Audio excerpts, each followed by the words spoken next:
白小玲坐在家徒四壁的破旧茅屋里，听着隔壁茅屋传来的呜呜的哭声。她花了3个时辰才终于接受了一个事实，她穿越了，而且还穿越到一个和她同名同姓的寡妇身上。就在3个时辰前，小叔子沈竹浪将她从房梁上取下来，劝了她很多话。从她的言语中，白小玲了解了很多信息，比如在隔壁一直哭泣的正是她的婆婆。今天从军的村头林二狗带回来一个消息，原主白小玲的相公已经战死。原主是个可怜的女人，她嫁入沈家的前一天，相公就奔赴战场，而在她嫁过来的第3个月，就传来相公战死的噩耗消息。可怜她连相公长什么样子都没见过，所以她一时想不开，在自个儿屋里上吊。幸好小叔子发现及时，这才将她救下。白小玲前世是个大学生，学的是农学专业。穿越过来之前，她正在试验田里收割水稻。通过4年的努力，她终于种出了一种抗虫抗旱的水稻。她正拿着水稻种子高兴，想不到乐极生悲，脚下一个不稳，一头栽进了水塘里。再接着，她就穿越了。隔壁小叔子沈竹浪还在劝婆婆刘氏：“娘，你就别哭了，哭坏了眼睛可怎么办？你放心，哥不在了，以后这个家由我来扛。”刘氏听了这话，哭得更加厉害。竹浪啊，就算你哥不在了，这个家呀也不需要你来扛，你只管好好读书，争取考中状元，完成你爹的心愿啊！沈竹浪没有再说话，他从小身体就弱，所以家中一切事务都是由哥哥来做，他只需要安心学习。自从他哥从军以后，家里的田地由于没人种，都荒废了。现如今米缸早已见了底，这个冬天又极其寒冷，他们该如何熬过去呢？他作为家里唯一的男丁，如果这个时候他不扛起这个家，他们家或许真的就要垮了。他为了刘氏办碗稀饭，对他说：“娘，你先休息，我给嫂子送一碗稀饭过去。”白小玲听到这句话，她摸了摸早就咕噜叫的肚子，她的确饿极了。屋外有人咳嗽的声音，然后便有敲门的声音传来。嫂子，你睡了吗？啊，没睡。我现在可以进来吗？可以。沈竹浪进屋的时候，也有一股寒风卷了进来，冻得白小玲缩了缩脖子。她连忙将门关上，然后将半碗还冒着热气的稀饭放在桌子上。嫂子，趁热喝吧，喝了就暖和了。她看着那半碗稀饭，稀饭里面大部分都是水，表面飘着几粒米，看来这个家庭真的贫困潦倒，就差被饿死了。白小玲将稀饭端起，碗里传来的热气倒是让她的手温暖了几分。她喝了一口之后，身体也暖和了一点。看着她脖子上深红的勒痕，又咳嗽了几声。嫂子，那你早点休息。好。沈竹浪出去了，白小玲喝了剩下的稀饭，然后倒在床上，用被子裹着自己。这床被子很薄，就算她将自己裹得严严实实，但还是依然很冷。而且那半碗稀饭喝下去，根本没有一点儿感觉，又冷又饿，真的睡不着。这时门嘎吱一声响了，听脚步声，是小叔子出门了。外面下着鹅毛大雪，他看着雪地上的那一串脚印，开始担心起来。他这么早去做什么？白小玲跟着脚印过去，在一户农家前终于见到了小叔子。他穿着单薄的麻衣，站在一个妇人面前，手脚都哆嗦得厉害，但是他的脸却通红。他手里拿着一个碗，对妇人说道：“三姑，我家里的米没有了，你家可有富裕？对于一个读书人来说，这是一件多么羞耻的事情。妇人说道：侄子，你也不是不知道，我们家也是穷得叮当响，今年的收成不好，我们家自己都怕过不去这个坎儿。你还是去你大舅家看看吧。沈竹浪的脸更红，他连忙道了一声谢，然后就朝另外一个方向走去。他走了之后，妇人对着他的背影吐了一口口水。啊呸！一家的懒散货，没有你只会四处讨要。那新加入的媳妇儿，光是长了一张好看的脸，什么活都不做，还妄想靠百家饭将他们一家子养起来，休想！看着妇人当面一套背面一套的嘴脸，白小玲皱了皱眉头。不过她也明白了一件事，那就是原主五体不勤。沈竹浪又到了另外一户农户门前，这一次他犹豫了很久，才举起手敲门。他单薄的身子在雪地里面发抖，也不住地咳嗽着。敲了很久，没有人来开门。他明白，如果他今天讨不到米，那么娘和嫂子就没有饭吃。于是他终于鼓起勇气喊道：大舅，大舅你在家吗？他在屋外等了半个时辰，终于有人来开门了。开门的不是他大舅，而是大舅母。大舅母一副凶神恶煞、母夜叉的模样，大嗓门吼道：什么事儿啊？大早上的还让不让人睡觉了？他显然被吓到了，抿了嘴唇，然后说：舅母，家里可有……大舅母很不耐烦地打断了他说话：没有，扰人清梦，真是作孽。说完以后，砰，将木门甩上了。沈竹浪站在门前，久久没有回过神。见到这副光景，不远处的白小玲心头不由一紧。是他的二叔家，二叔外出做生意，常年不回家，家中只有二婶和小虎子。二婶家和他们家差不多，都是家徒四壁，穷得叮当响。按理来说，他是不该去他的家中讨米，而且家中富裕的亲戚都不愿意给他借米，更何况二婶。但是话又说回来，如果他不去，他们又该怎么办呢？沈竹浪又朝着另外一个方向走去，在一处破旧的木屋前停了下来。他刚准备敲门，门开了，小虎子提着半袋糙米，小脸黑黑的。他看见沈竹浪，露出了2颗虎牙。嘿嘿嘿，竹浪哥，我娘正让我给你送米来。他听了小虎子的话以后，湿了眼眶。二婶呢？娘一大早就背了一捆干柴去镇上了，她说卖了柴以后，顺便去看看爹。沈竹浪接过半袋米，声音有些哽咽地对小虎子说：虎子，这米等到开春以后，我定会还给你们。竹浪哥，我娘说了，你们家遭了难，这米不用还。不，一定要还。沈竹浪说完这句话，就离开了二婶家。他回到家中哭了一场，然后开始生火做饭。百无一用是书生，这说的就是他。他一个大男人，什么都不会做，还要像乞丐一样四处讨米。他真是把读书人的脸都丢完了，这书不读也罢。白小玲心情复杂地朝家走，在快要到家的时候，看到烟囱里升起袅袅青烟，湿了眼眶。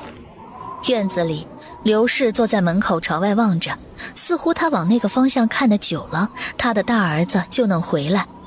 刘氏昨天哭了一晚，第二天起来眼睛很花，看不清东西，看什么都只有一团影子。但是这些事情他并不敢告诉沈竹浪，他们家里什么情况，没有人比他更清楚。沈竹浪很有孝心，如果将这件事情告诉他，他肯定会去镇上给他请大夫。但他上学的钱都是在村里东拼西凑借的，哪里还有钱去请大夫？白小玲眼尖，立马察觉到刘氏眼眸浑浊，而且他进来的时候，刘氏都没有发现。他的手在刘氏的面前晃了晃，发现刘氏反应迟钝，就像看不见他的手一样，于是连忙问：娘，你的眼睛怎么了？刘氏脸上露出紧张的神情。没事没事，我没事千万不要把这件事情告诉竹浪。刘氏的这番表现，那就是他的眼睛肯定有事儿。他心中酸楚，可怜天下父母心，他说道：娘，你放心，我不会告诉竹浪的。刘氏在空中抓着，白小玲将自己的手给了他，他握住他的手，眼泪又流了出来。小玲啊，你嫁过来没有过一天的好日子，是我们沈家对不起你。如今从亲去了，你还是个大姑娘，可以找一个好人家嫁了。白小玲心想，原主五体不勤，刘氏不但宽容她，而且还觉得是沈家对不住她。刘氏可真是一个好婆婆，而且她初来乍到，在这里无亲无故的，更何况现在属于她的世界也回不去了。如今能碰上两个对她好的人，她不能狼心狗肺抛下他们离开。所以就算这个家再穷再破，她也要和他们一同面对。娘，您不要这么说，我既然已经嫁入沈家，那么就是沈家的人。你们对我的好我是知道的，就算从亲不在了，您还是我的娘，竹浪还是我的小叔子。刘氏紧紧地握着白小玲的手，哽咽道：小玲啊，娘，你放心，我会努力赚钱给竹浪上学，也会给你治眼睛，相信我们一家会好起来的。两人说话间，沈竹浪已经做好了饭，这一次依旧是碗里没有几粒米的稀饭，还有一点自家腌制的咸菜。他喊道：娘，嫂子，吃饭了。白小玲扶着刘氏进了屋，她将筷子递到刘氏的手里，将饭碗放到刘氏的手边。她和刘氏一起瞒着眼睛坏了的事情。沈竹浪很快就将稀饭喝完了，他并没有吃咸菜，恐怕也是想留给白小玲和刘氏吃。他喝光之后就扛着锄头下了田，临走之时对白小玲嘱咐道：嫂子，你照顾好娘。就算家里穷成这副样子，沈竹浪也没有让白小玲下地干活。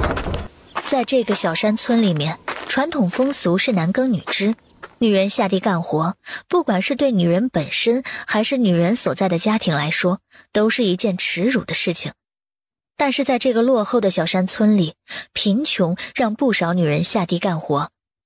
沈竹浪是个读书人，他的父亲也是读书人，他们更是看重这些。所以他们家中自从沈从清去从军，沈竹浪去书院读书以后，家里便没有人去干活，造成了坐吃山空的情况。等到冬季，沈竹浪从学院回来，看到的就是这副景象。娘，家里有针线没有？有啊，小玲是有衣服破了吗？对于他们这样的家庭来说，衣服的缝缝补补是多么正常的一件事情。没有，想去河里钓几条鱼。小玲啊，河水里面都结了冰，哪里还有鱼呀？娘，你不用管了，待在家里等着喝鱼汤吧。刘氏一想到鱼汤，他肚子叫了几声。他已经好几个月没有吃过肉了，都快忘记肉是什么味道了，也的确想着那味道。小虎子嘴很甜，隔着老远就在叫他：嫂子，你去哪儿？去河里看看。小虎子跑了过来，黑黑的小脸冻得通红。嫂子，河里结了冰，你去做什么？白小玲凑近小虎子，小声说道：钓鱼吃。一想到鲜美的鱼汤，小虎子咽了口水。嫂子，能钓到吗？不知道，试试吧。小虎子，你娘还没有回来吗？他摇头：没呢，不过这里去镇上很远，一去一回要花上4个时辰，娘卖了柴还得去找爹，估计回来的很晚。嫂子，我能和你一起去钓鱼吗？可以呀。正好他不知道路，两人刚好也可以做个伴儿。小虎子7、8岁的样子，个头很矮，穿着破烂的厚重的棉衣，走在路上看起来圆滚滚的，非常可爱。两人一路走着，白小玲问道：小虎子，你今年多少岁了？8岁。小虎子，你知道我家田地在什么地方吗？小虎子指向一个方向，那正是家中茅草屋前面10几米远的地方。有一个人正在田里面劳作，田地前面一点就是那条河。小虎子说道：嫂子，你家这几亩田地位置可是真好，离家近不说，而且接连莲花河，一般夏季干旱10天半个月，别人家的田早就开裂了，但是你家的田却还有储水。这村里不知道有多少人眼红你家的田地呢。小虎子小小年纪，一本正经地和他说这些，不是因为他多么早熟聪明，而是有人对他说过。看来他家的几亩田的确遭人惦记着。两人已经走到了田地处，沈竹浪正在挖地，他刚挖了一会儿，便不由得咳嗽气喘，累得不行。他从小身子弱，也没有做过农活，做这些自然是不行的。看到小虎子和白小玲来了，沈竹浪问道：嫂子，你怎么来了？白小玲看着新翻出来的土，泥土有些黑，土里面营养丰富，正适合种水稻。这样的土地种出来的水稻，定比其他土质种出来的水稻颗粒更加饱满，营养也更加丰富。他看着相连的几块田，喜笑颜开。竹浪，这些田都是我们家的吗？沈竹浪点了头。是。真好。这里可比学校的试验田大多了，而且土质也好多了。他以后就可以在这片土地上尽情地种庄稼，研究优良种子。沈竹浪却垂头丧气，他们家光有几块好田有什么用？别人家早就在今年的第1场雪下来之前就翻了土，种了小麦。瑞雪兆丰年，今年的雪下得越大，来年开春雪化了以后，从地里面长出来的小麦苗就越粗壮。可是他们家正在为没有种子下地而发愁。沈竹浪没有将这些事情告诉白小玲，以前大哥当家的时候，家里的一切事情他从来没有操心过。如今大哥不在了，照顾娘和嫂子的担子自然落在了他肩头，就算再难，他也会咬牙坚持下去。白小玲让小虎子蹲在他新翻的土地上找蚯蚓，把找到的蚯蚓弄成小段挂在钩上，然后他将钩丢下水中，在细线的中间绑着一片树叶，另一头绑着一块石头。完事之后对小虎子说：小虎子，你在这里瞧着，如果树叶往下沉，你就将鱼钩拉上来。小虎子点点头，他从来没有这样钓鱼过，所以觉得很新奇，于是很乐意地坐在冰窟窿前的大石头上，盯着漂浮在水面的那片树叶。白小玲来到地里，这雪是从昨天开始下的，被掩埋在雪里的植物还没有完全被冻死。他想将积雪刨开，说不定还能发现里面的野菜。他朝沈竹浪伸出手：竹浪，将锄头给我。嫂子，这不行，你还是和小虎子一起钓鱼去吧。有什么行不行的？白小玲说完，便将沈竹浪手里的锄头拿了过去。他一边将地面上的雪刨开，一边分辨着雪下面长的野菜，然后将野菜都挑选出来扔到了一边。竹浪，你的任务是学习，你大哥虽然不在了，但是还有嫂子。听了这句话，沈竹浪眼里湿湿的。嫂子，明年我不想去书院了。不行，你是一块读书的料，不是做农活的料。爹读了一辈子的书，考了进士，成了村里的教书先生。爹穷困潦倒一辈子，最后得了重病，没钱医治。那时候大哥在外面上学，娘害怕他担心，并没有将爹生病的消息告诉大哥。最后等大哥回来的时候，只见到了爹的坟。从此大哥就再也没有去书院上学，而是留在家里负担我和娘。我也该和大哥当年一样，留在家里照顾你们。竹浪，那时候是因为娘年纪大了，你年纪还小，所以她才选择留下。但是我好手好脚，不需要人照顾，而且我还能照顾娘，你就不必担心我们。开年之后，你还是回学院里去。沈竹浪这次没有再说话，看着嫂子瘦弱的身体，他怎么可能负担得了自己和娘？家里是一个子儿都没有了。等到开年，嫂子知道学费是多少以后，可能就不会再说这话了吧。不过他能这么说，我真的很感动。白小玲挖了一会儿，野菜已经堆成一座小山，她心情很好。今天中午终于能吃上一顿饱饭了。小虎子也在那边叫着：嫂子，椰子动了，椰子动了。他记得他说过的话，将鱼钩扯了上来。虽然这条鱼不大，只有1指长，但是对于一年到头吃不上几次肉的小虎子来说，他已经非常开心。想到鲜美的鱼汤，他就馋得不行。他又挂了蚯蚓在鱼钩上面，将鱼钩扔到水里之后，坐在大石头上面搓手哈气。他对小虎子说：小虎子，你真厉害。小虎子得了夸奖，开心得不得了。嫂子，竹浪哥，你们自己忙你们的，钓鱼的事情就交给我。好。白小玲继续挖野菜，她准备多挖一点野菜，放在家里能够吃上2、3天的样子最好。刘氏的眼睛不能耽搁，沈竹浪似乎也生病了。古代的医学不发达，小病如果不及时医治，等到病情严重了再治就难了。再说了，沈竹浪似乎没有厚一点的衣服，家里的被子也得添置。想要在这里活下去，他就需要银子，所以明天他打算去镇上。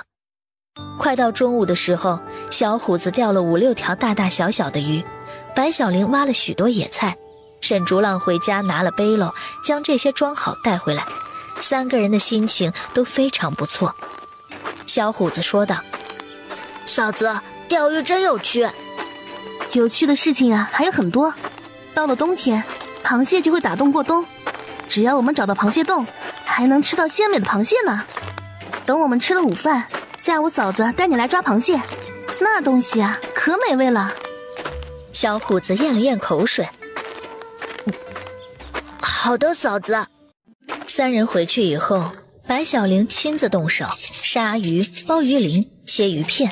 她切的鱼片薄如蝉翼，而且鱼肉和鱼刺都是分开的。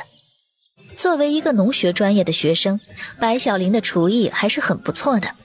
他们经常把试验田里面的植物研究完就直接炒了，把池塘里面用来研究的鱼虾螃蟹研究完就炖了。小虎子一边看着一边发出惊叹：嫂子，你真是太厉害了，我以前都没有发现你竟然这么厉害。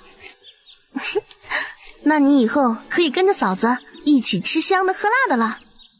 小虎子点头如捣蒜。家里没有多少调料，白小玲将厨房里的所有地方都找遍了，只发现了一点盐。她就抓了咸菜，然后将咸菜切碎。炕头上挂着一块老腊肉，腊肉已经被烟熏成了黑色，不过一头有切过的痕迹，切口倒是白色的肥肉。白小玲切了一段，然后洗了铁锅。沈竹浪生了火，等到锅烧热了之后，他将肥腊肉洗净放入锅中。肥腊肉滋滋地在铁锅里冒油，瞬间一股子腊肉特有的油香扑面而来。小虎子闻到了，连着直咽了好几口口水。等肥肉里面的油冒得差不多，白小玲将咸菜放进去炒了炒。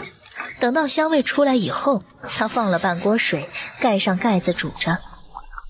厨房里面飘出一大股油腥味儿，就连刘氏也不免摸着过来问道：小玲，你在做什么？白小玲拿了一根凳子让她坐下。娘，我们在做鱼。刘氏的表情有些期待。鱼？你们钓到鱼了？还是小虎子钓的，钓了足足5条呢。自从沈从清走了以后，刘氏就没有开过荤腥，能喝到一点鱼汤，他就觉得很高兴了。他们钓了5条鱼，这下不仅能喝到鱼汤，甚至能吃到鱼肉呢。刘氏的心里对他的这个儿媳妇开始刮目相看了。他将一盆子酸菜鱼端到桌子上，又拿了4副碗筷。此时锅里的稀饭已经烧热，他将野菜放了进去。饭已经做好，4人坐在木桌子前，看着热气腾腾的鱼汤和稀饭，口腔里面分泌着大量的唾液。白小玲先给刘氏盛了一碗鱼汤，她给他挑的都是纯鱼肉。刘氏喝了一口鱼汤，脸上终于露出了一点笑意。等长辈先动了筷子，他们这才吃了起来。小虎子一边吃一边说：嫂子，你做的鱼汤是我喝过最好的鱼汤。其实只有一点盐而已，他们觉得好吃，不过是因为长期的饥饿和没见油荤而已。白小玲自从穿越来了之后，肚子就没有饱的时候，所以她也觉得这次做的鱼汤非常好喝。沈竹浪笑道：小伙子，你少贫嘴，你年纪这么小，喝过几次鱼汤啊？他已经15了，喝过鱼汤的次数都是屈指可数的，更何况小虎子。小虎子嘿嘿一笑：嘿嘿，反正嫂子做的鱼汤就是最好的。嫂子，我能给我娘留一碗吗？这件事情倒是他疏忽了。白小玲又取了一个碗，然后从盆里舀出一些鱼汤鱼肉放在一边说：小虎子啊，待会儿吃了饭把这碗鱼汤端回去，等到二婶回来热一热就可以吃。好的，谢谢嫂子。白小玲一边吃饭一边给沈竹浪和小虎子碗里加鱼肉。这2个人都还在长身体，可要多吃一点。一顿饭吃了之后，小虎子摸了摸肚子，打了一个饱嗝。白小玲笑着捏捏他的小脸蛋，然后说道：小虎子看来是吃饱了，都打饱嗝了。白小玲话音刚落，刘氏也打了一个饱嗝，于是大家都笑了起来。下午，刘氏还是待在屋里，他们3个便去莲花河边挖螃蟹。白小玲眼睛毒，一眼就能看出哪些地方藏了螃蟹，一锄头下去准没错。3人花了不到2个时辰的时间，就抓了满满一背篓肥美的螃蟹。古人就是太过实诚，只知道在自己的几亩地里出食，不知道弄些野味吃。但是在白小玲眼里，这地方遍地是宝。又一顿饱饭过后，天已经黑了。沈竹浪送小虎子回去，小虎子拿着螃蟹，沈竹浪端着鱼汤，这香味诱惑着茅草屋里面的人都出来了。在这穷乡僻壤的地方，大家都难得开一次荤腥，闻着这么诱人的味道，一个个自然不会放过。况且端着鱼汤的人还是村里最穷的沈家。沈竹浪的3姑率先发了话：竹浪，你手里端着的是什么？一想到今早去向3姑讨米，吃了闭门羹，沈竹浪心里还是有些不是滋味。但是爹在世的时候经常教育他，做人要和善，不要太过计较。于是他回答道：3姑，是鱼汤。鱼汤？妇人咽了咽口水，要是在这冰天雪地里面能喝上一口热腾腾的鱼汤，那该是一件多么美好的事情。侄子，快给3姑说说，你是从哪里弄来的鱼？河里钓的。可那条河被冰封了，而且河里的鱼很少，有时候钓1天也钓不上来1条，还耽误干农活。兴许是我们运气好吧。妇人不信他的话，他能钓到鱼，肯定是有什么特殊的法子没有告诉他，所以妇人很不高兴。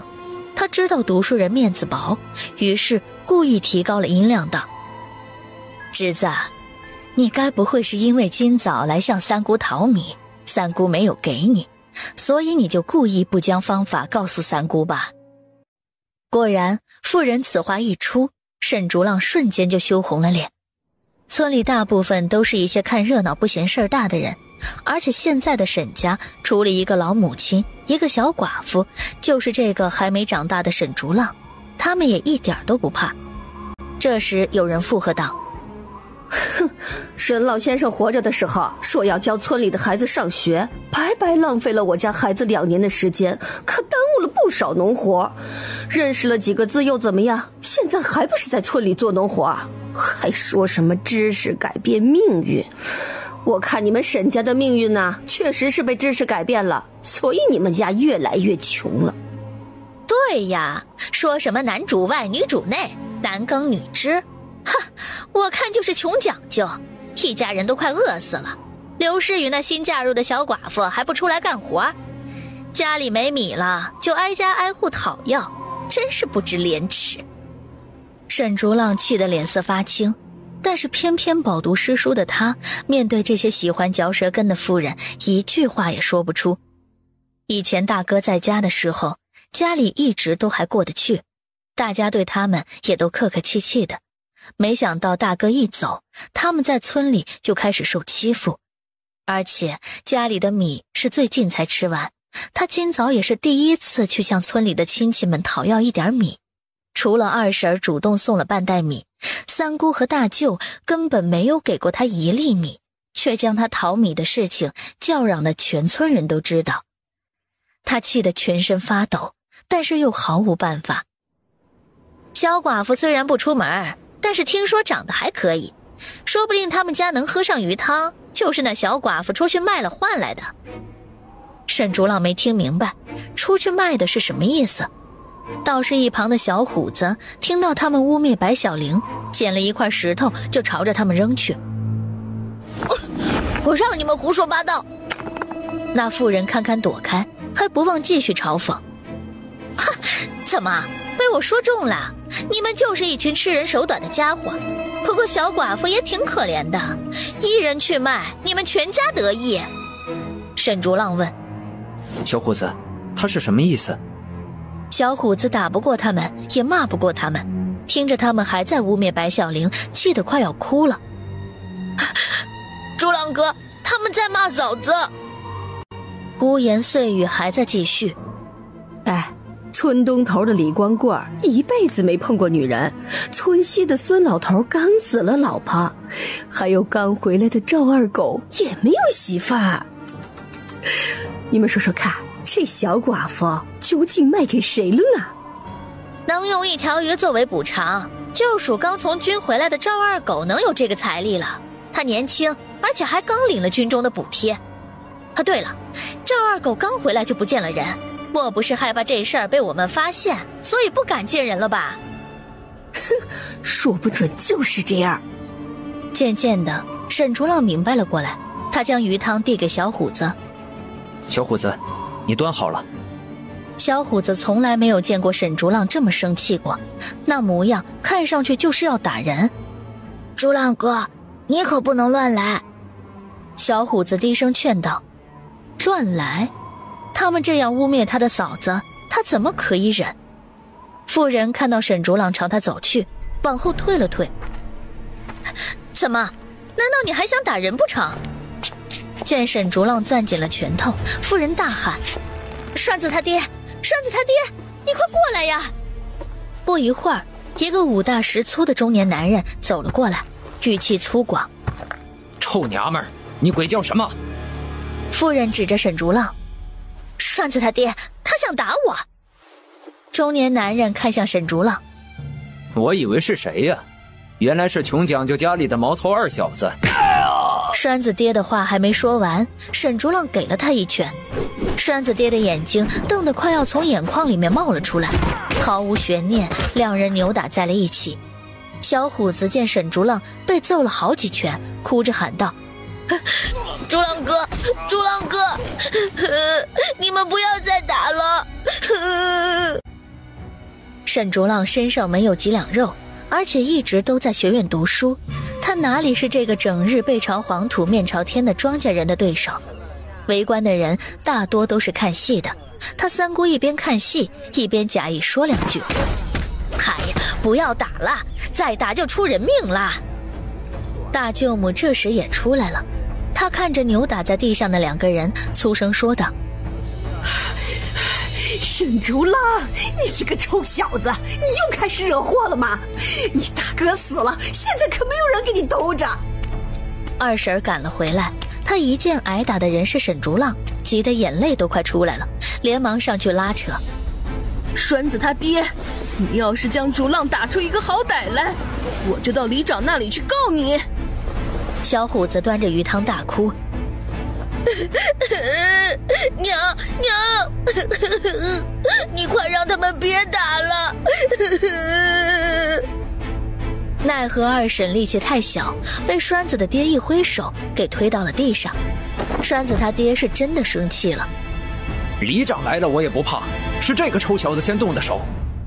沈家的几间茅草屋离莲花村有些远，白小玲吃了晚饭，正在想着明天怎么去镇上弄点钱，却听到外面的声音越来越大，隐隐约约还听到有人在哭，有人在说别打了。白小玲出了茅屋，看见的却是沈竹浪和栓子爹在地上扭打成一团，小虎子在哭，旁边有一个中年女人坐在地上也在哭，其余人都是在看戏般的评头论足。白小玲心里的火气腾的一下子就上来了，她大吼一声：住手！然后不管3721，抓住栓子爹的胳膊就猛地一口，手上还揪住他胸脯肉拧了2下。栓子爹嘴里发出哀嚎，沈竹浪占了优势，只见他鼻青脸肿地从壮汉身下爬了起来，骑在栓子的爹的身上，一拳揍着他的脸。这一下沈竹浪的大舅三姑才冲过来将他从栓子爹的身上拉开，他们语重心长地教育他：竹浪，你是读书人，怎么可以打人？白小玲很不服，读书人就不能打人，只能挨打，这是什么道理？竹浪，你真是将你爹的脸在10里8村全部丢完了。三姑指着他骂道。白小玲的胸口猛然起伏着，这群奇葩亲戚，刚才沈竹浪在挨打的时候没见他们出来劝架，沈竹浪占了优势开始打人的时候，他们倒是冲过来拉架了，还说着什么狗屁不通的道理。栓子娘看着栓子他爹脸上挂了彩，心疼地说：栓子他爹，你没事吧？栓子的爹一下子打掉他的手，吼道：你这个臭娘们儿，每天只知道嘀嘀咕咕的，老子懒得听你说话。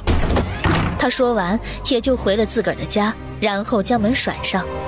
一堆奇葩亲戚教育沈竹浪还不够，一个个又瞄上了白小玲。这不是沈家的小媳妇儿吗？长得倒是人模人样的。刚才他们在教育沈竹浪的时候，他没有什么表情，但是他们一说到白小玲，沈竹浪的眼睛便恶狠狠地看向他们，吓得刚才说话的三姑心尖都颤了一下。沈竹浪一向都是文弱书生的样子，刚才他的样子怎么像是要吃人？三姑立马就不说话了。二婶儿从地上爬了起来，一边查看沈竹浪的伤势，一边心疼地说：竹浪，走，去二婶那里，咱家里呀有你二叔泡的跌打损伤的药酒。沈竹浪点了头，这些亲戚之中只有二婶对他是真心的。几个人朝着二婶家去，小虎子端着鱼汤还在抽泣，但是他手中的鱼汤却一滴也没有洒。到了二婶家，二婶生了火，屋里暖和了起来。刚才天气寒冷，沈竹浪感觉不到疼痛，这下身体暖和了，倒是觉得全身都疼。二婶点了松油灯，然后查看他的伤，他紧皱眉头：栓子他爹是出了名的蛮横，你怎么就和他打起来了？小虎子年纪虽小，但是很多事情都会做。他此时正在给二婶热鱼汤，鱼汤的香气一股一股卷入他的鼻孔里面，他深深吸了几口，真是太久没有吃到这样的好东西了。沈竹浪没有回答，倒是小虎子说道：娘，栓子娘说嫂子是去卖的。二婶听着小虎子的话，直接窜到他面前，作势要打他。小虎子吓得往干柴堆里面缩了缩。娘，我说的都是真的，竹浪哥气不过，这才和栓子爹打起来了。小虎子，以后不许说这些乱七八糟的话。小虎子委屈地叫了一声娘，便不再说话，而是专心热着锅里的鱼汤。二婶倒了半碗跌打酒，在松油灯下面给他抹着，光是脸上都青紫一片，更不要说衣服下面有多少淤青。今夜他疼的还不是最厉害的，睡了一觉之后，第二天连爬起来也要成问题。二婶说：竹浪，从亲不在了，你二叔又在外面，能护着你的人不多。你以后啊，不要再与他们打架了。要是你有一个好歹，让你娘怎么过呀？二婶，他们说我可以不理，但是他们不可以污蔑嫂子。白小玲听着还是有些感动的，这是她长这么大以来第一次有男人为她打架。白小玲说：就算是污蔑我，在敌我力量悬殊的情况下也不能动手，不然吃亏的还是你。而此时沈竹浪想的却是女子的贞洁大于一切，他们这样随意的污蔑她，以后嫂子还怎么在村里抬头做人？所以就算知道会被打得鼻青脸肿，他也要动手。白小玲看着沈竹浪的眼神，他那小眼神分明在说，就算再来一次，他还是要动手。脸上的伤，二婶已经全给他涂了药酒，身上的那些伤，为了避嫌，就算他是他的二婶，也不能给他涂。小虎子已经把鱼汤热好了，二婶去喝鱼汤，小虎子和沈竹浪去了里面一间屋子，由小虎子给沈竹浪涂药酒。二婶一边喝着鱼汤，一边对白小玲说：小玲，从亲去了，以后家里的事情啊，你得多担待一些。白小玲用几片白菜叶子将冷螃蟹裹好，然后扔到火炭上面。她答道：二婶，我知道，一个女人一辈子要吃许多苦，忍过去也就好了。白小玲话锋一转，问：二婶，二叔在镇上是做什么生意的？她摇头，说他在外面做生意，只不过是为了好听点儿。他没有本钱，只能去李员外家做家丁，每天都挺忙，想出来一次啊也不容易。这不，我今日去镇上卖了干柴，等了几个时辰才见到他一面。会好起来的。白小玲宽慰道。二婶想到以前的那些苦日子，就算喝美味的鱼汤都觉得苦。小玲，你不知道我这辈子遭了多大的罪。我在虎子之前还有3个女儿，大女儿前些年被嫁到了一个比莲花村还穷的山坳村，她的相公是个50多岁的酒鬼，家里穷得叮当响，而且还打老婆。二女儿养到5岁就被婆婆卖了，三女儿出生不到1个月就死了。再后来我生了虎子，才和公婆分开住。之后啊，我才活得像个人样。虎子爹说过，他想要挣大钱，就是为了找回我们被卖掉的二女儿，所以我一直都支持他。二婶说着，眼泪不自觉流下来，她喉咙哽咽，是再也喝不下一口鱼汤。我今日挑的干柴卖了10个铜板，镇上的馒头又大又圆，2文钱2个。本想买2个回来给虎子，虎子长这么大，从来没有吃过白面馒头呢。但是一想到虎子爹在李员外家恐怕会遭人欺负，有了钱傍身，什么事都要好使一些，所以便将那10个铜板又给了他。听着这些，白小玲不知道说什么。在这个封建落后的地方，重男轻女的现象很正常。不过她觉得虎子爹好像有些不厚道。一个大男人在外面工作，不仅不给家里补贴也就罢了，竟然还接受自己媳妇儿卖柴的辛苦钱，这有些没良心。沈竹浪身上的淤青已经全部被擦了药酒，他穿好衣服出来，两人向二婶和小虎子道别以后，便朝着自家走去。他说：竹浪，明天我要去镇上一趟，你在家里好生照顾娘。嫂子，我和你一起去。你走了，娘怎么办？这段时间你得多陪陪她。可是他害怕他们会欺负他。白小玲看穿了他的心思。竹浪，刚才嫂子的表现你也看见了，嫂子绝不会主动欺负别人，但是被人欺负了也绝对不会忍气吞声。次日，白小玲醒来以后，提着昨晚剩下的半篓螃蟹出了门。刚打开门，她就被寒风吹得一哆嗦，只想退回来。但是为了让这个家解决温饱问题，她咬了咬牙，然后迎着寒风出了门。开始很冷，但走了1个多时辰以后，背心竟然开始出汗。等到她到了莲花镇以后，不仅不冷，而且手脚发烫。到了莲花镇以后，她的肚子咕噜噜叫个不停。莲花镇里很热闹，叫卖声不绝于耳。最要命的是，10里飘香的狗不理包子真是勾得她馋虫出来了。但是有一个很现实的问题，那就是她身上没有1文钱。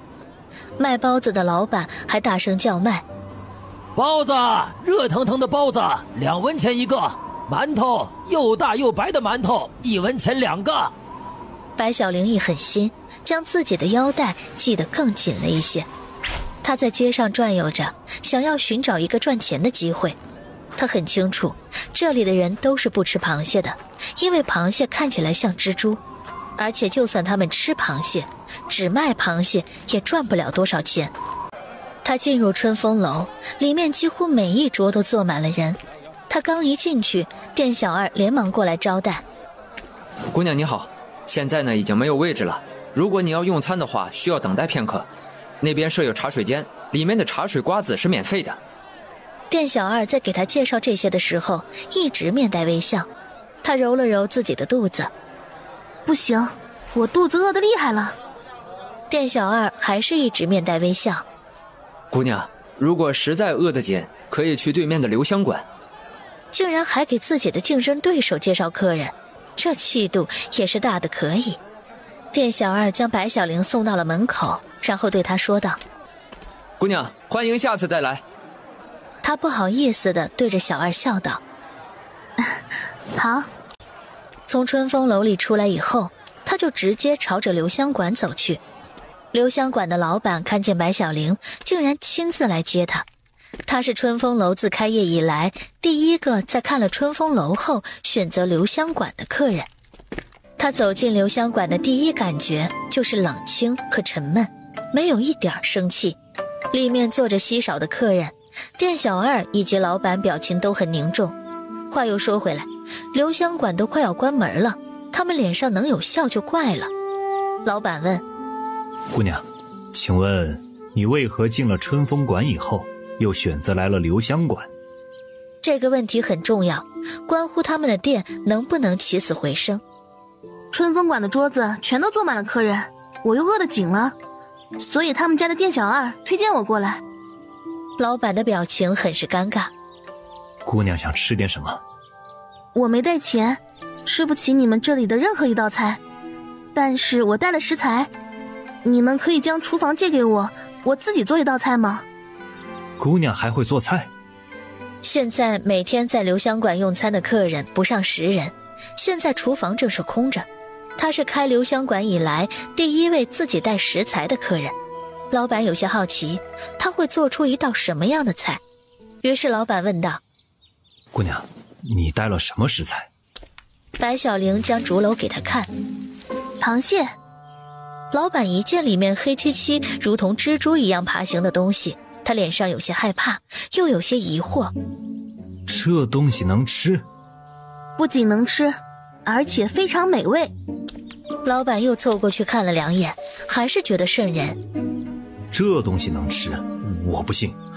我开留香馆30余年，大部分的菜品都见过，但是用这种东西为材料做成美食，我闻所未闻。你这东西，就算做出来，也不会有人敢吃。白小玲笑道：“老板，不如我们打一个赌。”什么赌？赌我是否可以用这道菜让留香馆起死回生。赌注是100两银子。老板打量着白小玲，一个乡下丫头竟然开口就是100两银子，这的确让他有些怀疑面前这个小姑娘是不是来骗钱的。不过如果她说的是真的，那么用100两银子来换留香馆的起死回生，他觉得千值万值。店小二擦着桌子，他随口说道：“小姑娘，你有100两银子吗？”“我身上一个铜板都没有。”“那这个赌有意思吗？”“当然有意思，我不会输的。”他说话的时候非常有底气。店小二看了他一眼：“小姑娘，你若是输了该怎么办？”“我不会输。”“年纪轻轻就学会骗人，这样不好。”老板却还在思考，如果他成功了，那么留香馆就会起死回生，恢复到以前门庭若市的景象。如果他失败了，那么他也没有什么损失。好，我和你打这个赌，不过如果你输了，你要留在留香馆做工，直到你将100两银子还上才能离开。好。白小玲爽快答应。开玩笑，如果他输了，就算他留在这里打一辈子的工，都无法还上100两银子。在做这道菜之前，我需要你帮我准备一些调料，一个可以放在留香馆门口的锅炉，还有一个大木盆。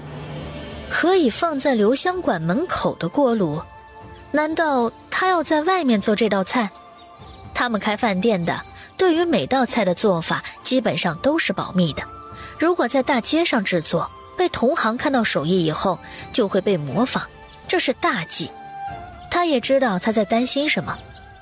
你放心，我会把重要调料在后厨熬进油脂里的，别人是模仿不去的。他这才放心。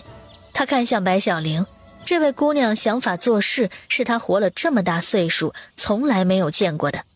如果他这次成功了，那么他以后一定会成为一个了不得的人。留香馆的伙计将锅炉建在留香馆门口，在饭馆门前做菜，莲花镇的百姓从来没有见过，所以一个个的看稀奇一样围着看着，而且大家奔走告知，不一会儿留香馆门前就聚集了大批的百姓，大家口中都议论着：“哎，这是在做什么？他们手里那黑漆漆的东西是什么？”“是活的，哎，还在动。”留香馆的老板看见这么多人，他笑得合不拢嘴，就连在春风楼里用餐的客人都忍不住好奇出来观看。当然，一同观看的还有春风楼里的老板和店小二。可真香啊！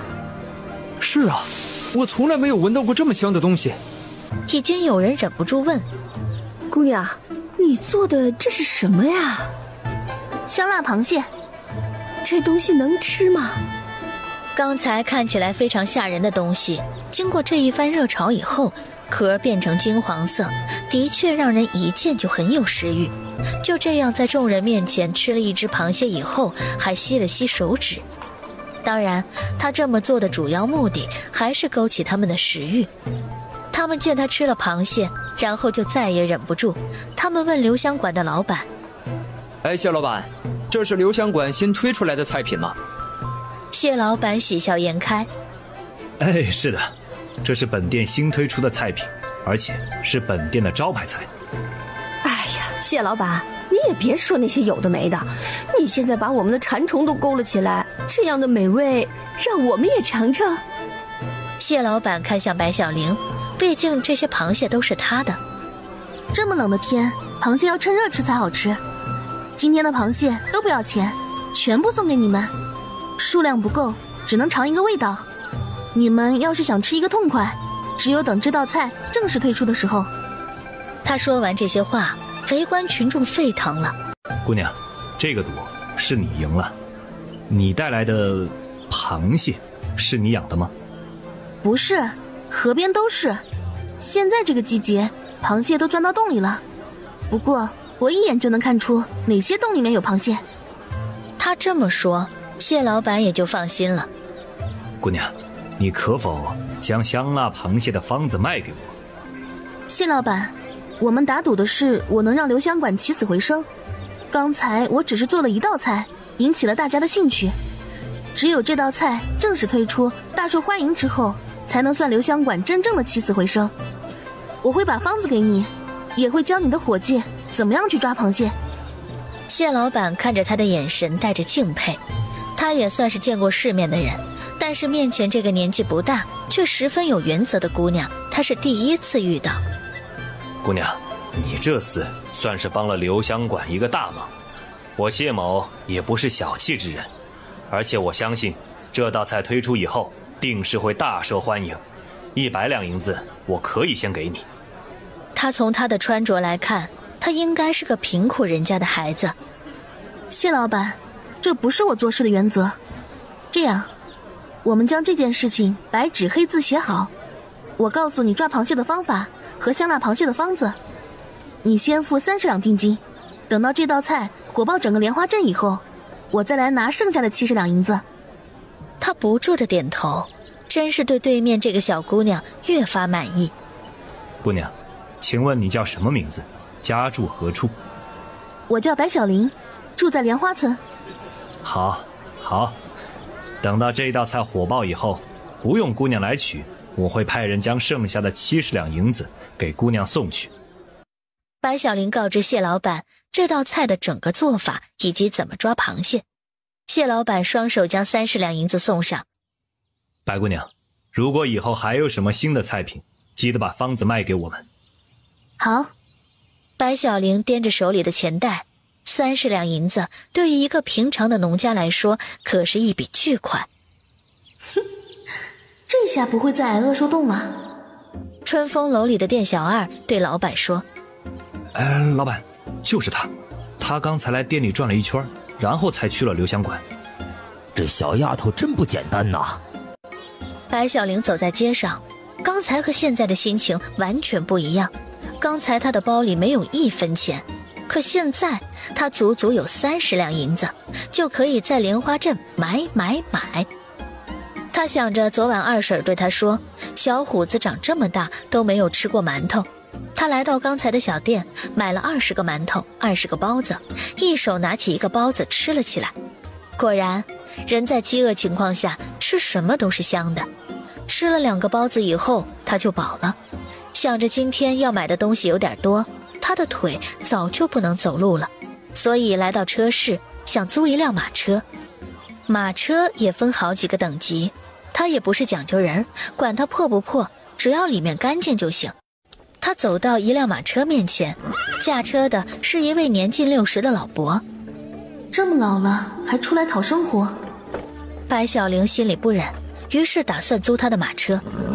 老伯，去莲花村多少钱？周围的车夫一听去莲花村，一个个笑着。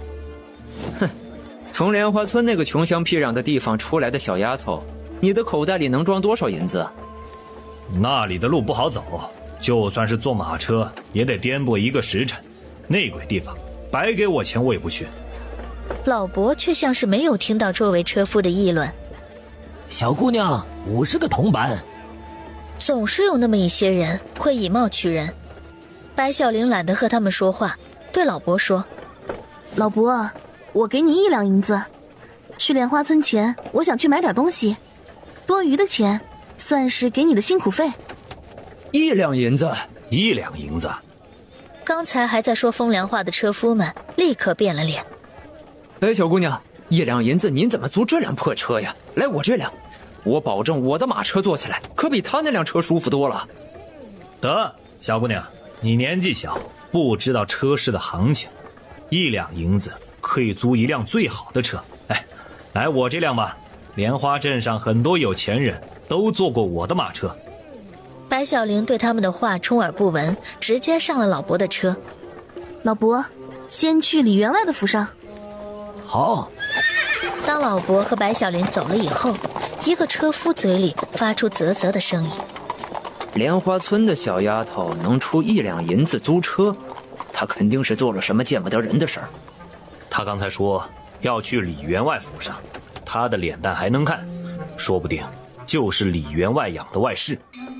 1两银子能抵上老伯半个月的收入，所以老伯很看重这单生意。姑娘，你去李员外家里有事吗？啊，找我二叔，我二叔在里面工作。李员外是莲花镇里的头号富人，他家的家丁个个脾气大，你是生面孔，恐怕进不去呀。我没想进去，只是在门口看看他。姑娘，我拉过李员外府中的几个家丁，待会儿我可以帮你，让他们帮着带一句话给你二叔。多谢老伯。他们到了李员外的府外，白小玲和老伯走到了府门口。老伯卑躬屈膝，满脸笑意地问守门的家丁：小刘啊。叫小刘的男人见了老伯，脸色并不好。原来是马老伯，上次坐车也没少你的同伴，你来做什么？尽管小刘不乐意，但老伯依旧是笑脸相迎。小刘，向你打听一个人，下次你坐我的马车，给你少几个铜板。小刘听了这话，脸色这才好一点。什么人？老伯向白小玲招手，他走了过去。这个世界，人们现实的有些可怕。大哥，我找小虎子的爹。什么小虎子大虎子？没听说过。大哥，他的媳妇儿昨天刚来找过他，听说他在府外等了好几个时辰。小刘若有所思地想着，倒是有几分印象。昨天是有一个妇人在府外等了许久，后来一个男人过来与那妇人说了几句话，然后男人和妇人都离开了。不过我敢肯定，那个男人不是府上的家丁。白小玲愣住了。小虎子的爹竟然没有在李员外的府上做家丁，那么他为什么要骗二婶？难不成虎子的爹并没有找到工作，他骗二婶在李员外家当家丁，是为了不让他担心？或者是虎子的爹在瞒着二婶做其他事情？小刘，你再仔细想想。小刘一挥手，想什么想？我在府上已经快6年了，府里什么人不认识？我说那个男人没有在府上，他就没有在府上。行了，该问的问题已经问了，别忘了坐马车少铜板的事情。老伯看向白小玲，走吧，或许是我记错了。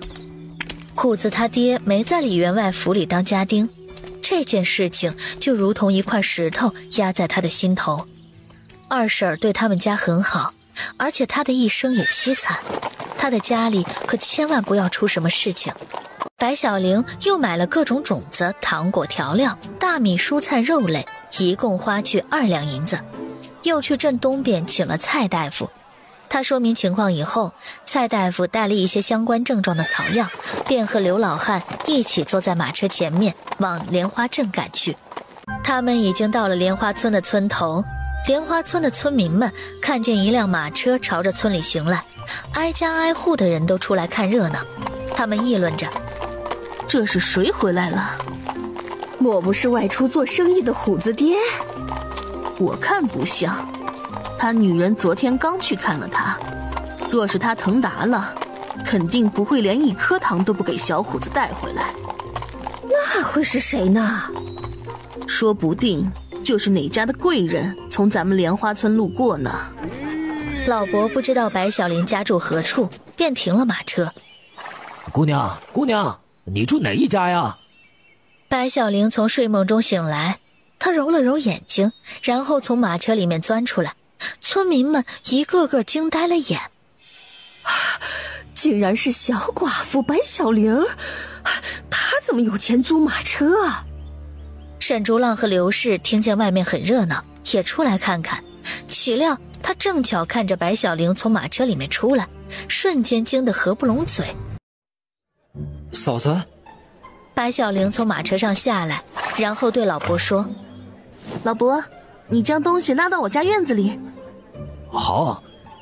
小虎子从人群中挤了进来，嫂子你回来了。他揉了揉小虎子的脑袋。小虎子，我买了包子和馒头，待会儿叫上你娘，咱们一起吃晚饭。包子和馒头。小虎子咽了咽口水，娘总是说莲花镇的馒头又大又甜，包子的馅儿是用鲜肉做的，咬一口都能流出一些汤汁出来。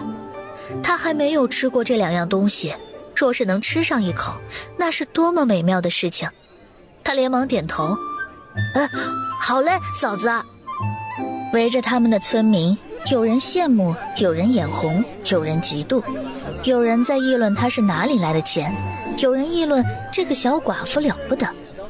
白小玲不想与他们争论许多，只想赶快让蔡大夫看看刘氏的眼睛。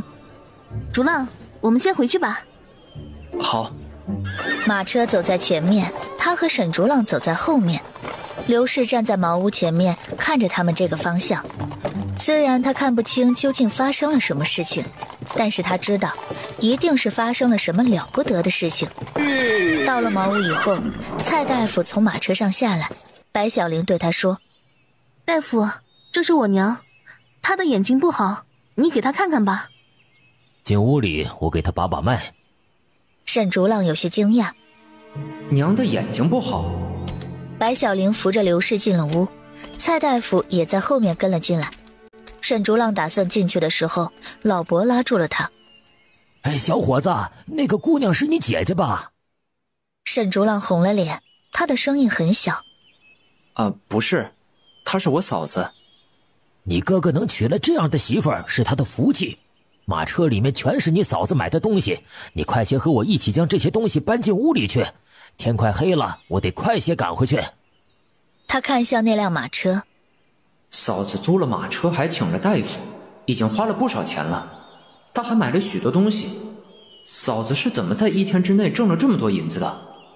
看热闹的村民围在茅屋院子外，他们还在议论着。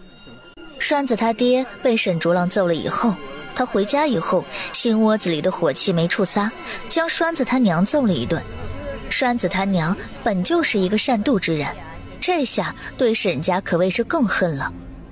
沈家的小寡妇真是能耐，1天之内竟挣这么多银子。有的人老实，在田地里面种了1年的庄稼也无法挣1两银子。有的人命就好，爹娘给了他一副好皮囊，只要往床上一躺，2腿一张，银子哗啦啦往口袋里面进。沈竹浪看了他一眼，栓子他娘虽说有些害怕，但也继续说道：沈竹浪，你这个臭小子，你大哥的死讯才传回来不久，你嫂子就上了其他男人的床，你们沈家……听到这些话，沈竹浪已经气得不行，他撸袖子就朝栓子他娘走去。还没等他动手，大舅已经将栓子他娘的衣领子提了起来。栓子他娘，咱们都是一个村的，你也积点口德，没有根据的话不要乱说。栓子他娘没想到沈竹浪的大舅会出手帮他们，以前他们没少在暗地里整他们一家，但是沈家的亲戚们都假装看不见不知情。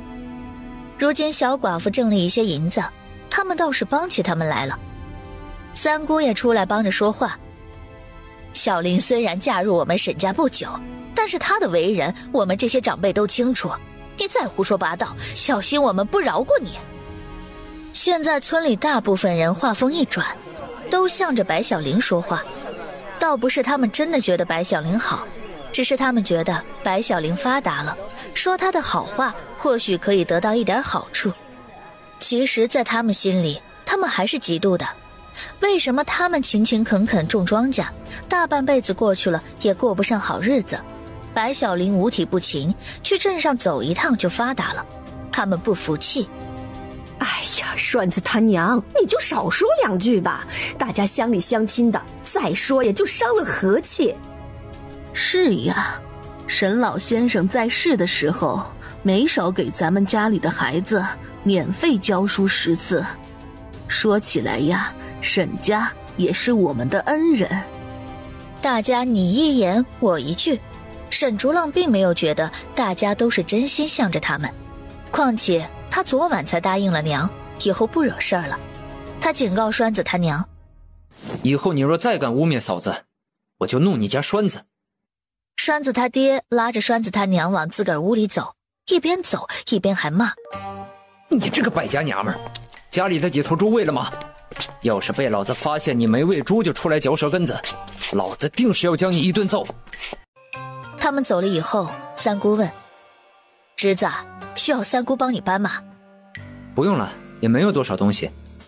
侄子，舅母家里的老母鸡这2天下了几个鸡蛋，待会儿给你拿过来，给你娘补补身子。多谢舅母，不用了，我和嫂子会照顾好娘的。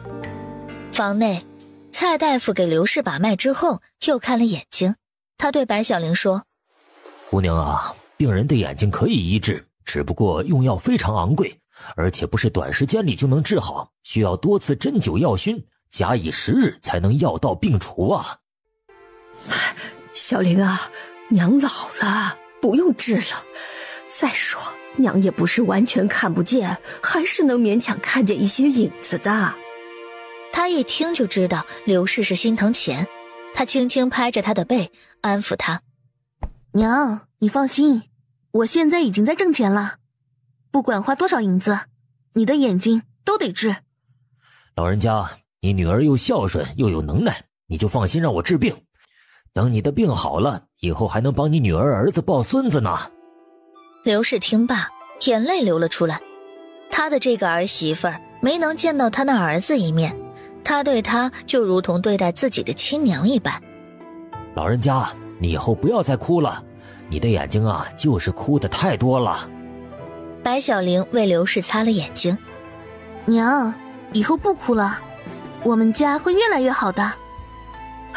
好，不哭不哭啊！接下来就是蔡大夫为刘氏针灸药熏，他也帮不上什么忙，于是对刘氏说：娘，我买了一些东西，竹浪不知道该怎么放置，我先出去看一下。好，去吧。他这个儿媳妇是真的好，如果他的大儿子还活着就好了。白小玲出来的时候，大部分村民都已经散去，他、竹浪、老伯3人一起将调料、大米、蔬菜、种子放到了厨房，将棉被每间房放了2床，各自的衣服放到各自的房内，并且付了老伯的1两银子。天快要黑了，老伯急着要走，白小玲又拿出一些铜板给他：老伯，待会儿和蔡大夫一起回去吧，我去给你们热一点包子和馒头，带着路上吃。一听到包子和馒头，老伯瞬间觉得有些饿了，所以也就答应了。蔡大夫给刘氏针灸药熏之后，他出来对白小玲说：姑娘，每次的诊费是5两银子，每月针灸药熏1次，我保证她在1年之内眼睛就能完全看清东西。白小玲付了银子，并且将几个馒头和包子递给他。蔡大夫，那还得劳烦您每个月都跑一趟，这些包子和馒头你和老伯在路上吃。我给你留了一些伤风咳嗽的草药，煎好之后早晚1次，3天之内就会痊愈。多谢蔡大夫。老伯临走前将沈竹浪拉到了一边，他小声对他说：年轻人，不要听刚才那妇人胡说八道，你的嫂子是个难得的好人，我也是后来听蔡大夫说的，他的银子是今天和留香馆的谢老板打赌得到的。其实就算老伯不告诉他，他也不会相信栓子他娘的话，只不过知道以后更加心安而已。灶房里面，沈竹浪在烧火，白小玲在做饭煎药。今晚他打算做一顿干饭，好不容易有了米，而且他买的米够他们吃1个多月。他还买了猪肉、羊肉、牛肉，将吃不完的肉分成小块浇上水，挂在茅屋外面，等到明天起来，肉就冻成冰雕。要吃的时候，将肉上的冰融化了即可。他选了一块肥瘦相间的肉，而且现在家里调料齐全，他今晚做红烧肉，再烧一锅叶菜汤，炒一个大白菜。白小玲忙着切菜，沈竹浪看向他：嫂子，你给我买了那么多衣服鞋子，我穿不过来，以后别给我买了，给自己多买几件。我给自己也买了不少，这里的冬天实在是太冷了，要多穿点才行。他说着搓了搓自己的手，然后又开始切菜。嫂子，我来切菜，你来烧火。他的手都有些冻红了，便和他换了位置。照着我已经切过的大小切就可以了。沈竹浪切好了菜和肉，他开始动手做红烧肉。小虎子和二婶刚走到院子里，就闻到了扑鼻而来的香味。小虎子蹦蹦跳跳进来，嫂子，你做了什么好吃的？小虎子来了。他很喜欢小虎子，随手给他拿了一个包子和一个馒头。小虎子咬了一口包子，又咬了一口馒头，美滋滋的坐在桌子前面吃起来。二婶扶着刘氏也来了厨房，她坐在木桌前，白小玲将包子馒头盛出来放在桌子上，拿了一个包子放在刘氏手里。刘氏摸着包子，小玲啊，这是什么？娘，是包子。包子。刘氏咬了一口，里面的肉汁溢了她一嘴，真的是包子。她还是沈从清在的时候给她买过几回包子。她又拿了一个包子给二婶。二婶，你也吃。二婶拿着包子，小玲，你可真有本事。嫂子，是我见过最有本事的人。白小玲给沈竹浪拿了一个包子，她问道：嫂子，你呢？刚买来的时候我便吃了2个，再说我这会儿要炒菜，不方便吃。她原本以为她就此作罢，但是没想到沈竹浪竟然洗了手，接过包子，然后喂给她。嫂子，我帮你拿着，你可以一边炒菜一边吃。白小玲愣了愣，什么情况？她本人的年纪22，原主白小玲的年纪18，沈竹浪的年龄15，她该不会爱上自己的嫂子了吧？她看着她的眼睛，她的眼睛里面很澄澈，根本看不到一丝杂质。是她想多了，这只是小叔子对嫂子的亲情表现而已。饭菜已经做好了，白小玲将红烧肉、炒白菜、野菜汤、包子、馒头都端上了木桌，再给5人都盛了饭，又白又大粒的干米饭，他们也是好久没有吃过了。一家人一边吃，白小玲一边说：二婶，小虎子，我给你们1人买了一件棉衣，待会儿回去的时候带回去。二婶有些不好意思。哎呀，小玲，你请我们吃一顿饭，我就很感激你了。棉衣太贵了，我不能要。二婶，我白小玲是个知恩图报的人，如果没有你那半袋子米，我们不知道会怎么样呢。你且将棉衣收下，待会儿再取1袋米回去。小玲，二婶真的不能要。他二婶儿，你就收下吧，都是孩子的一片心意，一家人本来就应该互相扶持。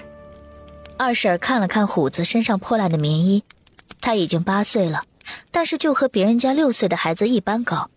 就算他不想吃不想穿，但是孩子也需要穿得暖和一点，吃得饱一点。他终是点了点头。唉，小玲，二婶谢谢你呀。白小玲闷头吃饭，她心里一直有一件事儿，虎子爹并没有在李员外家当家丁，但是他不知道是否要将这件事情告诉二婶。这事儿说得好了是防范于未然，说得不好那就是破坏人家夫妻和睦，所以这话要怎么说，在什么情况下说，他需要仔细想想。一家人刚开始吃没多久，就传来了敲门声。刘氏喊了一声：谁呀？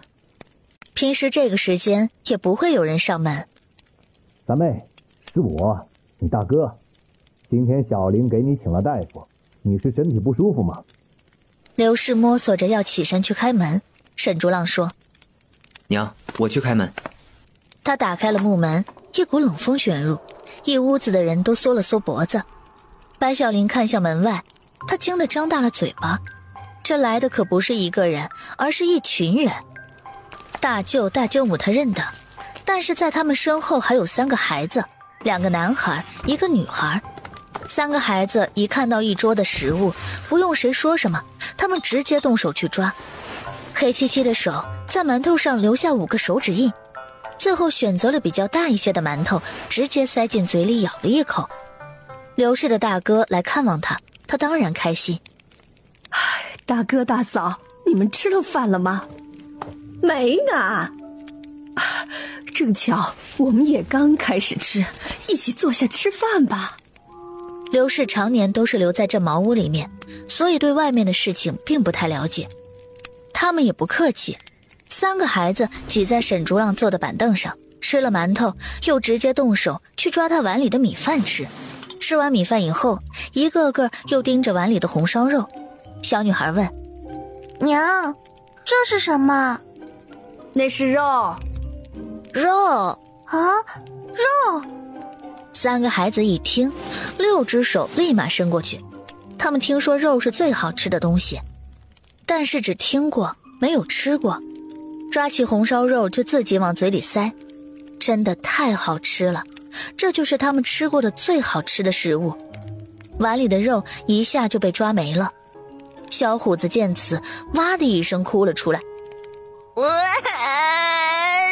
娘，我还没有吃到。白小玲看到这一幕，心里五味杂陈。这3个孩子和小虎子都是过着吃不饱穿不暖的日子的孩子。小虎子虽然爱吃，但是他从来没有像这样过。大舅家的3个孩子刚才的举动真的将他吓到了。舅母走到小虎子后面，他呵斥：虎子，你哭什么哭啊？你已经吃了这么多了，哥哥妹妹们吃一点你还哭了？这些食物也不是你们家的，你小气个什么劲儿啊？刘氏看不清发生了什么，但他也知道自己的这个大嫂有些强硬，于是说：虎子，别哭了，改天呢，我让小玲再给你做一些啊。小虎子抽泣着，二婶也给他擦眼泪。虎子，别哭了。在刘氏和二婶的安慰下，小虎子才停止了抽泣。他刚准备去拿包子，手却一下子被舅母打掉。只剩下5、6个包子了，我们一家人还没吃呢。你来的这么早，应该早就吃过了吧？这些包子都是我们的。小虎子被舅母这么一打，哭得更厉害了，眼泪鼻涕一个劲儿往下面掉。二婶也吃不下饭，但她一向性子温顺，一般不会与别人争吵。她抱着小虎子出去哄去了。白小玲刚准备说话，沈竹浪拉了拉她的袖子，对她摇了摇头。她好不容易才忍住心中的怒火，出去了。空了2个位置以后，大舅和舅母就像是这个家的主人一般，坐到了那2个位置上。刘氏对沈竹浪说：竹浪，快去给大舅大舅母添饭过来。娘，没饭了。他说完也出去了。刘氏有些不好意思地说：大嫂，真是对不住，小玲也不知道你们会来，没能多做一些饭。对于1年4季都吃稀饭野菜的人来说，这样的饭菜简直就是人间美味。他们也不讲究，直接端着他们没吃完的饭就开始吃起来。三妹，这可就是小玲的不对了。她挣了大钱，不接济一下我们这群穷亲戚也就罢了，竟然连饭也舍不得一顿。大哥，这事儿不怪小玲儿，她还是个孩子，是我忘记提醒她了。舅母一边吃着，一边看向堆在角落里面的3袋米。他们家里土地贫瘠，种出来的水稻大多是没有籽的空壳，产量不行，味道不好。这样白花花的大米饭，他是做梦都想吃上一碗。如今吃了几口米饭，便再也不想吃没有几粒米的稀饭。三妹，我也不怪小玲儿，你看看你这3个侄子，他们正在长身体的时候，每天都吃不饱穿不暖，瘦得跟几只猴子似的。你家若是有宽裕的粮食，便分我们一点儿，等到来年我们收成了再还你。他们一家人已经将桌子上的饭菜全部吃光了3个孩子在灶房里面东翻西找，将那些瓶瓶罐罐弄出乒乒乓乓的声音。大嫂，我的眼睛看不清，也不知道小玲今天买了什么东西回来。这件事情啊，你得去问问小玲。舅母往刘氏身边坐了坐，然后小声说：哎，三妹，不是我说你，有些事情啊，你得为你和竹浪着想。小玲那孩子嫁过来3个月，她连从亲的面都没见到，说不定哪天她就改嫁了。你又不是她的亲娘，她也不是从你肚子里面爬出来的。如果她改嫁以后，她还能这般对你吗？所以家里的重要物品，你得抓在自己的手里。唉，小玲啊，就像我的亲生女儿一样，是我家从亲命薄。她如果能找到一户好人家，我也替她高兴。哎呀，你怎么就是不明白呀？白小玲今天去莲花镇走了一圈，就赚了好些银子。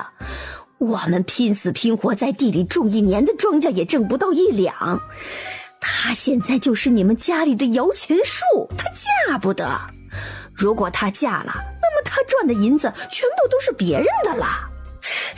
你就算不为自己着想，也要为竹浪着想啊。竹浪还在上学，3弟还在的时候，最大的心愿就是沈家能出一个状元。如果白小玲嫁了，你有能力让竹浪上学吗？刘氏沉默了，他现在眼睛看不见，别说让竹浪上学，就算是他一个人养活他们母子2人都困难。自从从清走了以后，白小玲就像变了一个人似的，他所给他吃的东西是他这辈子都没见过没吃过的好东西，他给他买的衣服比他这辈子所有穿过的衣服都好得多。如果白小玲真的离开了这个家，他真不知道该怎么办。他在他耳边轻声说着：三妹，地气房气你可要在自己手里捏好了。小玲年纪轻，不会花钱，你也可以先替她保管。等到有一天她真的要嫁人了，你不仅可以将她当做自己的女儿，给她添置嫁妆，而且你和竹浪以后也有一个保障。小男孩找到了米。娘，这里有大米。多吗？一共有3袋呢。既然如此，大哥大嫂，你们就拿1袋回去。孩子们正在长身体，可别将他们饿着。他们笑得脸上开了花。三妹啊，家里的母鸡下了鸡蛋，刚才准备给你拿过来，但是竹浪说不用了。我想你们家现在也不差这些吃的，所以也就没有拿过来。鸡蛋就留着给孩子们补身体，以后小莲若是再买了什么好东西，我会让竹浪给你们送一点过来的。女孩翻到了已经熬好的药，她见没人看她，然后咕噜喝了几口，然后皱着眉头喊：娘，这汤好苦啊！那是竹浪治咳嗽的药。老三，那是你竹浪哥治咳嗽的药，多喝点，前几天你不是还在咳嗽吗？女孩听了，咕噜咕噜将药喝了一个精光。刘氏摇了摇头：喝就喝了吧，蔡大夫开了3天的药。他就是看准了刘氏软弱可欺，而且脑子也不灵光，于是继续说：刚才看见竹浪和小玲搬了很多东西进来，还有好几件新棉衣。你看孩子们身上穿的衣服，是孩子爹穿过以后改小了给老大穿，老大穿不了给老二穿，老二穿不了了给老三穿。棉衣缝缝补补，不知道多少次不说，里面的棉花都黑了，穿起来一点儿也不保暖。孩子的手脚啊都长满了冻疮。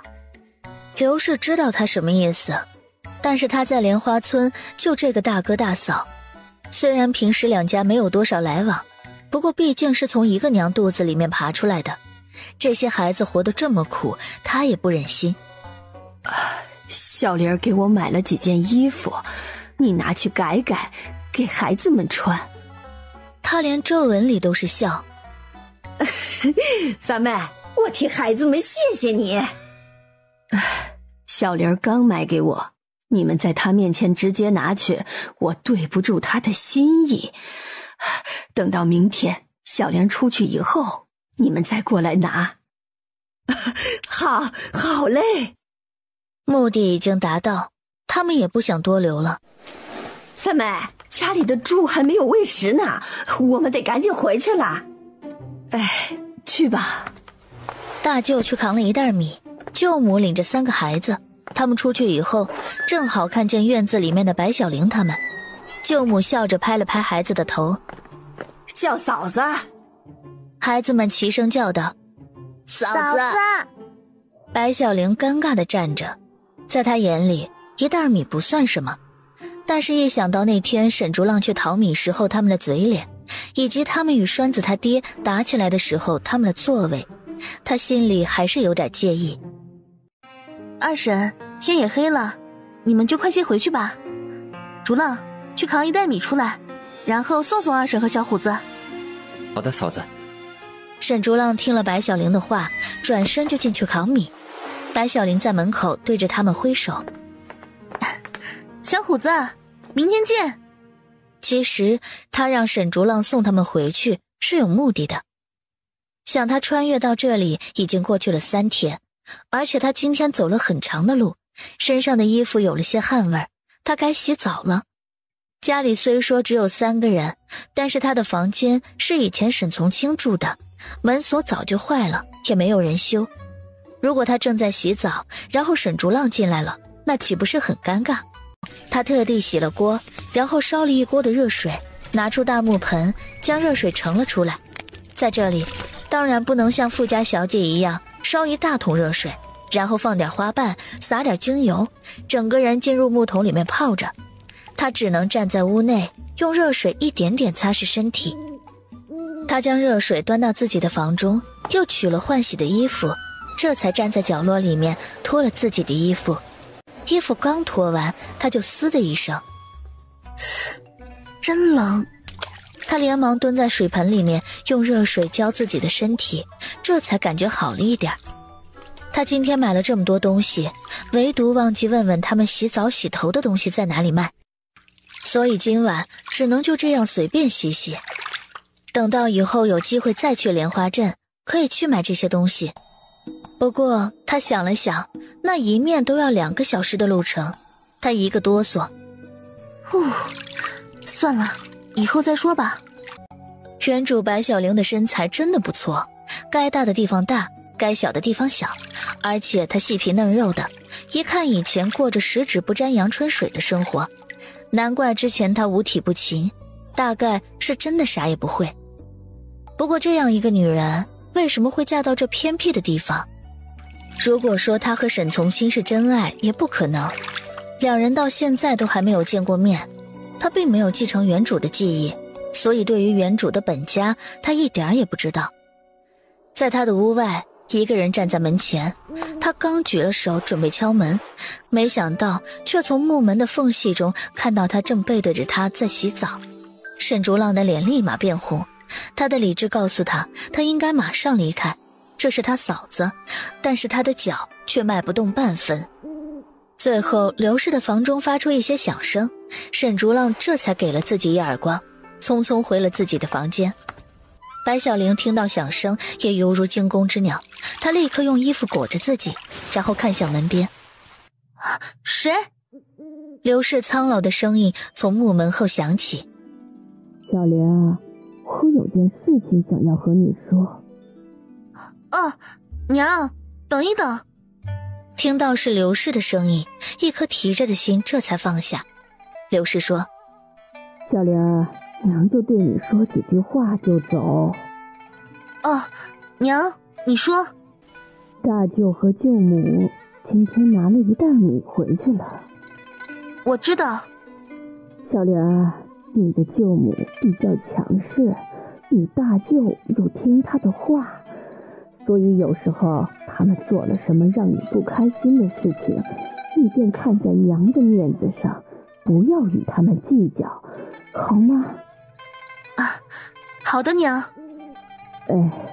我就是和你说这件事情。天也晚了，你休息吧。第二天日上三竿以后，娘，竹浪呢？下地去了。他想，他难道又去挖地去了？他的身体那么单薄，天气这么冷，如果一下的挖，那得需要多长时间？娘，村里谁家有牛呢？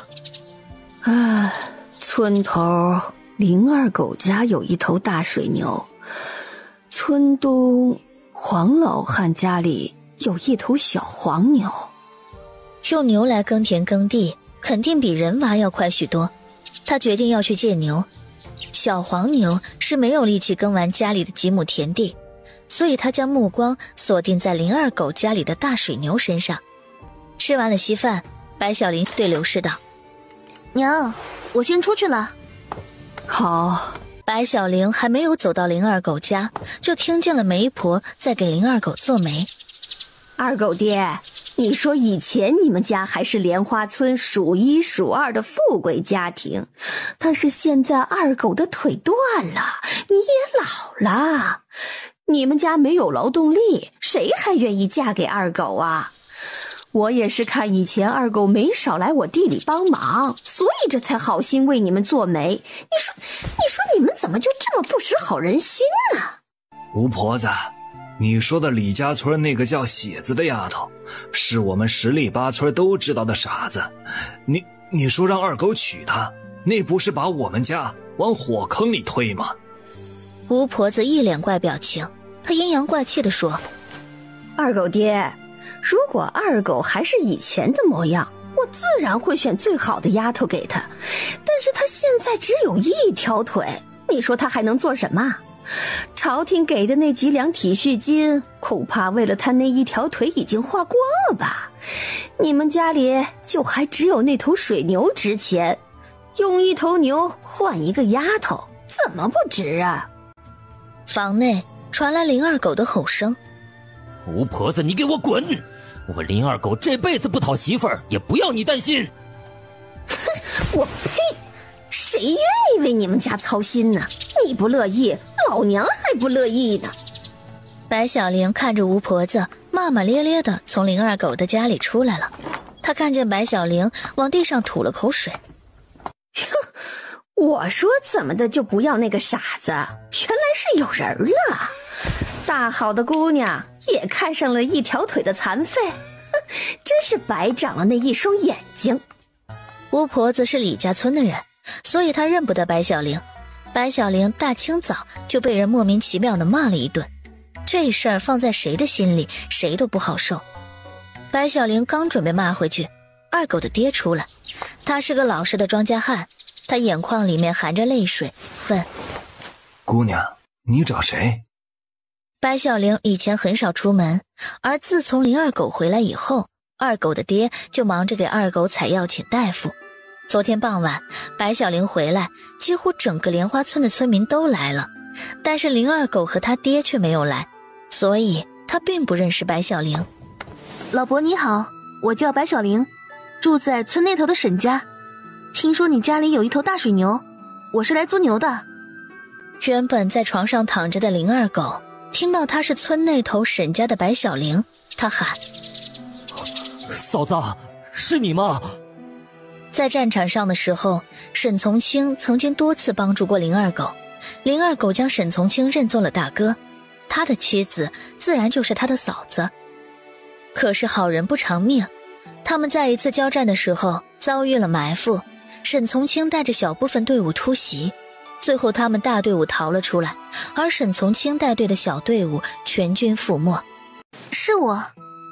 林二狗听见白小玲的声音，他的声音有些哽咽。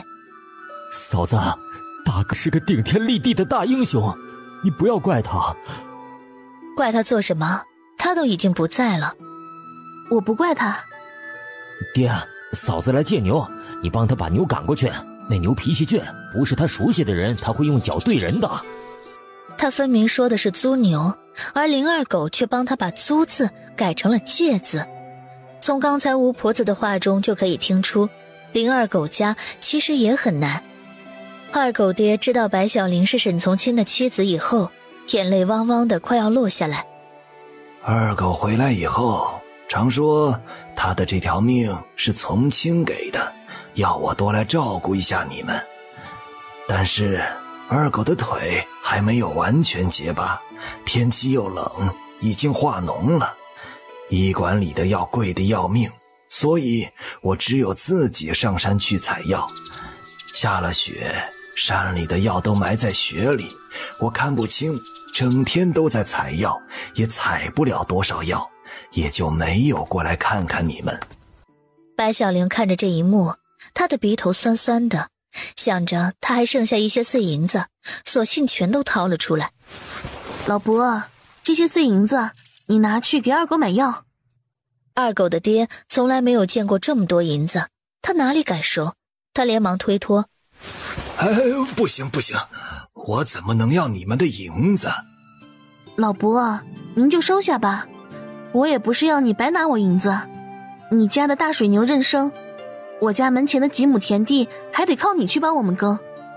还有，这里去镇上实在远，我是不想去了。你去给二狗买药以后，如果还有闲钱，就帮我买一点洗头洗衣服的东西回来。所以这银子不是我送给你的，是你自己靠着自己的劳动赚来的。二狗爹看着手里的银子，白小玲又给了他银子，又没有让他伤了自尊，而且他是真的需要这些银子，否则等到二狗的伤口烂了，那么他的命都保不住了。姑娘，二狗好了以后，我做牛做马都会报答你。他湿润了眼眶，一时间不知道说什么。林二狗听到银子两个字，他喊道：爹，嫂子的银子我们不能拿。二狗，你要是还将我当做嫂子，银子的事情你就不要再说了。嫂子，你叫他一声大哥，叫我一声嫂子，以后啊就是一家人。林二狗坐在床上默默流泪，自从他的腿断了以后，自家的亲戚都害怕他们去借钱，所以疏远了联系。他只是听过名字，还没有见过面的嫂子竟然这样对他们家。嫂子，你的大恩大德我林二狗会一直记着。二狗爹抹了一把眼泪。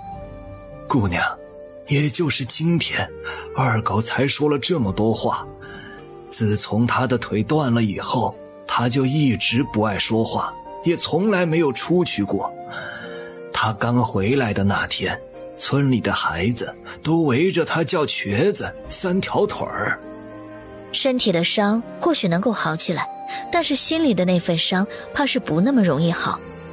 林二狗正值壮年，突然断了腿，这样的心理落差放在谁的身上都是不容易被接受的。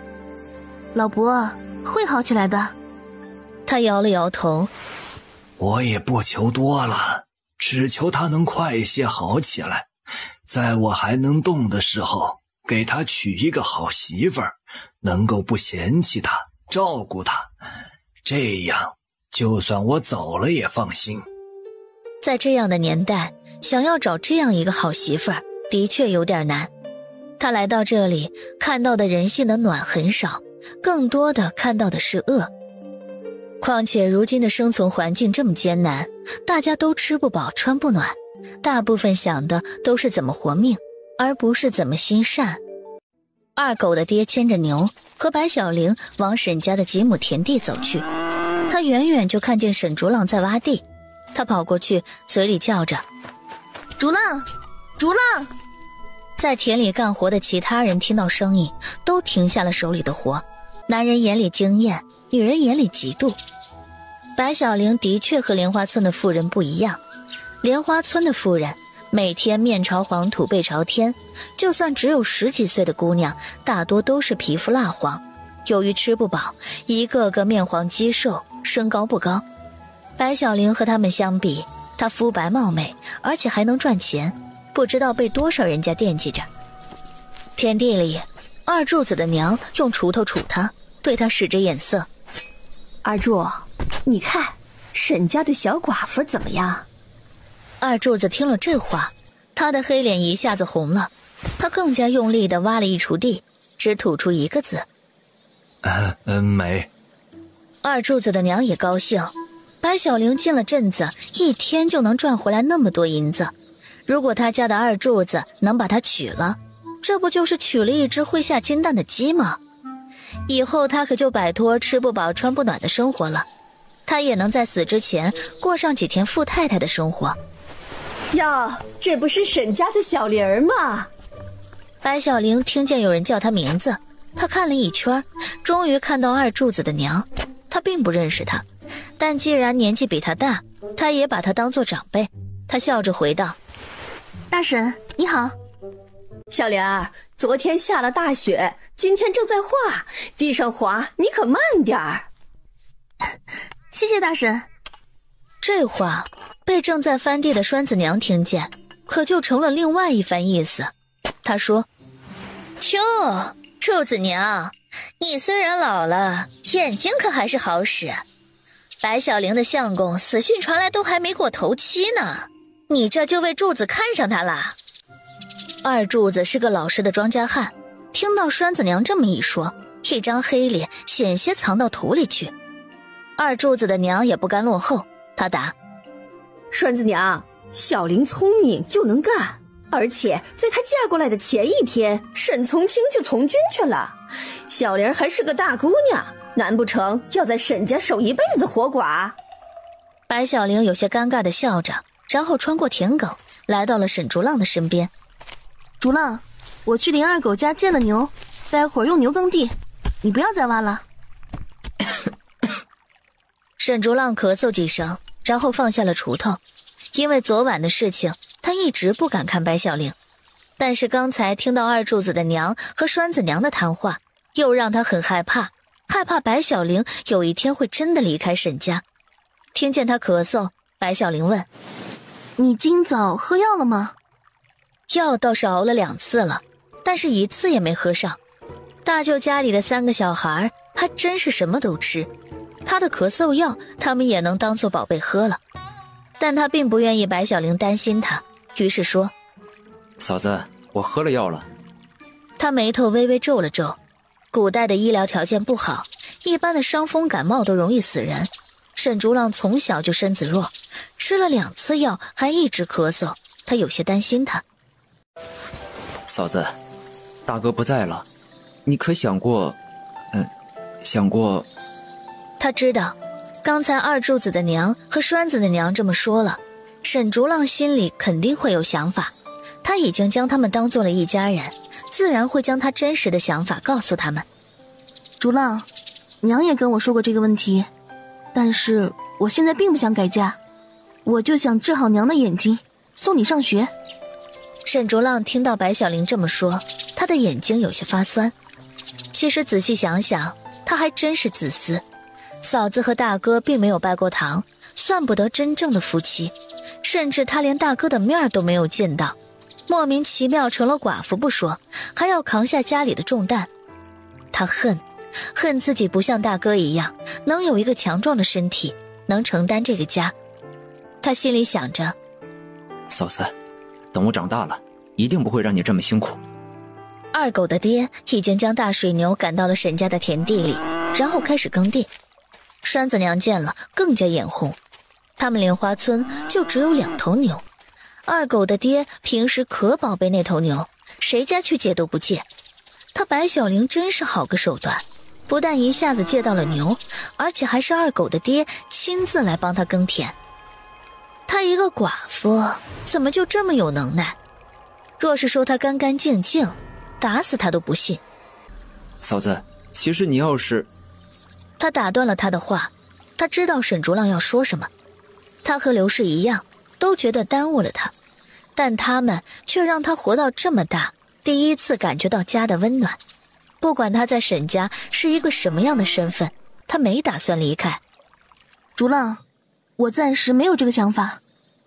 沈竹浪听到他的回答，心里又是高兴又是愧疚。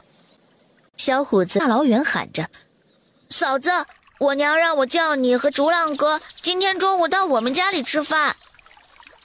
栓子的娘看见小虎子身上的新棉衣，眼睛嫉妒的要出血。真是见了鬼，村里最贫困的沈家如今个个都穿上了新衣服，努力耕田劳作的人却过着吃不饱穿不暖的鬼日子。白小玲想，昨天她是让沈竹浪给二婶家搬去了一袋米，今天中午她就做了饭叫他们过去吃。二婶和小虎子可比大舅和他们家里的3个小孩好多了。沈从清的死讯传回来没多久，刘氏虽然不哭了，但她也心情沉重，没事的时候就坐在茅屋前往那条小路看着。白小玲决定等到刘氏的眼睛好了，她再给他讲讲他身边的这些奇葩亲戚们，让他不要再被他们蒙骗。小虎子，你去我家里让我娘给你装一些米回去做。今天二狗叔叔的爹帮着我们耕田，我要请他们吃饭。他说话的时候，二婶正端着一盆大白菜来河边洗菜。他笑着说：小玲，你这么说呀就见外了，让他们都来，二婶今天中午多做一些。有这样一个亲戚真好。白小玲笑着，她想着家里还有昨晚没用完的冻肉。她说：二婶，我和你一起回去做饭。好好。白小玲做的饭菜味道真叫一个绝。她虽然没有去过镇子上的酒楼吃过饭，不过她也从酒楼旁边路过几次。酒楼里面大厨做出的菜都没有白小玲炒出来的菜香。他们一边吃饭，白小玲一边说：大伯，小玲有一件事情想要求你。小玲，你和从清对我们家有恩，你有什么事情就尽管说，以后别提求这个字。那好，大伯，既然你都这么说了，那我就直说。大伯，你也看见了，竹浪还小，而且开过春以后他就要去书院了。我们家里就只有我和娘，我们都是女流，没有力气，家里的几亩田地我也不想让他们荒废了。大伯，不如以后我们两家搭伙，你和二狗帮我们耕田犁地收割庄稼，我负责做饭，怎么样？他眼眶湿润了，他都一大把年纪了，难道还听不出白小玲的意思？他其实就是想帮助他们一家。他今年虽然50了，但是身体还算硬朗。二狗从军以后，家里的几亩田全是他一个人在弄，他也没觉得累。尽管他很辛苦的在种地，但是粮食的产量低，而且今年遭了虫害，所以没有收多少水稻。附近的几个村都是这样，所以每家每户基本上都吃不饱。今天能吃上一口大白饭，能吃了一口肉，他感动得哭了。他无论吃什么都无所谓，但是二狗要吃好，他腿上的伤还没有好，如果再吃不饱，他该怎么办？还有，二狗自从回来以后，从来没有笑过，也没有出门。今天他不仅笑了，而且还愿意出门。或许白小玲说的是对的，他们会好起来的。尽管觉得不能再连累白小玲一家，但是他为了二狗能快速康复，只能点头应了。好，小玲，大伯这次听你的。沈竹浪听了他们的对话，他虽说没有说话，但是心里却不是滋味。他想着栓子的娘说的话，他说嫂子看不上二柱子，看上了一个瘸子。大伯，那我们就这样定了，你可不许反悔。他哪里会反悔？他倒是害怕他反悔。竹浪，我们家里可有林地？爹以前在世的时候在后山种了树。你下午带我去看看，我想砍几棵树烧炭。烧炭？那是什么？一桌子的人都看向白小玲。白小玲知道，或许他又说了他们根本就不知道的话了。不过他也没有烧过炭，只是学过有关的理论知识，也不知道能不能成功。我也解释不清，反正等会儿你们就知道了。白小玲做过太多稀奇的事情，所以就算她再做出什么稀奇事儿，大家也不会觉得很奇怪。一家人吃完了饭，白小玲、小虎子、沈竹浪三人一起朝后山走去。沈竹浪手里拿着一把破旧的斧子，小虎子拿着镰刀，看来他们也是没有打算让他动手了。嫂子，听说你嫁过来前是变成的一户大户人家的小姐，这是真的吗？白小玲笑着，如果原主真的是大户人家的小姐，她怎么可能嫁到莲花村？而且嫁过来这么久，也没有一个娘家人过来瞧一眼。小虎子，都是他们胡说的。我也觉得嫂子不像是大户人家的小姐。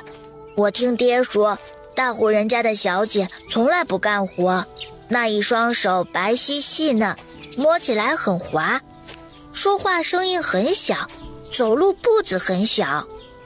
虎子的爹怎么和一个小孩子说这些？小虎子说完，他看着白小玲的手。嫂子，你的手就很滑。是吗？他倒不觉得他的手很滑。竹浪哥，你也摸摸看，嫂子的手真的很滑。沈竹浪没有应声，一张脸却已经红到耳根。虎子，你现在还小，说这样的话那叫童言无忌。如果你再大一点，再这样说话，别人就得叫你流氓了。小虎子不懂。嫂子，什么是流氓？流氓就是……他突然不知道怎么给小孩子解释什么是流氓。流氓就是你长大以后不经过女孩子的同意就牵女孩子的手。那我不当流氓，等我长大以后，我只牵嫂子的手。沈竹浪听了小虎子的话，咳嗽了几声。白小玲摇了摇头，他的感冒怎么还没好？三人已经来到沈家的那片林地，小虎子在地上割着野草玩，沈竹浪选一棵不粗不细的树开始砍树，白小玲就坐在不远处。小虎子，你什么时候开始去上学？嫂子，爹说上学没用，我不上学的。或许这里大部分的村人都会这么以为，但是他给了他一股不好的感觉。虎子，二叔出去多久了？小虎子的眼神有些忧伤。1年多了。就连去年过年的时候都没有回来。那他有给家里拿点银子补贴家用吗？没，二婶倒是每个月都会上镇子一趟，然后背一捆柴去卖了，再把卖柴的钱给他。听沈竹浪这么一说，白小玲就越觉得不对劲儿了。二婶说她在某个大户人家当家丁，也不知道是真的还是假的。假的，他却问了。那他今年过年回来吗？谁知道呢？小虎子快哭了，大概也是想他爹了，但是他一直忍着泪水，还是在挖草玩。莲花村内，舅母穿着一身新衣服，领着大壮、二壮、三妞往沈竹浪家的方向走去。三妞说：娘，今天我们没见到竹浪哥家里冒烟，他们大概还没有做饭吧。你个死丫头，不学精明一点还不得饿死你。刚才香味都飘满了整个莲花村了，我们莲花村除了白小玲，谁还能做出这种味道的东西？我看就是你个死丫头偷懒，没有仔细看。三妞被骂了，她也不敢还嘴。四人走到茅屋的门前，舅母站在门口喊着：三妹，三妹。屋里没人应，她便自己打开了围栏，然后进去了。上次刘氏给她拿衣服的时候，她看见她箱子里面还有一个包裹，不知道里面装着什么好东西。这下屋里没人，也正好进去看看。你们三个就在院子里面玩，我进去看看。好的，娘。刘氏的房门前几天坏了，只能从里面拴住，不能从外面锁。反正莲花村每家每户都是穷的叮当响，他们家以前就是最穷的，就算强盗来他们家走一趟，都带不走一点东西。所以刘氏也没有请人来修门，他直接推了门就进去。他打开箱子，将旧衣服都翻了出来，然后将包裹取出，包裹里面竟然装的都是糖。他咽了咽口水，然后取出一块糖放在嘴里，真甜，这一辈子也没有吃过这么甜的东西。他抓了一把糖放在怀里，然后赶紧出去了。正走到院子，就遇到了沈竹浪的大姨，也就是刘氏的大姐。大姨看见舅母身上的新棉衣，一双眼睛都快要恨出血来。她年轻的时候出嫁到邻村，虽然2个村隔得不远，但是几10年来也没有回来几次。这次她倒是听说自己三妹家中的小寡妇不得了，进了镇子一趟就赚了好些银子，买了1辆马车的东西，给村子里面的村民都发了糖不说，还往大舅和二婶家里送了1袋米。1袋米呀，那是多么珍贵！家里的米缸早就见了底，屋里的孩子饿得直哭叫，家里的男人让他过来看看，大家都是亲戚，凭什么大舅家和二婶家都能得到1袋米，而他什么都没有？白小玲已经嫁给了沈从清，就得跟着沈从清一起叫她一声大姨，所以他家的1袋米他也要讨了来。舅母看了大姨好一会儿，这才想起她原来是刘氏的大姐，她男人的大妹。她连忙笑着说：哎呀，原来是大妹，好些年没见了，你怎么就回来了？她心想，我再不回来，好东西都得被你们瓜分完了。嘴上不能这么说，脸上依然带着笑。这不，听说从清的孩子遇了不幸，我过来看看，随便带了小袋子的鼻骨。鼻骨就是颗粒不饱满的水稻，里面基本上都是没有谷子的。不过对于他们这样的家庭来说，能有鼻骨就不错了。将鼻骨捣烂以后，和野菜一起煮了，就这样吃上热腾腾一碗，那真是比神仙都快活。舅母从怀里掏出1块糖，大姨见了眼睛直发光，她问道：这是什么？糖。大妹，你可不知道三妹家的小寡妇白小玲带了多少好东西回来。大姨包了糖纸，把糖放在口里，一瞬间的时间，她觉得自己的味蕾都被打开了。一辈子吃糠咽菜，她哪里吃过这样的好东西？关键是，就算吃糠咽菜，也还吃不饱。家里的男人和婆婆对她非打即骂，原因就是她已经生了5个孩子了，但每一个都是女儿。这不，她背上还背着一个婴儿，也是一个女婴。婴儿瘦小的不行，脸也被冻得通红，不哭不闹，或许是被饿得没有力气。舅母也包了1颗糖喂进婴儿的嘴里。哎呦，大妹，你说你怎么这么命苦啊？生了5个孩子了，就没有1个是儿子，你以后的日子可怎么过呀？大姨听到这话，也抹着眼泪。可不就是命苦吗？大妹，你过来，我悄悄跟你说几句话。舅母把大姨往边上拉，然后在她耳边小声说：大妹，三妹家前面的几亩田地可是我们莲花村最好的田地。她家的茅屋虽然破烂，但是这位置风水好，前几年就有风水先生说过，这位置住久了会出大富大贵之人。但是这些都是三妹的东西，我就算想要也不会要。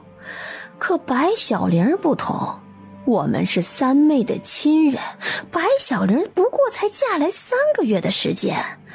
三妹现在身体不好，一双眼睛也看不清，开年之后竹浪又要去上学，如果到时候白小玲将三妹家中的房契地契都骗走了，那三妹可怎么活呀？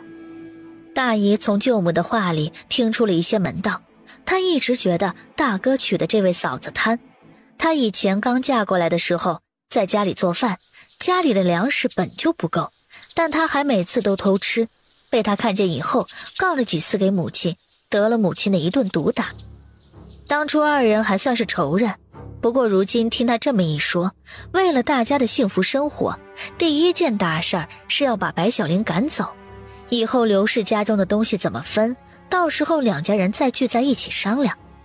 大姨皱着眉头，竟然还有这样的事儿。舅母的表情极其夸张。那可不，依我看呐，白小玲根本就不是个好东西。从亲在世的时候，她就懒，待在家里大门不出二门不迈，什么活也不做，把自己养得细皮嫩肉的。如今从亲战死的消息刚传出来，她就出来了。她不仅出来了，而且还穿得花里胡哨的在村子里面转悠。哎，今天还听说去了林二狗家里。那林二狗腿没断的时候，也算得上是我们莲花村最好的没有娶亲的男人了吧。但是如今呢，他的腿断了，还有哪个女人愿意跟他？但是白小玲就不同了，为了从林二狗家里借来水牛耕地，他什么事情都做得出。他靠近大姨的耳朵，声音更加小。哎，大妹，你说一个女人怎么可能进了镇子一天就赚了好些银子？我们就算在地里忙活一年，也赚不了1两银子。依我看呢，她就是去卖了。大姨的身子明显一震。附近几个村子都穷，但是女人们都还是十分守节。如果被发现有人不守妇道出去卖，那肯定是要被活活打死的。大嫂，这件事情可不能乱说。哎呀，我能乱说吗？白小玲出去卖的事情，我们莲花村谁不知道啊？只不过大家都不说而已。你不信我，可以去问栓子娘。这时沈竹浪扛着木头回来，他看见自家院子里站着那么多人，明显愣了一下。舅母见沈竹浪回来，有些心虚，他对着3个孩子吼了一声：还不叫竹浪哥！3个孩子跑到沈竹浪面前喊着：竹浪哥，竹浪哥，你吃饭了吗？原来又是来蹭饭的。今天已经吃过了。可我今天没有看见你们家里冒烟。沈竹浪笑而不语。舅母家的3个孩子硬是被他教得跟猴子一样精明。他将木头放在灶院子里，然后看着背着孩子的妇人，过了很长时间才认出来。他不确定地喊了一声：大姨。大姨听见沈竹浪叫他，脸上都是笑。竹浪，都长这么高了，记得我上次回来的时候你就这么高。大姨用手比划了一下，沈竹浪挠着脑袋，羞涩地笑着。他的确比同龄人都要高出许多。他和大姨也好多年没见了，他记得上一次见他还是在他6岁的时候，他比起之前苍老了很多。见他背上背着一个孩子，孩子被冻得小脸通红，他将他们请进了屋子，在屋里生了火。大姨，娘在二婶家里，我这就去将她找回来。你和娘得有9年的时间没见了，娘见了你一定会非常高兴的。好。白小玲和小虎子左等右等，没等来沈竹浪。他看着地上的几块木头疙瘩，心里想着，不如自己试一试。他走到一段木头前，费了很大的力气才将木头扛在肩上，但是刚走了2步，他身子一歪，整个人就摔在了地上。小虎子见了，他吓得不轻，哭着大叫道：有没有人啊？救命！救命！白小玲揉着自己的脚，自己也没有摔出一个好歹来。小虎子这样的反应太夸张了，不过这也正说明小虎子是在意他的。好了，小虎子，嫂子没事。小虎子眨了眨眼睛，一下子就将眼泪收住了。真的没事吗？没事，我还能站起来。他站了起来，然后动了动自己的手脚，没有大碍。就在不远处干农活的二柱子听见有人喊救命，丢了手里的锄头就往这边跑，一边跑还一边叫着：怎么了？小虎子听见二柱子的声音，他喊着：二柱哥，没事。虽然小虎子说没事儿，但他还是走了过去。刚才我看见竹浪扛了1截木头回去了。哎，你们是来砍柴的吗？他看见白小玲的衣服上有泥点，又问：摔了？他点头。木头太重，路又滑。二柱子二话不说，直接扛起地上的一截木头。走吧，我送你回去。这些树枝待会儿我来将它们捆了，然后给你送到家门口。他看着二柱子，难道他又遇到了一个淳朴善良的好村民？白小玲在看他，他赶快走到他前面，害怕被他看见自己红了脸。小虎子说：嫂子，以后你可不许来后山了。这个小不点儿竟然管起他来了。沈竹浪把刘氏送回去以后，就往后山赶来。他正巧看见二柱子扛着一截木头，白小玲和小虎子跟在他的身后。沈竹浪心里不高兴，但也没有说出来。他跑过去喊：嫂子，大姨来了，我刚才去接娘回去，耽搁了一下。没事。沈竹浪去扛了一截木头，然后四人一起走着。他这次走在最后面。他看着白小玲和二柱子，大哥不在了，林二狗又断了腿，如今他们村里最健壮的男人就是二柱子，嫂子会看上他吗？茅屋里，刘氏虽然看不清大姨，但是他光是听着他的声音就已经老泪纵横。大姐，我得有9年时间没有见你了。大姨也将刘氏的手握着。三妹，我想来看你，但是你也知道我家里的情况，我这次也是好不容易才跑出来。他拿出鼻骨塞到刘氏手中。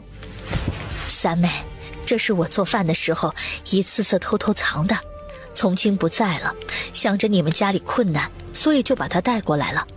虽然量不多，但是也能对付1、2顿。听到他这么说，刘氏更加眼泪婆娑。哎呀，大姐，你的东西我可不能收，拿回去给孩子们吃啊！大姨一听到孩子，立马哭了起来。三妹，别提孩子，都不知道能不能养活他们。怎么了？婆家嫌弃我生的都是女儿，大女儿被1两银子彩礼就嫁给了一个老光棍。前几天他们商量着要把2女儿卖了，3女儿被他们扔了，4女儿才7岁，5女儿才几个月大，我这一家活不下去了。这不是欺负我们家没有男丁吗？大姐，你可别担心，待会儿我们就去大哥那里，让大哥给你做主。站在一旁的舅母连忙说道：大姐，三妹，大壮爹明儿要去镇子里卖柴，去不了。竹浪也大了，不如让竹浪去。刘氏知道他是不想惹祸，毕竟大姨家里的男人是这几个村远近闻名的地痞。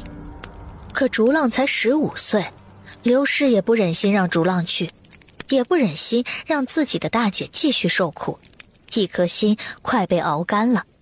院子里面传来白小玲的声音，她对二柱子说：柱子哥，多谢你，放这里就成。二柱子将木头放在院子里，他笑着说：没事儿，你刚才摔了一跤，现在回屋歇着，我待会儿去将剩下的全部扛回来。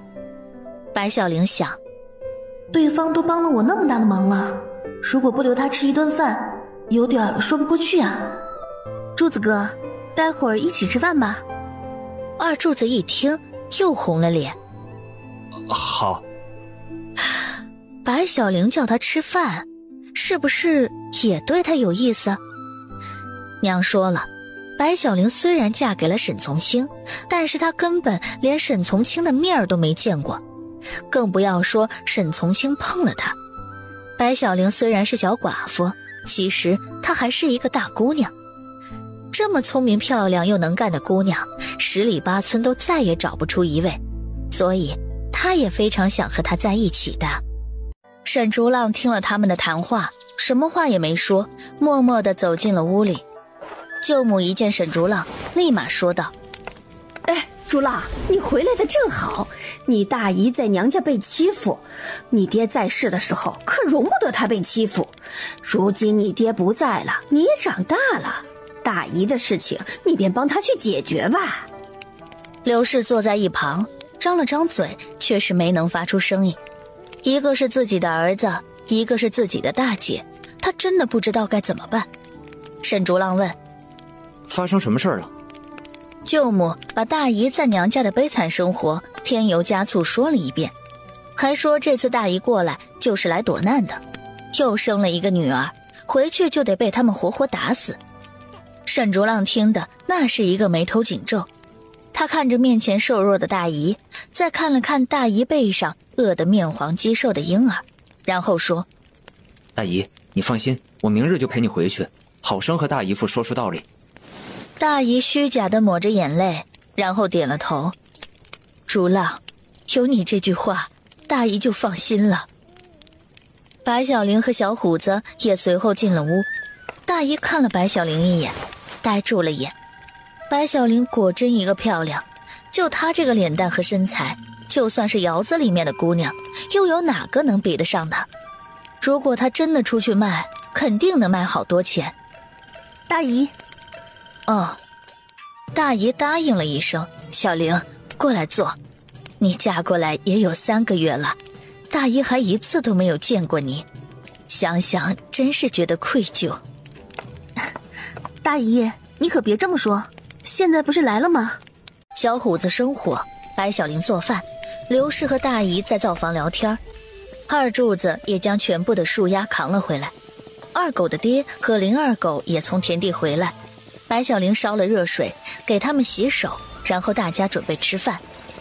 大姨看着一碗碗大白饭，咽了咽口水。看来大家传的果然没错，沈家发达了。今天白小玲做了一个红烧茄子，一个狮子头，一个糖醋排骨，还有几个炒蔬菜。二柱子吃在嘴里，心里更加肯定，自己肯定要将白小玲娶回去。白小玲晚饭没有吃多少，她心里想着一个问题。虽然上次卖了香辣螃蟹的配方，提前拿了30两银子，但是现在她身上也是一个子儿都没有了。原本想着2袋大米还没吃完，留香馆的老板就会把余下的尾款送来，这不才过了1-2天，那1袋大米就快要见底了。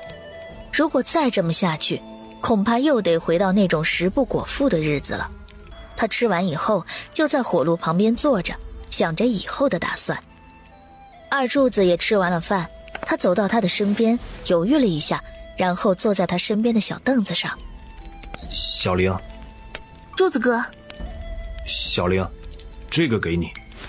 白小玲看着二柱子手里的一块方方正正的东西，他拿起来闻了闻，这块东西飘着淡淡的皂角味儿。二柱子说道：小玲，这是我娘自己做的皂角膏，很好用。皂角膏，那正是古人用来洗头、洗衣服、洗澡用的东西，他也正好缺，也就收下了。柱子哥，多谢你。不谢小玲，我家里还有几块，你若用完了就来告诉我。白小玲本来想给二柱子一点铜板买下这块皂角膏，但是今天早上他已经将所有的钱全部给了二狗的爹，只能将他这个人情欠着。沈竹浪见了，他说：柱子哥，这怎么可以呢？嫂子手里的这块皂角膏算是我向你借的，等哪天我去了镇子上买来还给你。刘氏听着沈竹浪的话，他暗自摇了摇头。大姨还在吃饭，她虽然没有说话，但是却想着，白小玲果然是那样一个不干净的女人。沈从清刚死没多久，她竟然就在刘氏的眼前勾引汉子。二柱子的表情有些尴尬。竹浪，不用还。要还的。林二狗将这一切都看在眼里，男人的心思或许只有男人看得最明白。家里只有3间房，3张床，晚上如何睡都成了一个问题。白小玲一个人睡觉习惯了，一来她不喜欢和别人一起睡，二来她睡觉也不踏实，生怕一个不小心翻身压住了孩子。但是让大姨和刘氏一起睡也不妥。刘氏是长辈，他害怕孩子晚上蹬被子凉了刘氏。他正在纠结中，刘氏开口了：小灵儿，你晚上和娘一起睡，让大姨和招娣睡你的房间，行吗？行。毕竟也没有其他办法了，他的被子和棉絮都是新买的，招娣可不要给他尿床了。白小玲将大姨领到了她的房间，大姨看着床上铺满了蓬松的被子，心里就开心的不行。她家里的被子又脏又硬，里面的棉花都已经盖黑了，这样的新棉被她一辈子都没有睡过。大姨，那你们早点休息。好。白小玲出去以后，她就迫不及待坐了上去，然后躺在松软的棉花当中。白小玲到了灶房以后，沈竹浪正在洗碗，她过去帮他。沈竹浪抿了嘴唇：嫂子，你觉得二柱子这个人怎么样？他挺善良，挺勤劳的。那沈竹浪的话还没有问出口，刘氏已经站在了灶房门前，他喊：小玲儿啊，就让竹浪洗吧，你快过来。竹浪，辛苦你了。嫂子，你去吧。白小玲朝着刘氏走去，心情不错。刘氏对她可比对自己的儿子好多了。两人进了屋，刘氏关了门。小玲儿，有一件事情我想了很久，还是觉得要告诉你。两人躺在床上挤在一块儿。她是个孤儿，从来没有和自己的母亲一起睡觉过，和刘氏躺在一起就像和自己的母亲躺在一起一样，她的心里甜滋滋的。刘氏给她背上的被子都压在她的身下，让风一丝都没有办法钻到被子里。刘氏说：今天你大姨过来，她说在婆家受了欺负，你舅母说让竹浪明天过去说说，但我觉得竹浪还小，如果他们犯起浑来，我怕他不知道怎么对付。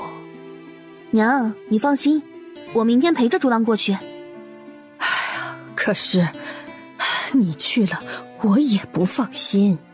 的确，他和沈竹浪，一个是还没有长大的孩子，一个是一介女流。他嘴上虽然说陪着沈竹浪过去，但是如果对方犯浑，他也没有什么办法，毕竟对于打架一事他不擅长。娘，你说该怎么办？二柱子这个小伙子挺热心的，而且他又高又壮，如果你能和他一块过去，他们定是不会胡来。刘氏不害怕白小玲改嫁，但是他害怕自己的二儿子喜欢他。他的相公是个读书人，对于伦理礼节是非常看重的。如果竹浪和白小玲有了什么见不得人的事情，那么他下去以后怎么和他交代？他听得出来，二柱子对白小玲有意思，而且二柱子这个人也挺不错。如果白小玲能改嫁给他，他也替白小玲高兴。以后大家也都在一个村里，还能互相照料。娘，那成，我明天就去找二柱子陪我一起去。竹浪那里，你跟他说。好。如果刘氏实话对沈竹浪说，那么沈竹浪是绝对不允许白小玲和二柱子去。所以第二天一早，刘氏就拿着几个铜板去了沈竹浪的房间。竹浪啊，昨天小玲儿接受了二柱子的一块皂角膏，娘觉得不好，你去镇子上再买一块，然后还给二柱子啊。他接过刘氏手里的铜板。娘，我这就去买皂角膏，你刘大姨在家里多待一天，改明儿我一定陪她回去。知道了，你快去快回。好呢，娘。白小玲到了二柱子的家门前，她踌躇不知道该怎么起口。毕竟她也是昨天才见过二柱子，而且一见二柱子，她就帮了自己那么大一个忙。今天她又要来麻烦他。二柱子的娘洗了脸，正将一盆热腾腾的洗脸水往屋外倒，这就看见了白小玲。一见白小玲，她皱纹里面都是笑。小灵儿，你是来找二柱子的吗？白小玲点了点头。小玲，你找我有事儿吗？我有点事情想请你帮忙。好。二柱子也没问什么事情，只要白小玲说出来的事情，他都会全力去做。柱子，既然小玲有事找你，那你就去吧。他一个大男人，柱子娘也不害怕他夜里不回来。白小玲那么好的姑娘，如果他们2个人出去夜里都不回来，那可太好了。这样算起来，说不准他明年就能抱一个大孙子。二柱子见白小玲有些不好意思，他小心翼翼地问道：小玲，是你大姨的事情吗？他点了点头。是不是大姨在婆家受了欺负？他又点了点头。那好，我这就跟你一道过去，去给大姨讨一个礼。2人朝着沈家的茅屋走去，大姨就背着招娣在前面带路。白小玲没去过大姨家，二柱子也没去过，反正就是听说大姨嫁去的那个村离莲花村不远，但是他们走了1个时辰都还没到。白小玲有些吃不消了，再走下去恐怕她的脚上又要被磨出水泡。大姨还要走多远啊？小玲，快了，就快到了。又走了半个时辰，在白小玲的面前出现了几座破烂的房子。白小玲心想，大姨竟然还嫁到一个比莲花村更加贫困的山村。大姨带着白小玲进了屋，屋门口有一头目光凶狠的老狗，老狗见了白小玲就狂吠个不止。白小玲怕狗，所以往二柱子身后躲了躲。二柱子虽然也怕狗，但是白小玲已经往他身后躲了，他自然要拿出男人的勇敢来。他挡在他身前，然后跟着大姨走着。进了小院子，大姨却站在木门前不敢进去，她的身子在发抖。小玲，我怕。大姨不用怕，我们都在呢。二柱子见他们2人都是女人，于是他主动上前，用手推着门，木门猛然被推开，二柱子一下就被拉了进去，里面传来男人的叫骂声：你个死女人，10几年来给我生了一窝赔钱货，还敢逃跑，看我不打死你！二柱子被拉了进去，他原本打算反抗，但是听到男人的声音，他觉得是误会，所以没还手。男人手里的棒子朝着他脑门一敲，他晕了过去。一个40、50岁的老男人出来，将白小玲也扯了进去。他看见躺在地上的二柱子，把他吓得不轻。他从来没有遇见过这样的情况，也是不知所措。不过他来之前就知道可能会有麻烦，所以藏着一把镰刀在身上。此时的白小玲拿出镰刀在他面前挥着：别过来，别过来！大姨一见这情况了不得，白小玲手里的镰刀虽说有些生锈，但是那样的家伙如果割到人的身上，必定是要见血的，不管是伤到谁都不划算。白小玲细皮嫩肉，能把她骗到镇子里的窑子里卖个好价钱，如果她伤了脸，那么价钱不好谈。中年男人打算从白小玲手里夺过镰刀，但是他一把抱住了男人的腿。孩子爹，你不要这样，都是我的错，你要打就打死我吧。男人一脚把他踢开。你个只会生赔钱货的贱女人，老子懒得和你说话。这个姑娘不是想为你出头吗？那老子就不客气了。昨天他们就商量过了，白小玲那么大一个人，如果将她绑到莲花镇不现实，所以得把她骗去。但是如果有人看见白小玲去了莲花镇，她不见了，沈竹浪和刘氏一定会去找她，所以他得先把她骗到家里来。男人那一脚踢到她的胸口上，本来说好的做戏，男人却用了10成的力。女人忍着疼痛把白小玲往门口拉。小玲，我们跑吧，跑到镇子上的乡公所，我们就安全了。乡公所，古代地方设立的民事案件处理处，只有大点县州才会设立巡捕房，负责社会治安、刑事侦破。不行，二柱子他。大姨手里的孩子哭个不停。小玲，他虽然暴躁，但是不敢对二柱子怎么样。但是如果你和我不逃走，恐怕我和孩子的命都保不住了。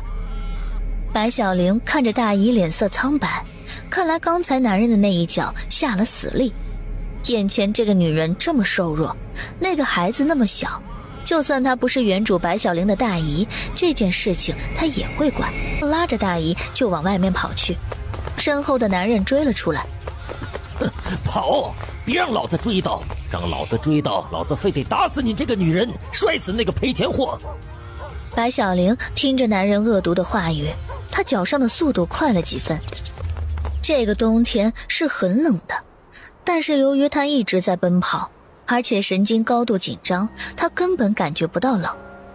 天空又开始飘着雪，上一次她走了2个时辰的山路就再也走不动了，但是今天她走了将近3个时辰的路。等他们到了莲花镇以后，天已经完全黑了。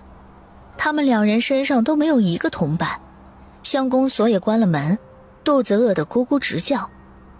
白小玲抱着自己的肩膀，现在一旦不走路了，就浑身冷得厉害。如果实在不行，她也只有厚着脸皮去留香馆，求老板让他们住一晚。小玲，我突然想到，我有一个远房亲戚就住在莲花镇，不如我们今晚就到他的家里面对付一晚。大姨还有远房亲戚在镇上住？就是这个远房亲戚的确有点远，我只能说去试试，不知道他能不能收留我们。如果我们不去试试，这一晚下来，我怕你熬不住。白小玲只有点了头。大姨带着她在镇子上走着，她也越来越冷，抱着自己的肩膀，勾着身子。终于大姨停在一扇木门前，她对白小玲说：小玲，你在外面等我一下，我进去问问，看我那位远房亲戚还记得我吗？好。白小玲蹲在地上，活像一只鸵鸟。冷啊，真是太冷了，她全身都在发抖，如果再这么冷下去，恐怕她会冷死。一扇门内，肥头大耳的老鸨正在门缝里看着白小玲，他说道：身材高高长长倒是不错，只不过看不清脸。老板，你放心，她绝对是我们10里8村长得最好的姑娘。这么好的姑娘，你怎么带她出来卖呀？哎呀，这不也是没有办法，地里闹了虫害，一家人总得活命啊。你看看她值多少银子？20两。他哪里听过这么多银子，连忙点头。好好。老鸨却说：不急不急，我们先进屋去将卖身契写好。可他万一跑了呢？老鸨看了他一眼。他既然是为了家里人的生计自愿出来卖，又怎么会轻易跑了呢？放心，没事儿。老板，话是这么说，不过小玲还是清清白白一个大姑娘，我就怕她接客的时候不从。老鸨的脸一板：不从？哼，只要签下卖身契就是我的人，他要敢不从，看我不从他身上剥下几两肉下来。他听着这样的话，吓得浑身一颤。这个地方果然太吓人了。白小玲的脑袋越来越晕，直到倒在雪地里。大姨已经和老鸨写好了卖身契，两人出门一看，白小玲躺在地上，老鸨用脚踢了踢白小玲，见她没有反应，他血红的嘴巴一抖，说：你该不会弄了个快要病死的丫头过来高价卖我吧？哪能，你就算借我10个胆子我也不敢。这丫头今天还是自己来莲花镇的，而且来之前都是好好的，能跑能跳。大姨连忙去扶她，但是手刚碰到她的身体，白小玲的身体烫得惊人，如同火石一般。她心中一惊，哎呀，该不会是因为只穿了单衣，所以被冻坏了吧？我们楼里做生意，丑点老点都没关系，但是就是不能有病。客人们都是来寻开心的，若是我弄了个有病的姑娘去伺候，1咳2晕3吐血，那不是扫兴吗？这卖身契得改，这丫头现在值不了20两银子。大姨虽然眉头紧皱，但是这也是没有办法的事情。白小玲烫得那么厉害，说不定离开这里就会死，到时候她一个子儿都得不到。她说：“那你觉得多少合适？”老鸨伸出5个手指，5两。5两和20两比起来是很低，但对于他来说已经很多了。成，5两就5两。白小玲虽然倒在地上，但是她并没有晕过去。她努力地睁开眼睛，看到的却是大姨和肥胖女人站在她面前，两人像在卖牲口一样讨论她的价钱。她原本以为大姨是个好人，是个可怜的女人，但是没想到她竟然将她骗到这里来卖了。她现在急需有人帮忙，而她唯一的希望放在沈竹浪和刘氏身上。刘氏眼睛看不见，而且年纪也大了，现在唯一能来找他的就是沈竹浪了。但是他和这个女人来莲花镇的时候，天色已晚，路上根本没有什么人，也就是说没有人知道他来了莲花镇。沈竹浪就算出来找他，世界这么大，他要去哪里找？可是他真的不能被卖了，真的不能成为窑子里面的姑娘。他紧了紧拳头，然后动了动。大姨见此立马说：“老板，你看他动了，能不能再加一点价？”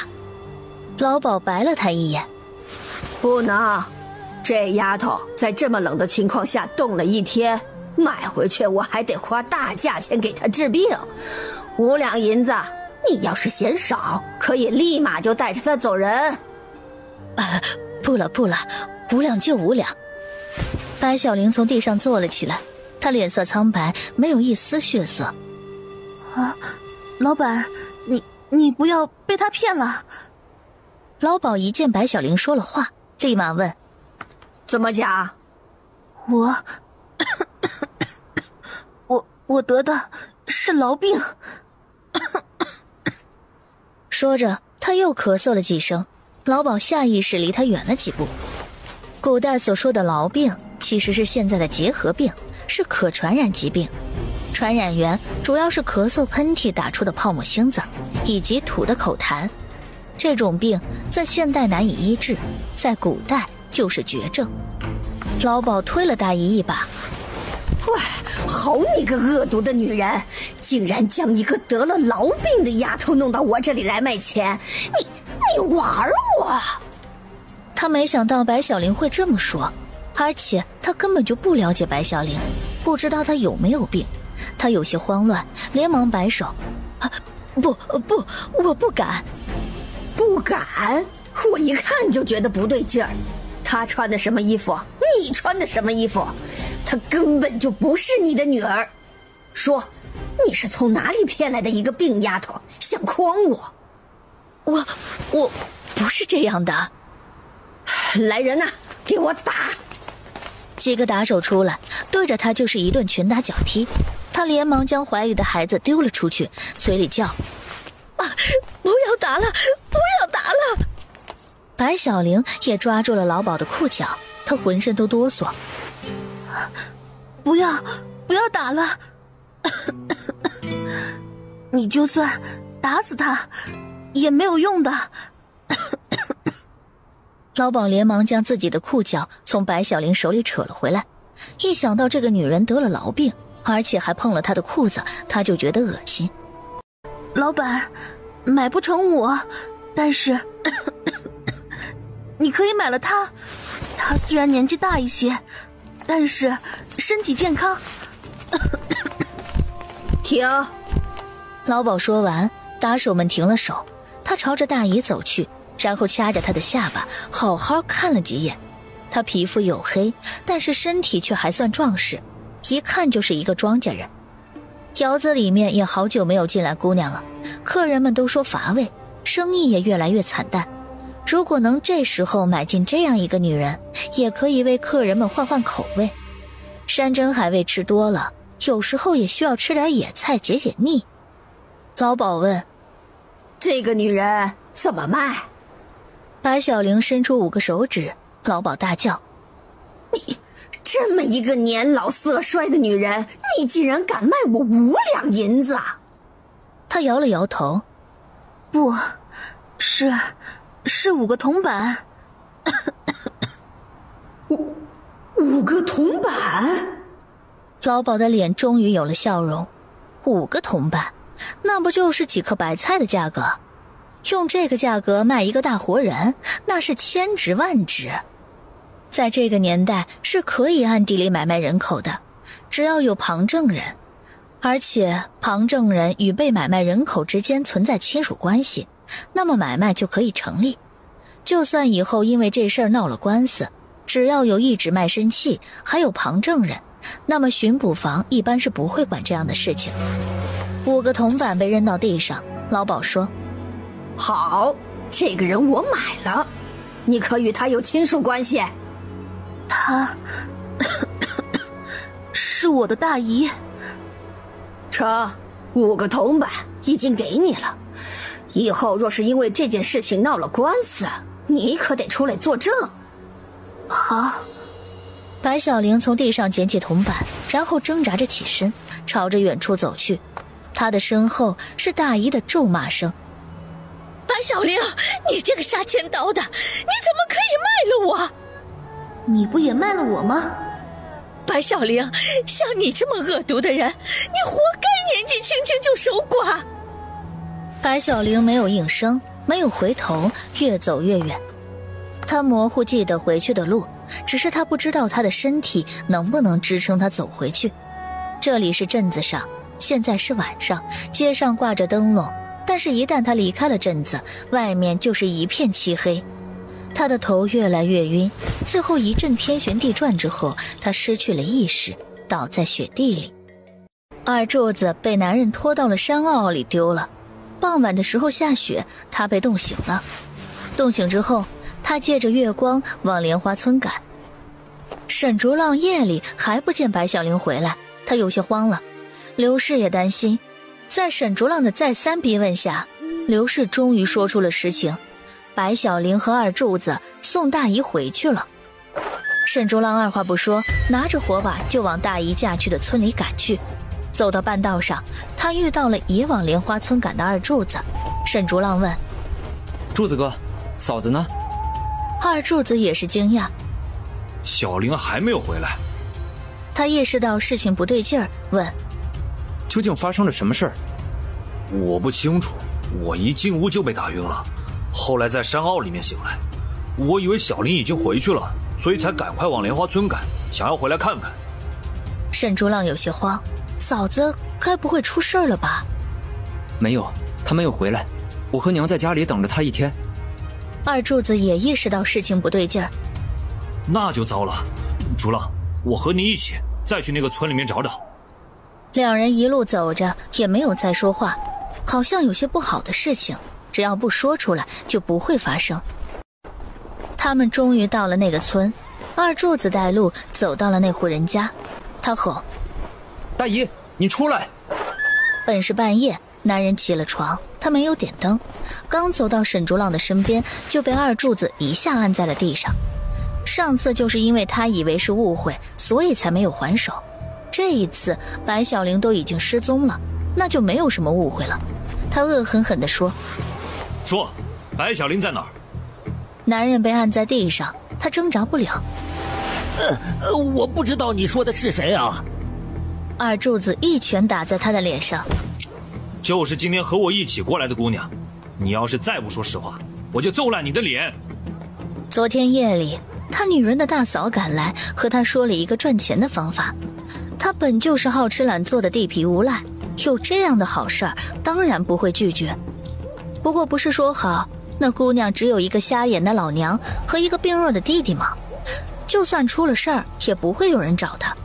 怎么这么快就有人找来了？男人也有些害怕，他说：“他和只生赔钱货的贱女人去了莲花镇。”沈竹浪盯着男人，眼里仿佛要盯出血来。“去做什么？”贱女人说把那姑娘卖了，能卖一个好价钱。听了这样的回答，沈竹浪的心凉了大半，想不到大姨看起来可怜，内心却这么毒辣。是他的错，如果不是他由于担心嫂子会对二柱子产生感情，而想要快些将那块皂角膏买来还给二柱子的话，他也不会听了娘的话今天去莲花镇。嫂子那么好一个姑娘，如果她真的被卖了，那么她要怎么办？她现在一定非常害怕，非常无助。沈竹浪和二柱子加快了步伐往村外赶去，走了许久，他才问：柱子哥，你觉得嫂子怎么样？二柱子沉默了一会儿：挺好。如果嫂子受了欺负，你还愿意娶她吗？嫂子都已经走了3、4个时辰了，就算他们现在赶过去，说不定也已经晚了。是因为他的过错，嫂子才会遭遇不幸。大哥已经不在了，如果嫂子因为这件事情而再也无法找到一个爱她的男人，那么她会愧疚一辈子。莲花村是个封闭的小山村，人们的思想保守，女人死了相公改嫁是一回事儿，但是出去卖又是另一回事儿。竹浪，我不知道。是啊，他真的不知道。他本来也就20出头，没有经历过大事儿，突然遇到这样的事情，他真的不知道该怎么办。沈竹浪心下一沉，也明白了，如果嫂子没有遇到这件事情，二柱子一定会立刻答应，但是现在他却说不知道。沈竹浪心里想着，嫂子不要怕，就算以后没有人愿意娶你，等我长大了，我来娶你。接下来两人没有说一句话，只是匆匆朝着莲花镇赶路。夜越来越深了，莲花镇上的街道上也少有人走，小雪转为大雪，在街上铺了厚厚一层，没有人发现它。随着雪的堆积，大雪逐渐将它掩埋。不远处，一高一矮2个人还在赶路。哎，少爷，我们可算要到了。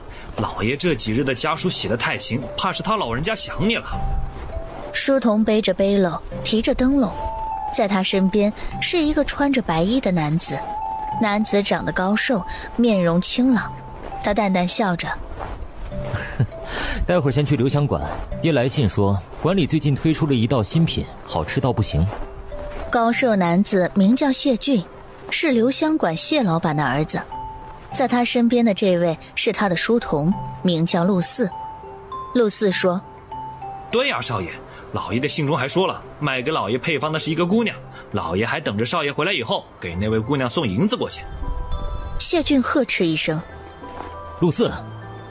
陆四笑而不语。老爷的心思他还不明白，少爷已经到了适婚年龄，老爷在来信中多次夸奖那位姑娘，而且字里行间都透露出对那位姑娘的喜欢。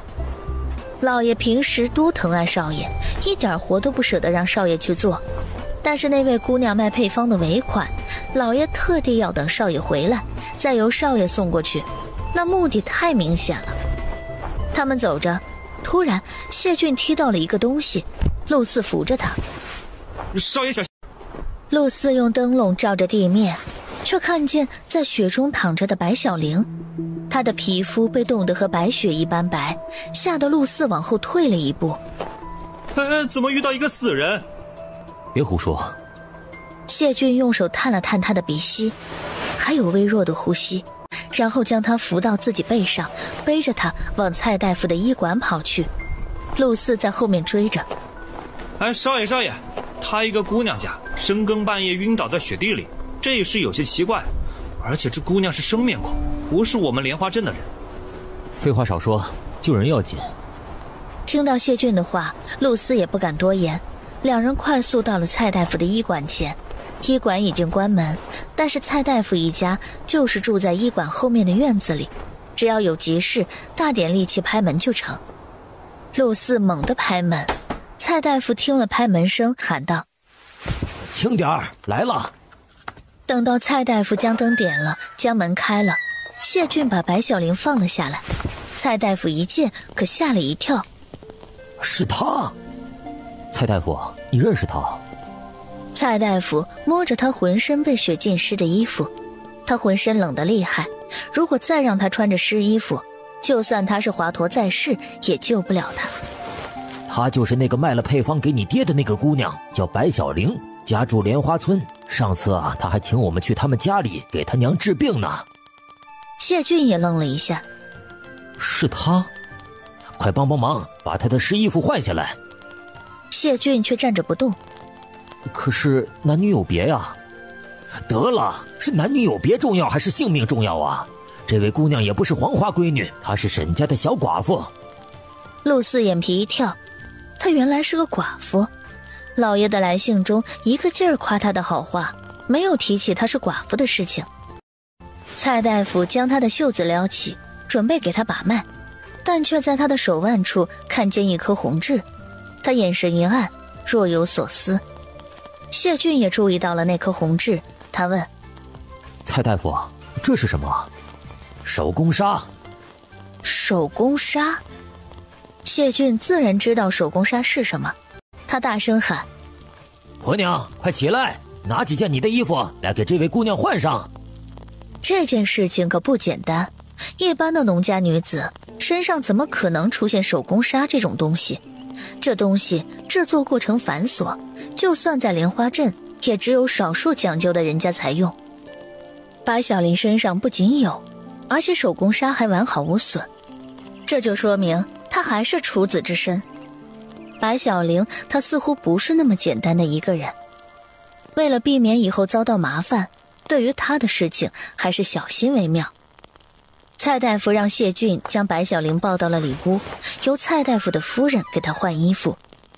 陆四虽然没有见过手工纱，但是他听过，女子的手工纱是用来守护女子贞洁的东西。只要女子身上的手工纱完好，那就代表女子也是完好无损的。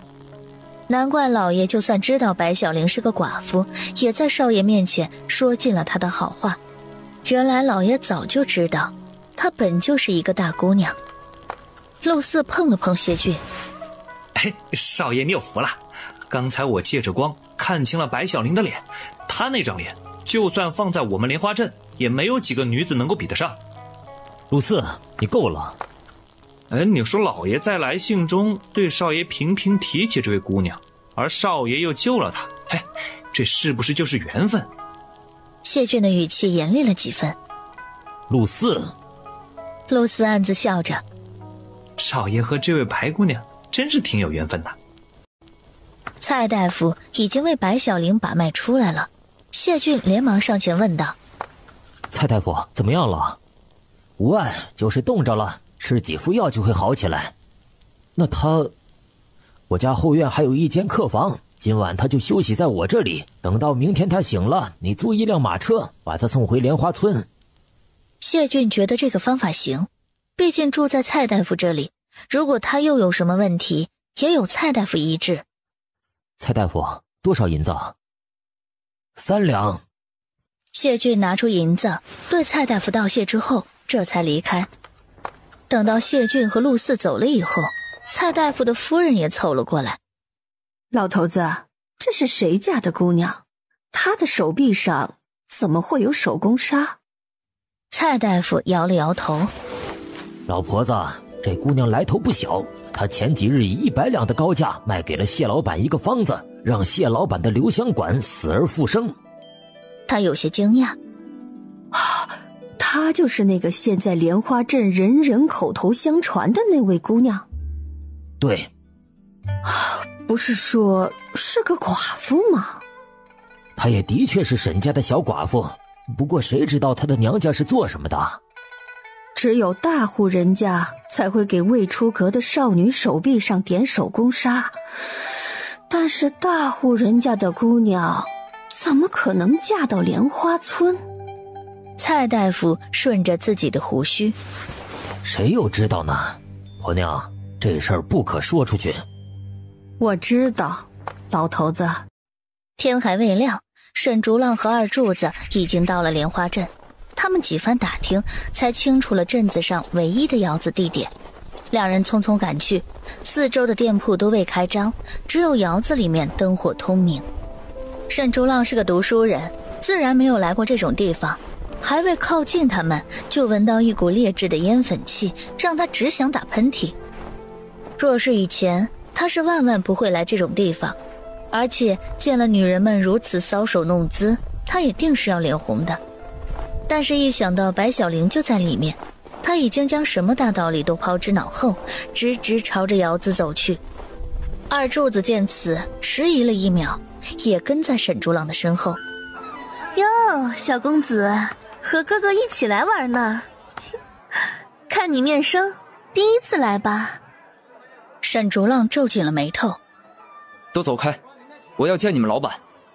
小公子口气挺大的，不过在我们这个地方呀，只有袋子里面有银子，才有资格口气大。这么个地方，嫂子是万万不可在里面多待一秒。沈竹浪吼道：快点！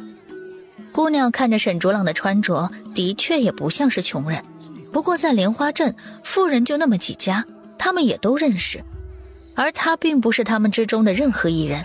难道是从外地来的贵人？姑娘们，快去将妈妈请来。不一会儿，肥胖的老鸨一摇一摆走了来，他打着哈欠，然后眯了一眼沈竹浪。小公子不像是莲花镇的人呐。你管我是哪里的人？我要见昨天晚上进来的那位姑娘。老鸨想一想，昨晚那个妇人抱着孩子哭了一晚，他还没让她出来见客，这位小公子又是如何知道的？不过那是一个花了5个铜板买来的货，只要让他接一次客，那也是赚了。再说他可是花了钱将夫人买来的，手上有他亲笔签名的卖身契不说，而且还有旁证人。就算这小子是那个夫人的亲人，这事儿他若告到官府，他也是不怕的。老鸨笑着：小公子的消息真灵通啊，那姑娘我还没让她出来接客呢。我窑子里的规矩，姑娘第一次接客，价格总会高一些。沈竹浪一听，他心里欣喜，看来他没有来晚。好，价格的事情你说多少就是多少，马上带他来见我。果真是豪爽的口气。跟我来。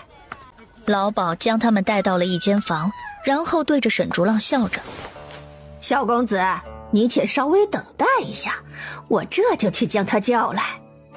快点。老鸨出去了，二柱子却有些慌神。竹浪，你有那么多银子吗？他的身上只有昨天他买皂角膏剩下的2个铜板。他摇头：没有。二柱子坐在凳子上：那可怎么办？就算我身上1个铜板也没有，我也不会任由嫂子待在这里。二柱子摸光了全身，硬是没有摸出1个字儿。我也没有。他有些紧张，虽然他力气大，但是一般这种地方都会请打手，待会儿带着白小玲，他也不知道能不能从这里逃出去。他正说话间，老鸨已经领着他进来，他眼睛红肿，看起来哭了一夜。老鸨笑着对他们说：2位客官，你们慢慢玩，我还得去招待别的客人。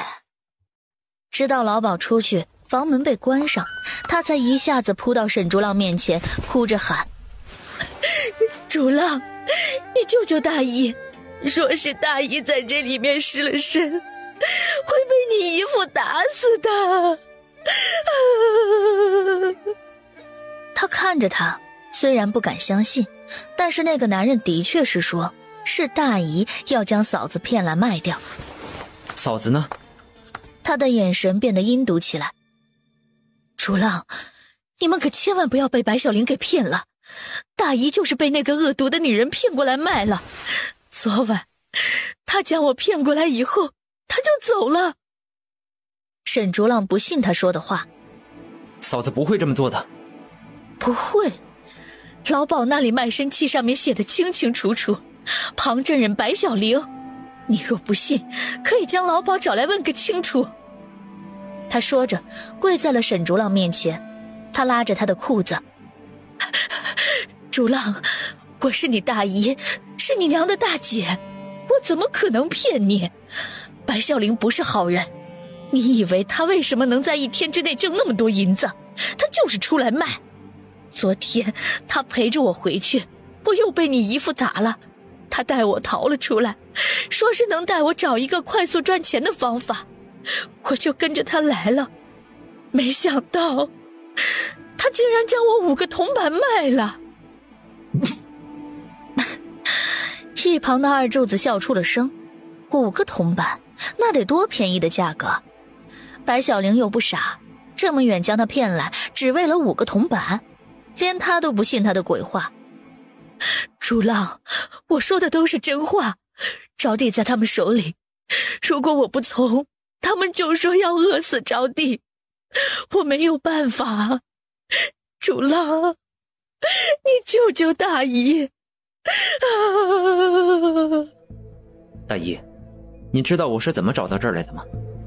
他愣了一下，他和白小玲能来这里，知道的人只有2个，一个就是他的男人，另一个是沈竹浪的舅母。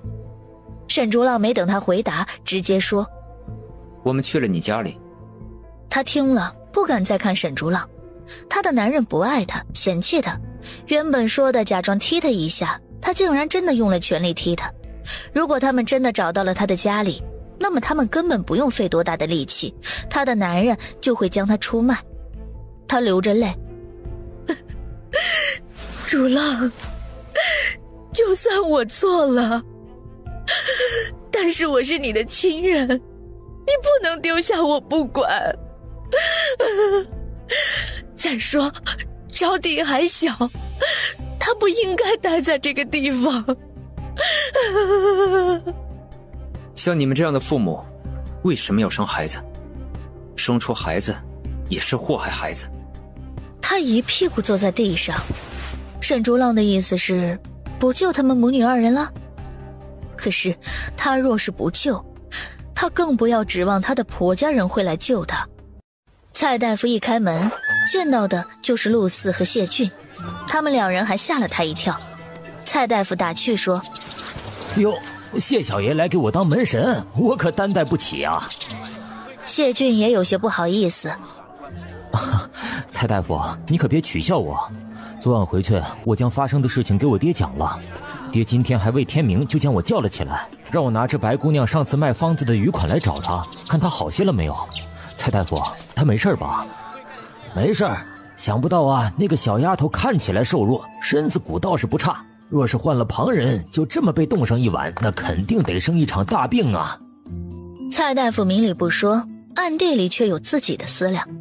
谢老板是个生意人，做生意的人自然是不喜欢做亏本的买卖，他就这么一个宝贝儿子，平常对他宝贝着呢。而白小玲虽然还是处子之身，但是毕竟是莲花乡的寡妇，名声不好听。谢老板这么想撮合谢俊和白小玲，不是他知道白小玲的真正来头，而是他看上了白小玲的确能为他带来巨大的财富。他没事就好。没事是没事，不过他还在睡，谢小爷要我去将他叫起来吗？谢俊连忙摆手：不用不用，我等等。蔡大夫含笑地看着谢俊，谢俊这孩子不错，今年23，是镇子上唯一参加过殿试的进士，但是要进入前3甲，那可是难上加难。他年纪也不大，所以谢老板让他回来，一边在自己家中的留香馆帮忙，一边看看书，等到3年后考试的时候再去参加。白小玲做了一夜的噩梦，梦见她掉入冰窟窿里面，怎么都爬不起来。她一下子坐了起来，看着这个陌生的环境，再低头看看自己身上穿着的蓝布衣服。她昨晚晕倒以后发生了什么事情？白姑娘，醒了，喝碗粥吧。谢小爷已经在外面等了你许久了。白小玲起来：大婶，请问你是？啊，我是蔡大夫的内人。昨晚你晕倒了，是谢小爷将你背了过来。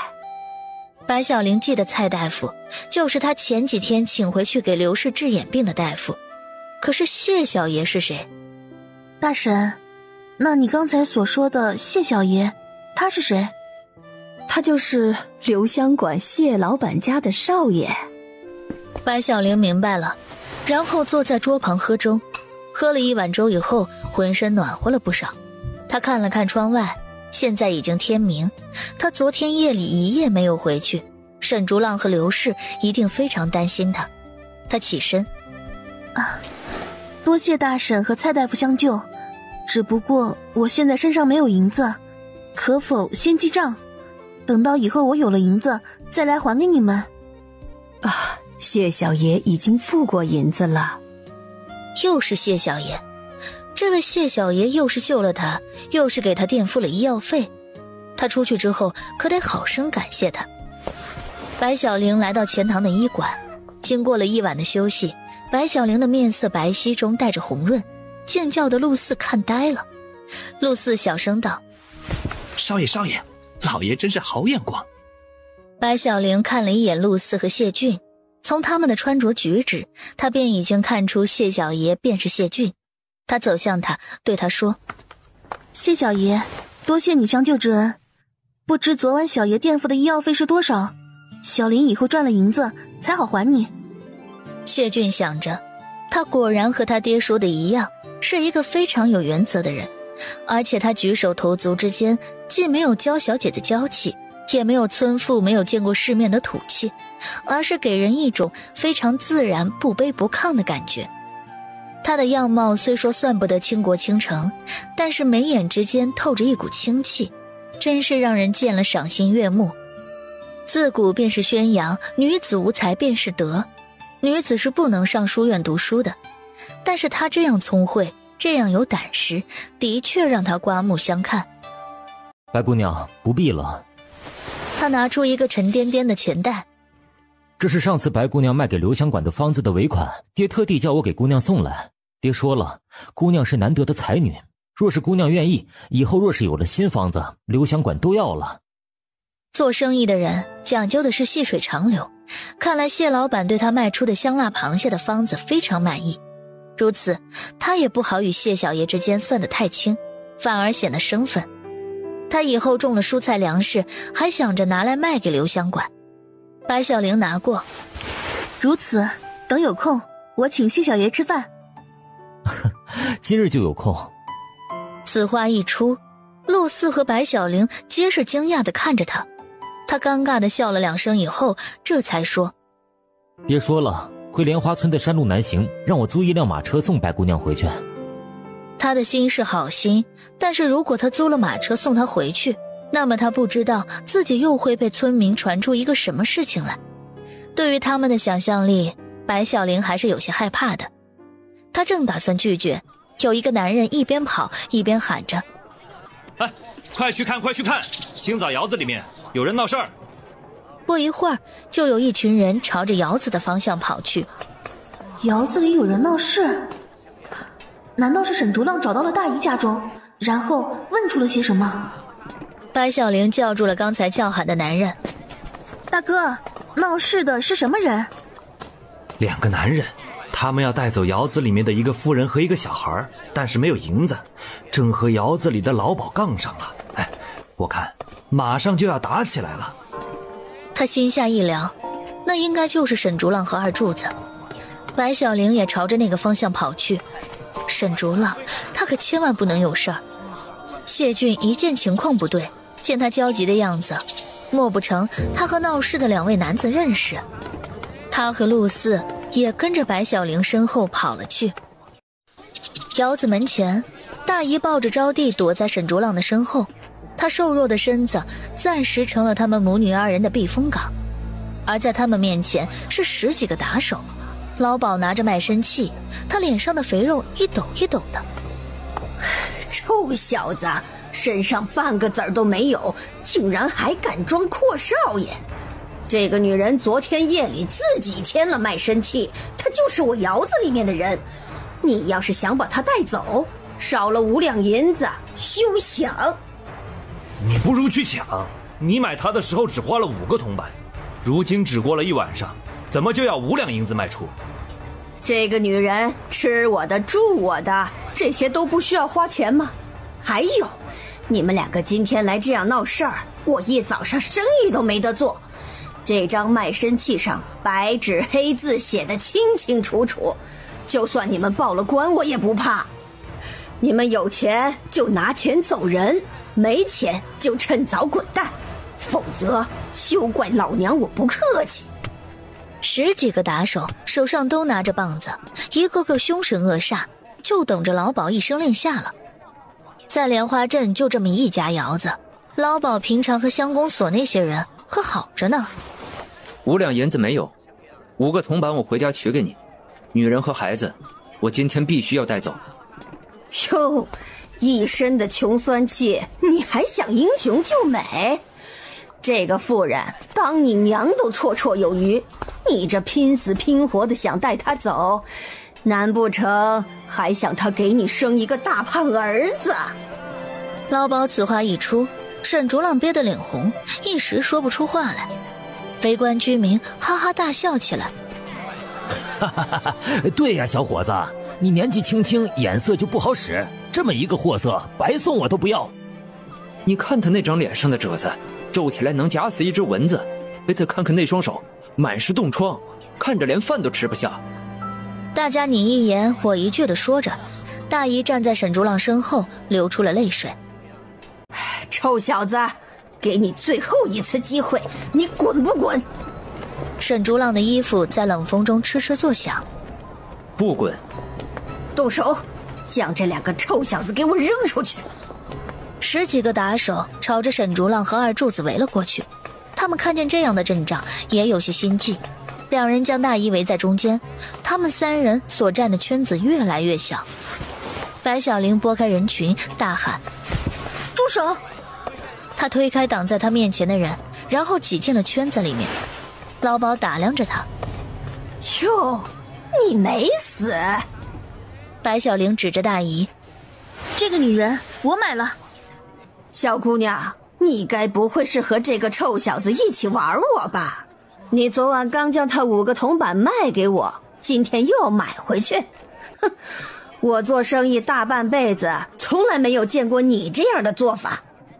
沈竹浪看着他完好无损地站在他的面前，他脸上终于有了一点笑。嫂子，别怕，我来了。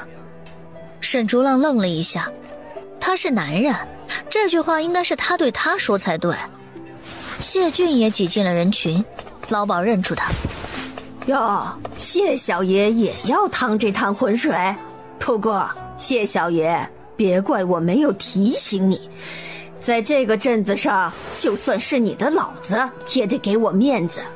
我劝你，这件事情还是不要插手。大家都是开门做生意，求的无非就是一个财字。这位妇人看起来年老色衰，你将她留在窑子里面，想必也不会给你赚钱，反而要吃饭，耗费你的钱。如今有人愿意将她买走，这是一件大好事啊。好事是好事，不过他可算知道了，这个臭小子和这位小姑娘虽然长得人模人样，穿的也还过得去，但就是穷。白小玲看着大姨，大姨低着头不敢看白小玲，她故意将钱袋里的银子在大姨面前晃着。大姨看见了吗？我有的是银子。大姨咽了咽口水。小玲，大姨，你求我我就将你赎回来。老鸨当然也看见了白小玲手里圆鼓鼓的银袋，想不到这丫头竟然有钱。哈，有趣，真是有趣。昨晚这妇人想要将这姑娘卖了，想不到姑娘说自己有痨病，让她不敢买她，反而以5个铜板的价格将妇人给卖了。如今姑娘又回来了，这次回来似乎不只是想要赎回妇人，而且还想羞辱她。这般看来，这位小姑娘所说的她有痨病，想必也是假的了。大姨眉头紧皱，小玲，我求你。白小玲双手叉腰，你这么小声，我可听不见。现在大姨根本就没有办法，她提高了声音，小玲，我求你。白小玲把玩着手里的银袋，求我什么？求你将我赎回去。也不是不可以，只不过我们两家人显然不是一个路子上的人。婆婆和竹浪都太过善良，看不破你的阴谋诡计。你以后不管生老病死，别出现在婆婆和竹浪面前，你可做得到？我，那岂不是什么好处都得不到了？做不到，那就继续待在这里。竹浪，我们走。他拉住沈竹浪的袖子，正要离开，大姨连忙说道：“小玲，大姨能做到，能做到。”那好，你可是答应了。如果以后你再出现在婆婆面前，在她耳边嚼舌根，休怪我翻脸无人。白小玲说话的声音冷极了，吓得大姨一哆嗦。这时围观居民才听出了一点门道来。难道这姑娘就是前几日卖给留香馆香辣螃蟹方子的姑娘？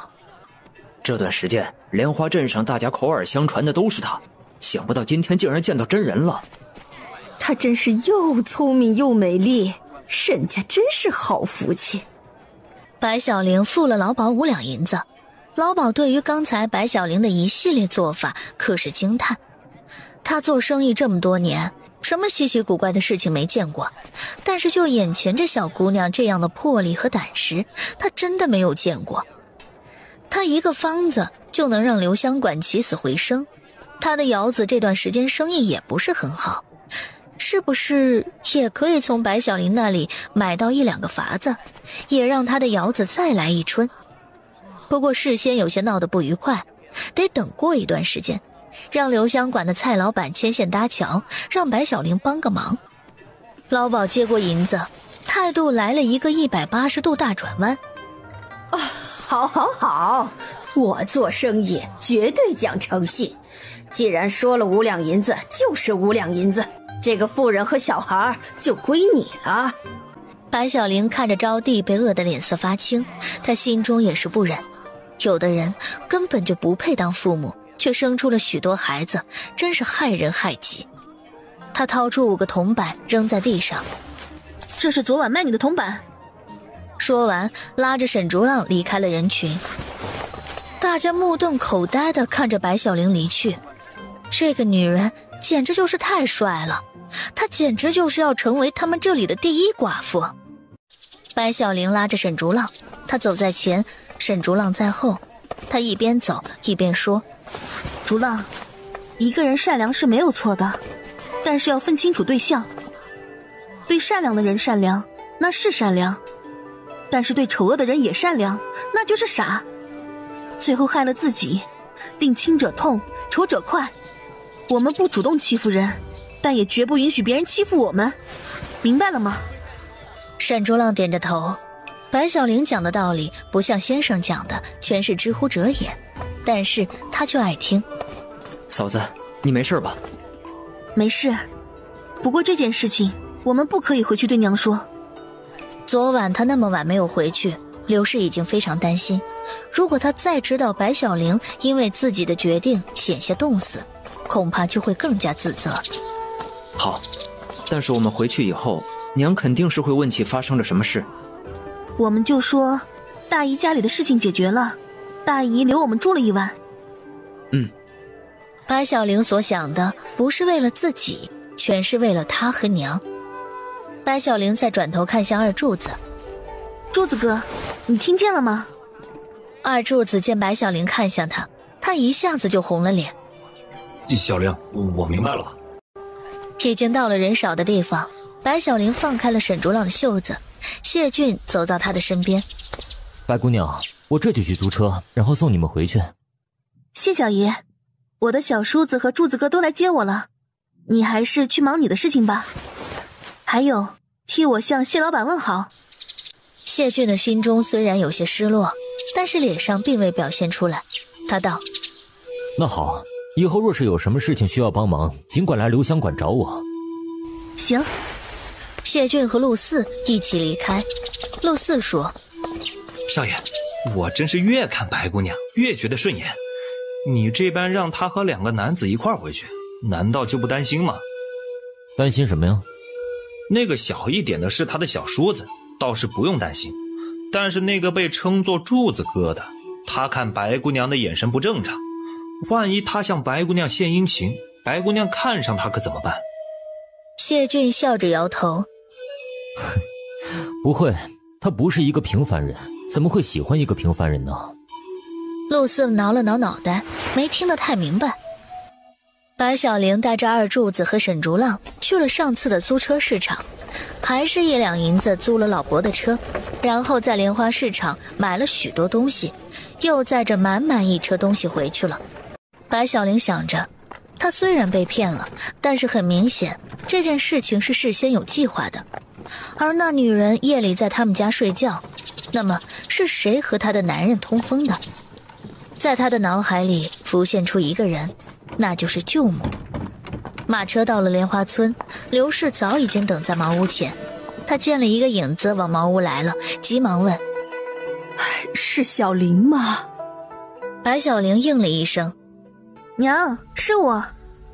刘氏的眼泪一下子流了出来。回来就好，回来就好。啊，娘，你怎么哭了？蔡大夫不是说过，以后你不能流泪的。小玲，娘只是高兴。你没事吧？白小玲握住刘氏的手。娘，我没事儿，大姨的事情已经解决了。昨晚姨父和大姨留我们住了一晚。没事就好，没事就好。你不知道，你昨晚一夜未归，可担心死我了。娘，后来竹浪也来了，我想着家里的米快吃完了，所以就和竹浪与柱子哥一起去了镇子，买了一些东西。白小玲一夜未归，等着她的不止刘氏，还有二婶、小虎子、林二狗、二狗爹。二狗的爹坐在门口抽着旱烟，但是见了白小玲也是眼眶泛着泪花。不过他并不是一个善于表达的人，只要看见他平安无事，他也就放心了。小虎子在他脚边转来转去。嫂子，嫂子，你终于回来了。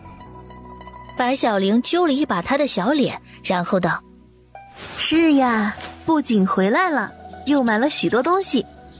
舅母站在旁边，他看见白小玲回来，着实惊讶了一番。难道大妹没有那么做？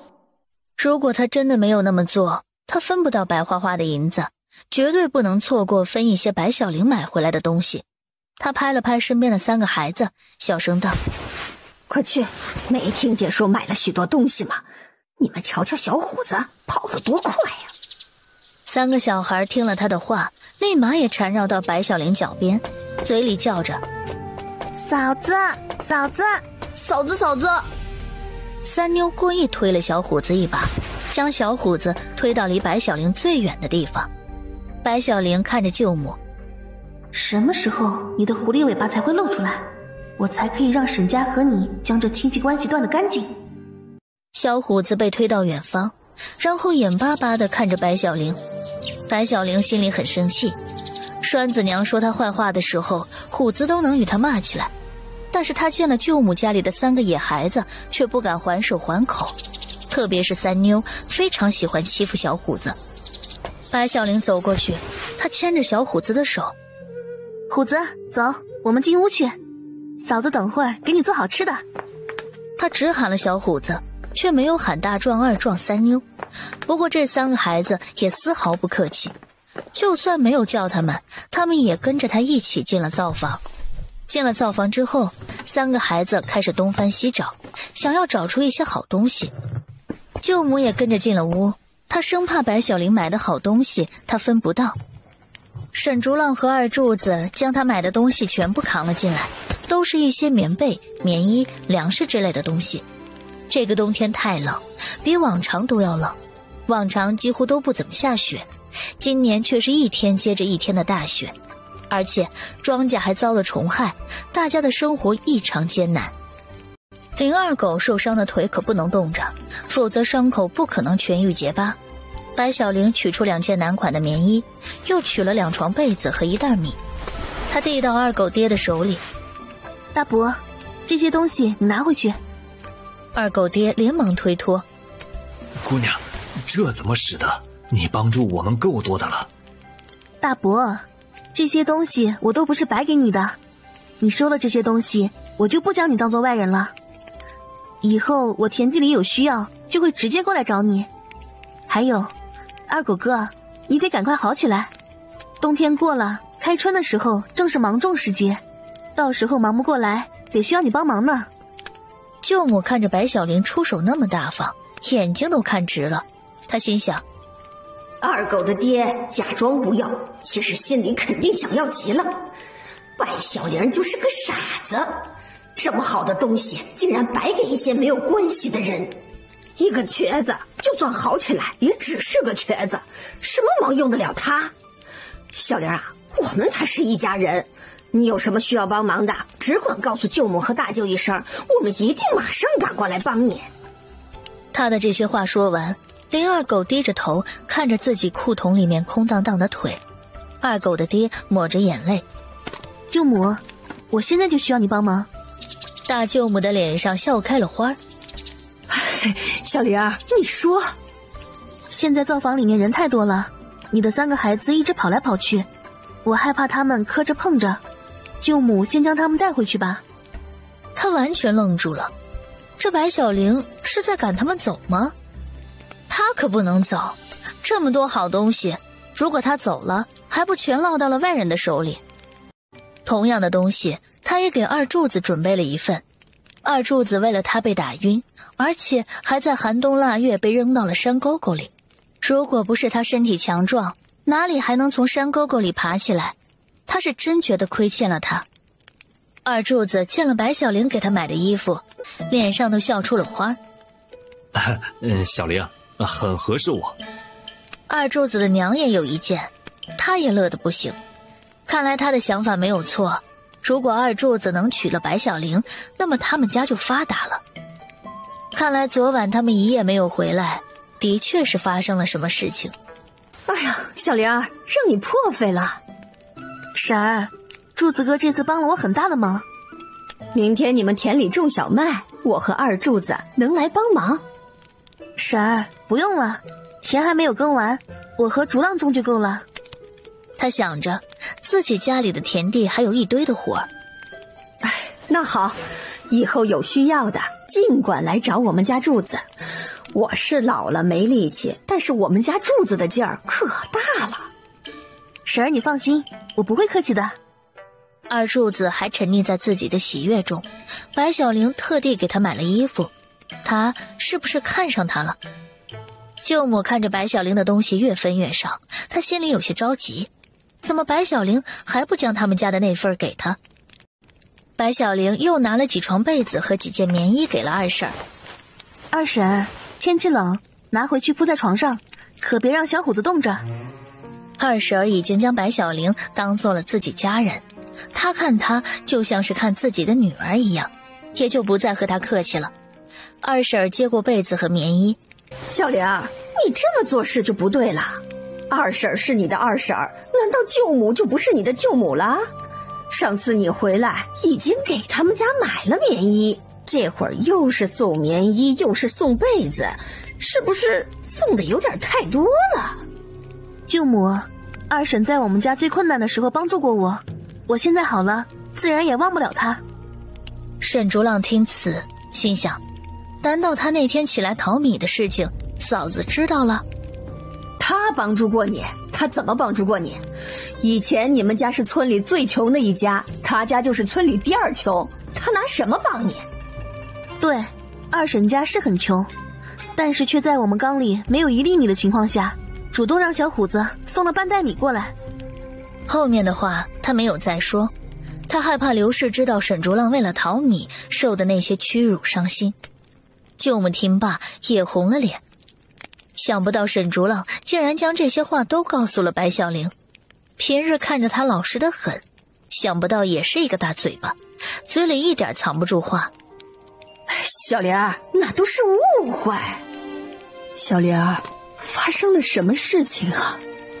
娘，没事儿，你去屋里歇着，吃饭的时候我叫你。他一想，刘氏可不能回屋歇着，现在沈家的3个人，他也算得罪了2个。不过刘氏这个傻子还是非常信任他的。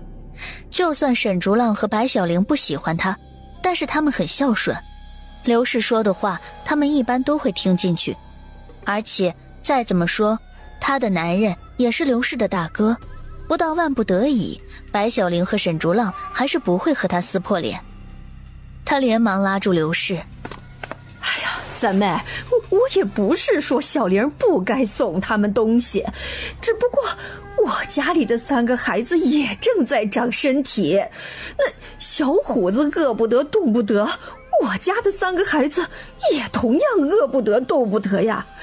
如果我家没有被子，没有新棉衣，你说我们还不得冻死？刘氏听了也是皱着眉头。小玲啊，白小玲对他们说：二婶、柱子哥、大伯，你们先回去。二狗的爹有些为难：小玲，要不我就不要。白小玲打断了他的话：大伯，东西是我买的，我爱给谁就给谁。你们是好人，都帮助过我。我白小玲是个知恩图报的人，也是个明辨是非的人。我不可能在我身边养着一群狼，我自己受苦受难，将他们养起来，然后等到他们来伤害我。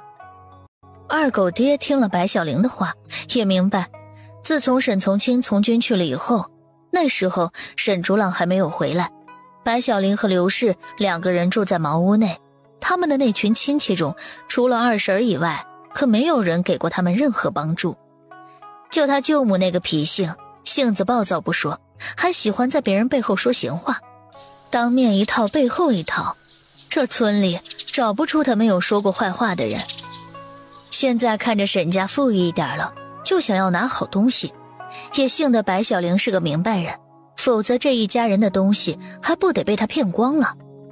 那好，我们待会儿再过来。二柱子的娘也拉着二婶一起出去了。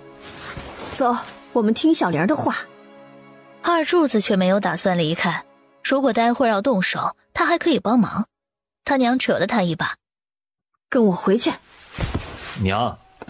他娘一边拉着他往屋外走，一边说：小崽子，你心里怎么想的我会不知道，不过这是他们的家务事，得由他们自己处理，我们不能参与。如果小玲需要我们帮忙，我们自然要帮她，但是她现在让我们先离开，我们也得听她的。小玲是个聪明的孩子，她想必是自己心中有想法，所以才会让我们离开。他们一起走着，有说有笑。村里的其他人从门缝里看着他们，一户人家里面，夫妻俩讨论着：沈家的小寡妇真有能耐，听说今天又去镇子上买了一马车的东西啊。是啊，但凡和他家走近点的人都得了好处。你说我们是不是也应该和沈家走近点？话是这样说没错，但你瞧见今天白小玲怎么对待她的舅母了吗？那是一点东西都没有给她。白小玲不是一个糊涂人呐。女人扭过头看着自己的女儿：翠花，你今年是多少岁了？翠花在火炉旁边编竹筐：15。翠花爹，你说翠花和竹浪是同年人，如果翠花能够成为沈家的媳妇儿，那我们是不是也可以跟着沈家享福啊？男人一听非常满意。啊，对，而且现在放眼整个莲花村，没有谁家能比得上沈家。翠花，你觉得沈竹浪怎么样？火光映着翠花的脸红彤彤的。竹浪哥他挺好的。那好，从明天起你也什么活都不用做了，没事就去沈家周围晃着，能见到沈竹浪就尽量和他多说几句话。他一边说着一边懊悔，自己怎么就没有一个适龄的儿子？如果他有这么一个儿子，非得让自己的儿子去追求白小玲，让白小玲做他家的儿媳妇儿。二柱子的娘可真是狗鼻子，比任何人都先闻到了银子的气味，让二柱子接近了白小玲。今早还逢人就说小玲来请二柱子帮忙，二柱子和白小玲一起离开，也不知道去了什么地方，2人一晚上没有回来。看来白小玲马上就要改嫁了，而她要嫁的人就是二柱子。灶房内气氛有些严肃，3个孩子都躲在了舅母的身后，舅母气得全身都在发抖。白小玲儿，你什么意思啊？那些和你没有关系的人，你都给他们买了东西。我是你舅母，为什么我啥也没有？你现在才知道你是我的舅母，早做什么去了？在我们苦难的时候，不仅不帮助一把，而且还落井下石。小玲儿，小虎子和舅母家里的3个孩子，与你之间是手心手背的关系。你看看还剩什么东西，也给舅母和你的弟弟妹妹拿一点儿。白小玲没有应声。沈竹浪说：娘，嫂子没有错。刘氏有些生气：竹浪，你以前从来不会违背我的意思，你今天这是怎么了？沈竹浪有些无奈：娘，事情不是你想象的那样。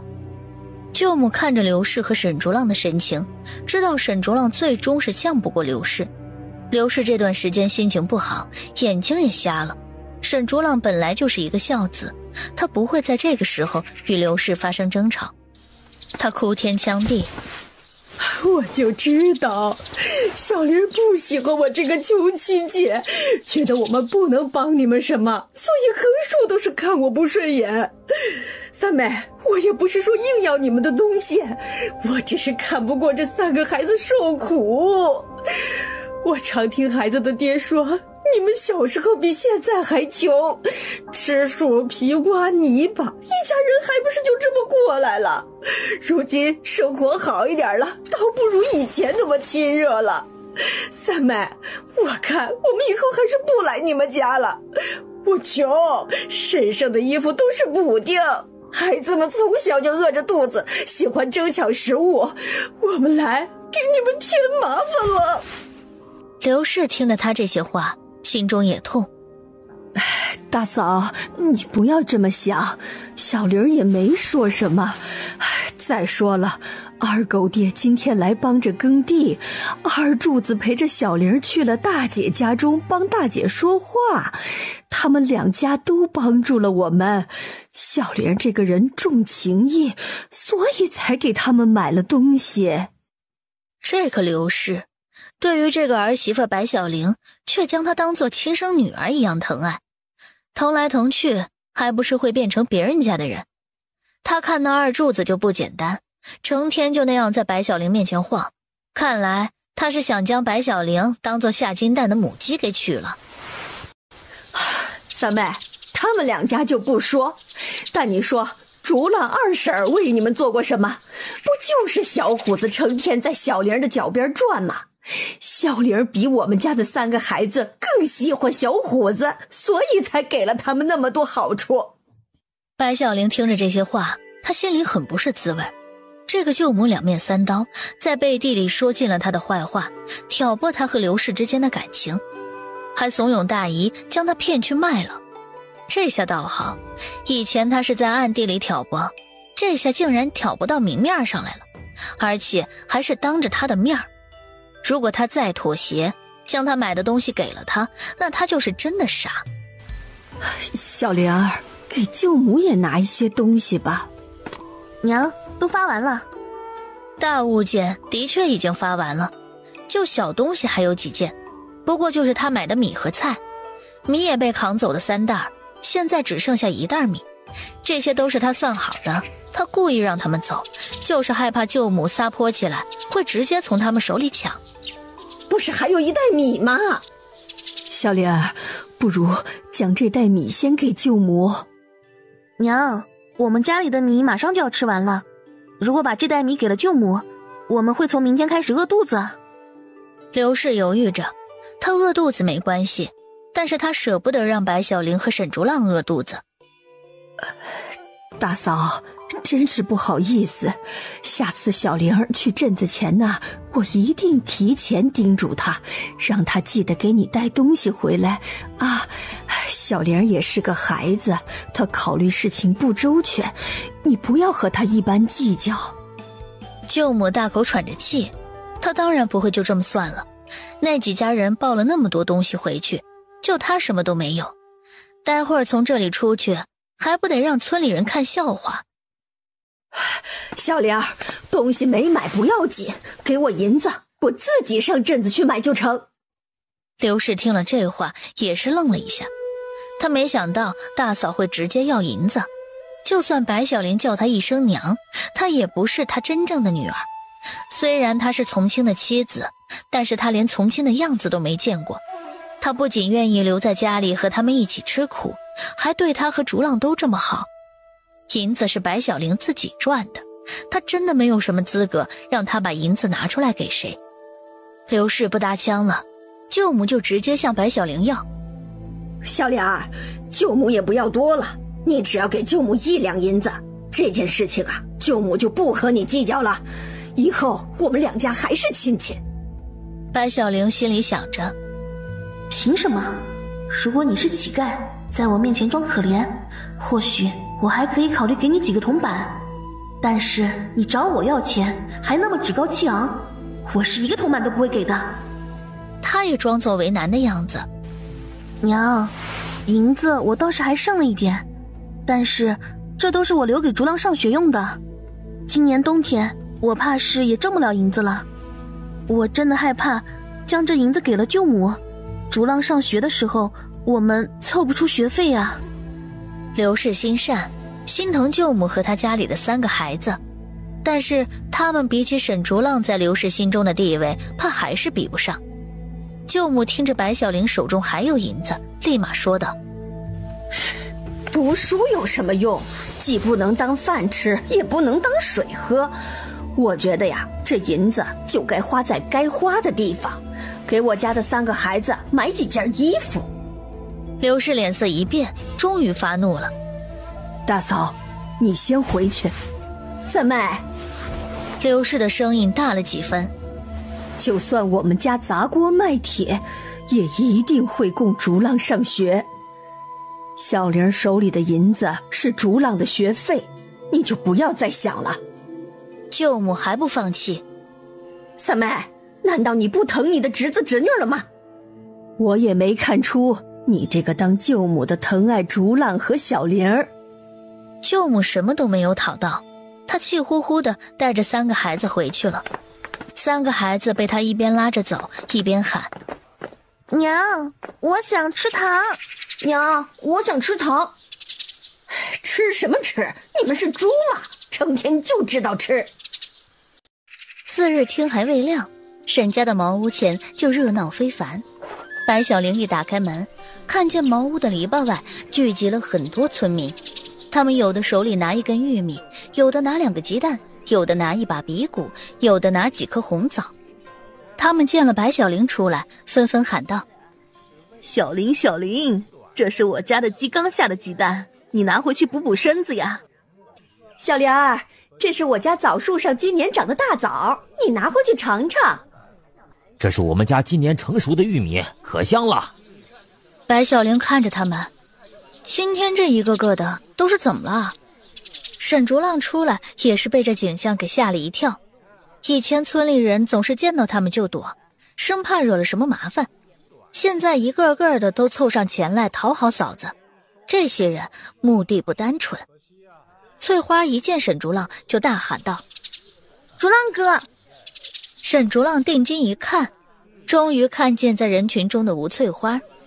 吴翠花小时候倒是和他一起玩耍，但是自从他开始上学以后，2人就少了来往。想不到吴翠花都长这么大了。他对着吴翠花招手：翠花。沈竹浪还记得他，吴翠花心里高兴得不得了。他挤过人群来到他面前，小时候他们2个还一般高，如今沈竹浪已经比他高出1个头来。翠花，我们2个好些年没见了，我还以为你嫁人了。吴翠花想着昨晚她娘对她说的话，有些不好意思。没呢。白小玲见此，对着各位村民说道：各位父老乡亲，你们的好意我白小玲心领了，还请大家都回去吧。小玲儿，你就看看吧，我们可是把家里最好的东西都拿出来了。我知道各位父老乡亲都是好意，但是今年的虫害，我也知道大家都不容易，还是将这些东西都拿回去吧。小玲啊，你看我们都是住在一个村里的，以后有什么发财的法子，也要带着我们大家一起啊。沈竹浪明白了，原来这才是大家真正的目的。白小玲乐呵呵地说：好，不过大家还是先回去。村民们听了白小玲说好，一个个脸上带笑。小玲，那我们就不打扰你了。说着，一个个的村民都离开了，但是吴翠花没有离开。竹浪哥，有什么事情需要我帮忙的吗？白小玲打量着吴翠花，这姑娘虽然皮肤黑了一点，但是五官还算过得去。她在心里面思量着，二柱子也20好几了，如果吴翠花人品也不错的话，他们两个倒是合适。她问：姑娘，你叫翠花是吗？是的，嫂子。这一声嫂子可将白小玲给吓着了。吴翠花见了白小玲的表情，她立马说：啊，你是竹浪哥的嫂子，所以也是我的嫂子。这话听起来怎么怪怪的？沈竹浪脸上也尴尬，不过他却想不出翠花除了叫她嫂子以外还能叫她什么。翠花，你今年多大了？翠花很兴奋。15。也就是说，明年她就可以嫁人了。二柱子此时也来了，他喊：小玲，我来看看，你有什么需要帮忙的吗？有。二柱子小跑过来。小玲，什么事情？白小玲拿着一张纸，这上面是她昨晚画的一个简单的炭窑。柱子哥，我需要你帮我照着这个形状挖出来，行吗？二柱子看着那张图纸，他正着看不明白，又反过来看，还是看不明白。他挠着自己的脑袋。行。那就多谢了。待会儿你将炭窑挖好以后，再将木头像这样一根根放好。白小玲又拿出了一张图纸，二柱子眉头微皱。没问题。然后在下面开始生火，生火的事情交给二狗哥就行了。这次二柱子非常自信地点了头。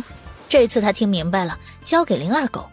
吴翠花也问：嫂子，那我做什么？白小玲含笑地看着二柱子。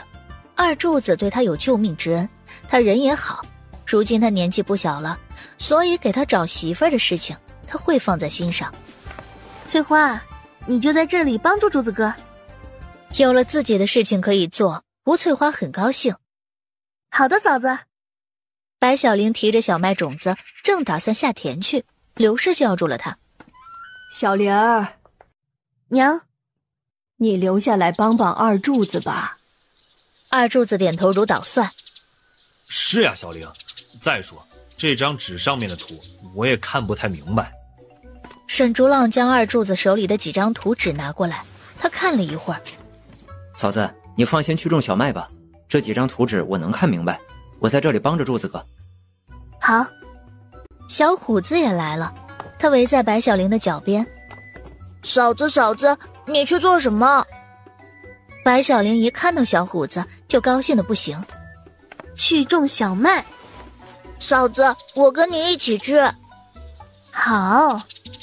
二柱子看着白小玲和小虎子一起下田去，他摸着自己的脸问身边的沈竹浪：竹浪，你觉着我今天白了一点吗？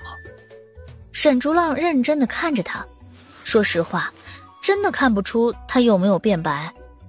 柱子哥，你今天怎么问我这个问题？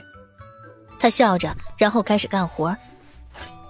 没事儿，就是随便问问。小虎子跟在白小玲身边。嫂子，你不会娶柱子哥的，对吗？白小玲被小虎子这突然的疑问给吓到。小虎子，你怎么突然问这个问题啊？柱子哥的娘说了，柱子哥是我们村长得最好看的男人，小玲姐后来一定会娶柱子哥。他揉了揉小虎子的脑袋。虎子，嫂子告诉你，嫂子只将柱子哥当做哥哥，所以不管柱子哥长得是不是本村最好看的男人，他都是哥哥。小虎子松了一口气，啊，嫂子，这我就放心了。这小虎子心里想着什么啊？今早其实他早就来了沈家茅屋，但是竹浪哥却将他拉到了一个小角落，给了他一把糖，然后再给了他几个铜板，告诉他竹浪哥去学院以后，嫂子就由他看着，不能让嫂子娶柱子哥，也不能让嫂子娶其他男人。竹浪哥每次回来都会给他带很多好吃的，他答应了。竹浪哥还说了，这是他们2个男人之间的秘密，绝对不能告诉任何人。二婶儿和刘氏在做饭，二婶儿看着刘氏忧心忡忡的样子，她问：弟媳，你这是怎么了？刘氏叹了一口气，唉，没事儿。弟媳，若是有什么苦处，可一定要对我们讲啊。你看小玲现在也出息了，今天早上几乎整个村里的人家都来人了，都是来讨好小玲的。沈竹浪教完二柱子挖炭窑后，就往田地里面去了。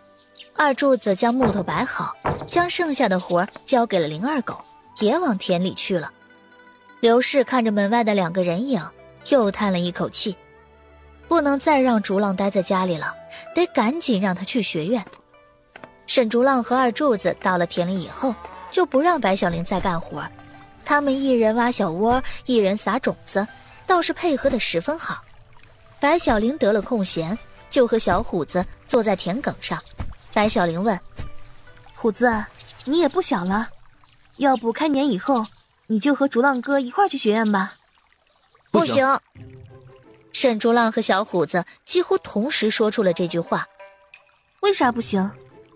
小虎子想着，竹浪哥说了，那件事情是他们2个男人之间的秘密，绝对不能让其他人知道，嫂子也不行。我去了学院就看不到嫂子了，而且我爹也不让我上学，他说上学没用。小虎子，你爹你娘那边，嫂子回去和他们说，小孩子不上学怎么可以？难道你以后就想待在莲花村，不想出去看看外面的世界？想，可是……小虎子，你也不要想太多，如果你想上学，嫂子会帮助你的。说完这句话，他又看向了沈竹浪。竹浪，你说小虎子为什么不能跟着你一起去学院？他太小了。小吗？白小玲看着小虎子，小虎子这年纪放在现代都已经小学1年级了。嫂子，我们学院有规定，想要进入学院必须要先参加考试，只有通过考试的人才能上学。我和哥小时候在家里就是由爹教我们读书认字，所以才考上了那所学院。小虎子现在一个字也不认识，他恐怕去不了我们学院。白小玲微微皱着眉头，他倒是可以教小虎子读书认字，只不过这里的字都是繁体字，他虽然说认识大半，但却不会写。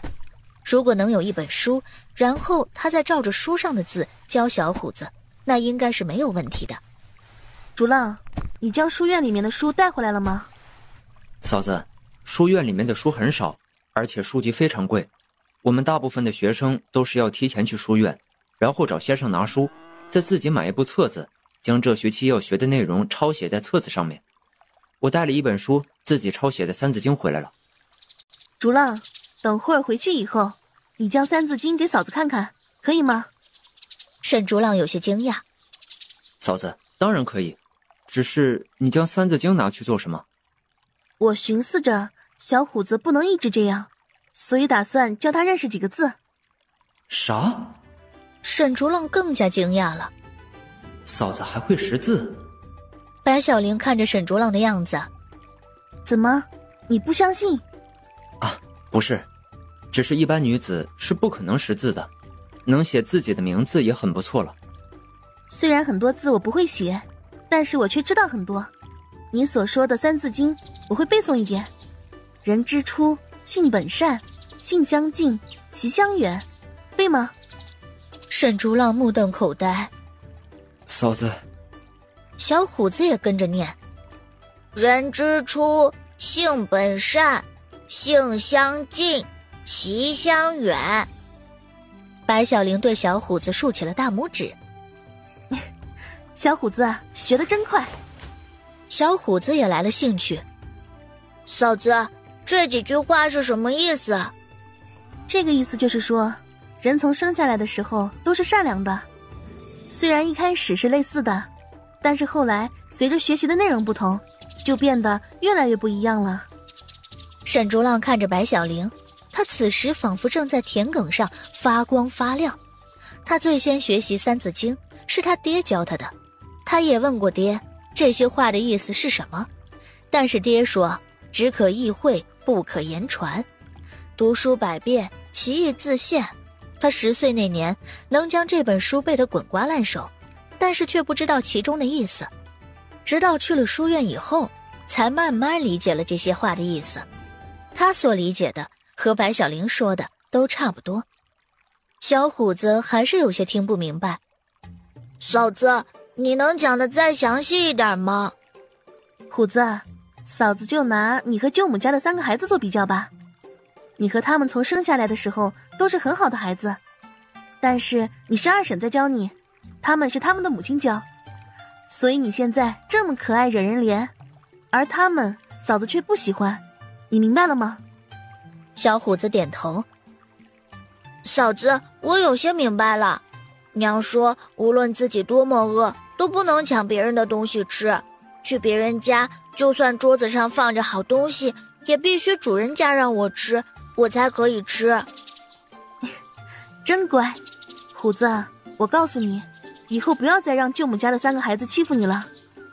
可是娘说了，小男孩不能打小女孩。也不是让你打他，这事儿嫂子还真不知道怎么教你。二柱子听着白小玲的声音，她干活更有劲儿了。白小玲说得很好，如果以后她嫁给他，然后他们有了孩子，她就在田里干活，她坐在田埂上教孩子。虽然她觉得孩子读书没用，不过只要白小玲让孩子去上学，她也不会反对。二婶儿已经在喊吃饭了，几人放下手里的活儿，往沈家茅屋走去。林二狗也烧好了炭，几人洗了手以后，坐到了灶房的桌子旁。小虎子才吃了几口饭，沈家茅屋外面就有人在喊：小虎子，小虎子，你爹回来了。小虎子手一抖，筷子都落到了地上。二婶儿更是热泪盈眶，她一下子站了起来，将小虎子抱起，就往门外走。小林，我待会儿再过来。好。可是为什么他的心里总是发慌呢？小虎子远远就看见一个背着包袱的人，他喊道：爹！他们也出了灶房，看着小虎子朝着那个男人跑了去。男人蹲下，一下抱住了小虎子。虎子，爹的生意终于有了起色，这是来接你们母子去镇里享福的。小虎子在二叔的脸上亲了一口。哇，爹！二婶站在不远处，看着二叔阵阵流泪。刘氏也摸索了出来。他二叔，你回来了吗？二叔抱着小虎子过来。一喜，我回来了。回来了好，回来了好，快进来吃饭吧。一行人又进了沈家茅屋。二叔走到白小玲身边，打量着她。你就是从清的妻子白小玲？二叔，我是。我也有好些年没有回来了，你嫁过来的时候我没在家。大家又坐好了，二叔特地选了一个离白小玲较近的位置。小玲啊，我听说这段时间你对虎子和你二婶都很照顾，二叔感谢你。二叔，二婶也很照顾我，而且虎子被二婶教育得很好，是个惹人喜爱的小孩。白小玲一直观察二叔，也在听他话里的意思，但是他没有看出什么异样。难道是他想多了？可是他真的没有在李员外家当家丁，他为什么要骗二婶儿？还有，他在外面打拼，为什么还要接受二婶卖柴的铜板？是啊，这些年他一个人带着孩子，真是苦了他了。从今往后，他也就不用过苦日子了。二婶听了这些话，她的眼眶湿润了。虎子爹，我不苦。回家收拾一下，我们明天就离开。二叔，你们要去哪里？我做的那个生意不稳定，需要到处跑，我也说不准会在什么地方落脚。不过我也漂泊了这么多年了，与自己的妻子孩子都不能相见，这样的日子我过够了，以后就想着不论怎么辛苦，一家人都得在一起。白小玲想着，难道真的是她错了吗？二婶点了点头。对，以后我们一家呀，怎么也不分开了。小虎子很黏着他爹，自从二叔进门以后，他就贴在他身边。二叔，这样的想法是没有错。二叔在外面打拼，应该知道外面的小孩都会上学的。小虎子很聪明，不如送他去上学吧。我相信小虎子以后一定能成为国家的有用之才。二叔摸了摸小虎子的脑袋。行，虎子，爹送你上学，爹和娘都大字不识几个，你要是能有了出息，就是我们全家的光荣啊。小虎子也点了点头。爹，我会好好上学，将来要成为像竹浪哥一样的人。吃了午饭，大家都回去了。白小玲一个人坐在屋头，闷闷不乐。沈竹浪坐在她的旁边。嫂子，你是舍不得小虎子吗？他点头，他的确舍不得小虎子。竹浪，你对你二叔了解吗？沈竹浪摇头。二叔不甘心在莲花村种地，所以经常往外面跑。我也不是很了解他。嫂子，你怎么突然问这个问题？不知道，就觉得心里发慌。嫂子，你想多了。就今天来看，二叔也是很不错的人。在莲花村能同意送孩子上学的人家，除了我们家，恐怕也就只有二叔家了。而且听说二叔常年在外面跑，还有一个原因就是想找到当年被卖掉的那个孩子。他想了起来，之前二婶说，在小虎子之前，他还有3个女儿，大女儿嫁给了山坳村的一个酒鬼，二女儿被卖了，3女儿死了。这些事情恐怕永远都是二婶心中的痛。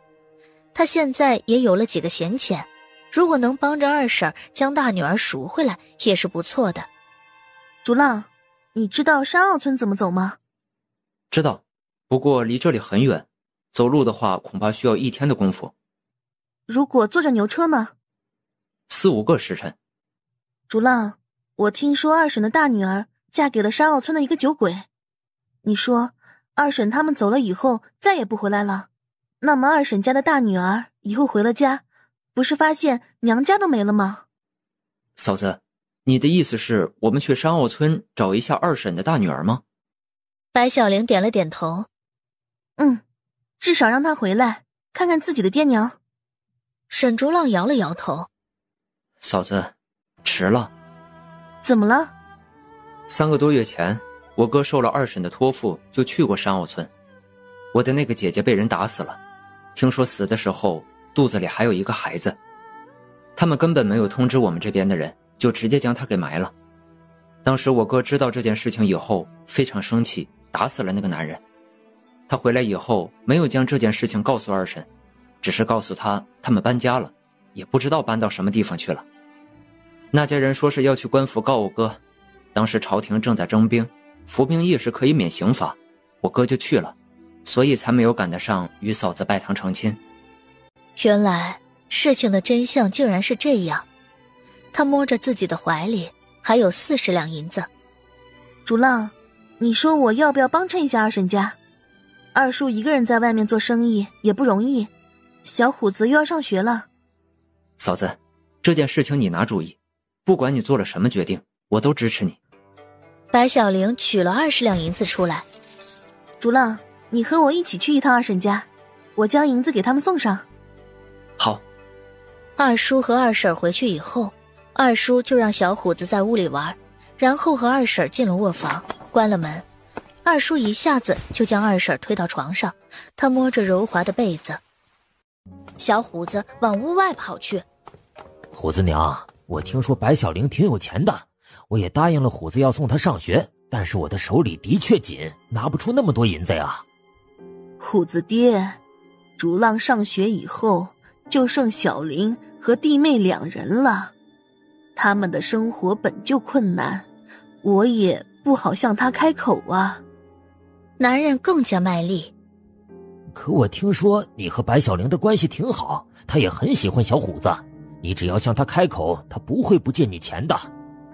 可是，虎子娘，难道你就不想找到我的2女儿了吗？我们待在莲花村，没有银子还可以种地，只要勤奋，虽然吃不饱，但也饿不死。一旦我们出去了，就只有银子不能让我们饿死。如果你开不了口，那你忍心看着我和小虎子挨饿受苦吗？虎子爹，我待会儿就去说。小林，你怎么给了我这么多呀？二婶，这些银子给小虎子上学，小虎子以后一定会成为有用之才。小林，如果我有钱了，一定将这些银子还给你。二婶不用还，这是我给小虎子的。白小玲拉着沈竹浪离开了。2人回去以后，刘氏正在和2柱子的娘说话，2人有说有笑，看起来十分高兴。白小玲喊道：娘，婶儿。 2人见白小玲回来，也就没有再继续说下去。沈竹浪闷闷不乐地说：嫂子，我进房间去抄一本《三字经》，明儿给虎子送去。好。2柱子的娘将白小玲拉到身边坐着。小玲儿，竹浪怎么看起来不太高兴啊？婶儿，或许是因为小虎子和二婶他们明天就要离开了，所以有些不高兴吧。小玲儿，我和你娘刚才就是在讨论这个事情。明儿我打算让2柱子去2狗家借了水牛，送他们一程。虽然你二婶她平时节俭，也没有添置多少物件，但是大大小小的东西看起来不多，集在一起就不得了了。挺好，你跟着2柱子一起去送他们吗？白小玲想着明天也没有什么事儿，正准备答应，没想到沈竹浪来了。沈竹浪回了屋才想了起来，哥也有一本《三字经》，他把他的一本给小虎子，然后用哥的一本，那他就不用抄写了。婶，不成。刘氏皱着眉头，他们就该等沈竹浪离家了再说这件事情。竹浪，你婶儿是在和小玲说话，没和你说话。长辈正在说话，你怎么可以多嘴？娘，牛车行得慢，而且又装了那么多东西，估计走起来比人还要慢。嫂子和柱子哥送2叔2婶他们去了镇子上，恐怕天都黑了。你说那时候该怎么办呢？天黑了，那就在镇子上住一晚呗。不成，嫂子和柱子哥在镇上住一晚，知道的人倒是没什么，不知道的人还不知道怎么说嫂子。反正这件事情我不同意。如果你们担心2叔2婶，我可以去送他们，但是嫂子不能去。刘氏叹了口气，哎呀，你这孩子。嫂子是女流之辈，很多事情不方便。沈竹浪已经这么说了，刘氏看向白小玲的方向。小玲儿，你怎么看？娘，我觉得竹浪说的挺有道理。毕竟寡妇门前是非多，她还是要注意一下别人的口舌。事已至此，刘氏也不好说什么。那好吧。是夜，白小玲坐在床上，沈竹浪在最下面的那个箱子里面翻找书籍。毕竟他的卧室里面除了几个大箱子，就只剩下一张床了。他不坐床上，也没有地方坐。竹浪，我觉得你大哥并不是因为打死了人，为了逃避刑罚才去从军的，他早就有这个想法，并且做了充足的准备。嫂子，你以前并未见过大哥，你怎么知道？你看看箱子最底下的那几本书。沈竹浪也看到了《孙子兵法》等那几本兵书。嫂子，你知道这些是什么书？他点头。是几本很著名的兵书。沈竹浪翻开书籍，然后看着里面的内容，这的确是兵书，而且连他这个上了很多年学的人都不知道还有这么几本兵书。嫂子怎么会知道他们是几本著名的兵书？嫂子她似乎大有来头。那几本兵书虽然在现代很有名，但是在那个时代还不出名，而且鲜有人知。他终于在箱子里面找到了《三字经》，然后起身。嫂子，不管哥是由于什么原因去参军，这些都不重要了，哥已经不在了。对啊，他都已经不在了，他还管他为什么参军？只是如果是因为打死了人，为了逃避刑罚被迫去参军，那么他的离开不是因为白小玲，一切只是巧合。如果是早就准备去参军，而又在白小玲嫁过来的头一天就离开，这就只能说明沈从清是不赞同这门婚事的。难道白小玲和沈从清之前就认识？而且沈从清根本就不想娶白小玲，而白小玲又不像是一个农村妇女，那么她真正的身份是什么？如果她不是穷苦人家的孩子，为什么她的家人会让她嫁到莲花村？而她嫁过来这么久，她的家人也不来找她。一系列的疑问都没有答案。她抿了抿嘴唇，或许沈竹浪知道一些事情。沈竹浪正打算出去，他叫住了他。竹浪，嫂子，我为何会与你的大哥成亲？他先是一愣，然后问：嫂子不知？不知。原主她嫁过来的时候，他就已经走了。原主白小玲不仅没有离开，而是在沈家住下，一等3个月。等到了沈从清战死的消息，他却想不开要自尽。他能想到的原因就是原主白小玲不仅在婚前就认识沈从清，而且还对沈从清有深厚的感情，导致他听到沈从清战死的消息以后想要殉情。嫂子，其实我也不知，大哥在我小的时候就去汴城读书，后来爹去世以后他才回来，又过了几年我就听说哥要娶嫂子，然后嫂子就来了。汴城？竟然又是汴城？沈从清早年在汴城上学，原主白小玲的家也是在汴城，所以他们之前应该是认识的。竹浪，我知道了。沈竹浪见他若有所思的样子，问道：嫂子，你是想家了吗？他摇头，他根本就不知道原主白小玲的家在哪里，而且他和刘氏让他感觉到了温暖，让他感觉到这里才是他的家，他又为何会去想其他地方？竹浪，没有，我就是对之前的事情有些好奇而已。嫂子，别说你了，就连我也很好奇。嫂子原籍是汴城人，汴城是多么繁华的地方，听说就算在那里乞讨都不会饿死人。突然大哥要娶一位来自汴城的嫂子，我们整个莲花村的村民都觉得好奇。后来嫂子嫁过来的那天，你没有嫁妆，没有喜娘，也没有迎亲队伍，只是嫂子自己租了一辆马车，然后在马车上贴了一个红色的喜字，就来我们莲花村了。那时候村里的村民都在议论，说嫂子不是什么住在汴城里的人，恐怕只是汴城边上的一个同样贫苦山村的人。不过我觉得嫂子是什么人并不重要，嫂子是我见过最好的人。是啊，再去追踪原主白小玲的身世做什么？她只要过好自己的生活就够了。还有，不管原主白小玲与沈从清之前究竟认识不认识，毕竟沈从清已经不在了。他拿出几两银子。竹浪，明天你去送二婶他们，记得在莲花镇多给小伙子买一些零食。嫂子，你已经给过我太多银子了。不一样，那是留着你上学用的。嫂子，收下。他直接将银子揣到沈竹浪的怀里。还有，你可以去蔡大夫那里检查一下你的咳嗽好了没。最近倒是没有咳嗽了，只不过我觉得昨晚很奇怪。怎么奇怪了？心跳很快，身体也很烫。我这次去莲花镇是要去蔡大夫那里好生瞧瞧。最近天气冷，或许就是有点伤风感冒吧。去蔡大夫那里看了之后，抓一些药回来吃了，就该没事了。好。沈竹浪出去了，白小玲脱了外套躺在床上，不一会儿便睡着了。舅母家里，舅母人坐在火炉旁边生着闷气。儿他爹，听说这次沈竹浪的二叔回来，白小玲送去了1袋银子。火炉里的火星扑哧一声炸开，大舅叹了一口气：哎，我能有什么办法？今天沈家的茅屋都是人，我怎么有机会进去找三妹说话？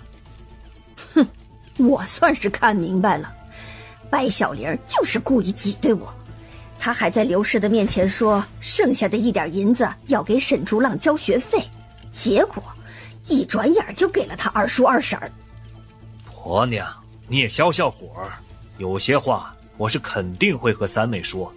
再说了，就算白小玲喜欢她二婶，那女人这次走了，以后回来不回来都是两说。以后莲花村能在沈家还有一点血脉关系的，就只有我们家和沈竹浪三姑家。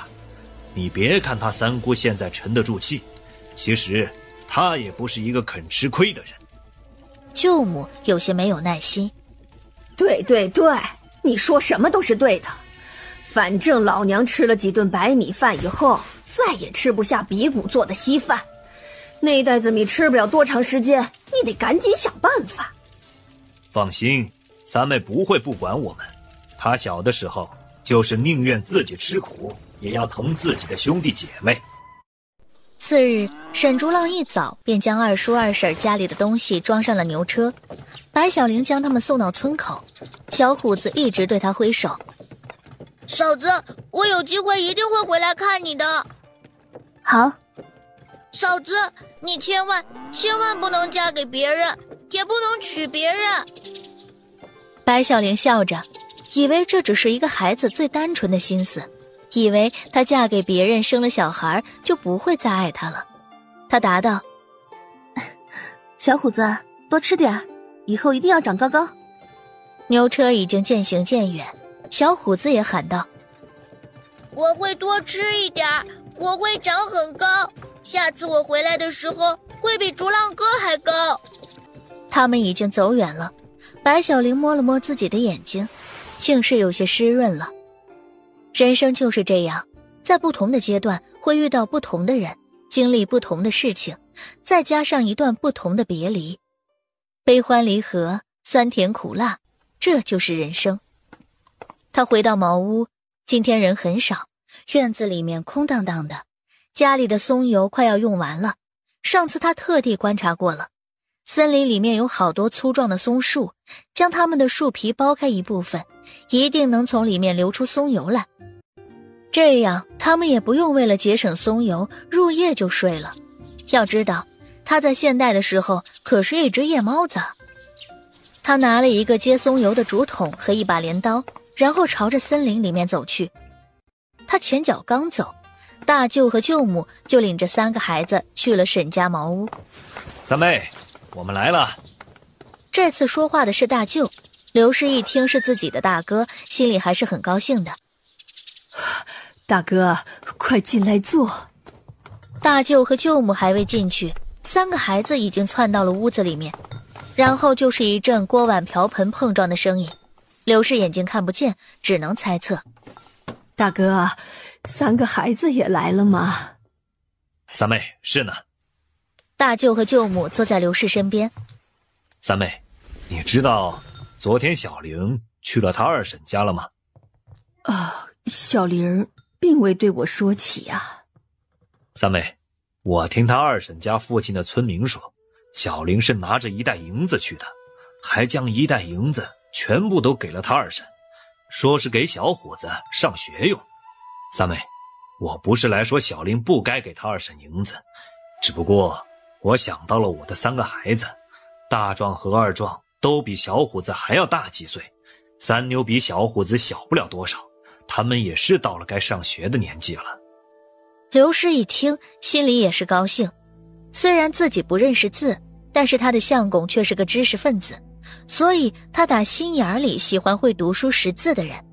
况且他的相公在世的时候，就算不是自己家的孩子，也尽力劝他们上学，而且免费教他们读书认字。以前大哥和大嫂是怎么都不让3个孩子去上学，现在他这么说，刘氏还是非常高兴的。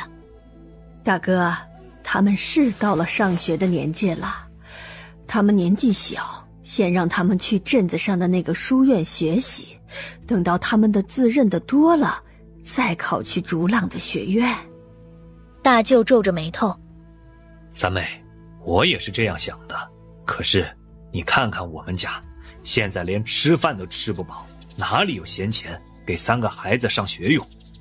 刘氏也面容愁苦，能感受到他们力不从心的心情。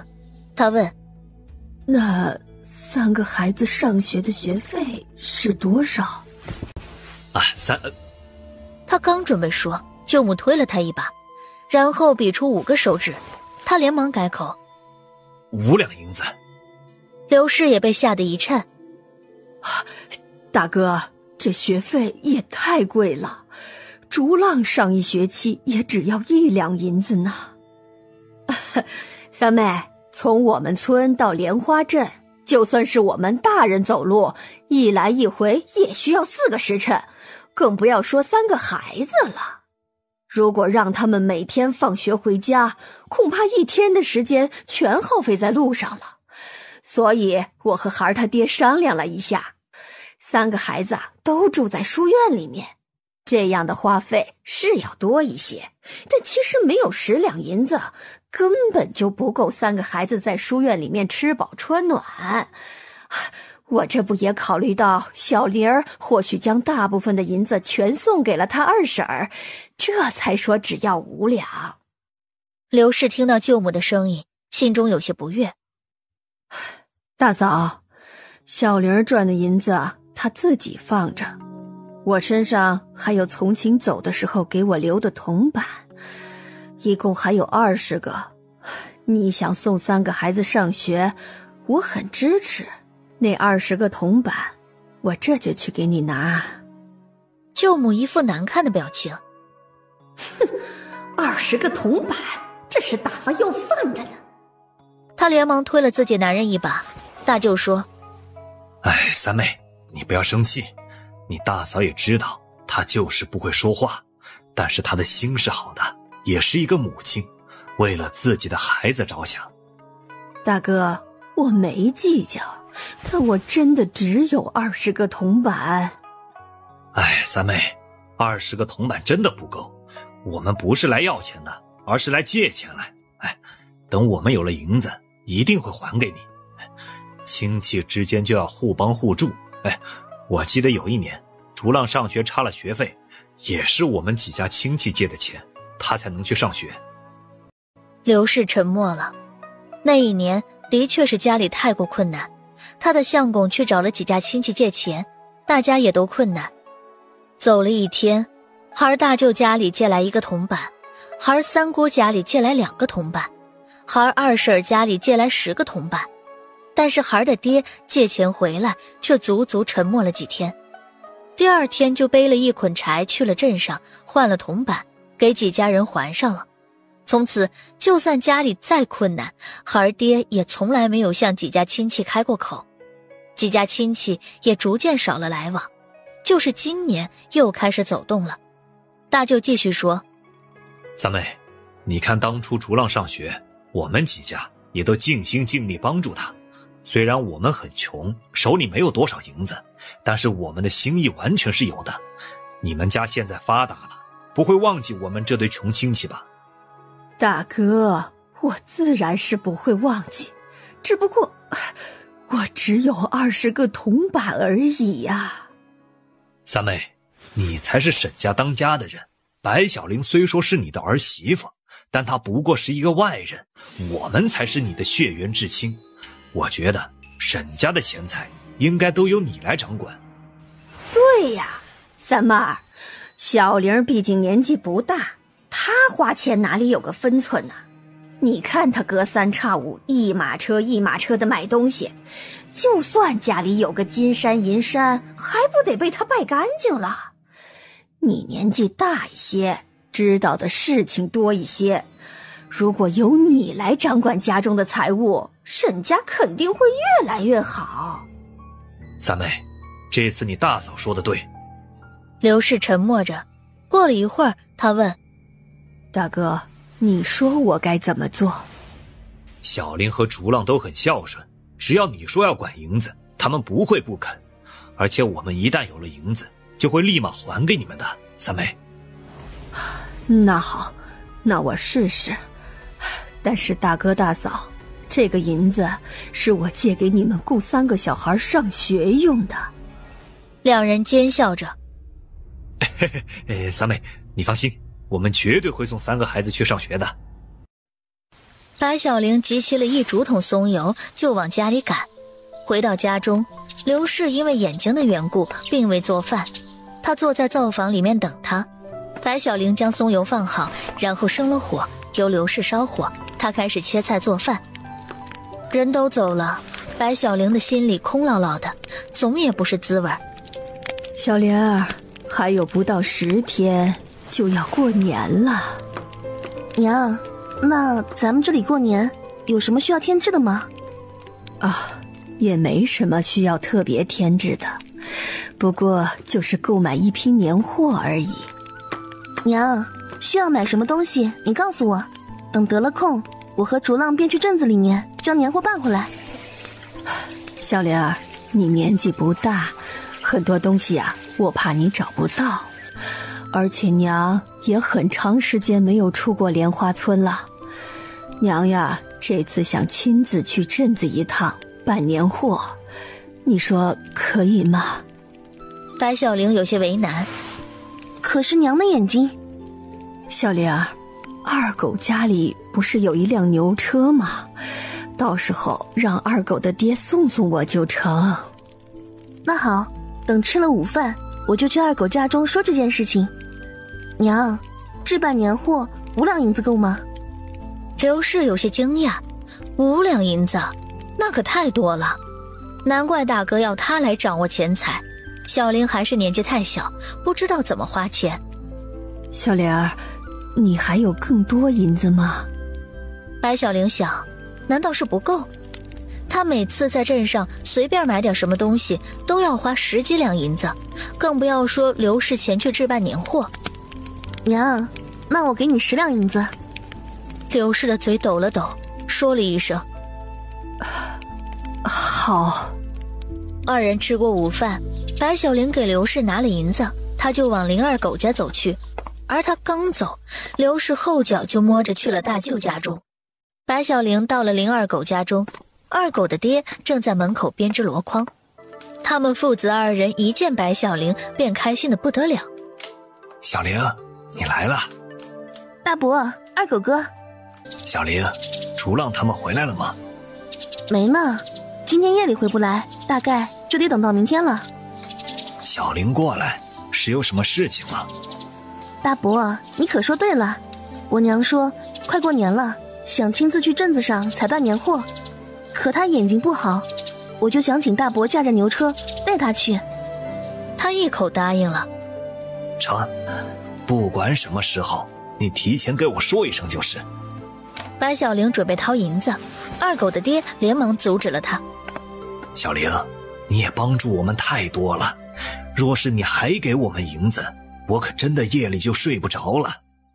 二狗爹一直都是一个老实人，他说的恐怕不是假话。白小玲也没有给银子，而是说道：大伯，我不给你银子了，你将箩筐编好以后，我告诉你一个赚钱的法子。二狗的爹来了兴致。什么法子？白小玲神秘兮兮地说：待会儿我就教你在河边抓螃蟹，然后你送我娘去镇子上的时候，顺便将几箩筐螃蟹抬到留香馆，留香馆的老板肯定会非常高兴地买下你的螃蟹。真的？当然是真的。现在抓螃蟹卖的人不多，只要我们抓的螃蟹又大又肥，一定能卖个好价钱。如果抓螃蟹的方法被人嫖了去，人人都有螃蟹抓，那可卖不了那么多银子了。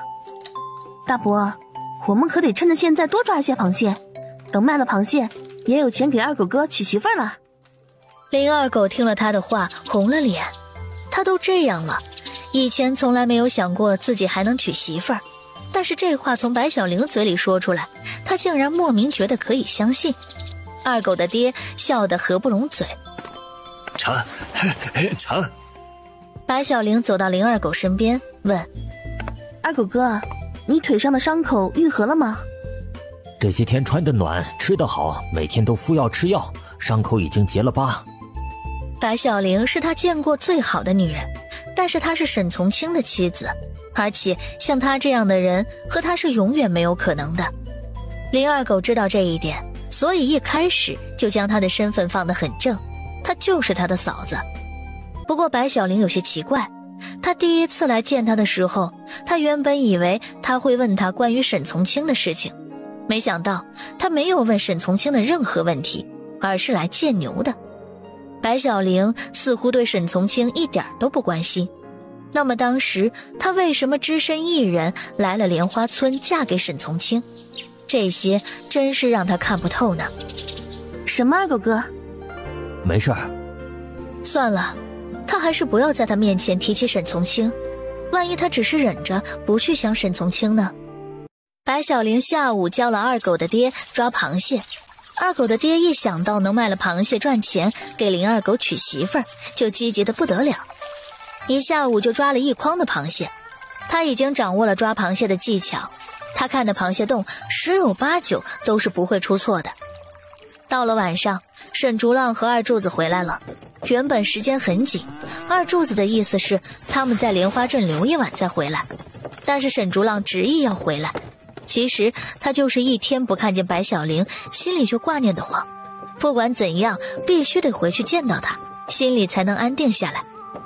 远远的沈竹浪就在叫他，嫂子，嫂子。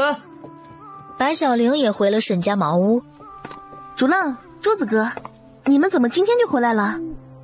二柱子心疼地看着他家的牛，还不是竹浪这小子非得回来。竹浪，我们回去，待会儿嫂子给你做好吃的。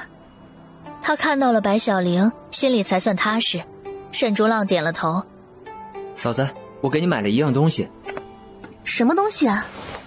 沈竹浪从怀里掏出一个手帕，手帕里面裹着一只珠花。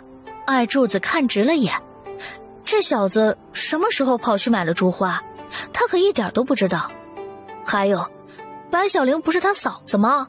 为什么这个小子看他的眼神有点不对劲儿？难道他要和他抢白小玲？白小玲认出了那只珠花，就是那天在衣服铺子里面老板拿出来的许多珠花中的一只，价格不便宜。他当初虽然看着这些珠花好看，但是一想到自己是要下田种地的，带着这些东西难免掉了，所以也就没买。想不到沈竹浪竟然给他买了回来。嫂子，我见镇子上的女子都佩戴有珠花，嫂子却什么都不戴。如果嫂子能戴上这珠花，一定比他们都好看。竹浪，嫂子你放心，这是我以前在学院里面打扫教室赚的钱，不是用嫂子给我的学费买的。嫂子给我的银子，我只会用它来学习。竹浪，我不是想说这个。沈竹浪对他太好了，前几天才送了他一盒润肤膏，这会儿又送他一只珠花。他的这个小叔子真的不会是看上他了吧？二柱子说，沈竹浪，你这小子，要不是我知道小玲是你的嫂子，还真以为她是你的媳妇儿。沈竹浪脸一红，胡说。怎么不是？我看你一心只想着你的嫂子。哎，我说你小子以前从来不喜欢吃一些小玩意儿，这次在镇子上见了这样也要买一点，见了那样也要买一点，都说想要自己尝尝，结果我们一路回来，你可吃了半回糖。哼，说是不是也是给小玲买的？沈竹浪的脸更红了。不是。不是？既然不是，那你说你给谁买的？他想着嫂子是大哥的妻子，就算他喜欢嫂子，也不会说自己喜欢嫂子，否则嫂子会被人嘲笑，娘也会抬不起头。只有等他考取了状元，等他当了官以后，别人才不敢嘲笑他。我是给翠花买的。翠花？正巧翠花洗完了衣服从这里路过，他听到沈竹浪说给他买的，欣喜的过来。竹浪哥，你给我买了什么东西？二柱子将一个包裹扔给了吴翠花。翠花妹妹，你可真是有福，这些糖果都是沈竹浪为你挑选的，他怎么都舍不得吃，全部留着回来给你。吴翠花羞红了脸，她低着头小声说：竹浪哥，是这样吗？就是这样，还有这只珠花也是竹浪给你买的，他挑选了好久，还说翠花妹妹戴上这只珠花一定非常漂亮。吴翠花一羞，从来没有人给她送过这些东西，从来没有人对她这么好，看来竹浪哥是真的喜欢她，刚好她也喜欢竹浪哥，而且爹娘也都希望她嫁给他。竹浪哥，我会回去告诉爹娘，我不要嫁给其他人，我会等着你。他说完，然后一扭头跑了。沈竹浪偷偷看了一眼白小玲，白小玲的脸色并不好，他拉着她的袖子：竹浪，跟我回去。小玲，改天我送你一个更好看的珠花。不用。沈竹浪的心情有些复杂，他跟在他的身后，终于还是弱弱地喊了一声：嫂子。竹浪，不是说好要好好学习考状元的吗？你怎么可以早恋？早恋？那是什么？嫂子，我听不明白。总之，你现在这个年纪，最重要的是好好学习，天天向上，其他的事情少想。你喜欢翠花的这件事情，我会帮你瞒着娘，但你要向我保证，在你成年之前，不可以和她耍朋友，也不可以做一些不负责任的事。嫂子真的以为他喜欢吴翠花，可他真的只是将吴翠花当做了妹妹。嫂子，我……好了，什么都不用说了。今天他去蔡大夫那里瞧了，蔡大夫说他没有生病，他那样的表现只是因为他喜欢上了一个人。在蔡大夫的解释之下，他终于明白，那种喜欢不是对亲人的喜欢，而是男女之间的喜欢。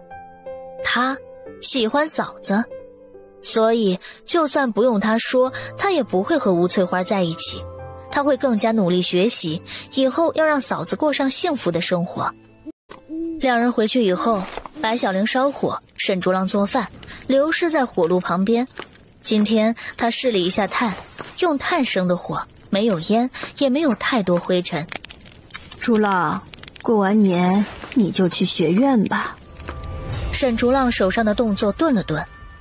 娘，那会儿还没开学呢。孩子，你得早些去，将今年的书啊都给抄写一遍。他抿了抿嘴唇，然后偷偷瞄了白小玲一眼。娘，我不想那么早去书院。算着日子，还有不到3年就要科举考试了，你要抓紧时间。还有，虽然他也很不想用这一招，但是他真的不能让沈竹浪和白小玲再这么下去。你去了学院以后，科举考试之前就不要回来了。娘，为什么？你爹生前最想的就是咱们家能出个状元。可，竹浪，你就听娘的，娘也不想你不回来，娘比任何人都要想你回来。只要你考中了状元，不管你提什么要求，娘都会答应。娘，不管什么要求吗？刘氏点头。对，不管什么要求。好，如果连娘也答应，那么真的就没有什么顾虑的了。只是，嫂子，你一定要等着我，千万不能在我回来之前嫁人。白小玲问道。竹浪，你是在汴城上学，对吗？是的，嫂子。那我可以送你去学院吗？啊？嫂子想送我去学院？可以，当然可以。他想，汴城是一座很大的城，那么里面肯定有最好的木匠。刘氏在一旁，他轻声地叹了一口气，然后摇了摇头。不过，只要在沈竹浪在学院的时候，就将白小玲嫁出去就好了。次日清晨，吴翠花早早就来了沈家茅屋，在沈竹浪面前转个不停。竹浪哥，你家的院子脏了，我帮你清扫院子。竹浪哥，你家的屋顶有些破了，我让我爹来给你补屋子。竹浪哥，你都流汗了，我替你擦擦汗。竹浪哥，快到中午了，我去给你们。吴翠花的话还没有说完，沈竹浪已经不耐烦地拂开了他手里的帕子，然后说：要到中午了，你还不回去啊？吴翠花拿着手帕愣在一边，她想，他昨天给他买了那么多好吃的，又给他买了珠花，但是今天他怎么一点都感觉不到他喜欢他？竹浪，你怎么这么对翠花说话？翠花，过来。刘氏对着吴翠花招手，他也就开心地跑过去了，说不准是他害羞呢。以前他也没看出来他喜欢他，他就突然给他买了糖果和珠花。婶儿，翠花，明天婶儿要去镇子上，你陪婶儿一块儿过去吧。好。沈竹浪看着白小玲，嫂子，我和他之间没什么。不管他们之间有没有什么，沈竹浪这次去书院得3年才回来，翠花能等他3年吗？只要两人看不见，就应该不会影响他学习。在这里又没有手机和网络，再深的感情3年一过，还不得变淡了？竹浪，我相信你。这个时候，相信与不相信又有什么关系？反正在他眼里，他们之间没有结果。莲花村的单身汉不少，只要吴翠花的年龄到了，她长相不赖又勤劳，肯定会成为抢手货。沈竹浪终于放心了，好像只要他相信他和吴翠花之间没什么，一切都不重要。白小玲进去做午饭，沈竹浪来帮忙，吴翠花见了也来帮沈竹浪的忙。刘氏看着他们3个人，这样才好。翠花对竹浪有意思，再让二柱子加把劲儿追到小玲，那么一切都圆满了。二狗的爹在白小玲的指导下抓了很多螃蟹，为了表示对他的感谢，送来了一些螃蟹，所以白小玲今天的主打菜就是香辣螃蟹。吴翠花已经按照白小玲的要求将螃蟹洗好，螃蟹一下锅，油香和肉香混杂在一起，真将人的馋虫全部勾出来。外面有人在喊：好香呀！再然后那几个人就已经到了沈家茅屋。老伯，是这家吗？谢小爷，就是这家。白小玲听着声音，好像是谢俊和二狗的爹的声音。二狗的爹去镇子上卖螃蟹，天还未亮他就出发了。以他的脚力，现在回来也是正常的。只不过谢俊来这里做什么？螃蟹已经做好了，他出去一看，谢俊正从马车上下来。他看见他，笑道：看来我来得很是时候啊。白小玲的手里还拿着锅铲。谢小爷，什么风把你吹来了？今早这位老伯来留香馆卖螃蟹，你们莲花村的螃蟹又大又肥，正巧莲花镇附近的螃蟹都被抓得差不多了，所以啊，我爹让我来收一些螃蟹回去。原本他只想将螃蟹的方法告诉二狗的爹，让二狗爹抓螃蟹卖了给林二狗买药，等过一段时间再将方法告诉其他村民。但是没想到谢俊竟然亲自来收螃蟹。不过谢俊也算是他的救命恩人，他的要求他不好拒绝。谢小爷，你先屋里请，等吃了午饭，我发动村里的村民一起抓螃蟹。那好。谢俊也不客气，跟着白小玲进了茅屋。其实他这次来的主要目的不是来收螃蟹，他爹说了，白小玲以后就是谢家的媳妇儿，而且他也对白小玲印象很好，他不是迂腐之人。虽然白小玲是寡妇，但是她还是一个处子，所以他还是愿意她这样聪慧的女子做他的妻子。陆四的馋虫早就被勾出来了，他看着桌子上满满一盆螃蟹，搓着手：白姑娘，你虽说卖给了留香馆这道菜的方子，但是你做的才是香味最浓的。香辣螃蟹就是要趁热吃，我们吃饭吧。一群人坐在了桌子旁，谢俊留了一个心眼儿，故意坐在白小玲的身边。沈竹浪看向谢俊，真是来者不善，嫂子太优秀了，所以这些男人一个个都往他身边凑。他要是走了3年不回来，还真有些担心。陆四才吃了一口，表情夸张到不行。天，这是我吃过最好吃的香辣螃蟹。吴翠花吃了一口，也是震惊。这个世界上怎么会有这么好吃的东西？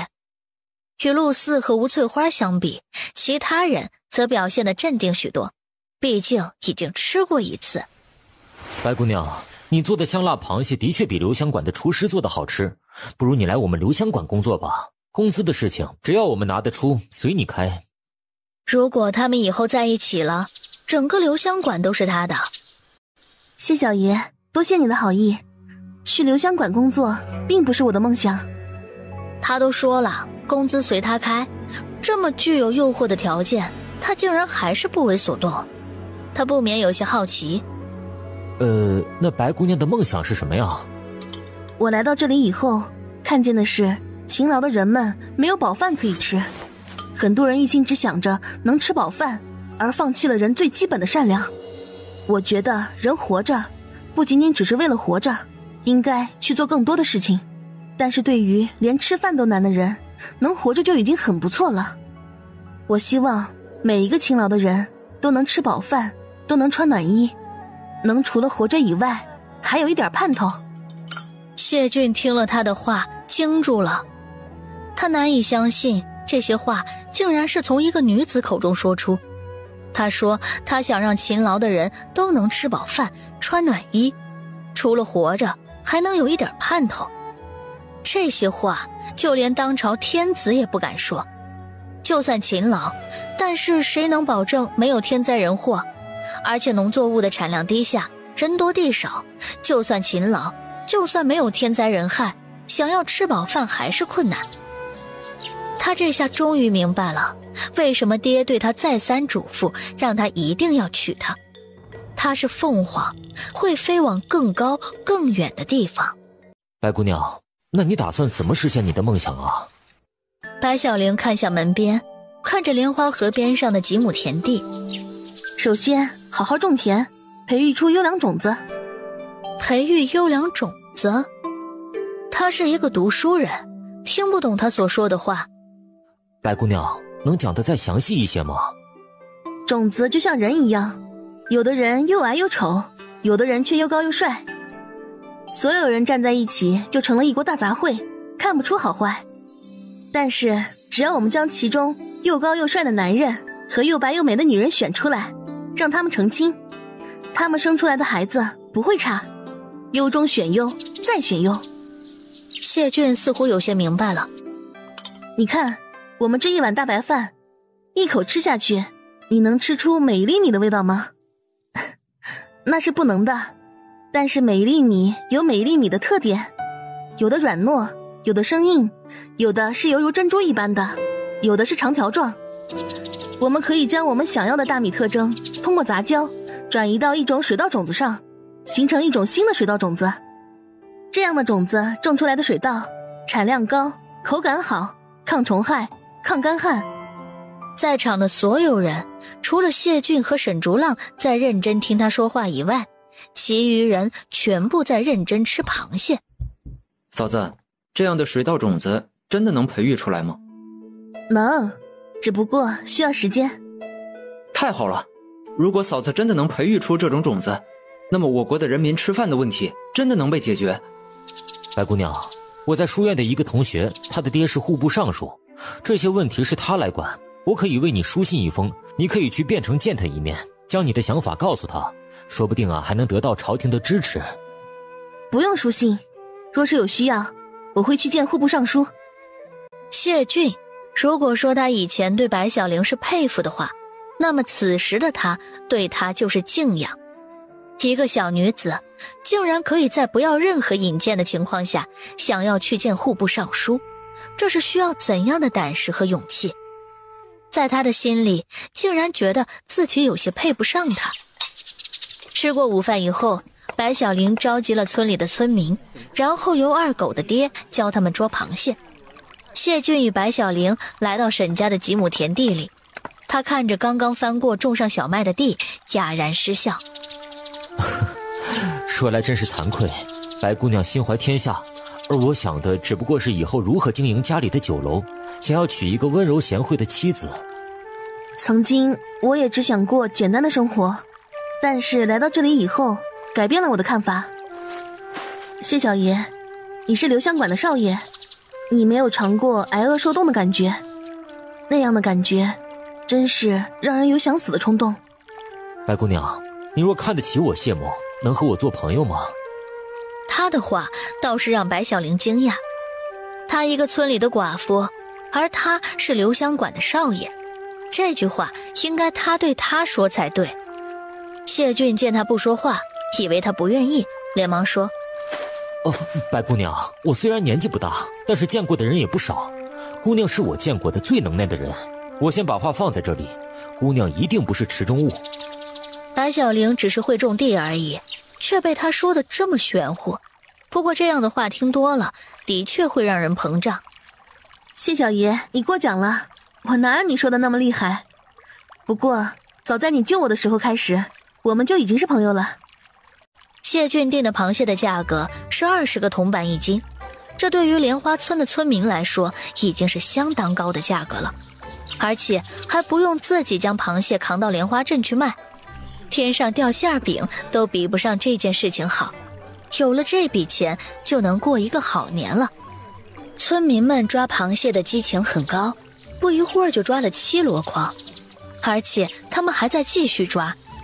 谢俊给他们过秤付钱以后，让陆四驾着马车载着螃蟹回去了，而谢俊还在村里继续给村民们抓上来的螃蟹过秤。他一边称一边还说：这下可好了，有了这些螃蟹，10天半月我们留香馆也不会缺螃蟹，而排队买螃蟹的客人也不会出现排了很长时间的队却买不到螃蟹这样的事情。这时一个妇人走到了白小玲身边问：小玲，你和谢小爷认识？他认出了这个妇人正是三姑。沈竹浪去借米之时，三姑拒绝的还算委婉，而且舅母知道他有了一点闲钱以后，没少领着一家子来祸害他。但是这个三姑一次也没有来过，而且他也没有听见从三姑那里传出来过他的坏话。不过有了大姨那一次的教训，他不会再轻易相信一个人。他礼貌性的回答：认识。小玲，上次你娘对我说，让我瞧着不错的人给你介绍一下，这事儿我一直放在心上，但是咱们莲花村真是没有与你般配的人，我看谢小爷就不错。谢俊听到这样的话，自然心里高兴，他给三姑过秤的螃蟹多算了2斤的钱。三姑啊，您还是快些去抓螃蟹，待会儿螃蟹就被其他人抓完了。好呢，小玲，谢小爷是我们莲花村的大恩人，你就陪谢小爷好好说说话，三姑赚了钱给你买新衣服。白小玲思考着，三姑是真的心善还是伪装心善？小玲，你们莲花村真是民风淳朴，你的亲戚也很善良。他笑而不语。那是你只知其一不知其二。夜色降临，村民们只1天就赚了足足半年的铜板，谢俊也停止再收螃蟹。二柱子、沈竹浪、二狗的爹谢俊4人一起将螃蟹都抬到了沈家茅屋。谢俊有些不好意思地说：白姑娘，你看天也晚了，陆四还未过来，我可否在你们这里借宿一晚？白小玲心想，可以是可以，只不过他们只有3间卧房，难道他又要和刘氏挤一晚？他不是不乐意和刘氏睡觉，在他心里已经将刘氏当做了自己的母亲，但是他不习惯自己的床被一个陌生男人睡。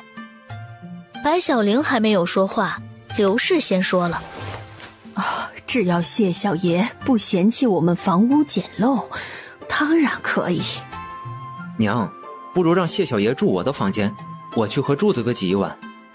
刘氏有心要给白小玲找一个合适的人，他当然不会放过这样的机会。竹浪，小玲儿今晚和我睡，谢小爷住小玲儿的房间，我们自己家里都能解决的事情，就不要去麻烦人家二柱子。刘氏已经发话，虽然白小玲心中有些不愿意，但是她也不再说什么。倒是沈竹浪，他面有不甘。娘，男女有别。刘氏愣了一下，沈竹浪以前最听他的话，这次竟然为了白小玲反驳他的意思，不能让这段孽缘开始。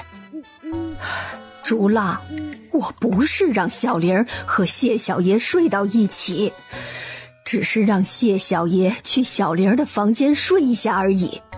谢小爷是我们莲花村的恩人，如果没有他，或许莲花村的村民就连过年的时候也无法吃一顿饱饭。你这个孩子怎么这么不懂事？白小玲见刘氏有些生气，她对沈竹浪使眼色，然后小声说：竹浪，不要说了。谢俊有些不好意思地说：是不是我给你们添麻烦了呀？谢小爷没有的事，你不要放在心上。沈竹浪晚饭没吃，回到了自己的房中。他最近老是觉得娘怪怪的，好像他故意在让吴翠花和他接近，故意让柱子哥和谢小爷接近嫂子。难道那天晚上的事情他看见了？3个人简单喝了一点稀饭，刘氏也回到了自己的房中。白姑娘，我好像真的给你们添麻烦了。谢小爷叫我小玲就好。他心中作喜，瑟瑟地喊了一句：小玲。爹说的果然没错，近水楼台先得月，有些事情光是脑子里面想是没用的，得行动。他这次来莲花村一趟，原本生疏的称呼变得亲近起来。哦，对了，你也别叫我谢小爷了，叫我谢俊就行。好。白小玲收拾了碗筷去洗碗，她心里悠着一件事情，那就是沈竹浪今晚没有吃饭。谢俊凑过去，他撸起袖子：小玲，我来帮你。留香馆的少爷也会洗碗吗？不用了，你歇着就行。不，白吃白住，我已经很不好意思了。小玲啊，你也辛苦一天了，你去歇着。他看着谢俊，既然他这么执着，那就只有让他洗了。谢俊才洗了2个碗，他手上一滑，一只碗掉到地上，竟是摔碎了。原本想在他心中留下一个好印象，没想到却是这样。谢俊去捡地上的碎瓷，又由于手笨，被碎瓷割破了手指。白小玲走过去，看着谢俊血流不止的手指，微微皱眉。他抓住谢俊的手，谢俊能感觉到从他指腹传来的温暖，让他心中甜蜜。别动。谢俊没再去捡瓷片，而是由白小玲这么将他的手抓住。白小玲看着他的手，在这里没有药，而他的伤口似乎不浅，血一直流。白小玲记得他小时候有一次被割破了手，当时院长妈妈就是将他的手指放在嘴里吮吸，然后过了一会儿就不再流血了。可是沈竹浪刚才说了，男女有别，在这个封建的社会，如果他吸吮了谢俊的手指，会不会就要对他负责啊？谢俊的另外一只手在他面前晃了晃。小玲，你在想什么呀？白小玲回过神来。没什么。小玲，你放心，没事的，待会儿他就不会再流血了。可是血还在一直流，况且在他最无助、濒临死亡的时候，是谢俊救了他。他抓住谢俊的手，然后凑到自己的嘴边吮吸了起来。谢俊一下子红了脸，他的心脏跳动得非常快，仿佛要从胸腔里面跳出来。白小玲亲吻了他的手指。沈竹浪听到摔碗的声音，刚出来查看，没想到就看到这一幕。他的手放在自己胸口的位置，这里很疼。他没有发出声音，而是又回到了自己的房中。吮吸了一会儿之后，白小玲吐了一口血水，伤口果然没有再流血。我也不知道这么处理对不对，你回去以后再让蔡大夫帮你看看。好，小玲。谢俊从怀里掏出一个玉镯，放在他的手心。小玲，谢谢你。白小玲低头看着自己的手心里面的玉镯。这是什么情况？谢君，这么贵重的礼物我不能收。小玲，这是我们今天成为朋友的信物。还有这种操作？小玲，你也应该给我一件礼物作为交换呢。那他好像真的没有什么礼物啊。谢俊看着他头上的木簪，簪子简单大方，因为常年佩戴的原因，通体柔滑。反正从他魂穿到原主白小玲身上的时候，这只簪子就已经戴在他的头上了。小玲，将你的簪子和我做交换，可以吗？一个玉镯子交换一个木簪，谢俊是生意人，他难道不知道自己这桩买卖亏了吗？可以吧。白小玲的话音刚落，谢俊将她的簪子取下，一头青丝瞬间落了下来，黑色的发丝犹如缎带一般倾泻而下，黑发衬得她的小脸更加娇小白皙。头发垂到她的手上，光滑而柔顺。如果可以，谢俊真的很想轻轻地揉一揉她的脑袋。他看着白小玲的脸，有些呆了。白小玲绝对不是一个乡野村姑，她究竟是谁啊？谢俊，我带你去房间。好。白小玲将谢俊送到房间，由于松油灯里面的松油没有了，房间里面黑漆漆的。谢俊对房间不熟，走到床边就被床沿绊了，一下子给摔到了床上。白小玲的被子很酥软温暖，而且带着一股淡淡的香味。白小玲听到他摔了的声音，不免嘴角上扬。他的房间他很清楚，除了角落里面的几个大箱子以外，就只有一张床。谢俊这会儿该是直接摔到了床上。白小玲摸黑给松油灯加松油，然后点燃了灯。狭小的空间燃起昏黄的灯光，很是温馨。谢俊躺在床上看着他，如果白小玲现在就是他的妻子，该有多好。他从来没有住过这样破旧的房子，但是今天晚上他却觉得是这么多年以来他感觉最幸福的一天。松油灯挂在墙上，由于白小玲平时害怕松油会滴到床上引起火灾，所以将松油灯挂得离床较远。大冬天如果上床睡着，然后再起来吹灯，那就太残忍了。但是吹了灯上床，谢俊又不熟悉房间里面的摆设。早点休息吧，灯就不用灭了。那岂不是很费油？白小玲笑了，原来留香馆的少爷也这么节省。不怕费油，这些松油都是我自己在后山收集的。谢俊觉得很新奇，松油也可以自己去收集。白小玲正准备出去，谢俊叫住了他。小玲，可以带我去收集松油吗？如果明天露丝没来接你的话，可以。说完他就出去了。次日清晨，露丝一早就驾着马车来了沈家茅屋。她看见院子里面放着的4筐螃蟹，然后将螃蟹搬上马车。少爷，我来接你回去。谢俊还未穿好衣服，直接冲了出来，捂住了露丝的嘴。你给我小声点。露丝有些疑惑的点头。原本昨天晚上收的那些螃蟹就已经够多了，少爷本可以和他一起回去，但是没想到少爷竟然让他先走，他还要留下来再收一些螃蟹，而且嘱咐他不能当天来接他。他由于担心少爷在莲花村吃不好住不好，所以提前来了，没想到少爷竟然让他小声点。难道少爷昨晚和白姑娘之间的感情有进步？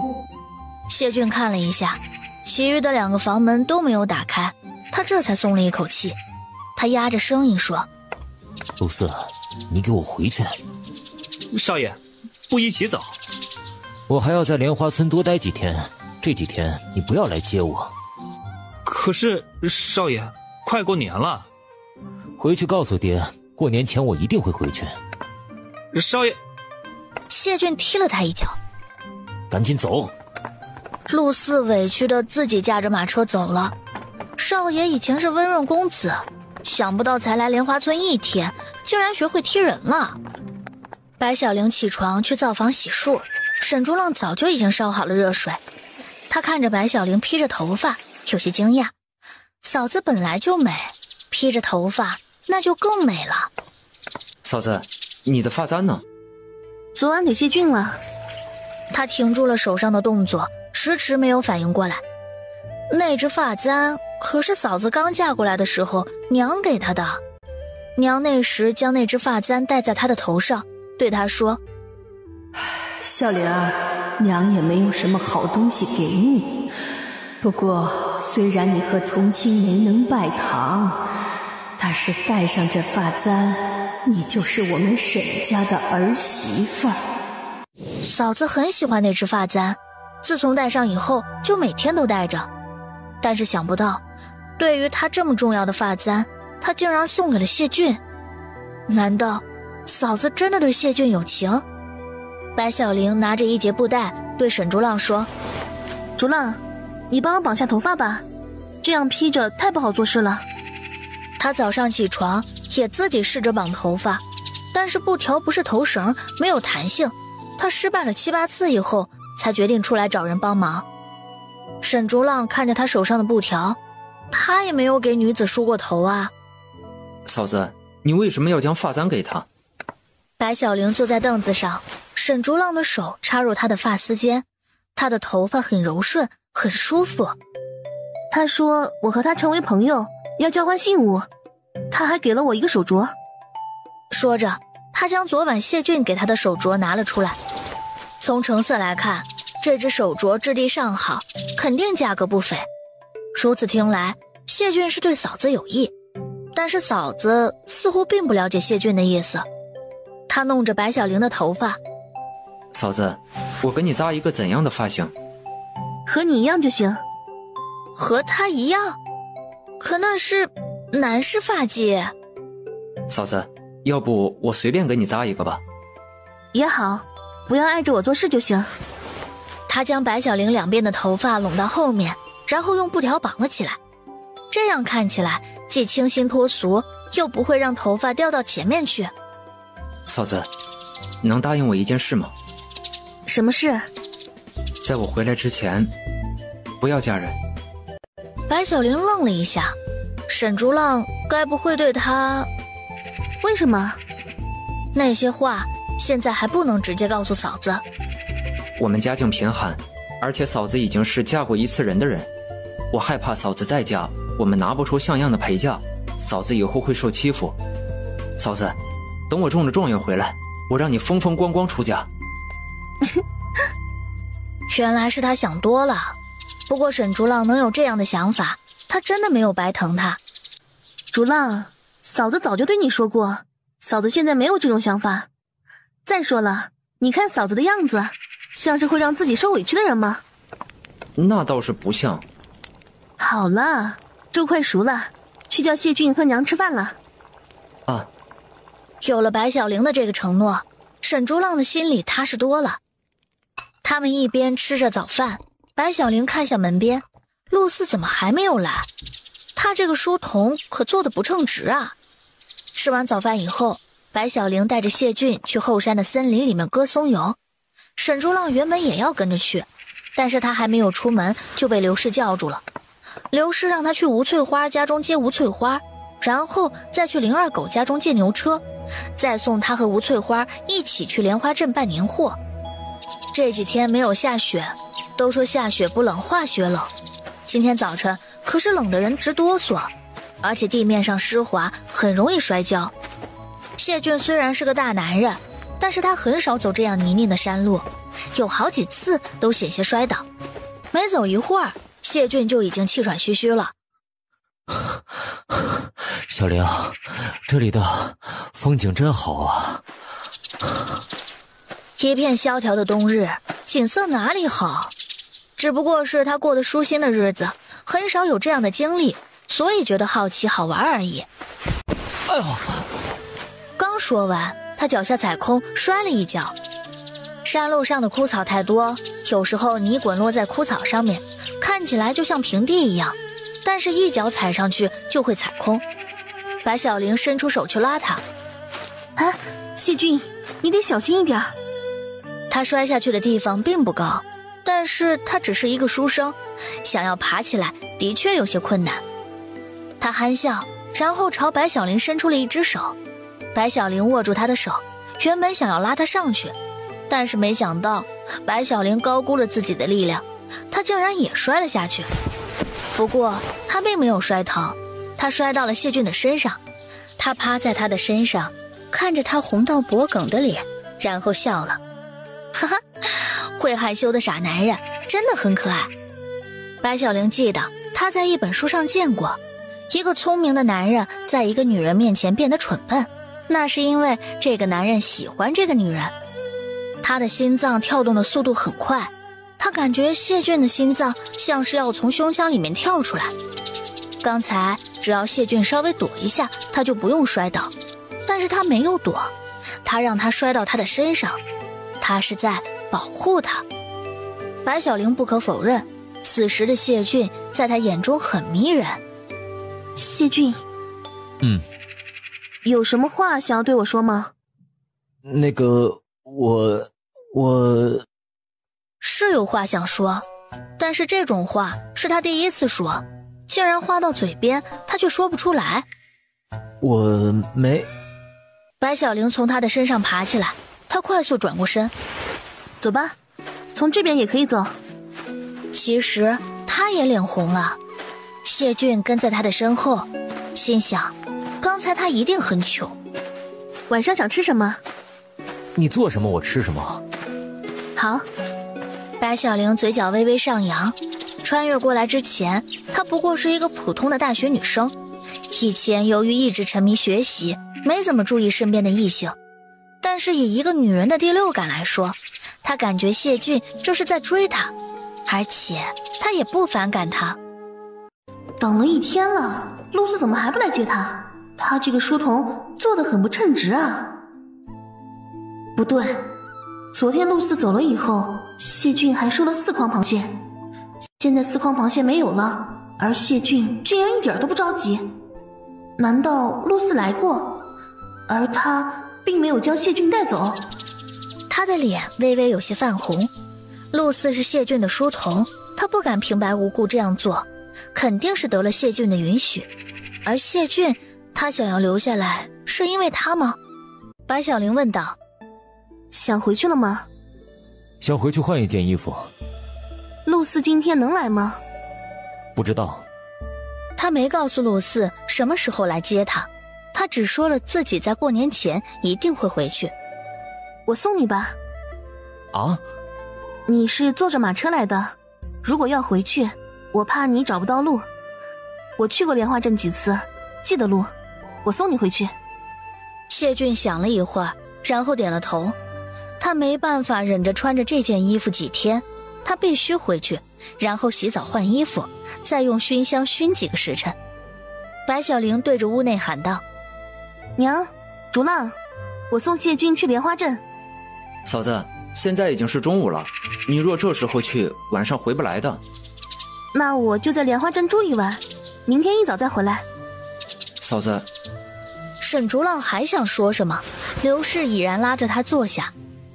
竹浪，谢小爷是我们莲花村的恩人，小玲送他一下是应该的。竹浪，你放心，我会照顾好自己的，也会注意安全的。谢俊也说道。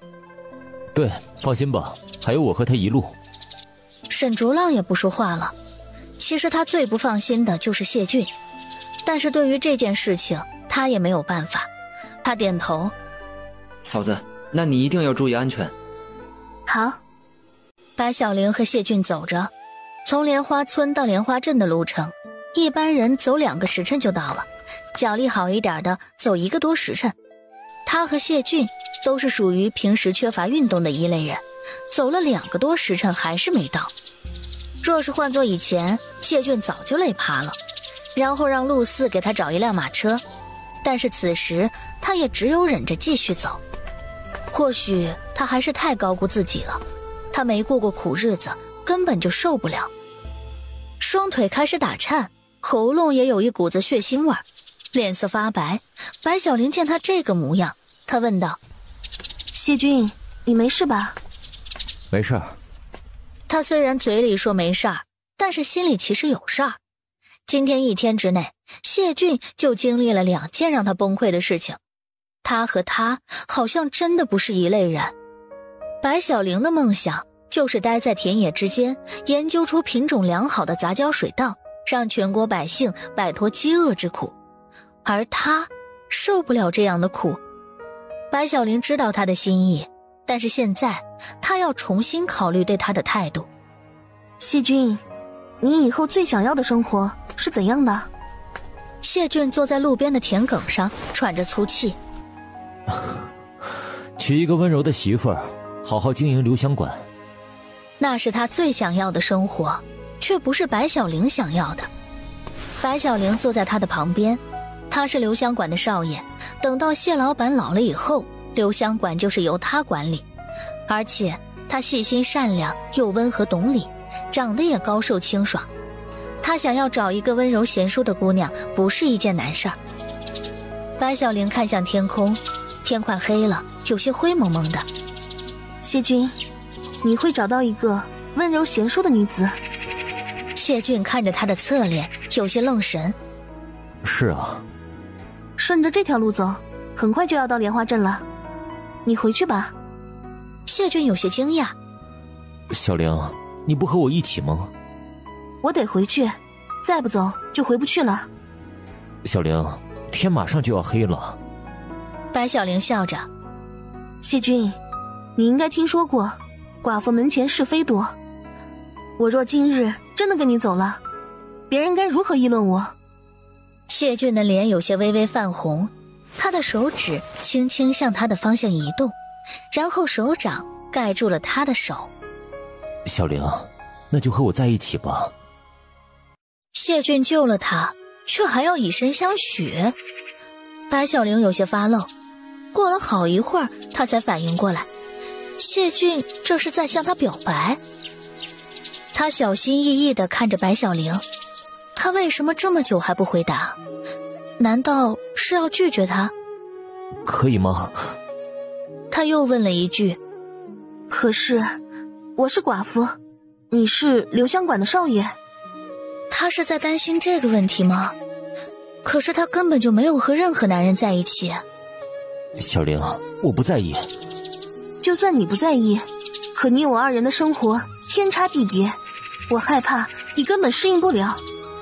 谢俊的手掌轻轻地握住了他的手，手心温暖，而且带着微汗。他很紧张，却又不敢松开一毫。他害怕白小玲会拒绝，害怕他会收回自己的手。我会改变的。谢君，你认真的吗？他点头。嗯。白小玲低下头，红了脸。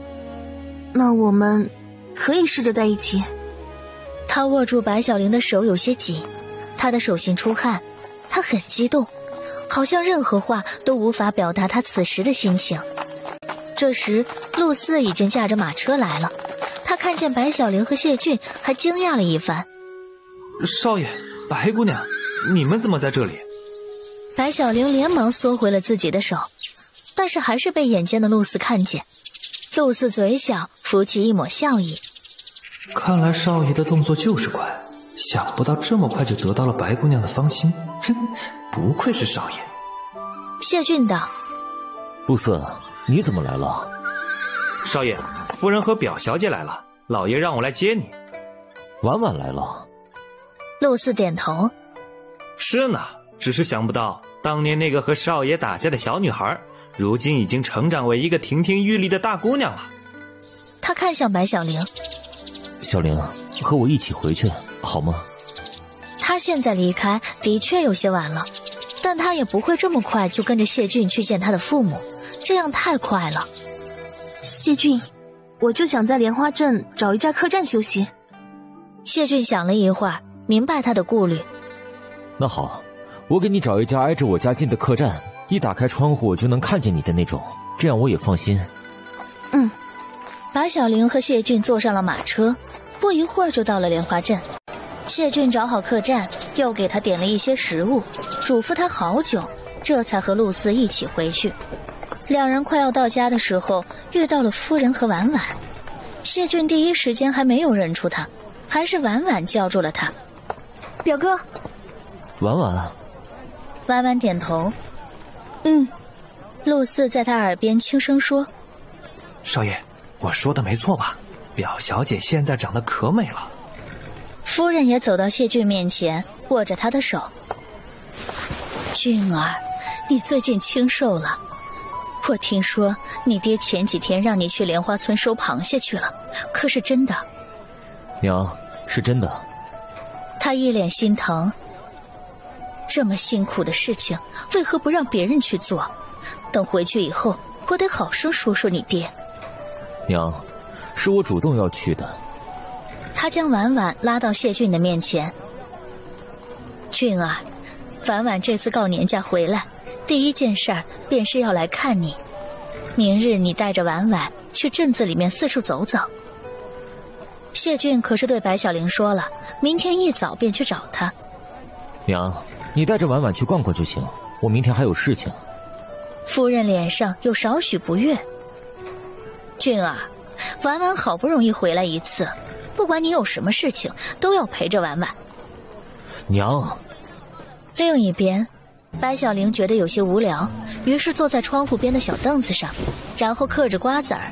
就算已经是傍晚，但是大街上还是人来人往，马上就要过年了，在外地工作的人们大多放了假。她观察着这些人，仿佛看着一个缩小版的世间百态。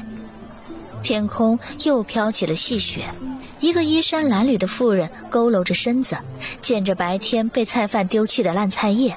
她在人群中显得那么扎眼，在她周围的人几乎都是一家人，一起走着笑着说着话，但她却只身一人，被人推搡嫌弃。她本就身体瘦弱，被一推便倒在了地上。一个小孩跑过来抓住她的胳膊哭着，这一幕扎疼了白小玲的眼。那个小孩身上穿着的衣服虽然很脏，但是他却认出了那件衣服，那就是他买给小虎子的棉衣。不可能，那个小孩不可能是小虎子。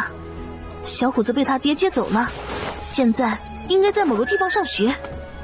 但是他还是控制不住自己，朝着楼下跑了过去。可万一那个小孩真的就是小虎子呢？白小玲出了客栈，她站在人群外，听着一个女人尖声叫着：“你这个臭乞丐，你弄脏了我的衣服！”妇人坐在地上，她双手在胸前合十：“对不起。”又有一个男人的声音说道：“好了，婉婉，他也不是故意的，你衣服脏了，我再给你买一件便是，不要为难他。”妇人的声音，男人的声音，对于他来说都太熟悉了。白小玲犹如被钉在地面上，不能行走。表哥，可是人家这件衣服是新买的。大姐姐，我娘不是故意弄脏了你的衣服，求你放过我们吧。直到听到小孩的声音，他这才觉得身上回了一点力气，然后推开了他前面的人。妇人和小孩看见白小玲，皆是一愣。小孩连忙抱住白小玲的腿，哭喊：“嫂子！”妇人坐在地上，眼泪如同泉涌流了出来。小玲，你认识他们呀？他们是我的亲人。他说着，将二婶从地上扶了起来。白小玲走到婉婉面前：“姑娘，你这件衣服怎么赔？”婉婉看着白小玲的脸，久久不能回神。你，姑娘，你的衣服怎么赔？白小玲又重复了一遍。谢俊连忙说道：“小玲，都是误会，不用赔。”陆四在一旁好不尴尬，他挠着脑袋。刚才夫人逼着少爷带表小姐出来逛街，就遇到一个妇人撞到了表小姐。表小姐觉得衣服被妇人弄脏了，所以一把推倒了妇人。而就在这时，白姑娘竟然出现了。这个妇人还是白姑娘的二婶儿。少爷好不容易才和白姑娘有了进展，如今他被白姑娘抓住和表小姐一起逛街，肯定是会被误会的。婉婉还是不可思议地看着白小玲。不可能，不可能啊！怎么可能是他？他不是已经死了吗？他亲眼看见他咽了气，然后将他的尸体扔了。他怎么可能又活了？他不可能是他，这个女人只是一个长得和他相似的女人。表哥，你刚才叫她什么？小玲。谢俊看着婉婉的表情。婉婉，你认识小玲啊？他摇头。不认识，只不过觉得她长得有些像一个人而已。小玲儿，她竟然也叫小玲儿，难道真的是她？但是如果真的是她，为什么她看我的眼神这么平淡？她应该恨不得扑过来撕碎我才对。所以一定是和那个女人长得相似，而且名字相同而已。白小玲从口袋里面取出了5两银子。你这件衣服5两银子赔你，够吗？围观的人已经在开始起哄。那件衣服怎么看都不值5两，姑娘你亏了。是呀，从那衣服的材质来看，不过是用最下等的麻布做成的衣服。婉婉红了脸。你们不要胡说八道。姑娘，说我胡说八道，我可不认。我在莲花镇卖衣服10几年了，什么衣服没见过？就你身上那件衣服，看起来做工一般，但是布料却是下品。这是大户人家购买去给下人做衣服最喜欢用的布料。你这件衣服，我卖给别人1两银子都觉得良心上过不去。婉婉满脸通红，已然不再想白小玲的事情，而是被成衣店老板的话羞得不能自己，然后一跺脚跑了。白小玲认出帮她说话的就是她经常买衣服的那一家店的老板，她对他说道：谢谢。得了姑娘，我就是看不顺眼某些人，分明就是在别人家里做下人，倒是回来以后就觉得高人一等，说话做事儿完全不把人放在眼里。刚才那个女人名叫秦婉婉，前些年去了城里，他们一家人就总是在镇里面装阔，总给人心里添堵。陆四挠了挠脑袋，想不到表小姐家给人的印象这么不好。白小玲看着二婶，心如针扎。二婶，你怎么会变成这样？她一问，二婶的眼泪就掉了下来。她紧抿嘴唇，却是一句话不说。白小玲早就觉得二叔不对劲儿，却还是觉得是自己想太多了。她拉着她：二婶，我去给你买一件衣服，然后我们一起吃点东西，明日我就送你回去。小玲，你先带着二婶去客栈里面，我和成衣店的老板去取了衣服送过来。下着雪，但是二婶却还穿着破烂的薄衣服。她当初分明是给二婶买了几件衣服，她为什么大冬天还穿着这么单薄的衣服？她点头。好。白小玲不管别人的眼光如何，带着二婶和小虎子就上了楼。店小二送来几桶热水，二婶一边洗澡一边哭着。白小玲表情凝重。小虎子，究竟发生了什么事情？她哇的一下就哭了起来。嫂子，爹在外面找了很多婶婶，今天带这个婶婶回家，明天带那个婶婶回家。娘说了他几句，他就打娘，他还将娘的衣服都送给了那几个婶婶，所以娘就带着我逃了回来。我们想要回去。屏风之内，二婶哽咽的声音很大。小虎子，不要说了。白小玲走到屏风后面。二婶，真的是这样？小玲，你二叔他拿着你借给我们的银子，在外面做生意有了起色，他就再也看不上我了。二婶，跟他和离，然后跟我回莲花村。我虽然保证不了你以后跟着我能过大富大贵的生活，但是我能保证让你和小虎子吃喝不愁。可是小玲，自古只有男人和女人和离，一个女人怎么可以与自己的丈夫和离呀？封建思想害死人，就算被这样对待了，也打算忍气吞声，然后过一段时间再原谅他吗？谢俊已经取了衣服，他敲门。小玲，我可以进来吗？他走到门口，取了衣服。你先在外面等一会儿。好。白小玲重新关上了门，二婶穿好了衣服以后，她才再打开了门，让谢俊进来。二婶不认识谢俊，问：小玲，这位公子是谁呀？二婶，叫我谢俊就成。客栈里嘈杂起来，一个男人粗声粗气吼道：让我上去！有人看见我的女人和孩子就住在这家客栈，我倒要看看他敢偷偷跑出来，是不是背着我在外面偷人。店小二和客栈老板都劝他：你有话好好说，在我客栈里面住着的人，那都是清清白白的人，你可不许胡说啊，坏了我客栈的名声。名声？我告诉你，要是我的女人被其他男人睡了，看我不砸了你的店。二婶听到他的声音，吓得全身都在发抖。白小玲朝着门外走去，谢俊意识到事情不对劲儿，也跟在白小玲身后。白小玲目露寒光地看向那个正在撒泼的男人，男人也看见了他。男人笑着：小玲，你看见你二婶子了吗？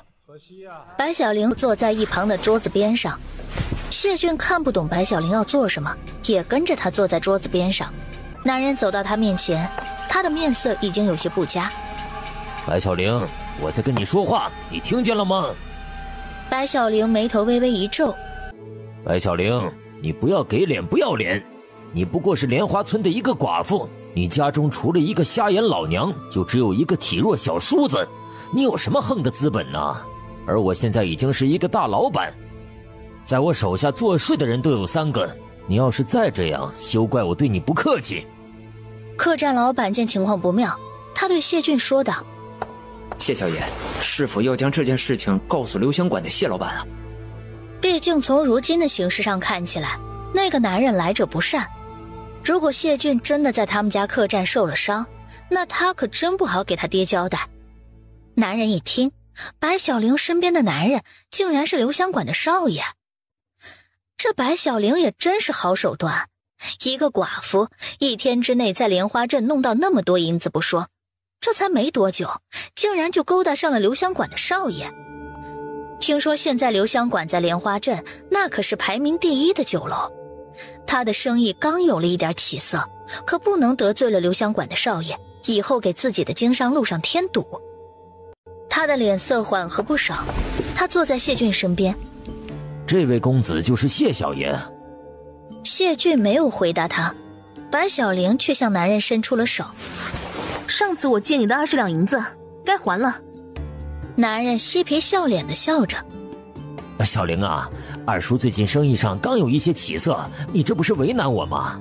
再说了，当初在莲花村的时候，你和你的二婶关系很要好，你就算不看在我的面子上，也得看在她的面子上啊。白小玲面色一冷：你好意思提她？她为什么在寒冬腊月穿着一件单衣，在街上捡烂菜叶子？男人脸上有了一点羞愧。哎呀，你又不是不知道，你二婶就是省，我已经和她说过很多次了，她就是改不了这节省的毛病。他明显不信。是吗？此时二婶已经牵着小虎子下楼来，她看见男人害怕地往后微微退了一步，男人对她笑着：虎子娘，你过来说说，是不是你因为太节省，所以舍不得穿棉衣，还去街上捡烂菜叶呀？二婶眼中含着泪，这个男人是她的男人，她给他生了几个孩子了，她的娘家人已经大部分都去世了，除了这个男人，她真的不知道该跟着谁。小玲说让她跟他回去，小玲现在还小，等到她以后成亲了，有了孩子，哪里还能顾得了她？再说这个男人不是来找她了吗？说明她的心里还是有她的。她微微点头：是我太过节省了。男人走过去握住二婶的手：虎子娘，跟我回去吧，以后啊，我一定好好对你，给你买新衣，给你做大米饭，送虎子上学。真的吗？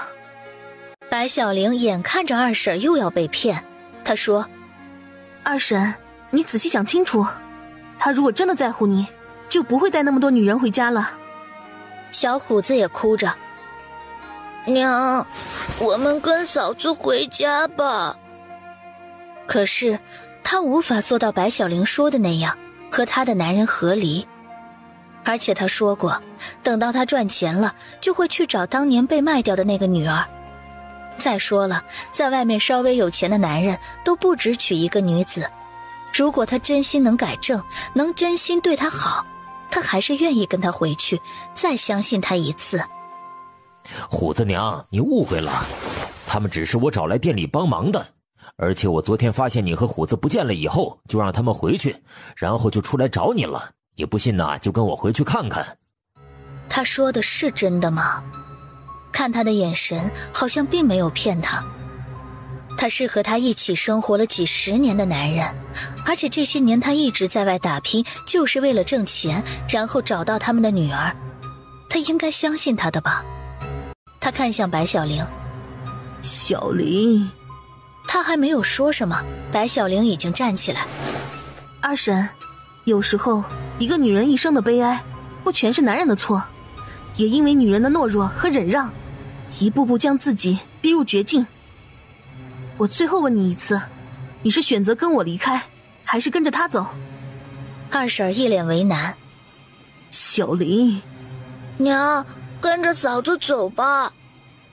小虎子很小的时候，男人就已经出去了，所以小虎子对男人的感情并不深。他所看见的就是男人无休止的辱骂和殴打，女人一味的忍让。然而当女人再也忍受不了，选择逃离，也被男人三言两语几句客套话给哄骗好了。虎子娘，你不能离开我，我所做的一切都是为了你们母子啊！他们真的是我请来帮着做工的女人，而且我已经让他们离开了。小玲，对不起啊。小虎子一下子抱住白小玲的大腿，他哭喊：嫂子，你带着我和娘走吧。小虎子，可是二婶并不愿意跟着我离开呀。如果我带走你，你娘就一个人留下了，你愿意这样吗？小虎子一把鼻涕一把眼泪的擦在白小玲的裙子上。嫂子，爹是坏人，我不想跟着他回去。小虎子，如果有一天二婶想明白了，你就带着他回来找我。我认你们是我的亲戚，如果你们受了欺负，我一定会为你们讨回公道。他说这句话的时候微微侧脸，看向的是二叔的方向。这句话他就是说给他听的。二叔愣了一下，他没想到一个黄毛丫头的眼神竟然可以这么冷，竟是让他打了一个寒战。二婶愧疚地看了白小玲一眼，然后拉着小虎子跟着他的男人一起离开了。次日，谢俊租了马车送白小玲回莲花村。他离开的时候看了莲花镇一眼，不知道小虎子和二婶究竟在什么地方，他们在做什么。但是每个人都有自己的选择，有自己的生活，他无法替谁做决定。谢俊家中还有事情，没有和白小玲一同回莲花村。他刚到村口，就看见沈竹浪在茅屋门前张望。他看见有马车过来，小跑过来。嫂子。白小玲从马车上跳下来。我回来了。两人一起进了沈家茅屋。刘氏坐在木桌子边上，桌子上饭菜已经摆好，只是在等他了。三个人一起吃饭。吃完饭以后，白小玲站在门口，她看着门前已经融化的差不多的积雪。这个冬天最严寒的日子已经过去了，一切都会好起来的。沈竹浪站在她身边。嫂子，你昨晚是在哪里休息的？客栈。他并未想太多，只觉得沈竹浪这是在关心他。沈竹浪听了他的回答，嘴角浮起一抹笑意。嫂子，等到春节过后我就要去学校了，到时候我送你。他表面并无波澜，但是内心已经波澜万丈。嫂子有空吗？刚过年还不忙，再说我去汴城还有些事情要处理。汴城很大很繁华，到时候他可以带着嫂子四处逛逛。嫂子说她的娘家就在汴城附近，到时候他还可以陪着嫂子回去看望亲人。从莲花村到汴城步行得1个月，但是坐马车的话需要10来天的样子。他们准备明天先去莲花镇，然后再去租一辆马车去汴城。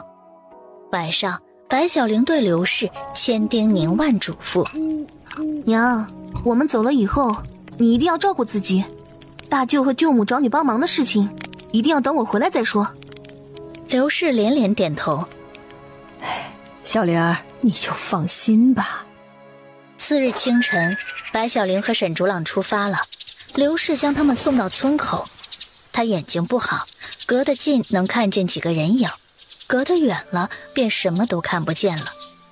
但是他在村口站了许久也没有离开，他根本就看不见了，但是还在村口站着。白小玲和沈竹朗走到快到中午的时候，2个人已经到了莲花村。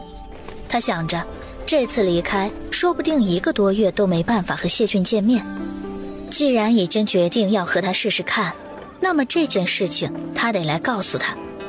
所以今天中午的午饭他决定在留香馆吃。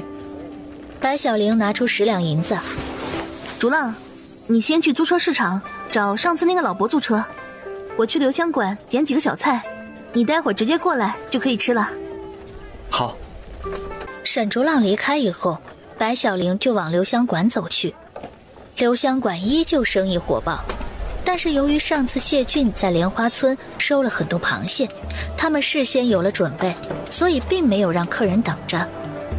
他走到角落里面的一张小桌子坐下。由于留香馆里面一直很忙，谢俊并未看见白小玲，他不打算等了。他走向他，谢俊看见他，高兴表现在脸上。小玲，你来看我了。白小玲拿出手帕为他擦了擦汗水。大冬天的你也能忙出汗来。是啊，别将留香馆的生意交给我来打理。为了解决大家排队买螃蟹的这个问题，我们决定提前做螃蟹。天还未亮，我已经起床监督伙计们开始洗螃蟹做螃蟹，一直忙到现在，还没有来得及喝一口水呢。现在都已经到了中午了。谢俊，以后不要这样，好好照顾自己。小玲，我知道你的梦想，我也知道你不会一直待在莲花村，就连莲花镇也不会是你最终的归宿。我很支持你的梦想，我现在要努力将留香馆的名气打响，多挣一些银子。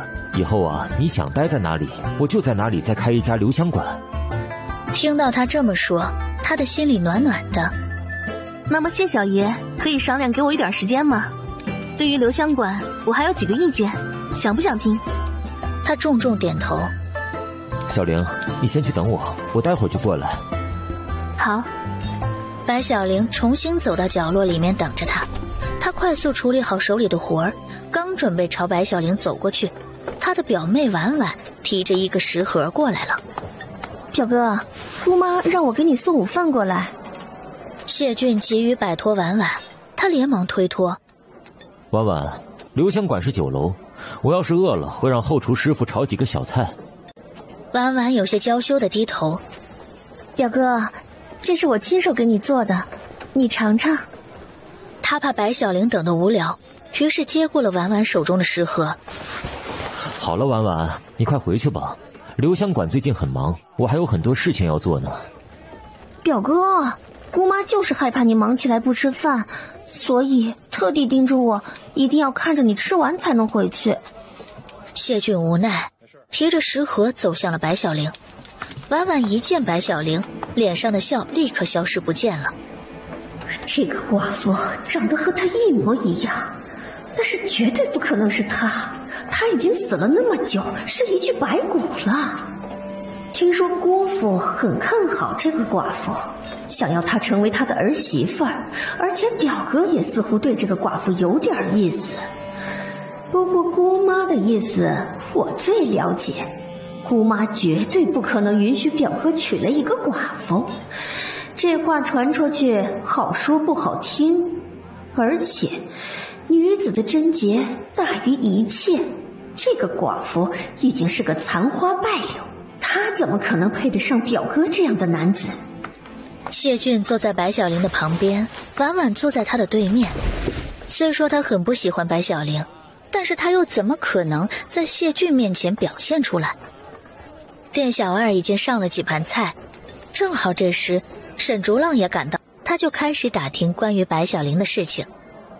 白小玲就是莲花村的一个寡妇，家里有一个瞎眼老娘，还有一个正在上学的小叔子。沈竹浪虽然名义上是白小玲的小叔子，但是他也不小了，在汴城富贵人家的公子13、14岁就娶了媳妇儿。这白小玲与沈竹浪年龄相差不大，他们又住在一起，说不定早就已经不清不楚了。只有他的这个傻瓜表哥才会对白小玲很是信任，觉得她是一个清纯的寡妇。谢俊并没有吃婉婉为他准备的午餐，而是夹了一块螃蟹给白小玲。正巧沈竹浪也夹了一块螃蟹放到白小玲的碗中，2只大螃蟹将白小玲的碗占得满了。婉婉见了脸都绿了。沈竹浪笑着说：嫂子多吃点，待会儿我们还要赶路呢。谢俊一听问：小玲，你们要去哪里啊？我去汴城，有些事情。可他正打算过几天就将他带到他娘的面前，试着让娘去接受他。他现在走了可怎么办？娘可正在千方百计想要撮合他和这个表妹。小玲，是很重要的事情吗？改天再去可以吗？白小玲正打算开口，婉婉抢了他的话：哎呀，表哥，白姑娘当然是舍不得让她的小叔子一个人去汴城路途苦闷，所以才和他一起前去的呀。谢俊变了脸色，他对婉婉说：表妹，休要胡说。沈竹浪脸上洋溢着幸福的笑：难道嫂子真的是这么想的吗？和我一起去汴城是嫂子之前提出来的，难道在更早的时候嫂子就已经喜欢我了？他的笑刚好被谢俊看见，谢俊的心里有些不快，沈竹浪的笑分明就是在向他挑衅。婉婉继续说道：表哥，怎么不是？我看白姑娘和沈公子倒是男才女貌，很是般配呀。他转头对沈竹浪说：沈公子，你的嫂子是这么好的女人，你可千万不要被世俗的规矩所束缚，不敢追求自己的所爱呀。沈竹浪只是笑着，并未说话，而从谢俊这个方向正好将沈竹浪的表情看得一清二楚，他的心里更加不舒服了。白小玲看出来了，原来谢俊的这位表妹心系谢俊，打算用这样的方法挑拨他们之间的感情。小玲，这几天不要外出，好吗？谢君，你见过我们村的林二狗？他的一条腿断了。他曾是一个军人，我不想因为他失去了一条腿，而失去了对生活所有的热情。我是想去汴城找最优秀的木匠，然后打造一条假腿，安装在他的腿上。林二狗他见过，他也佩服他是个保家卫国的军人，他相信白小玲。但是刚才婉婉说的话他也听了进去，而且从沈竹浪的表情来看，他对他的感情肯定不止将他当作嫂子。退一万步讲，就算他们两人真的没有什么，但是此去汴城路途遥远，指不定会在半道发生什么事情，他实在不放心。小玲，等过了这几天，我带你去汴城。婉婉有些不乐意：表哥，姑父刚将留香馆交给你，现在正是留香馆生意最火爆的时候，你怎么可以在这个时候离开？姑父和姑妈都不会同意的。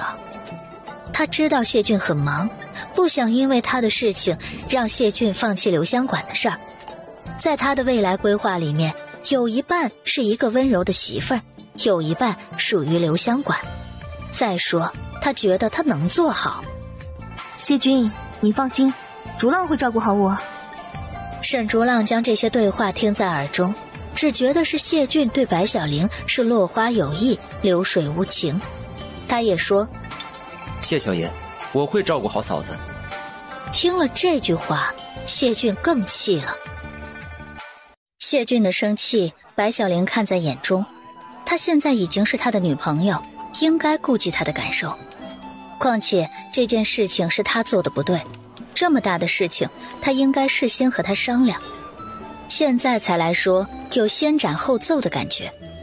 而且他的这位表妹不安好心，那一双眼睛一直直勾勾地盯着谢俊，也让他很不放心。所以他需要和谢俊好好谈谈。谢俊，我有几个关于留香馆的建议，你刚才不是答应我要听的吗？待会儿找一个安静的地方，我说给你听。婉婉一听要找一个安静的地方，安静就代表没有其他人，她连忙说：表哥，我也去。白小玲笑着说：婉婉姑娘，那可属于商业机密，不可以让其他人听见的。婉婉一脸憋屈，然后委屈地看着谢俊。谢俊道：婉婉，待会儿你就回去吧。虽然他早已猜到了是这个答案，但是他心里还是非常难受。他和表哥从小就青梅竹马，要不是凭空跳出来一个寡妇，他现在已经是谢家的儿媳妇了。这次姑妈特地去汴城将他接回来，而且他也辞去了汴城的丫鬟工作，就是想回来和谢俊成亲的。但是没想到昔日的竹马竟然看上了一个寡妇。最可气的是，姑父竟然认同这个寡妇，并且有说服姑妈的意思。姑妈虽然好面子，又很喜欢她，但是她毕竟是姑父的媳妇儿，表哥的亲娘。在两人的软磨硬泡之下，她真的很害怕事情有变。她原本想要去汴城认识一个大富大贵之人，就算被收为小妾也是好的，但是没想到一直没有被看上眼，还把自己的年纪耽误大了。他也确实急了。表哥虽然只是在这个镇子上是个人物，但是嫁给他也能衣食无忧。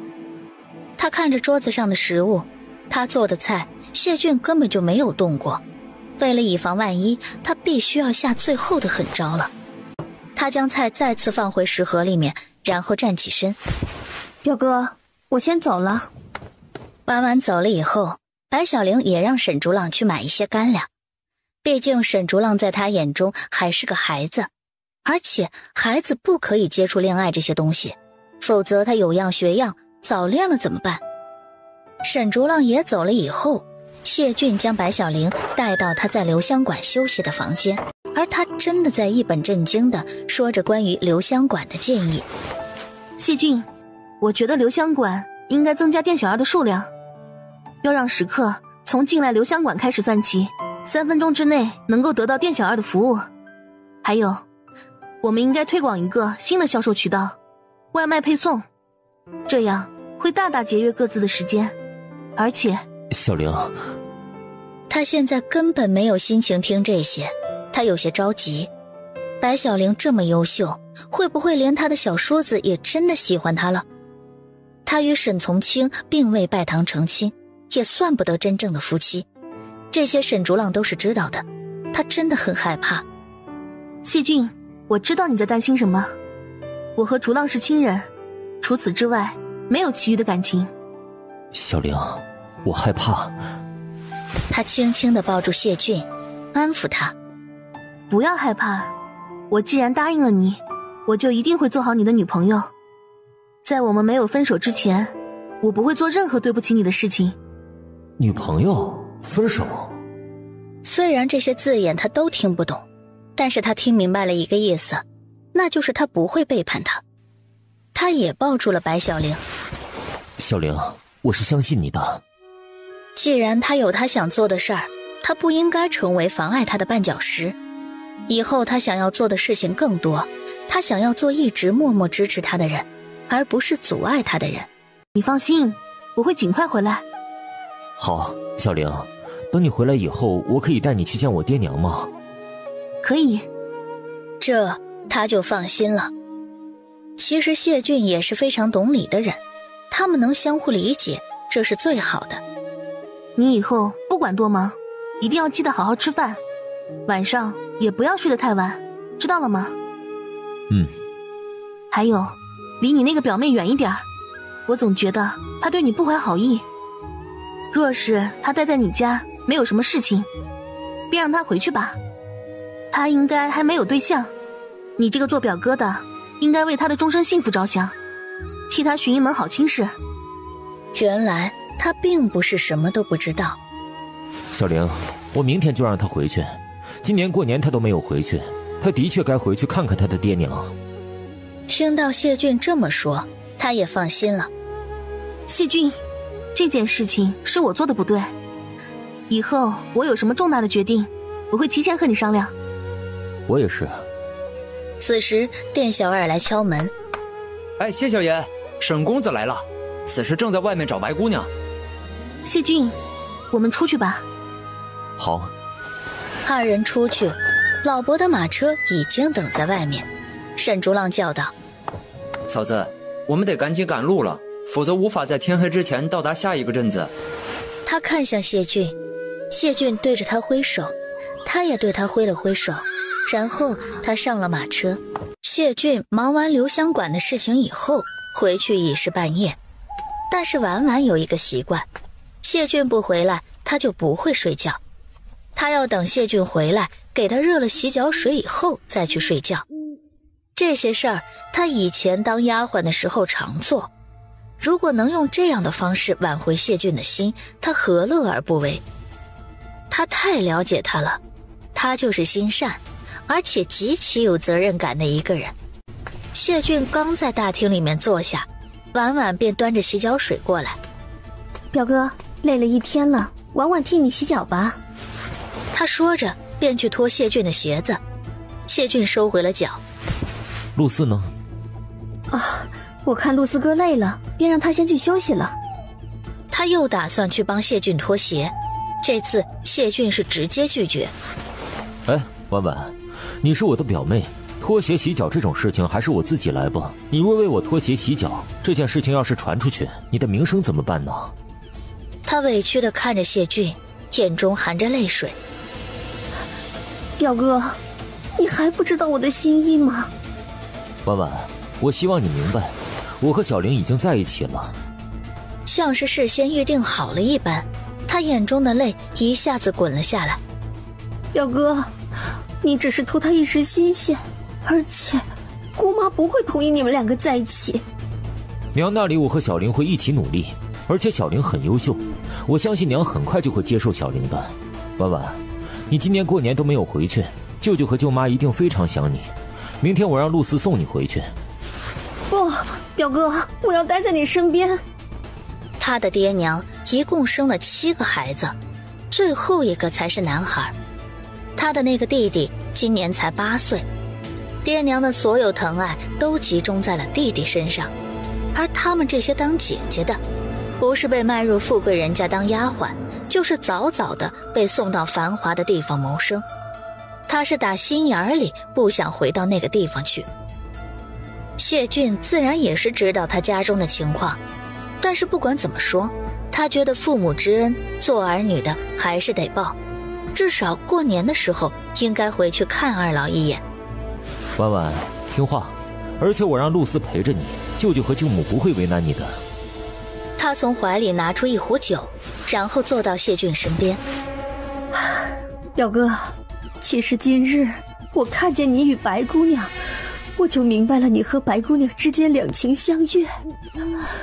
但是我从小就喜欢你，这件事情我一时半会儿接受不了。婉婉，陪我喝2杯吧，也当是为我践行。谢俊看着婉婉独自伤神的样子，不忍心拒绝她。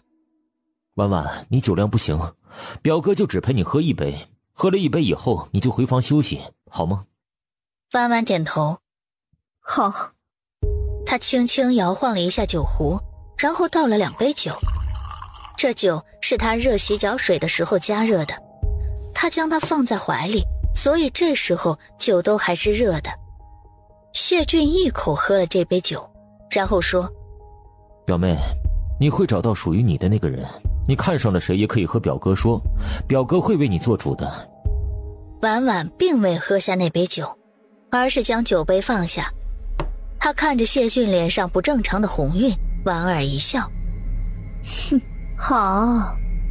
谢逊用手撑着头，他的酒量不会这么差，怎么才喝了一杯就觉得头脑发昏？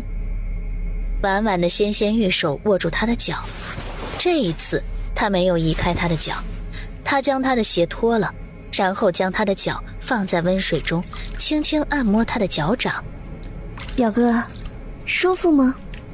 谢逊抬眼看着他，他的一张脸已经完全变成了白小玲的脸。谢逊目光迷离。小玲，你怎么回来了？听到小玲2个字，他虽然心里厌恶，但是这是他最后的机会。如果他真的离开这里，白小玲一回来，那么他就再也没有机会了。是啊，我还是放心不下你，所以就回来了。谢逊缩了缩脚，但是由于他四肢无力，并未将脚从婉婉的手中挣脱。小玲，不要给我洗脚，我怎么能让你给我洗脚啊？我的脚脏。他按揉着谢逊的脚。不脏，表哥的脚一点都不脏。随着他的按揉，谢逊觉得自己身上仿佛升起了一团火，他很热，他解开衣扣，大口地喘着粗气。小玲，晚了，休息吧，我让陆四给你准备一间客房。他看着谢逊的模样，知道时间差不多了，他伸手去扶他。表哥，你喝醉了，我先将你扶到房间，然后我再自己去找陆四。他扶着谢逊，谢逊就连走路都偏偏倒倒，险些跌倒。鼻翼间传来他身上的清香，非常好闻。小玲，你怎么叫我表哥呀？不要叫我表哥，你是在生气婉婉的事情啊？不要生气，他明天就走了。听到这些话，他很生气，原来是白小玲让他离开的。但是白小玲的错就在他不该这个时候走。等到他一走1个多月再回来的时候，谢逊已经不属于他了。他将谢逊扶到床上，他并未离开，而是俯身看着他，然后为他解扣子。表哥，你喜欢我吗？喜欢，小玲，我喜欢你。那你愿意娶我吗？愿意，明天我就带你去见我娘。他脱了谢逊的衣裳，然后伸手去脱自己的衣裳。表哥，既然我迟早都是要嫁给你的，不如我现在就将自己给你，只要你记得，然后对我负责就成。他只穿了一件肚兜，然后朝着他的身体贴了过去。谢逊此时连眼睛都睁不开了，他感觉到有一个软软的东西贴在自己的胸前。他呼吸更加急促，但他还有一点意识。他推着他。小玲，不，等我们成亲的时候再。表哥，可我等不及了。他一把扯掉谢逊的衣服，冷空气接触了他的皮肤，他微微缩了一下身体，下意识地抱住了他。此时谢逊的意识已经完全没有了。小玲，我爱你。婉婉从枕头下面拿出事先准备好的小刀，在他的大腿处轻轻扎了一下，然后将血滴在床上。如果他的时间没有算错，陆四现在应该来了。他也喜欢谢逊，但是他现在不能和他同房。他的手摸向自己的腹部。大夫说，前3个月是非常危险的时候，如果与男子同房，很容易就会流掉。这个孩子是他好不容易才得到的，孩子一旦诞下，那他就很有可能飞上枝头当凤凰。但是在孩子诞下之前，他需要给孩子找一个爹，否则在思想封建的老家，他要如何存活？所以谢逊是他唯一的希望。他不能放过他。这时陆四端着洗脚水进来，上。他的话还没说完，就看见床上几乎光溜溜的2个人，吓得他手里的水盆都掉了。婉婉抓过自己的衣服裹着自己，然后蜷缩在床边呜呜哭了起来。婉婉一直在哭，谢俊一直在睡。陆四叫来了老爷和夫人，2个人就坐在谢俊的房中，眉头紧皱。谢老爷摇了摇头，这孩子不是一个没有分寸的人，他怎么就……哎，孩子爹，你也别怪俊儿，你像俊儿这么大的时候，俊儿都2岁了。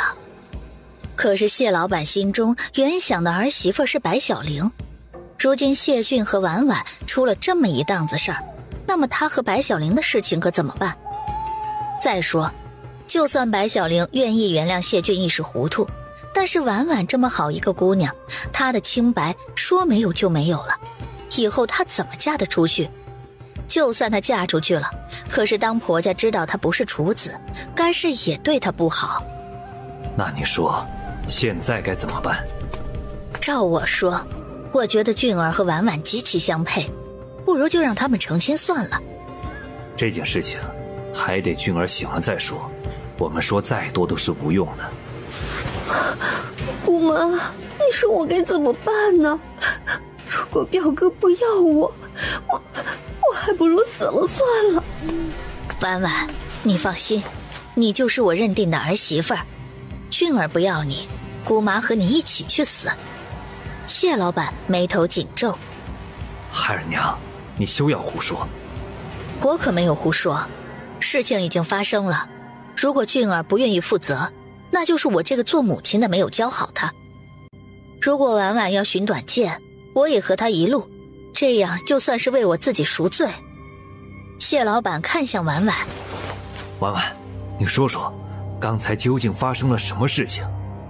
表哥一天辛苦了，得知他回来，我打了洗脚水给他，他让我明天回去看望自己的爹娘，我答应了。之后我陪他喝了1杯酒，但是表哥喝了酒之后就叫我小玲，然后我看他醉了，于是想扶他进去休息，然后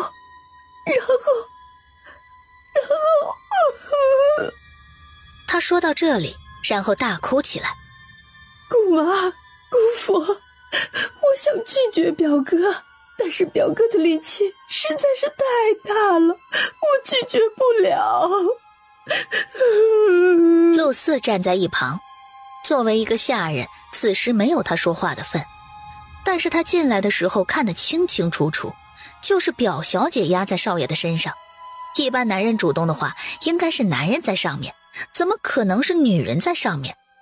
这对于男人来说就是侮辱。谢老板摇了摇头，孽缘。他原本极其看好谢俊与白小玲，而且前几天儿子才告诉他，白小玲答应和他在一起了。没想到才没过几天，竟然发生了这样的事情。如果事情是真的，他们也不可能不对婉婉负责任。如果他们不负责任，那就是将婉婉往死路上逼。好了，婉婉，如果事情是真的，那我们谢家一定会为你负责。婉婉点头，然后继续低着头哽咽着，只不过没有人看见他脸上一闪而过的得逞的笑。4人等了3、4个时辰，谢俊才醒来。当他醒来以后，看见蜷缩在他床角的婉婉的时候，吓得一下子从床上摔到地上。他的身体接触到冰冷的地面，他这才发现自己没有穿衣服，而且身下的裤子上有血迹。究竟发生了什么事情啊？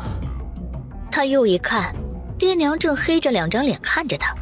他弱弱问了一句：发生什么事情了？谢老板站起来，指着谢俊的鼻子：臭小子，你还好意思说发生了什么事情？你昨晚做过什么？你自己不清楚吗？昨晚回来以后，表妹端了一盆水过来，说要给我洗脚，然后我说让陆四明天送她回去。表妹很伤心，让我陪她喝1杯酒。喝了酒以后竟然看见了小玲，小玲给我洗脚，并且扶着我进屋休息，然后小玲压在我身上，最后什么都不记得了。不对，小玲分明去变成了，她不可能回来。就算她回来了，可她不可能在没有我的带领下直接来了我们家呀。难道昨晚我错认的那个人是表妹？他睁大了眼睛看向婉婉，她还是用衣服裹着自己，而且被子上还有一滴血迹。天哪，我究竟做过什么事情啊？难道我做了对不起小玲的事情？谢俊还带着最后一丝侥幸，他问婉婉：表妹，我们昨晚……婉婉哇的一声哭了出来。表哥，如果你不承认，不要我，那么我只有死了算了。他吓得直接不敢说话了。难道真的做了？可是他连一点记忆都没有。陆四，平时伺候我不是你做的事情吗？为何昨夜会是表妹来我的房间呢？陆四也觉得冤枉。少爷，我昨晚端着洗脚水来你的房间的时候，就已经看见你和表小姐一起了。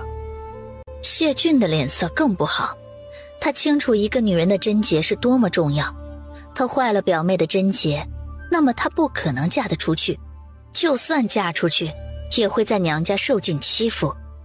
但是他是喜欢白小玲的，他昨天才告诉自己，等他回来，他就和自己一起来见娘。可是他走了还不足1天，自己就做了对不起他的事情。俊儿，这件事情你必须对婉婉负责，否则娘就和婉婉一块儿去了。他垂头丧气地站着，这件事情他真的不知道该怎么办。婉婉拿着他的衣服过来。表哥，穿着衣服，天气冷。爹娘，婉婉，你们先出去，我要好好想想这件事。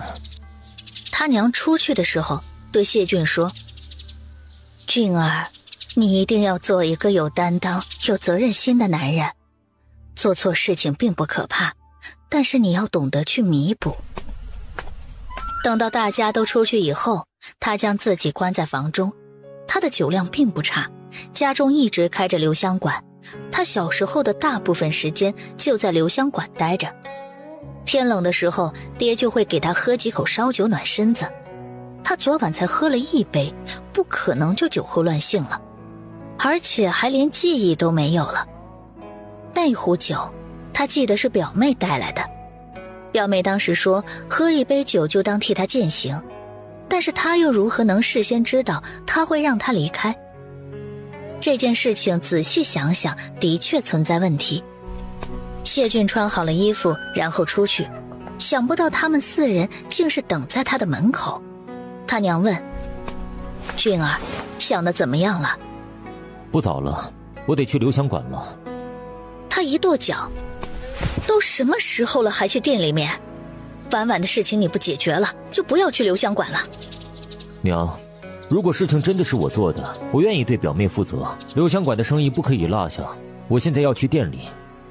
婉婉一听表哥愿意对她负责，她非常开心。姑姑，就让表哥去吧。谢俊走的时候，他看了陆四一眼，陆四识相的跟上了。谢俊一边走一边问：陆四，将你昨晚看见的情况事无巨细的描述给我听。他去的方向并不是留香馆的方向，而是蔡大夫的医馆方向。少爷，我昨天端着洗脚水来你的房中，但是没想到看见表小姐压在你的身上，而少爷你就像一条死鱼一般躺在床上一动不动。然而昨晚表小姐却说是你强迫的她没有力气反抗。依我看呢，分明就是表小姐强迫的少爷你。果然呢，那壶酒是婉婉动过手脚的，但她为什么要这么做？难道只是想要嫁给我？陆四，等会儿你回去之后，就去表妹的房中寻找一个白色的酒壶，然后将酒壶带到蔡大夫的医馆。记得，这件事情万万不可让其他人知道。是，少爷。现在就去。陆四离开了，谢俊加快了步子。他走到蔡大夫的医馆，然后直接将他的医馆的门关上。蔡大夫笑道：谢小爷，你这般做可是有什么难言之隐？谢俊将一锭银子放在桌子上。蔡大夫，我有一件非常重要的事情要问你。蔡大夫看着谢俊面色凝重，他也端正了态度。什么事情啊？有没有一种药吃了会让人激情澎湃，难以控制自己？蔡大夫的眼中闪过一丝金光。有，我店里就有上好的壮阳药，只需要1粒，保证让你一晚上激情澎湃。不过谢小爷，那药一般都是上了年纪的人才买，你这么年轻也需要。还有，如果我没有记错的话，你不是尚未娶妻吗？他自动将蔡大夫后面的话全部忽略了。他想着果然有这种药，但是如果只有这种药，那么后来他怎么可能会没有记忆？蔡大夫看着谢俊的脸色，他意识到有些不对劲儿。谢小爷，你究竟是怎么了？蔡大夫，如果光是靠闻，你能闻出一种酒里面加了什么药吗？老夫行医大半辈子，对各种草药了然于心，当然能做到。好。没过一会儿，陆四火急火燎地跑了过来。他到了蔡大夫的医馆以后，将酒壶拿了出来。少爷，是这个酒壶吗？他点头，然后将酒壶接过。蔡大夫，你好好闻闻，里面除了酒之外还有什么？蔡大夫将酒壶放在鼻前闻着，闻了一会儿以后，他的脸色大变。谢小爷，这酒壶你从何处得来啊？蔡大夫，回答我的问题。这酒壶里面一共加了3种药，一种便是类似于壮阳药之类的药，但是药效没有那么强烈；一种是可以致幻的药，会让你出现幻听甚至幻觉；最后一种是助眠的药，能让你在短时间内快速睡着。这3种药只要少量服用，对人体并无损害，但是一旦3种药合在一起，便是毒。他说着，然后伸手去给谢俊把脉。谢小爷，幸亏你来得早，要是晚一些，那可大事不妙啊。蔡大夫取出几颗解毒丸，然后化在水里，让谢俊服下。陆四也急了，他问：蔡大夫，如何大事不妙？这3味药合在一起，对男子的身体损伤极其严重，会导致无法孕育下一代。不仅是谢俊，就连陆四听了都是心脏一颤。少爷可是谢家的一脉单传，如果他不能生育，那么老爷夫人还不得呕死啊！表，陆四正准备说话，谢俊做了一个停止的姿势，他便立马闭了嘴。谢俊和陆四离开了蔡大夫的医馆。陆四说：少爷，表小姐太狠毒了，她竟然这般毒害你，还希望你为她负责。陆四，这件事情没有弄清楚之前不要乱说，还有待会儿我会回去问他这件事，你想办法让爹娘不要靠近。好。回到家中，他直接朝着婉婉房中走去。婉婉正在找昨晚的那只酒壶，他今早刚从谢俊的房中出来，匆忙之中将酒壶放回房中，就被姑姑叫了去。刚才姑姑才安慰完他，他正准备回去将那只酒壶销毁了，可是他竟然怎么都找不到那只酒壶了。他越找越慌，好好的一壶酒怎么可能不见了？他不会不见，他应该是被人拿走了。谢俊进入他的房中，他都还没有发现。表妹，你是在找这个东西吗？婉婉后退一步。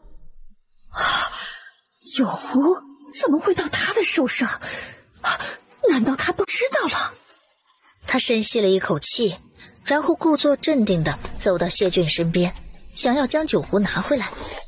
表哥，酒壶怎么在你这里？谢俊收回了手，让他没有碰到酒壶。表妹，今早我又将这件事情的前因后果仔细想了一遍，觉得有很多蹊跷之处，所以让陆四找来这只酒壶，去了蔡大夫的医馆一趟。你也知道，蔡大夫的医术比起汴城的一些大夫都要好，这只酒壶里装了什么东西，只要给他闻一闻，他就全都告诉我了。他说里面有3种药。婉婉吓得一下子跪了下来，他的这一跪的确吓到了谢俊。在他们的小镇子上面，可没有动不动就跪人的事情发生。但是在汴城，在婉婉以前当丫鬟的那个府邸里面，做错了事情，第一反应就是跪下。他跪在他的面前，身子瑟瑟发抖，眼泪一下子就滚了出来。表哥，求你不要将这件事情说出去。我之所以这么做，都是因为没有办法。表哥，我还年轻，我不想死。他去扶婉婉。婉婉，你有话起来说。还有，这件事情怎么就扯到了死不死的问题啊？婉婉摇头，哭得梨花带雨。我不起来，我一旦起来了，我们母子二人就真的要死了。母子二人？谢俊意识到事情的严重性了，他问：婉婉，究竟发生了什么事啊？婉婉跪在地上，哭得很厉害。表哥，其实我从小就爱慕你，想要与你一直在一起。但是在我16岁那一年，我就被迫去汴城的富贵人家做丫鬟。丫鬟在大户人家根本就没有地位，而且我在那里无亲无故，经常受人欺负。那家的少爷见我有几分姿色，一直想要将我占为己有，但是我每一次都极力反抗。就这样过了几年，那一次我实在没有反抗成功，后来被大夫查出来，我怀有了孩子。他说着，早已经泣不成声。谢俊皱着眉头，他将婉婉扶起来。婉婉，是哪个禽兽少爷欺负了你？你把他名字报上来，表哥去替你出气。婉婉摇头。表哥，他家里是做官的，我们只是小地方的人，哪里斗得过他？再说了，未婚女子怀有身孕是不被允许的，是不洁的象征。如果这件事情被外人知道，我是会被浸猪笼的。所以我才想到了这个方法，想让表哥娶我。婉婉，那你可知道那3种药混合起来对于我来说有什么危害？婉婉睁大了泪汪汪的眼睛看着他。表哥，我特地问过了，对你没有危害，所以我才买的。算了，想必他也是被人给骗了，他不过是想保住自己和孩子的性命而已。他当然知道这3种药的危害，而且他买药之后，药店老板特意叮嘱了，3种药不可以同时服用，否则男方会不孕不育。但是他就是要让他不孕不育，这样他和他在一起以后也不会有孩子，他就只有与那位少爷的一个孩子。等到他飞上枝头当凤凰以后，他还可以告诉那位少爷，当初没有办法才与表哥成亲，其实这些年他都为了他守身如玉。表哥，求你救救我！如果你现在送我回去，爹娘知道我已经不是完璧之身，肯定会打死我的，村民也会恨不得淹死我，我真的很害怕。那你想怎么样啊？表哥，其实在大地方，男人都是可以娶3妻4妾的。我知道你和白姑娘两情相悦，我绝对不会抢她的位置，你就收我做小妾，等我将孩子生下来，你休了我也没有关系。我求你给孩子一个名分，否则他活不下去。你也说了，那是在大地方，在我们这样的小地方没有这样的说法。表哥，谢家在莲花镇是大户人家，你只要点头就可以救我和孩子一命。如果他真的娶了婉婉，那么他要如何和白小玲交代？他们相互承诺过，以后的大事情都是2人商量以后再做决定。婉婉，这件事情我要等小玲回来再做决定。婉婉眼中有恨，等到白小玲回来，白小玲怎么可能允许自己的男人再娶一个女人？所以绝对不能等到白小玲回来。她还有最后一招，他相信谢俊不可能不管他。今早谢俊房中的床单，他让谢家嘴巴不把风的毛丫头拿出去洗了。不过一会儿，他已经失节的事情会传得整个莲花镇的人都知道。到时候如果他还是不愿意娶她，那么他就真的只能去死了。这样重大的事情，表哥是应该与白姑娘一同商量。表哥，我都听你的，待会儿还是让陆四将我送回去吧。我回来也有一段时间了，总不能天天待在你们家。谢俊看着他，回家一事先不要着急，让我好生想想。此时一大群人已经围在谢家门口，陆四挡都挡不住。随后一群人全部冲了进来，里面的人几乎都是妇人，带头的就是前几年刚被立了贞节牌坊的陆寡妇。秦婉婉不守妇道，我们要将她带走进猪笼。陆四已经被他们击倒，妇人们踩着陆四就往婉婉的房间冲去。谢俊的娘挡在他们面前，各位父老乡亲，婉婉本来就是我们谢家的儿媳，而且他们二人已经快要成婚了，怎么可能就不守妇道了？陆寡妇看向谢俊，谢小爷，真的吗？谢俊看着这么多妇人，而且他们已经连竹筐都准备好了。如果他说一个不字，那么婉婉会被直接带走。而且朝廷律法对于不守妇道的女子处理本就很严，这件事情就算他们报官，官府也不会管。正如婉婉所说，她的一句话就能救他们母子二人。娘已经拦不住他们了，他们冲破了婉婉的房门，朝着她扑了过去。她吓得往后退，但是退了几步以后就被这群妇人抓住了。他们拉扯着要将她带出去。她看向谢俊，眼神中带着乞求，表哥，救我，表哥。当他快要被带出谢家的时候，谢俊高声道，秦婉婉是我谢俊的妻子，谁敢将她带走？另一边，白小玲和沈竹浪已经到了汴城，接近半个月的舟车劳顿简直要将他全身的骨头都震碎了。他们先找了一家客栈，老伯和沈竹浪一间房，他独自一间房。洗澡吃饭以后，沈竹浪告诉白小玲，汴城的夜晚是很美的，所以他打算晚上带着她出去逛一逛。两人走在一起，硬是看不出谁大谁小。汴城的街道上人来人往，而且街道两边都挂满了灯笼，还有许多卖小东西的商贩。他和沈竹浪来到一个卖面具的摊子前，看中了一个面具。由于这一路过来花费不小，所以此时只能省吃俭用。白小玲正和商贩讨价还价。就在不远处，一袭白衣的男子身边跟着一个灰衣的家仆。白衣男子一直看着他，家仆也留意到白小玲，他说道，大少爷，那位姑娘的身段好像三小姐。白衣男子朝着他们走过去。白小玲已经讲好了价格，付了钱以后就戴上了面具。姑娘，请问在下是否与姑娘见过面呢？他转过头，看见的是一张英俊而陌生的脸。他摇头，哦，公子，你认错人了，我这是第一次来汴城。就连声音也很相似，可是他分明已经不在人世了。姑娘既是第一次来汴城，想必对汴城不太了解。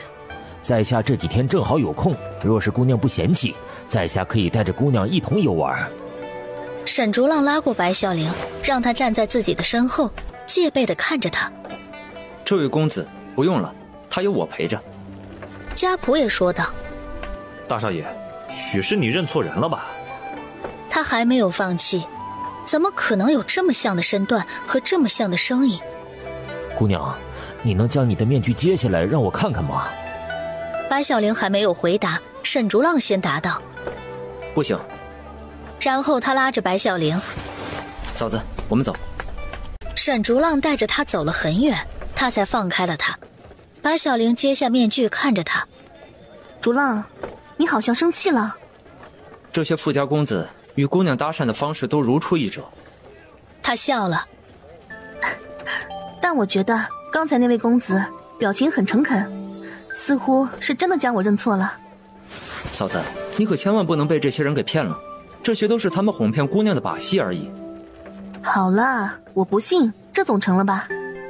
竹浪，你知道汴城有最出名的木匠吗？我倒是知道一个。你带我去吧。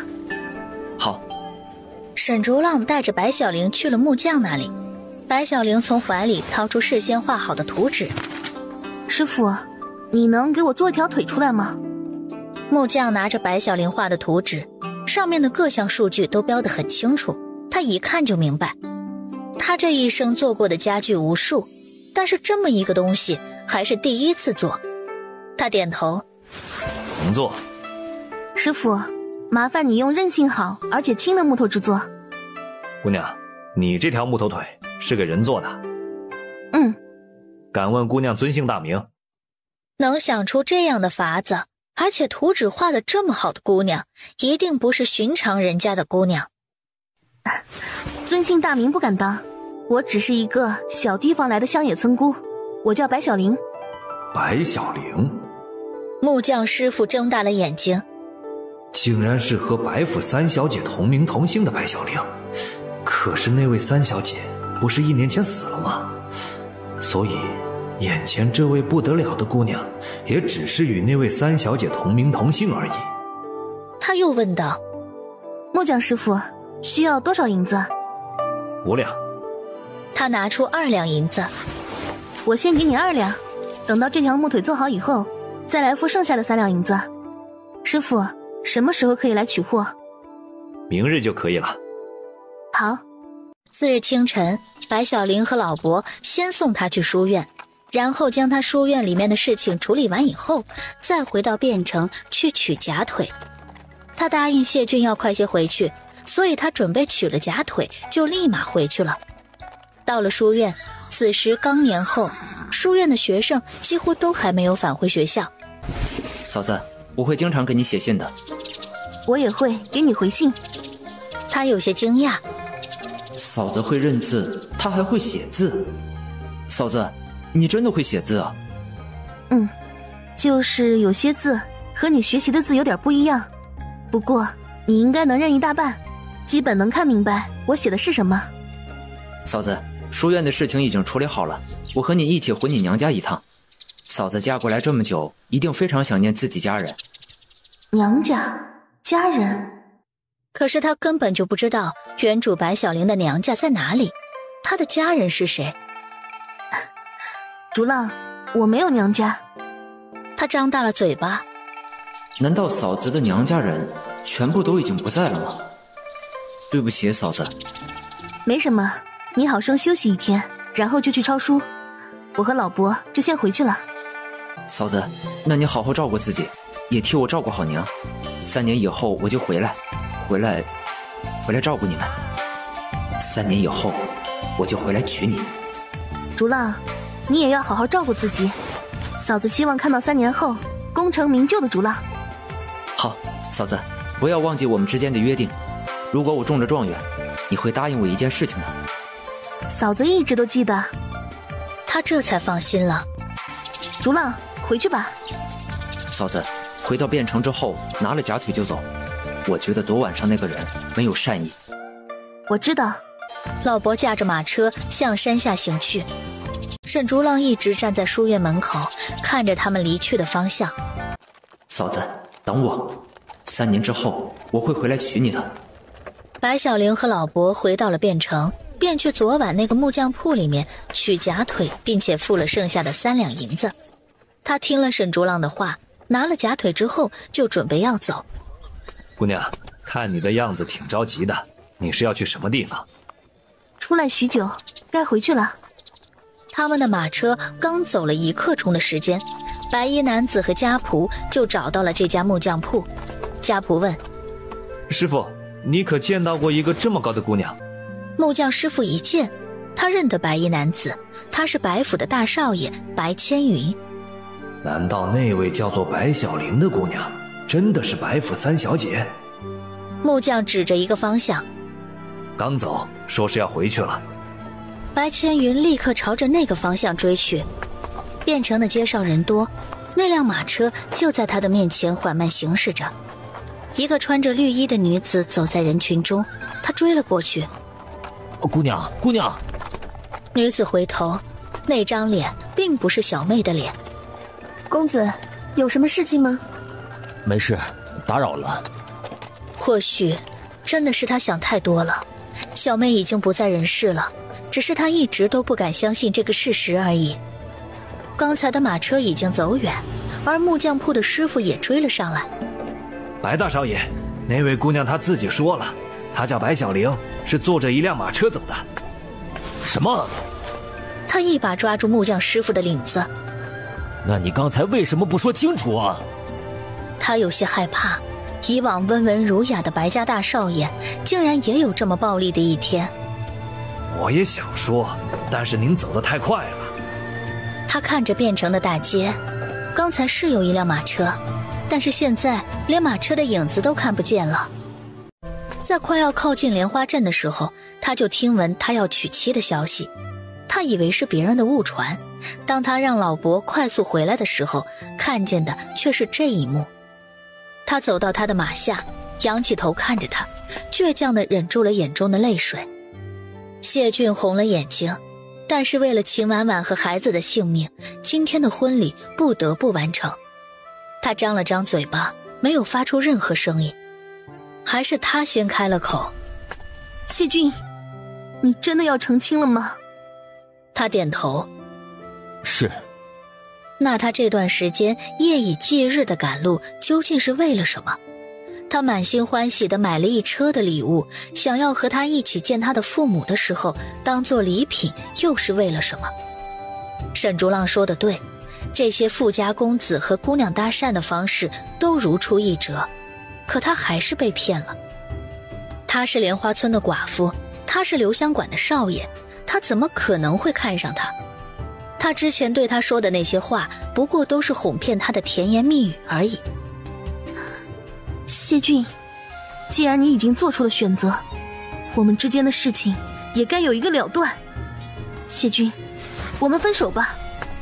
说完，他不带一丝犹豫，转身离开。但是在他转身的那一刻，他的眼泪就不争气地流了出来。他看着他离开的背影，很想直接跳下马去追他，可是这么多人都看着，他不能。他应该伤心透了吧？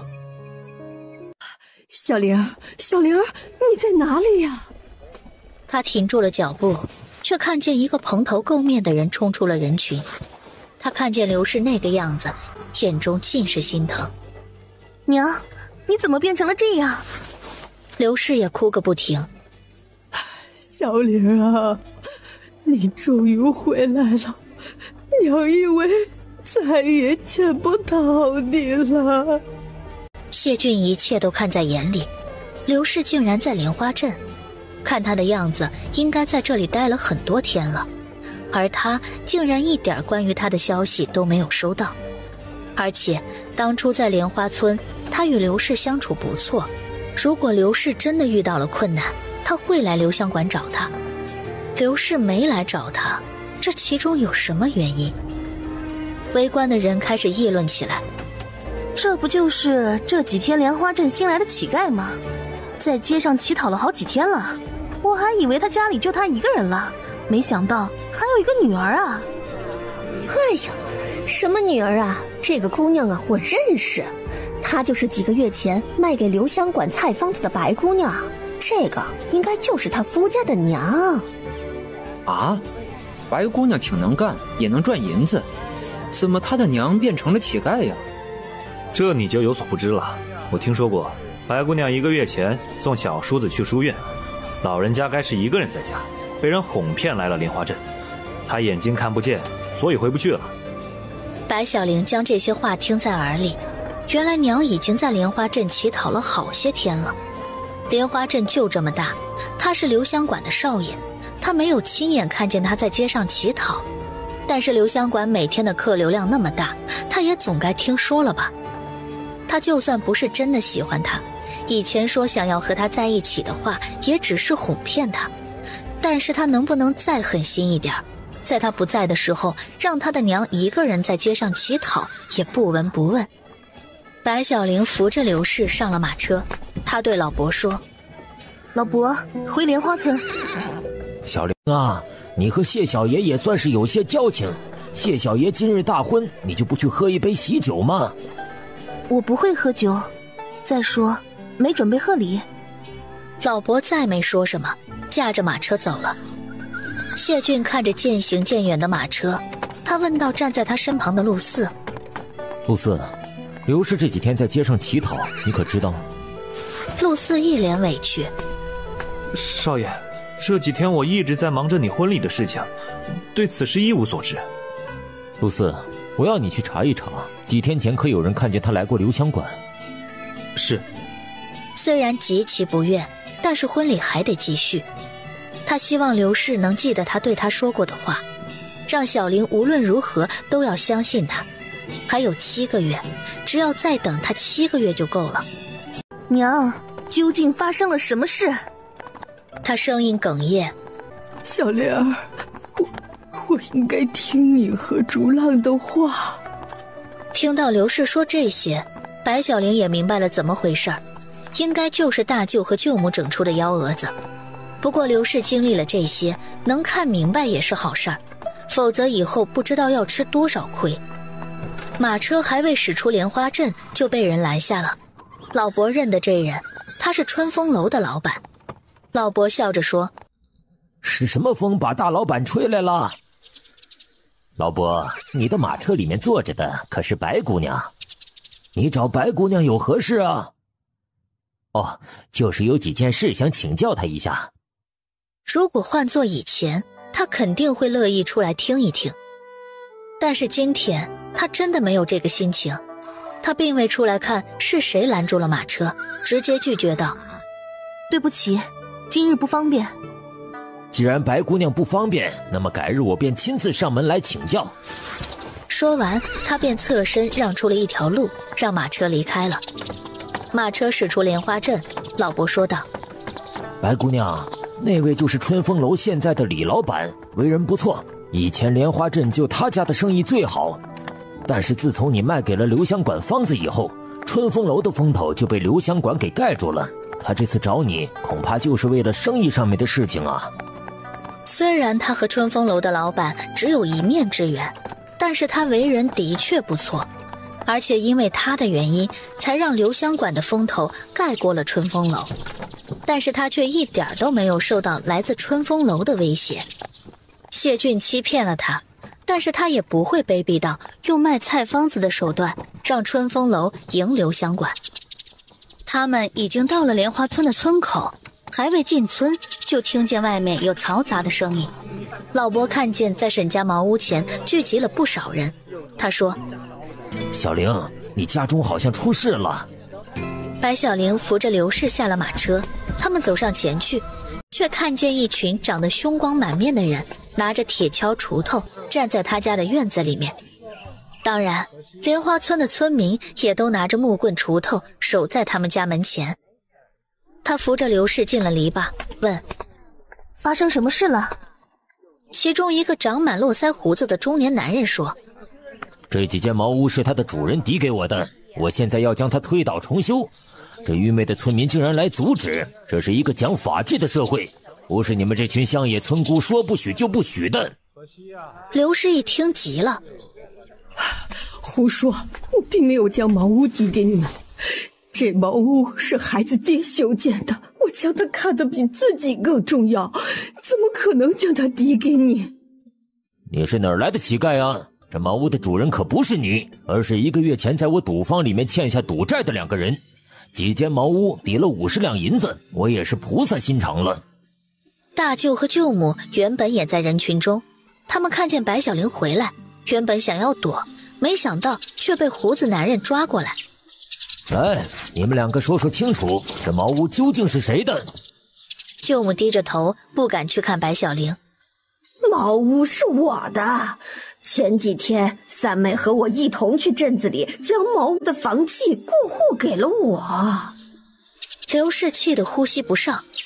“胡说，胡说！”他们将他丢弃在莲花镇不说，竟然还趁他眼睛看不见，用下三滥的手段将他的茅屋过户。他真的想不出来，这就是他一直维护的亲人。胡子男也将房契和抵押书拿出来，他将2样东西摆在白小玲的面前。现在这几间茅屋是我的，还请这位姑娘带着你的瞎眼娘给我出去。林二狗撑着拐杖说，这几间茅屋就是刘婶的，我们莲花村的人都知道，不要拿这2张破纸就说这茅屋是你们的。你们今日若是想拆了茅屋，得先问过我们。林二狗这句话一出，村里的村民立刻举起手里的锄头。对，你得先问过我们。对，你得先问过我们。对，你得先问过我们。有一句话叫强龙难压地头蛇，虽然他们手中有房契，也有抵押书，但是莲花村的村民并不认这2样东西。白小玲直接上前一步，她眼中坚定，丝毫不畏惧他们手中的锄头和铁锹。谁是这里当事的？胡子男人上前一步，我要将沈家的茅屋赎回来，你开个价。胡子男人一点也不惊讶，仿佛对这个结果早就了然于心。他说一口价100两。100两？你怎么不去抢？小玲，依我看，就不要和他废话了。只要有我们在，他们休想动你家的茅屋顶上的一根稻草。胡子男人也说，你们要是再这么蛮不讲理，我就去官府告你们，将你们当作暴民全部抓起来。二柱子一听也就不搭腔了，一旦被官府那帮人抓起来，不管有没有理，都是先被毒打一顿。他可是家里的顶梁柱，如果被打出一个好歹来，他的爹娘可怎么办？白小玲说，柱子哥，多谢你和乡亲们的好意，你们对我沈家的情，我白小玲会记在心里。但是这件事情现在是我的家事，就让我自己来处理。都回去吧。二柱子不放心，小玲，你一个姑娘家，这样的事情怎么处理？我就算帮不了什么忙，也得在你旁边站着，省得别人欺负你。林二狗也说，小玲，我也不走，虽说我现在也没有多大用处，不过他们要是想动你，我可第一个不答应。被官府的人带走我也不怕，我上战场杀过敌，难道还怕那群只会欺负自己人的软蛋不成吗？那成，你们就在这里，所有的事情由我来做决定。成。胡子男人看着白小玲，他笑着说，嘿嘿嘿，白小玲，听闻你一个菜坊子都能卖100两银子，想必100两银子对你来说并不是难事，你考虑的怎么样啊？100两银子我可以出。他脸上的笑意更深。嘿嘿嘿嘿，白姑娘就是豪爽人。他走进了自己的房间，看着明显被翻过的痕迹。不过我有一个要求，房间里面的东西一件都不能少，否则别说100两，就算是1两银子我也不要。几间破茅屋而已，我又不是这里土生土长的人，对他们没有多大感情。100两银子足够我在莲花镇买一栋好房子了，我为什么要选择这里？胡子男人听过后连连点头。赌方做这个决定也是在赌，赌对了100两银子就入账了，赌错后就白忙一场。这群兄弟来莲花村一趟，可都是要收钱的。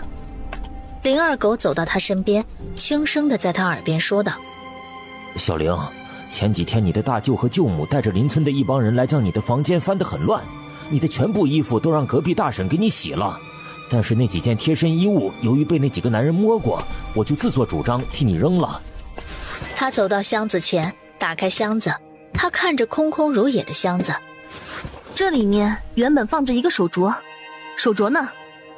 胡子男人看向大舅和舅母，手镯呢？不知道。大哥大嫂，前几日你们带着人来，说是你们还不出钱，赌方的人就要砍了你们的手脚，所以我让你们进去过小玲的房间。你们是不是在那个时候将小玲的手镯拿走了？舅母还在狡辩。没有。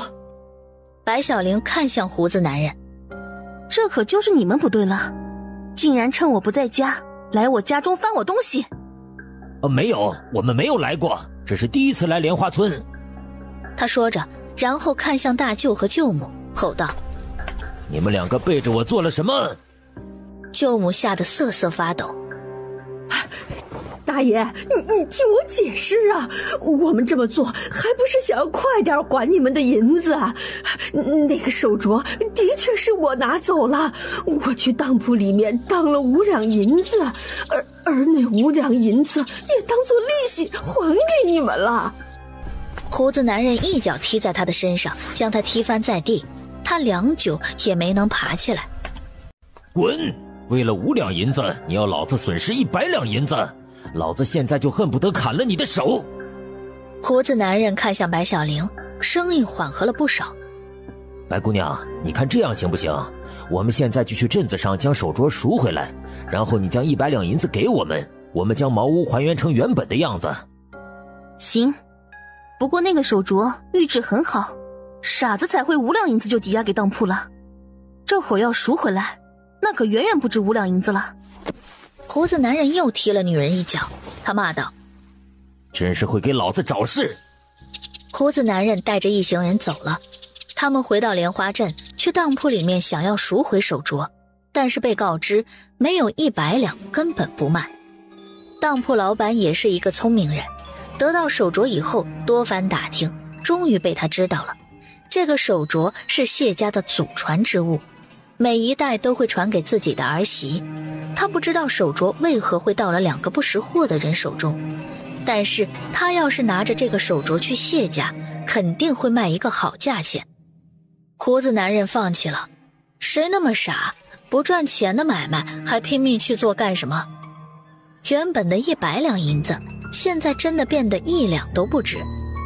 但是他还是决定明天去莲花村一趟，一来不管多少价钱，能将那几间茅屋卖出去就卖；二来他真的要好好暴揍那2个蠢猪一顿。二柱子和林二狗还待在白小玲的家中。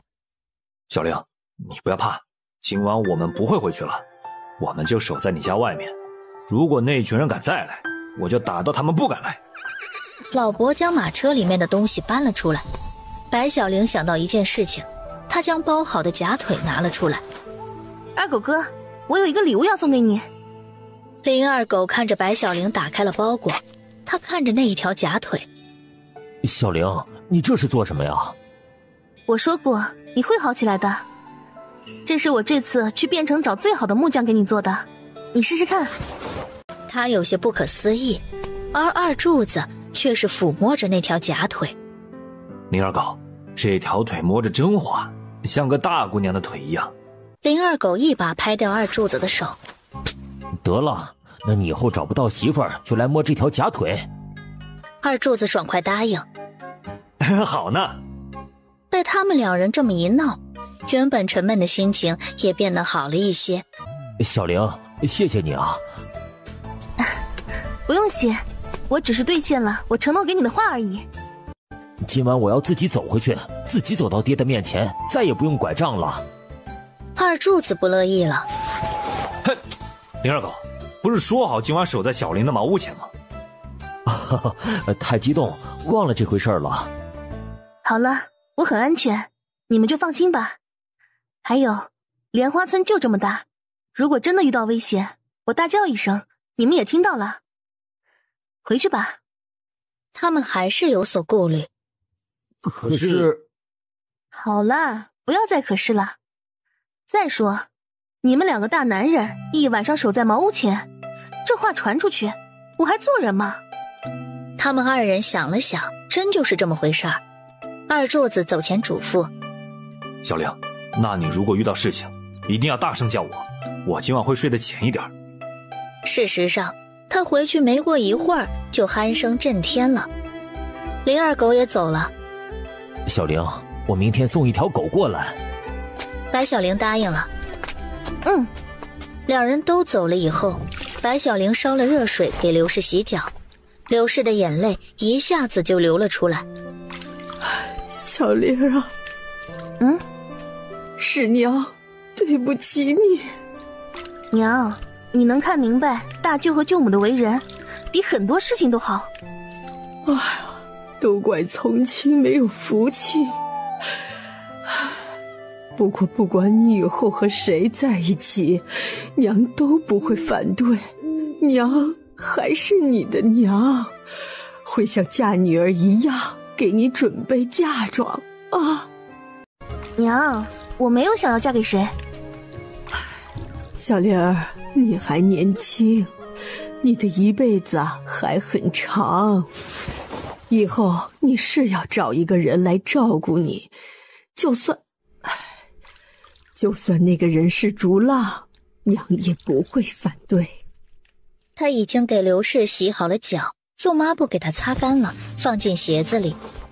娘，竹浪还是个孩子，而且我一直当他是我的弟弟，我怎么可能要竹浪照顾？等竹浪下次回来，他也长大了，应该也要成亲生子了。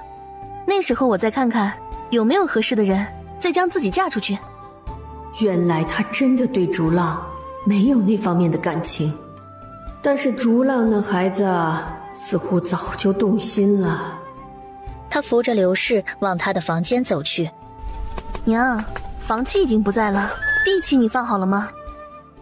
小玲儿，你放心，那么重要的两样东西，我不会将它们放在同一个地方。没有我，谁也别想找到我的地契。他这才略微放心。那就好。刘氏有些担心。小玲啊，我们的房子还能要回来吗？娘，你越是在意，就越是要不回来。明天无论我和他们说什么，你都当作什么都没听见。刘氏握了握白小玲的手。小玲儿，我相信你，今后只相信你和竹浪。刘氏能有这样的醒悟是好的，他说：娘，早些休息。将刘氏伺候上床以后，白小玲回到自己的房间。她睡下以后，觉得家里没有沈竹浪，竟然显得空荡荡的。一个原本生活在一起的人突然就离开了，是个人都会觉得不习惯吧。这一夜她睡了很久才睡着。第二天天刚亮，他就听见院子里传来了狗叫的声音。他起床以后出门查看，是林二狗和他的爹牵着一条狗站在他的面前。二狗爹笑的眼角的皱纹都快将眼睛挤消失了。他将拴着黑狗的绳子递给白小玲。小玲，谢谢你。二狗说你们母女二人在家不安全，所以让我挑了一头看起来最凶猛的狗，以后睡觉前将它系在门前，遇到陌生人，它肯定是村里叫的最大声的狗。这条狗叫黑炭，它也只是看起来凶猛，其实一点不会咬人。白小玲牵过狗，昨夜林二狗才说要送一条狗过来，没想到今天这么早就送过来了。他以前在村子里并没有看见这条狗，恐怕是从其他地方买来的，那就说明他们昨晚一晚都去买狗了，根本就是一夜未睡。白小玲看着二人严重的黑眼圈。二狗哥，叔，你们回去休息吧。虽然林二狗有2只黑眼圈，但是却一点倦容都没有。小玲，我不累，你不知道昨晚我和爹一起走了好几里路，我真是觉得越走越顺。还有今天我和爹过来的时候，村民看见我眼睛都直了，还直问我是不是吃了什么灵丹妙药，断了的腿长了出来。小玲，这些都要谢谢你啊。他看着林二狗的模样，一条假腿改变了他对人生的态度，给了他希望，所以他花了1个月的时间去变成，是值得的。二狗哥，你想要感谢我，可不是光说说就行。以后我家有事请你帮忙的时候，你可不许推脱。不推脱，绝对不推脱。白小玲留下了林二狗和二狗的爹，几人一起吃了早饭。在白小玲的要求下，林二狗陪着白小玲围着村子四处走动。一来，林二狗自从安上假腿以后，喜欢四处走动；二来，白小玲穿越到这里以后，还没有在村子周围好生走走。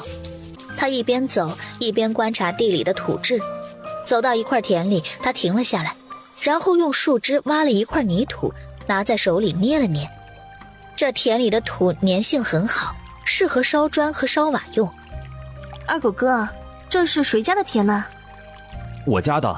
由于前段时间我的腿受伤了，所以爹一直忙于照顾我，家里的田还没有来得及耕。是他家的就好办了。二狗哥，我想买了你家这块田，可以吗？如果白小玲想要，他都可以直接送给他，但是他不明白他要一块田做什么。沈家茅屋前的那几亩田地可是村里最好的田地，而且离他家近。他家这块田虽然也不错，但是离他家远了。再说他一个姑娘家怎么能做这么重的农活？小玲，能告诉我你想用这块田做什么吗？二狗哥，我知道有一个方法，将泥土烧过以后就会变得非常坚硬，到时候就算莲花河涨水也不会轻易冲塌我们的房子。你家田里的土正合适用来烧砖和烧瓦，所以我打算在你家这块田的旁边修一个砖窑。白小玲说的话，林二狗大部分都没听懂，反正他前后只明白一件事情，那就是他需要这块田。小玲，想要这块田你就将这块田拿去，我回去和我爹说一声就好。还有，你做事的时候有任何需要我帮忙的地方尽管开口。二狗哥，那还真的需要你帮忙。我来莲花村虽然有很长时间了，但是一直没有去相邻的几个村看看。你能和柱子哥一起去，帮我去隔壁村招一些年轻人来吗？给我做工，一天20个铜板。一天20个铜板，这样的工钱算是很高的了。而且他们这些村里的村民除了种地还是种地，根本没有其他收入。想要有点购买柴米油盐的钱，还得担着蔬菜粮食早早去莲花镇上卖。卖不卖得了是一回事儿，但是去年的虫害让家家户户都死伤惨重，就连自己家中都是吃糠咽菜，哪里还有多余的蔬菜粮食去卖？所以白小玲的招工一事对于隔壁几个村来说都是福音。好，小玲，等会儿我就去找二柱子。今天晚了，明天再和柱子哥一块过去，一共招工20人。好。白小玲和林二狗一起朝着莲花村走去。林二狗看着白小玲，她真是怎么看怎么好看。还未走到村里，他们就看见一群人朝着大舅和舅母的家走去。白小玲视力不错，认出了那就是昨晚的胡子男人。林二狗看向白小玲，小玲，怎么办呢？放心，他们不会打死人的，只不过是想要给大舅他们一家一点教训。大舅和舅母害得我娘去莲花镇乞讨了那么多天，他们的确应该受到一些惩罚。如果他们真的是要人性命的人，也不会事事根据朝廷律法办事，弄来他们家的房契和抵押书。白小玲故意放慢了脚步，听着从他们家里传来舅母的哭叫声。哎呀，大爷，你放过我们吧，我们也不知道那个手镯那么值钱呢。混货，给我狠狠打！大爷，你饶命啊！屋里3个孩子也哭得厉害。你们不要打我爹娘，不要打我爹娘！时间已经差不多了，再打下去真的就要出人命了。白小玲推开了他家的木门，看着躺在地上的大舅和舅母，他们身上全是灰，脸上青一块紫一块，没有一块好肉。他们看见白小玲就朝着白小玲爬了过去。小玲儿，你救救我们，你救救我们！救你们？为什么？他短短的6个字仿佛将他们2人推入冰窖，一时间全身发冷，说不出半个字来。听见了没有？他不乐意救你们。白小玲走到角落里面的3个孩子面前。你们3个小孩听着，不要做坏事，否则就会像你的爹娘一样，指不定就被人打死了。打死？3个孩子被吓得抱成一团，大舅和舅母吓得脸色惨白。胡子男人说：白姑娘，我可没想打死他们。没有吗？但是按照这样打下去，就算你们没有打死他们，而是将他们打伤、打残，以他们的人品，我们莲花村也没有人愿意帮助他们。过不了几天，还是死了。如果再有人想要得一点赔偿，将他们的尸体抬到巡捕房，你猜巡捕房里的捕快会怎么说？胡子男人的脸皮抽了抽。白姑娘，瞧你说的，我不过就是气不过这两只蠢货的办事方法而已，也好让他们长长记性。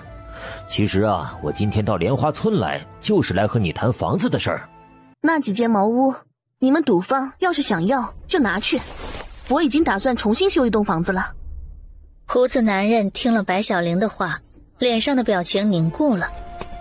可那是你们住了许久的房子，那个你娘应该对那栋房子很有感情啊。白小玲一脸的无所谓。我再声明一点，我并没有在那房子里面住了许久，对她也没有感情。还有，我娘经过上次的事件以后，她决定从此以后家里的事情全部由我做主，她只负责相信我就成了。胡子男人的脸皮再次抽动了几下，没想到他蛮横了半辈子，竟然栽到2头猪和一个小姑娘手上。要不是这2头猪拿着房契来找他，说是沈家的几间茅屋对于瞎眼老太婆来说非常重要，他们只要收了房契，就可以在白小玲这里大赚一笔。他也不可能同意让一张莲花村的房契抵50两银子。想不到这个看起来年纪不大的小姑娘竟然有这样的头脑和胆识。一般人看见她，不是不敢靠近，就是连正眼都不敢看一眼。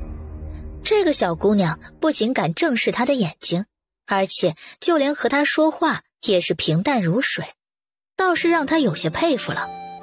难怪这个小丫头的一个菜方子可以卖100两银子，也难怪之前谢家少爷想要和她好，她如今娶了自己的表妹，真是瞎了眼了。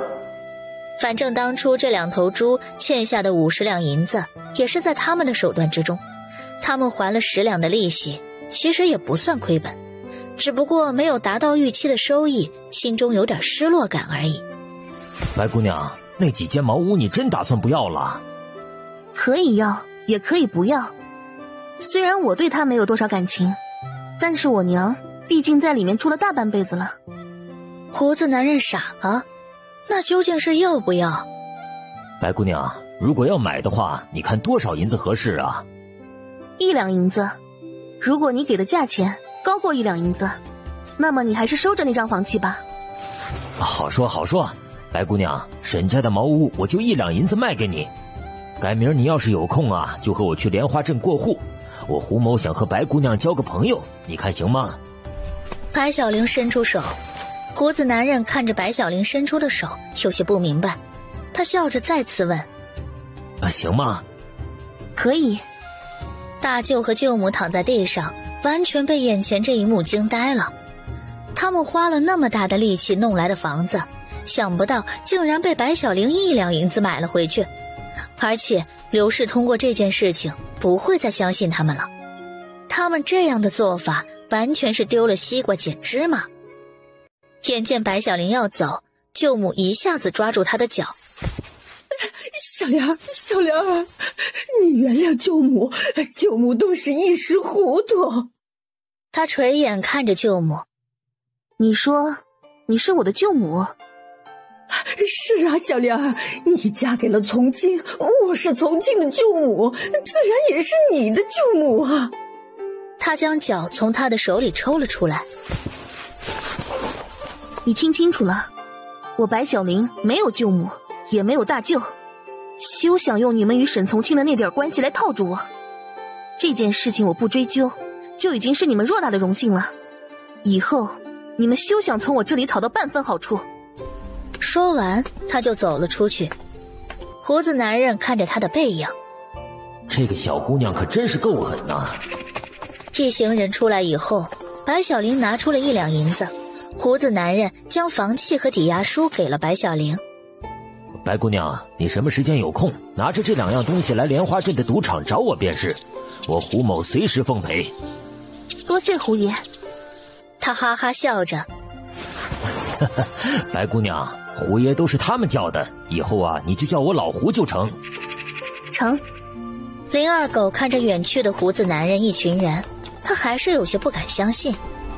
小玲，事情就这样解决了？我说过没事的。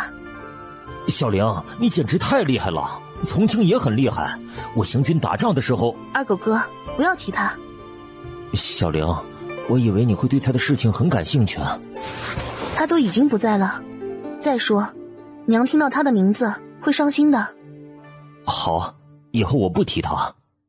快到中午了，白小玲先去地里看了看种下的小麦，积雪融化，小麦种子已经冒出了嫩芽。看完田里的小麦以后，她回去做饭，一个人的确有些孤单。第二天，林二狗和二柱子去隔壁几个村招了20个年轻的男子。白小玲也画好了砖窑的图纸，在她的指挥下，他们7天不到的时间就将砖窑修好，一切进行得井井有条。但是她口袋里面的银子却是越来越少了。再这样下去，坚持不了几天，得想办法赚银子。正在他愁眉不展的时候，村里来了2位贵客，谢俊和春风楼的林老板。二柱子的娘前来通知白小玲：小玲儿，小玲儿，你快回去看看，谢小爷和林老板都来了，说要见你。二柱子放下手里的活儿，他原本都已经打算放弃了，他觉得他与谢俊比起来没有任何胜算。但是哪知道白小玲走了没多久，谢俊竟然娶了他的表妹，所以现在又是他的机会了。就算他自觉配不上白小玲，没想让白小玲做他媳妇儿，他打心底觉得白小玲就是天上的星星，远远看着就好。但是他也绝对不允许一个有妇之夫还来纠缠白小玲，弄坏了他的名声。二柱子走到白小玲的身边：小玲，我陪着你回去。不用了。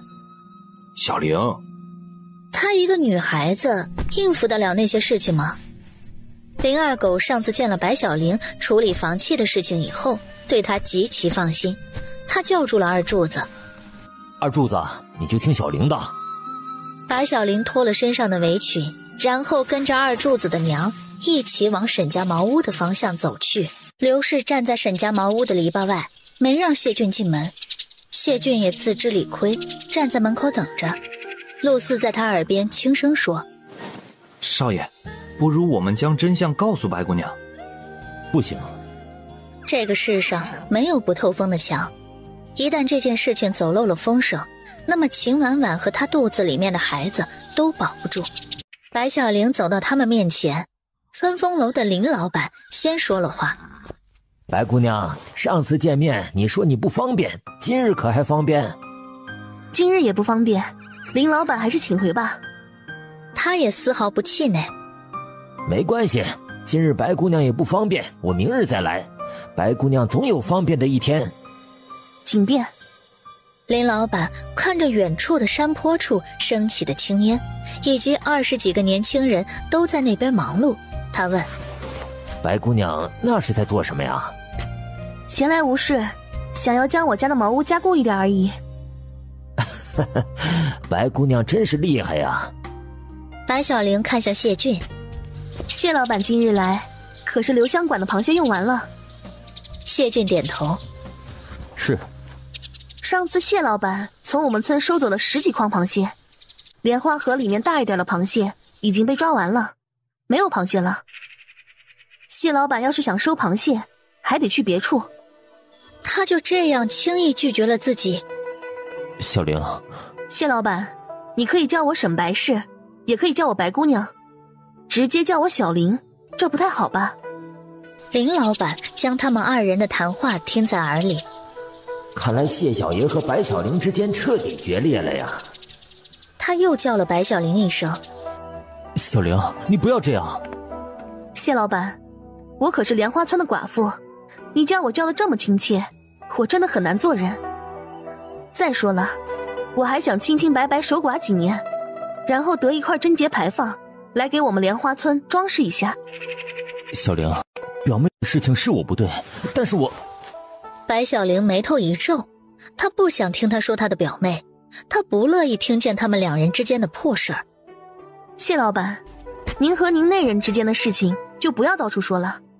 你明知道我就是一寡妇，还与我说你们夫妻二人之间的事情，也不怕我听了心里难受。谢俊如鲠在喉，再也无法说话了。陆四见了也着急，他急忙说：白姑娘，不是你想的那样。逃避是永远解决不了问题的。白小玲直直地看着他的眼睛。谢老板，您已经娶了妻子，我们已经分手了，请你以后除了生意上的事情就不要与我来往了。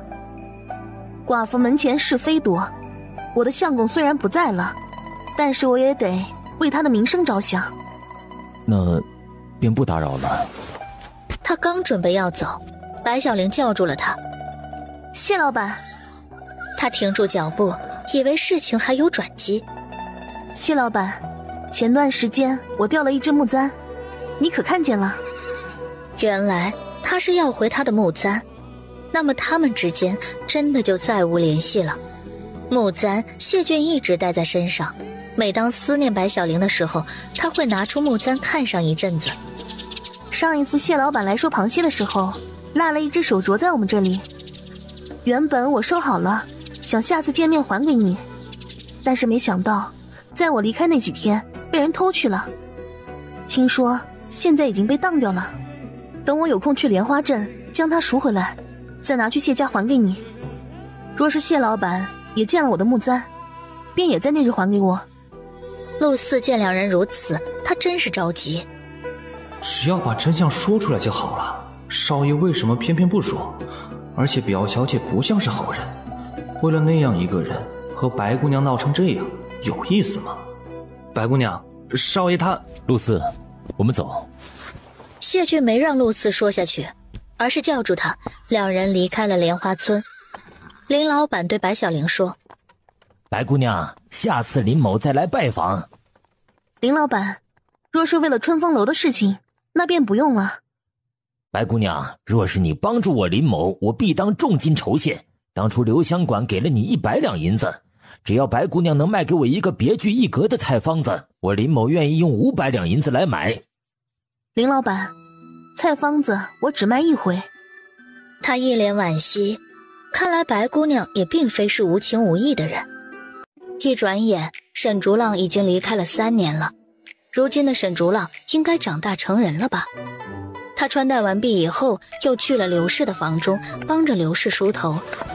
自从白小玲给他读了这封家书，刘氏就一直在笑。他不时就会激动地说：竹浪要回来了，竹浪要回来了。正所谓几家欢喜几家愁，二柱子家里，二柱子的娘哭个不停。他一边打着二柱子，一边说：二柱子，你可真没用啊！沈竹浪走了3年，你都没将白小玲追到手。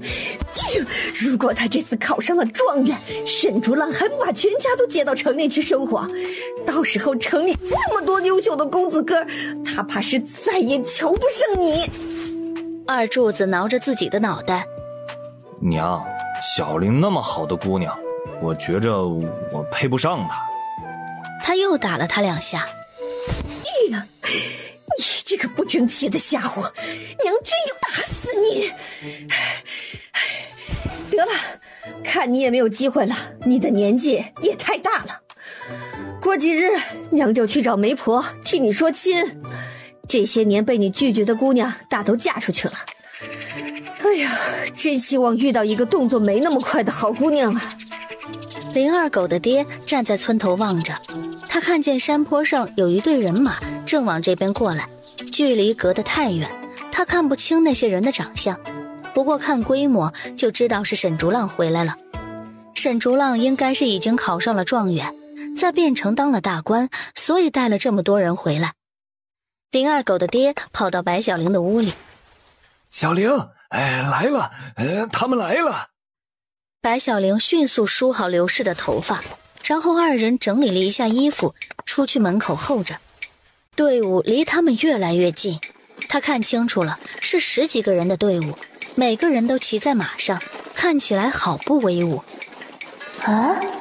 沈竹浪在书院读书的3年时间，他学会了骑马。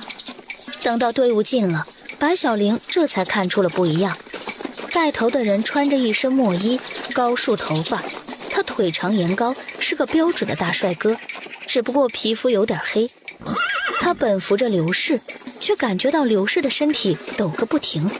他看向他，问道：娘，你怎么了？刘氏的眼泪一下子滚了出来，他抖了抖嘴唇，喊道：从清。白小玲的脑袋里升起一朵蘑菇云。这个男人是沈从清，我的相公。可是他不是战死了吗？沈从清翻身下马，然后一下子跪在刘氏的面前。娘，孩儿不孝。刘氏将沈从清扶了起来，他眼泪婆娑，粗糙的手抚着他的脸。真的是我的从清，真的是我的从清啊！白小玲还未反应过来。等等，她一直以为她是一个寡妇，而且现在是非常富有的寡妇。她原本等着沈竹浪回来以后把她的事情解决了，那么她就可以放心的去找一个好男人，然后将自己嫁出去。但是没想到，她分明收到的是沈竹浪的家书，等来的却是沈从清的人。她一下子不是寡妇了，这让她有点不适应。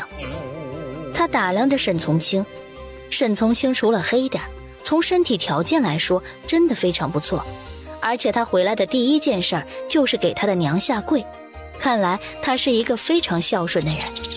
这样的男人做他的相公其实也不错，省得他再去寻找，一来麻烦，二来他确实已经将刘氏和沈竹浪当做了他的家人，并且不想与他们分离。想着这些，白小玲就笑了，而且看沈从清的样子越久，就笑得越开心。这种感觉真的就是天上掉馅饼，白捡了一个大便宜。刘氏将沈从清的手和白小玲的手握在一起，他对沈从清说道：从清，这是你的媳妇儿小玲儿，你还没有见过她。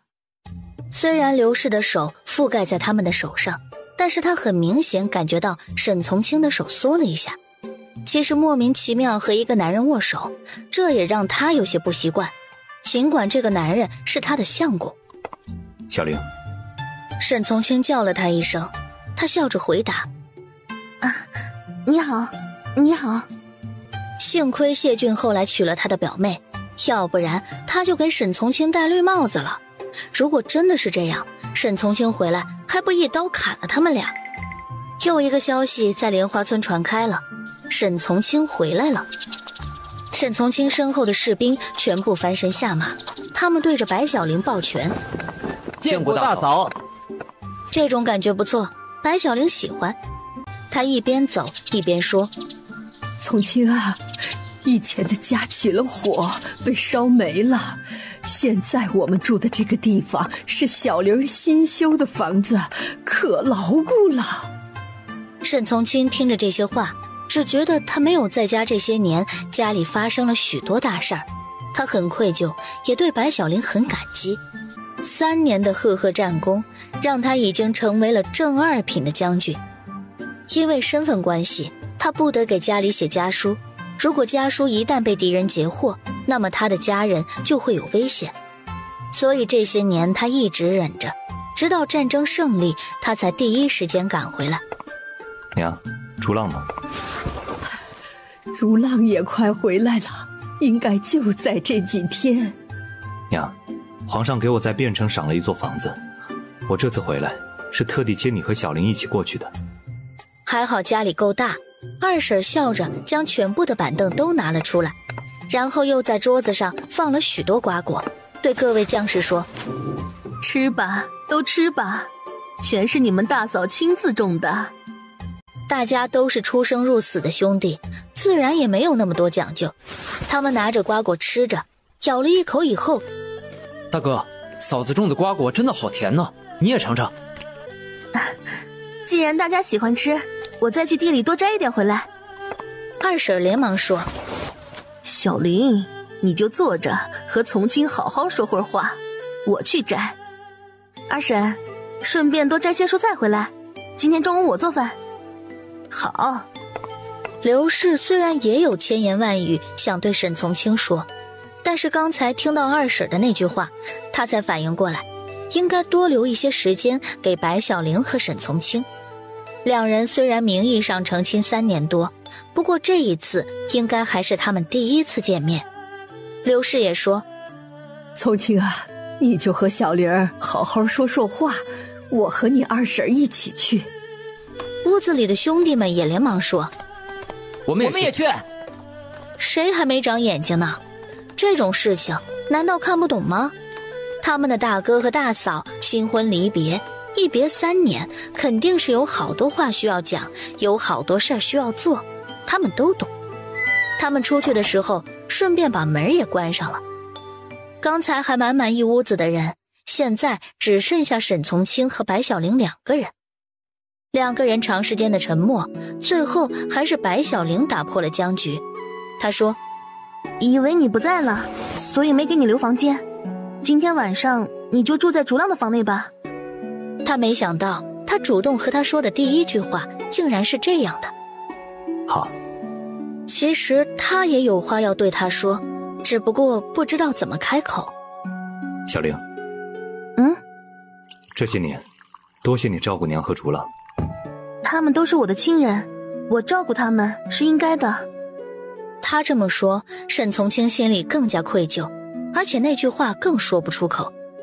他沉默了一会儿，继续说：“小玲，其实，当初虽然是我救了你，但是，你真的没有必要嫁给我，以身相许。”白小玲愣了一下，沈从清的这句话就说明，当初他的猜测没有错。原主白小玲和沈从清并不是不认识的，而是他们早就认识。原来他们之间的事情就是最狗血的戏码。沈从清英雄救美，白小玲以身相许。不过原主白小玲究竟遭遇了什么？还有沈从清在这个时候说这句话是什么意思啊？在他以往的推测中，白小玲喜欢沈从清，但是沈从清不喜欢白小玲。以前的村中少年沈从清不喜欢还有另外一重身份的白小玲，现在的将军沈从清更不喜欢村妇白小玲。所以白小玲睁大了眼睛，她看向沈从清：“你要找我离婚？不合理。”沈从清点了点头：“小玲，你一直都知道的，我早就有喜欢的人了。而我当初选择去从军，想要出人头地，也是为了能让他的爹娘接受我。他等了我这么多年，我不能辜负他。小玲，就算我们和离了，我也不会不管你，我会每月都给你银子，让你以后的生活尽量好一些。”银子？我需要吗？他一下子站了起来。所以说，你就是一个抛弃糟糠之妻的渣男了。看来原主白小玲的眼光真的很差，不仅看走了眼，而且还为了这样的一个男人去自尽，真是替他感到不值。不对，我怎么能说沈从清抛弃糟糠之妻呢？啊，我哪里糟糠了？小玲，我愧对你，我会尽量想办法弥补。除了我的感情，我什么都可以给你。白小玲看着他那一张满是愧疚的脸，心里想着：天下好看的男人多的是，姐也是10里8村一枝花，而且腰缠万贯，还怕找不到好男人娶？你一个渣男，姐还看不上呢。他深呼吸了几口气，尽量将自己的语气放得平缓。我同意和离，不过这件事你得让娘同意。现在刘氏对他可是比亲女儿还亲，他敢保证，就算沈从清刚回来，就算现在刘氏对沈从清心疼的不得了，但是一旦说他要和他和离，刘氏绝对不会同意。沈从清没想到他这么快就答应了，和以前非要吵着嫁给他的时候判若两人。娘那边我会去说。那就成了，说完，他打开了门，然后进了自己的屋里，继续计算杂交水稻的基因组合概率。刘氏和二婶回来了，他们见大厅里面只有沈从清一人。刘氏问：从清啊，小玲呢？进屋了。刘氏拉着沈从清，然后将白小玲这些年为他们家做的事情说了一个遍，全是夸白小玲的好话，还说要不是因为白小玲，她早就瞎了，饿死了，冻死了，被烧死了。刘氏或许也是觉得自己的大儿子如今是将军了，也在外面见了大世面，害怕自己的儿子瞧不上白小玲。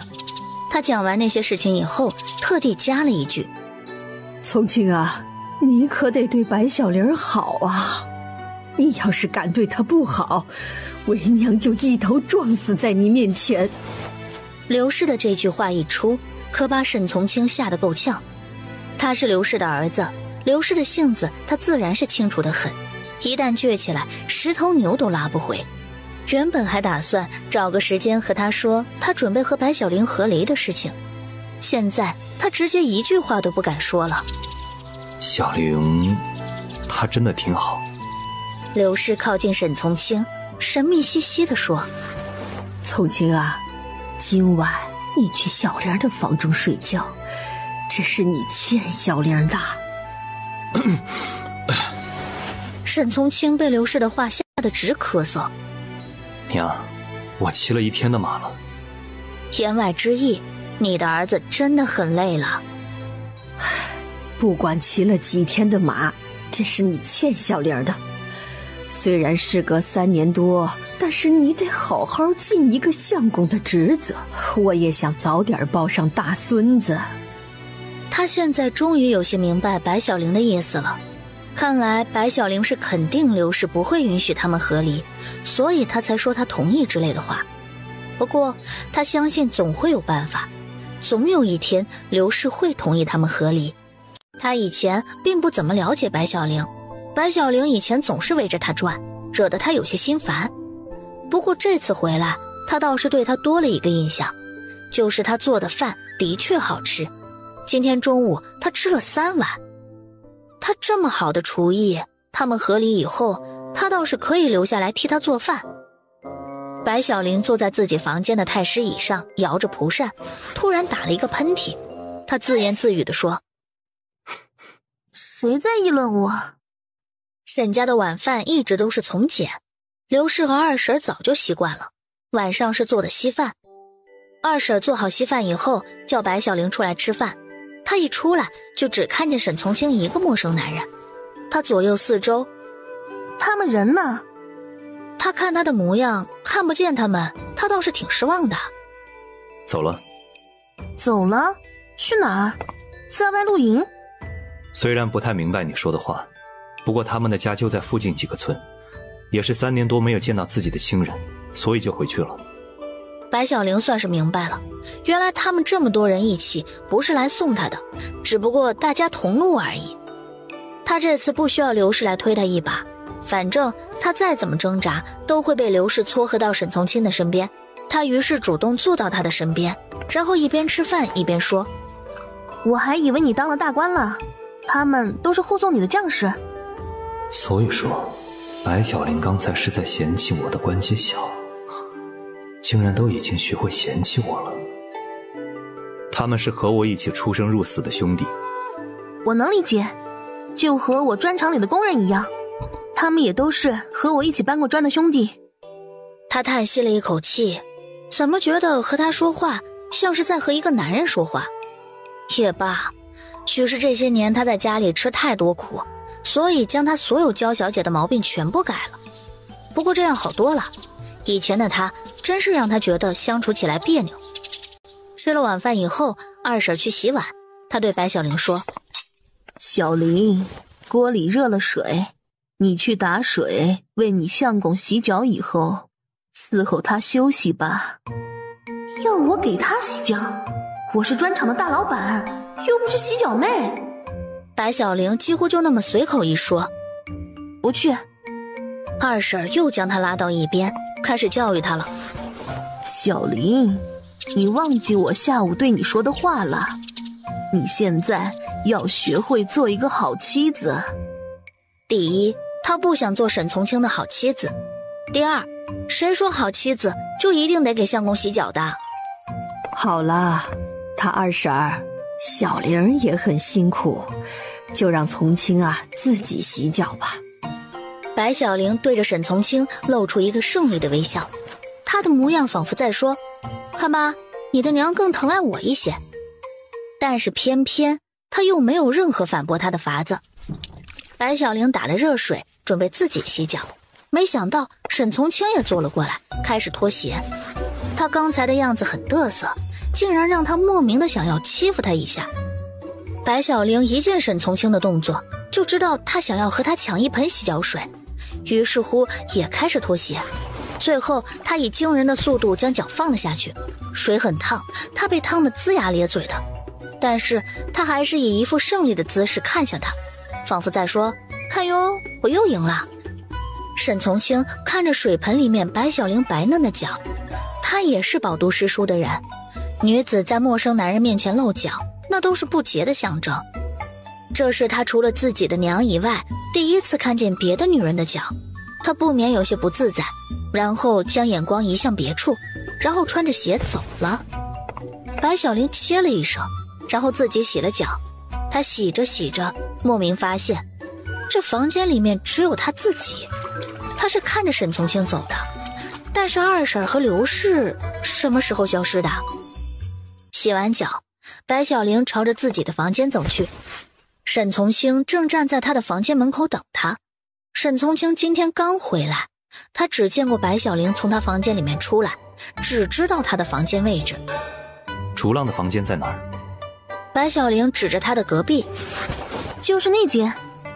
沈从清走了过去，他看着房门，这间房门竟然锁上了。他向白小玲伸出手，钥匙。我没有钥匙。白小玲走过去查看。话说这间房以前从来不上锁的，怎么今晚就被锁上了？刘氏的房间里面，刘氏正得意地给二婶说：虎子娘，我今天将竹浪的房间锁了，我就害怕两个年轻人第一次见面害羞，不肯一起睡。二婶对着刘氏竖起大拇指。哎呦，聪明啊！两人想着刘氏白天的话，当下明白了怎么回事儿。他想抱孙子了。他看着白小玲，现在怎么办？怎么办？这仿佛是他应该思考的问题，毕竟没有地方睡的人不是他呀。白小玲朝着自己的房间走去，漫不经心地说：大将军，你在外打仗，应该经常在外过夜。你看，今夜明月高悬，星星也比较多，应该不会下雨。你就在外面睡，顺便可以欣赏一下故乡的夜景。在回来之前，一群大老爷们聊天的时候，就有人直言不讳要回去抱着媳妇儿睡觉。他倒是有媳妇儿，但是却不是他心中所想的那个媳妇儿。虽然他很感激白小玲对娘和竹浪的照顾，如果他们合离成功，也会对他充满愧疚。但是他好歹也是正二品的将军，平常在军营里面都是说一不二，运筹帷幄。想不到回了家里，竟然还被自己的小媳妇儿三番五次的欺负了。再这样下去，他还不得骑在他的脑袋上？他跟在白小玲的身后。有床不睡，为夫为何要睡外面？白小玲挡在自己的门口。啊，你当真要跟我进去？难道不想想这些年你在外面养的心肝小宝贝？他惊了白小玲的提醒，停下了脚。他已经让他等了这么多年了，他不能辜负了他。你总得给我被子吧？虽然天气不冷，但是乡下的外面地气很重，睡到后半夜还是很容易着凉。这次他告假回来探亲，只有1个月的时间。他们骑马回来，一路上便已经花了10天的功夫。如果他再生一场病，估计这个假就完了。白小玲抱出一床被子给他，他真想不到，虽然沈从清对他无情，是个十足的渣男，但是对于那一位倒是很忠心。甚至要为他守身如玉，连自己的正牌老婆都不碰。从这个方面来看，他倒是一个好男人。所以人的好坏哪是那么容易区分的。沈从清，既然你已经决定和我和离，和他在一起，那么我尊重你的选择。但是这件事情在娘同意前，我希望你我二人可以扮演一下夫妻的角色，不要让他老人家伤心。还有，你我二人只是表面夫妻，那些真实夫妻之间应该做的事情，我们之间没有必要。我不干涉你的事情，你也不要干涉我的事情。你既然先爱上了别人，你也不要在意我去寻找我的真爱。沈从清看着白小玲，他没想到这些话竟是他先说出来。前面一部分他说的非常正确，他也很认可，但是最后一句怎么有些怪怪的。他的意思是他要红杏出墙，让他不要管着他。当然他出墙不出墙他压根儿不在意，只要不将事情弄到台面上，让他面子过不得就行了。可以，但是你做事要讲求分寸。如果你讲求分寸，我就讲求分寸。他话里的意思就是，如果你不弄得我下不来台，我就不弄得你下不来台。他看了白小玲好一会儿，这个真的就是3年多前非嫁他不可的白小玲。看了一会儿，他除了比以前看起来健康成熟一点以外，似乎并没有什么变化。将被子在他门前的那块坝子上铺开，然后合衣躺下。他看着天上的星星和月亮，竟然觉得刚才他的提议真是不错。如果他也在这里，能和他在一起躺着，然后听他讲讲3年的边关生活，那是多好。白小玲关了门，自己躺在床上，似乎外面多了一个人，也没什么大不了。他没过一会儿就睡着了。第二天天还没有完全亮，沈从清就醒了。他听着刘氏房中有动静，害怕刘氏起床以后发现他并没有和白小玲睡在一屋，会起疑心，所以抱着被子蹑手蹑脚来到了他的屋中。他将被子放好，听着刘氏的脚步声却朝着他们的房间来了。他没有办法，只能在他身边躺下。然而就算这样了，他也没醒。白小玲她是猪吗？吃了那么多，而且还这么能睡。刘氏将他们的房门打开一条小缝，然后看着床上的两人，脸上露出欣慰的笑，然后转身出去了。他相信只要他多多督促他们两个，他一定能快速抱上大孙子。刘氏走了，沈从清也起身然后走了出去。刘氏在灶房做饭，沈从清过去烧火。他现在虽然贵为将军，但对于刘氏来说，他不管走多远都是他的儿子，他的好帮手。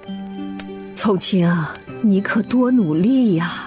娘已经50多了，不知道还能活多久。就想啊，看着你和竹浪都生了孩子，然后帮着你们照顾照顾孩子。果然，他现在开口闭口都离不开孩子。娘，你还年轻，不许说这些不吉利的话。从清，你要是真有孝心，就赶紧抓把劲儿，把孩子的事情给我落实了。他的娘就这么想要抱孙子吗？他试探性地问。娘，如果，我是说如果我和小玲和离了。他的话还没说完，刘氏的脸塌下了地。从清，你怎么可以这样？这是不负责任的男人的表现。娘早就将话对你说得明白了，你要是敢和小玲和离，娘就一头撞死在你面前。娘，我只是做这个假设。你看，我和小玲虽然是夫妻，但是我们其实也不熟。万一相处一阵子，发现我们两人不合，这可怎么办？小玲那么好的姑娘，她怎么可能和你不和？反正和离的事情，只要是你提出来的，你就等着给我收尸吧。他听着刘氏强硬的语气，不敢再说这个话题了，于是他换了一个说法。娘，如果我们去了汴城，我想让一个姑娘到我们家里来住，你看可以吗？这事儿你得问小玲。他思考了一会儿，然后说：从清，你在外面那么多年，不会学坏了吧？我是听过外面那些富贵人家喜欢3妻4妾，但是我们家绝对不允许这样的事情发生。你爹一辈子只娶了我一个，所以你这一辈子只能娶小玲一个。你要是敢将其他女人领进门，我就站在小玲那边一起反对你，孤立你。这真是我的亲娘。正巧白小玲也起床了，她刚走进灶房，就听到了刘氏和沈从清的对话，心情大爽。沈从清这会儿应该已经开始怀疑人生了吧？不过为了以后他在寻找真爱的时候能够更得心应手一些，他现在应该帮帮沈从清，说不定以后他也对他睁一只眼闭一只眼。娘，你误会了，从清的意思是想请一个丫鬟回来照顾你我2人。昨晚他和我说过这件事情了，我同意了。刘氏松了一口气，这就好，我还以为从清学坏了。娘，你放心，他没学坏，他好着呢。他走到沈从清身边，然后小声地对他说：你欠我一个人情，以后记得要还。做好了早饭，一家人在一起吃早饭。沈从清一边吃一边考虑去汴城的事情，他起码可以10天到达汴城，但是刘氏年纪大了，白小玲是女眷，所以他准备让他们坐马车，这样会耽误他们的行程。他的预算时间是15天，所以在莲花村停留的时间只有5天。娘，这几天好好收拾一下东西，过几天我们就出发去汴城。马车已经联系好了，4天后就会有马车过来接我们。刘氏停了停筷子，他在这里生活了大半辈子，一时说要走，的确有些舍不得。白小玲也不想走，她在莲花村的日子过得不知道多么快活，她才不想走到天子脚下，做一个名义上的将军夫人，受一些条条框框的约束。白小玲先开了口：我不去。她的语气倒是不带着一点犹豫。沈从清看向她：我每天都要上朝，必须住在汴城。白小玲的内心有些无语。是你每天需要上朝，必须要住在汴城，又不是我还要研究我的杂交水稻呢，在全国范围内解决温饱问题。反正就是不去。刘氏有些为难地说：从清小玲不去，娘也不想去。这真的是我亲娘？她真的不是白小玲的亲娘？他耐着性子问：娘，你和小玲为什么不愿意跟着我去汴城？我听小玲的。有了白小玲以后，刘氏才觉得女儿就是娘亲的小棉袄。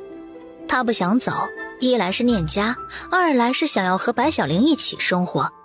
这些年他都习惯和白小玲一起相依为命了。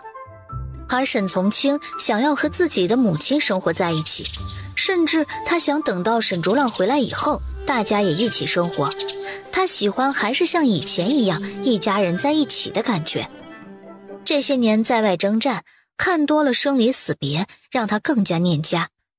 白小玲也不想和他藏着掖着，他直接说：我要种水稻。所以说她一个大小姐，如今是种田种上瘾了。我们的新房子很大，可以将后院的人工湖改造成水稻田。这已经是他做出的最大的让步。要不是刘氏说要听白小玲的，他不乐意和他一起去汴城，他真是求之不得。白小玲这么些年在家，究竟给刘氏灌了什么迷魂汤，让他的娘对他这么信赖疼爱？甚至有时候他觉得白小玲不是沈家的儿媳妇儿，她才是沈家的上门女婿。改造成的水稻田土质没有这里的好，种不出好水稻。沈宗清忍着性子继续说：你看上哪里的土，我可以派人去给你挖来。我考虑一下。吃完了早饭，白小玲就去洗碗。她看着她的背影，吃了他昨晚做的饭菜，竟然有些怀念那种味道。他问：今天中午你打算做什么菜？今天中午二婶会给你们做饭，我今天中午要去砖厂看看，就在厂里吃，不回来。怎么他的语气里面有一丝失落？白小玲到了砖厂以后，看到的就是二柱子坐在砖堆上消极怠工。他坐到他旁边：柱子哥，你怎么了？他叹息了一口气，还能怎么了？心中的女神的相公回来了，他失恋了。不只是他，今天砖厂里面消极怠工的人还很多，不过他是最明显的一个。他看了白小玲一眼，又叹了一口气，不知道该怎么说。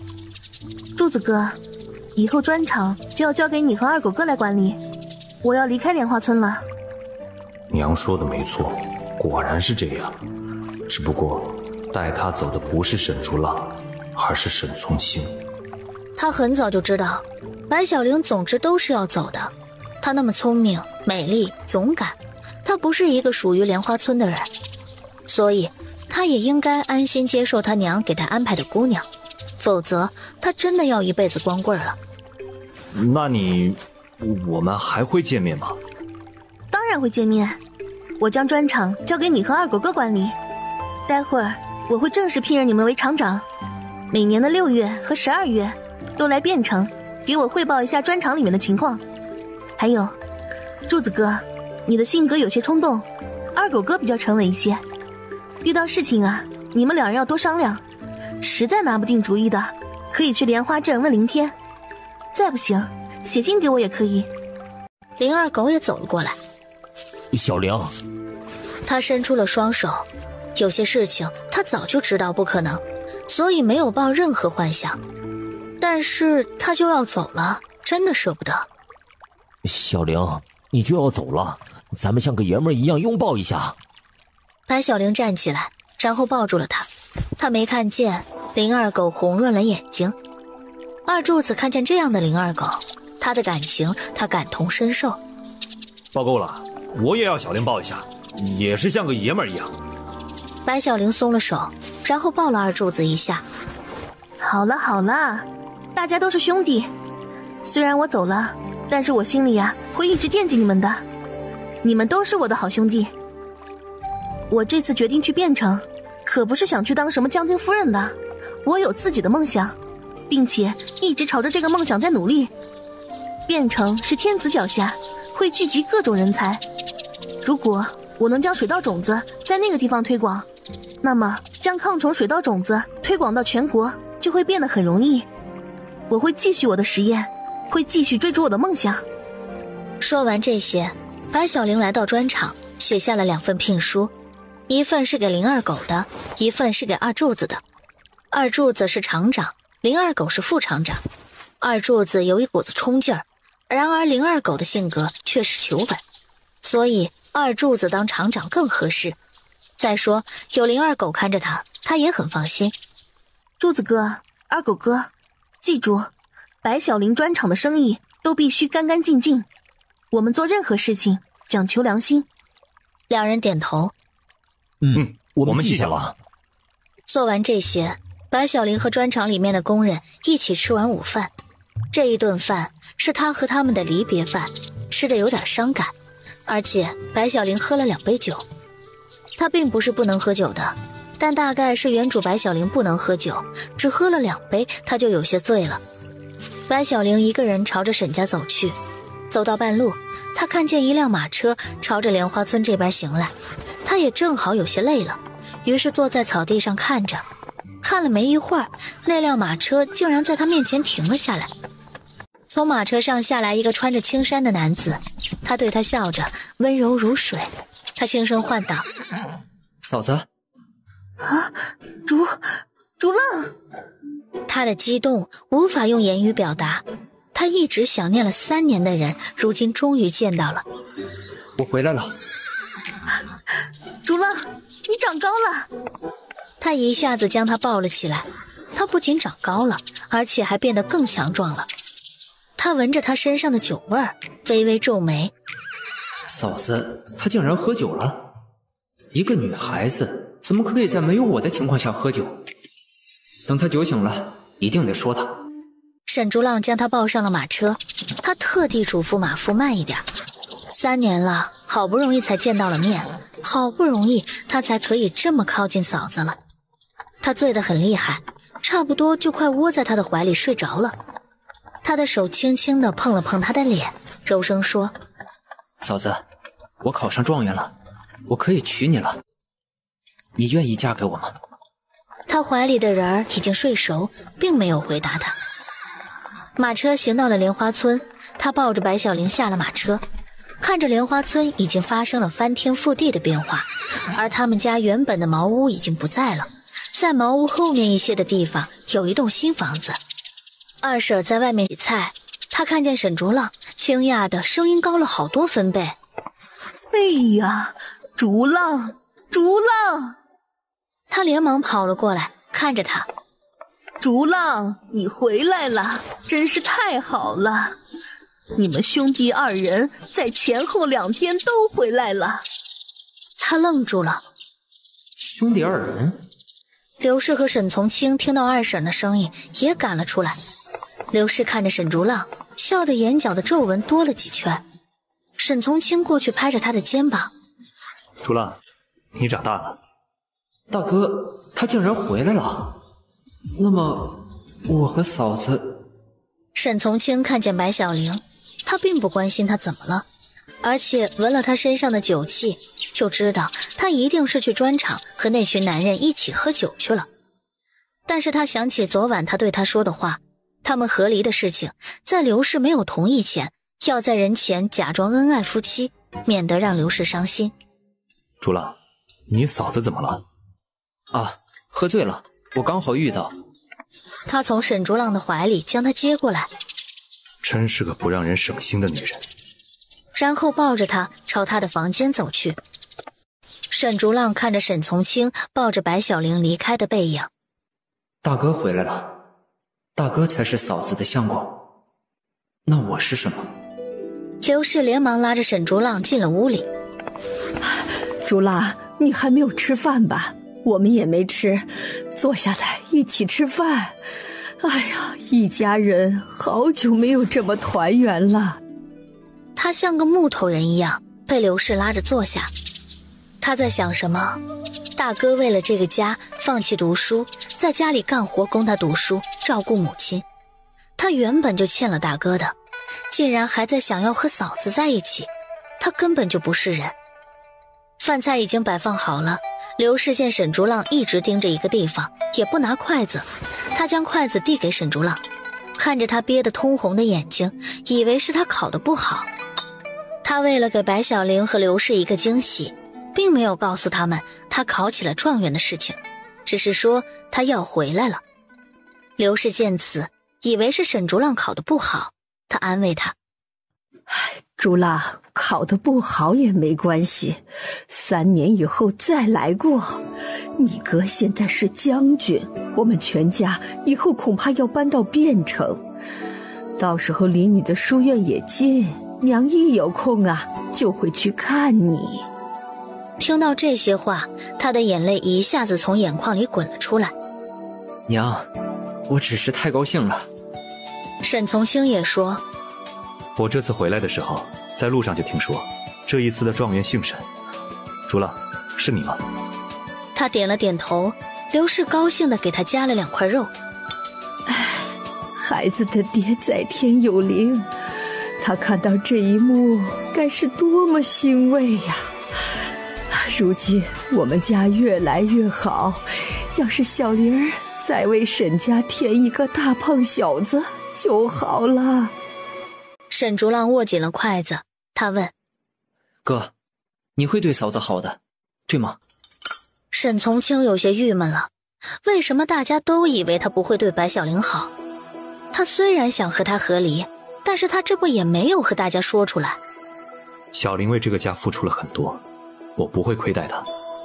就算他和她和离了，他也不会亏待她。除了他的感情和他这个人，他什么都可以给他。那我就放心了。吃完饭以后，沈竹浪一个人坐在门口，他怀里放着一只珠花。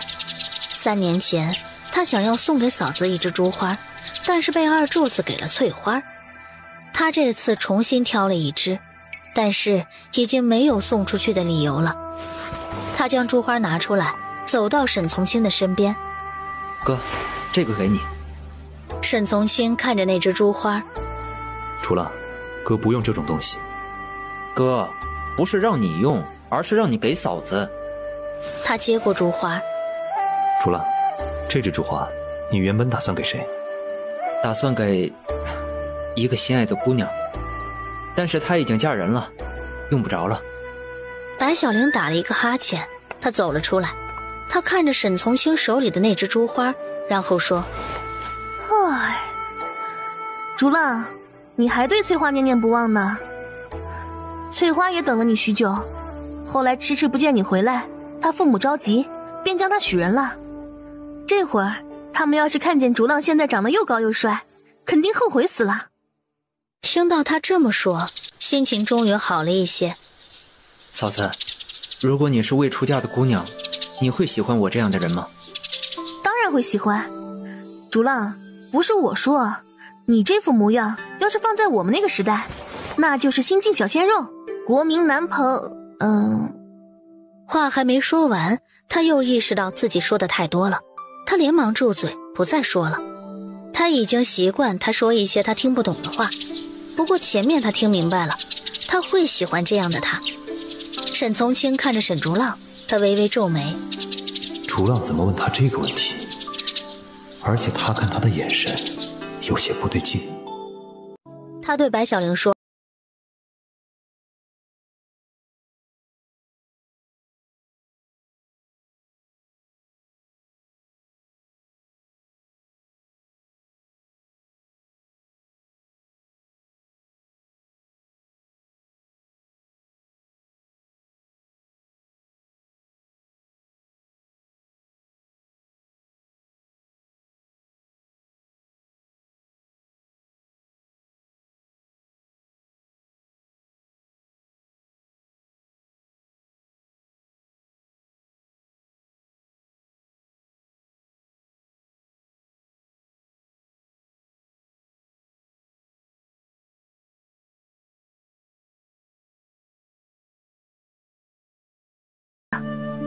竹浪还小，不懂事，我不希望你的原因让他被人说闲话。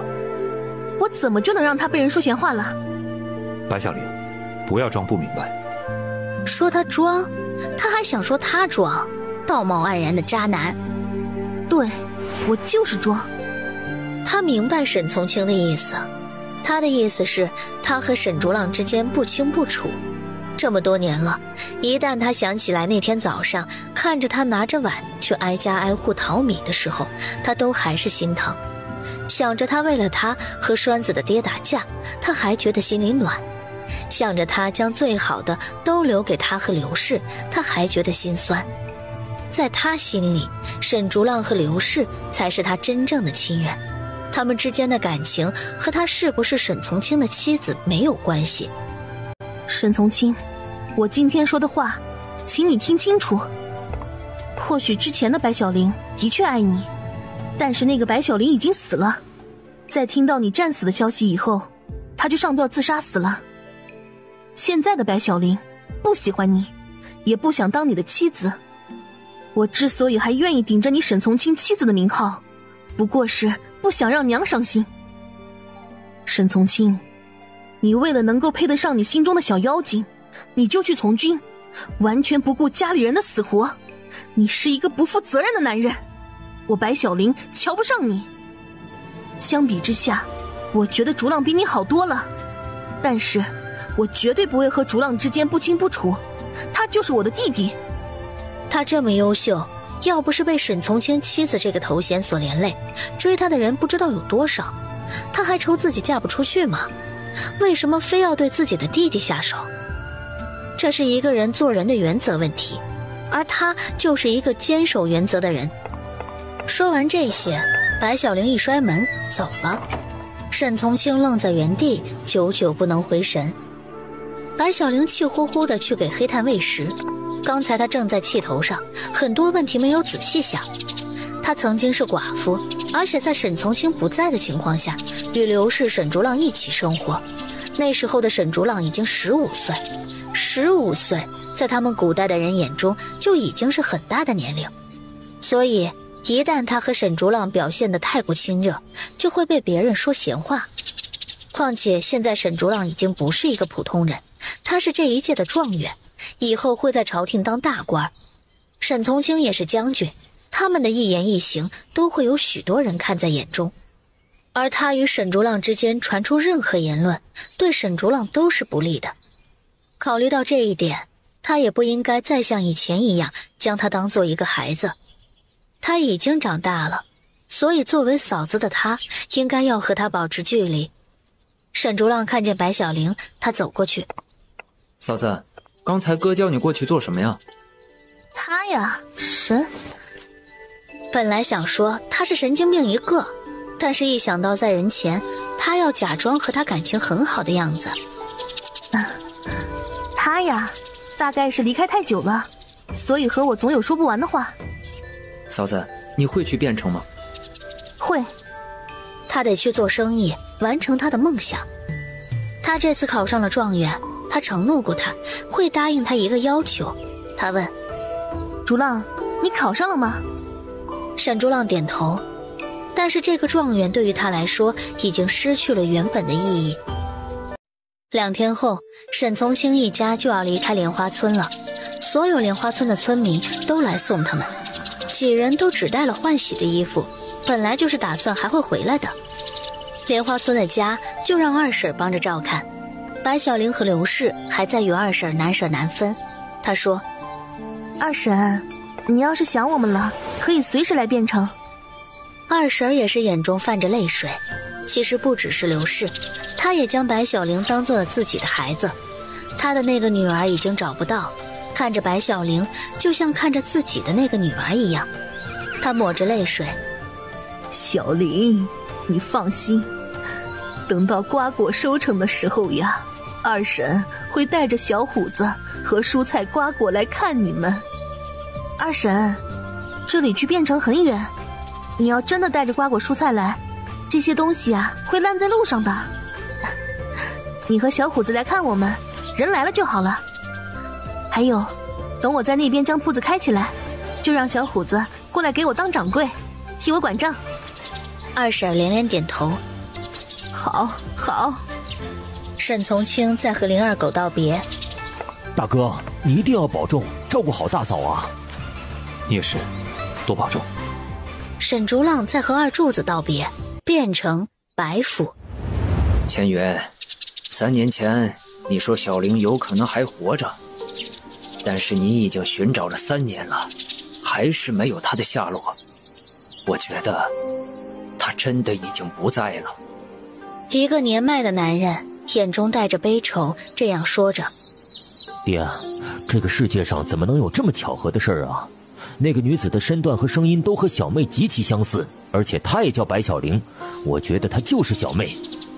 千云，不要再寻找小玲了，你需要有你自己的生活。其他名门子弟在你这个年纪的男子早已经事业有成，成亲生子了，而你却一直都在找她，耽误了你自己的前程。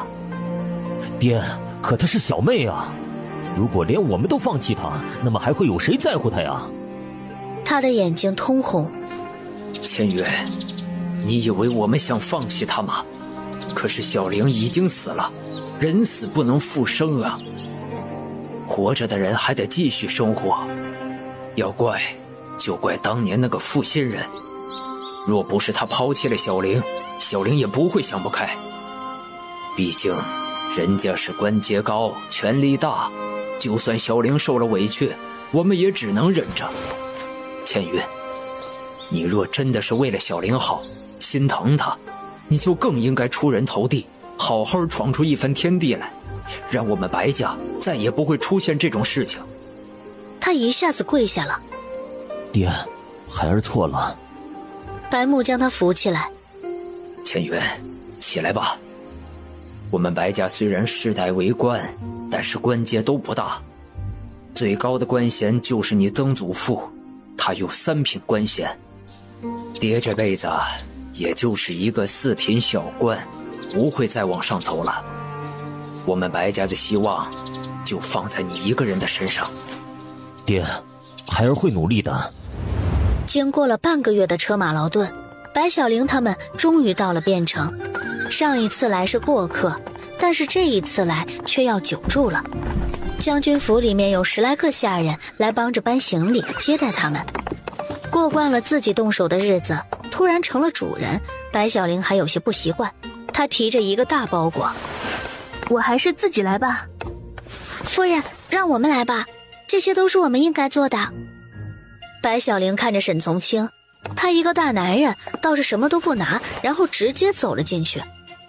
他一点都不绅士，一个大男人一点东西都不拿，让一群小丫头搬这么重的东西，他的良心不会疼吗？白小玲看着这些细胳膊细腿的丫鬟，想着他们都是穷苦人家的孩子，有的为了家里生计出来工作，有的则是从小就被卖了当丫鬟，大家都不容易。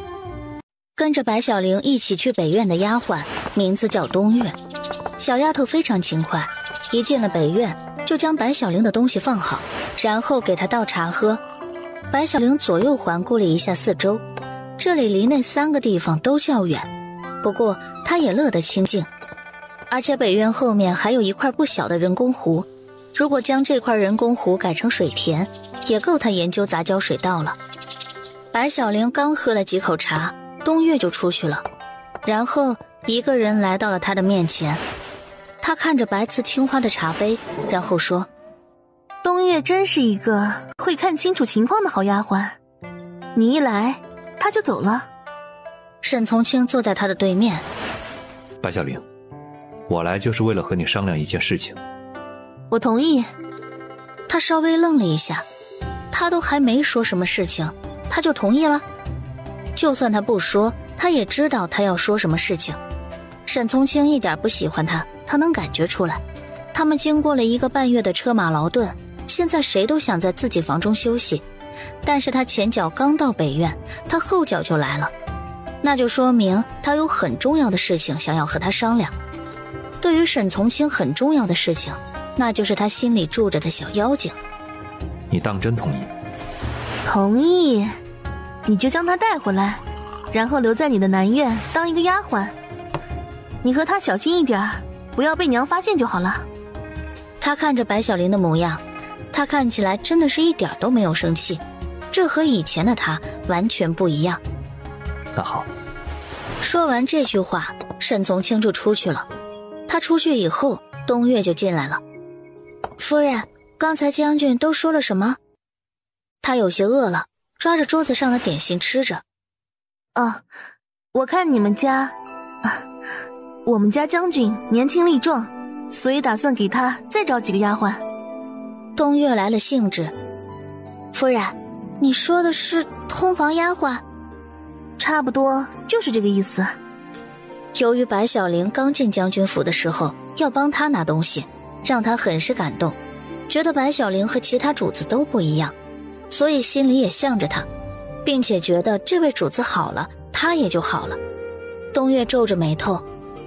夫人，你的心可真大，你不知道这正主被通房丫鬟或者小妾给夺了位置抢了身份的，在汴城之内并不是没有。你说你才刚到汴城，怎么就给将军找通房丫鬟？要是将军真被迷住了，那你可怎么办？他一脸的不以为意。他怎么办？他自己有一个厂，而且今后他还会有第2家、第3家等等，他完全可以自己养活自己。他需要沈从清做什么？再说，他还想着沈从清能早点与他和离，这样他也好明目张胆地出去认识好男人。白小玲学着一副贤妻良母的口气说：冬月，男人3妻4妾是很正常的事情。再说了，我们将军又不是一般的男人，他是男人中的男人。我这个做妻子的嘛，更应该给他多找几个通房丫鬟。有些事情啊，让别人代劳，总比自己去做要好。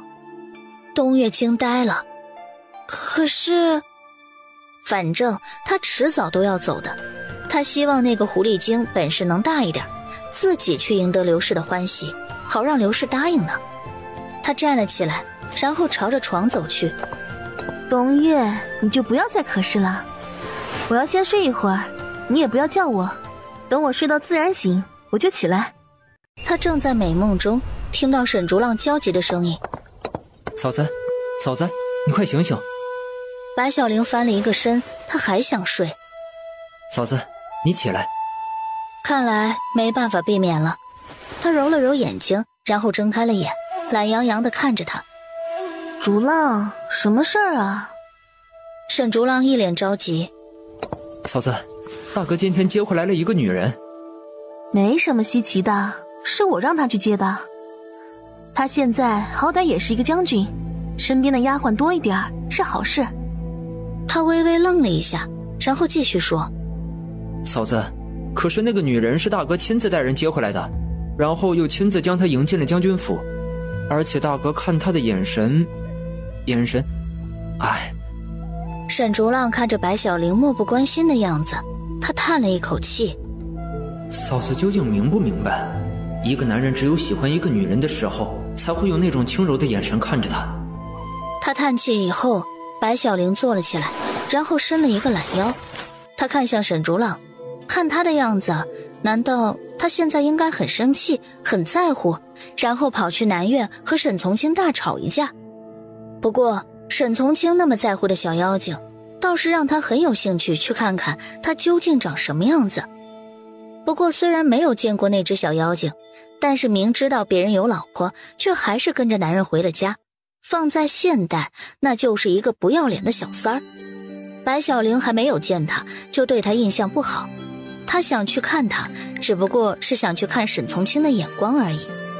他下了床，然后说：竹浪，你先出去，我换身衣服就出来。沈竹浪这才稍微欣慰了一点。好，我在门外等你。沈竹浪出去以后，东岳给白小玲选了一件月白的衣服，她穿起来倒是挺仙的，看来人还得靠衣装。她准备出去，东岳拉住了她：夫人，还得化化妆，不然若是被那个小妖精比了下去，以后夫人主母的位置可就危险了。东岳也不管白小玲愿意不愿意，直接将她拉到铜镜前坐好。白小玲以前是学农学专业的学生，一整个学期都在田地里面忙，根本没时间学习化妆。再说了，化妆好了，在田里一出汗，还不得变成鬼？所以她从来没有化妆过。唉，现在和以前不一样了，恐怕以后都得这样出去见人，真是麻烦。白小玲这么抱怨着，然后和沈竹浪一起往南院去，正巧遇到沈从清和那只小妖精。这叫什么来着？冤家路窄。沈竹浪小声对他说：嫂子，你倒是说话呀。说话？说什么？他想了一会儿，然后不紧不慢地说：相公，不介绍一下吗？沈从清看着白小玲，不知道他在搞什么鬼。刚才他分明同意他将他接到将军府里居住，但是此时却盛装打扮前来围堵，难不成白小玲之前的同意与不在乎全都是装的？他语气有些不悦。他叫冷霜，新来的丫鬟。他了一声以后，觉得还应该再说点什么。他的肚子叫了2声，他问：什么时候开饭？要说白小玲打扮得这么漂亮，只是为了来问什么时候吃饭，他是怎么都不信。而且还将沈竹浪带来了，他分明就是来给冷霜下马威的。冷霜对他行礼，他说：冷霜见过夫人。不必多礼。说了这句话以后，他又问沈从清：你说以后我们每顿饭是一家人一起吃呢，还是让丫鬟送饭到房间里面，各自吃各自的？沈从清真的有些看不明白了，不论是他回复他的解释，还是冷霜的请安，他都显得心不在焉，但是唯独对吃饭这个问题非常看重。所以他今天过来主要是来吃饭的，顺便走形式一般的问问冷霜的情况。我平时较忙，如果有时间能回来和你们一起吃饭，会先派人回来通知你们。一般没有通知的时候，你便和娘一起吃饭。娘年纪大了，她喜欢和人一起吃饭，这样才不会觉得孤独。好。他转身打算去刘氏的西院，走了几步又问了一句：啊，对了，将军府是什么时候开饭呀？果然他只关心吃。和莲花村一日3餐的时间差不多，如果你饿了，可以先让厨房做点点心吃着。啊。这次他回答完他的话以后，就直接朝着刘氏的西院走去。沈竹浪问：嫂子，你这就问完了？问完了。他不都已经知道了那只小妖精名叫冷霜吗？冷霜看着白小玲离去的背影，说：从清，夫人该不会不喜欢我吧？放心，她不会。沈从清为了方便照顾她，将她安排在南院的一间房里面。她的身体不好，也安排了一名丫鬟和她同住，其实就是照顾她。她小鸟依人地靠着她。从清，可我还是害怕。他顺着她的头发。双儿，放心，他也是明白事理的人，不会故意刁难你。待会儿我要去娘那里，你也跟着去，我也好让娘看看你。他怯生生地点头。沈竹浪和白小玲到了西院，刘氏也起来了。他一见白小玲就喜欢得不得了。小玲啊，你看我穿这身衣服好看吗？刘氏身上穿着的是一件锦缎衣服，这料子摸起来比婴儿的皮肤更加嫩滑。她从来没穿过这么好的衣服，也没见过别人穿过这么好的衣服。娘，好看，特别好看。刘氏看着白小玲。小玲啊，你穿的那一身衣服也好看。对了，小玲，你和从清要多努力，让我早点抱上大孙子。他这句话的话音刚落，沈从清带着冷霜就来了。白小玲看到这一幕，她心知肚明，沈从清这是要带着冷霜来刘氏面前，让自己的娘看看自己心仪的姑娘。娘，你看从清身边的那个丫鬟，如果做你儿媳，你觉得怎么样？刘氏摇了摇头。哎呀，太瘦了，而且屁股一点都不大，不能生儿子，我不满意。小玲啊，你可别把她介绍给竹浪啊。看来小妖精在婆婆这里的第一印象就不好，以后他们可得好好努力。她小声说：放心，我绝对不会的。这只勾引别人老公的小三妖精，怎么配得上竹浪？从清走过来，丫鬟们将桌子上的饭菜都布置得差不多了。她扶着刘氏坐下。娘，你先坐。刘氏坐下以后，白小玲挨着刘氏坐着，沈竹浪挨着白小玲坐着。她坐在刘氏的另一边，然后指着自己身边的位置。冷霜，你也坐。沈竹浪看着这一幕，又看了看白小玲。他本无心为难任何一个人，但是沈从清这样做，嫂子会很伤心，而他最不愿意看见的就是他伤心。哥，丫鬟应该不能上桌吃饭吧？刘氏也看了看四周，其他丫鬟家丁都站着，如果只有其中一名丫鬟上桌吃了饭，其他人难免心里会不痛快。从清，我们事事得做得公平。这位丫鬟和其他丫鬟一样，先站着，或者让他们全部都一起下去吃饭。白小玲忍笑地看向沈从清。他应该心疼坏了吧？沈从清看了看白小玲，又看了看眼泪马上就要流出来的冷霜。娘，冷霜身体不好。沈竹浪立马回道：身体不好就不要来做丫鬟。看这位姑娘的穿着，不像是贫苦人家的姑娘，她来将军府恐怕不是做丫鬟这么简单。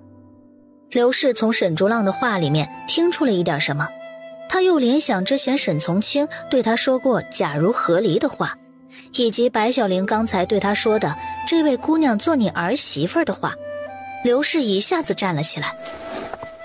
从清，你要还当我是你的娘，你就把这件事情给我说清楚。白小玲摇了摇头。唉，沈从清，我原本打算睁一只眼闭一只眼，帮你把这件事情隐瞒过去，但是奈何你自己太心急了，再加上一个聪明而又没有和你先对好说辞的弟弟，所以这次你应该快露馅了。沈从清看向白小玲，缓慢地说：娘，冷霜他……白小玲心里很清楚，如果沈从清将真相说出来，一旦刘氏不同意，冷霜将会被赶出将军府。如果沈从清不同意刘氏将他赶出将军府，刘氏恐怕会使出撞墙的那一招。而沈从清看他的眼神里面，意思也很明显，他要他帮忙。唉，做他妻子也真是累。娘，你想到哪里去了？让冷霜进入将军府是我的意思。刘氏半信半疑。小玲啊，你可不许骗我，如果从清他敢欺负你，你一定要告诉娘，娘给你出气啊！娘，我知道。沈竹浪将一切都看在眼里，刘氏好糊弄，但是沈竹浪可不好糊弄。他很明显不信，他知道他自从到了将军府就一直在房间睡觉，刚才还是他过去将他叫了起来。再说他初到汴城，对这里人生地不熟，他怎么可能这么快就找了一个丫鬟？所以白小玲在撒谎。他为什么要撒谎？他为什么要包庇大哥？沈竹浪微微皱眉。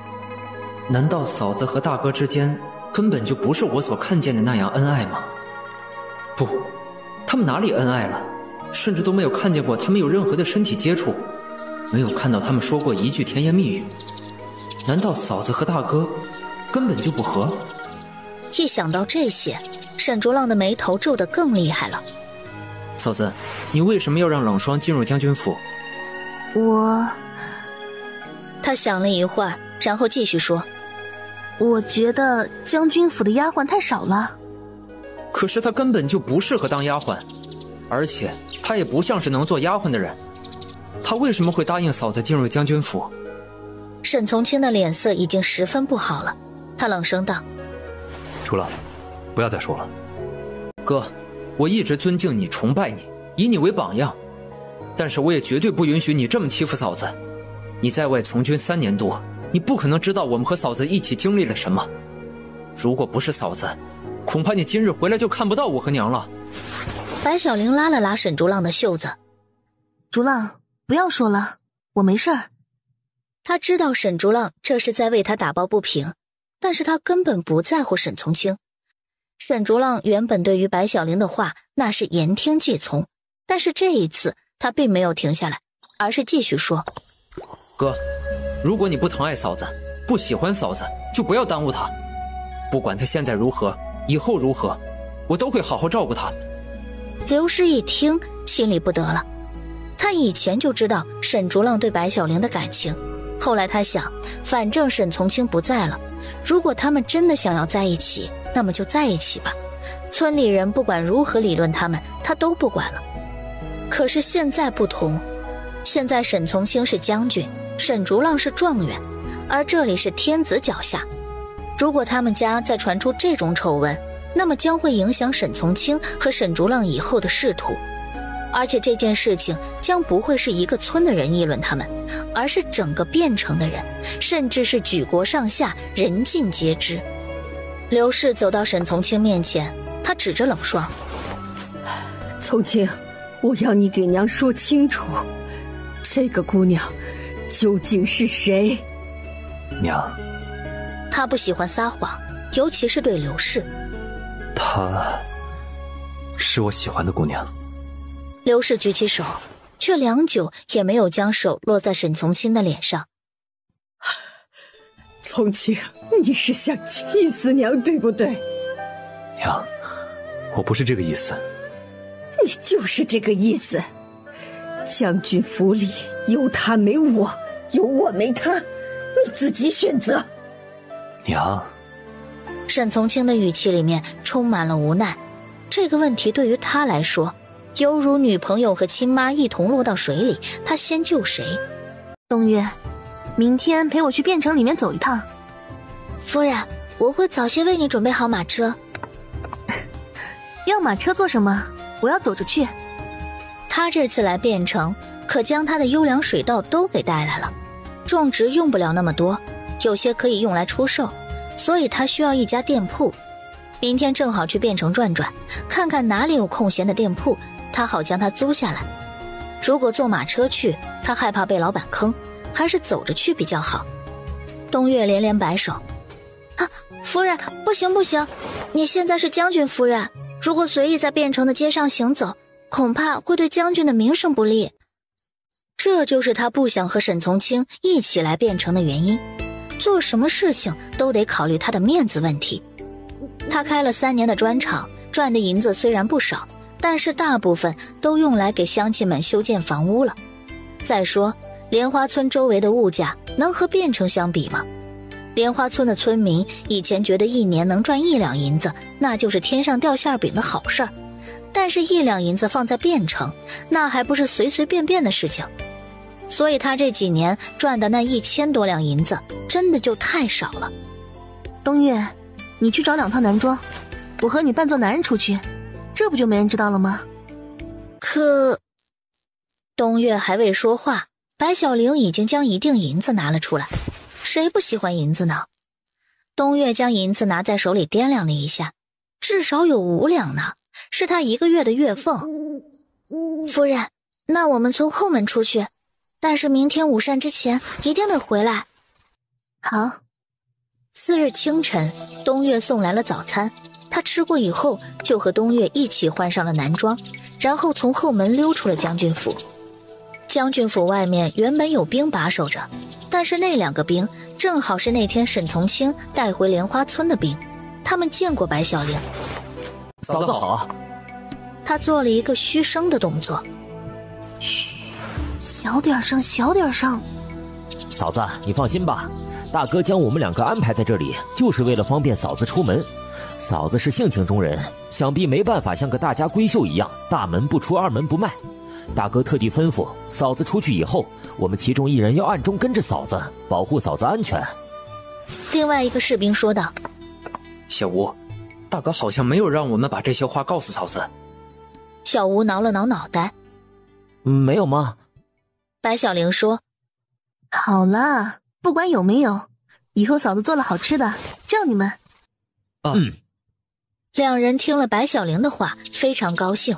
白小玲做的食物可比最好的厨子做出来的都好吃。小顺留下来继续守门，小吴跟在白小玲身后5米的位置。他走到一间空置的门面前，然后看着里面的一个人：“你是这间门面的老板吗？”“不是，公子，这家门面已经被我们家少爷租下了，再过一段时间他就要开始装修，然后开业。”这么好的位置，唯一的一家空置门面竟然被租走了。白小玲摇了摇头，看来只有另外找了。能问问这家门面你们少爷打算用来做什么吗？酒楼。白小玲环顾四周，这周围已经好几个酒楼了，如果还在这里开一家酒楼，那岂不是竞争压力很大？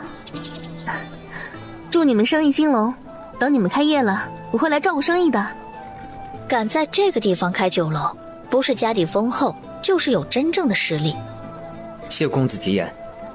白小玲和冬月刚走，谢俊和陆四就过来了。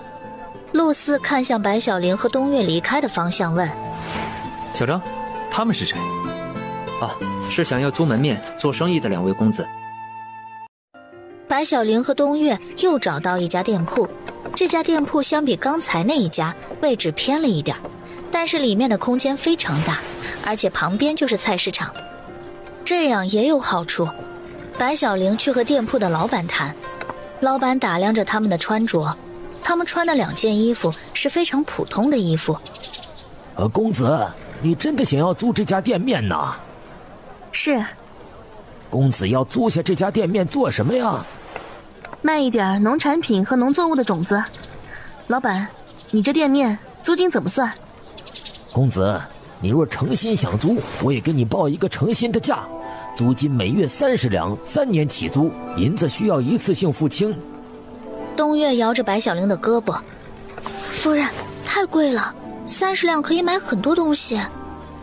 其实按照这个地段、这个面积来说，30两不算贵，只不过3年起租，一次性付清，这对于他来说有点难。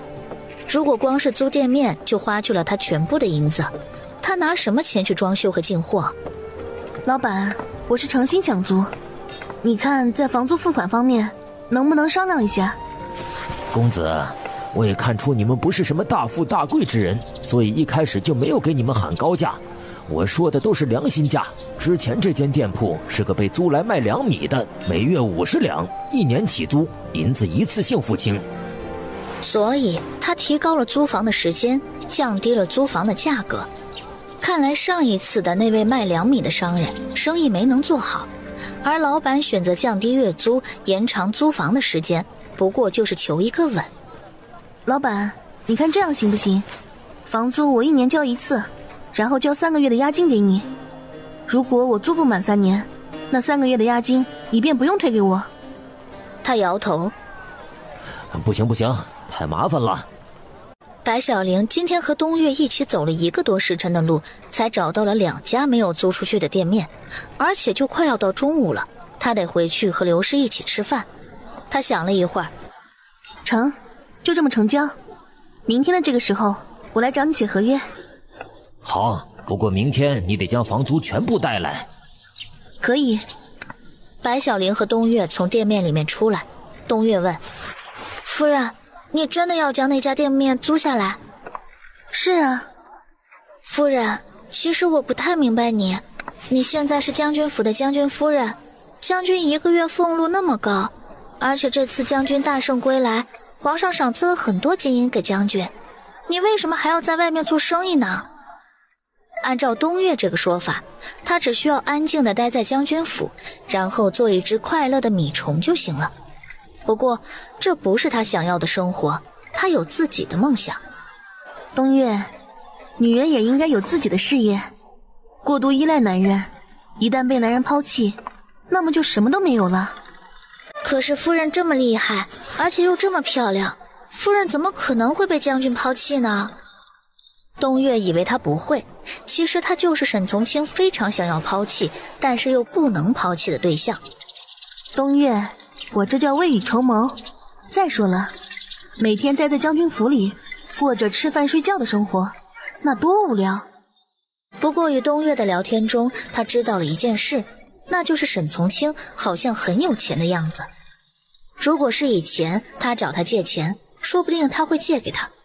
但是经历了昨天的事情，沈从清现在误会他和小妖精的事情是他搅黄的，所以他现在应该不会借给他。他现在的银子付房租还是够的，而且还会剩下一些，但是要考虑到租下来以后的装修以及进货，那是远远不够的。如果是在莲花村，那么他还能找林天帮忙，但是在汴城，他人生地不熟，好像能依靠的只有他。回到将军府，和刘氏一起吃完了饭，白小玲就回到了北院，开始计算要开一家大型新鲜蔬菜超市大概需要多少银子。他算了好几个时辰，还是差了200两的样子。200两对于沈从清来说应该只是一个小数目，但是他需要怎么向他开口呢？他现在可是极其讨厌他。他在南院的门口来回踱步，他在想沈从清究竟喜欢什么，他要不要投其所好讨好他？思来想去，他对他了解太少，只得他喜欢的只有冷霜而已。不过经过上次的事情，一旦他靠近冷霜，他大概会觉得他是去谋害冷霜，所以得换一个思考方向。好像之前他有问过中午吃什么，难道他对我做的食物感兴趣？不过他一直觉得自己厨艺很好，他对他所做的食物感兴趣也不是不可能的事情。眼看已经快到晚上了，他们在莲花村的时候晚饭都是从简，所以他和刘氏都只有中午一起吃饭。东岳，将军府的厨房在哪里？夫人，你要做什么？我想做一点点心给将军送去。东岳听后非常开心。夫人，我带你过去。他到了厨房，找来面粉、鸡蛋和大红枣，想要做一个枣泥蛋糕。晚上不宜吃的太过辛辣，还是简单一点好。刚才所有的搅拌时间加起来1个多小时，所以看在他这么努力的份上，沈从清一定要借给他钱呀。东岳看见冒着热气的枣泥蛋糕，夫人，这是什么？好香啊！这是枣泥蛋糕，是我家乡。他准备说是我家乡的小吃，但是转念一想，原主白小玲好像也是变成人。虽然不知道她是变成的哪里的人，但是要是说的太多，露馅儿太多，以后被人怀疑怎么办？他给了一个给他。东岳，你吃一个。东岳虽然很想吃，但是这是夫人特地给将军做的，如果被他吃了，他可担待不起这责任。再说，夫人为了做这个枣泥蛋糕，搅拌鸡蛋，搅拌的手都肿了。他连连摇头。夫人，我不吃，拿去给将军吃吧，将军一定会很喜欢的。他将枣泥蛋糕放在东岳的手里。好了，给你就拿着。这种东西啊，如果以后你们喜欢吃，我多做一些出来。东岳看着手里的枣泥蛋糕，已经忍不了了。他咬了一口，又软又甜，还是热的，非常好吃。他从来没有吃过这么好的点心。东岳，这些你给娘和竹浪送过去。既然是有事儿求沈从清，他觉得还是他亲自拿过去比较好，这样显得有诚意。好的，夫人。东岳走了以后，白小玲去提食盒，然后朝着南院而去。他被告知沈从清在书房内，白小玲站在书房外面，她深呼吸了几口气，然后露出一个天真无邪的微笑。对，待会儿就要保持这样的笑容去见沈从清。他敲门，沈从清的声音从房间里传来。谁？是我。房间里面安静了一会儿，然后他才说话。这么晚了，你来做什么？我做了一些点心，想送过来给你尝一尝。不用。他拒绝得非常决绝，没有任何犹豫。他还是厚着脸皮问。我有一件事情想和你商量一下。什么事情？你自己做决定。沈从清拒绝他，拒绝得很彻底。但是他是来借钱的，就要拿出借钱者应该有的态度。他又深呼吸了几口气，放平自己的心态。可是这件事情，我需要你的帮助。白小玲，你现在需要我的帮助了？昨天你算计冷霜的时候，怎么没想到今晚你需要我的帮助？冷霜，又是冷霜。他抓紧了食盒，然后转身离开了。沈从清良久没有听到外面的人回答，于是打开门，门外并没有白小玲。他问守着南院的2名家丁：白夫人呢？将军，夫人刚才离开了。他们2个觉得奇怪，夫人去给将军送食物，怎么他走了将军都不知道？难道是将军处理公务的时候太认真了？沈从清进了书房，他走了就算了。看来他来找他帮忙的事情也不是什么大不了的事情，否则不会连这2句话都听不下去。想了一会儿以后，他又出来了。万一他真的是有什么要紧的事儿呢？刚才他说话的语气太重了些。不管怎么说，这些年他照顾娘和竹浪，就算他设计让冷霜离开了将军府，但是他也应该帮他。沈从清来到了北院，白小玲和东岳都不在房内，他倒是听到从后门处传来了一阵欢声笑语。他循着声音找了过去，看见他和小顺、小吴坐在后门的石阶上，然后一边吃着手里的点心，一边说着什么。他看着他的背影，亏他还觉得他是有要紧事儿找他，如此看来他是真的没事儿。他又转身离开了。白小玲还在说着：是吗？想不到他竟然还有这么出丑的时候。嫂子，可不是吗？当时我们只有10几个人，而对方是5000精兵。大哥带着我们冲出重围，我们都骑着快马，身后追我们的人之多，吓得我都不敢回头看。马蹄溅起的风沙让我们看不清前方的路，如果不是大哥的这一招，恐怕我们早就没命了。性命和面子比起来，我们当然选择保命啊。后来敌军追着我们的马去了，我们从沙里爬出来的时候，嘴里耳朵里面都是沙。现在想起那个场景，我还忍不住想笑呢。当初他还不是将军，而选择相信他的人都是莲花村附近的从军者。沈从清的人品应该不赖啊，可是我怎么就和他八字不合呢？哎，不对，看到他的第一眼其实是看上了他的，是因为他说要和离，这才觉得他是一个抛弃糟糠之妻的渣男，所以才处处看他不顺眼。唉，孽缘呐！如果不是这件事情，恐怕和他还能成为朋友。借钱嘛，也好开口一些，不用像现在这样苦大仇深的样子。小吴拿着最后一块枣泥蛋糕。嫂子，这么好吃的点心，大哥吃了吗？他呀，吃了。小吴听到这个回答，他把最后一块点心喂进嘴里。嫂子，以后你要是想去什么地方，我们哥2个给你保驾护航。行。白小玲站了起来，然后拍了拍衣服上的灰。好了，你们呢也早些回去休息，我将后门锁了就成了。好的，嫂子，你快回去休息吧。白小玲回到北院，东岳也回来了。他问道：东岳，娘和竹浪吃了吗？老夫人吃了，她一边吃一边夸你懂事乖巧。二少爷那边我将食盒放下就走了，不知道他吃了没有。这段日子，白小玲和东岳每天都从后门溜出去，然后由白小玲指挥装修的木匠师傅。时间进行了接近1个月，装修是要弄好了，但是他口袋里的银子可是越来越少了。白小玲有些愁，按照这样下去，就算装修完毕，也没有钱去进购新鲜蔬菜。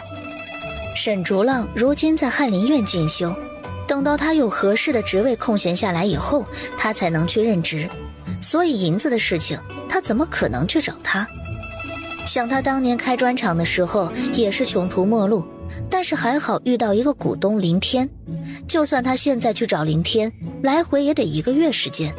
沈从清不愿意帮他，他可如何是好？在汴城的大街上转了好几圈，东岳问道：夫人，你好像有心事。是有心事啊，但是我就算将心事说出来，你也无法帮助我。说给你听，只是徒增烦恼而已。现在最重要的问题就是怎么弄到银子。户部尚书管理户口、税收、农商等等问题。假如我去寻找户部尚书，并且将我的想法说出来，那么会不会得到国家的支持和资助呢？任何事情都要试一试才知道。东岳，你知道户部尚书家在何处吗？知道，户部尚书白大人是个清廉的好官，我们汴城的百姓都爱戴他。东岳，陪我去买一点小礼物，我想去拜访一下这位白大人。不行的，夫人，白大人最不喜欢别人拿着礼物去拜访他，这样我们连白府都进不去。那怎么办？我们就直接过去吧，只要你说你是沈将军的将军夫人，白府的人就会让我们进去。所以他要沾沈从清的光才能进去白府，可他偏偏就不。东岳，我们先回去，这件事情以后再说。好的，夫人。两人刚走到将军府的后门口，就看见小吴拿着一个食盒。他见了白小玲，挠了挠脑袋。嫂子，这是刚才有人送过来的，指明是送给你的。白小玲接过食盒，是送给他的。可他虽说到汴城已经1个月了，但是这段时间就在将军府和店面2点一线的跑，也没有认识一个朋友，谁会给他送东西？从食盒里面飘出一股香味，这个香味有些熟悉。来的人说了他是谁了吗？他没说，只说了是夫人的朋友，而且说夫人只要看了盒子里面的东西，就能知道他是谁了。这么说来，他倒是有点感兴趣了。他打开食盒，却看见里面的盘子里面装着几只大螃蟹。白小玲顿时傻了眼，那正是他以前卖给留香馆的香辣螃蟹的方子。也就是说，谢俊也来了汴城。他和他该有3年的时间没见了吧？他以为3年足够让一个人忘记另外一个人，但是没想到他竟然来了汴城，而且给他送来了螃蟹。他是在告诉他来了吗？他将食盒递给小吴和小顺，你们吃。他转身朝着汴城的大街走去。他们喊道：嫂子，你去哪儿啊？去见一个老朋友。去见老朋友？那我们要不要和大哥说说这件事情啊？大哥带着我们出生入死，肯定是要说的。小吴跟了上去，小顺前去禀报沈从清。白小玲来到那家店铺前，看着招牌上面的几个大字留香馆。真的是他来了。但是里面的客人并没有多少，这里的人应该也不知道螃蟹可以吃。当初他到莲花镇卖螃蟹的时候，是他亲自做出来，然后在围观人群前吃了，大家才敢吃。所以就算香辣螃蟹的确新，却没有人敢尝试。将那盒螃蟹送去以后，谢俊就一直在等待他。终于他看见他来了。店小二本来打算来迎接他，谢俊却上前，他对店小二说道：你先去忙吧，这是我的朋友，我来招呼。哎，是老板。店小二退下以后，他就迫不及待地说：小玲，我们终于又见面了。谢俊，你怎么来了汴城？在一个镇子里开一家酒楼没什么了不起的，但是能在汴城开一家远近闻名的酒楼，那才是真的成功。你还好吗？还好，只是一个人太过孤单。他愣了一下。你最终还是和秦婉婉分开了？3年前他就抱着孩子跑了，我也不知道他跑去了哪里。他好像并不是我在小时候认识的那个人，他做了很多错事，而且不知悔改。我现在想来，对于当初那个决定，我有些后悔。好像当初我娶她，都在他的算计之中。一旦我的用处用完以后，他就离开了，他毁了我的幸福。听到谢俊这么说，白小玲将目光移到别处。那些事情都过去了，谢俊，你会找到真正属于你的姑娘。会吗？会的。小玲，我们还是朋友吗？是。那你能常来留香馆坐坐吗？他没有立马回答，他害怕他会拒绝，于是补充道：汴城的生意比莲花镇难做。其实你可以这么做。有做好的螃蟹吗？他点头。有。你要是不怕丢面子，就和留香馆的伙计一起，没事儿就端着一大盘螃蟹去秋游，然后吃螃蟹，而且专挑人多的地方，这样过不了几日，生意就会好起来。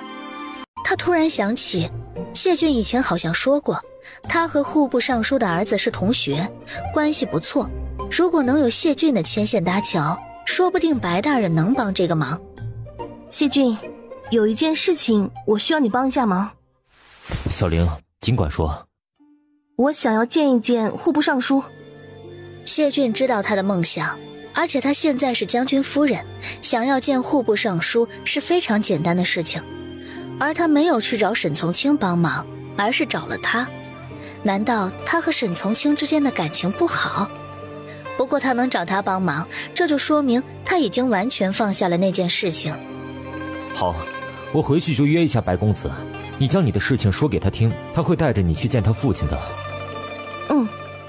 留香馆内，白小玲已经在雅间里面等待。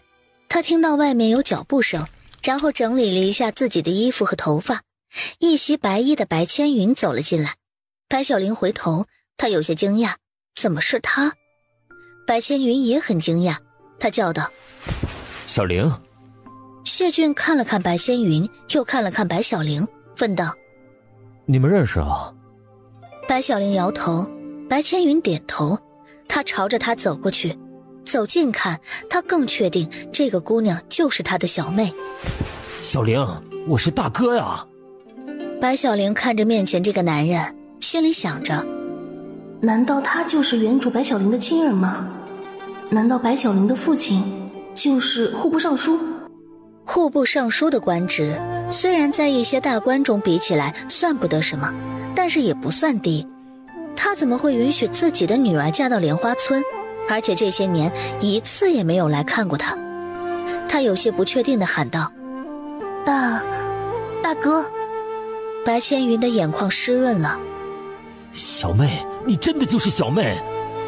他一把抱住了白小玲，虽然男儿有泪不轻弹，但是此时此刻他也不免流下了泪水。谢俊见此，自己出去了。小玲，我一直都不相信你已经不在了，一直都没有放弃找你。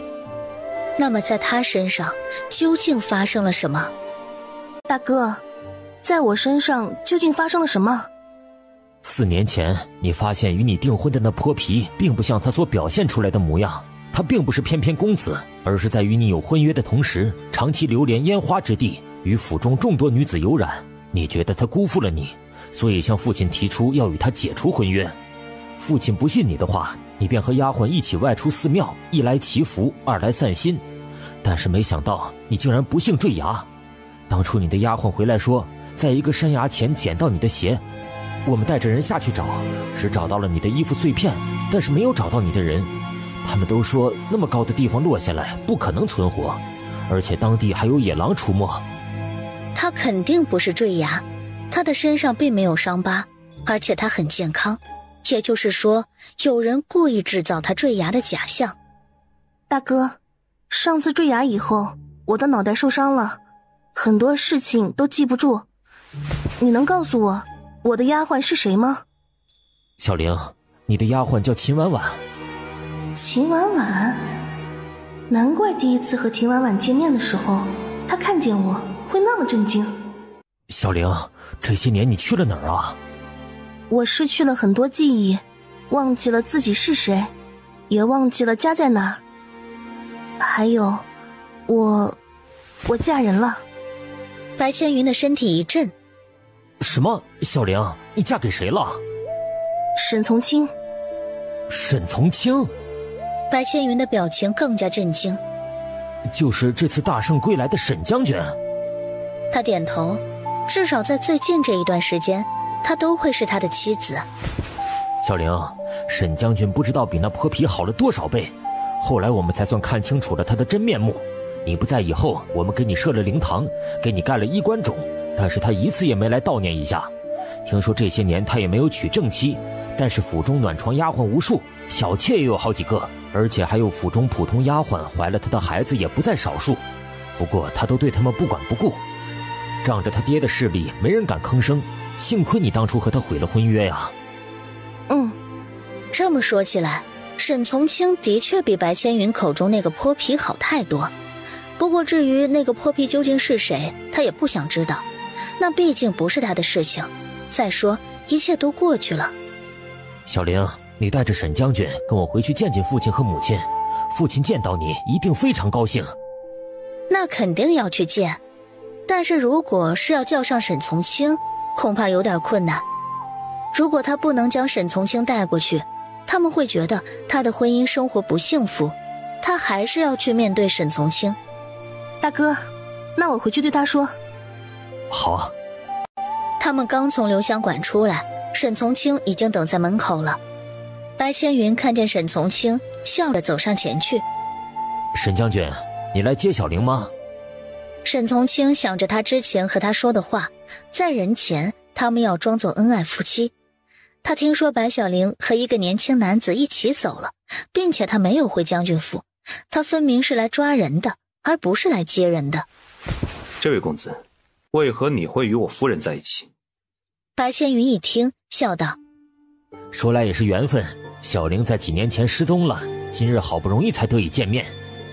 他以前的确知道白小玲是一位富家小姐，但是对于她详细的身世并不清楚。那时候他每天想的就是如何快速摆脱她，而她就像一条八爪鱼一样，一旦抓着他，他就再也将他扯不下来。眼前这位男子是户部尚书家的大公子白千云，他是白小玲的大哥，那么他的父亲就是户部尚书。听说当年户部尚书的女儿和刑部尚书的儿子定了亲，后来不知为何婚事取消，户部尚书之女跳崖自尽。如果白小玲记得自己是谁，那么在那段最艰难的日子，她肯定会回来。她没有回来，也就是说之前的事情她忘记了，应该是她的脑子受到过损伤，所以她才将那些事情都忘记了。如果白千云真的是白小玲的大哥，那么他倒是应该跟着白小玲一起叫他一声大哥。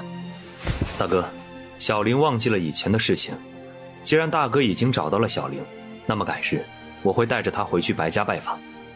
白小玲有些不可置信地看着沈从清，他在帮我，可是他不应该讨厌我吗？听到沈从清的这个回答，白千云也笑着。这么说来，小妹和沈将军的感情应该是不错的，那么他也该放心了。沈从清领着白小玲走了，白千云和谢俊看着他们离开的背影，他说道：谢兄，好好给我讲一讲你知道的关于小玲的事情。好。白小玲和沈从清走着，他不时抬头看他。沈从清并没有看他，他道：你一直看我做什么？当然是看你有没有吃错药。啊，谢谢你。我只是做了我应该做的事情，也希望你能做好你应该做的事情。我不是一直都在做我应该做的事吗？是吗？那么今日我上朝回来，小胜和小吴匆匆忙忙来找我，他们吞吞吐吐问了许久才问出你跟着一个男人走了。我若不来会引人生疑，我若来了又浪费我的时间。白小玲，希望你以后注意一些。注意什么？要么不要再做一些让人想入非非的事情，要么保密工作就要做好。你偷偷去见小妖，冷霜的时候就是将保密工作做得很好吧？还有，你们两人究竟进行到哪一步了？他这才冷眼看了他一眼。你以为双儿和你一般，一点姑娘家的样子都没有，整天四处乱跑？他还是很好奇。你还是没有回答我的问题。今天大哥说，以前和我退婚的那个男人在外面养了很多女人，其中给他生孩子的也不少。当时我就在想，你可比他好多了，至少你只养了一个。沈从清的脸色不太好。白小玲，你不要因为嫉妒就胡说，我和双儿之间清清白白，没有给他一个身份之前，我是不会做不负责任的事。因为嫉妒？我分明是因为八卦。我很好奇，你和他究竟是怎么认识的？真的很难想象，你这样的一个人会这么喜欢一位姑娘。这是我和他之间的事情。次日，白小玲也算在冬日的手中盛装打扮了一番，然后才跟着刘氏和沈从清一起前往白府。原主白小玲的爹娘以及大哥二姐全部等候在门口。白大人一见白小玲，激动的全身都在颤抖。他走下来，然后仔细看着她。小玲，真的是小玲。他叫了一声爹。哎，白大人应了一声，然后就再也忍不住眼里的泪水。他一直以为自己的女儿死了，但是没想到她竟然活着。她不仅活着，而且嫁给了沈将军。沈从清也跟着白小玲叫了一声伯父。白大人连忙说，沈将军真是少年英才呀。伯父，叫我从清就好。好好。刘氏由丫鬟扶着来到白大人的身边。白大人，老身今日非得要跟着小玲和从清一起过来看看，就是要当面感谢你教出这么好的女儿啊。白大人笑着，哎，亲家母，我倒是要好好感谢你教出这么好的儿子。一家人有说有笑的进去了。白小玲不清楚这个家究竟是怎么回事，所以从站在白府门口开始，她就在暗自观察每一个人的表情。白大人和白千云是真的很开心，但是原主白小玲所谓的娘和二姐却只是皮笑肉不笑，这不禁让她怀疑原主白小玲的娘根本就不是她的亲娘。刘氏和白大人以及白夫人在聊天，虽然刘氏所知道的并不多，和他们生活的环境也都不同，但是由于白大人和白夫人是白小玲的爹娘，所以他还是在尽其所能的与他们聊着。二姐白玉一走过来，小妹，你上次一走，你我二人都有4年未见了。如今你嫁到好人家，二姐呀替你高兴。她说话间，眼神不自觉落在沈从清的身上。沈从清没有注意白玉一的动作，只顾着一个人安静地喝茶。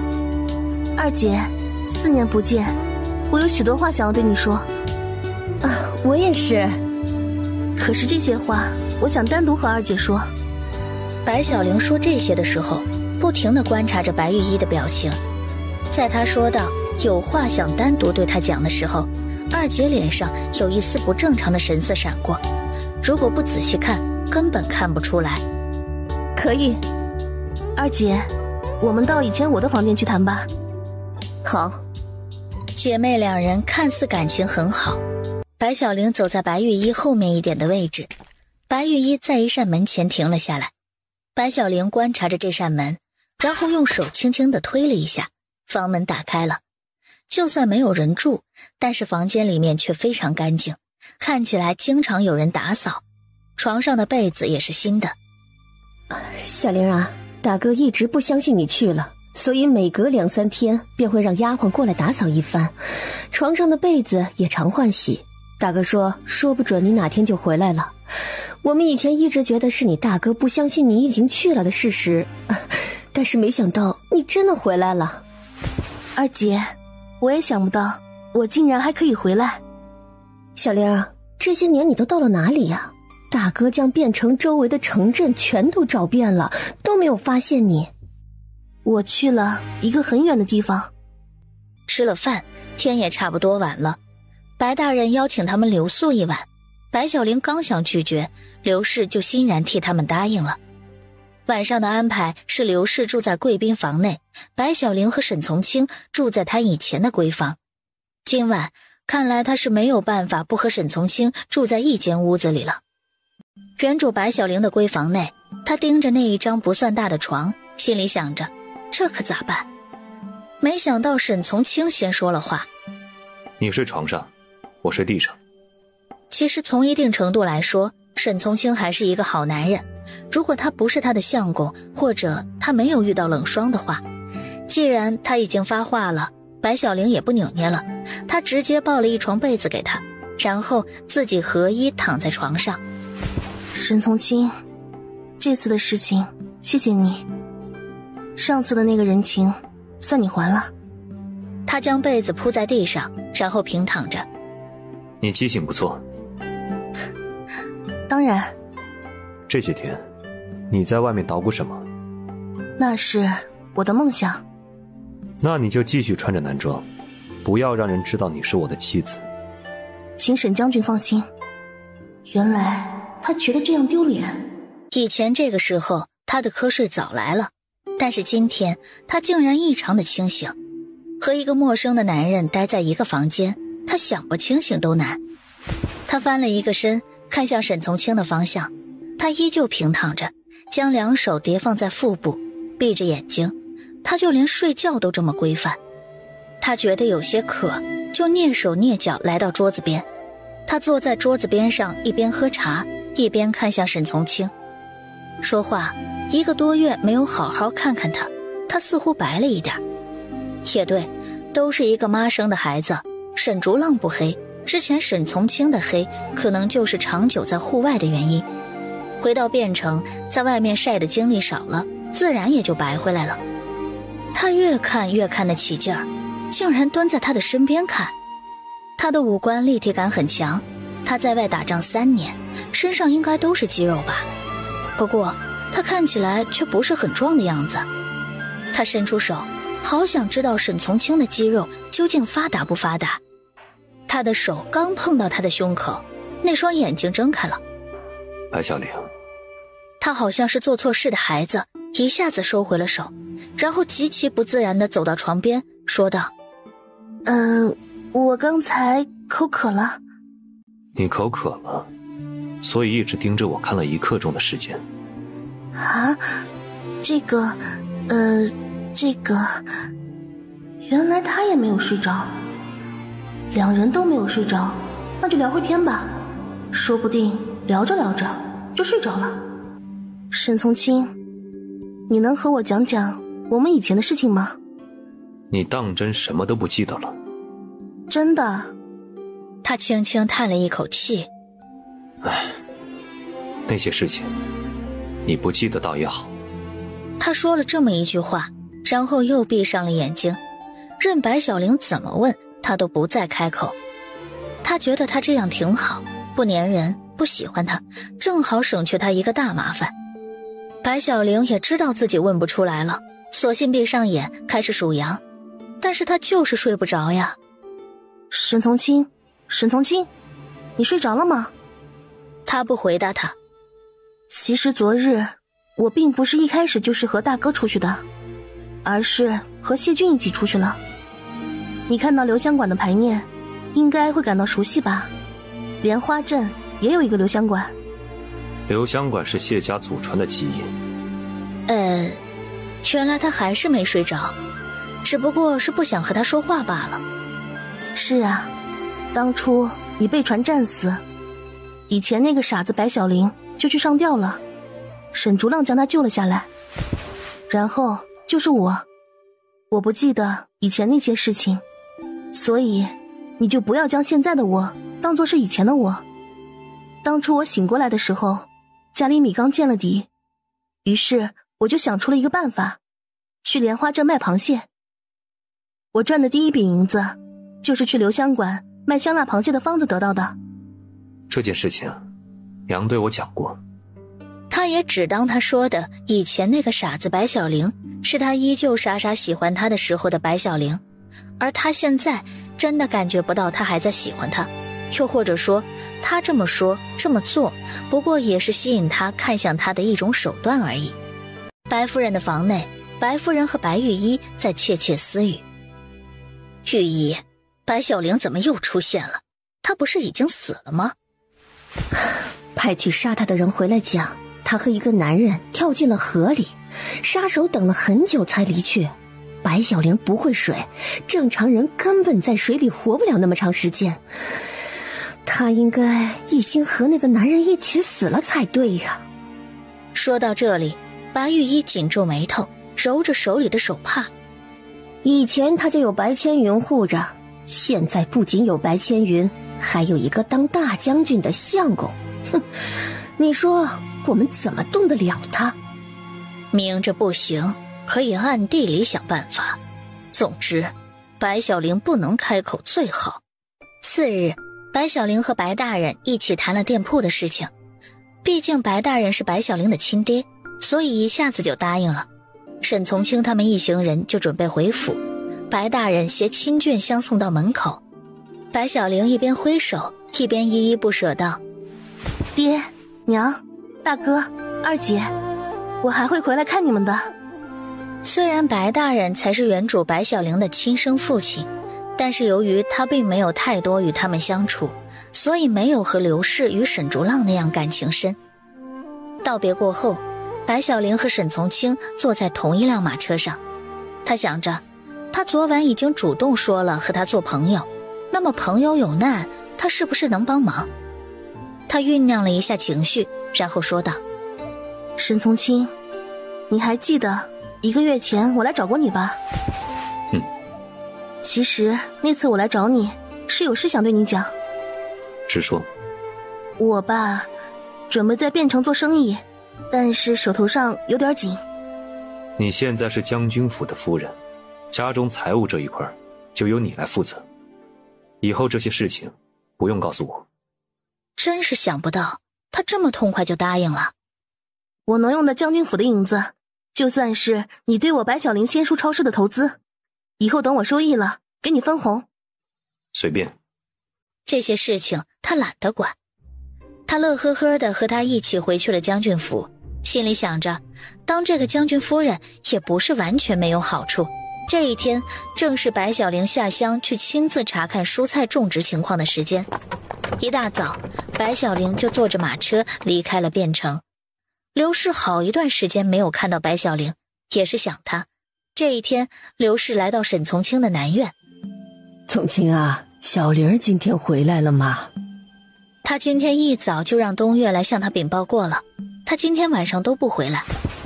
娘，小玲今天不回来。刘氏皱着眉头。哎呀，我都好几天没有和小玲一起吃饭了。竹浪去了翰林院，你又忙，平时只有小玲陪着我。但是小玲啊，也越来越忙，我有些想她了。白小玲的事情他并没有关注，对于他在不在将军府，他也没有多少关心。哎，从清啊，小玲一个女孩子在外面待久了不安全，你去将她找回来。你告诉她，娘不是不乐意她在外面做生意，但是她每天晚上啊必须回家，否则娘会担心。娘，你放心，我这就去找他。沈从清说完，就让小顺给他备了马。他去了仙书超市，却被告知白小玲下乡去了。下乡？沈从清想到了刘氏的话，于是问清楚了白小玲去的地方，也赶了过去。现在天都要黑了，而且他去的那个地方离汴城又远。白小玲所说的晚上不回来，难道是要在那里过夜吗？他刚要出城，却遇到了冷霜的丫鬟。他匆匆忙忙地跑过来，急得都要哭了。将军，哎呀，我终于找到你了，你快去看看小姐，小姐不好了。霜儿她怎么了？哎呀，小姐这段时间一直在生病，但是她为了不让你担心，所以一直没让我告诉你。不过今日大夫来瞧过，说小姐的病情加重了。将军，你快去看看小姐吧。他眉头紧皱，想了一会儿，白小玲应该不会有事儿的。他的确有好长的时间没有去看冷霜了，一想到以前承诺过他的事情，但是就算他现在做了将军，还是没有做到。他觉得愧对他，所以才一直没有去找他。带我去。是，将军。白小玲在外面的时候一直都是女扮男装。她指导完菜农的蔬菜种植技术以后，天已经黑了。他们一行人正在吃饭，想不到门外来了一个人，很多人都认识他。谢小爷又来接你的小兄弟了。他淡然笑着，然后走进了屋子里。他们给他添了一副碗筷，他就坐在他旁边。小玲，这次你来的地方比较偏远，料到你晚上恐怕回不去，我不放心，所以就来了。哎，谢小爷，你不放心什么？我们都是大老爷们儿，难道还能欺负白老板？他依旧笑着。不是这个意思啊。今天的确回不去，但是以前出来都有东岳跟着，这一次东岳来月事了，肚子疼，所以他就一个人来了。吃过晚饭，白小玲和谢俊一起在乡村小路上走着。虽然天已经暗了，但是今晚的月亮很大，他们能够看清楚路。白小玲看着地里已经发芽的蔬菜，心里一片欣然。等到这一批的蔬菜长大以后，他的第二家鲜蔬超市也应该可以开起来了。小玲，你一夜未归，沈将军放心吗？放心啊。他岂止是放心，对于他的事情，他一般都很少过问。不过每次他无法当天回去的时候，他都会事先对他说一声。小玲，其实这些年我……那些话谢俊还是没办法说出口。白小玲和沈从清之间感情应该是不和的，否则沈从清为什么对他所做的事情不闻不问，就连他一夜未归，他也不派人来保护他。小玲，虽然这样说很不应该，但是我还是想将我的心意告诉你。小玲，我还是喜欢你，若你幸福，我会静静地看着你幸福；若是你和沈从清不合适，我希望你能给我一个机会。这一次无论什么原因，我都不会再放开你。谢俊，小玲，你老实告诉我，你和沈从清之间究竟是怎么回事？他还没来得及说出心中想说的话，一个人影从草丛之中跳出，他蒙着面，手里拿着一把刀。黑衣人看了白小玲和谢俊一眼，然后问道：你们谁是白小玲？虽然买主给了他画像，不过却是一个女人的画像，在他面前的是2个男人，而且虽然今晚有月亮可以看清楚路，却看不清人的脸。这个人一开口就要找白小玲，他的目标很明显，他和4年前白小玲进入莲花村有关吗？白小玲刚准备说话，谢俊先开了口：你们有什么事情啊？黑衣人推了谢俊一把：你不是，白小玲是个女人。说完，他的刀架在白小玲的脖子上。你跟我走。虽然黑衣人的手中拿着一把刀，谢俊是赤手空拳，但是他绝对不允许黑衣人将白小玲带走。你若是为财，只要你说个数，我会如数给你，你不要伤害他。做我们这一行，最重要的就是信誉。如果我收了你的银子，以后我还怎么混下去？再说了，他本来就是4年前我刚入行时候的漏网之鱼。白小玲看着黑衣人，果然他那次不是无缘无故离开白府，是谁要害他？谁是你的买主？保密。谢俊已经默默在身后拿出一根木棒，他尝试用说话来转移黑衣人的注意力。你无非就是求财，我可以给你很多银子，让你一辈子都花不完。只要你放了他，你就再也不用做这一行了。你少来蒙骗我，如果我们背弃入行的誓言，就会被全行的人追杀。到时候就算有那么多银子，又能怎么样？白小玲，要怪就要怪你自己的仇人太多了。仇人太多？难道4年前买凶的人和如今买凶的人不一样？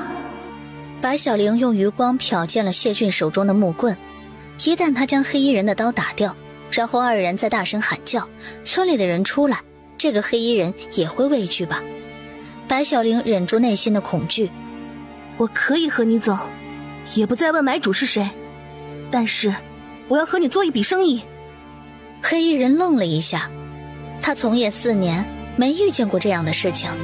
入行的誓言里没有说不能和已经被买下的人命之间做生意。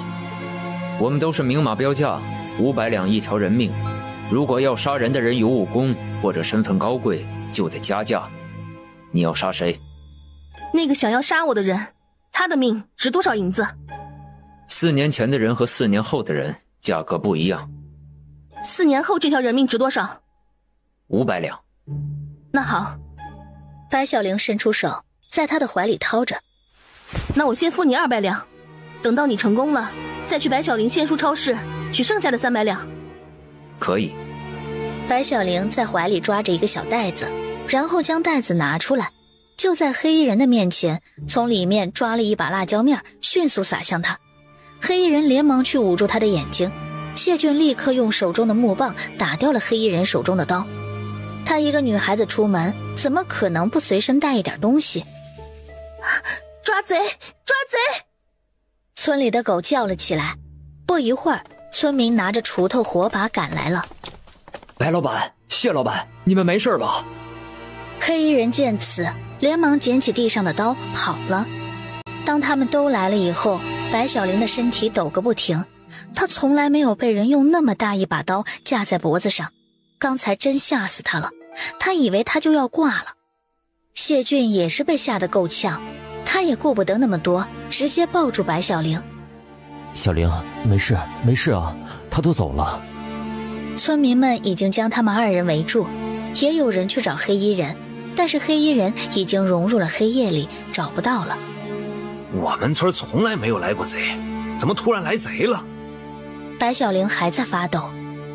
他这次没有成功，那么还会再来吗？2人在村民的带领下到了村里为他们准备的房间。谢俊看向他：小玲，你还害怕吗？害怕。他摇了摇头，不怕。小玲，你进去睡觉，我就在门外，一旦有什么动静，你叫我。谢俊，我真的不怕，你去休息吧。有一个村民说：谢老板，白老板，如果白老板真的是吓到了，谢老板可以陪着白老板一起睡。虽然我家的床小，但是能够睡2个人，都是大老爷们儿，没什么害臊的。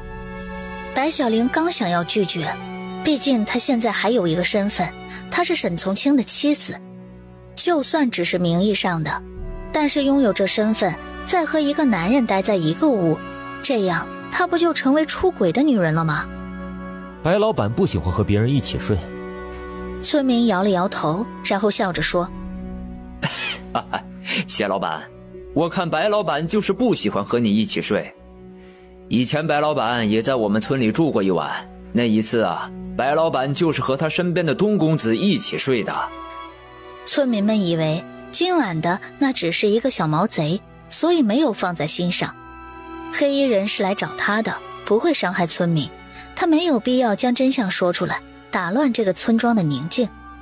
最后谢俊还是坚持在白小玲房间外面打了一个地铺，他们隔着一扇门板，他一直和他说着话。小玲，我给你讲讲我小时候的故事，这样你听着听着就会睡着了。我小时候啊，特别皮，没少挨打。他听着听着竟然忘记了害怕，慢慢睡了过去。双儿，你说从清会过来吗？冷霜并未开口，他旁边的丫鬟说道：将军最在乎我们家小姐，他一定会来。可是这都过去好几个时辰了，天也黑了，将军怎么还是没来？去请沈从清的丫鬟原本带着大夫早早就到了冷家门前，但是他左思右想，不敢进去。原本沈将军已经和他过来了，但是走到半路却又突然停了下来。他请了最好的大夫，让他带着来给小姐治病，而他却骑着马出城去了。眼看天就要黑了，小姐又没病，他故意称病，只不过是想让沈从清过来，再次巩固小姐和二夫人在冷家的地位而已。大夫在冷家门外等了几个时辰，早就不耐烦了。姑娘，我说你家小姐的病还看吗？刚才不是说病得很严重吗？再这么耽搁下去，怕是人都要没了。呸呸呸，说什么胡话，我家小姐好得很。大夫白了丫鬟一眼，有些不乐意了。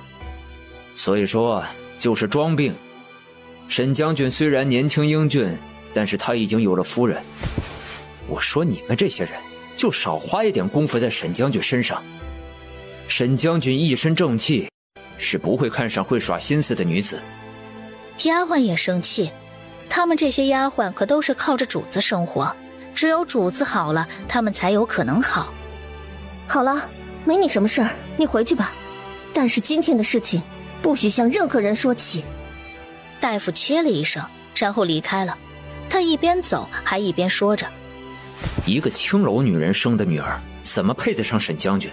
我看他们就是喜欢做梦。再不进去是怎么都不行了。他一咬牙走了进去，听到有脚步声，所有人都往门口看去。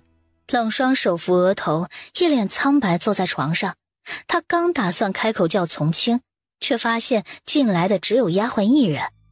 大夫人见此，她笑着：双儿，沈将军怎么没来？他在冷家外面那么久，当然已经想好了说辞。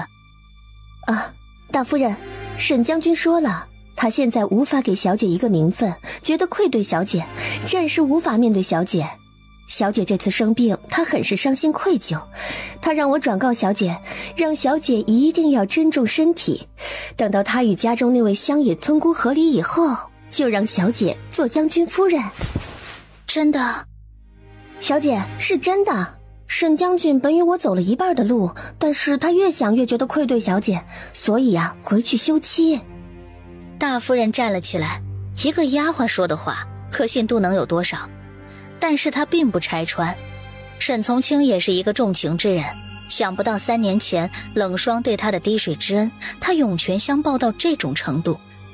只是他真以为冷霜就是他所表现出来的那么娇弱吗？他和他那个看起来软弱可欺的娘都不是省油的灯。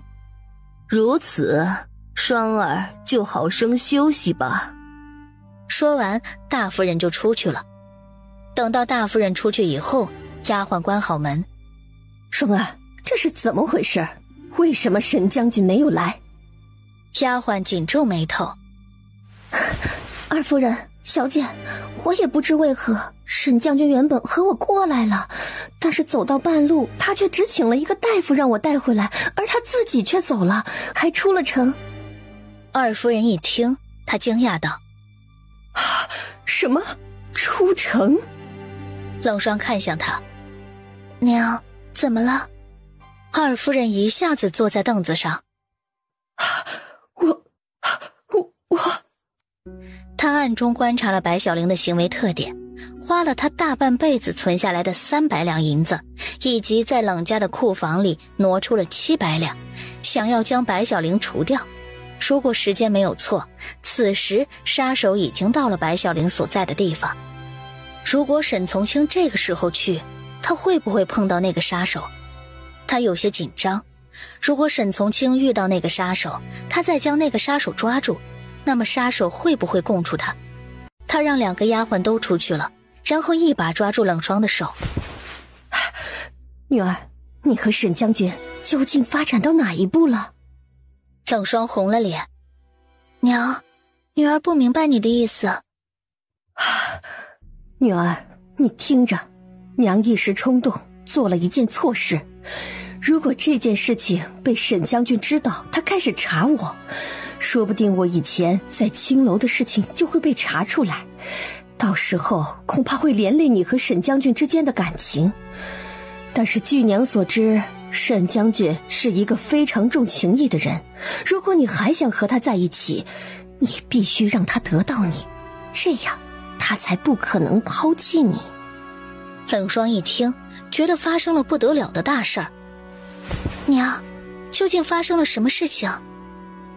近日白小玲要下乡，她身边的那个丫鬟没有跟在她身边，她所去的地方很偏远，今天回不来，所以我雇了一个杀手去刺杀白小玲，而沈将军他出城了，他或许就是去接白小玲回汴城的。冷霜一听，眉头皱成一团。娘，你好生糊涂。次日一早，白小玲起床，看见门外还睡着的谢俊。她昨晚听他的声音感到安稳，然后渐渐睡着了。她伸出手轻轻拂过他的额头。他不是将军，他不会武功，他只是一个一般的男人，但是他却给了他安全的感觉。他睁开了眼睛，阳光正洒在他的脸上，他轻轻唤了他一声：小玲。谢俊，我们回去吧。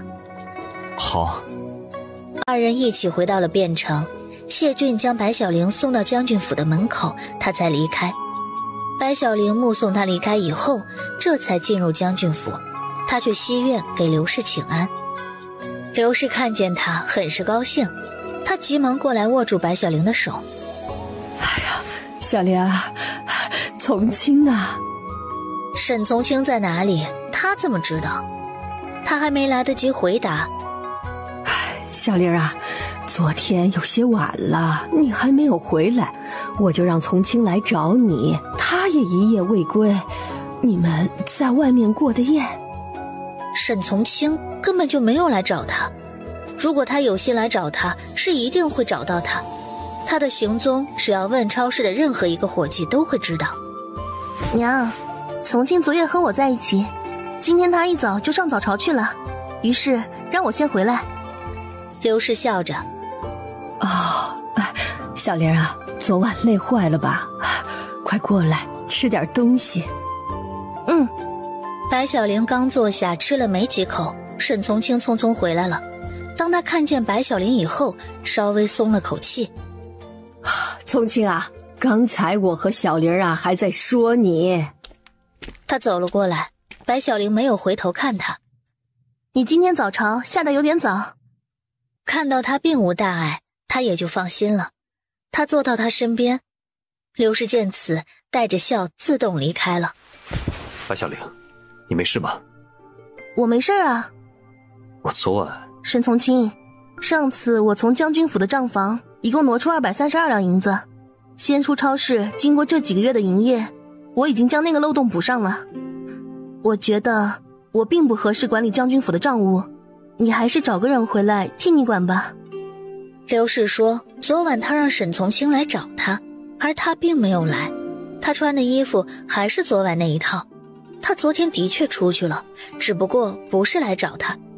他都差点死了，如果不是他随身备了一点辣椒粉和谢俊的帮助，他已经死了。白小玲，昨晚……沈从清，我们和离吧。沈从清愣了一下，以前都是他在说和离的事情，没想到这一次是他主动说。白小玲这才转过头看着他，非常认真。我们和离的事情，娘可能一时半会儿接受不了，但是我会尽量说服她的。过了好一会儿，好。他刚一到了北院，东岳就匆匆迎了上来。夫人，夫人，你终于回来了。他看着他着急的样子。东岳，怎么了？昨日我去街上买红糖，恰巧看见将军跟着冷霜身边那个丫鬟走了。夫人，你说那只狐狸精怎么还是不死心？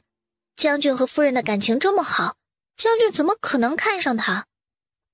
他无奈地笑着。沈从清最在乎的就是冷霜，只要是冷霜的事情，他大概会第一时间赶到。就像谢俊，只要他一出现什么事情，他会第一个赶到一样。东岳看着白小玲的表情，夫人怎么一点都不担心？他可是要急死了。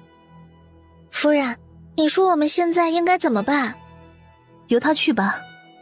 夫人，这怎么可以？要是把外面的那只狐狸精养大了，夫人你的位置可就危险了。这是他巴不得的事情。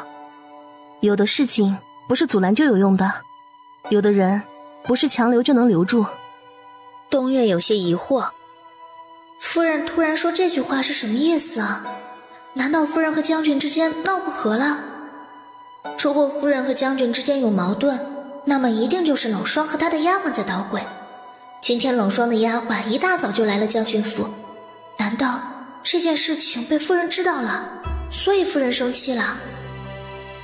夫人，虽然冷霜的丫鬟今早来将军府找将军，但是将军一定不会再被他叫去。那和我又有什么关系？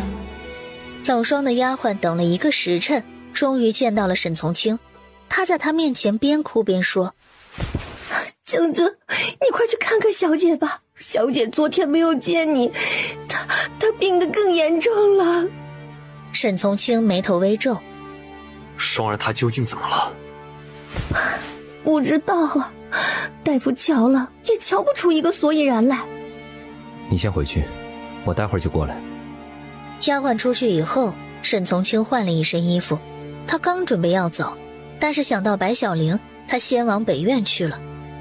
到了北院以后，白小玲坐在太妃椅上，看着北院的人工湖。这段时间她一直在忙仙书超市的事情，将人工湖改造为稻田的事情倒是忘记了。不过不改也好，反正她也要搬出将军府了。沈从清看着他眼睛看着的方向，小玲，等我将手头的事情忙完，就将人工湖填了。不用了，我们之间的事情要尽快处理，以后我怕是不会住在将军府的。他听到他这样的话，心里有些愧疚。再怎么说，在他不在的3年多时间里，家里的一切都是他在照顾，但他回来以后，他却要和他和离，然后和别人成亲。上次和他一起回去，他的爹娘看见他们很高兴，如果又在短时间里面听到女儿被休的消息，在大喜大悲的冲击下，他的家人能受得了吗？其实我们之间的事情不用太着急。这次发生的事让我更加看明白了一个道理，我们再这样纠缠下去，对彼此都不好。他没有正面回答这个问题。双儿的贴身丫鬟刚才过来找我，说双儿病得厉害，我要过去看看。但是丫鬟是直接来将军府请我，全府上下的人都看着，若是我直接过去，怕是这件事情传出去，对你不好。我希望你能和我一起过去。唉，昨晚去了，今早又来请，看来冷霜是想一直黏着沈从清。那你就又欠了我一个人情。你放心，这个人情我会还。昨晚的那个杀手，虽然他故意将他放跑，不过却在他身上留下了记号。只要他回到他的老巢，或者去找他的雇主，那么他派去盯着杀手的人就会立刻回来禀告他。他也觉得当年救他的时候，感觉他不是出于意外，这次竟然又有杀手去杀他，到底是谁想要将他置于死地？在他们和离前将他潜在的危险解除，这也算是他对他的补偿吧。外面已经在飘雪。将军夫人，你们可算回来了。老家那边的人有人带话来了，今日将军的二婶和侄儿都要过来。二婶和小虎子要来，那也正好，他正在打算开第二家仙蔬超市，他一个人有些忙不过来，小虎子来了，正好替他分担一些。我去做饭。白小玲虽然厨艺了得，但是她却不经常下厨，能吃到她亲手做的饭也算是一件幸运的事儿。快到中午的时候，小虎子和二婶都已经到了将军府外。小虎子还是像小时候一样，一看见白小玲就跑过来抱住她的腿，甜甜叫道：嫂子。他揉着她的头。小虎子11岁了，长高了不少，不过性子却还是小时候那些性子。小虎子学得怎么样？我跟林天叔叔学习了很多，回到莲花村里，砖厂的账都是我一个人算的，柱子哥和二狗哥还夸我了。他继续揉着他的脑袋。真乖，这次来了就留在汴城，帮着嫂子管理一下店里的账，好吗？行。小虎子欣然地答应了。今天中午沈竹浪也要回来，一家人坐在了饭桌前。哇，一闻就知道全是嫂子做的，我好长时间没有吃过嫂子做的饭了。嘿嘿，今天中午我得吃3碗。小虎子，你正在长身体，多吃一点是好的，不过你可不许把菜都吃光了，我也好久没有吃到了。一家人吃着饭，二婶问：竹浪，你有心仪的姑娘吗？二婶，怎么突然问起这个？因为他来之前就收到了10里8村的媒婆的嘱托，一定要将这个问题问清楚。竹浪，你的年纪也不小了，是该考虑这些事情了。二婶，我暂时不想考虑这些。他叹了一口气。唉，你们现在的年轻人呐，真是让人想不通。村里好多年轻人都成亲较晚，要是你们爹这一辈的，在你们这个年纪呀，不说孩子，至少都已经成亲了。刘氏也说：是啊，竹浪，你得赶紧找一个。娘。刘氏也不管他是不是愿意，直接对白小玲说：小玲啊，你经常在外面走动，可见到有适合竹浪的姑娘没有？娘，我会帮竹浪留意的。刘氏说着，他看向了白小玲的肚子。沈从清回来也有5、6个月了，但是他那肚子还是平平的，真是让他操碎了心呐。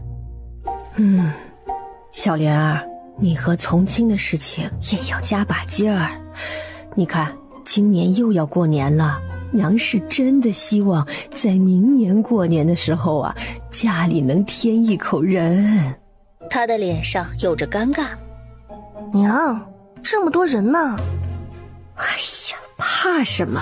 都是一家人。说着，刘氏也纳闷了。他二婶啊，你说现在的年轻人是怎么了？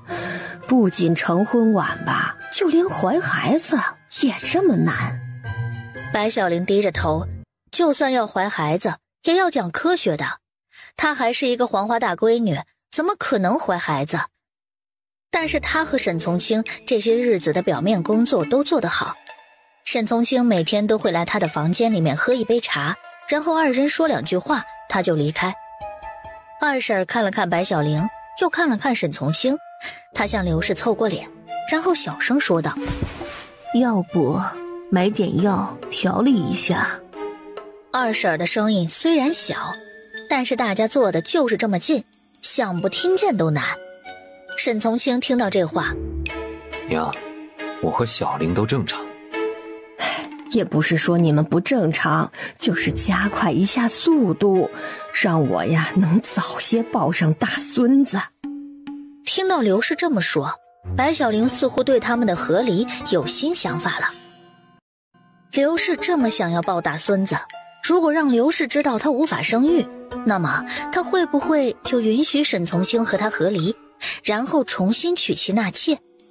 白小玲看向沈从清，相公，我们这么久了还是没有小孩，不如明日你就和我一起去瞧瞧。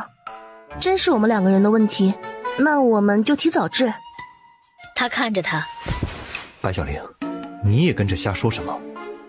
相公，你努力不努力我知道，但是我们一直没有，那肯定是有问题的。他一边说，还一边对他使眼色。知道了。哎，这就对了，都是一家人嘛，这些事情啊，没什么丢脸的。吃完饭以后，小玲，你跟我来一下。他起身跟他离开，2人走出了西院。你刚才胡说什么？我这不也是为了你好？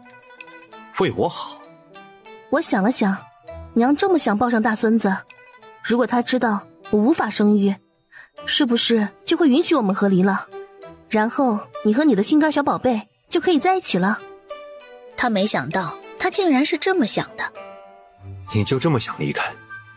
一直住在你的地方也不给你房租，我挺过意不去的。你是想与我和离以后去找谢俊？我和你和离以后要去找谁，那就是我的事情了。他的回答让他有些不爽，他一直盯着他，仿佛是在生气。他心里想着，沈从清也太奇怪了，他既不爱他，也不允许他心里有其他人，他怎么就能这么霸道呢？你是将军，是娘身上掉下来的一块肉，如果娘知道我无法生育孩子，就算我以前对娘再好，我毕竟不是娘的亲生孩子，娘向着你，要你休了我，或者允许你纳妾，都是很有可能发生的事情。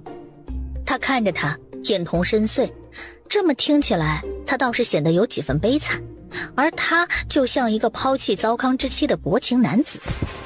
白小玲，这件事情我不同意。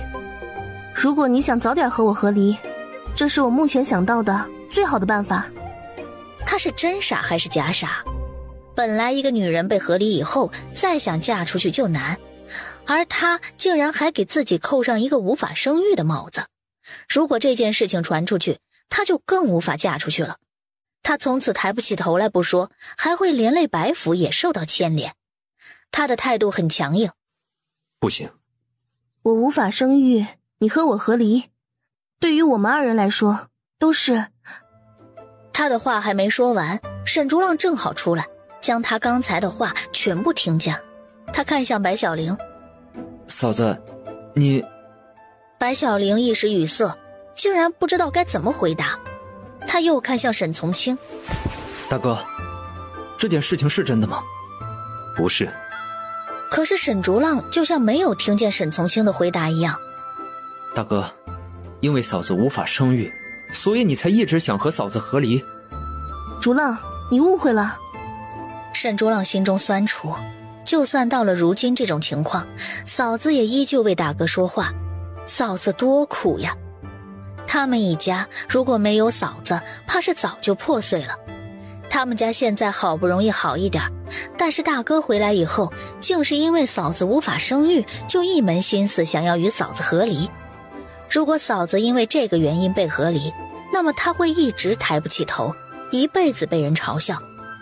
但是没想到现在嫂子无法生育，大哥喜欢上了别的女人，想要和嫂子离婚。所以他之前所看见的大哥和嫂子的恩爱都是假的，他们根本就是貌合神离。或许他们这么做的原因是不想让娘伤心，但是现在他知道了，他就不能不管。大哥，如果你不喜欢嫂子，嫌弃嫂子，和嫂子和离的话，我会照顾嫂子一辈子，永远不会让她受委屈。沈从清眉头微皱。楚浪，你这话是什么意思？大哥，我的意思是，你不要嫂子了，我会娶她，我会尽我最大的努力，不让她受嘲笑与欺负。他的眉头皱得更厉害。沈楚浪，你知道你在说什么吗？大哥，我喜欢嫂子，喜欢了很久很久。亏你还是个读书人，你读的纲理伦常都读到什么地方去了？白小玲是你的嫂子，就算我和她和离了，你也不许和她在一起。沈从清已经生气，他从小就爱惜自己的这个弟弟，但是没想到他竟然喜欢自己的妻子。这事情要是传出去，沈家的脸面还放到什么地方？他现在是状元，以后肯定是要在朝廷任职为官的，如果这件事情传出去，定会影响他的仕途。白小玲听到沈竹浪的这些话，她惊得如同一个木头人。沈竹浪喜欢她？这怎么可能？他一直将他当作弟弟呀。以前他也怀疑过，沈竹浪对他那么好，是不是因为喜欢他？但是被他一次次的否定。他说服自己，沈竹浪对他好是因为他们是亲人。但是如今亲儿听到沈竹浪说想要娶她，想要照顾她一辈子，白小玲是震惊的。他还没有反应过来，沈从清就生气地说：白小玲，原本我还怜惜你，想着用那样的理由和你和离，你会受委屈，但是没想到你竟然趁我不在的时候祸害竹浪。我之前就感到奇怪，我想要与你和离，吃亏的是你，可你却那么积极。原来你还对我留着这么一手。你放心，我不会让你得逞。沈从清说着，他拉着白小玲就往他的南院走。他的步子很快，力气很大，白小玲几乎要小跑才能勉强跟上他，而且他的手腕被他抓得生疼。沈从清，你这个混蛋，你放开我！沈从清黑着一张脸。白小玲，你就死了这条心。我不会和你和离，就算我不爱你，你也好好坐着你将军夫人的位置。就算这么做，他对不住白小玲，但是他不可以让白小玲与自己的弟弟扯上一点儿不清不楚的关系。沈从清将白小玲推到了他的卧室，沈竹浪跟了过来。大哥，你要对嫂子怎么样？沈从清将房门关上，并且命令家丁守在门口，无论房中有任何声音，都不允许任何人进来。他今天必须让沈竹浪对白小玲死心。沈竹浪是状元，同一届的探花和榜眼都已经入朝任职，而他却依旧待在翰林院。沈竹浪这样一定和白小玲有关。他这次回来以后，以为白小玲已经改变了，但是没想到她还是一成不变。她就是一个千金大小姐的小姐，为了自己的喜好完全不顾他人。她之所以没有和双儿在一起，就是因为她这样的女人根本不值得同情。沈从清一下子将白小玲推到床上，他的动作很粗暴，白小玲也被惹怒了。啊，沈从清，你做什么？他一下子将自己的衣服扯下。我是你相公，你说我要做什么？他的身形健美，身上没有一丝赘肉，8块腹肌很是明显。但是这又怎么样？他虽然是他名义上的妻子，但是他并不承认他。他这么做就属于……啊！你滚开！沈从清上了床，他往床里面躲，但是被他一把抓住。他使劲挣脱他的控制，扑哧一声，他身上的衣服破碎，露出白皙的肩头和嫩绿色的肚兜。白小玲心下一悸，有些害怕了。沈从清该不会是来真的吧？他现在的身份是他的妻子，如果他真的要对他怎么样，他也无力反抗。而且就算他呼救，也没有人会进来救他。难道真的要？不行啊！在将军府内，唯一敢进来救他的就只有沈竹浪。完事之后，沈从清重新拿了一套衣服穿上，白小玲的衣服已经被他撕碎，不能再穿了。他将他的一套衣服扔给他。今晚就在这里睡吧。不用。他深呼吸了几口气，这才用被子裹住自己，然后在被子里面穿衣服。床单上面有他的落红，他是他的第一个男人，虽然这一次不是他自愿的，但是他也是他的第一个女人，在这方面他没有吃亏。他已经穿好了衣服。我待会儿会让丫鬟送热水进来，你洗一个热水澡，我去书房睡。白小玲撇着嘴不说话，他都已经强要他了，现在才来装纯情，他可不接受。他已经穿好了衣服，从床上下来。当他踏出第一步的时候，脚下一软，险些跌倒。沈从清一下子接住了他，等到他缓和过来，他立刻推了他。他才不会接受他的假情假意。沈从清，别以为你睡了我，你就是我的男人。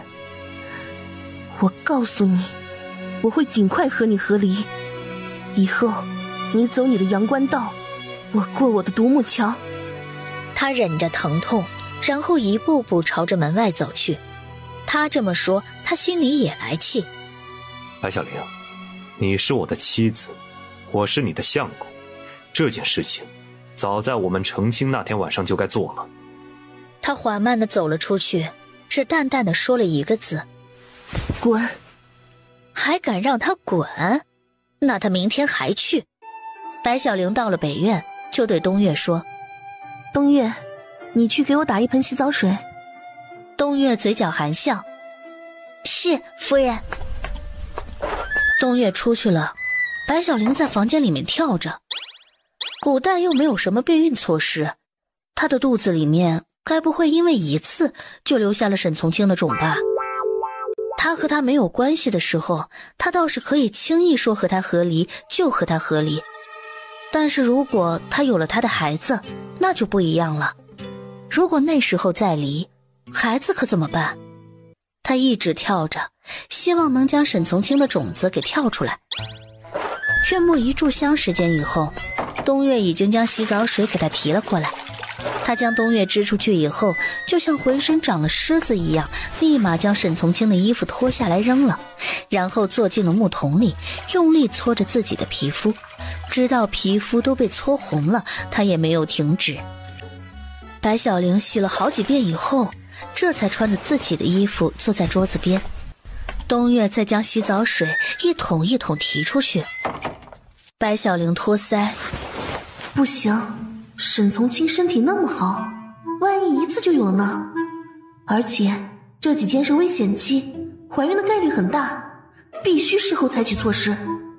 东岳是将军府的丫鬟，虽然平日里关系很好，但是要东岳去给我买避孕药，一来不敢确定东岳真的会同意，二来这件事情如果被沈从清知道了，沈从清觉得自己作为男人的尊严被冒犯了，要拿东岳出气该怎么办？但是我是将军府的夫人，如果亲自去药铺买避孕的药被认出来了，那就更麻烦了。哎呀，现在该怎么办呢？白小玲着急得有些上火。窗外出现一个人的剪影，她也走到窗后，心里想着，从这个剪影的身高和身形来看，他并不是东岳，而且还是一个男人。大半夜的，有哪个男人会出现在将军府，来到他的窗前？那个剪影伸出手，将手放在窗户上他的影子的脸边，他的声音很是悲伤：嫂子。竟然是沈竹浪。以前他将沈竹浪当作弟弟，当作自己的亲人，但是他毕竟和他没有血缘关系，所以他对他产生了男女之情。或许是他之前做得不够好，在他正值青春期的时候没有及时发现，给他正确的引导。竹浪。嫂子，对不起。他是在说今天没能进来救他的事情吗？现在想想，当时也是他自己冲动了。他那时太过害怕，没有想太多，只是觉得沈竹浪是唯一敢冲进来救他的人，所以就叫了他的名字。如果他当时没有叫出沈竹浪的名字，说不定沈从清就真的放了他了。沈从清可以不管他和其他男人之间有什么，但是他绝对不允许他与沈竹浪之间有什么。他这么做的目的不过就是想让沈竹浪彻底死心。他还忘记了一件事情，他是他的嫂子，而沈从清是他的大哥。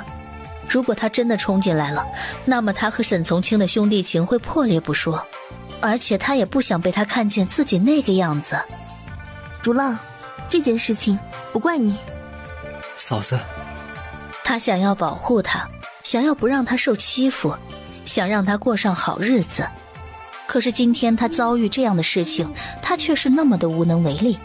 他还是太懦弱了，或许他真的应该变得强大一点。你真的想和大哥和离吗？这一次白小玲沉默了。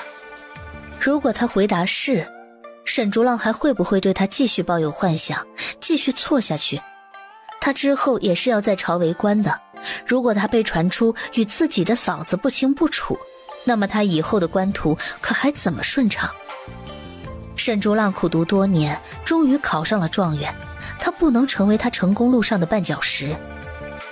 白小玲深吸了一口气，竹浪，我并不想和沈从清和离，今天我喊你救命，只不过是因为每个女子第一次经历这些事情的时候都会害怕，而我一直都将你当作自己的弟弟，所以一时慌乱才叫了你的名字。我是他的妻子，他和我这样是应该的。听着他说的话，沈竹浪竟然不知道该怎么回话。嫂子，你刚才说的都是你的真心话吗？白小玲再次昧着良心说道。嫂子，既然是这样的，我祝福你和大哥。他无法形容此时自己心里是什么感觉。嫂子，你早点休息吧。嫂子和大哥感情好不好，他有些看不明白了，但是他能明白一件事情，那就是嫂子不喜欢他，对他没有男女之情，他只是将他当作弟弟。说完这句话，沈竹浪从他的窗前离开了，心里空落落的，好像什么都没有。白小玲也叹了一口气，沈竹浪是个好孩子，希望他能尽快从悲伤中走出。今晚他也累了，正打算睡觉，沈从清推开了门，吓得他如同一只炸毛的猫往后面躲了躲。他戒备地看向他，你怎么来了？他手里拿着药，嘴里含着笑，想着他身上没少被他弄出的淤青来，所以想将他平时用的去瘀活血的膏药给他拿过来。没想到刚走到他房外，就听到他对沈竹浪说的话。他说他并不想和他和离，他是他的妻子，他们这样是正常的。原本他还认为今天是他太过冲动了，不过能听到他这样说，他的心里竟然觉得开心。而且他和竹浪之间不是他想的那样，至少他对竹浪是没有那方面感情的，是他听到沈竹浪说喜欢他，他太过生气，所以才那样了。沈从清将手里的药瓶放在桌子上。这种药活血化瘀效果很好，我行军打仗的时候每次都要备几瓶在身上。白小玲盯着桌子上的那瓶药，又往后缩了缩。没什么事的话，你就快走吧。他这么想他走，难道说出不想与他和离的人不是他？白小玲可真是让他看不明白。接下来白小玲要做的事情，就连东岳也不能知道。他借故将东岳支开，让东岳拿着包袱先去找住处，然后他一个人来到了汴城有名的青楼百花宴。他不能直接去药铺抓药，否则说不清楚状况还被认出了人，那可就糟糕了。所以他就在想，什么地方的女人是最需要避孕的，那就是青楼无疑了。而且他女扮男装，青楼的女子又极少外出，该是不会认出她。白小玲来到了青楼，她拿出几张银票扇风，立马就有几个姑娘迎了过来，她们笑得很妖。公子，里面请啊。白小玲被几个姑娘簇拥着，她们身上的脂粉气太重，有些呛鼻。她忍住想要打喷嚏的冲动，随着她们一起进去。刚上了楼，就在2楼的大厅里，白小玲看见有几个穿着华服的男子，他们坐在一起喝酒，在他们面前是正在跳舞的歌姬。白小玲有些好奇，在这里还有这么一股清流，来百花宴只是来喝酒吃菜，观赏姑娘跳舞。由于她多看了几眼，有一个人也在看她。当白小玲看清楚看她的人的脸以后，她立刻扭过头，然后用银票遮住自己的脸。她为什么那么眼贱，非要去看？正在那边喝酒吃菜的人里面就有沈从清，而且她还被他看见了。不过她只看了自己一眼，而且她现在穿着男装，她应该认不出他。如果被他知道他不听他的话跑出来，而且还来青楼，准备向这里的姑娘讨问避孕的方法，就算沈从清脾气再好，也免不了会发脾气。白小玲心里想着，难道以前自己的好运气全部用完了吗？自从沈从清回来以后，最近老是倒霉。白小玲拉着她身边的一个姑娘，姑娘，我突然肚子痛，你先带我去茅房吧。被他拉住的姑娘愣了一下。公子，这边请。他刚准备跟着那位姑娘离开，想不到沈从清已经来到他的面前，挡住了他的去路。他由于被银票遮住脸，走路的时候还撞了他一下。当他移开银票，正打算发火的时候，就看见了沈从清的那一张臭脸，而且他身上还有淡淡的酒味。你怎么在这里？他怎么在这里？这个问题答得不好，后果严重。昨天他们发生关系，就是因为沈竹浪突然说喜欢他，所以他生气了，他就惨了。他不能让沈从清生气，不能让他抓住他的小尾巴，在这件事情上他必须占上风。白小玲重新抬起头看向他，然后变成一张苦情的脸。他将银票往他身上一扔。你好意思问我怎么在这里？我还没有问你怎么在这里呢。你和我成亲3年多，有3年的时间你都在外面打仗，如今终于盼到你回来了。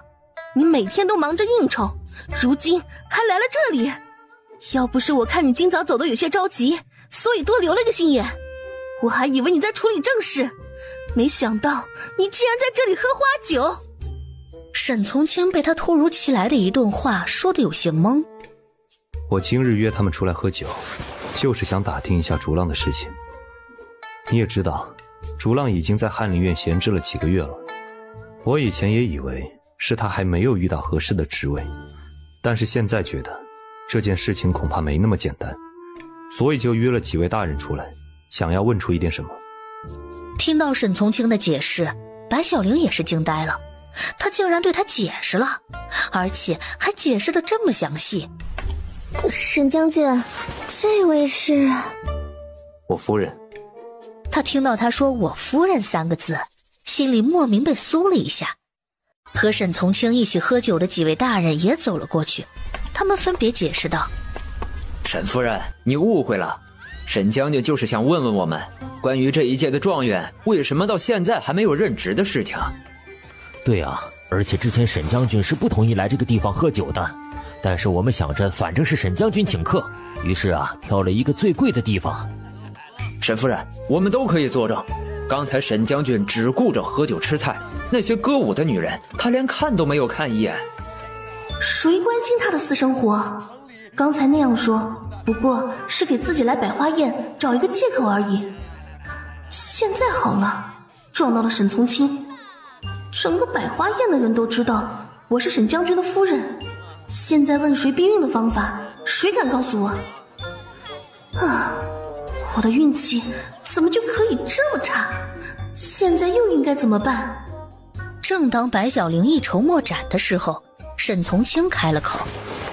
所以说你之前的不在乎，全是装的。现在他该怎么回答？这真是一道送命题。他自己也觉得刚才自己的做法很奇怪。他找来这里，他不仅不生气，还向他解释，而且内心竟然还有一点莫名其妙的开心。他该不会是被白小玲给迷惑了吧？白小玲有些结巴。我待会儿我就回去，要是没有什么事情，你先回去。沈将军，刚才我们讨论的事情都已经说得差不多了，不如你和夫人先回去。白小玲心里大叫，不行，沈从清跟他回去，可是他根本就不是回将军府，而是要逃出去住一段时间。相公如果还有事情要谈，奴家就不打扰了。他的乖巧让他有些舒心。正巧为夫也吃饱了，夫人若是不放心为夫继续待在这里，为夫便跟你一块儿回去。他不喜欢这里的环境，正想要快些离开，白小玲能来找他，倒是给了他一个离开的理由。他所认识的人中，能这么坑自己的，还只有他自己一个人。现在他还能怎么办？只有硬着头皮答应了。那就行吧。他有些看不明白他，分明就是他来找他，现在他答应和他一起回去，他竟然答应的有些勉强。沈从清和白小玲出了百花宴，他们一前一后走在大街上。他知道白小玲走在他后面，白小玲是不想和他一起走，还是因为腿短。他放慢了脚步，但是他还是没能追上他。他直接停了下来，一回头，他的身后空空如也。白小玲那个毛丫头，什么时候趁他不注意逃走了？和他走在一起，真的有那么让他心里不舒服吗？原本以为等到晚上吃饭的时候会看见白小玲的影子，但是没想到吃饭的时候小虎子和二婶都在，但是唯独不见白小玲和沈竹浪。沈从清一问，刘氏才告知他，白小玲这几天不在家里住，店里有很多事情要忙，而沈竹浪在一大早就回去翰林院了。沈从清独自生闷气，他根本就没有允许他出去住几天，他竟然敢就这样搬出去了。刘氏见沈从清有些不开心，猜到就是白小玲事先没有得到他的同意。从清啊，以前娘也觉得小玲没有必要再在外面做生意了，但是这是她的梦想，如果这样她能开心的话，我们当家人的应该支持她。他不是反对他在外面做生意，而是觉得他不应该在外面住。他的那点小心思他还能不了解？他哪里是因为店里忙，分明就是他不想住在将军府，随便找的一个借口。娘，我知道，我会支持小玲。娘，你知道小玲在什么地方住吗？刚才他身边的丫鬟冬月倒是回来告诉我了，他们就在新店旁边的一家农户家中租住着。沈从清吃着饭，他想着待会儿他倒是要去看一看白小玲千方百计地骗了娘，他搬出去究竟是想要做什么。娘，小玲一个人在外面，我有些不放心。吃过晚饭以后，我去小玲那边看看。一来他是真有些好奇白小玲搬离将军府的原因，二来他的确有些担心，毕竟上次想要害他的人还没有抓到。刘氏笑得有些合不拢口，他神秘兮兮地拿出一个小盒子。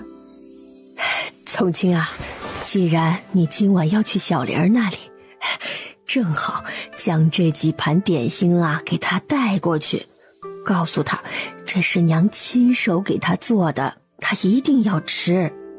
沈从清接过盒子。好。吃过晚饭以后，沈从清拿着那一盒点心，然后坐着马车去找白小玲。冬月给的地址还是很模糊，想要找到白小玲还需要花一定的时间。白小玲故意让冬月给出这么一个模糊的地址，就是不想被沈从清找到。其实他和冬月住的房子是谢俊找的，谢俊现在正在帮白小玲收拾屋子，他的眼神不时从她身上扫过，目光停在她脖子上的红印子上。就算他没有经历过那些事情，但是他是男人，他知道那是什么。但是此时他不知道怎么问他。现在他出来住，而且东岳来找他帮忙，也说不定不是他想的那样。终于东岳出去了，他也鼓起了勇气。小玲，你的脖子怎么了？我昨晚被狗咬了。被狗咬会咬成那个样子？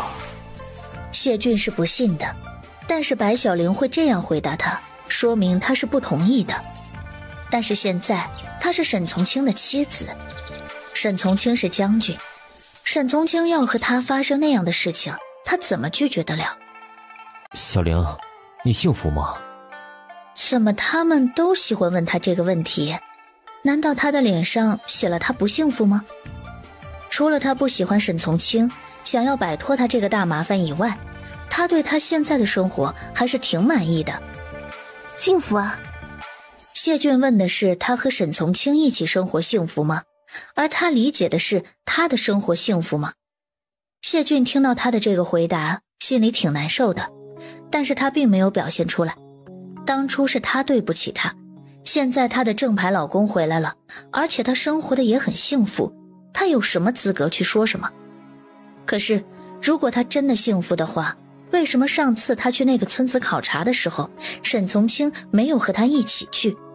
为什么他听说沈从清经常派人往冷府送去一些补品，而且那些补品都被一个叫做冷霜的女人收下了？真的吗？白小玲已经将床铺好了。真的，你看，以前我刚到莲花村的时候，吃不饱饭，穿不暖衣服，生病也没钱医治，至少我现在都解决了这些问题。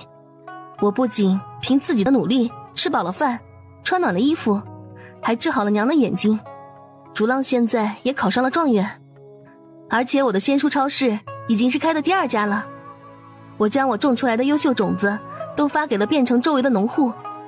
我正朝着我的梦想一步步前进着，我觉得我会越来越好。他说的话让他无话可说。她真的和其他女子不一样，其他女人所理解的幸福就是嫁给一个对她好的男人，而她想的，她的幸福都是靠自己的双手创造。她不需要依靠任何人，都可以活得很幸福。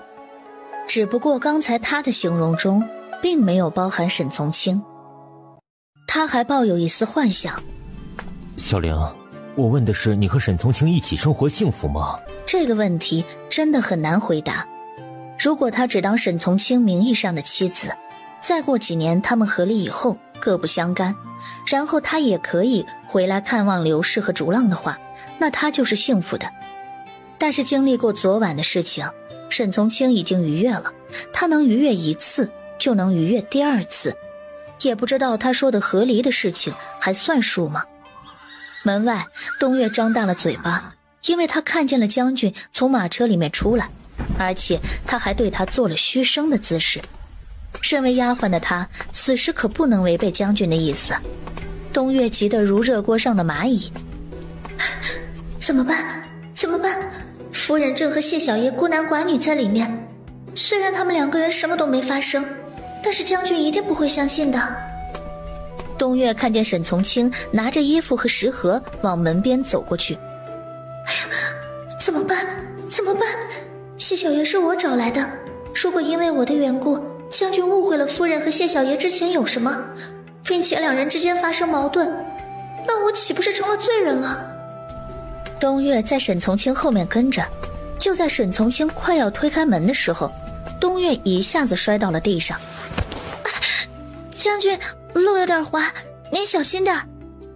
沈从清皱着眉头，东岳表现得这么慌乱，而且用这么幼稚的方式通知白小玲他来了，那就是说白小玲真的在背着他做一些事情。他一下子推开门，看见屋内站着的白小玲和谢俊，他的脸色黑得如同锅底。所以这个女人硬要出来住的原因是出来会男人的，而且东岳还给她放哨。一想到这些，沈从清就气到不行，他看向谢俊，这不是莲花镇上的谢小爷吗？不知谢小爷这么晚了，还在我夫人的房中做什么？沈从清现在是将军，而他只是一个商贾。沈将军，今日小玲身边的丫鬟东月来留香馆找我，希望我能帮着她找一处房子，因为我与小玲以前就认识，也就答应下来了。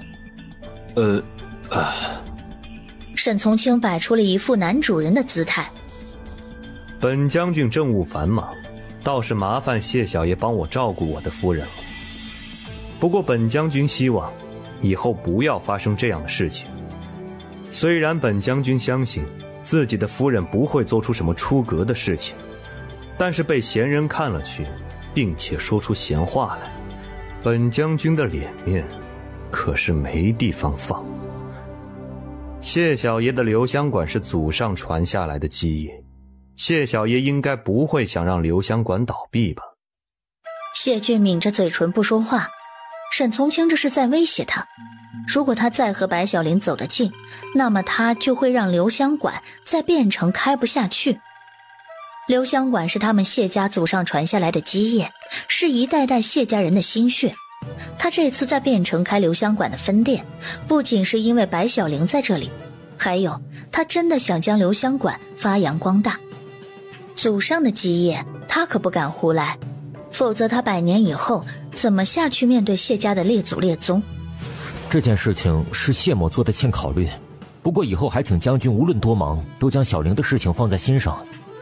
说完这句话，谢俊看了白小玲一眼，然后出去了。东岳心惊肉跳地守在门口，他在想，该不会里面会发出吼叫声，然后将军暴打夫人吧？他将耳朵贴在木门上，里面出奇的安静。突然从里面传出沈从清的声音：东岳，你跟着车夫回去，今晚我留下来陪着小玲。白小玲惊呆了，所以沈从清真的就是一头狼。他尝到了一次甜头以后，就没打算放过他了。他搬出将军府就是为了避免这种情况，他不会让他得逞的。东岳，你不许走。这个小女子今晚还和我杠上了吗？我能平得了千军万马，还平不了自己家里的夫人吗？东岳，仔细想想，你是谁的丫鬟？每月的月银是谁给你发？白小玲也不示弱。东岳，你就是我的丫鬟，将军府每月给你多少月银，我白小玲加倍给你。东岳此时真是走也不是，不走也不是。他毕竟只是一个丫鬟，不管是夫人还是将军，他都得罪不起。哎呀，将军和夫人吵架，能不能不要带上我呀？好遭罪呀！房间里面，白小玲和沈从清四目相对，火药味十足。这个小女子竟然不怕我，这个小女子竟然敢这么瞪着我，这个小女子……算了，她毕竟只是一个小女子而已，而且昨天还要了她，如今她已经是我名义上的妻子了，她是我名副其实的妻子了。他将盒子放在桌子上，先服了软。这是娘给你做的点心，让我带给你。白小玲看着桌子上的盒子，她将盖子取了，里面躺着一块块点心。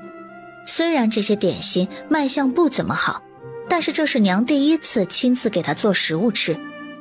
既然沈从清都服了软，而且他也没有质问为什么谢俊在他房中，他们都做了什么，说明他还是记得他曾经对他说的话，他们只是名义上的夫妻，昨晚只是他的一时冲动。下一秒，刚才你和谢俊在房间里面关着门做什么？没做什么。白小玲，虽然之前我很想与你和离，但是如今我们已经是名副其实的夫妻，我也不是薄情之人。既然发生了那样的事情，我没打算不对你负责任。我决定了，我不会和你和离。我希望你以后不光是装装样子，而是认真的，从内而外的去做好这个将军夫人。沈从清，你是从哪里来的自信？你以为我白小玲看上了你吗？会接受你的施舍吗？我也能够做好一个好妻子，但是却不是做你的妻子。算了，做将军夫人比做生意难多了。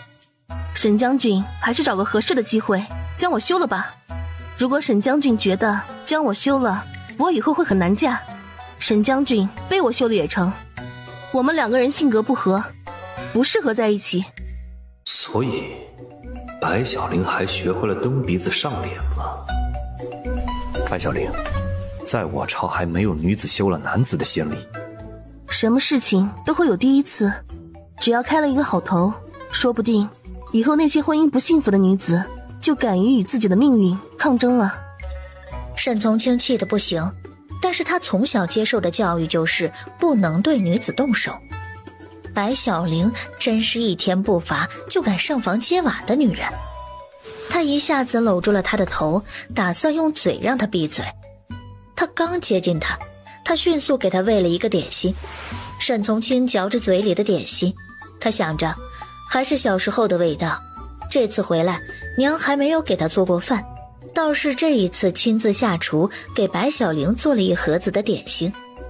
既然白小玲现在也没有再说话了，而且看她的样子似乎是真的害怕他与她的亲密接触，他坐在凳子上开始吃点心，转移自己的注意力。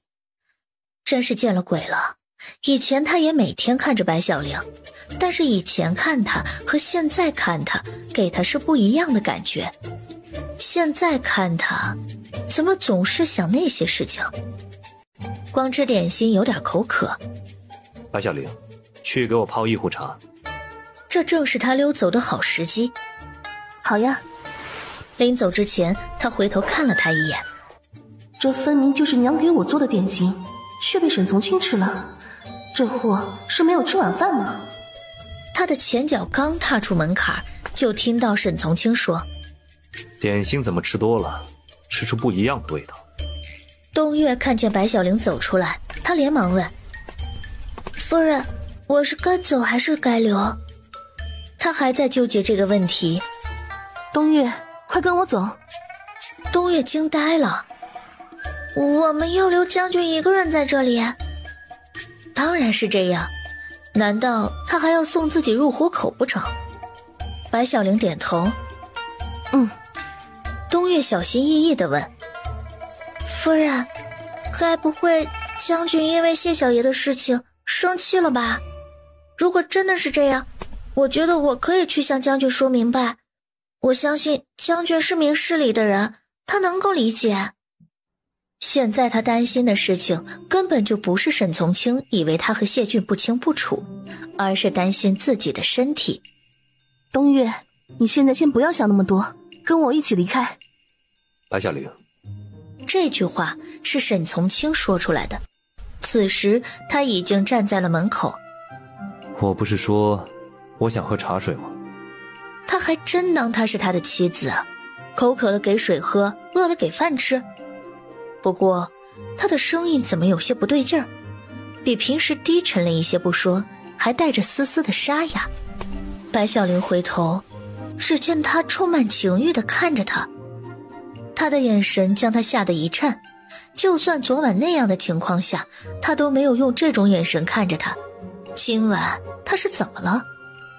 他看向东岳，有些生气地说：东岳，你怎么还没有离开？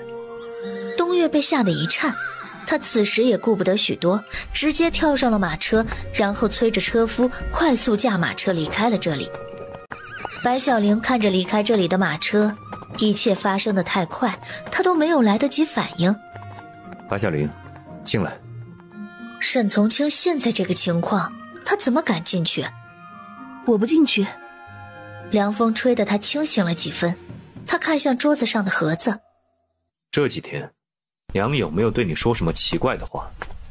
白小玲也意识到沈从清不会无缘无故的变成这样，而他变成这样之前就是在吃刘氏做的点心。而今天早上刘氏还对他说会去给他们寻可以快速生孩子的偏方。难道刘氏找到的偏方被他给夹到了这盒点心里面。如果是这样的话，那么今晚他可惨了。白小玲下意识就往外面跑，她被沈从清一下拦腰抱住，而她已经感觉到自己身后有一个硬硬的东西抵着自己。沈从清也意识到了这一点，他连忙松了手。现在这么晚了，你要去哪里？去一个没有你的地方。白小玲反唇相讥，要你管。白小玲，在汴城内有人想要害你，你现在离开了将军府，如果你再离开了我，万一遇到危险怎么办？有他在就是最大的危险，他还是拔腿就往外跑。沈从清很无奈，他知道他在害怕什么。白小玲，你回来，我发誓绝对不会对你怎么样。我不信你，除非你发毒誓。如果白小玲现在跑出去受了伤，刘氏一定会在她面前一哭二闹三上吊，那时候她可受不了。再说了，她并不想她受伤。她三指朝天，我沈从清对天发誓，如果今晚我动了你，我就永永远远不能和双儿在一起。怎么样？这个誓读吧。这个誓够毒。他停下了脚步，毕竟上次想要杀他的人还没有追到，他也是一个惜命的人。他怯生生地回到房中，然后偷偷看了一眼沈从清。他现在一定有一个硬邦邦的想法，想要找一个女人讨论一下。他试探性地问，需要我去给你找姑娘吗？沈从清白了他一眼，他是什么人？他的身体能是随便一个烟花女子可以玷污的吗？白小玲，收起你肮脏的想法。还说他的想法肮脏，他的想法现在一定比他更肮脏。我看你憋着挺难受的，不如我出去，然后你在里面自己解决。他气得咬牙切齿，这个女人简直欠揍。白小玲，你给我闭嘴。算了，那还是闭嘴，省得惹怒了他，我自己遭殃。不过沈从清的脸色越来越不好了。白小玲在小说里面看过，一般男主受了这种药都要女主帮忙解毒，否则男主就会爆体而亡。他该不会一晚上就憋死了吧？白小玲越想越觉得可怕。如果沈从清和他待在一起还憋死了，那他岂不是有理说不清？所有人都会用异样的眼光看着他。况且沈从清虽然有些和他二叔相似，但是并没有他二叔那么混蛋，他也并不想他死。所以如果他真的会因为太过隐忍而有生命危险的话，他也是可以再次委屈一下的。毕竟该做的不该做的，他们昨晚都已经做过了。他闭着眼睛，他的呼吸声很重，胸口猛烈起伏着。白小玲一直盯着他看，他的这个看法和在动物园看一只猴子没有区别。不过沈从清好看这件事情倒是真的。沈从清开了口，白小玲，你能不盯着我看了吗？白小玲一下子收回了眼光。这货是头顶长了眼睛吗？他分明就闭上了眼睛，却也知道我在看他。其实你如果忍不了的话，我会委屈自己一下。他一下子睁开了眼睛。所以说和我办事，他还觉得自己委屈了。这是他的战术，他就是在诱导我犯错误，好让我与双儿永远无法在一起。不过白小玲真的很美，而且和一般的大家闺秀和乡村妇女都不同，她是最特别最让我看不明白的。他的喉咙上下滚动了一下，那种想法更加强烈。他一下子站了起来，将白小玲吓了一跳。怎么，他忍不了了？就在他准备为了挽救别人的生命而献身的时候，他竟然一下子大步走了出去。他和东岳回到租住的房屋，一进去他就看见他的床上躺着一个人，这可将白小玲和东岳吓得一颤。白小玲拿着门边的一根木头，朝着床边走过去。等到他快要将木头朝着床上的人打下去的时候，沈从清一下子抓住了木头。白小玲愣住了，怎么会是他？他的声音有些无力。小玲，我好像生病了。白小玲的手探了探他的额头，的确有些烫。那你吃药了吗？他摇头。今日下了早朝以后，就觉得头晕得厉害。我让车夫回去告诉娘，我过来陪你。我害怕这个样子回去，娘会担心。他昨晚在外面淋了一个时辰的雪，然后又奋战了一晚上，今天大清早去上早朝，身体受不了了。看他以后还敢那样对他吗？东岳，你去烧一盆热水进来，然后去药铺里抓点治风寒的药。东岳应了一声是，便出去了。除了头晕，还有其他症状吗？四肢无力，恶心想吐。他将他身上的被子盖好，坐在床边。白小玲，你昨晚究竟和谢俊在房间里面做什么？沈从清他就是霸道，他又不喜欢他，而且还千方百计想要和他和离。他们本来就是貌合神离，他不干涉他的私生活，他倒是开始干涉他了。怎么，不在意他，又想要抛弃他，还不准他和其他人亲近了？白小玲也不开心。我们做什么需要和你说吗？白小玲，你……沈从清被他气得厉害，但是当初和他和离的话是他说出来的，他现在这样也是情理之中。沈从清，要说什么话你就直说，不要吞吞吐吐的。我觉得我们之间的事情就应该讲清楚说明白，否则吃亏的永远是我。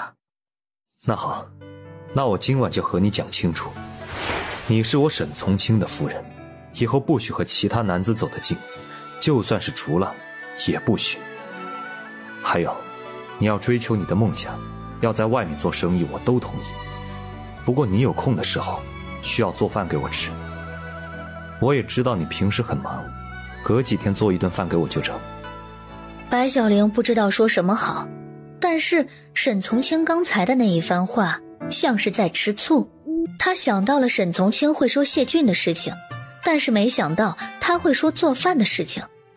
做饭的事情我可以答应你，也可以答应你在与你和离成功之前不和任何男人亲密往来。不过你也要答应我，不许去找谢俊的麻烦。又是谢俊。他心里很烦躁，应了一声好。他都已经决定和他好好过日子了，结果他却张口闭口都是谢俊，真是气死他了。等到他的病好了，他非得去留香馆一趟，找谢俊将话说清楚。此时东岳已经将药买了回来。东岳见将军和夫人关系这么好，这里这么小，他也住不下。将军夫人，现在天色也不早了，东岳就先回去了，等到明天早上再过来。回去吧。等到东岳走后，白小玲给他熬药，整个房间里都是一股药味。不一会儿，他已经将药熬好了。他将药端到沈从清的床前。吃药了。沈从清起来喝了一口，然后皱了皱眉。怕苦？倒是不怕苦，只是你刚才给我熬药，明显没有上心。为什么这么说？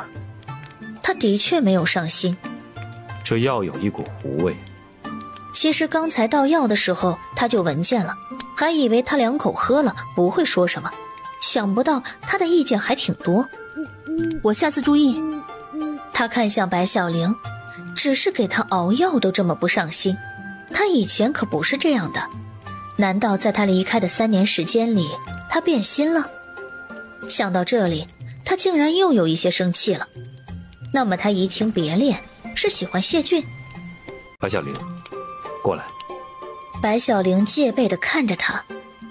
怎么，这货生病了还想做药？我不过来。他叹息一声，他现在都生病了，还能对他怎么样？这里只有一张床，你难道想睡地上？然后明天2个都生病。可是你就不要想一些有的没的，我现在生病了，不能对你怎么样。再说，我们该发生的、不该发生的，全部都发生了，你还在担心什么？听他这么一说，他突然就豁然了。他只是脱了外衣，然后就躺进去了。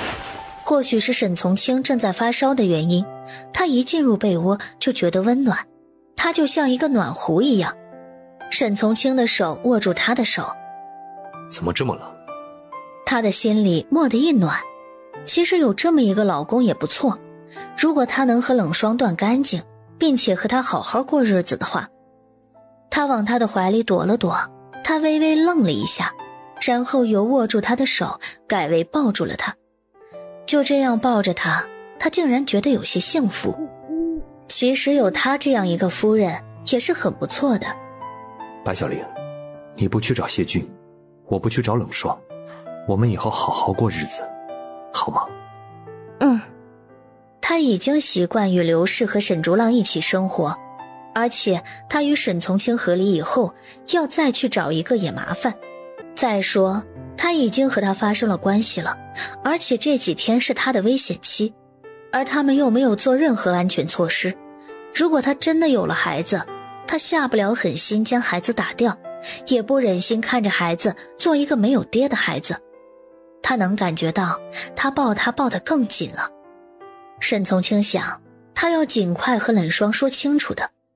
到第二天清晨，他起床的时候发现身边已经没有人了。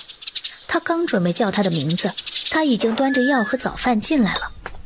怕在屋里熬药将你打扰了，就去了厨房。怎么样，还难受吗？不如今天就请假吧。他摇头。快过年了，最近事情有些多，汴城的安全需要我负责。白小玲将药碗递到他的手里。那就赶快喝了药，吃了早饭再走。他接过药，然后一口气将药都喝了。这一次他的药没有糊味。又吃了早饭，他心满意足，对他说：那你今天可以回去了吗？他点头。可以。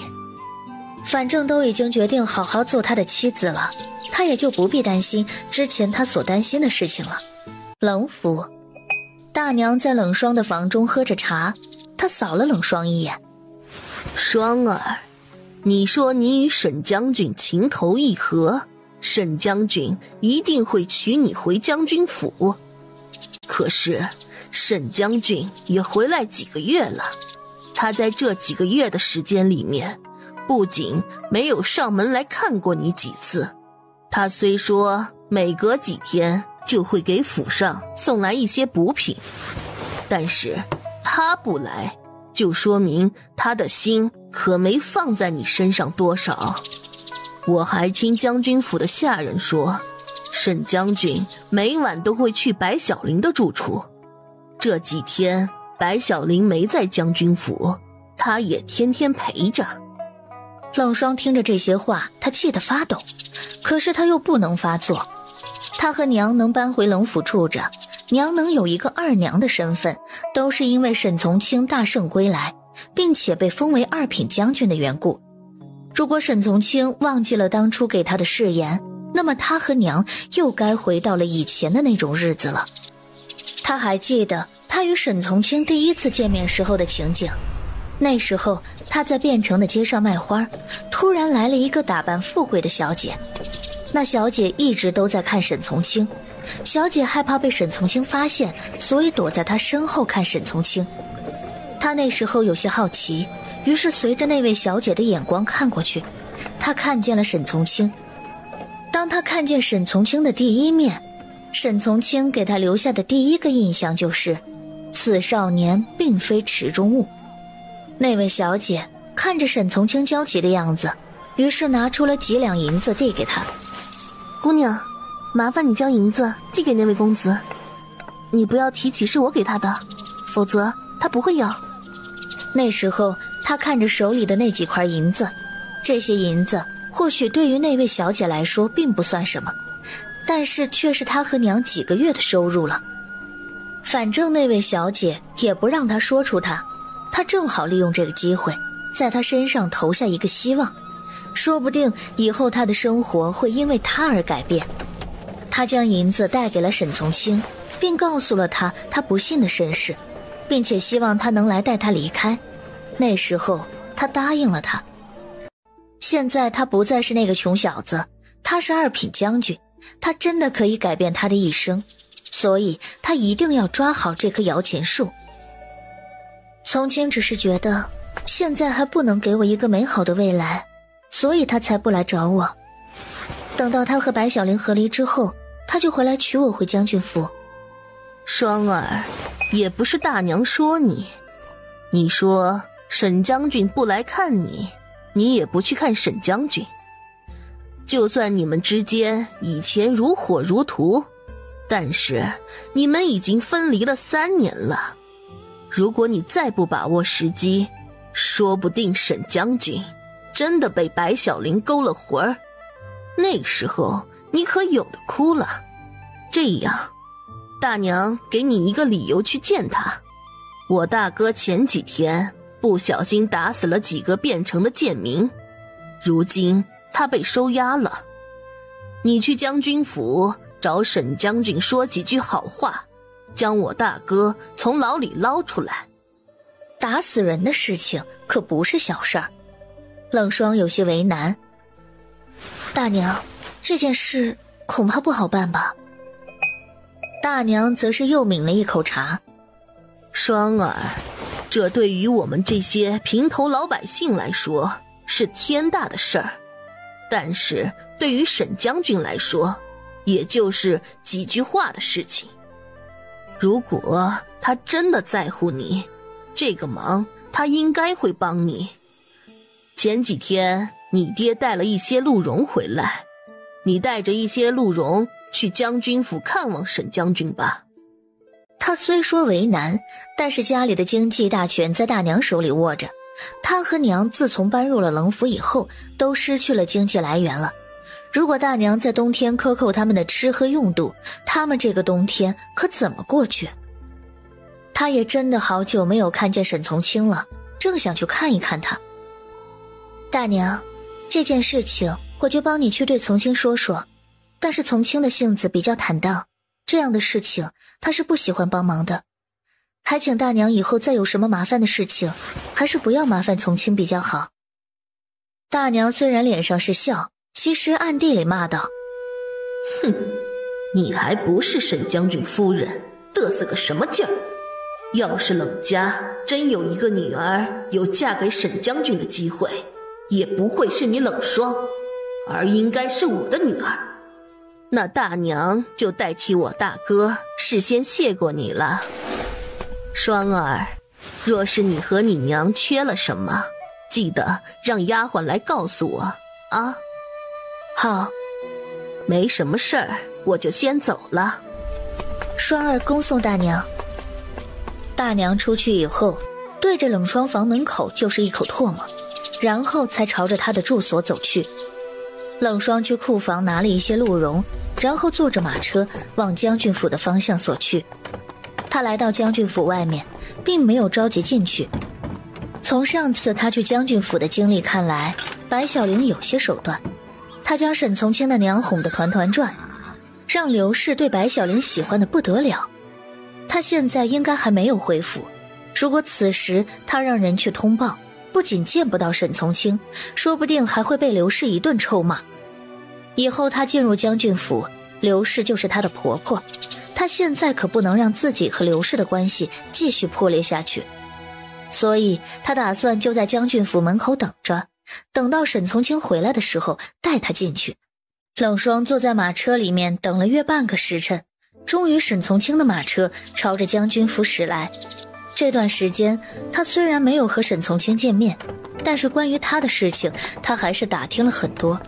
这辆马车是他上下朝的专用马车。他连忙从马车上下来，然后跑到他的马车边。从清，从清，我是双儿。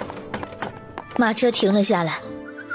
从清，我们好些日子没见了，前段时间我病了，所以一直没有来看你，如今我的病有所好转，我就来了。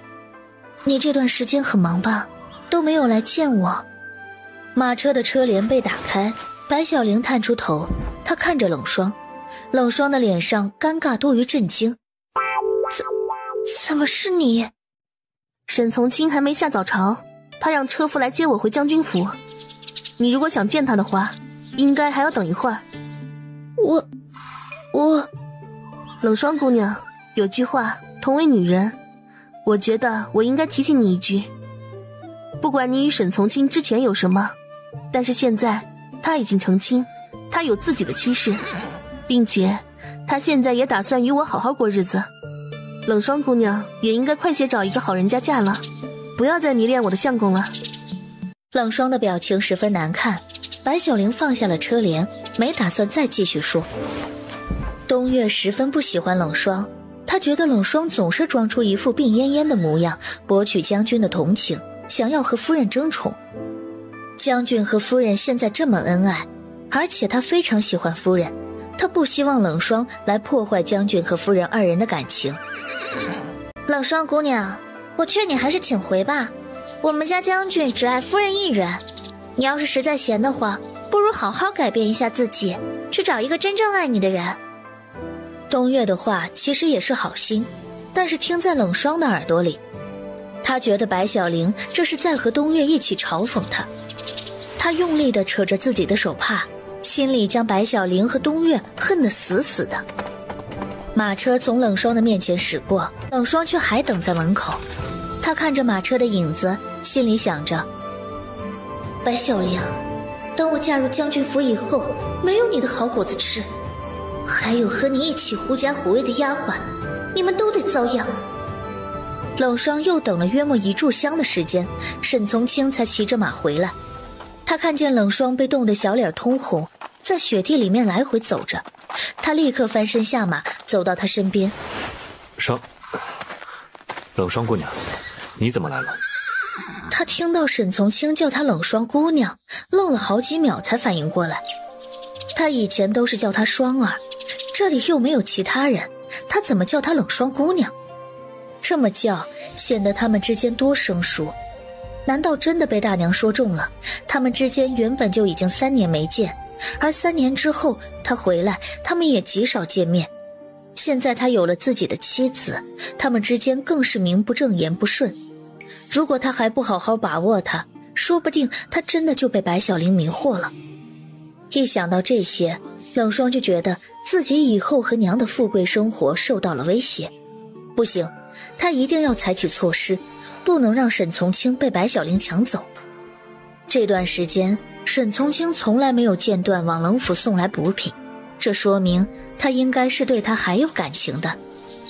一定是之前他太过高冷，不主动，所以他们之间才演变成今天这样。从清，他叫了他一声，然后一下子抱住了他。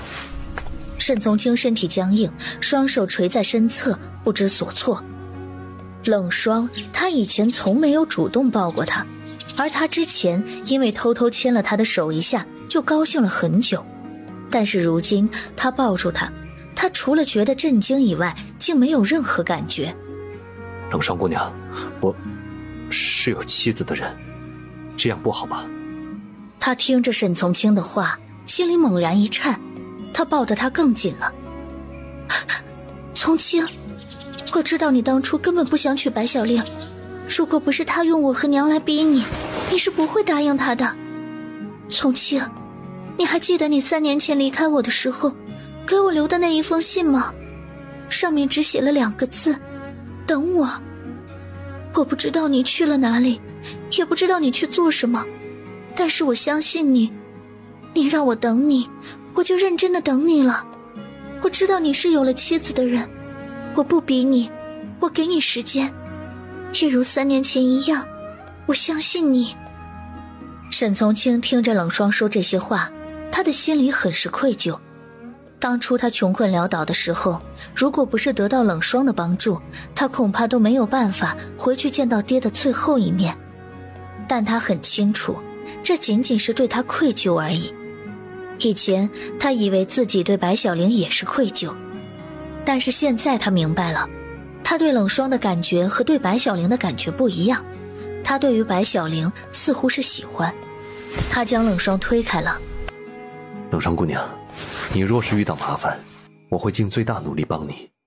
如果你觉得不喜欢在冷府住着，我会在冷府外面给你们母女添置一处住处。你们没有经济来源，我可以每月给你们一些银子。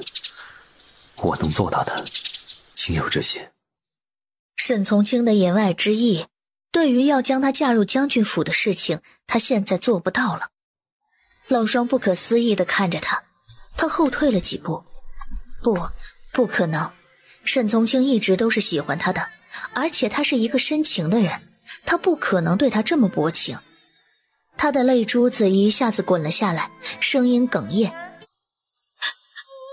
从清，你不用觉得耽误了我，为你做这些都是我心甘情愿的。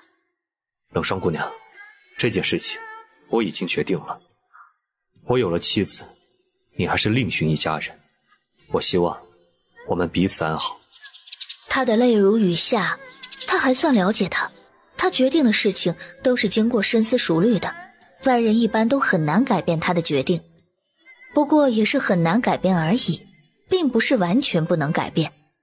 当初他决定将他带入将军府，然后与白小玲和离，白小玲不是也改变了他，所以他也是能改变他的。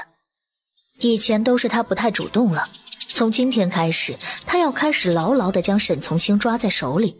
沈从清是他的，将军夫人的位置也是他的，谁也夺不走。沈将军，既然你想用别样的方法报答我曾经对你的帮助，那么请你听好了，我和娘需要搬出冷府，还请沈将军给我们找一处住处，每月给我们母女付10两银子的生活费，而且每当我们母女生病受难的时候，沈将军不许不闻不问。沈从清点头。还有，我大娘的大哥因为犯了一点小错误被抓进了牢房，这件事情还请沈将军请各位大人通融一下。如果他犯的不是大错，刑部那边也会秉公处理。那就请沈将军记好今天所说的话，不要到时候又忘记了。冷霜说完这些话，他就坐上了马车，然后让车夫驾车离开了。她不能和一般女子一样，遇到这种情况对男子死缠烂打，甚至以死相逼，这样只会将她越推越远。她要留着自己的尊严，然后一点点将她从白小玲身边抢过来。白小玲和沈从清到了南院，刚才吃饭的时候，她的手臂还不怎么疼，还能勉强吃饭，但是这会儿竟然疼得厉害了。她坐在桌子边，白小玲给她倒了一杯茶水，她坐在了她的身边。相公，娘说那点心是给我做的，你说里面的药会不会只是女子能吃？沈从清忍着痛喝了一口水。这我怎么知道？明天问问娘就知道了。这样的事情怎么问娘啊？依我看，我们以后都要小心点，不要随便吃娘送来的东西。你若是饿了，我会给你做小点心的。他看向他。你怕？他口是心非说道。我怕什么？没错，他就是怕。他吃了那东西，遭殃的是他。夫人，今晚留下来吧。他听了沈从清的话，吓得一下子站了起来。我突然想起来，还有一点事情没做，这就要回去了。夫人，这几天将军府里面会有很多工人在填人工湖，我安排他们住在离南院比较近的厢房里面，你回去住，我不放心。他在他这里住，他还不放心呢。我不习惯住在这里。我让冬月去将你常用的东西都取来南院。我还是在我住的房间隔壁还空着一间房，夫人这几天就住在那里。原来他安排他的住处是在他的房间的隔壁，只要不是和他住在一起，他就放心了一点。但是这里毕竟离他很近，他要免除自己所有的潜在危险。那我要冬月陪我住，可以吗？他当然明白他的心思。好。白小玲这才笑在脸上，她将枣泥蛋糕推到他的面前。相公，吃点枣泥蛋糕吧。沈从清拿了一个吃起来。不知夫人第一次做枣泥蛋糕是给谁做的？给你呀，只不过那时候你不领情，我给小吴他们吃了。不过沈从清作为一个吃货，如果被他知道我第一次做的枣泥蛋糕被小吴和竹浪他们吃了，他会不会给他们小鞋穿呢？他有些尴尬地说：我做失败了，到了。他拿着一个蛋糕。是吗？是。他这个样子看来是在撒谎呢。他不敢告诉他真的是做给谢俊吃了。在他不在的3年时间里，他与谢俊早就相识，而且他在外面被黑衣人刺杀的时候，谢俊应该也是在场的。谢俊应该是帮助了他，所以这个小女人受到了来自谢俊的一点好，就快忘记了她其实是他的将军夫人了。他可知那一夜他一直在追那个黑衣人，若不是他对那里的地理环境不熟，又想放长线钓大鱼，他已经将那股黑衣人抓住了。不过那黑衣人也奇怪，最近他一直都在汴城内，却没有去找他的雇主，也没有回去他的老巢。等到他与雇主见面，他就可以知道想要害白小玲的究竟是谁。说不定那个人与3年多前想要害他的人是同一个人。他偷偷瞄了沈从清一眼。相公，要是没有其他事儿，我就先回去了。夫人，明日的那次寿宴的衣服我已经为你备好，待会儿会有人送到你的房中。明日眼目众多，就算夫人还不习惯与我亲密接触，但是还是不要给别人留下画饼。白小玲撇着嘴，早知道这样，她就不答应和他一起去了。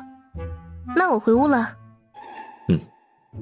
白小玲出去，正巧碰到东岳正在往这边搬东西。他看到白小玲，就笑着说：“将军是真的爱夫人，就算今天冷霜那只小妖精来迷惑将军，但是将军不仅不为他所动，到了晚上，将军就让夫人搬到了南院。这对于他来说，并不是一件好事儿。”东岳，我们进屋吧。东岳惊呆了：“夫人，我不住在这里。”他刚才答应了我在这里住1日，你就陪着我住1日。东岳有些为难，如果他和夫人住在一起，那么将军和夫人岂不是无法单独相处了？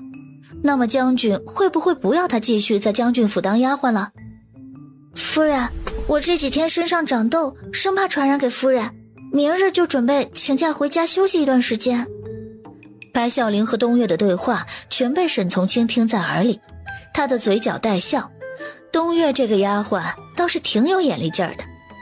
不过白小玲究竟在想什么？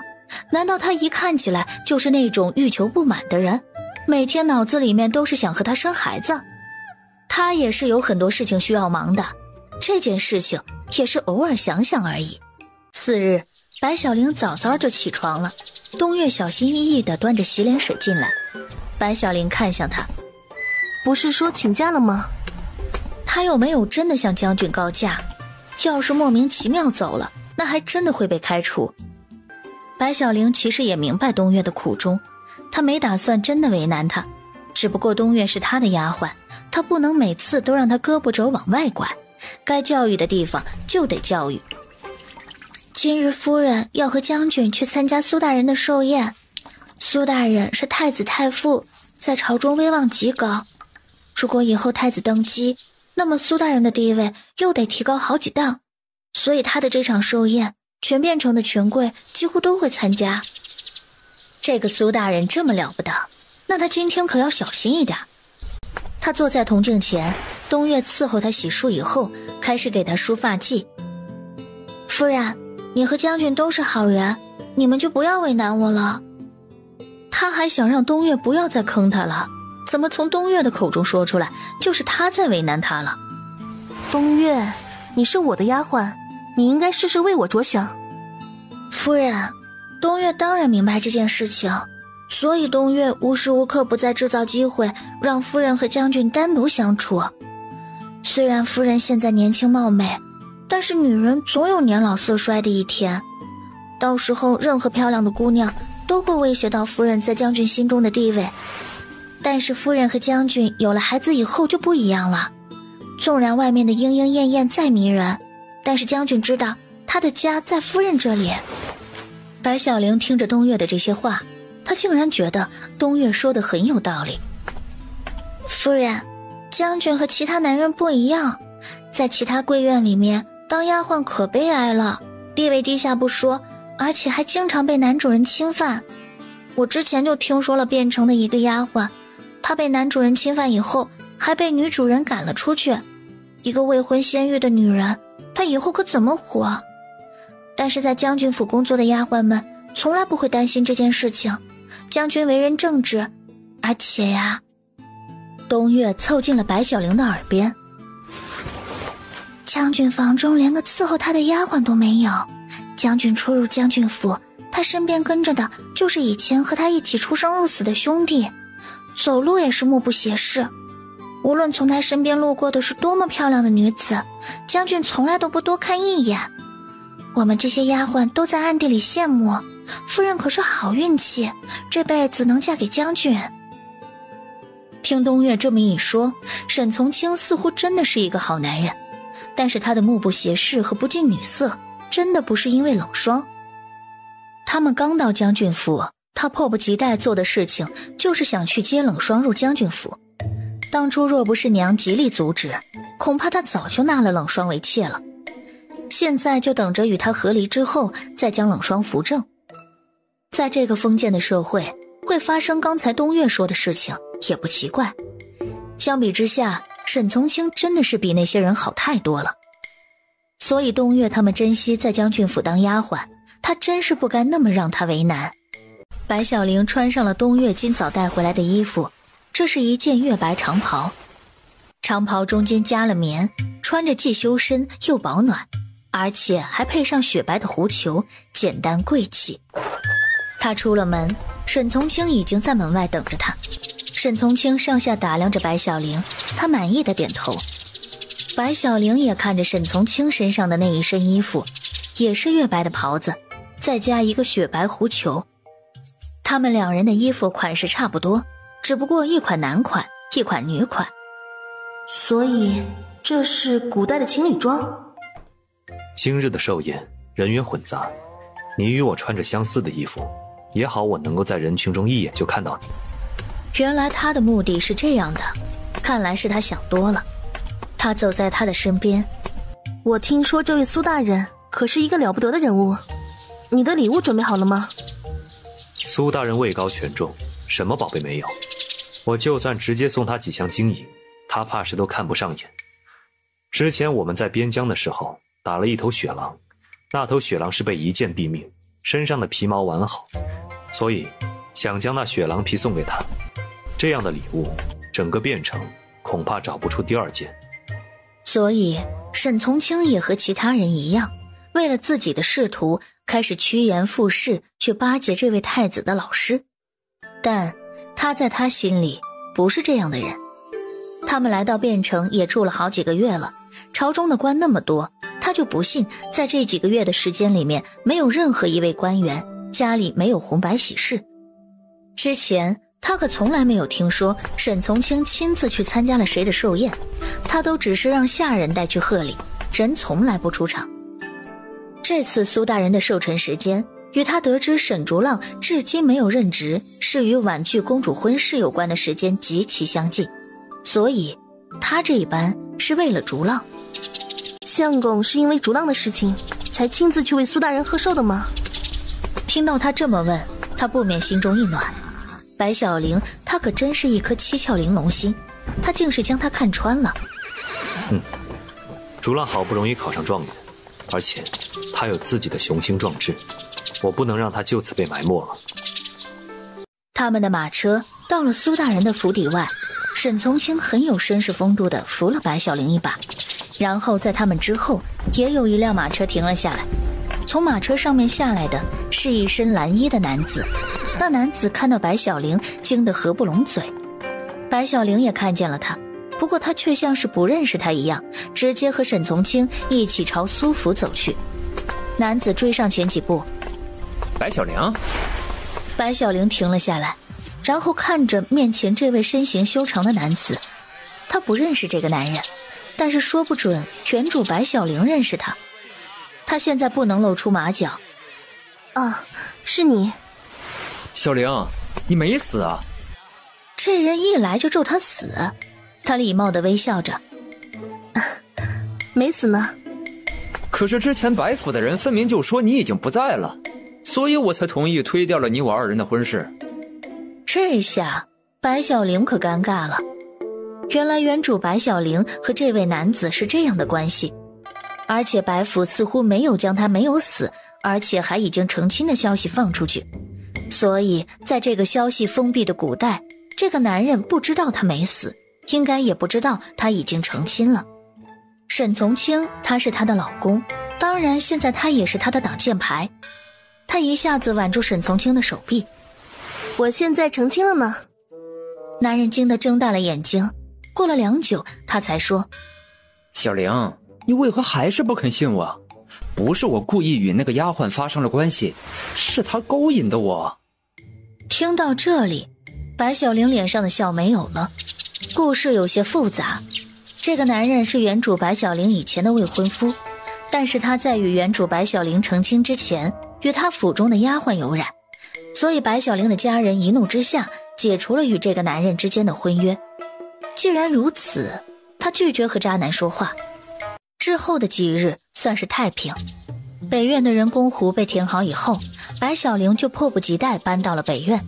以前如果谢俊要找他，都是让陆四到将军府的后院学布谷鸟叫，但是这几日白小玲没在北院，不知道陆四来找过他。当他搬回北院以后，沈从清倒是亲自前去留香馆拜访了。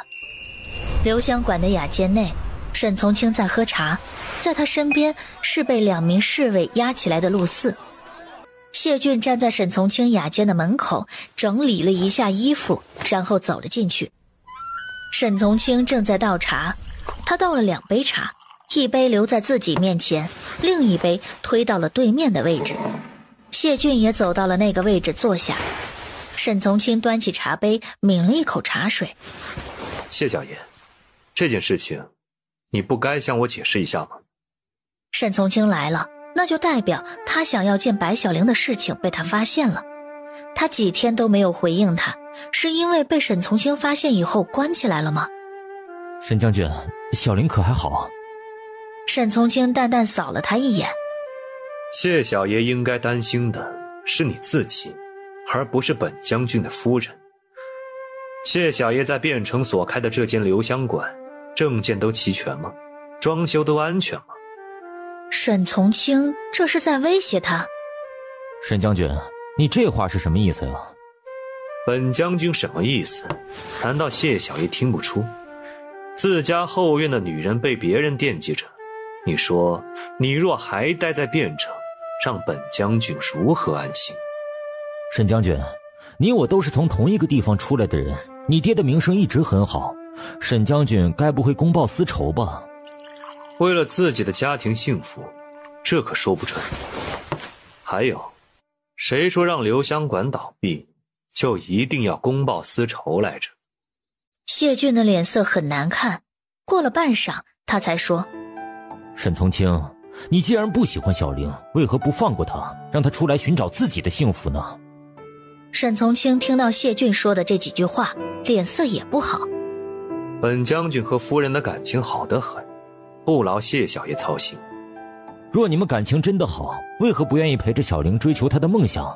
上次小玲差点遇到危险，你在哪里啊？若是你真的在意小玲，为何在小玲刚搬入将军府，你就迫不及待地接了冷霜入府？如果不是小玲与你娘的感情较好，如今的将军府还有她的立足地方吗？将冷霜接入将军府失败，所以你在将军府外为冷霜母子添置了一处房产，定期都有派人送去银两。你敢说你这般就是与小玲感情好？沈从清的脸色越发难看。这些事情你是如何知道？沈将军，若想人不知，除非己莫为。你为冷家二小姐做的那几件事，冷家人都引以为傲，在汴城大肆宣传，此时几乎是整个汴城人尽皆知才是。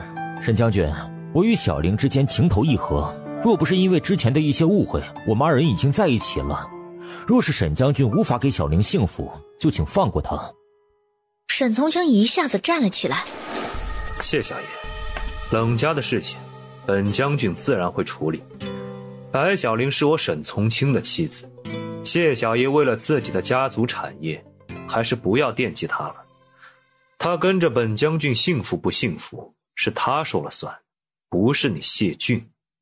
说着，沈从清往门口走去。谢俊看向门口，沈将军，你就不要用留香馆来威胁我了。我谢俊来汴城再开一家留香馆，除了想要将祖上的基业发扬光大以外，还因为他。你若负他，就算我不要留香馆，也要带他离开。那你试试。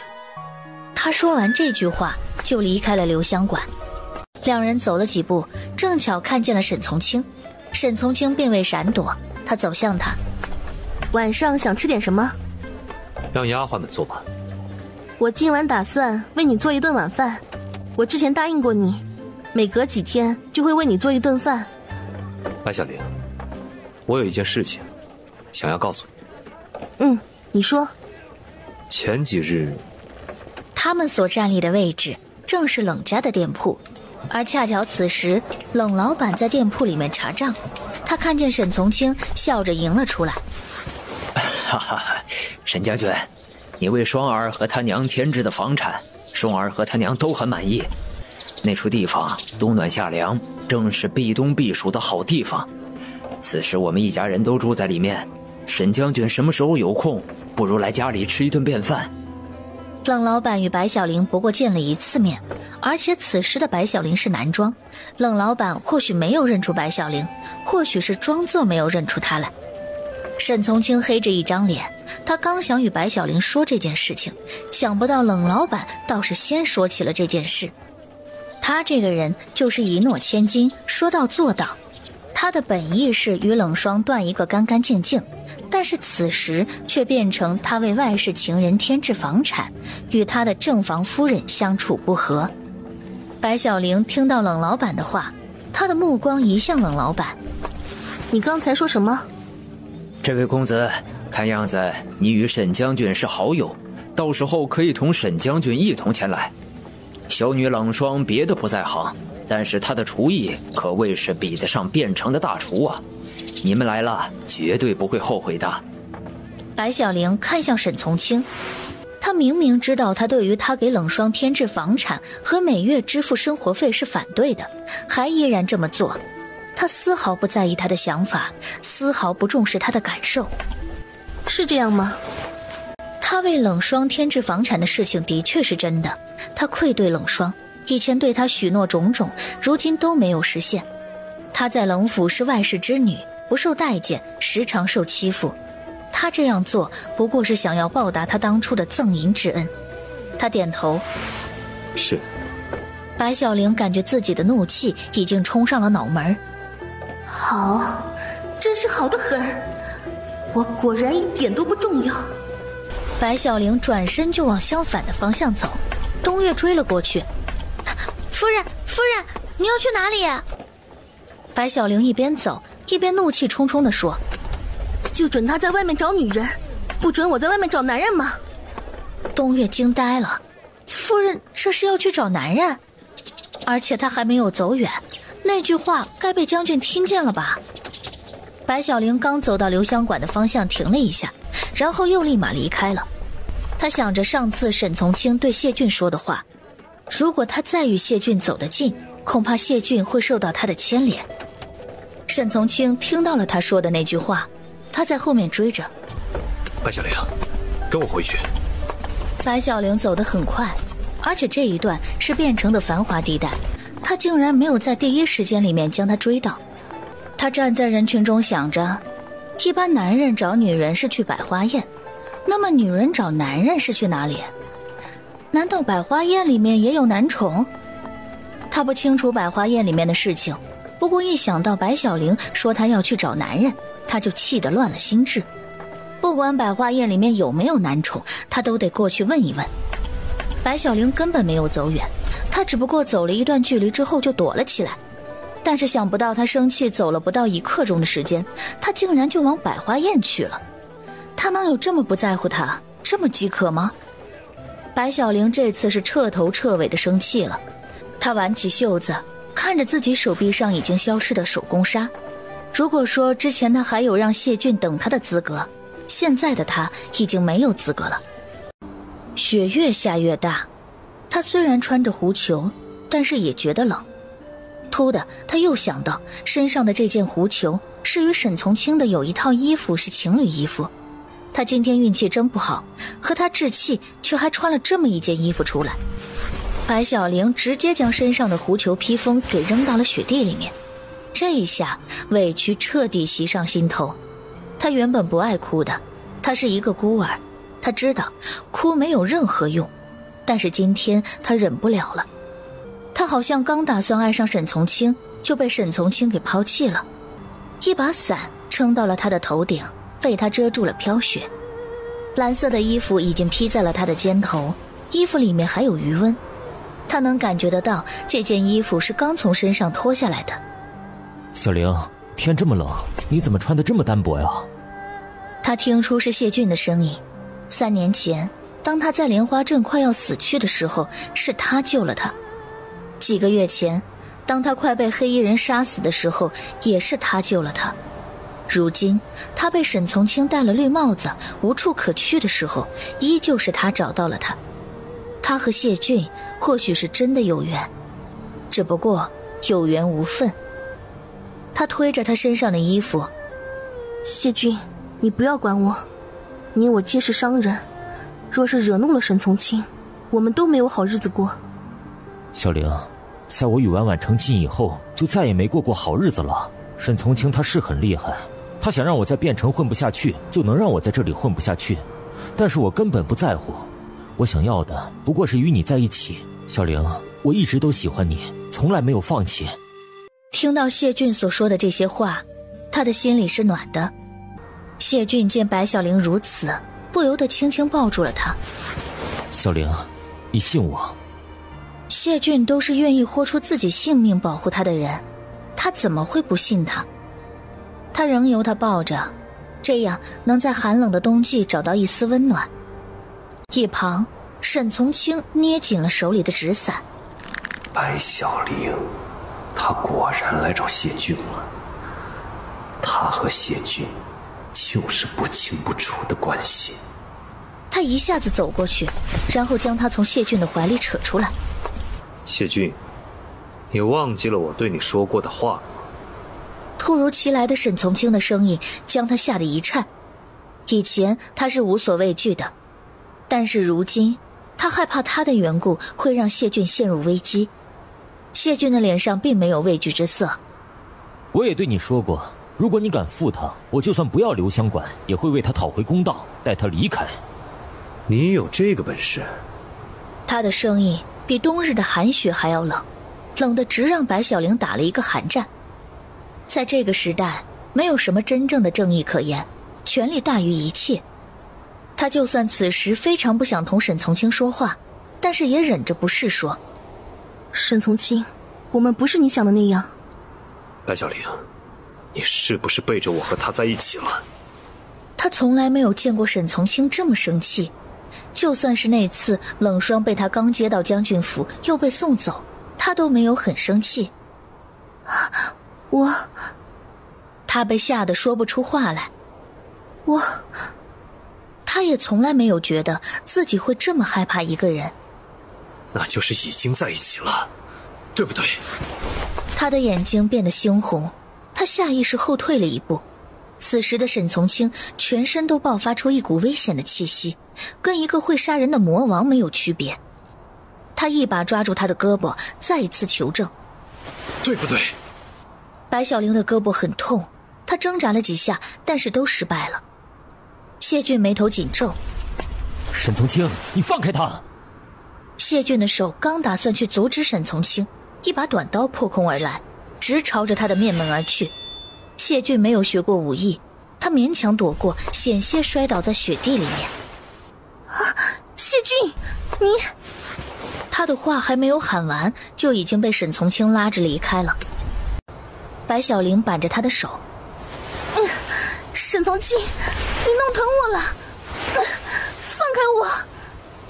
他反手一下子将他拉入了怀中，然后狠狠咬向他的嘴唇，疯狂地吻他。他走在他的身后，打着心中的如意算盘。我听说还没有成亲就死了的女子，死后会被其他鬼魂欺负。就算我死了，你愿意与我成婚吗？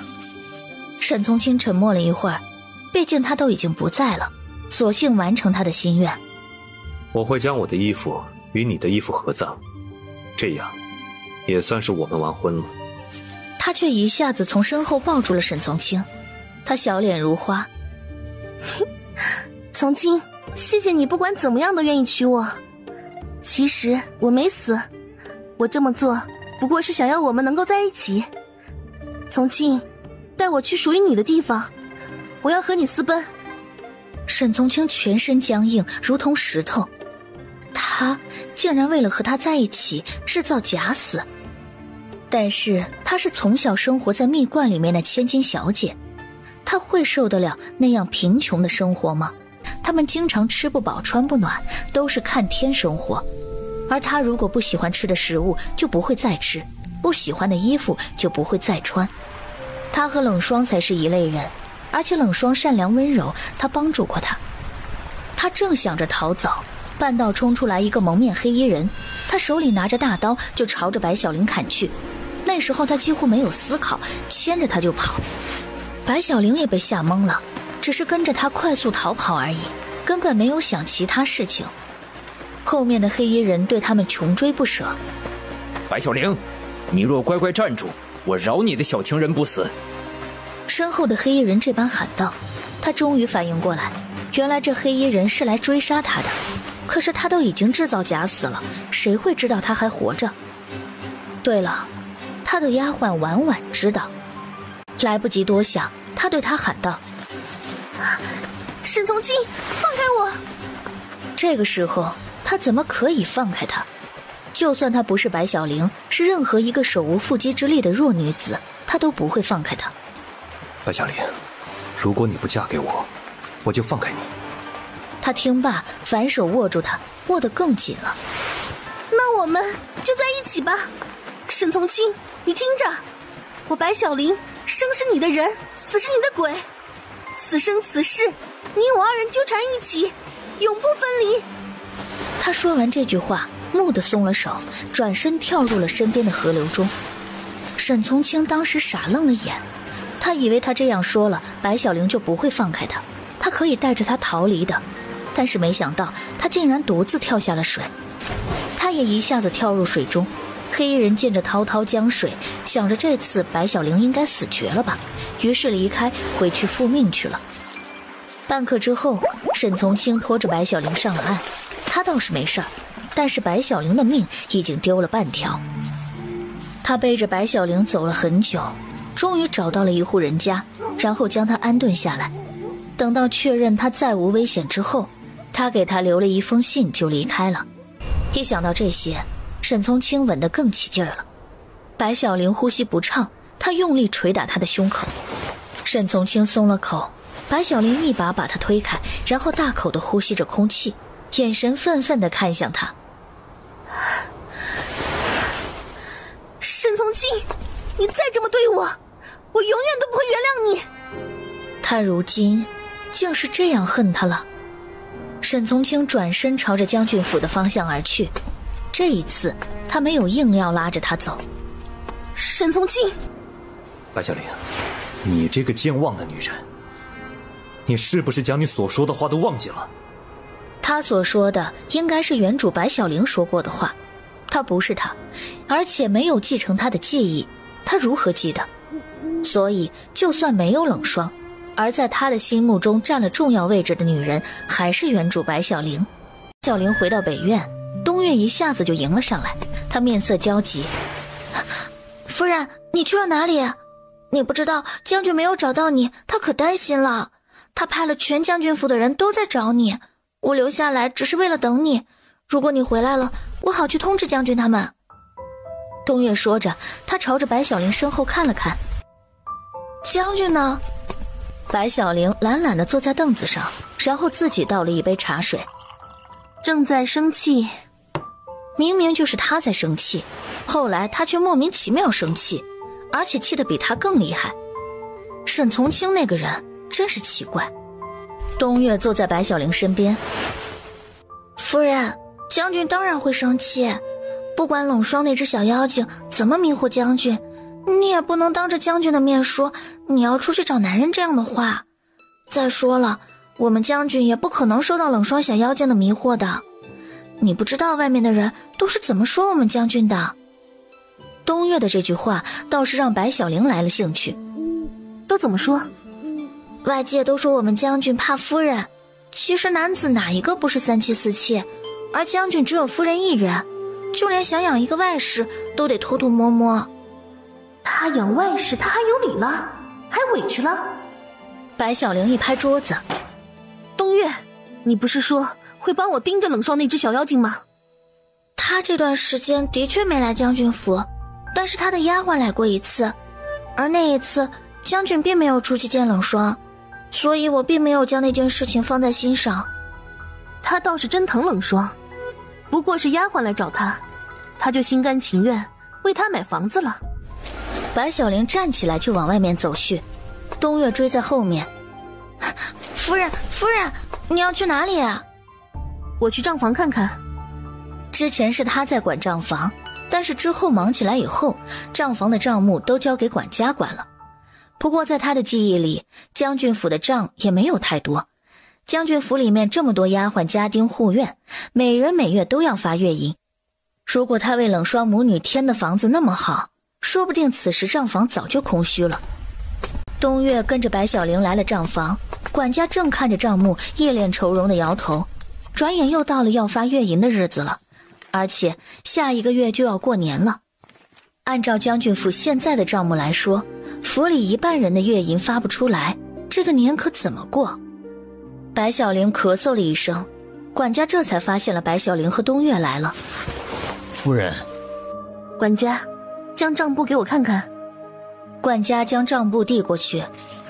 原本将军府的银两充足，但是上次支出一大笔以后，这月的月银竟是发不出来了。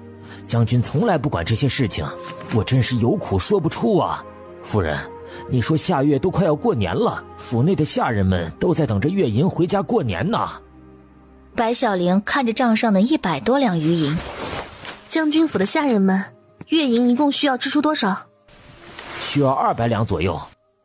白小玲心里想着，当将军当成沈从清这样的也属于是个人才了，连自家府上的下人的月银都发不出，他恐怕是变成第一人了。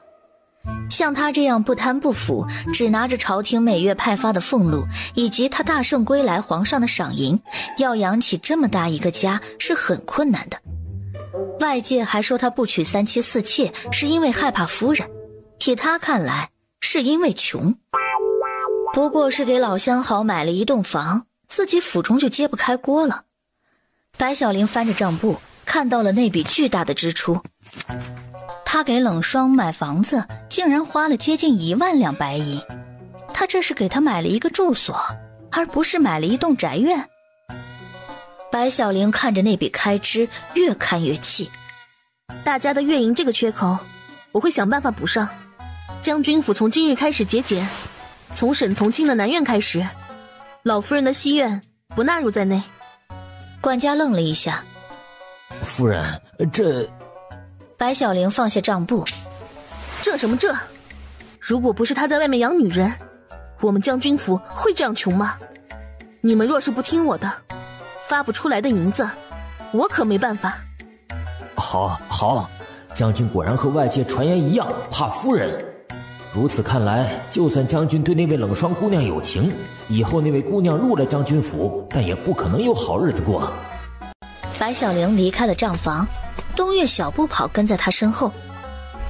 夫人，你不是说今晚你会做饭吗？不做。夫人，你傍晚的时候说过会做饭，所以丫鬟只做了一点食物送到了老夫人的西院。将军那边饿着他。谁让他敢给冷霜买豪宅的？而他这个正牌夫人不仅没有花过他的1两银子，还要给他弥补缺失。看来以后将军府的账还是要他来管，否则被一些小妖精将他家都掏空了，他都不知道。次日清晨，沈从清起床以后，看着管家为他准备的早餐只是一碗稀饭。他一个大男人光吃一碗稀饭怎么吃得饱？平日都是五谷粥配上几个小菜。沈从清一边穿衣一边问道：管家，今日将军府的厨娘休息吗？管家一脸为难：将军，倒不是厨娘休息，只不过……他见管家吞吞吐吐。只不过什么？只不过夫人说了，将军府预算吃紧，整个府都要开始节俭。将军是一府之主，所以从将军府的南院开始。白小玲，这个女人究竟要做什么？本将军刚回来的时候，皇上不是赐了许多金银？将军，皇上赐给将军的金银虽然多，但是将军府的开销太大了。而且上次将军为冷霜姑娘母女添置的房产花去了将近1万两白银，如今将军府的账房里面总共还有100两银子左右，连这个月的下人月银都发不出，所以夫人才说要开始节俭的。他坐在桌子边，然后喝起了稀饭，只是一碗白米粥，没有任何味道，一碗下去肚子里面没有任何感觉，这种感觉像是又回到了以前。管家看着桌子上面空荡荡的碗：将军，吃饱了吗？吃饱了吗？说句实话，他根本感觉不到他已经吃过早饭了。沈从清披上披风，然后出了门，临走之前对管家说道：管家，无论如何，老夫人那边吃的喝的不能给她短缺了。是，将军。外面在下雪，沈从清迎着雪走了出去。他在想，如果只用他每月的俸禄来养整个将军府，那是如何也不够的。但是他又不愿意与别人同流合污，贪污枉法。他刚来变成立足，认识的人也不多，平日里的应酬也很少去，而且他堂堂2品将军，若是开口向其他人借银子，他倒是怎么都开不了口。他坐在马车上，回头看了将军府一眼，看来将军府的仆人是该减少一点了。北院里，管家送走了沈从清，就来向白小玲复命来了。夫人，将军的早餐按照您的吩咐，只送去了半碗白米粥。将军这会儿已经上朝去了，临走之前回头看了一眼将军府，表情凝重。东岳噗的一声笑出声了。白小玲看了他一眼以后，东岳收起了他的表情，但还是忍得表情挣扎。夫人不出手则已，一出手，那个冷霜小妖精还不知道在哪里死呢。管家，你做得很好，今年过年的时候，我会给你多发些月银，将将军府还有的一部分银子先发一部分仆人，让他们先拿着银子回家过年，并且让剩余的仆人在将军面前消极怠工。虽然这件事情如果被将军发现会很不得了，但是毕竟现在将军府的经济大权掌握在夫人手中。是，夫人。下去吧。是。管家退下以后，白小玲对东岳说：东岳，去将我最烂的衣服拿过来。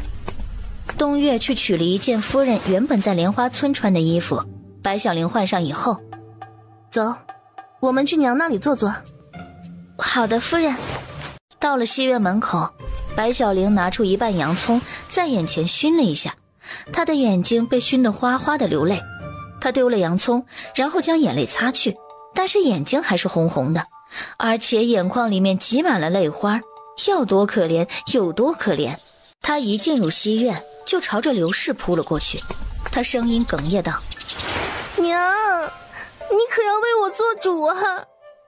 刘氏一见白小玲如此，她心疼得不得了。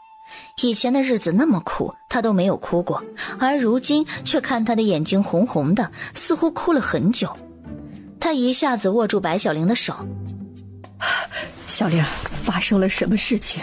你说给娘听听。娘，从清他欺负我。从清那孩子回来了半年多，他没有和你一起经过苦难，所以不知道你有多好。小玲，你说说从清如何欺负你了？等到今天从清下了早朝以后，看我怎么收拾他。娘，你还记得我们刚来将军府被从清带回来的那个姑娘吗？刘氏想了一会儿，有点印象。那个姑娘瘦巴巴的，皮肤很白，一看就身体不好。就她那身子骨啊，生不了孩子。白小玲将头埋在刘氏怀里。娘，可从清她就喜欢这样的姑娘，像冷霜姑娘这种弱不禁风的女子，才能让她想要保护。这不，她在外面为冷霜姑娘和她的娘买了一个宅子，并且还要每月给他们送去月银。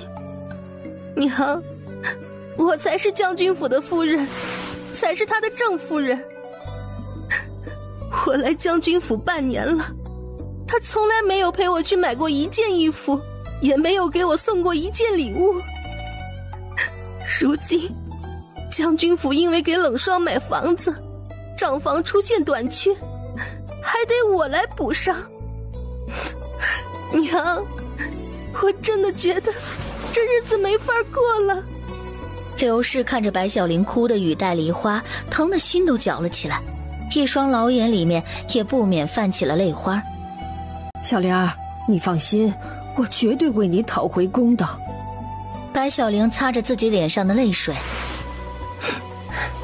娘，如果你直接对从清说起这件事情，他一定知道就是我来娘这里告状了，他会责怪我，这不利于我和他之间的夫妻感情。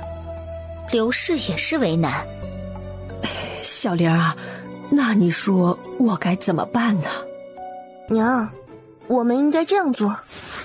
白小玲说着便凑近了刘氏的耳边，不停地说着。刘氏一边听着一边点头，最后刘氏表态：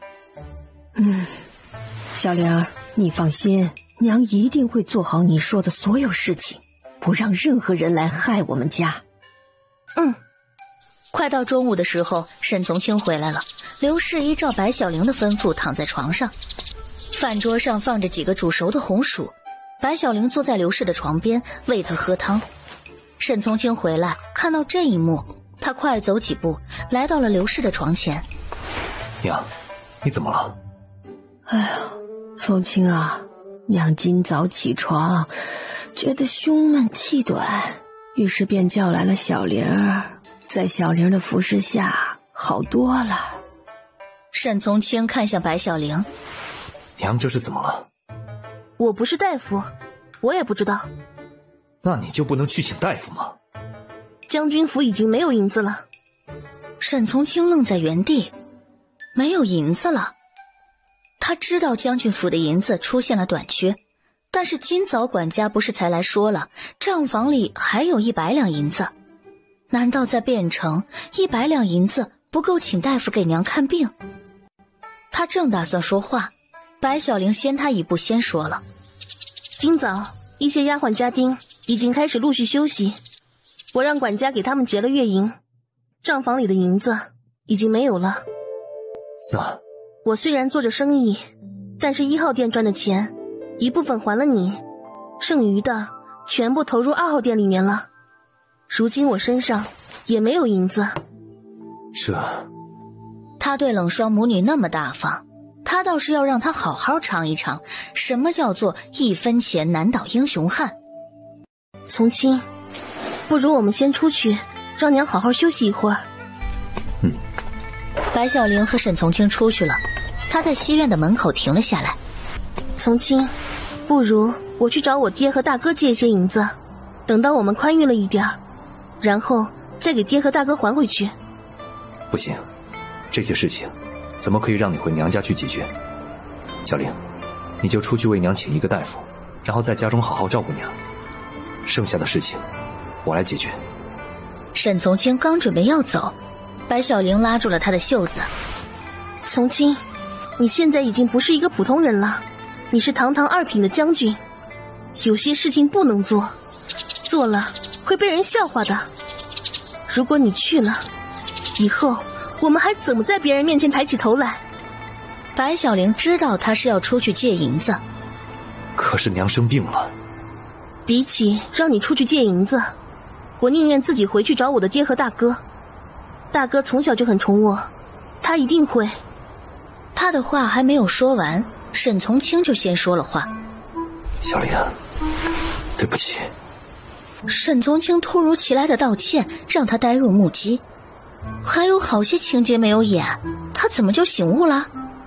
小玲，如今我们才是一家人，出了事情是我们一起解决。我在对待冷霜和他娘的事情上先考虑了，我答应你以后不再这样了，遇到事情我会先和你商量。那冷霜的事我以后不会再过问了，全部交给你来解决吧。那每月给他们月营的事情都交给你来管，你说怎样就怎样。他连冷霜的事情都交给他来管，这就说明在他心里还是承认了没有面包的爱情不现实这一点。从清，应该就是这几日，柱子哥和二狗哥应该会来汴城找我汇报账单了。我觉得我的专场应该能赚一些银子，到时候我们就能将将军府的空缺补上了。沈从清看着白小玲这么认真地说着这件事情，他不免心头一暖，下意识地就将她拥入怀中。小玲，我以后再也不这般了。刘氏隔着窗户看见这一幕，看来小玲每次让他做的事情都是对的。如今看着自己的大儿子和儿媳妇感情这么好，他就觉得欣慰。他靠着他的胸口，听着他强有力的心跳声，突然觉得这种感觉很不错。小玲，不如今晚我留在北院。听到他这样说，他有些慌。那个，我不方便。所以就算他愿意和他一起共苦，但是心里还是惦记着谢俊嘛。就在此时，东岳急急忙忙跑过来。夫人，夫人！东岳看见沈从清，欲言又止。东岳，何事？东岳还是看着沈从清，有些为难道：夫人。关于谢俊的事。就这样被直接说破，东岳只有点头。白小玲想着沈从清已经知道了东岳来找他是因为谢俊的事情，如果他们还背着他说这件事，那么在沈从清心中就永远都是一个疙瘩。东岳，不管是关于谁的事情，将军是我相公，他都可以听。沈从清听到白小玲这么说，心里竟有些感动。而且关于谢俊的事情，如果他真的要他离开再说，他也不会离开。退一万步说，如果他真的离开了，事后也会调查这件事情，还不如两人就在这里将事情说明白。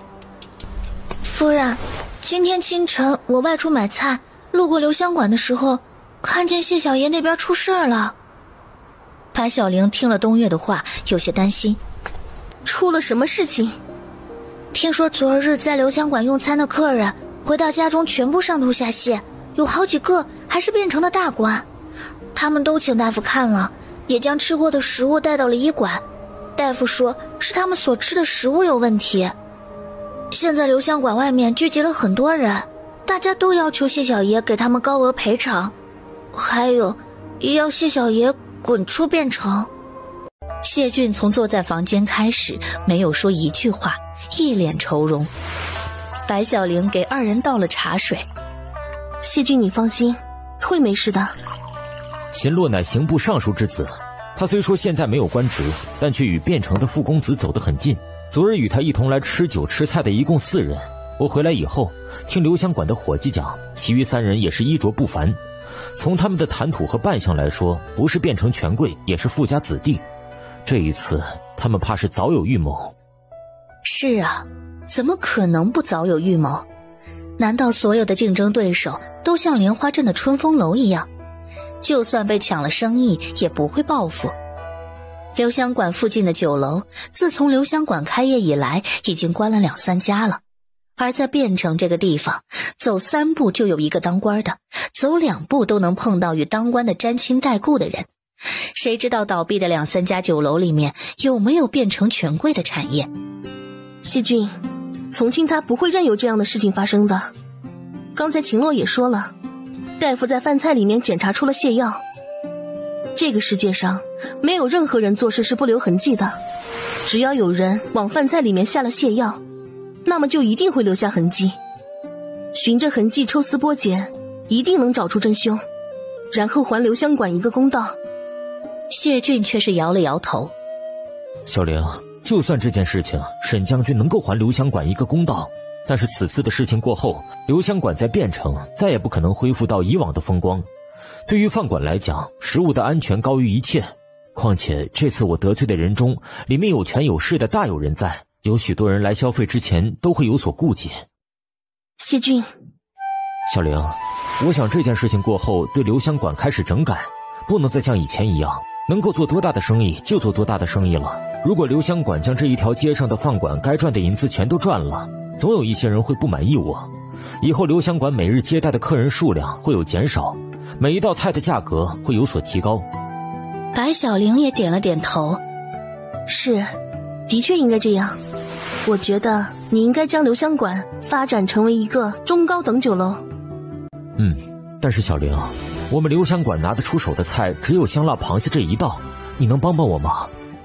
让我回去想想还有什么有特色的菜方子没有，想出来以后有空过来教你们这边的厨师。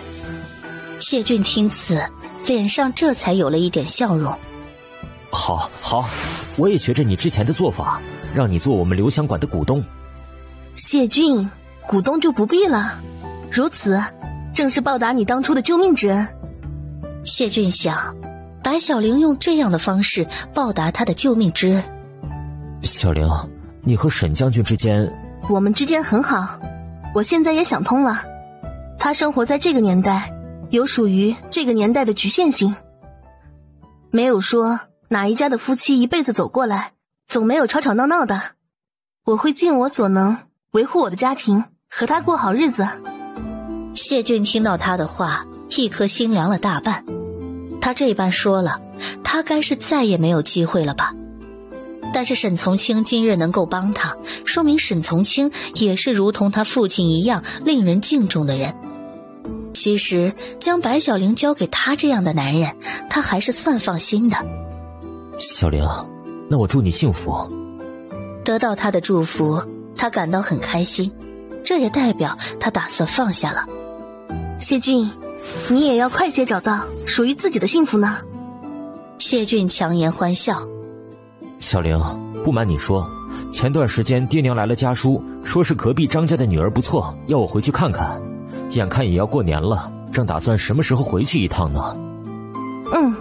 如果是个不错的人，你真该好好珍惜人家，毕竟你也不小了。对啊，再不娶妻生子就是不孝了。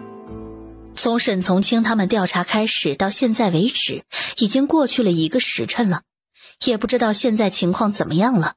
白小玲有些担心他起身出去。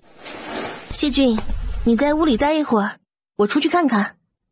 小玲，注意安全啊。我知道。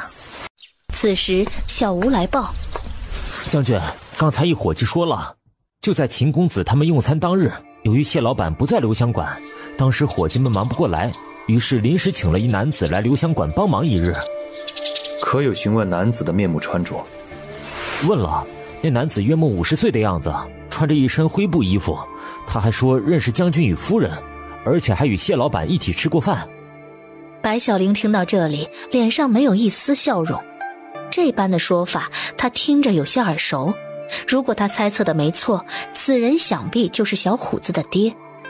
她这才细细回想，当她被沈从清赶出去的那一天说的那句话：沈从清，你会后悔的，你会后悔的。原来那时那个男人说的是这个意思。沈从清也是眉头紧皱，怕是也想到了这一层关系。小吴，你带着见过那中年男子的伙计，就算翻遍了汴城，也要将他找出来。是。小吴应了一声以后，他就出去了。白小玲看向沈从清，从清，那个人是你的二叔，如果下泻药的人真的是他，你真要追究他的责任。还有，他是你二叔的这个身份，到时候无论你如何判定这件事情，都会对你的名誉造成影响。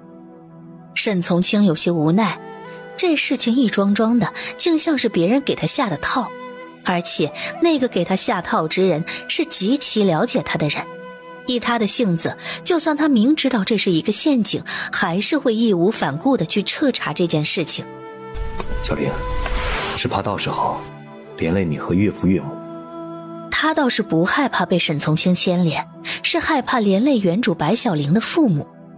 他本就占了原主白小玲的身体，若是再以白小玲的身份连累了白家，那他可真是过意不去。从清，我既然嫁给你，成为你的夫人，打算与你好好过日子。以后无论你经历大福还是大祸，我都对你不离不弃。任何困难，我们一起面对。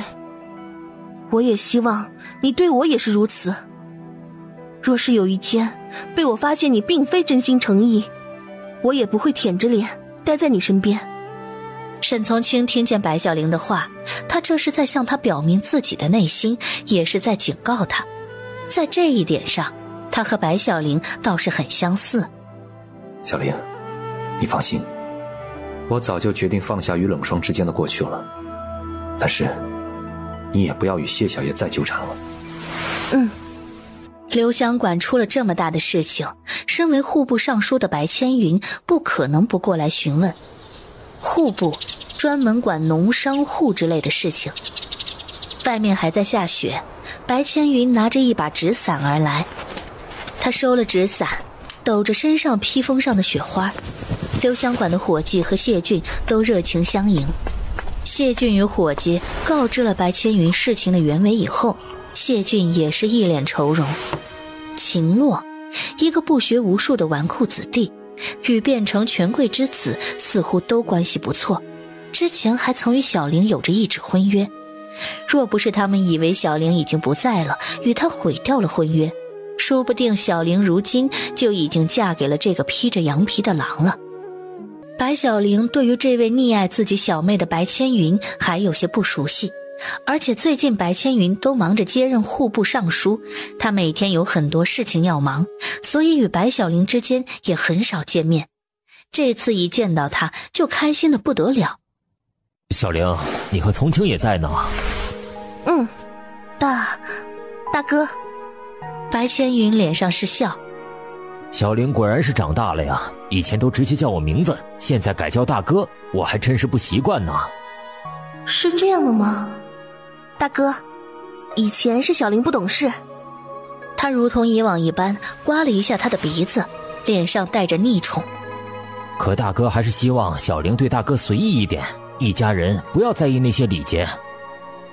大哥，你是为了留香馆的事情而来的吧？沈从清的动作什么意思？白千云怎么会不明白？他笑着，是。大哥，这件事情由我来处理就好，大哥还是回去吧。可我是户部尚书，汴城出了这么大的事情，我若不管，我可怕有人去皇上那里参我一本呢。沈从清凑近了白千云的耳边。大哥，此事与五皇子有关，大哥还要管吗？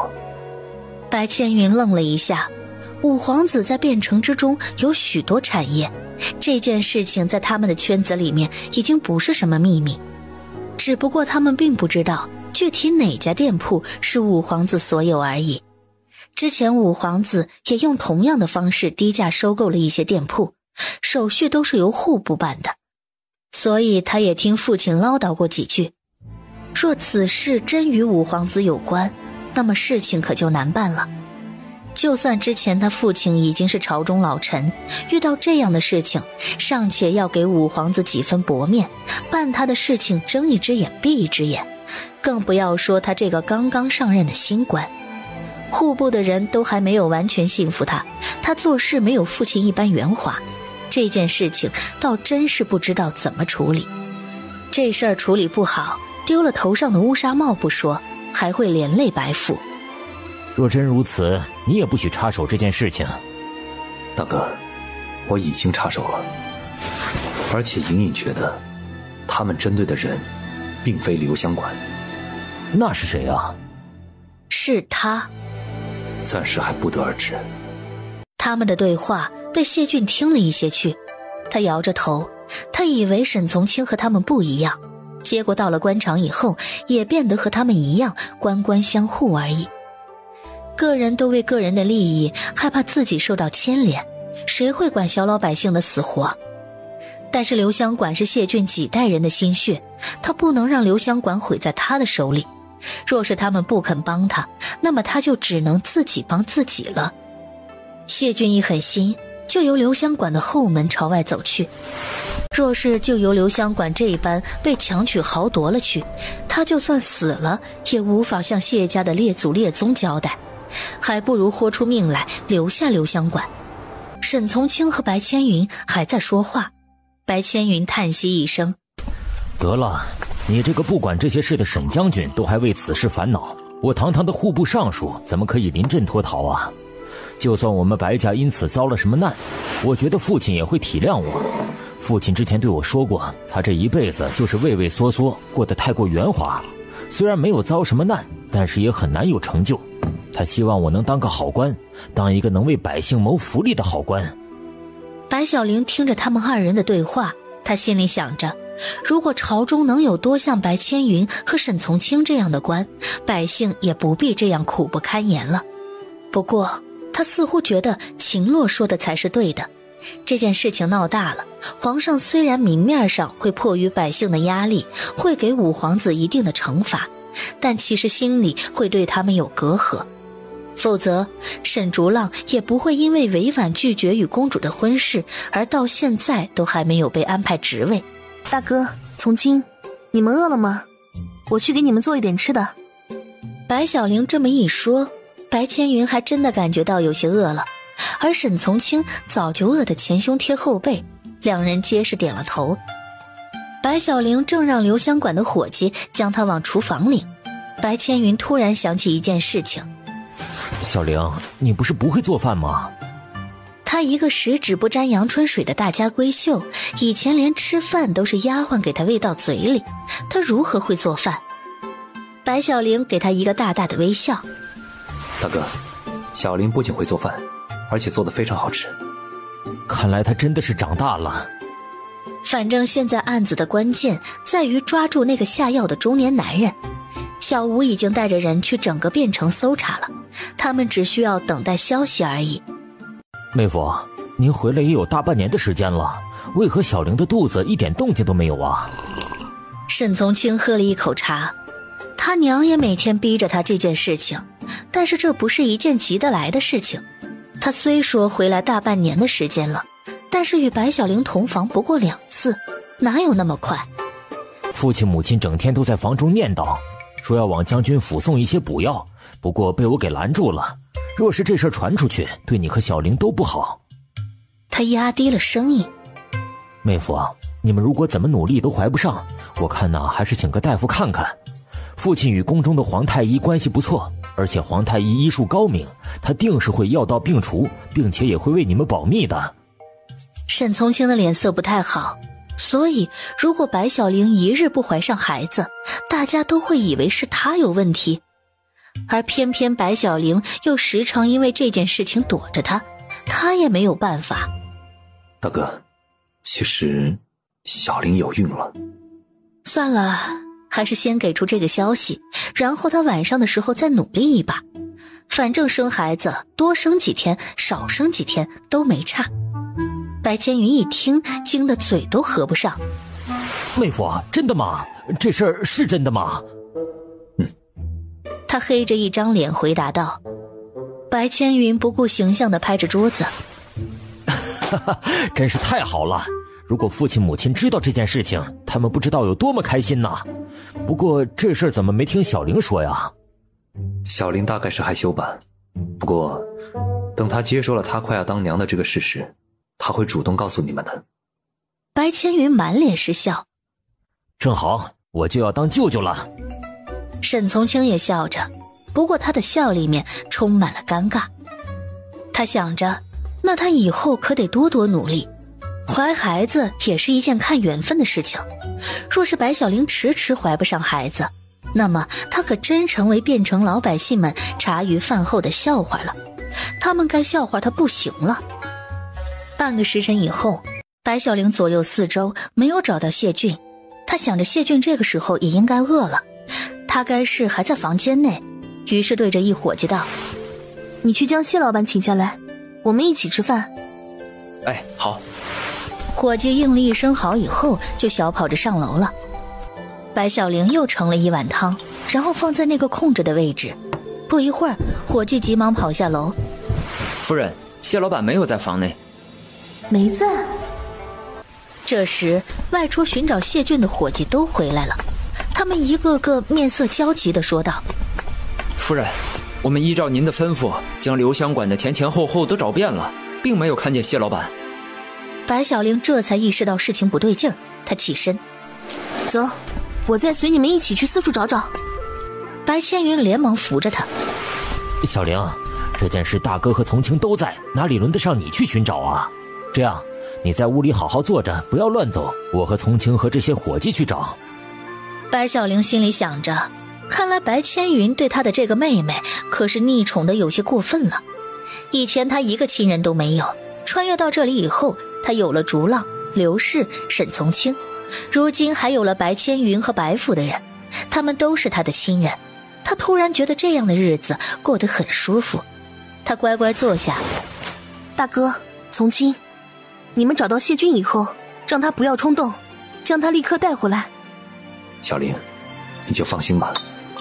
沈从清两口喝完了碗里的汤，他刚准备与白千云一同出去，就有一群穿着官服配着刀的人进了留香馆。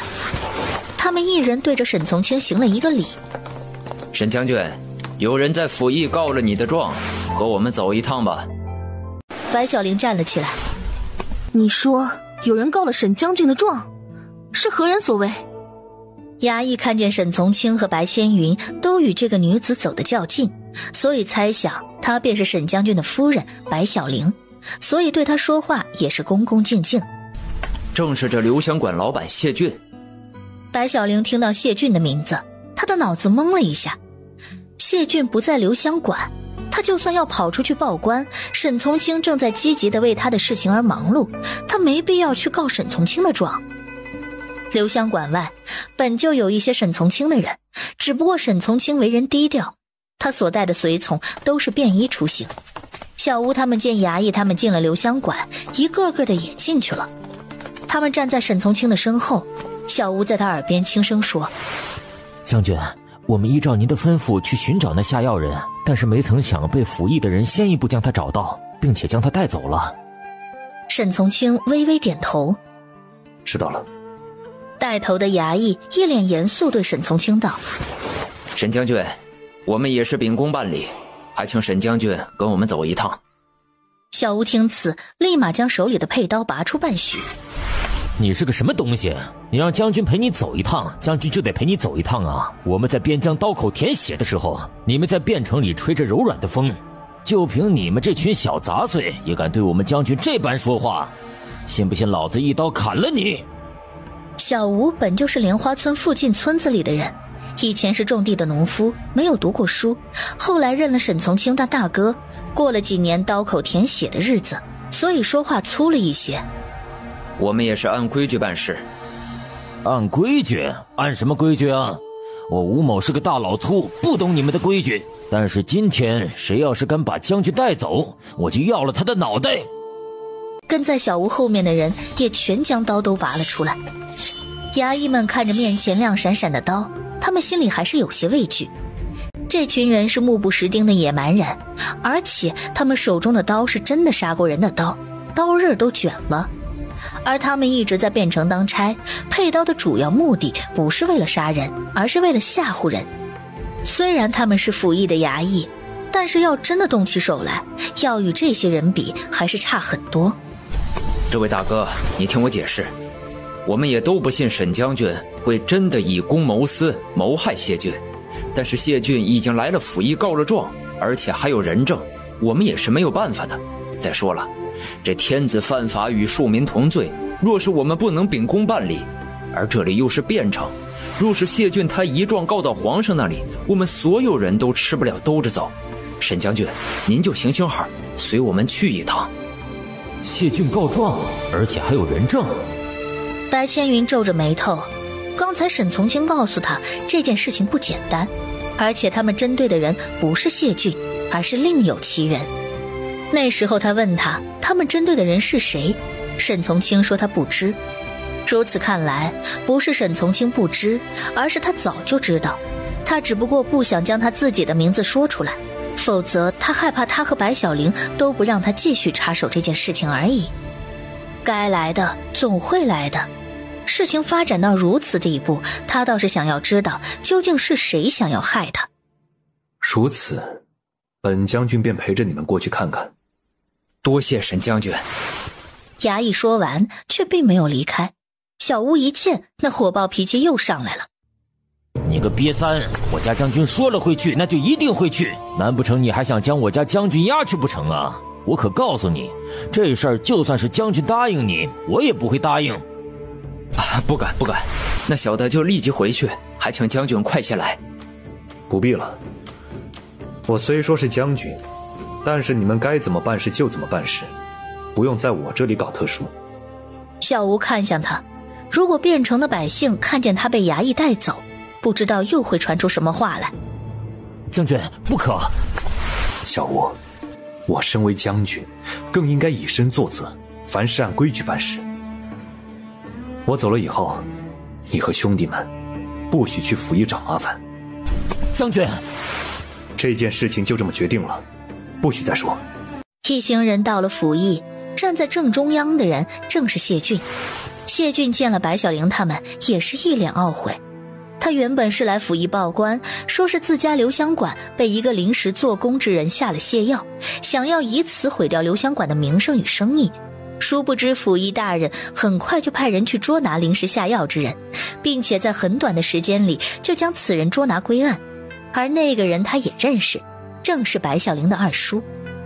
白小玲的二叔，他在莲花村与他一起吃过一顿饭，那时候只是一起吃饭而已，所以对他的性子并不了解，还以为他和白小玲和刘氏一样是淳朴善良的莲花村村民。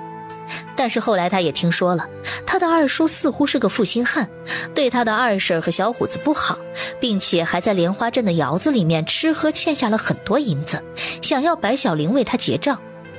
白小玲二柱子他们带着砖厂的兄弟一起去窑子，强行要他与他的二婶和离了。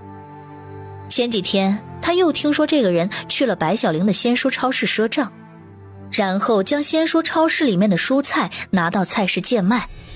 如今他刚来府议报案，他们便以这么快的速度将下药之人捉拿归案，连他都看出这件事情像是事先安排好的。果不其然，那个男人被捉来以后，先是狡辩，然后府议大人放了几句狠话，他就立马被吓得跪在地上，然后将全部的事情都招了。他说是沈从清指使他这么做的，原因就是沈从清怀疑他和白小玲之间有染。若是这件案子就朝着这个方向审去，不仅是沈从清的名誉受损，白小玲的清白也将受到莫大的考验。事情为什么会变成这个样子？他分明只想拯救留香馆，只想在自己100年以后有颜面面对自己的列祖列宗。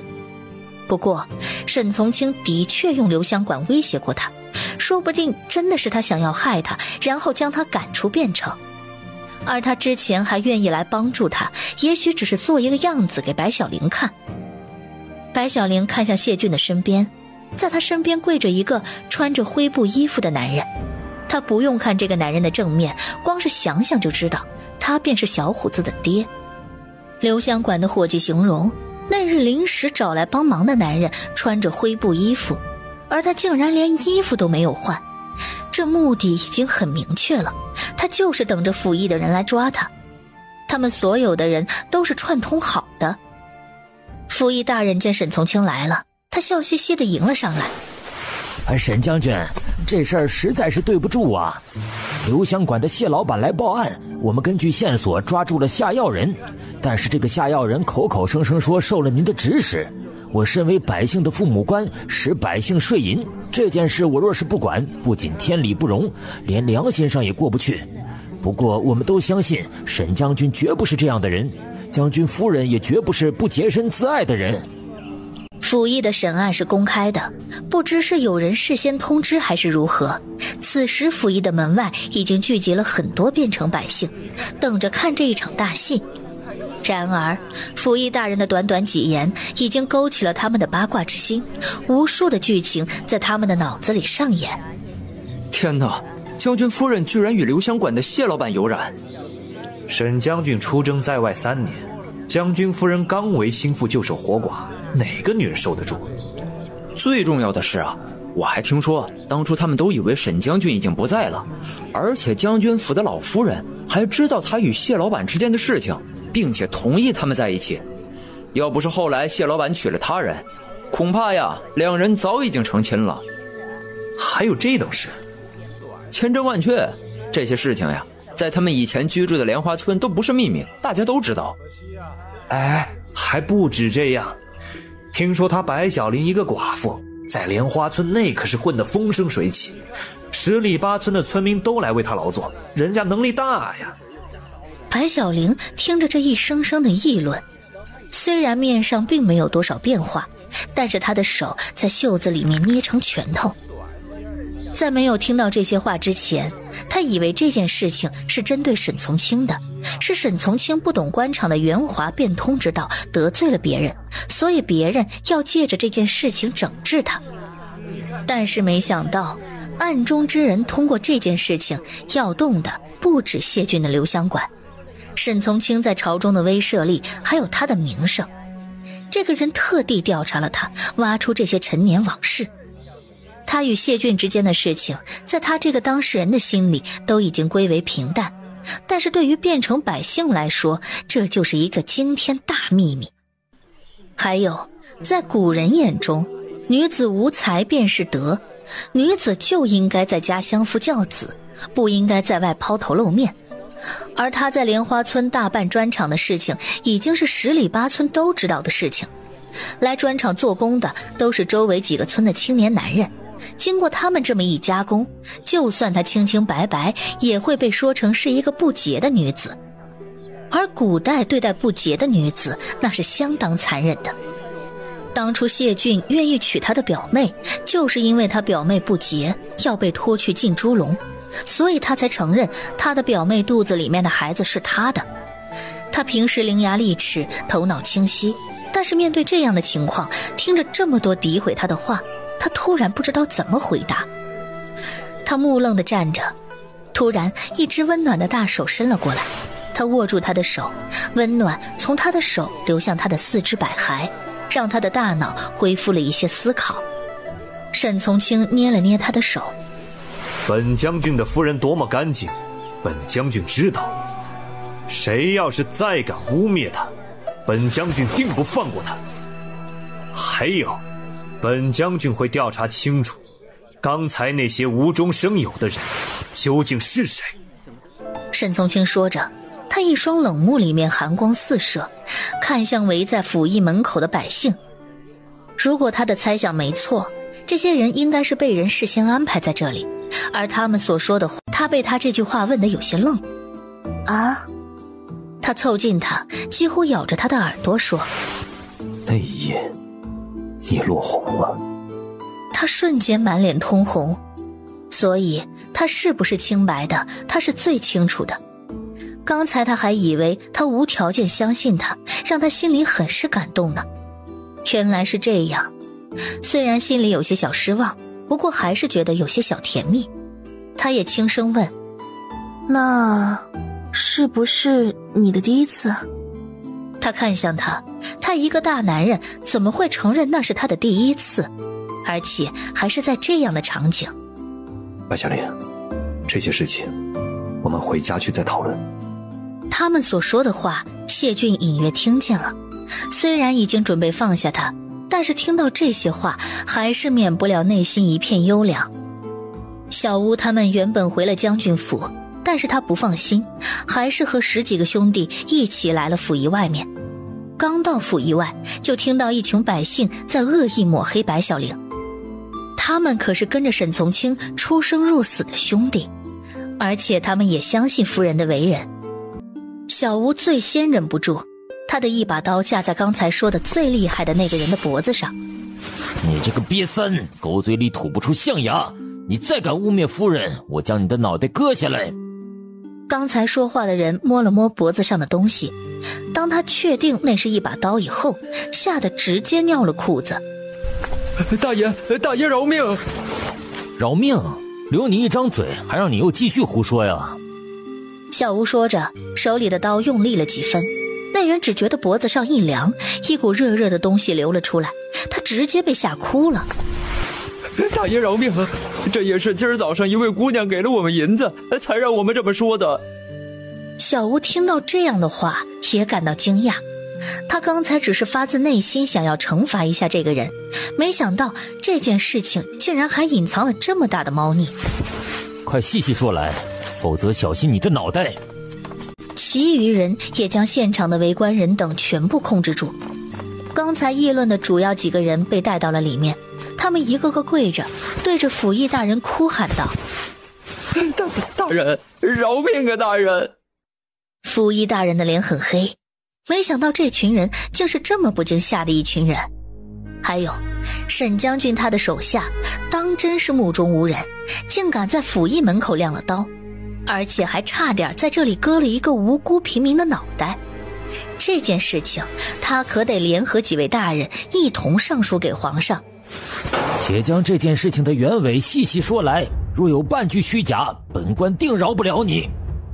他们一边磕头一边说道：大人，我等今日清晨在汴城大街上闲逛，突遇一蒙面女子，她手里拿着一大袋银子。她说如果我们帮她办一件事情，那么事成之后每人可分得50两银子。这50两银子对于我们来说，那就是一辈子的生活支出啊！所以那时候我们想也没有想，就直接答应了。后来得知他要我们诋毁的对象是沈将军夫人的时候，我们也曾拒绝，但是他十分确定地说，今日过后汴城之内再无沈将军，所以我们才敢这么做的呀。沈从清听着这些话，他阴冷地看向府尹大人。好一个今日过后汴城之内再无沈将军，哼，这如意算盘倒是打得好。沈从清说话的语气仿佛凛冬寒流向他袭去，吓得他白骨生寒。他也算是汴城老官，经历了不少风雨，但尽管如此，他也被这样的气场给压住。从战场上厮杀而回的武将，与他们这些在汴城之内靠文斗智斗的文官果然不一样。他答应帮秦洛这个忙，一来是因为上次沈从清在苏大人的寿宴上得罪了苏大人，二来是因为秦洛这个人他尚无职业，他平时与五皇子走得较近，他不会平白无故要对付沈从清。若是真有人想要对付沈从清，那便是五皇子的意思。难道他被秦洛那小子给坑了？就只是秦洛小子和沈将军之间的私人恩怨？如果真的是这样，那么从现在开始他可要自保了。府尹大人看向沈从清，他马上换上了笑脸，然后对身边衙役道：还愣着做什么呀？还不给沈将军和将军夫人搬来椅子？衙役愣了一下，然后立即去搬凳子。府尹大人连忙讨好地说：沈将军，这件事情应该就是一场阴谋，是有人想要加害沈将军与将军夫人。沈将军，你放心吧，本官一定会给沈将军和将军夫人一个清白的。沈从清看着衙役搬来的凳子，没有坐下，也没有看府尹大人，而是冷声道：府尹大人这是做什么？你此时正在办案，该怎么做还怎么做，本将军可不想被人留下话柄。府尹大人一听，脸都被吓得惨白，这可如何是好？沈将军似乎不愿意这件事情就这么算了。金府秦洛，你是觉得你的脑袋长在你脖子上的时间太长，想要让他下来玩几天吗？秦洛听此言，吓得一下子跪在地上，他的眼神漂浮不定地看向地面。五皇子怎么会这么快就得到消息？他怎么会这么快就来了秦府？五皇子，属下也是为您着想，留香馆每日的收入能……秦洛的话还未说完，五皇子一转身，一脚踢在他的胸口。秦洛被他踢翻在地，他憋着咳嗽，满脸通红。蠢货，就算留香馆日进斗金，我们也不能动他。为何？他坐在椅子之上，一双凤眼里面透着寒冷。为何？秦洛，你是装作不知还是真的不知啊？留香馆出事，沈从清必定插手。秦洛又连忙跪下，他爬到男子的面前。可，就算沈从清他再厉害，您可是当今的五皇子，皇上最是疼爱您的。若是因为此事他对您不敬，皇上必定会对他不满。到时候就算他是正二品的将军又如何？蠢！若是此事闹大，父皇就算心里向着我，但是迫于朝臣百姓的压力，他不得不惩罚我。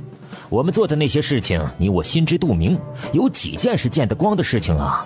那些事情若是经过细微调查，必定露出马脚，那时我便在父皇面前失尽宠爱。为了一家区留香馆，值得吗？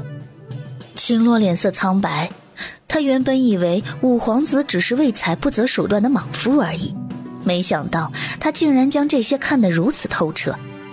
这件事情他原本打算借用五皇子的身份让府尹大人出手帮他，然后好让沈从清颜面扫地，但是没想到五皇子竟然这么快就知道了事情的真相，这么快就来了秦府，这么快就出现在他的面前，这么快就开始兴师问罪。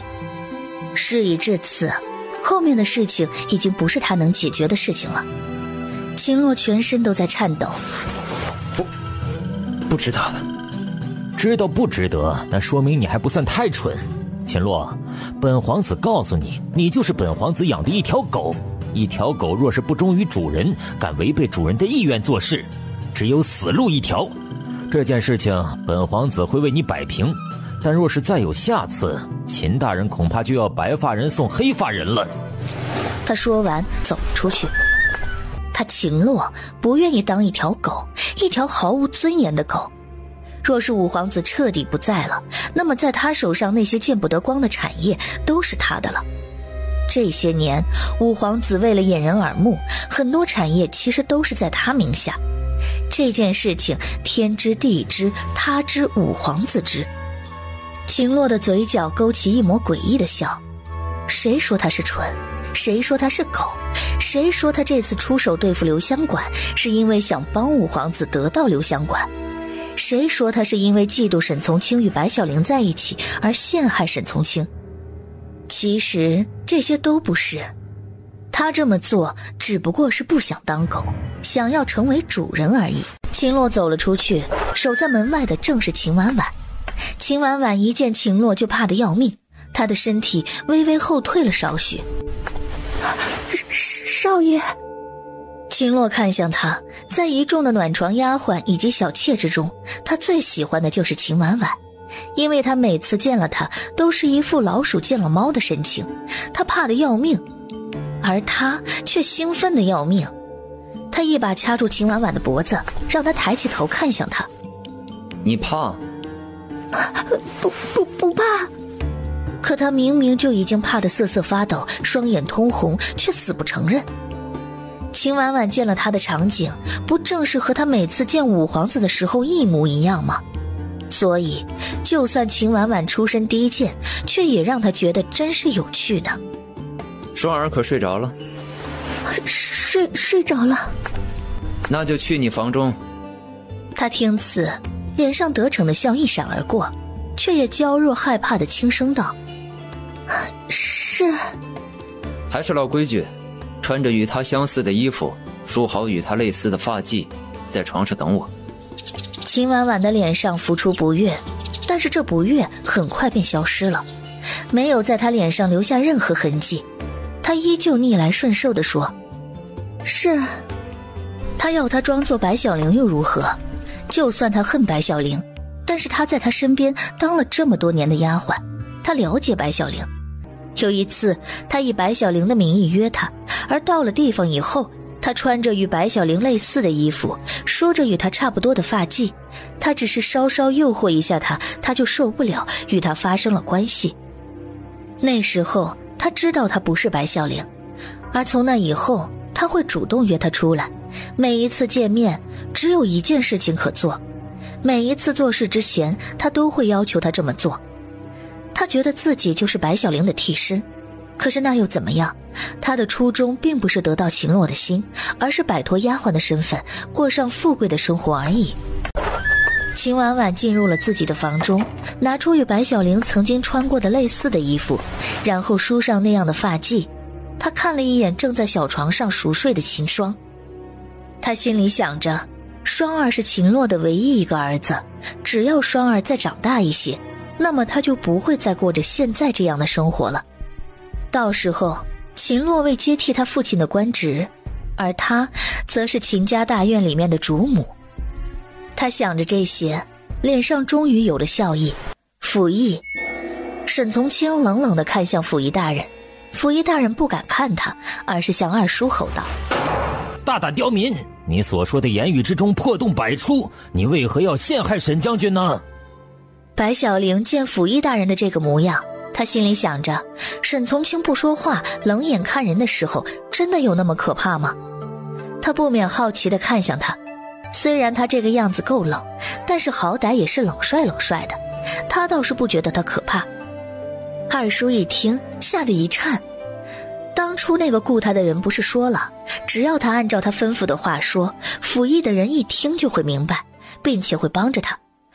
为什么府尹大人会突然话锋一转，帮着沈从清说话？他不停地磕头。府尹大人请明察，我说的句句属实，若有半句虚言，就让我儿不得好死。白小玲听到他的话，气得不行。古人比较迷信，对于发誓赌咒还是挺信的。他为了博取府尹大人的信任，不敢用自己的性命来做发誓，倒是用了小虎子的命。这个男人不配做二婶的相公，更不配做小虎子的父亲，还亏得小虎子之前见他挨打，替他说话。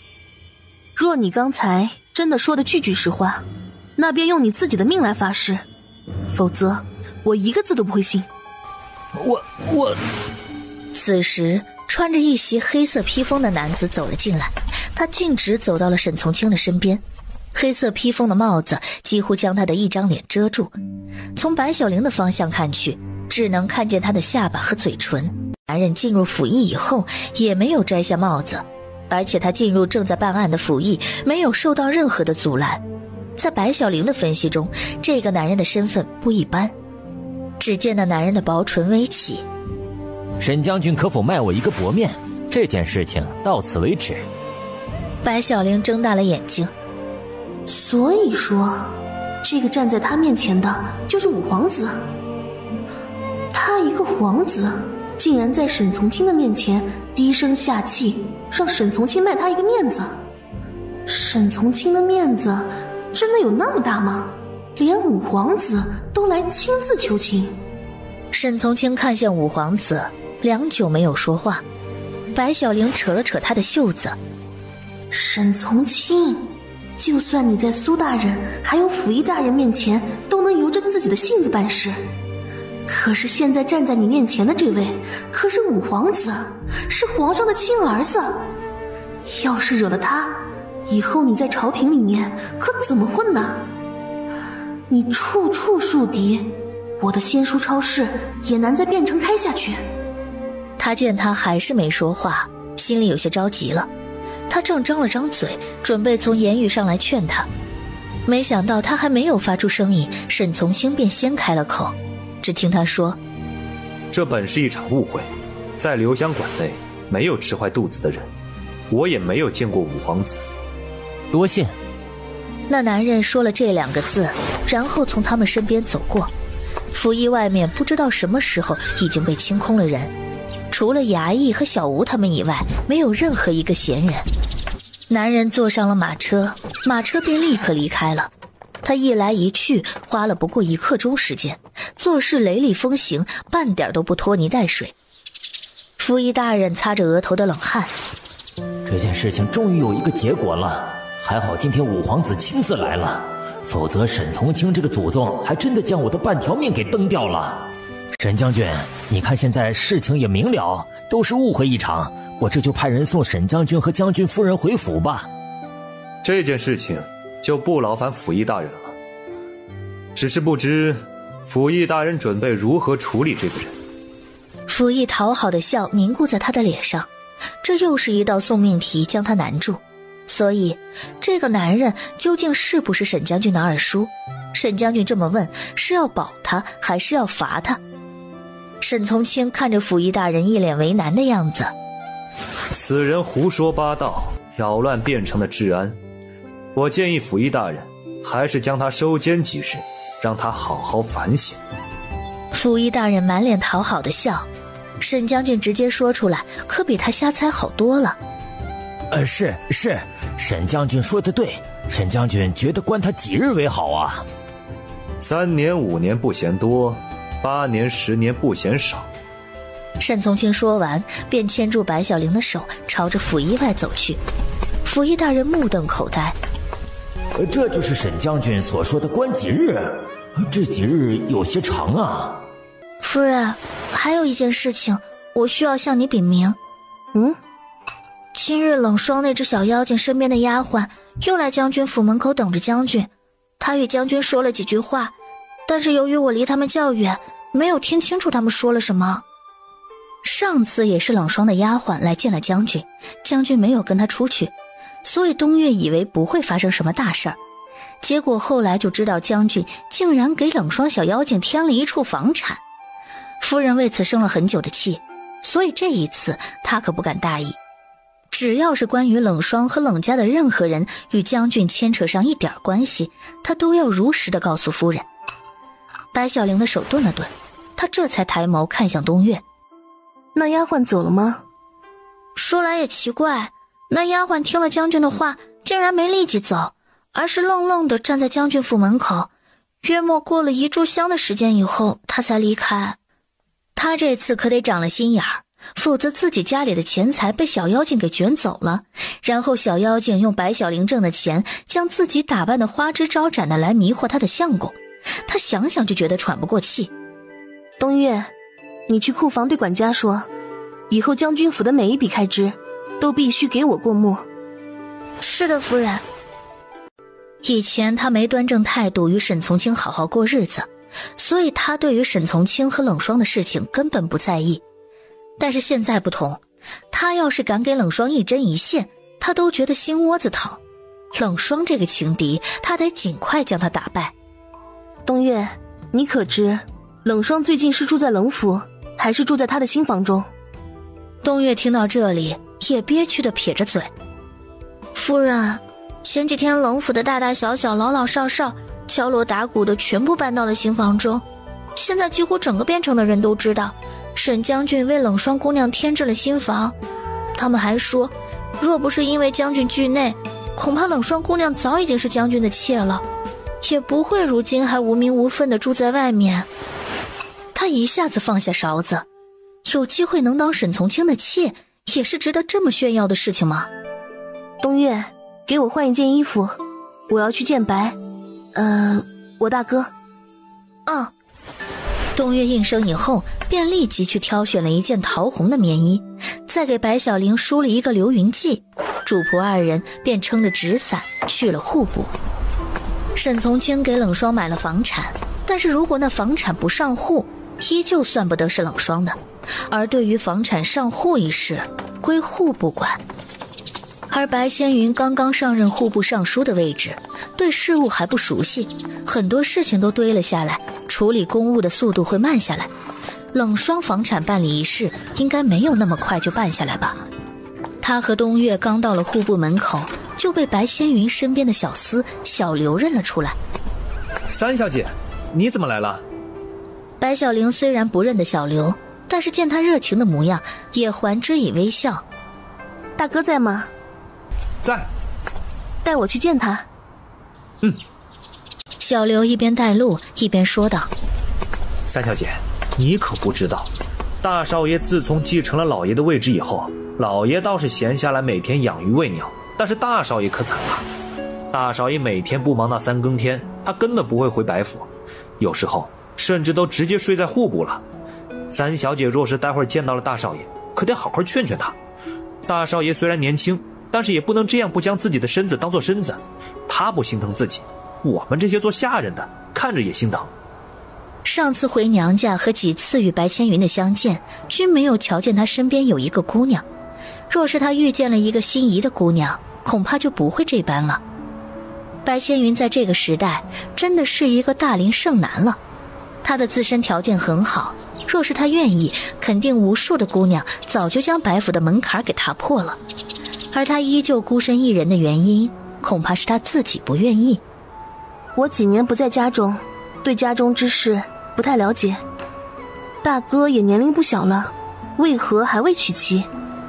小刘听到此话更是摇了摇头，他一脸愁容地说道：大少爷是何等的人，三小姐恐怕比我更清楚。他自然是忘不了那姑娘，但是奈何那姑娘一去5年，再无音讯。大少爷也寻了她几年，没有寻得她的踪迹，自然也不再寻了。不过从此他便再也瞧不上任何姑娘。二夫人前些年还为他说了几趟亲事，但是都被大公子给婉拒了。这事儿三小姐也得劝劝大少爷。我尽力。话虽如此，但是他对白千云和那位姑娘之间发生过什么事情完全不知道，他要从什么方面开始劝？或许白家的子女都是如此吧。白千云是这样，原主白小玲也是这样。说话间，几人已经来到了户部白千云办公的地方。小刘道：大少爷，三小姐来看你了。白千云这才将头从一堆竹简中抬了起来。几日不见，白千云的确憔悴了不少，她皮肤白皙的脸上有2个很深的黑眼圈。大哥。他立马从软垫上起来，然后走到白小玲的面前。小玲，你怎么来了？大哥，公务要紧，身体也要紧。你这般模样，爹见了该如何伤心？小玲，等到大哥熟悉以后，便不会再这样了。年关将至，大哥也想在过年前将积累下来的事情全部处理完毕，我能过一个好年，百姓也能过一个好年。他说着，然后扶着白小玲往一边的椅子走去。小玲，你如今已然不是一个人了，肚子里有了小孩，可不能再像以前一样闹腾，都是快当娘的人了，得成熟稳重一些呀。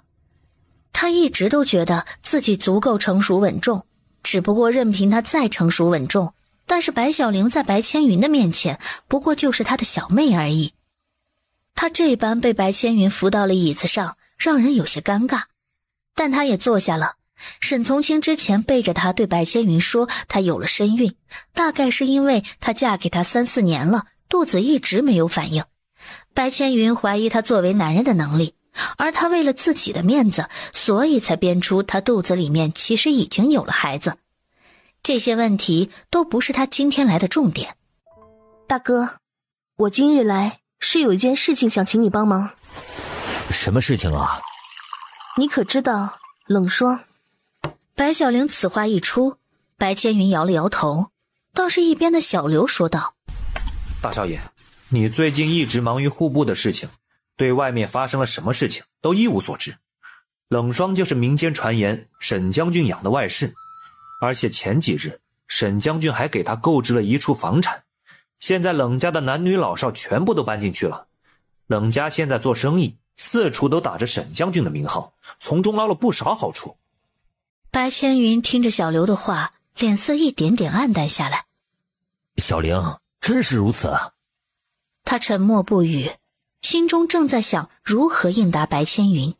这个问题，他若答是，白千云会对沈从清有意见；他若答不是，这事儿又不是什么秘密，只要白千云去大街上一打听，那就全都知道了。还不仅如此，冷家老爷逢人就说沈将军是他们冷家的姑爷，冷霜姑娘迟早都是沈将军的人。东岳听了小刘的话，竟也皱着眉头道：“真是不要脸！沈将军已经与那只小妖精断清楚了关系，他们冷家还在胡说八道什么？他们不就是想要借用沈将军的名字，再变成好办事吗？自从沈将军回汴城以后，冷家的粮油店可增加了好几家了。沈将军威名在外，百姓心中爱戴他，所以听到沈将军的名号，都赶着去买冷家的粮油。但是那冷老板可不是一个善茬，表面笑嘻嘻，背地里可阴了。其实1斤大米只有7两，还用陈年大米冒充新产大米卖给百姓。百姓拿回家发现以后，都是哑巴吃黄连，有苦说不出，谁也不想和沈将军过不去。小刘越说，白千云的脸色越不好看。对于这一点，白小玲觉得他是该为沈从清说几句公道话了。沈从清本身就是一个刚正不阿的人，他不可能会与冷老板联合起来坑骗百姓。大哥，我了解从清的为人，他绝对不会这样。这事作为户部尚书，我会调查清楚。小玲，你来找我是否是因为此事啊？冷老板借用从清名号一事，我也是刚听说。我来此是为了那处房产的事情。小刘听到那处房产4个字，笑容爬上了他的脸。不等白小玲和白千云说话，他便走到一边，从离白千云伏案最远的地方翻出一卷竹简。以大少爷这样的办事速度，若不是我将这本竹简丢到了远处，恐怕已经被大少爷给批了。我们白府的3小姐哪能让什么阿猫阿狗给欺负了？白小玲见此，不免有些欣慰。白千云接过小刘手中的竹简，他翻看着里面的内容，眉头微皱。竹简上所写全部都是合理合法的，若是他真不给办了这处房产，倒是徇私舞弊了。他见他为难的模样，大哥，这处房产的购买一切符合规定，肯定是要过户的。但是你看这里。白小玲指着竹简上面的一个地方，将军府的家丁和管家都是受了从清的命令，所以才带着银子来买房子。这处房产真正的购买者是沈从清，而不是冷霜。经过白小玲的提醒，白千云再次仔细看了竹简。小玲，的确如此。那我明日就通知卖房的人与将军府的管家一起来户部，将房屋过户的事情给办了。多谢大哥。小玲，对我何必说谢呀？只要你过得好，大哥就开心了。不过你现在怀着孩子，从清血气方刚，男人在外面寻乐子是很正常的事情。只要他没有太过分，没有对你不好，你便睁一只眼闭一只眼过去了。因为当年他们的娘就是这样，所以后来爹才娶了二娘。只不过二娘娶回来没多久，娘就生病去世了。当时留下白小玲和白千云2人，白小玲算是白千云给照看大的，所以他们兄妹的感情很好。而他也是从小在这样的环境和熏陶中长大，他虽然不太认可，但是大家都是这样，所以觉得这样的事情很正常。若是大哥真如此认为，为何大哥至今不娶？他问的白千云愣住了，最后白千云叹息一声，他摇了摇头。是啊，这个理由我连自己都说服不了，怎么能用它来说服你啊？不过小玲，不管你做什么决定，大哥都支持你。听到白千云这么说，他觉得心里暖暖的。其实拥有一个这样的大哥是一件多么幸福的事情。他想到了小刘的嘱托。大哥，有的人若是一直等不到，那就是有缘无分，不如就忘了。小玲，我的事情我自己知道。或许已经不爱，只是习惯了等待。这段日子我打算四处走走，若是看见好姑娘，定会给大哥留心。也请大哥不要再将自己的心封闭起来了。他的年纪实在是不小了，真的等不起了。况且连他的妹妹都已经成亲有了孩子了，他这个做大哥的要是再不娶媳妇儿，得被人看笑话了。他点了点头。好。临近中午，白千云将白小玲与东岳送到了户部门口，亲眼看着他俩坐上了马车，这才进入了户部。白小玲看着东岳，东岳虽说年纪不大，但是他似乎已经在汴城住了很久，对于这些大户人家之间发生的事情，说不定他知道。东岳见白小玲一直看着他，他摸了摸自己的脸。夫人，是我脸上有脏东西。白小玲摇头。东岳，我的脑袋受过伤，很多事情都忘了。你可知大哥与他心中念念不忘的女子之间发生了什么事情？白千云一心一意将他放在心里，他自然也会对他的事情上心。白千云虽然表面上说要放下，要试着去接受别人，但是他能从他脸上看出，他并没有完全放下，也并不可能在短时间内就去接受其他女子。解铃还需系铃人，要打开白千云的心结，与白千云心中的那个女子有关。东岳摇了摇头。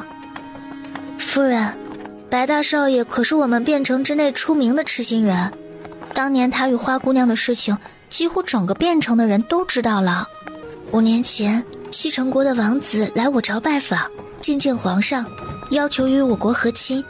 当时花姑娘可谓是汴城第一才女，而且与三公主私交甚好。原本是三公主要为西城国王子跳一曲舞，不想当初三公主身体不适，三公主便让花姑娘去顶替她跳舞。在献舞之时，西城国王子一眼便看中了花姑娘，当场就向皇上求婚。皇上也舍不得将自己的女儿远嫁，所以当下封了花姑娘为琼花公主，嫁给西城国王子。其实花姑娘与白大少爷早已经两情相悦，花姑娘不想去和亲，可是她若不去，花家便违抗皇命，是会被满门抄斩的。她无奈，只能坐上了去往西城国的马车。我也是听白府的丫鬟说的，花姑娘走后，白大少爷不吃不喝，在房中坐了3天。3天之后，他从房中出来，表面上看着已经从那件事里面走出来，但是从那以后，他便再也不多看某个姑娘一眼。前几年媒婆也没有少上白府的门，可是白大少爷又是没有同意一门婚事。他说完这些，又深深地叹了一口气，对白大少爷的遭遇深表同情，当然也对他这种痴情所震撼。沈从清来到西院，他还没有走进去，便听见了刘氏的笑声。刘氏这么高兴，他心里也开心。二柱子，你动作可真快呀！半年之内不仅娶了媳妇儿，就连孩子都怀上了。二柱子也笑着。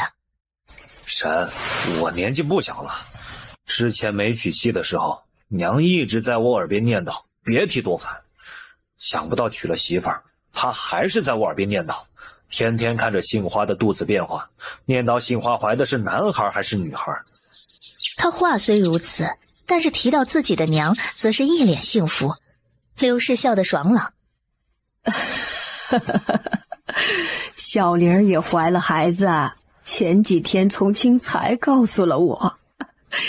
不管小玲怀的是男孩还是女孩，只要是她生的孩子，我都喜欢。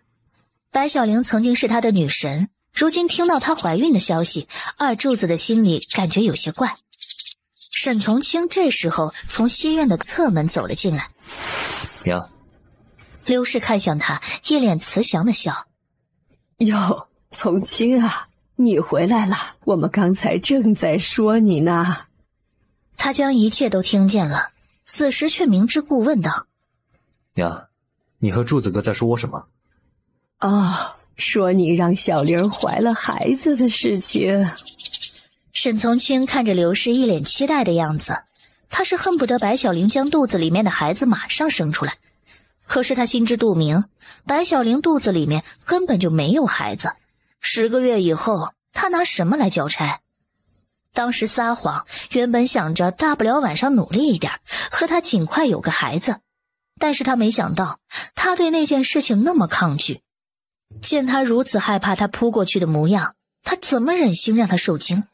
所以这才对他承诺，他愿意要孩子的时候，他才和他生孩子。亲娘这关得过，媳妇那边也得过，做男人可真是累。沈从清坐到刘氏的身边，丫鬟连忙给他倒了茶水。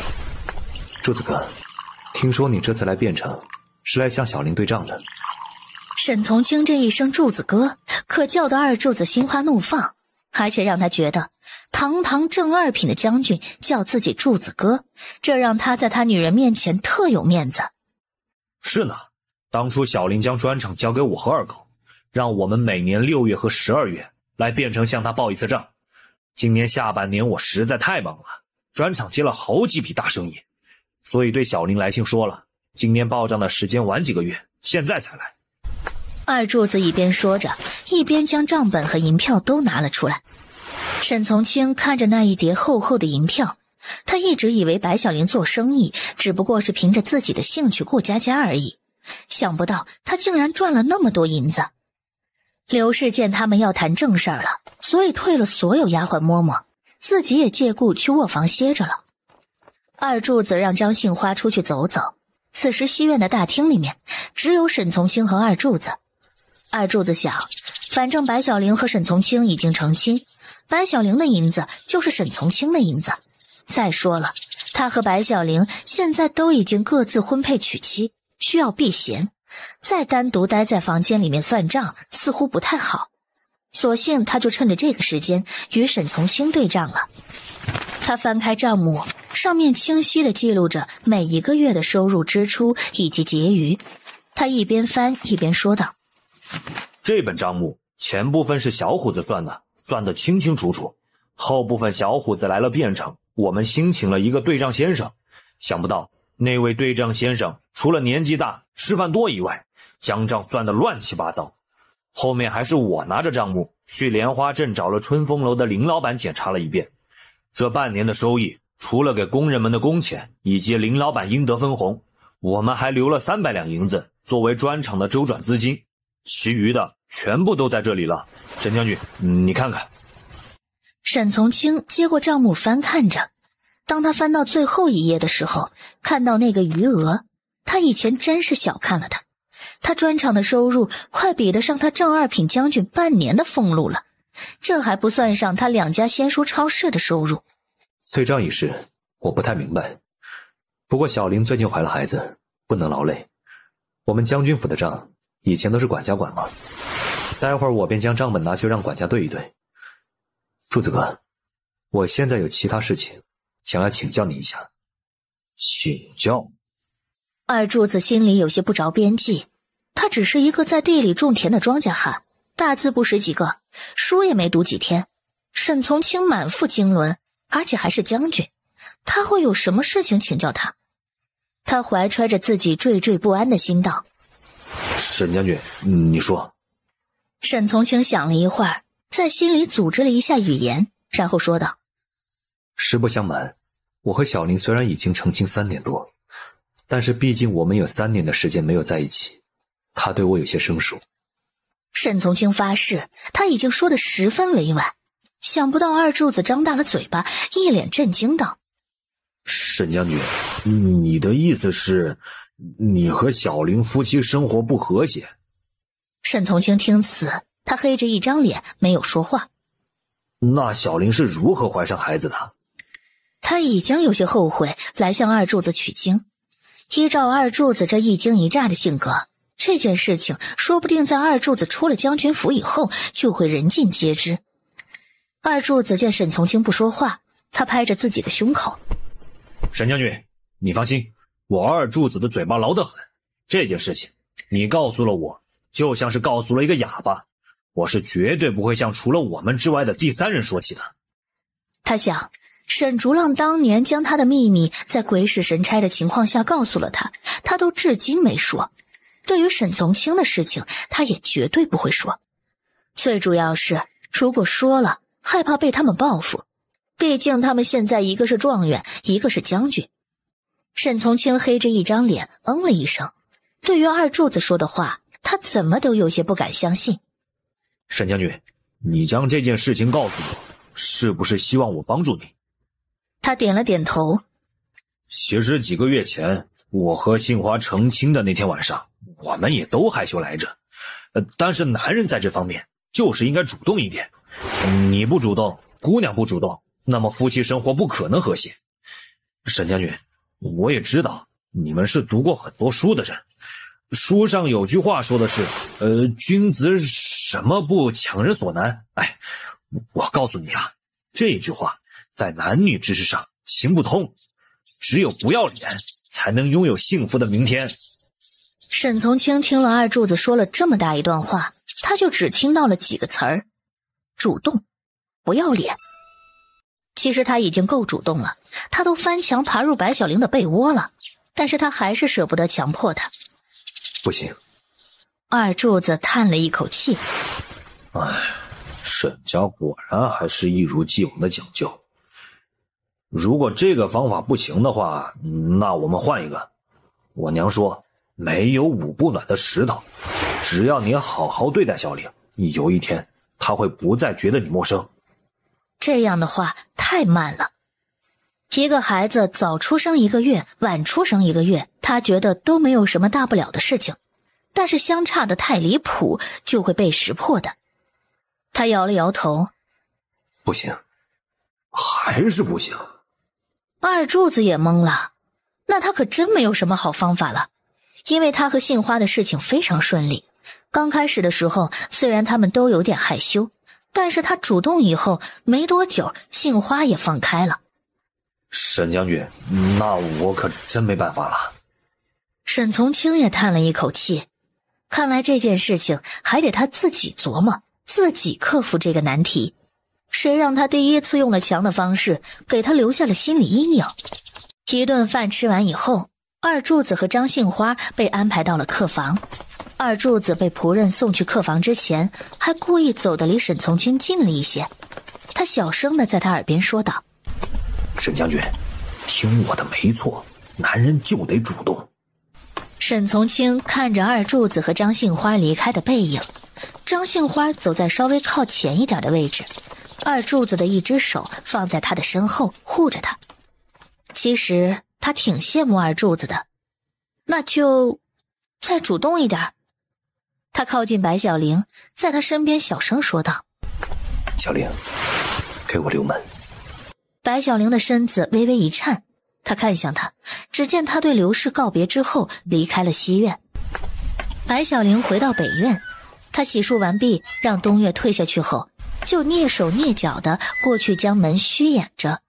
在他自己的房间里面，他竟然有一种做贼的感觉。他原本并不想给沈从清留门，但是转念一想，无论这道门是开着还是关着，沈从清要来，那是谁也挡不了。他将门虚掩好以后，就立刻爬上床，钻进被子里面。没过一会儿，他听到轻微的脚步声，然后就是窸窸窣窣脱衣服的声音，再然后一个温暖的身子朝着他靠了过来。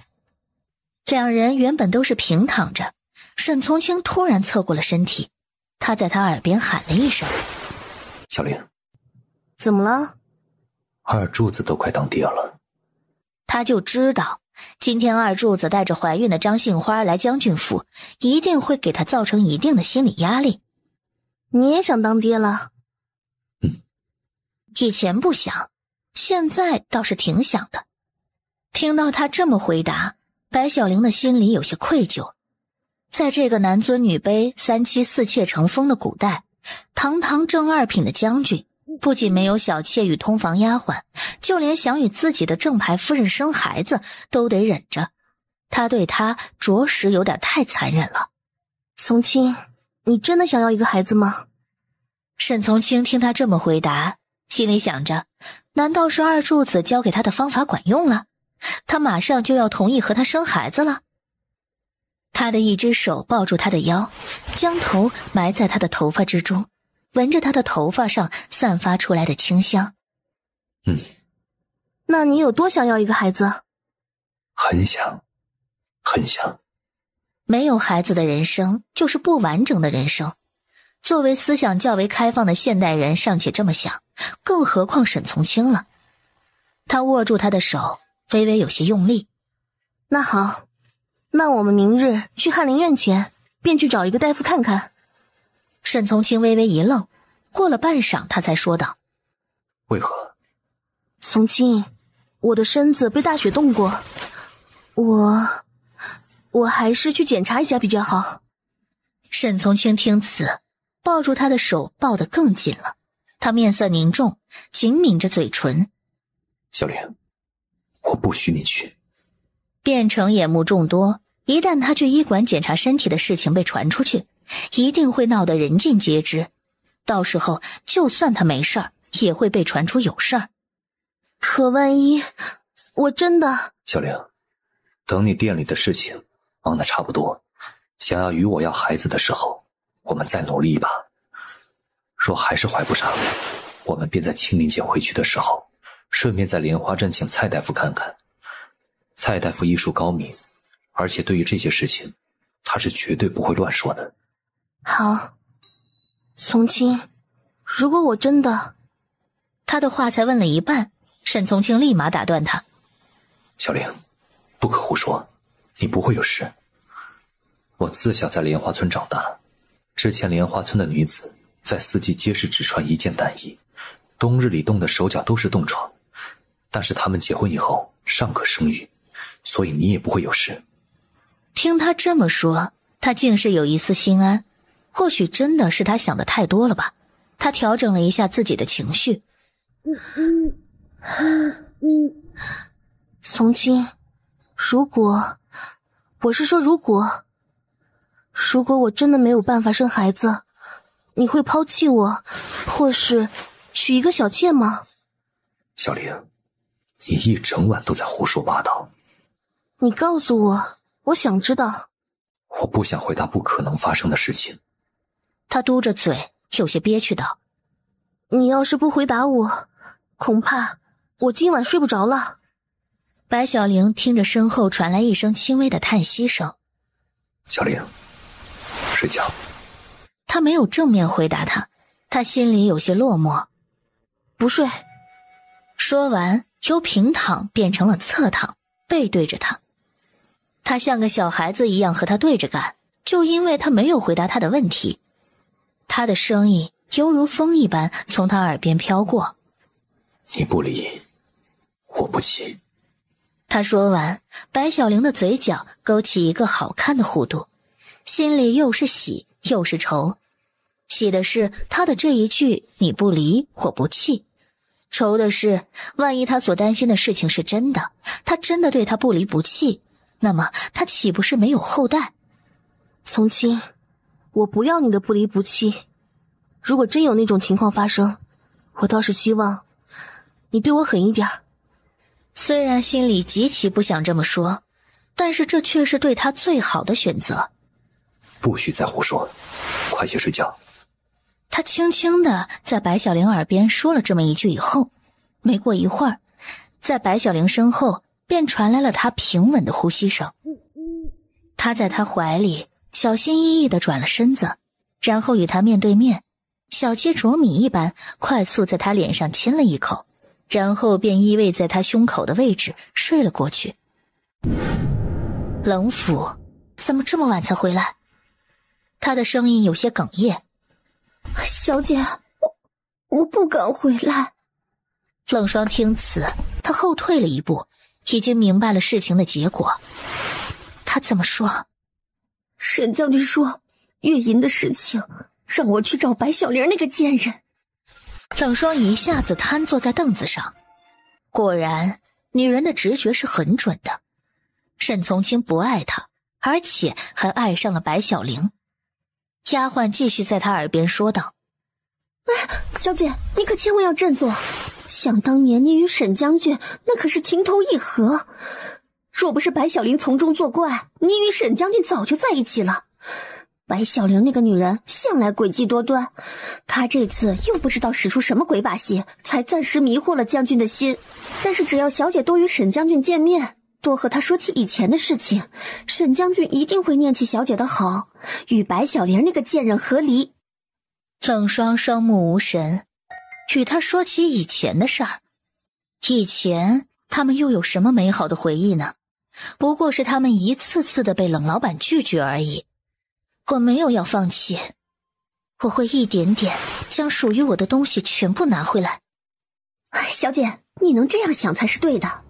今晚我去见了将军府的丫鬟小翠，知道了明天沈将军和那个小贱人要出去，到时候他会趁机将东岳弄出来，我们就把东岳的父母找来候在将军府。只要东岳一出来，那么他的父母不从他身上剥下一层皮，是不可能放他离开的。那时候，丫鬟的话还没有说完，冷霜的脸上浮出一丝狠色。那时候，东岳的父母会将东岳带走，而白小玲似乎很在乎她的那个丫鬟。我要她去找她，然后在那个穷乡僻壤的地方回不来。东岳的父母将东岳带走，以及白小玲会在那个地方回不来，都是需要她去从中操作的。看来之前娘的做法没有错，白小玲这个女人真是留不得。当初她还害怕娘买凶杀白小玲会引来麻烦，但事已至此，就算会引来麻烦，她也心甘情愿。谁挡了她的富贵路，她就和谁过不去。而且她是真的喜欢沈从清，真的想要与他在一起。之前娘告诉她，她买的那个杀手这几日就在冷府外面徘徊，但是没有进来找她。那就还是他吧，毕竟白小玲是从他的手里逃掉的，而且他知道了他和娘的秘密，也该和白小玲一起回不来的。丫鬟看着冷霜的眼睛在黑夜里面泛着寒光，她吓得一哆嗦，身体也有些发抖。小姐，为什么她觉得今晚的小姐有些可怕呢？还是她眼花看错了？她揉了揉自己的眼睛，然后再次看向冷霜的时候，她又平淡如常了。小姐，我明儿一早就找人将东岳的父母找来，告诉他们东岳这些年挣了很多银子，这些银子可以给李富贵盖新房子娶媳妇儿，他们一定不会放过东岳。如果东岳拿不出银子，他们肯定会以为是东岳将银子藏了起来，东岳交不出银子，他们是不会放他走的。冷霜点了点头，不要将东岳的父母安排到将军府附近，若是被将军府的人见了，他们肯定会出手帮助他。是。还有，明日记得将我的首饰拿去当了。听说杀一个人很贵，他目前还没有那么多银子。丫鬟也想起了什么。小姐，沈将军并未给我月银，但是明日大夫人一定会询问月银的事情，我们还需要准备10两银子来应急。听到这里，冷霜有些不悦。知道了，下去吧。是，小姐。丫鬟离开以后，冷霜摸黑来到了自己的床边，从枕头下面摸出一个小人儿，小人上面贴了白小玲的名字以及生辰八字，上面全部被插着密密麻麻的针。他用一根绣花针使力扎着小人，他的情绪十分激动，动作也越发大了。他将枕头碰到了地上，借着月光可以看见枕头下面还有几个小人。白小玲和沈从清已经到了翰林院，翰林院几乎已经没有多少人了，毕竟年关将近，都回家了。竹浪，快过年了，翰林院的事情做完了也该回家了。娘每天都在念叨你，你若再不回去，就是不孝。既然如此，他是该放下的呀。嫂子，我手头还有一点事情，等我将事情做完就会回去的。他的语气很平淡，仿佛在几个月之前他并没有对白小玲说那些话，他根本就没有看见他们在他面前的恩爱。过年就是要一家人团圆的。嫂子，大哥，天寒地冻的，你们快回去吧。楚浪，我还有一件事想要与你说。好。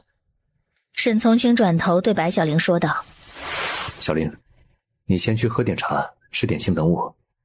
我与楚浪说完了正事，就与你一道回去。他说完以后，便跟着翰林院的一个下人去了茶水房。沈从清见他进了屋，这才和沈竹浪一起从另一个方向走去。白小玲到了茶水房以后，那人给他倒了茶，端了点心。夫人，您慢用。你去忙吧。毕竟这人是翰林院所剩的为数不多的人之一了，他也不能让他一直在茶水房浪费时间。他下去以后，白小玲就一边喝茶一边吃点心。他吃着吃着，竟是觉得外面有小孩子呜呜的哭声。最开始他以为是自己听错了，但是没想到那哭声竟然是越来越大了。白小玲循着哭声而去，就看见刚才给自己倒茶的人正背对着他，哭声就是从他身前传来的。大哥哥，你就让我进去吧，我要去找白姐姐，我有急事要找她。他也很是为难，他看着李招娣身上严重和他身形不符合的衣服和鞋子，再看着他面黄肌瘦的样子，将军夫人怎么可能认识这个女孩？小妹妹，你怕是来错了地方，找错了人。我没有找错，我的姐姐冬月让我来找白姐姐的。白小玲一听到冬月二字，她就知道事情不对。她离开将军府不过几个时辰，冬月有事找她，她可以自己来，也可以让将军府的其他人来，她没必要找一个小女孩来传话。而且在她与冬月相处的这几个月的时间里，冬月一直和她形影不离，她并不知道冬月认识这么一个小女孩。她上前几步，当她看见小女孩的模样的时候，不免心疼了一下。小女孩瘦得只剩下一把骨头了，她脸上唯一有神一点的就是她的眼睛，而她见了白小玲以后，竟是害怕的往后躲。她再一看，小女孩身上穿着的鞋子和衣服竟都是冬月今天早上穿的。难道冬月出事了？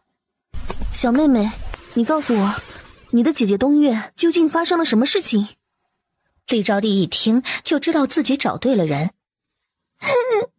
白姐姐，我的姐姐被我爹娘抓起来了，她还被打破了头，而且马上就要嫁给一个傻子了。你快去救她！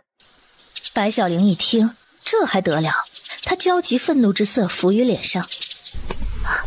你告诉我，她现在在哪儿？我姐姐就在山窝子村。白小玲看向车夫，你知道去山窝子村的路吗？夫人，知道是知道，但是那条路特别难走。山窝子村虽然说离汴城不是很远，但是由于其艰难的地理环境，那里的人很少出来，外面的人呢也很少进去。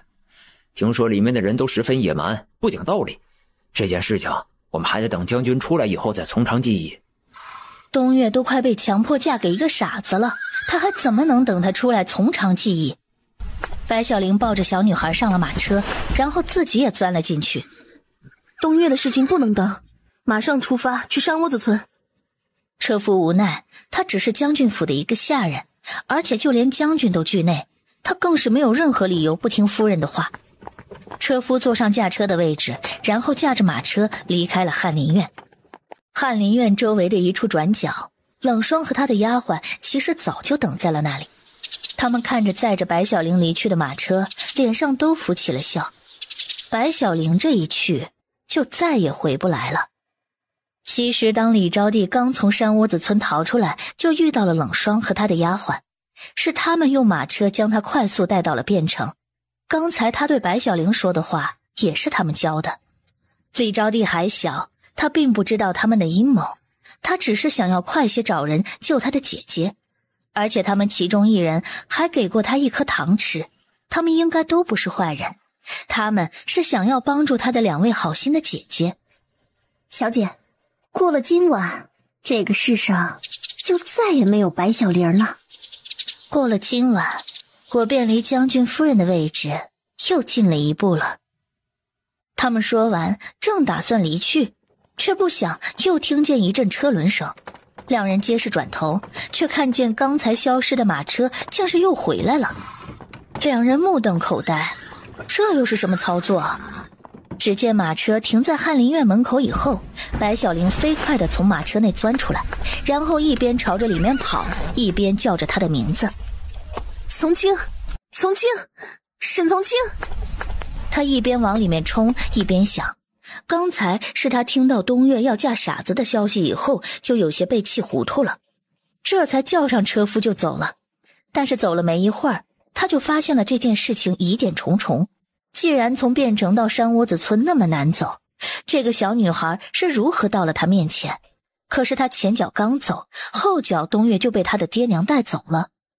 他们要想从将军府带走一个不愿意离开的人，这是无法做到的事情。这件事情着实有蹊跷呀，所以这件事情叫上沈从清是最保险的。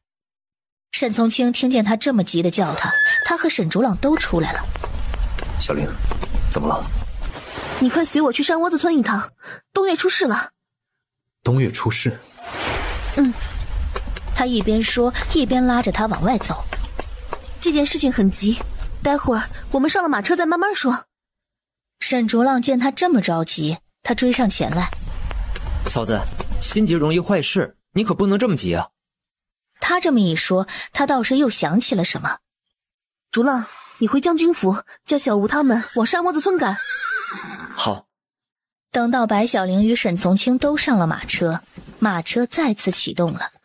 说说这件事情的经过。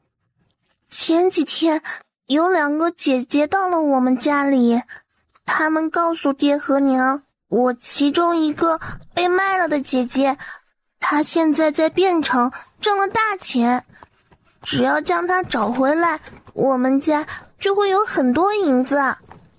今天下午我割完猪草回来，发现狗棚里面躺了一个人，又听到爹娘在屋里说要将姐姐嫁给二舅家的表哥，但是二舅家的表哥是个傻子。姐姐醒了以后，他将她的衣服还有鞋子给了我，并且让我来汴城找白姐姐。沈从清的眼睛扫过她的衣服，再问：是谁将你带入汴城的？原来白小玲所想到的那一点，沈从清也发现了。就是前几天来村里的2位姐姐。你还记得他们的模样吗？李招娣点了点头。其中有一个姐姐还给了他一块糖，他不可能忘了。沈从清的眉头皱得更厉害了。留香馆一事，那些说白小玲坏话的人招了，雇佣他们这么说的是一个姑娘。那姑娘当时戴着面纱，他们不认得她，但是记得她的声音。一直徘徊在汴城的那个杀手，最近也在冷府周围晃悠。今日将这小孩带入汴城的又是2位姑娘。他真的不愿意相信自己猜想的那件事情是真的。从清，怎么了？小玲，以前的事情你真的忘了？你想问什么？我想你肯定的回答我，那5两银子是不是你给我的？上次他也问过这个问题，可是他真的不记得。如果不是冷霜，那就应该是我。沈从清沉默了。从上次他的分析来看，冷霜的可能性不大，那就是他了。原来他一直在用白小玲对他的好去报答冷霜。他一下子拥她入怀。小玲，对不起。他知道是他想明白了，他也知道他这句对不起是向原主白小玲说的。马车颠簸一下，然后就停了下来，而且车身向一个方向严重倾斜。在沈从清的保护下，白小玲和李招娣并没有磕着碰着。他心中一冷，原来那个在他心里温柔善良的女人还会杀人。从积雪里腾空而起几个黑衣人，吓得车夫脸都白了。他哆哆嗦嗦说不出话。这10几个黑衣人拿着长刀朝着马车冲刺而来。小玲，你见过杀人吗？他睁大眼睛看着他，他为什么突然问他这个问题？没有。待会儿不要往回看。发生。他的话还没有问完，他便一只手蒙住他的眼睛，一只手搂住他的腰，带着他离开了马车。他眼神凌厉地看向围过来的10几个黑衣人。你带着夫人和那个小女孩往西边离开，注意，雪天路滑，慢些走没关系，可千万不能摔了夫人。小玲，我要放手了，你不要看。因为他害怕白小玲看见他杀人的模样以后会怕他。白小玲听他的话，跟着车夫便离开了。他说走慢些没关系，不要摔了夫人。这就说明他对付他们很有自信。白小玲和车夫一起跑了几步，虽然他刚才分析了沈从清对付这10几个黑衣人应该是不会有问题的，但是又一想，不管怎么说，双拳难敌4手，万一他一个不小心受伤了，他们那么多人，他该怎么办？他停了下来，竟是再也走不了半步了。沈从清曾经说过，他不离，他不弃。白小玲也认定了他，认定他就是他白小玲这辈子唯一的男人。现在遇到危险了，他却顾着一个人逃命去。如果他逃了以后，他真的有什么不好的事情发生，那么他一辈子都无法原谅自己，他也变成了一个负心的女人。车夫在他旁边哭丧着声音说道：夫人，你怎么突然停下来了？这里太危险了，我们要快些离开。你带着女孩先走，我想留下来。车夫一听，眉毛拧到了一起。夫人，快随我离开，你留下来不仅帮不了将军，而且还会拖累将军的。他看向车夫，你能确定沈从清他对付10几个武功高强的杀手，有10足的把握会赢吗？夫人，我虽然没见过将军上阵杀敌，但是将军的威名我们也早就听说过，他不会有事的。他的威名不仅是他一个人的威名，而是所有拥护他的人的共同努力下造就的。为军将者需智与力共存，所以他会打胜仗，在很大程度上是因为他的智。毕竟他不是从小习武，而是4年前才弃武从文。他在害怕刀剑无眼，害怕他真的变成寡妇。他的语气严厉了几分。我是将军夫人，将军尚且听我的，更不要说你了。我现在命令你赶紧带着他离开。夫人，不可多说，我决定留下来陪着我的夫君，那是我的决定，快走。白小玲说完，他推了车夫一把。车夫无奈地摇了摇头，他一下子抱起李招娣。夫人，您可千万要小心。说完，他便抱着李招娣快速离开了。白小玲见他们离开了，便躲在一个积雪的大石头后面。这群黑衣人虽说穿着和上次想要刺杀他的黑衣人一样，但是这群黑衣人却和那个黑衣人的目的不一样。这一次，他们的目的是沈从清。自他逃走以后，那10几个黑衣人竟然没有一个追过来，而是齐刷刷地朝着沈从清围了过去，而且他们招招杀心，步步紧逼。他看着将心提到了嗓子眼儿。等他完全回过神以后，只见雪地之中已经横七竖八躺了10几具黑衣人的尸体。沈从清手握匕首，指着最后一名黑衣人：谁派你来的？黑衣人未说一个字，黑色的血液已经从嘴角流出，不出半刻便倒地身亡。他早料到会如此，那个组织比他想象中更加严密周全，否则他不会调查这么久，硬是一点头绪都没有。白小玲已经忍不住了，她转身开始呕吐起来，巨大的血腥味真实地充斥着她的鼻腔。10几具尸体就摆在她的身后，她早就觉得胃里翻江倒海，但是刚才为了让她不担心，她忍着，现在是再也忍不住了。沈从清走到她身边，然后轻轻地拍着她的后背，又递了一个帕子给她。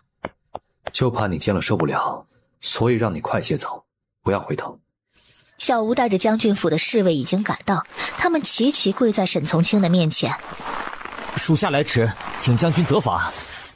好了，都起来，将这些尸体都带回去，让仵作检查一下。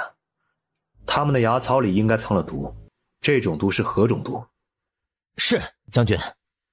小吴，你将这些尸体的衣服都割下一块，拿回去用水洗净，再用香熏熏，拿到庙里给高僧去了邪气，将他们都送到北院来。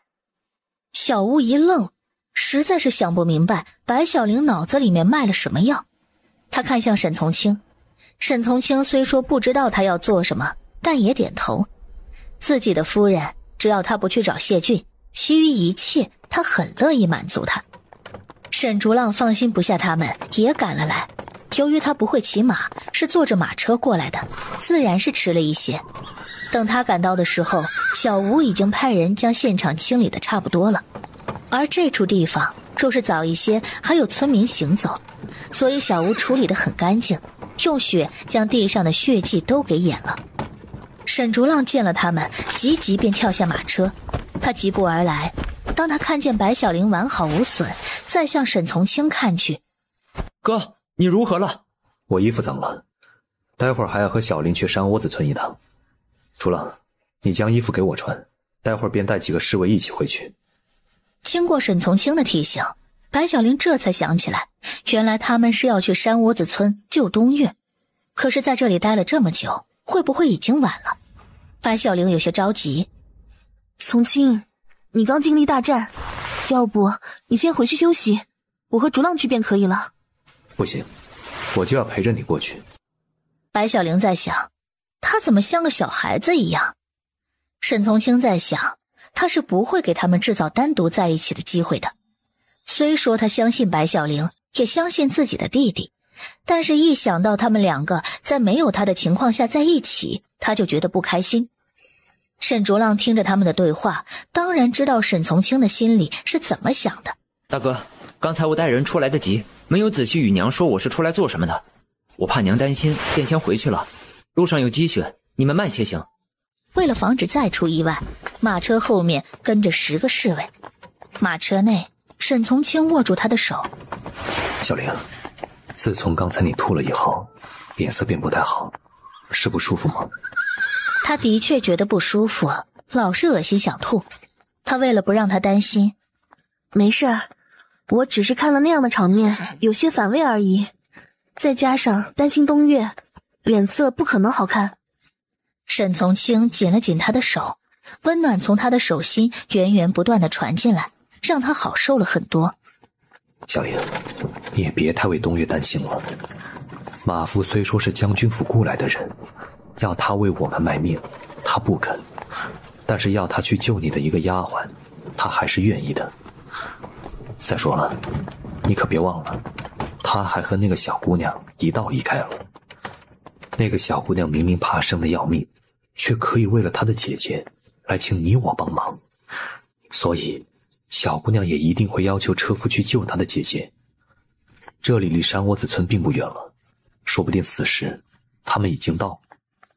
说不出为什么，这些明明都只是沈从清的猜测而已，可是他的话就是让他非常放心。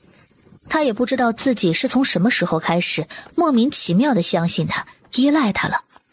他轻轻将头靠在他的肩膀上。从清，上次你对我说了你的梦想，我也对你说说我的梦想，你可想听？想听。所以他终于愿意对他敞开心扉，将他那些一直藏在他心中的秘密告诉他了吗？他其实也一直在等这一刻。娘告诉过他，在汴城开仙书超市是白小玲的梦想，但是他觉得并不是。白小玲若是看重钱财之人，怎么会想要将1万多两银子买回来的宅子送给白鹤书院？还有，为什么他会说一些奇奇怪怪的话？为什么他会很多他以前闻所未闻的事？为什么他总是觉得现在的白小玲和以前的白小玲根本就不是一个人？虽然心中也有好奇，但是他不愿意强求他，他想要等他自愿告诉他，他才知道。我一直在汴城努力做生意，将人工湖填成水田，在农户之中推广优良种子。最主要并不是为了赚很多钱，我是想要让天下人人都能吃得饱饭，穿得暖衣服。从清，当一个人连他的生命都无法继续下去的时候，他人性中的恶就会表现出来。也只有当人们不再为了穿衣吃饭等问题所困扰的时候，才有更多精力去思考其他。在我小时候，我经常挨饿受冻，所以当时我就在想，我以后长大了要让别人都能吃得饱饭。后来我听说了一个伟大的人，他种植的杂交水稻解决了很多人的吃饭问题，我们的国家也越来越好。当我来到这里，当我饿着肚子睡在冰冷的床上，那时候我就下定决心，我要让这里的人人人都能吃得上饭，穿得暖衣服。从今，这就是我的梦想。他一边说着，他一边顺着他的头发，他很认真地听着他讲话，他说的每一个字他都听到了心里。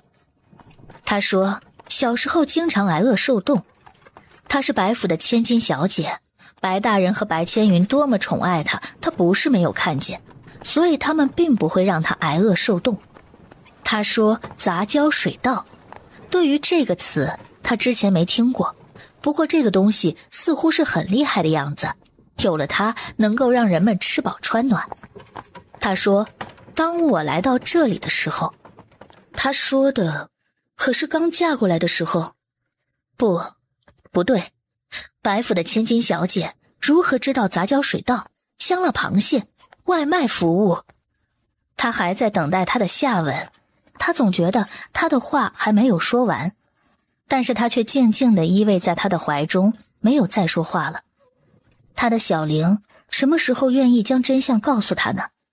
车夫被李招娣哭得没有办法，再加上他也由此想到了自己家的女儿，心中不忍，便随着李招娣指引的方向来了山窝子村。站在他旁边的是李大牛和李田氏，李田氏怀里揣着剩下的3两银子，笑得脸上都开了花。他一边走一边对东岳道：来娜娜，别看你表哥傻，说不定你们生了孩子就不傻了。也只有你在我们山窝子村成了亲，生了娃，咱们的日子会越过越好。李田氏，你可说话算话，等到他生了孩子以后，我们可就让他回去取银子，等他取回来了银子，可要付给我们每人1两，否则我们可不答应。每人1两，他听着可肉疼。不过现在先答应着，等到银子到手，他们还愿意住在山窝子村这种鸟不拉屎的地方。他们会带着他的宝贝儿子，然后到一个新的地方，给他的宝贝儿子修一栋新房子，再送他去最好的书院上学。哎呀，你们放心，我承诺给你们的银子是自然会办到的。女人呐，一旦成了亲，生了孩子，那心就跑不了了。而且最重要的是，他二舅已经向他们承诺过了，东岳嫁过去的只是他这个人，至于他成亲前赚的那些银子，他们不要。李招娣看着东岳那样被绑着，满脸泪痕，长发凌乱的样子，他摇着车夫的手：大叔，你救救我姐姐。车夫虽说也心疼东岳，想要救他，可是他没有能力呀。他只是将军府的一个车夫，今年40几岁，身体虽说没有大病，但是也不强壮。他一个人就这么贸然冲出去，连这里的一个村民都打不过。再说了，山窝子村是有名的刁，这里的村民就算听说他是将军府的人，他们也不会将他放在眼里。车夫正在为难。大叔，你快去救救姐姐，你再不去就晚了。在一个土屋前，一个傻子穿着红衣，然后一边流口水一边看向东岳，嘴里含糊不清地喊着：媳妇儿，媳妇儿，睡觉，睡觉觉。他的话惹得在场的人大笑起来。东岳也被放了下来，但是他的手仍然被绑着。眼见东岳就要被这群人给拉到土屋中去，李招娣一下子冲了出来：你们放开我姐姐，我姐姐不要嫁给表哥。在他的记忆中，从来没有人在乎他冷不冷、饿不饿，是东岳给了他第一件棉衣，给了他棉鞋穿。所以在李招娣的心中，东岳就是他唯一的依靠，是比他父母更亲的人。而且姐姐说过会带他离开，只要他们一起去变成给别人当丫鬟，那么就再也不用受苦了。李田氏一见李招娣，立刻将她如同提小鸡一般提起来：你个臭崽子，你姐姐今天出嫁，你哭哭啼啼个什么劲儿，真是晦气。臭丫头，刚才你都跑到什么地方去了？也不照看你弟弟。你弟弟想要吃桂花糕，已经是哭了一下午了，自己的弟弟也不知道心疼，真是养了一群白眼狼。李田氏还安慰李大牛：哎呀，老头子，你和这丫头较什么真儿啊？丫头就是丫头，就算是养大了，那也是别人家的人，只有儿子才是自己的孩子。你若为他生气，伤了身子，那可真是不值得。这样的丫头不听话，尽管打骂就好了。他说着，挥起他的手就朝着李招娣的脸上而去。车夫上前几步，一下子将李招娣拉开了。这个孩子是被我家将军买下的丫鬟，岂是你们能打骂便打骂的？东岳见了车夫，眼睛里的泪水不住地往地上落。他终于等到了，终于等到他们了。你是谁？我乃沈将军府中之人，还有被你们绑起来的姑娘是沈将军的丫鬟东岳，她是单独女户，你们无权这样做。李田氏像是听了天大的笑话。你这笑话讲得很没有水准呐！什么东岳，什么沈将军，我只是想嫁自己的女儿，这与沈将军又扯上什么关系？还有，就算她现在是单独的女户，但也是我生出来的女儿，我要将她嫁出去，这件事情就算官府的人来了，也判不了我的罪。车夫被气得够呛。总之，说什么我都不会让你们将东岳姑娘嫁给一个傻子。二舅听了不乐意了，他抡起袖子就要去揍他。你说谁是傻子？说你们是傻子。这句话刚落，10来个将军府的侍卫已经将山窝子村的村民全部围起来了。他们拔出了亮亮的刀，这群村民吓得够呛。夫人！叫完这句话，东岳的眼泪也流个不停。沈从清看见白小玲落泪，脸色更不好了。他走到李田氏和李大牛的面前。你们就是东岳曾经的爹娘。他说的是曾经的爹娘。李田氏和李大牛被他吓得一下子跪在了地上。将军饶命，将军饶命啊！饶命？哼！你们该不会不知道我朝律法。父母自从将子女卖出的那一刻，便与子女断除了亲属关系。你们当年卖东岳的时候是签了卖身契的，如今东岳已是将自己的卖身契赎了回来，她现在是单独的女户，而你们竟是将她直接绑了来，在违背她个人意愿的情况下，想要嫁给你们村中的一个傻子，按律当鬓角。鬓角，挖去膝盖骨。李田氏和李大牛一听，吓得脸色惨白。李田氏连忙跪着爬到沈从清的面前。将军，将军，请你明察呀！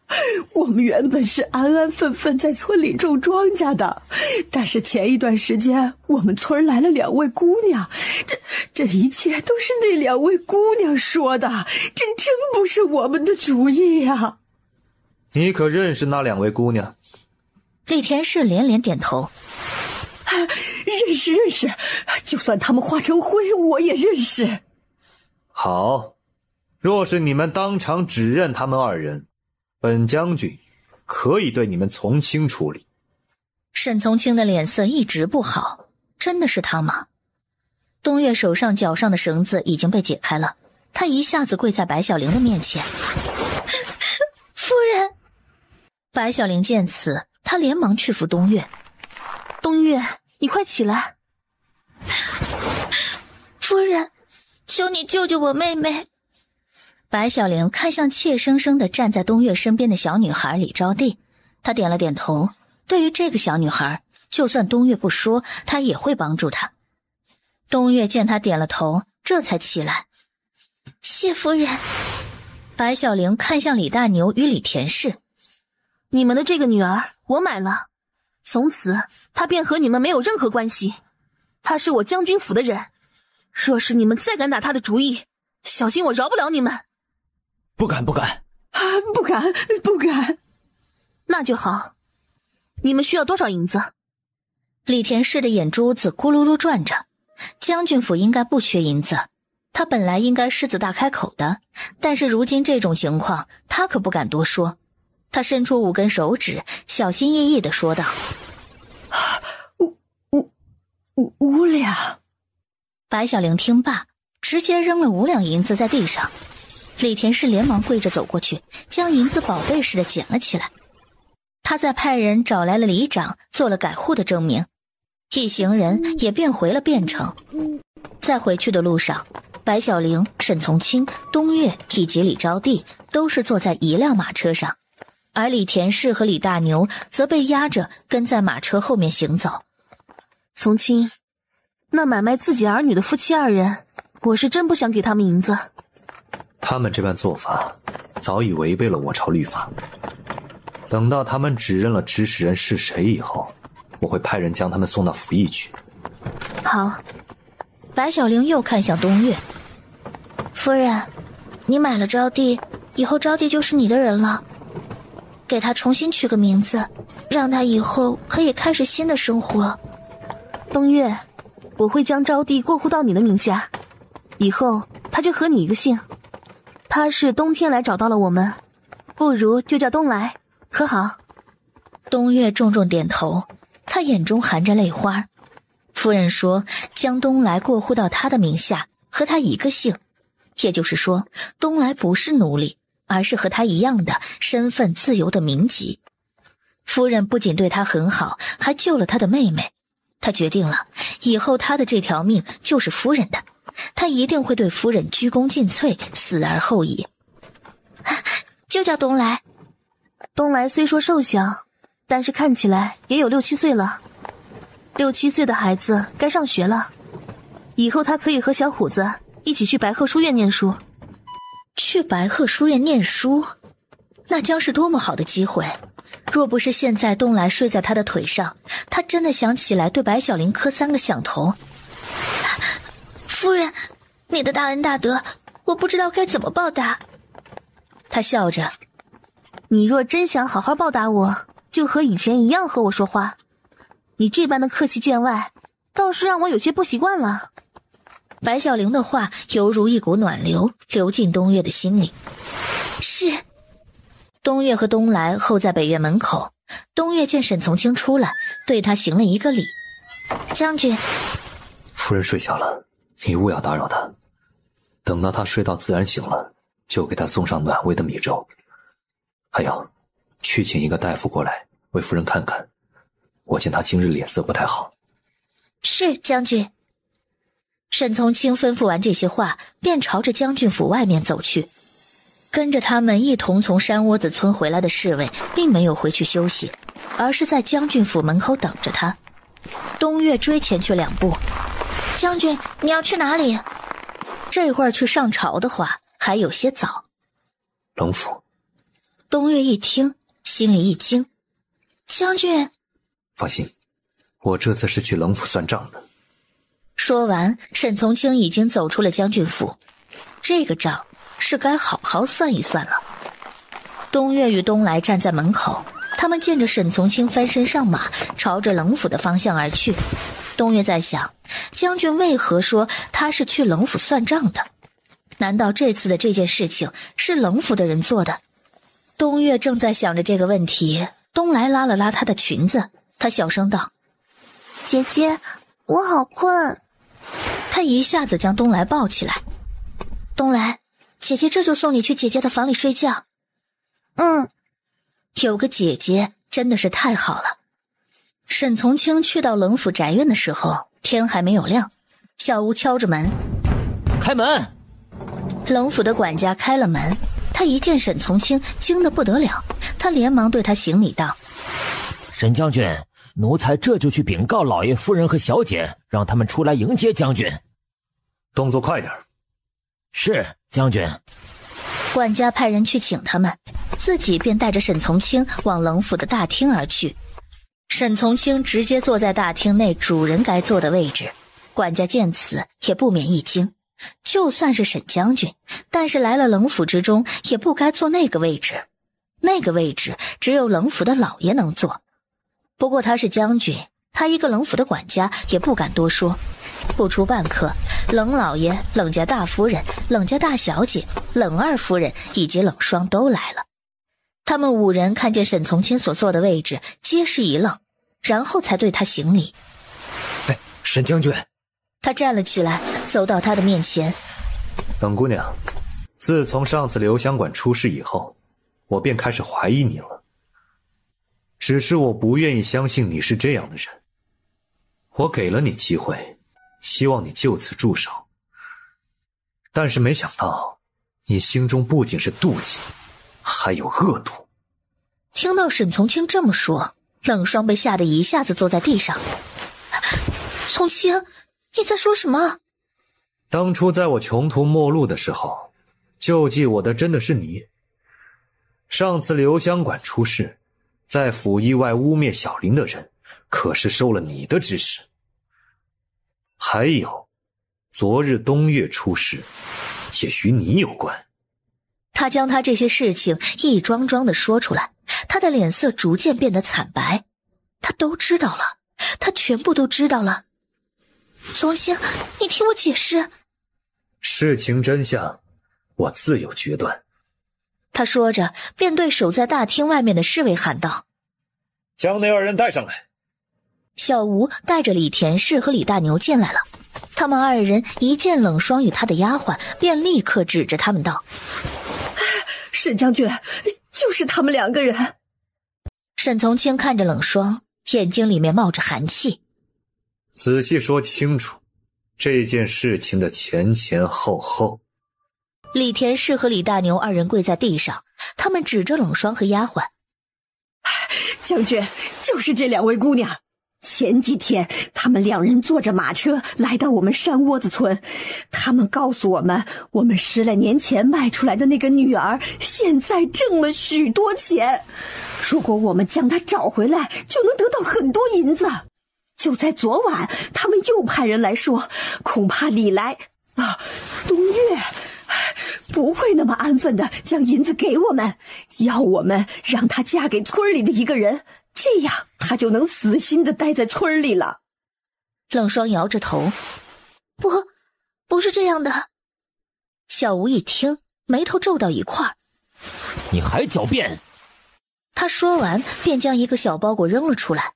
小包裹被摔散了，从里面掉出来许多金银首饰。冷霜丫鬟睁大了眼睛，这些东西不是她昨儿一早就拿出去当了吗？而且当了的银子已经交给小姐了。冷霜看见这些，他已经知道沈从清已经将一切都知道了，他已经没有翻盘的机会了。他的手下将已经当了的金银首饰都拿回来了，说明他买凶杀白小玲的事情也已经暴露了。说不定那个杀手并没有得手，也被沈从清给抓起来了。冷老爷见事情越来越不对劲儿：“冷霜，究竟发生了什么事情？”冷霜抬起头，对着冷老爷惨烈一笑：“冷老板，冷家快完了。”冷霜的这句话让冷老板从脚底凉到了脑袋。“你说什么？”“冷家完了，你的富贵生活到头了。”冷老爷听到这句话，后退了2步。“冷霜，你和你娘背着我做了些什么？”“冷老板，这得问你背着我和娘做了什么。你为了谋取不正当的利益，处处散播沈将军是你的女婿的消息，短时间内在汴城开了许多分店，所卖粮食缺斤少两，百姓对你苦不堪言，但是碍于沈将军的身份，并不敢揭穿你。”这些话由冷霜当着沈从清的面说出来，冷老板的脸色非常不好。这个丫头和她的娘做了坏事，被沈从清发现，所以将她的事情抖出来，是想让她与他们母女2人一起遭殃吗？冷霜，你胡说八道什么？冷老板要是没听清楚，我可以再说一遍。冷霜刚准备再说一遍，冷大夫人上前一步，一巴掌打在他的脸上。冷霜，你这么污蔑你爹，你是疯了吗？大娘，这些事情是不是我污蔑他，只要微微一查就能查出来。沈将军何许人也，他自然会明断。冷大夫人听此，连忙向沈从清跪下。沈将军，你可千万不要听冷霜这丫头胡说八道啊！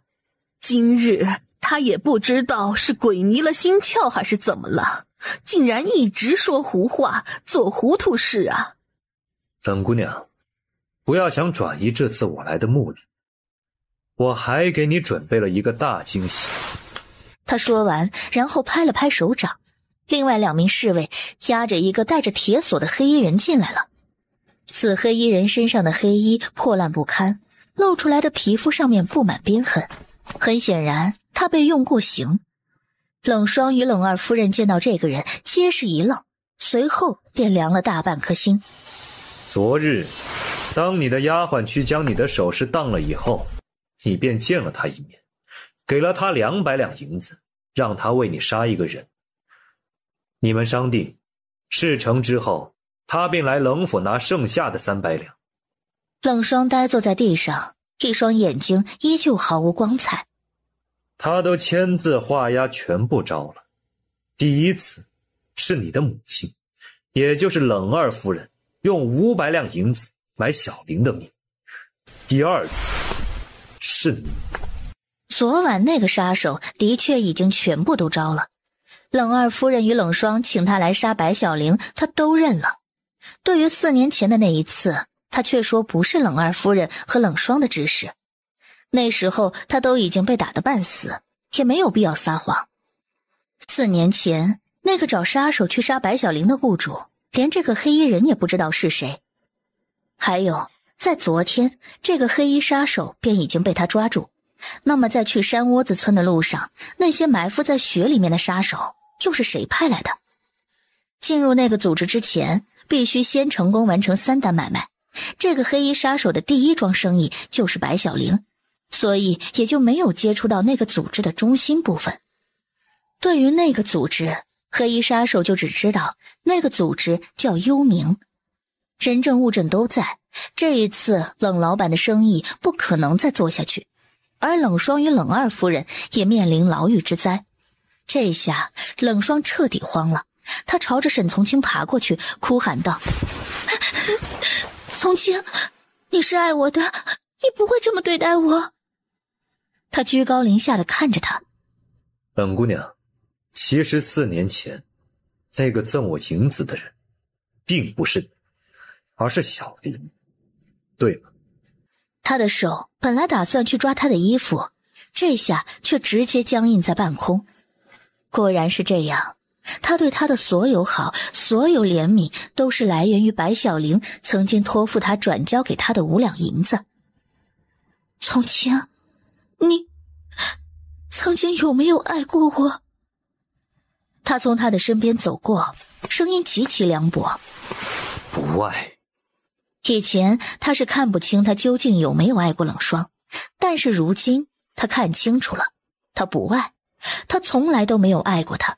他对他更多的是来自在他危机时刻他的赠银之恩，想着他曾经许诺过他要带他脱离苦海的尊诺之情，以及他没能兑现自己曾经对他的许诺的愧疚之感。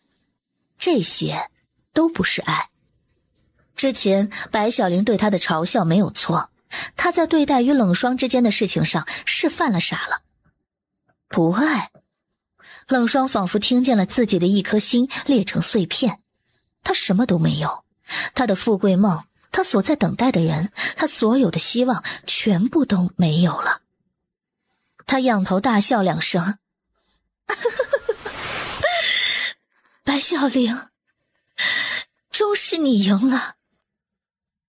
东月，你待会儿便去库房领几两银子，然后带着东来出去逛逛，给东来买一些衣物。夫人，我有月银，我会替东来添衣服。东月是觉得昨日的事情已经太麻烦夫人了，若是再事事都要夫人替他操心，那可真如同阿庄说的那样，不是一个称职的丫鬟。东月，我们将军府的人逢年过节都会收到一份小礼物，东来初到将军府，又是年关将近，我自然是要给他一份礼物的。我给他添置衣物，就是为了庆贺他的到来，你就不要拒绝了。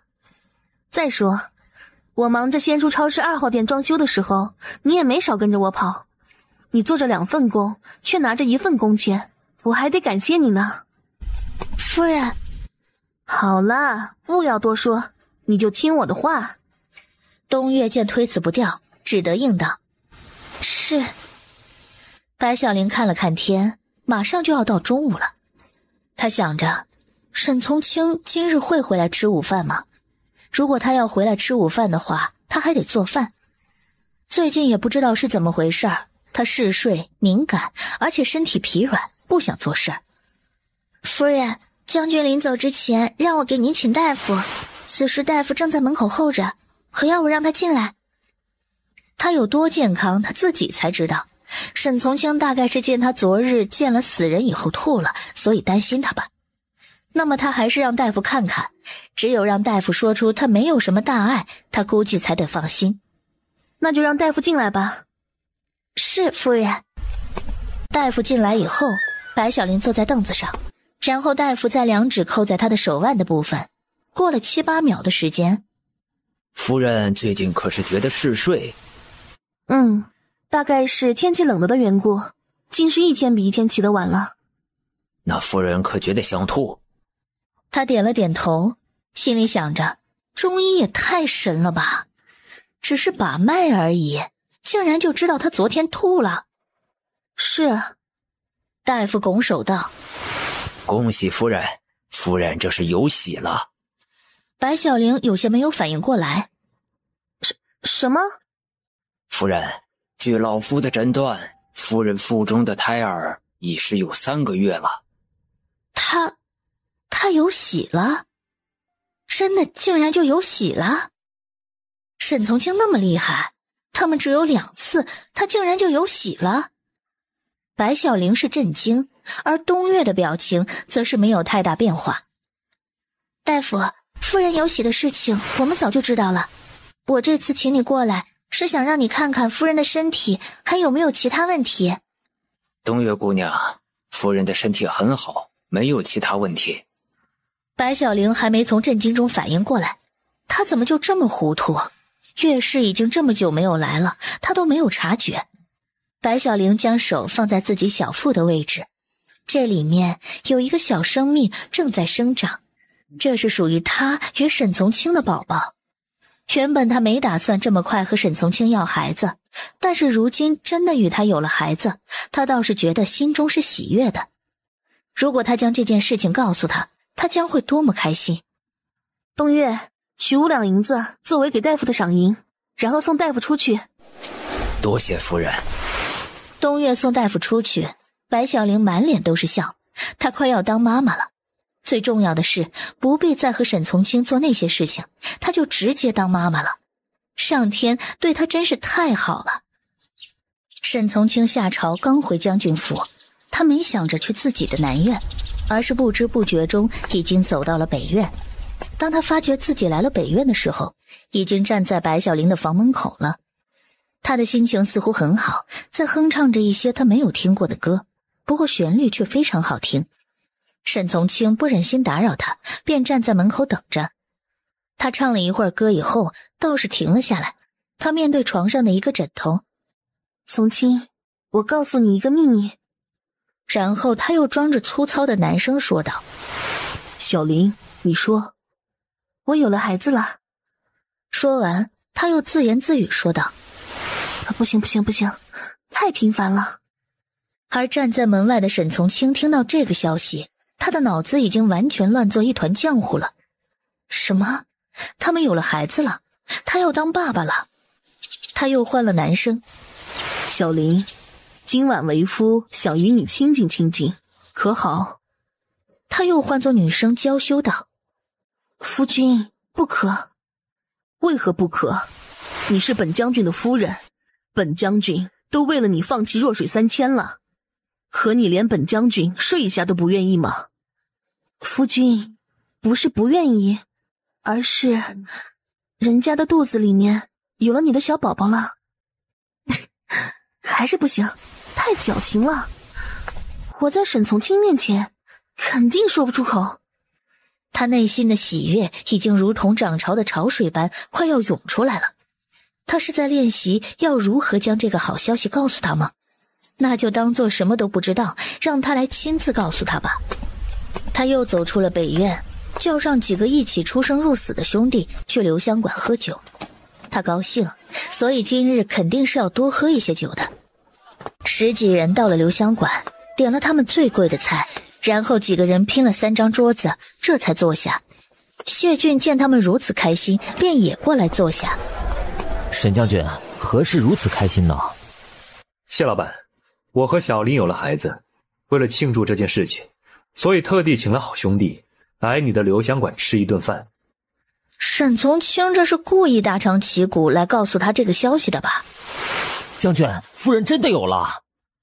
那是自然。恭喜将军，贺喜将军。沈从清看向其中年纪稍大一点的士兵。五叔，你已经是几个孩子的爹了，但是当爹，我可是头一回，有一些事情还得请教你。你说怀着孩子的女人应该注意一些什么？吴叔45度仰望天空，露出一脸忧伤。我家婆娘在怀着孩子的时候啊，心里特别脆弱，生怕我耐不住寂寞去外面找女人。所以那段时间呢，每天我回去以后，她都会对着我衣服秀。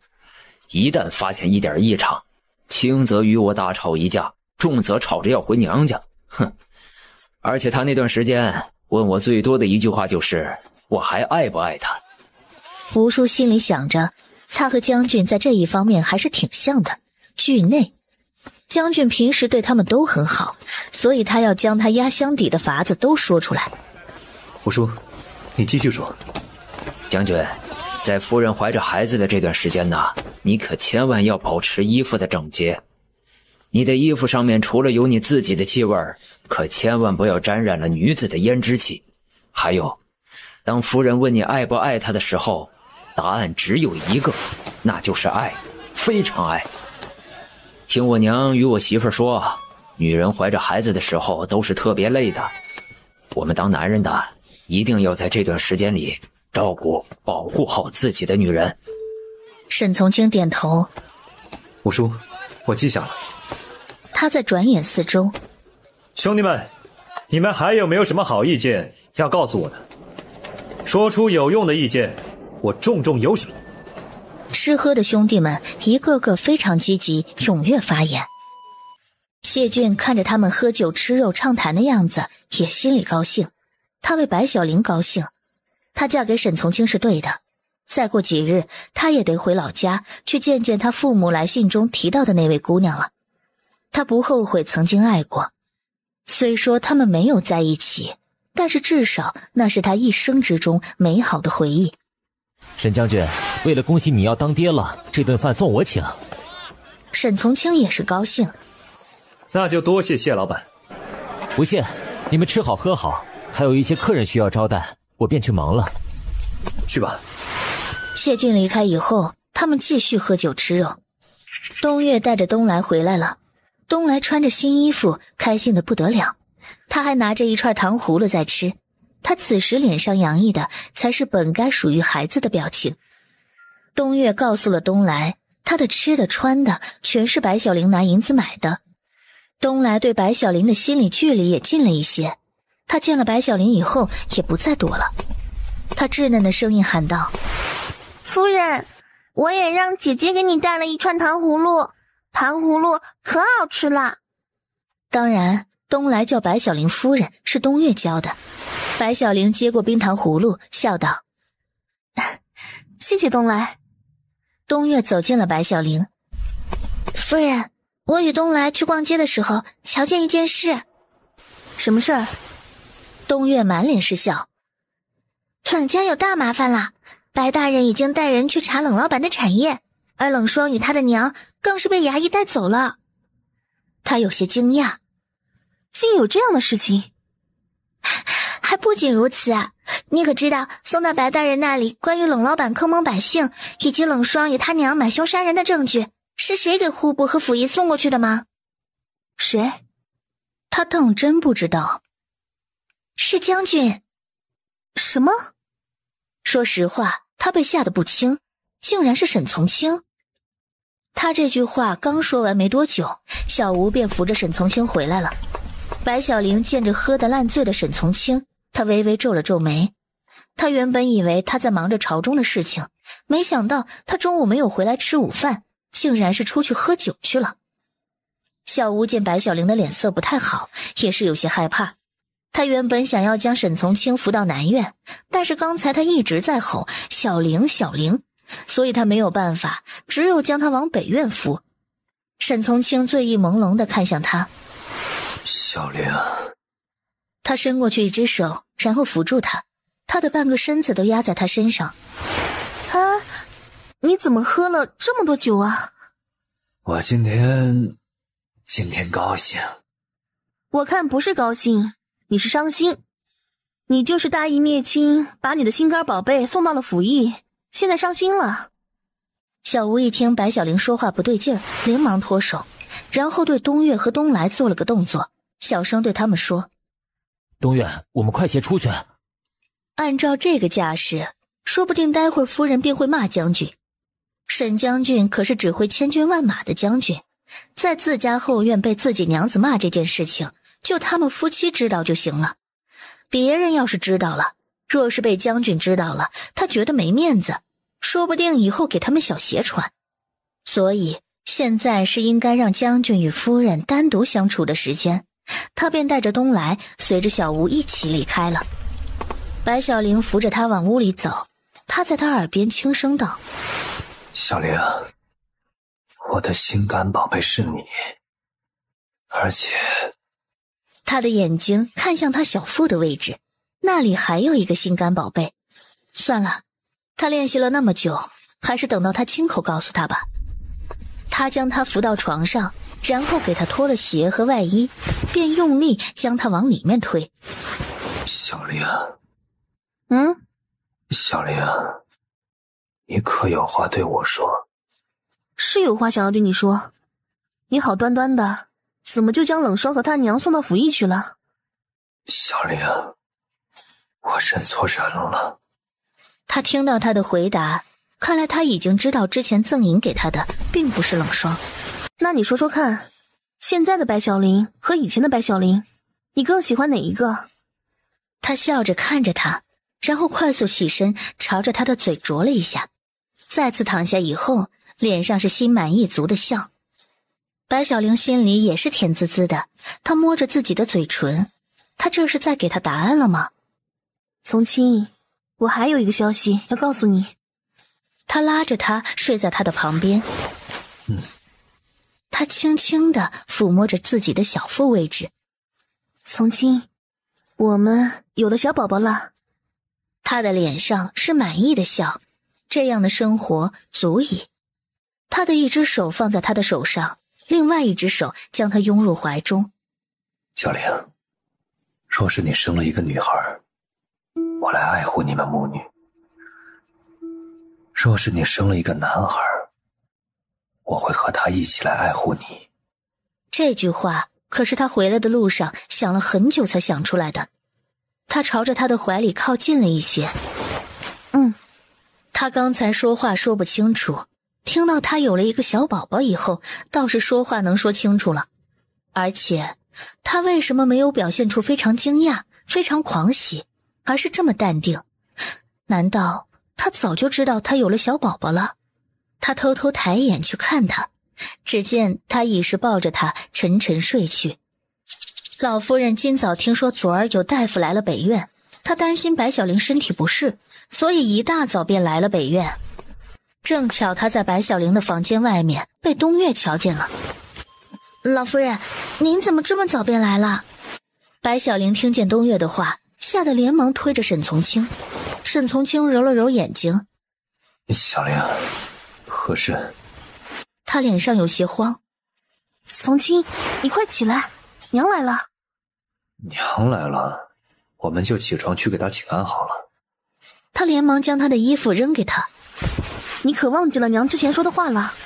她让你这段日子不要来北院，待会儿她若见了你，会不开心的。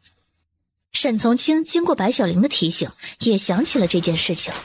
他连忙抱着自己的衣服从床上跳到床下，连鞋也没穿就从窗户跳出去。白小玲立马将床下的鞋子朝着窗外扔了出去。沈从清一边穿衣服一边往南院去，他在想，他恐怕是变成最悲催的男人了，在自己的夫人房中睡觉，每晚都像是做贼一样。老夫人这会儿已经推门进来了，她看见开着的窗户，然后说道：小玲儿，你为何开着窗户睡觉？这样容易着凉。白小玲尴尬地笑着：娘，晚上睡觉是关着窗户的，今早起来屋里太闷，所以将窗户打开了。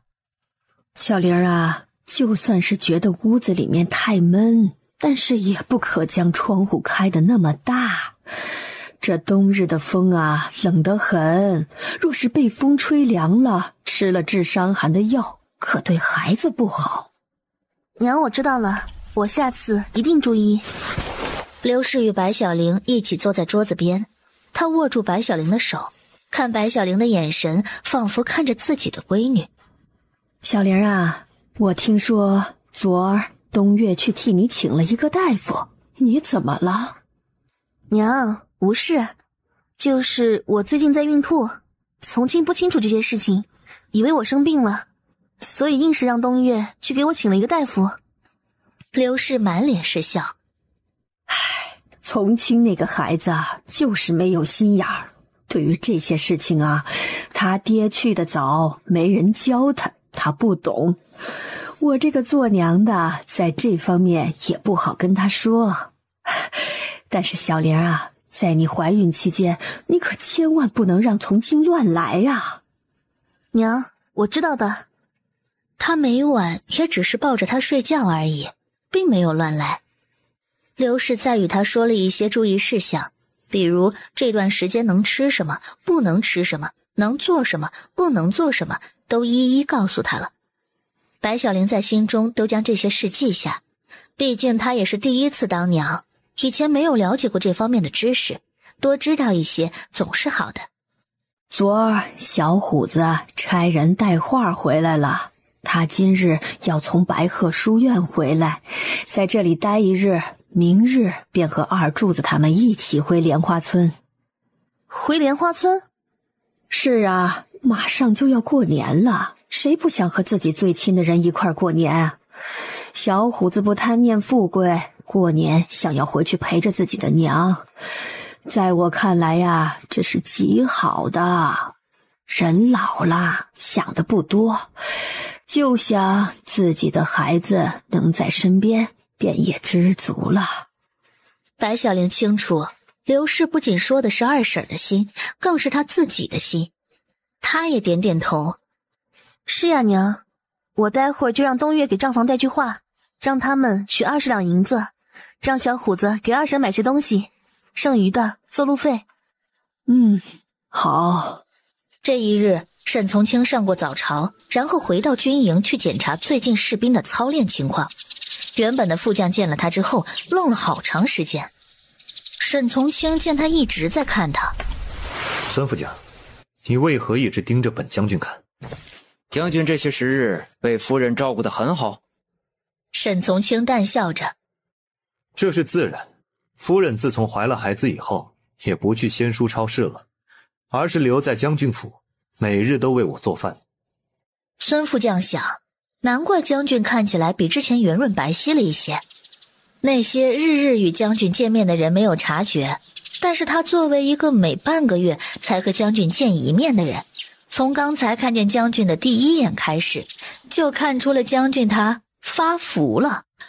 各位兄弟，今晚便是除夕，家在汴城与汴城周边的，可以去向孙副将记录名字，然后回家休息几天。家离汴城较远的兄弟也不必伤心，你们所写的家书，我会派人送到你们家人手中，每户补给5两银子。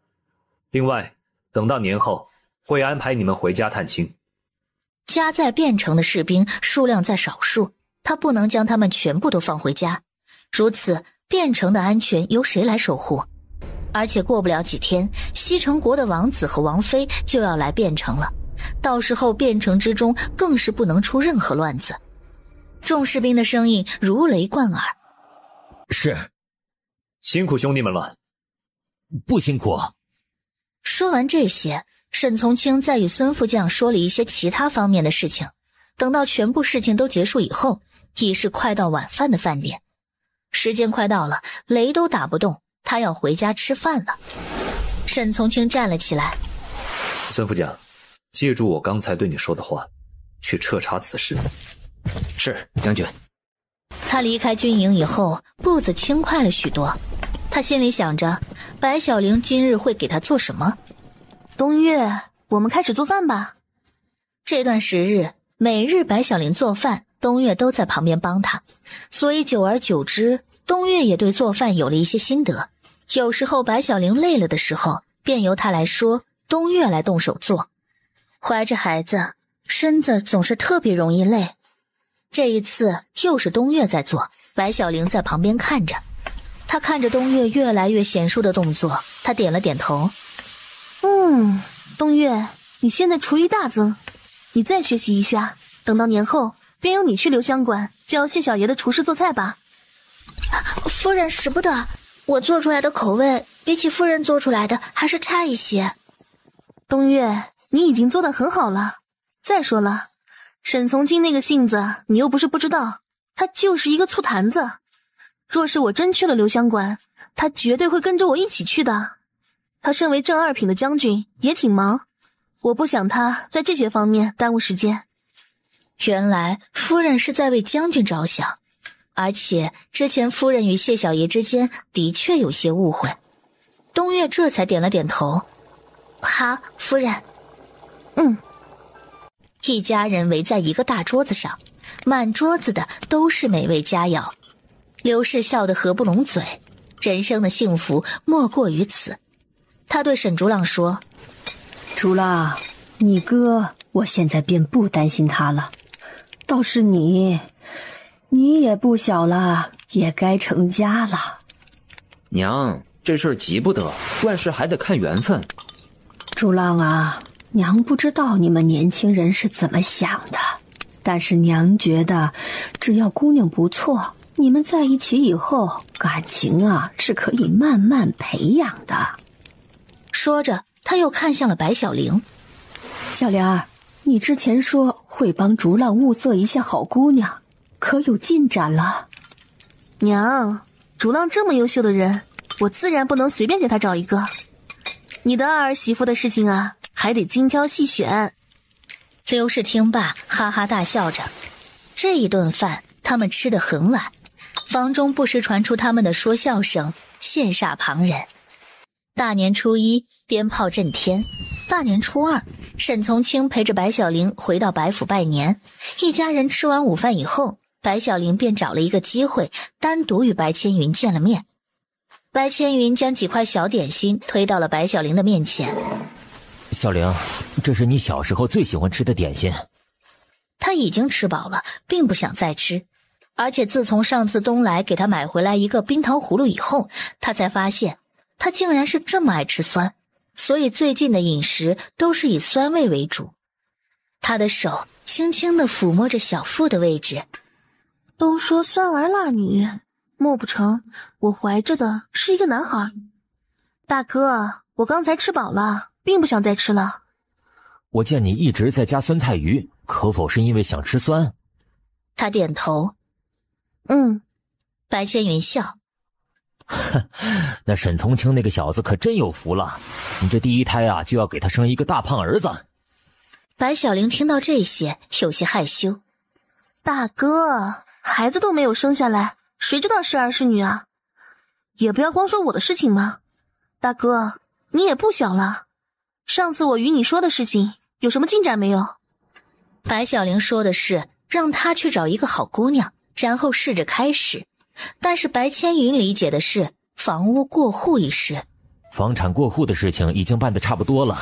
小玲，汴城有名的粮油商冷家涉嫌销售假货，以次充好，欺骗百姓。百姓们一听是从清，亲自将他的罪证交给了户部，就明白从清其实与冷家并无关系。现在受害百姓都纷纷前来户部告状，有的已经告到了府邑去。冷家这次不仅面临巨额罚款，恐怕还有牢狱之灾。还有冷霜与他的母亲对买凶杀害你的事情已经认了，虽说杀手没有成功，但是他们也会为自己所做的事情负责。这些事情他早也听说了。大哥，我想要说的不是这件事情啊。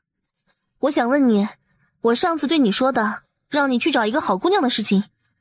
白千云愣了一下，然后他沉默一会儿才回答他。小玲啊，好姑娘又不是说找就能找到，你得给大哥一些时间呐。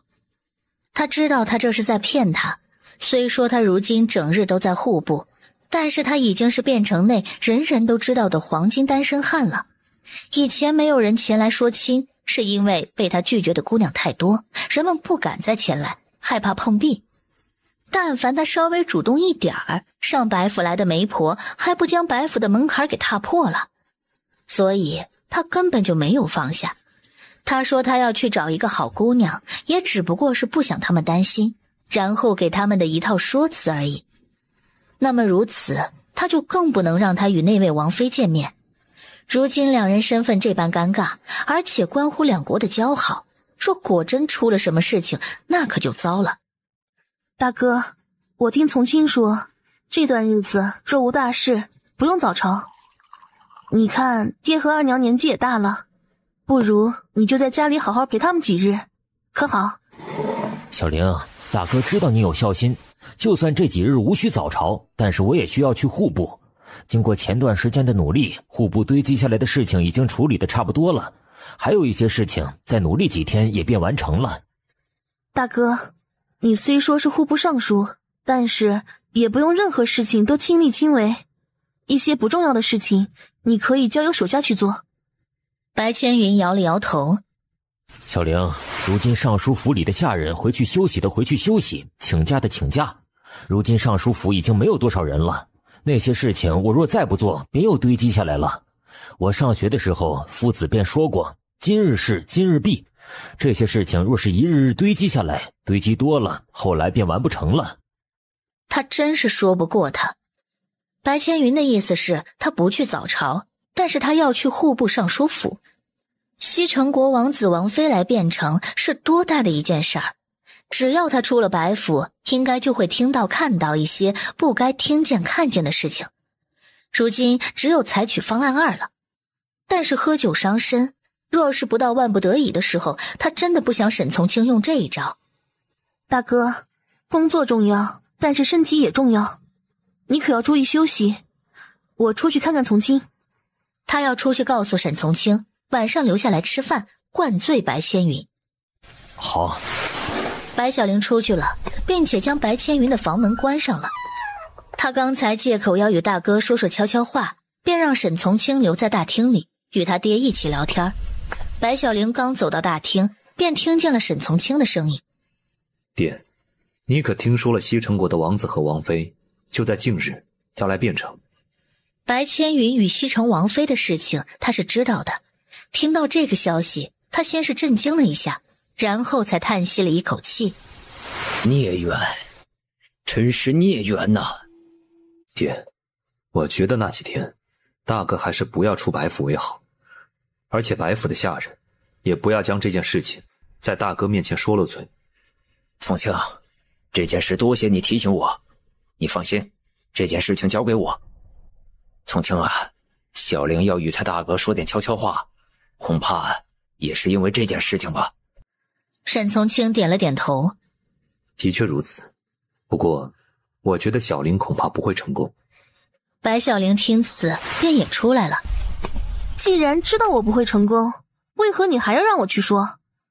沈从清没想着他来了，他这么做只不过是想给他一种成就感，让他觉得白千云在这几天没出去就是他的功劳，让他高兴一些。没想到被他听见了。他坐在他身边，说：为什么骗我？我也是刚想到。哼，沈从清，我发现你最近是越来越不老实了。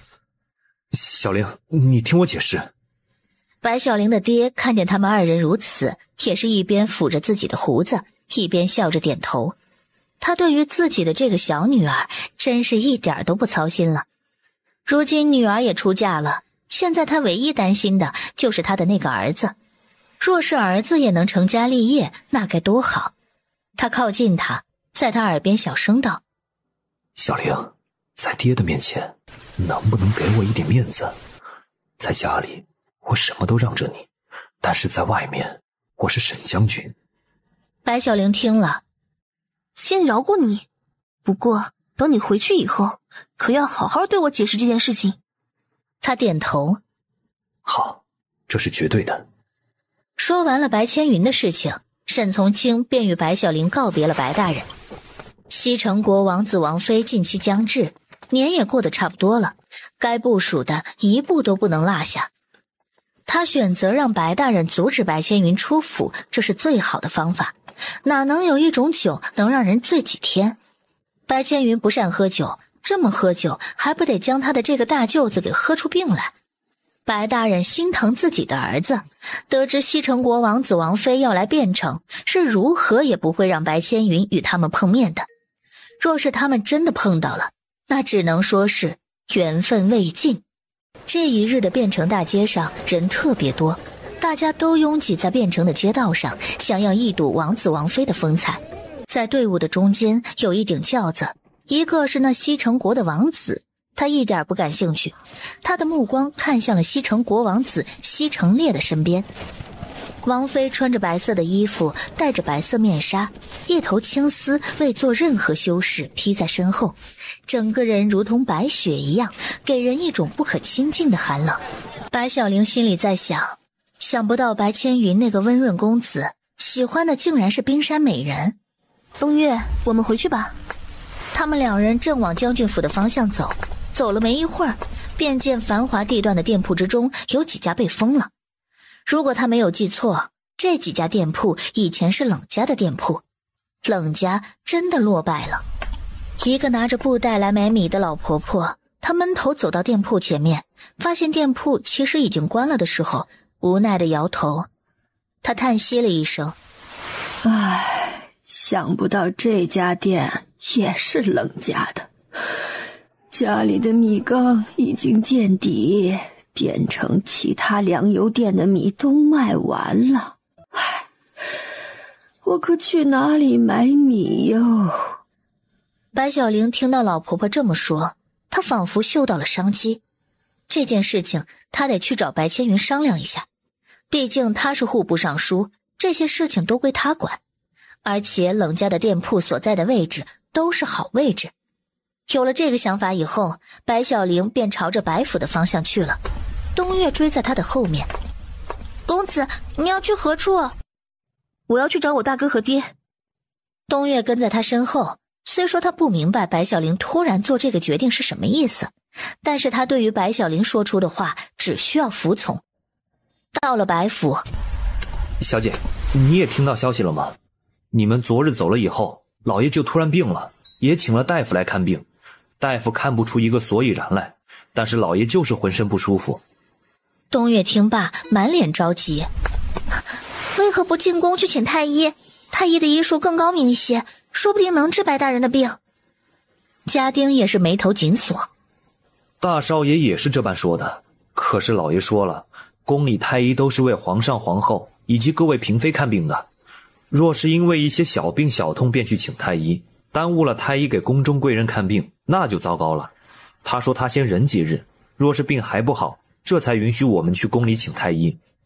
东岳急得不得了，白小玲却明白他突然生病的原因，不过就是昨日沈从清告诉他，西城国王子王妃近期会来汴城，要白大人这几天将白千云留在白府，所以白大人才想出这一招，装病。快带我去见爹。是，三小姐。白小玲进了白大人的房中，白千云和白玉一都守在他的床前。白千云眉头紧锁。爹，你昨日还好好的，为何今日就这般了呀？他深深地叹息了一口气。唉，人老了，不服不行。千云呐，你和玉一这几天就在家里待着，哪里也不要去。爹就想看着你们。白玉一连连点头：“是，爹。”白千云有些为难：“爹，户部还有……”他的话还未说完，便已经被打断。云儿，爹都已经病成这般模样了，让你在家里陪爹几天，你不乐意啊？爹，我不是这个意思啊。你虽说住在家里，但是你每天早出晚归，爹有时候连续几天都看不到你的身影。若是早知道爹将户部尚书的位置传给你以后，你会这么拼命，爹就还继续做2年。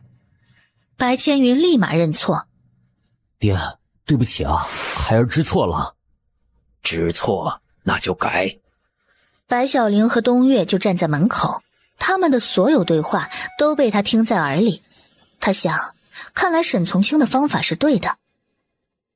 家丁见他们没再争吵：“老爷，三小姐回来了。”他一脸慈爱地看向门口：“啊，小玲回来了。”他走进了屋内：“是呢，爹。”他向他招手：“小玲，快过来。”他走到他的身边，白玉一和白千云便退到了一旁。白大人语气和蔼道：“小玲啊，你现在怀着孩子，可千万不能到处乱走。爹有你姐姐和大哥照顾就行了，你不必亲自跑来看望爹。”他一边说着，还一边对白小玲使眼色，他仿佛在说：“小玲，别担心，爹没事儿。”他看着白大人丰富的表情，只觉得面前这个老人很是可爱。他们都是他的亲人，是他想要守护的家人。爹，我过来看你，也顺便向大哥请教件事情。他明白了，原来小玲知道他是装病，他这次来白府是找白千云有事儿。他看向白千云：“云儿，你听见了吗？你的小妹找你有事，你便和她去谈事情吧。”“是，爹。”白千云和白小玲一同出去了，而白玉一的眼神却一直看向他们两人，直到他们都出去了，这才将眼神收了回来。白小玲，她是真的不记得了，还是假的不记得？如果她是假的不记得，那么遭殃的就是她了。她也不想对自己的这个妹妹下狠手，可是谁让她听见了不该听的，看见了不该看的，那样就该死了。白千云与白小玲回到了房中，从白千云的脸上来看，她心情并不好，恐怕是还在为白大人的身体担心。大哥，你也别太担心，爹会好起来的。爹的身体一直很好，可是昨日他说病就病了，连大夫都看不出得了什么病。小玲，我是真的害怕，想当年我们娘……他说到这里便停下了。算了，这些事情不能对他说。娘去世的时候他还小，所以对那件事情的了解不深。那是一段痛苦的回忆，他忘记了倒是好事儿。大哥，娘怎么了？娘也是生病去了，我害怕。大哥你放心，爹很快就会好起来。小玲，我们不说这件事情了，你来找我是为了什么事情啊？他这才想起了正事儿。大哥，我看见汴城内冷家的铺子全部被封了，想问问，现在冷家的产业属于谁所有？可以买卖吗？小玲，不瞒你说，如果冷老板只是偷奸耍滑蒙骗百姓，倒也不至于会被全部封店。我所处理的是罚了冷府1000两银子，这些银子用来补给曾经受了他蒙骗的百姓，银子他也交了，而且我也将他给放了。但是听说第2天服役的人上门又将他给带走了，至于带走他以后发生了什么事情我不知道，反正后来冷家在汴城所有的产业都被封了。这事儿倒是有些奇怪。那么被朝廷封了的店铺现在属于谁？属于朝廷。大哥，我想买下这些店铺。听到白小玲这么说，白千云很是惊讶。小玲，这可不是闹着玩的，你想要做生意就开着你那2家超市也就罢了，冷家的产业在汴城可有30几家店呢。他可不是为了闹着玩。大哥，我是真想闯出自己的一番事业。不行，小玲，你可曾想过你的相公是谁？他不太明白他为何突然这样问。是沈从清啊。那沈从清又是谁？他是正二品的将军。他不明白白千云为何问他这些简单的问题，他认真问他的表情都让他开始怀疑他心中的答案是不是对的。小玲，你可知自古君王最怕的是什么？是什么？是功高盖主和富可敌国。你若太过表露锋芒，迎接你的将不是鲜花与掌声，而是没落。白小玲沉默了，她只想着实现自己的理想，却忘了这件事情。如果她真的锋芒毕露，那么在皇室眼中那又代表什么？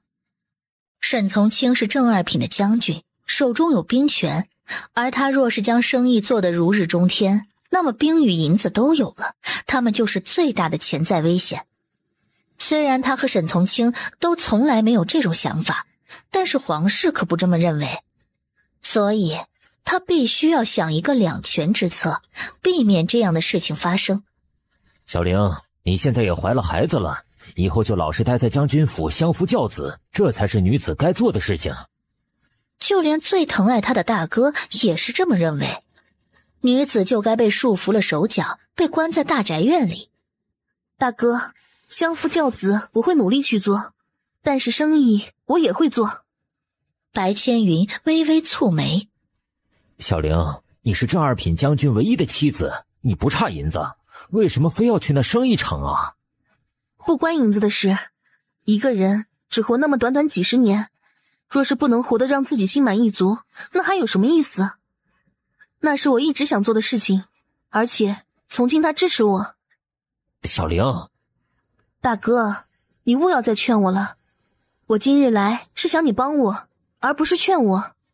我已是想好了，既然沈将军夫人白小玲无法去做大的生意，那么其他身份应该可以。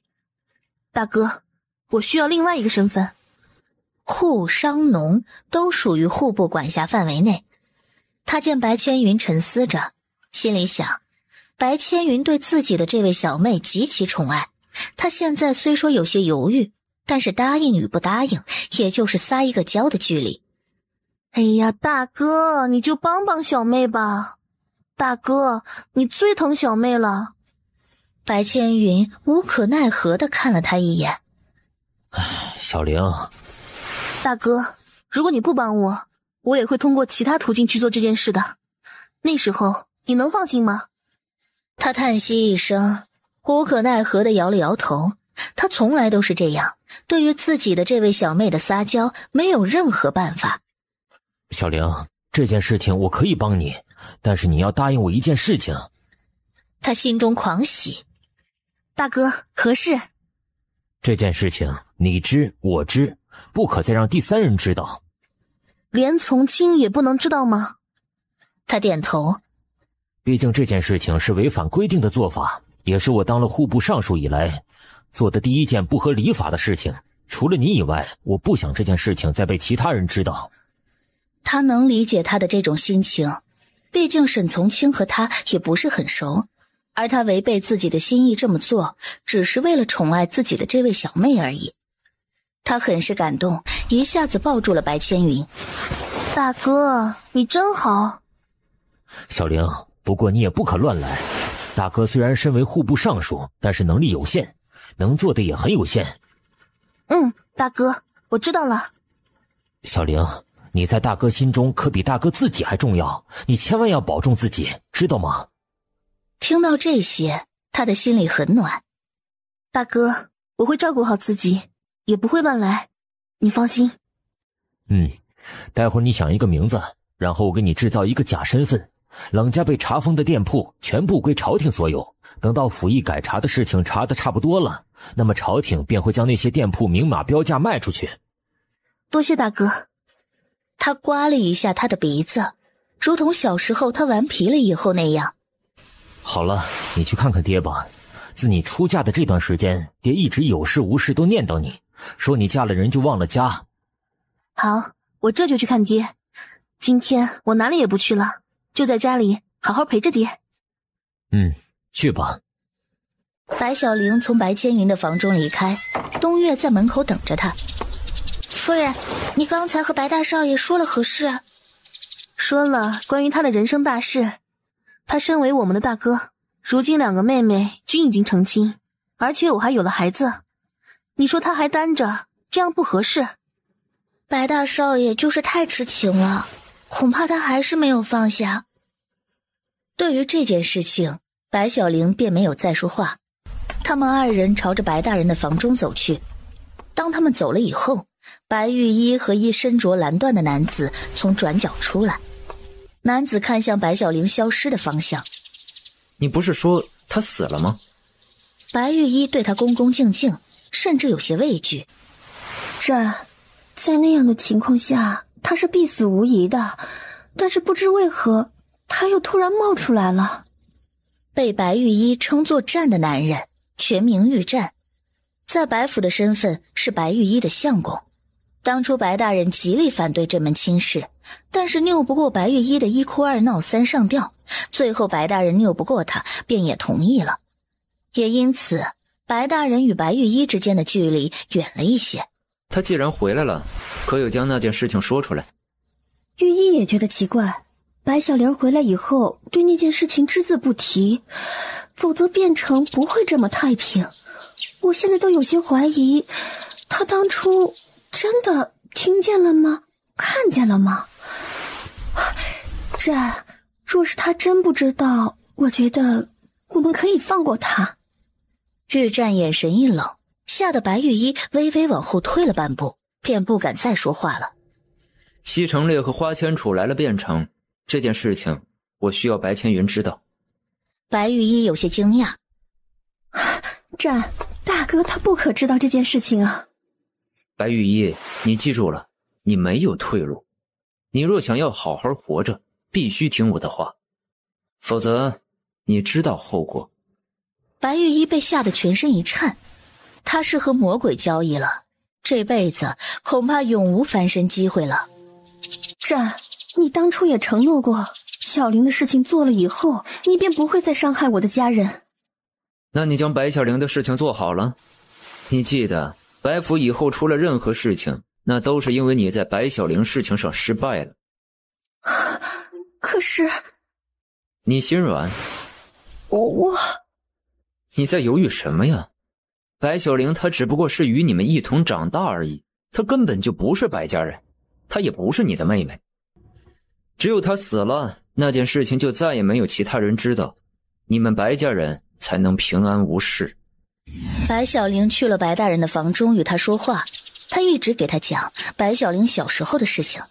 这么听起来，原主白小玲也不是一个安分的主。房中不时传来他们2人的笑声，待到天快黑的时候，白大人便叫人将他和东岳送回了将军府。马车刚停到将军府外面，小吴便匆忙来报：夫人，你可回来了。他见他的表情如此着急。何事？夫人，刚才将军派人传话来，他说皇上有令，让汴城官阶3品以上的官员携妻在晚上参加晚宴。难怪小吴如此着急，沈从清的妻就只有他一人。尽管这件事情很着急，但是也得等我将女装换了来啊。小吴知道他总是和东岳身着男装从后门溜出去。夫人，东岳姑娘，那你们动作快点儿，我就让马车等到将军府正门门口，你们一出来，我们便朝皇宫去。好。他与东岳进去了，东岳替他换衣、梳头、化妆，而他只是静静坐着。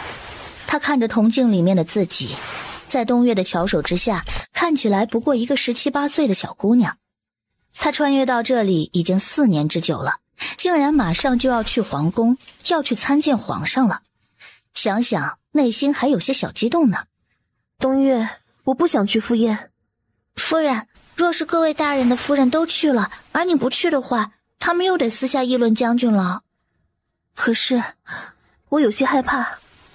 夫人在害怕什么？我虽说是白府的3小姐，但是对于宫中礼仪却没有学过，这辈子就没想过还会入宫。到了东齐门，马车不允许入内，他下马车而行，果然沈从清就在那里。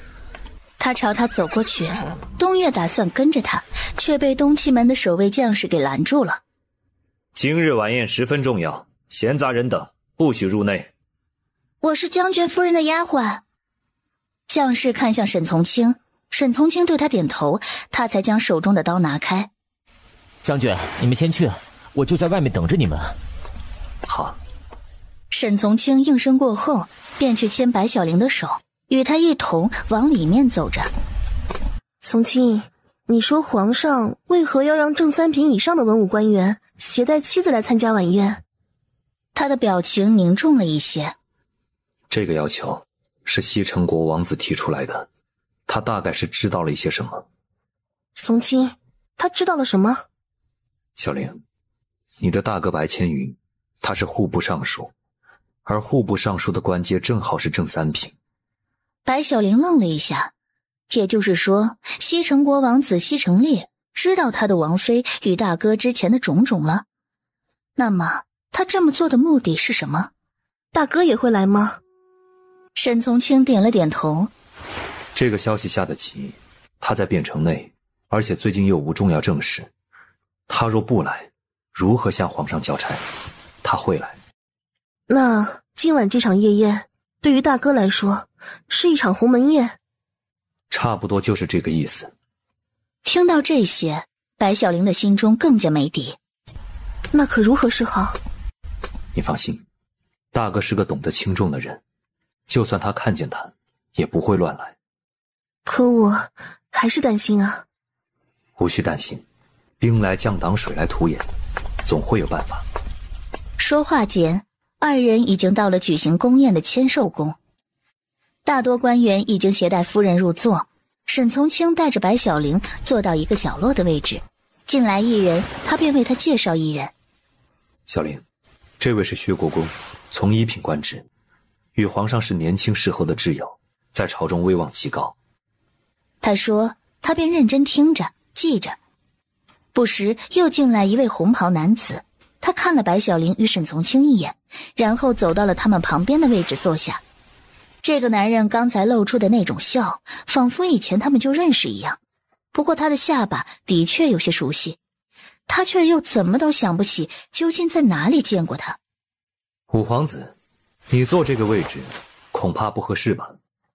他笑得有些妖孽。沈将军，我与几位哥哥比起来，差的不是一点半点儿。那些好位置就让哥哥们去坐，我就在这里。小玲，这位是五皇子。他微微颔首。五皇子好。难怪他觉得他的下巴很眼熟，上次在府邑他的确见过他，不过那时候戴着披风帽子，将脸都遮住了，只能看见下巴。站在他身后的东岳的脸皮抽了抽，还能这么行礼的？五皇子赫连起，脸上的笑意更深了。将军夫人这行礼的方式，我还是第一次见。白小玲笑得有些尴尬，她这个行礼方式就和小学生见到老师问候老师的时候一模一样。刚才的动作几乎是条件反射般做出来的，他倒是将问东岳的事情给忘得一干二净了。五皇子，夫人对宫中礼仪还不熟悉。他连忙摆手。无妨无妨，沈将军的夫人与一般的大家闺秀不同，本皇子甚是喜欢呢。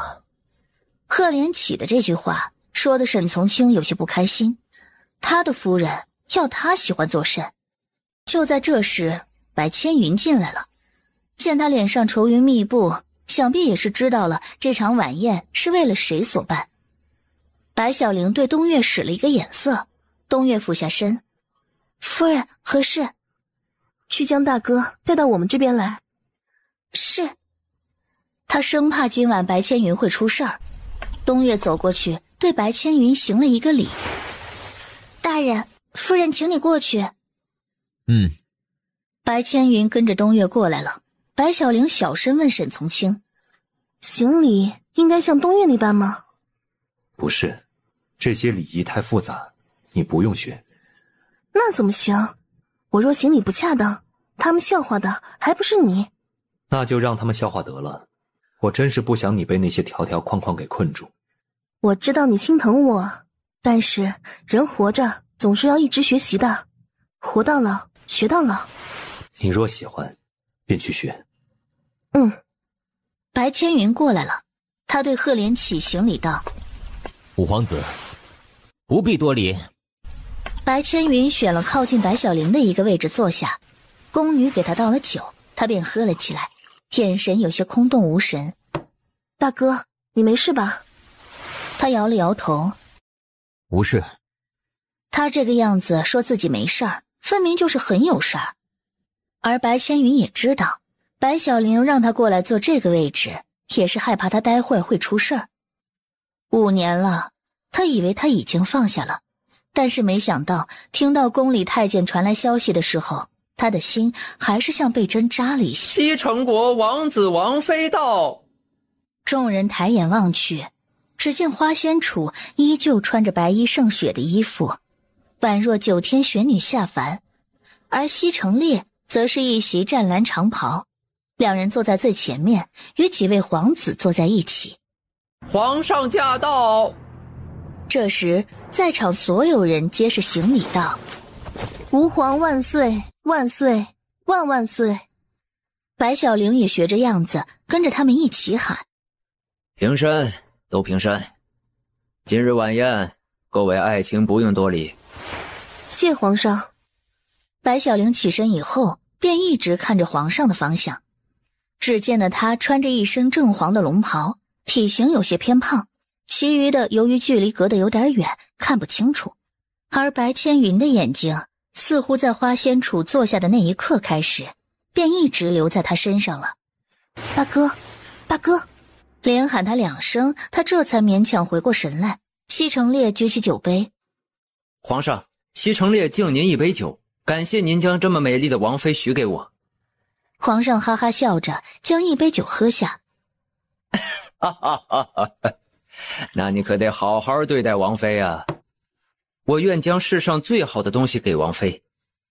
皇上依旧笑着。那便好。皇上，听闻新任的户部尚书是个难得的才子，小王想认识一下。白小玲听此话愣了一下，这次晚宴果然是针对白千云的鸿门宴。白爱卿，既然西城王子想要认识一下你，你便敬西城王子一杯酒，让他好好认识一下你。白千云的手紧握着酒杯，但是脸上并没有多少变化。他道：“是。”然后举起手中的酒杯：“西城王子，请。”说完，他便将手中烈酒一饮而尽。花仙楚看见白千云以后，那一双眼眸才算有了一丝温度，而且再也无法从他身上移开。他的嘴微微张合，没有发出任何声音，但是喊的却是他的名字。其他人看不懂，但是白千云懂了。大哥，大哥！白千云这才离开了眼神，看着自己面前的美酒佳肴，只觉得眼前朦胧，眼眸之上竟是蒙了一层薄雾。那一年他8岁，白千云10岁。白千云夜里翻墙进入礼部尚书花府，他在柴房内，白千云在柴房外。仙楚，你的事情我都知道了，花伯伯不让你去书院和我们一同学习，你若再违抗他的意思，以后恐怕还是要挨打。礼部尚书花大人自然最重的便是礼节。千云哥哥，可是我想去学习，若是不学习，我便是被蒙住眼睛的鸟儿，看不见方向，就只能看见我们花府上面的天空。千云哥哥，我希望看得更远更高。他将从家里带出来的小点心从门缝里给他递进去。仙楚妹妹，你先服了软，以后先生教了什么我都来教给你。你们花府外面有一棵大树，大树离花府的围墙很近，每隔几日我便从那围墙外翻进来，这里就是我们的秘密基地，我就在这里将我在学院里学习的全部都告诉你。花千楚吃着手里的点心，重重的点头。千云哥哥，我听你的。后来他们长大了一些，他18岁，他16岁。每隔3日，他便会带着小点心来给他讲书，而他便会吃着点心，坐在桃花树上，一边摇着自己的脚，一边听他讲。每一次他离开，他都会对他说一句他根本听不见的话，那时候他笑着问他：仙楚妹妹，你说的什么呀？千云哥哥，等你哪天看明白了，你自然就懂了。那一天他回去以后，对着镜子做出了那个口型，发出了声音。当他听见自己说的话的时候，吓了一跳。他对他说的是：千云哥哥，我爱你。他竟然喜欢他，他竟然每一次都在告诉他，而他却现在才知道。那他喜欢他吗？过几日以后，他又去对他说书，结束以后，他又对他做了那个口型。千云哥哥，你还是看不懂吗？仙楚，不如你直接告诉我吧。不行，得由你自己看出来。他邮寄的那一天，爹笑得很开心。云儿，告诉爹，你是不是有喜欢的姑娘了？我不知道。云儿，是心动。你若喜欢一个人，那么在你看见他的时候，连心跳和看见别人时都不一样。你的心脏跳动有力而欢喜。是这样，是这样。每次看见他的时候，心脏跳动都比较快，而且每次见他都很开心。那么我就是喜欢他了。云儿，告诉爹，是哪家的姑娘让你心动了？爹会差人带着贺礼前去提亲。爹，这件事情我得询问一下他的意见。次日，他趴在花府的围墙外，他站在围墙内。仙楚，我今日来问你一件事。千云哥哥，你说。我若带着聘礼来娶你，你可愿嫁？他听完他的话，瞬间面色绯红。他怎么可以将这件事情就这样直接说出来？这样他会很害羞。不嫁。他红着脸跑开了，而他则是一头雾水。仙楚不愿意嫁给我，难道是因为我明白的太晚了？回到白府以后，他一直闷闷不乐。爹问他：云儿，那个姑娘怎么说呀？他的声音带着深深的挫败感。爹，她不愿意嫁给我。他愣了一下，想了一会儿以后：云儿，那你是怎么问的？怎么问？这也讲学问。我就是直接问她愿意嫁给我吗？她当时直接就跑了，她说不愿意。他笑着：哈哈哈，傻云儿啊，她说的时候可脸红了？是，如同3月的桃花一般。哈哈哈，那姑娘的意思就已经很明确了，她愿意。啊，是这样。云儿，相信爹，明天爹就带着聘礼前去提亲。好。他坐了起来。大哥，我不愿意看着你被逼婚，小妹希望你能娶自己喜欢的女子。白千云愣住了，他喜欢的女子，可是除了花仙楚，他不知道自己喜欢谁。他与花仙楚再无可能，但是他明白白小玲晕倒一事虽然可以暂时阻止这场指婚，但是皇上必定会再次指婚，圣旨一旦下来，那么事情再无回旋的余地。小玲，你能为大哥着想，大哥很是欣慰，但是以后千万不要为了大哥涉险。大哥并无喜欢的女子，娶谁都一样。大哥，那是因为你还没有遇到一个与你有缘分的女子。就算在以后有这样一个女子，但是现在也已经迟了。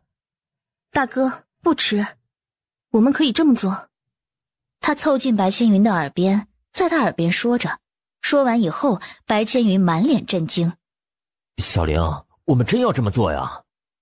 大哥，我问你，你想要与一个从未谋面的女子成亲吗？他摇了摇头。那就对了，既然不喜欢，那就听我的。可是，大哥，你放心，这件事情包在我的身上，我绝对会替你做好。他点了点头。他本来对成亲一事就没有想法，如今见了他一面，更是不想了。小玲，那就依你所言。白千云有些欣慰，他一直照顾的这个小妹真的长大了，不仅嫁人了，而且还学会维护她了。东岳拿着药材进来：“夫人，你醒了。”他装晕的事情，东岳并不知道，他知道了也没有好处。白小玲没打算告诉他。休息了一会儿，好多了。那便好。他说着，然后走到了白千羽面前。白大人，我刚才回来的时候，有一个丫鬟给我塞了一个东西，她让我一定要将这个东西给你。白千云接过，当他将手帕打开之时，双手有些颤抖。白小玲从床上下来。大哥，这是什么？手帕里面裹着的是一种小点心，是他以前每天都给他带的小点心。白小玲见白千云的表情，就知道了这点心是花王妃派人送来的。他见了点心，情绪变得这么激动，这就说明白千云是真的没有放下，而且这种点心是他们以前的回忆。小玲，以前我每日都会去给他说书，每日都会带着这种小点心给他，他说他爱吃，想不到这么多年了，他依旧还是爱吃。只是他为何要让丫鬟送来一块这样的点心给我呀？还能因为什么？因为他也未曾放下。可是男未婚，女已嫁，一切都晚了。大哥，你不要再想这件事了，我们还是快些出宫。小玲，我想去问问他。他若真的去问，此事被西城烈知道，那么事态会朝着非常不利的方向发展。这件事情无论是沈从清还是白千云，都不宜直接与花千楚接触。他看着白千云，表情很认真。大哥，我问你，你真的想要知道这块点心的意思吗？他点头。但她已经嫁为人妻。我放心不下。那好，大哥，既然你这么说，我便替你去问他一个清楚。白小玲这么说，白千云又有一些担心。可是，大哥，你放心，我明日会陪着小玲回去。毕竟今晚我让西城烈受伤了，明日正好去拜访一下。不过大哥，依我看来，这件事情问了只是徒增烦恼而已。我知道，小玲，明日他若不主动说起这件事情，你便不要问，你只需要帮我看看他过得好不好。我知道了。大哥，你也不要多想了，待在皇宫里我总觉得不舒服，不如我们出宫吧。白千云点了点头，几人出了千寿宫的偏殿，刚出来正巧遇到穿着一袭红衣笑得有些妖孽的赫连起。赫连起的眼睛移向白小玲的肚子的位置，他嘴角带着一丝意味深长的笑。沈将军，你这般小心呵护沈夫人，可是因为沈夫人的肚子里面有了孩子？沈从清面色如霜。这是臣的家事。赫连起笑着。沈将军，你这么紧张做什么呀？本皇子又不会对你的夫人以及沈夫人肚子里的孩子怎么样。沈将军上次帮过本皇子一次，这一次本皇子来见沈将军，是想再求得沈将军的一次帮助。你想要我帮你什么？沈将军恐怕听说过父皇曾经想要这一届的状元郎为驸马的事情吧？后来本皇子才知道，原来这状元郎竟然是沈将军的弟弟。本皇子母妃去得早，六公主是我的胞妹，见这妹妹整日茶饭不思，本皇子这个做哥哥的也担心，所以特地来请沈将军帮忙，看沈将军能否帮忙撮合他们二人。他知道那件事情，当初皇上就是想将六公主嫁给沈竹浪，不过被沈竹浪拒绝了，所以他现在才一直待在翰林院。这件事情臣回去以后会对竹浪说一说。那就多谢沈将军了。赫连起离开的时候看了白小玲一眼，他的那一双凤眸微微上扬，意味深长。冬月，以后你要寸步不离地跟在夫人身边，只要你们出将军府，便要将小姑带上。是将军。冬月也明白沈将军提出这个要求是因为刚才五皇子的那几句话。小玲，可否答应我，以后若是没有我陪着，少出将军府？他知道他担心的事情和他想的事情是一样的。在我怀着孩子的时候，没有大事，没有你陪着，我便不出将军府。委屈你了。他本来每天都很忙了，他可不想给他添太多麻烦。回去将军府以后，沈从清将白小玲送到北院，冬月端了热水进来。冬月，退下吧。是将军。啊，从亲，你做什么？我听他们说，女子怀着孩子的时候都会特别累，到了一定时候腿还会浮肿，但若是每晚都用热水泡一泡脚会好一些。小玲，我替你洗脚。他愣了一下，在这个男尊女卑的时代，他贵为将军，竟然要替他洗脚。从今我自己洗，你是将军，若是这件事情传出去，你还怎么在军中树立威严？他笑着，没让他将自己的脚拿开。他知道，虽然他们每晚都睡在一起，但是两人都是穿了衣服，他们发生的那2次都是在不正常的情况下。小玲，这件事情只有你我知道，反正我是不会跑到我的兵面前说我在家里给夫人洗脚，那你会不会说？说完，然后抬起头对他微微一笑，那一笑如阳光洒在他心里，很暖很舒服。我不会。那就好了，既然我们都不会说，就没有第3个人知道了。他用手轻轻地在脚上揉着，他缩了一下脚，很痒。怎么了？他的脸有些微微泛红，他不会告诉他的。没事儿。小玲，那以后每天我都为你洗脚，如何？刚才他还是抗拒的，但是此刻的他竟是鬼使神差的点了点头。等到他反应过来以后，又猛然摇头。小玲，不可以说话不算话。他在心里叹息，刚才他是傻了吗？他怎么会在大脑还没有发出指令之前就答应他了？都说一孕傻3年，他从现在就开始傻了？他依旧给他揉着脚。舒服吗？舒服。他刚说完就捂住了自己的嘴，太羞人了。他还是笑着，现在的白小玲和最开始他们相见时那个理智冷静的白小玲一点都不像。小玲，你先睡，我要去东院一趟。沈竹浪住在东院，他去东院是因为今夜赫连起说的事情。从亲，我觉得那是竹浪的终身大事，我们不能因为五皇子的几句话就要强迫他娶一个自己不喜欢的人。我知道，我并非是去劝说他，让他娶六公主。他这么说，他也就放心了。那你晚上还过来吗？晚了，怕扰你休息。那就是不过来睡了。其实，你过来的时候轻点就成。他依旧笑着，他的意思是，他希望他晚上依旧过来睡觉。他还记得最开始的时候，是他硬要闯入他房中和他一起睡。夫人的话，为夫遵从。夫人便先睡，为夫待会儿便来。他嗯了一声以后，将头蒙在被子里。第一次主动让他晚上过来睡觉，好害羞地说。完了完了，他似乎真的被沈从清给迷住了，恐怕等他将孩子生了，从此节操是路人了。不过感觉好幸福地说。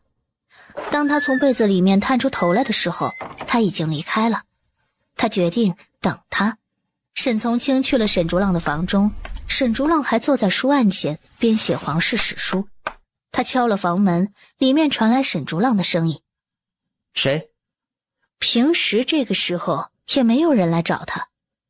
是我。他听出是沈从清的声音，于是去开了门。哥，这么晚了，你怎么来了？两人进入房中，沈从清看了屋子一周。这么冷，为何不点炭火？屋子里暖和了，就想睡了。哥，这么晚了，你来有什么事吗？的确有一件事情，想问问你。沈竹浪明白，沈从清如果不是有重要的事情，他不会这么晚还来找他。哥，你说。你与那六公主之前认识？沈竹浪摇了摇头。从未见过。他沉思着，既然沈竹浪与六公主从未见过，那么何来茶不思饭不想一说？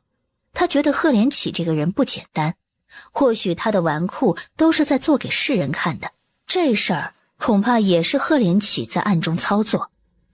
沈竹浪和六公主婚事一成，不仅得了一个状元郎驸马，而且还有拥有兵权的他。那也就是说，赫连奇早在他没有回到汴城的时候，就已经知道沈竹浪是他的弟弟了。赫连奇这么做是想争权，可是太子之位早已经定下，他难道是想拉拢他与沈竹浪一起去争权夺势？将所有事情都联系起来想，三皇子去茂县治理水患，原本早该回来了，但是他迟迟未归，是天灾还是人为？沈竹浪见沈从清沉思的样子，他问道：哥，你怎么突然问起这件事情？竹浪，你好好想一想，你真的没有见过这位六公主？他摇头。大哥，你也知道，白鹤书院只收男子不收女子，我在之后的3年只是一门心思读书，想要考取状元，其余的事情一点也没有想，也没有来过汴城一次，你说我如何去认识六公主啊？那好，你早些休息吧。沈从清站了起来，他正打算离开，沈竹浪问道：大哥，是不是出了什么事情了？竹浪，你愿意娶六公主吗？他之前只是想着等到考上状元以后回去娶嫂子，现在他放弃了这个想法。大哥突然问他愿不愿意娶六公主，他还真一时答不上来。竹浪，你嫂子说她希望你能娶一个自己喜欢的姑娘。你与六公主之前不认识，那你可以去认识一下她。大哥，你深夜来找我就是为了此事？竹浪，你难道就想一直在翰林院编书吗？原来大哥是在担心这件事情，他听此也算是松了一口气。在翰林院编书的日子和在书院念书的生活差不多，不复杂。竹浪，大哥和你说的，你也好好想。不过最终不管你做什么决定，大哥都支持你。沈竹浪听着这些，他心里很是感动。他一直在因为那件事情觉得心里别扭，但是今夜听了沈从清说的这些话，他感觉他们兄弟之间还是和以前一样。梅香，可将东西交出去了？梅香点头。小姐，梅香已经将那东西交到了沈夫人的贴身丫鬟手上，我相信今晚白大少爷就会看见他。他双手紧握，更加紧张。他不知道他看到那块点心以后会来见他吗？梅香是以前就在花府伺候他的丫鬟，这次他远嫁，他作为陪嫁丫鬟到了西城国。梅香知道这些年花仙楚和西城烈其实是貌合神离，两人的心不在一起，而且花仙楚自己要求在没人的时候叫她小姐，只有在公共场合才叫她王妃。梅香，你说他……小姐，梅香斗胆说一句，梅香认为小姐不该再与白大少爷有任何联系，否则这件事情一旦败露，往大了说不利于西城国与东离国的两国交好，往小了说不利于白府与花府往后的安宁。王子虽说性子粗野了一些，不起白大少爷心细，但是梅香能感受到王子其实是喜欢小姐的，小姐何不就与王子一起好好过日子？西城烈喜欢他，这是喜欢吗？最开始他不过是见了他一面，沉迷的不过是他的美色，后来他嫁给他，他由于得不到他，所以对他更感兴趣。梅香说他喜欢他，他若真的喜欢他，为何会在他嫁给他的几年的时间里，前前后后娶了18个侧妃小妾？又为何会强迫他，直到他以死相逼，才愿意放过他？就算他真的喜欢，他也不喜欢他这样的喜欢。梅香，我也知道我不该再去见他，但是我控制不住我自己。我想知道一个答案，等到我明白了这个答案，我就安心了。小姐，你这些年对白大少爷心心念念，不曾忘怀，但是你怎么知道白大少爷是怎么想的？若是白大少爷真的如同他在晚宴上说的那般，小姐这不是自取其辱吗？他会自取其辱？可就算是自取其辱，他也想再试一下。此时西城烈拿着一壶酒，歪歪斜斜地撞开了门进来。他对梅香做了一个手势，梅香看了花仙楚一眼，他便退下了。梅香退下后，西城烈就将房门给关上了。关上房门以后，屋子里的酒味更浓了。西城烈站不稳，但是花仙楚并没有去扶他。他道：王子，你喝多了，还请王子回自己的住处早些休息。西城烈偏偏倒倒地走到了他的床边，然后坐下了。你是本王子的王妃，我们现在在东离国，若是本王子不与王妃同榻而眠，会遭了别人口舌的。这一点王妃应该比我更清楚。花仙楚微微蹙眉，今晚西城烈就是打了这个主意。他刚走到门口准备出去，西城烈一下子抓住了他的手，顺势将他拥入了怀中。他的力气很大，他挣脱不了，他几乎咬牙切齿地在他耳边说着：花仙楚，你一直不愿意与本王子同房，可就是因为那个白千云。他又挣扎了一番，但还是失败了。厌烦之色浮于表面。不关你的事。你是本王子的王妃，你竟说不关本王子的事。王子，请你自重。在我嫁给你的第一天，我就已经对你说明白了，我的心不在你身上。我们两人不过是为了两国友好关系的牺牲品而已。我究竟是哪一点比不上白千云？他一个柔弱书生，和本王子决斗的勇气都没有，你为何会为这样的懦夫受劫？为了不让本王子碰你，你不惜以死相逼。可是那个懦夫，他连承认你的勇气都没有。花仙楚，本王子真是看不明白你。他闭上了眼睛，一滴泪从他眼角滑过。我无需你看得明白。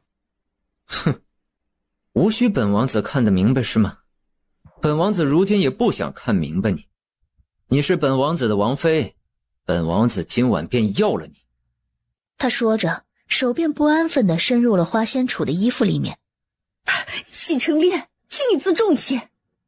他一个转身，已经和花仙楚双双躺到了床上。他压在他的身上，抚着他额前的头发。他醉眼朦胧。花仙楚，你太可笑了。你是本王子的王妃，却让本王子放尊重些。以前在西城国，你若有事，东离的皇上便会说是我虐待了你。但是如今你在东离境内，你若再敢以死相逼，本王子不介意动动手脚，将你的死扣到白千云头上。到时候正好你死了，他也活不了，你们就去地狱做一对鬼鸳鸯。你敢！他的话还未说完，便被西城烈一下子封住了嘴。他睁大了眼睛，如果再这么发展下去，那么他便再也没有资格对白千云心存幻想了。不行，不能这样。他拼命挣扎，可是他的挣扎在常年练武的西城烈面前毫无作用，相反，更加将他心中的那团火越燎越旺。他捶打着他的身体，他无动于衷，依旧狂吻着他的嘴唇。两滴泪水从他的眼眶流出。她是花府的千金小姐，她从未受过如此对待。以前爹虽然因为读书的事情打过她，但是后来爹也向她赔过不是。白哥哥更是对待她如同掌中珍宝，宠着她，万事由着她。西城烈，他忍了她这么多年，他终于是忍不住了。之前每一次他想要她的时候，他都会以死相逼。他碍于他东离国琼花公主的身份，一忍再忍，表面对他无微不至，与他感情甚好，只有他知道，私底下能让他对他尊重几分的，不过是他的命和琼花公主的身份。西城烈，他演得很好，他是那个深情的西城国王子，而他则是那个高冷的东离国公主，他不能让他得到他。他咬了西城烈的嘴巴一口，他眉头一横，一巴掌打在他的脸上。他手劲儿很大，将他的脑袋打得嗡嗡响。不过他也顺势翻身逃下了床。他手脚发软，刚离开床就摔倒在了地上。他一下子拔出自己发间的银簪，他将银簪的一头放在自己的脸边，顿时一颗血珠滚了出来。西城烈，你不就是看上了我这张脸？如今我就在你面前毁了这张脸，求你放过我。西城烈看着他那个样子，他站着怒目而视，那眼神简直像是想要将他生吞活剥了一样。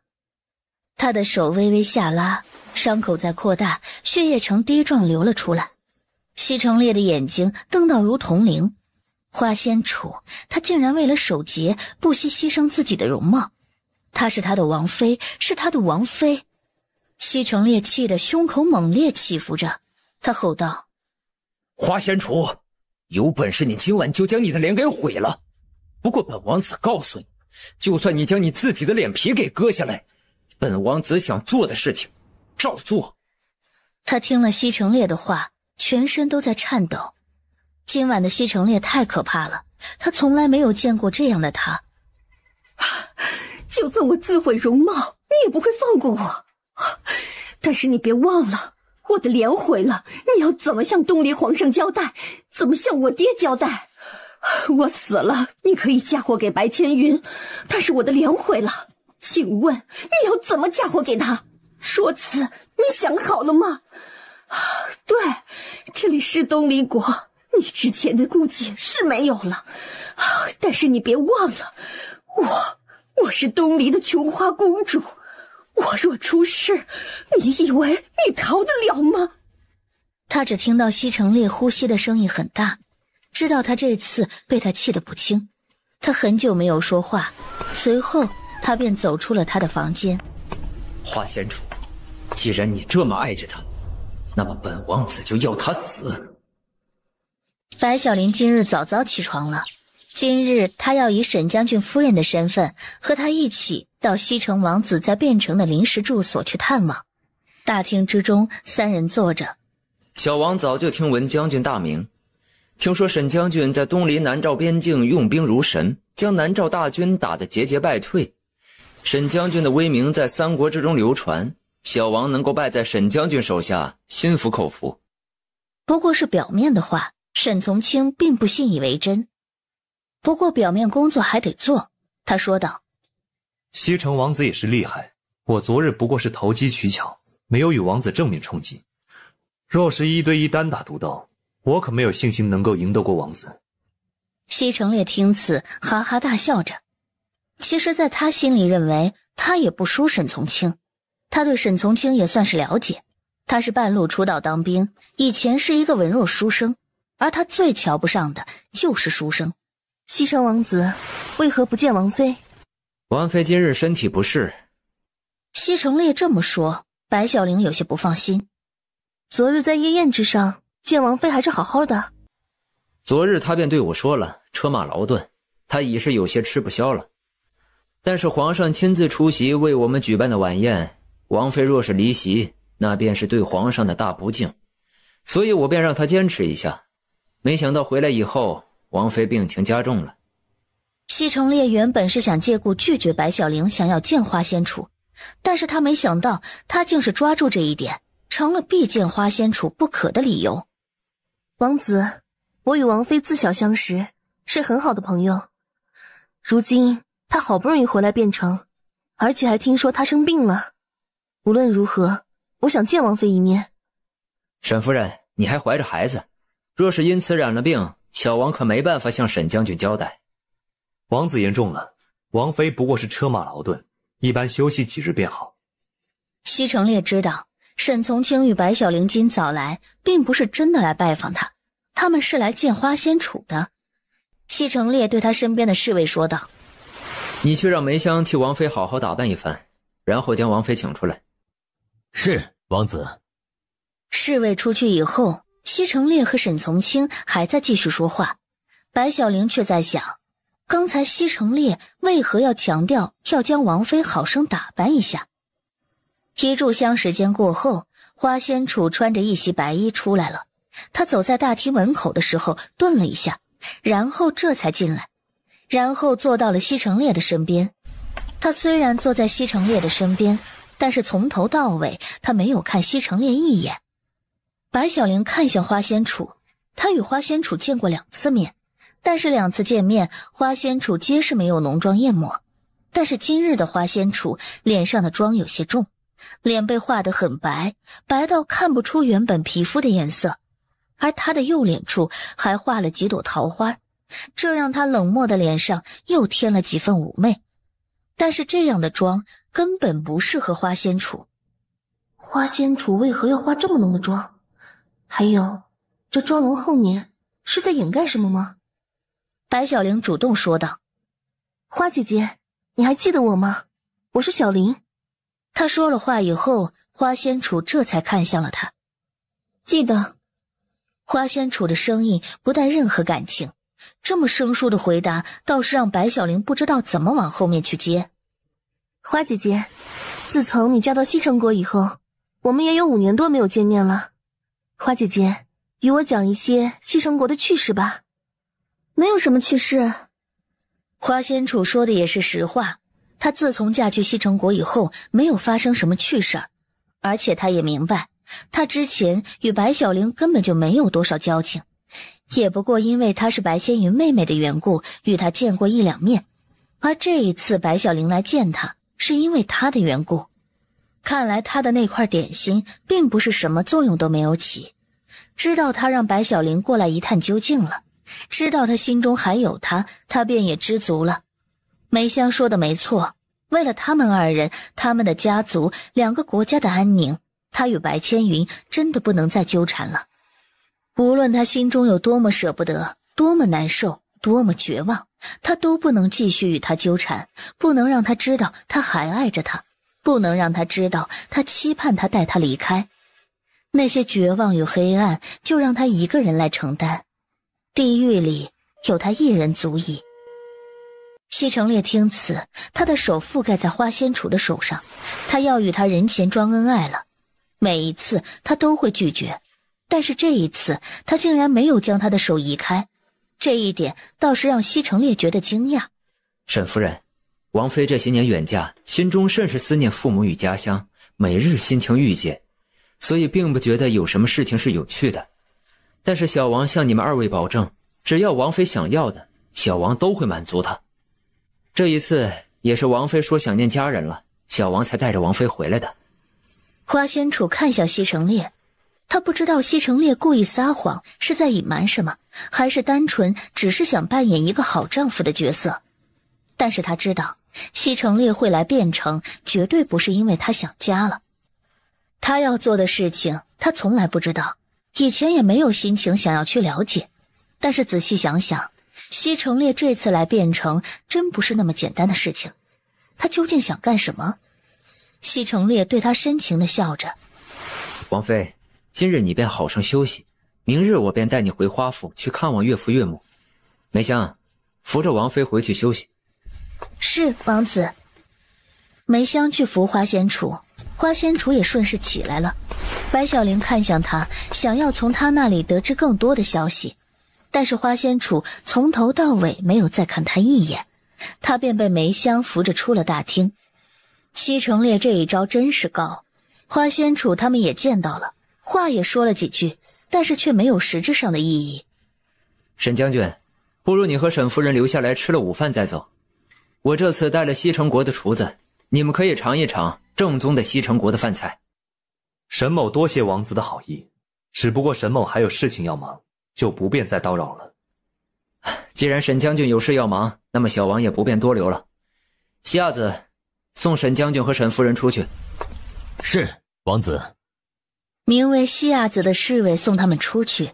西城烈看向白小玲的背影，这个女人虽然是怀着孩子，但是她可真是美丽。但是听说她可能是那个人，有这种可能，那么不管她是谁，都是要死的。真是可惜了那一张脸了。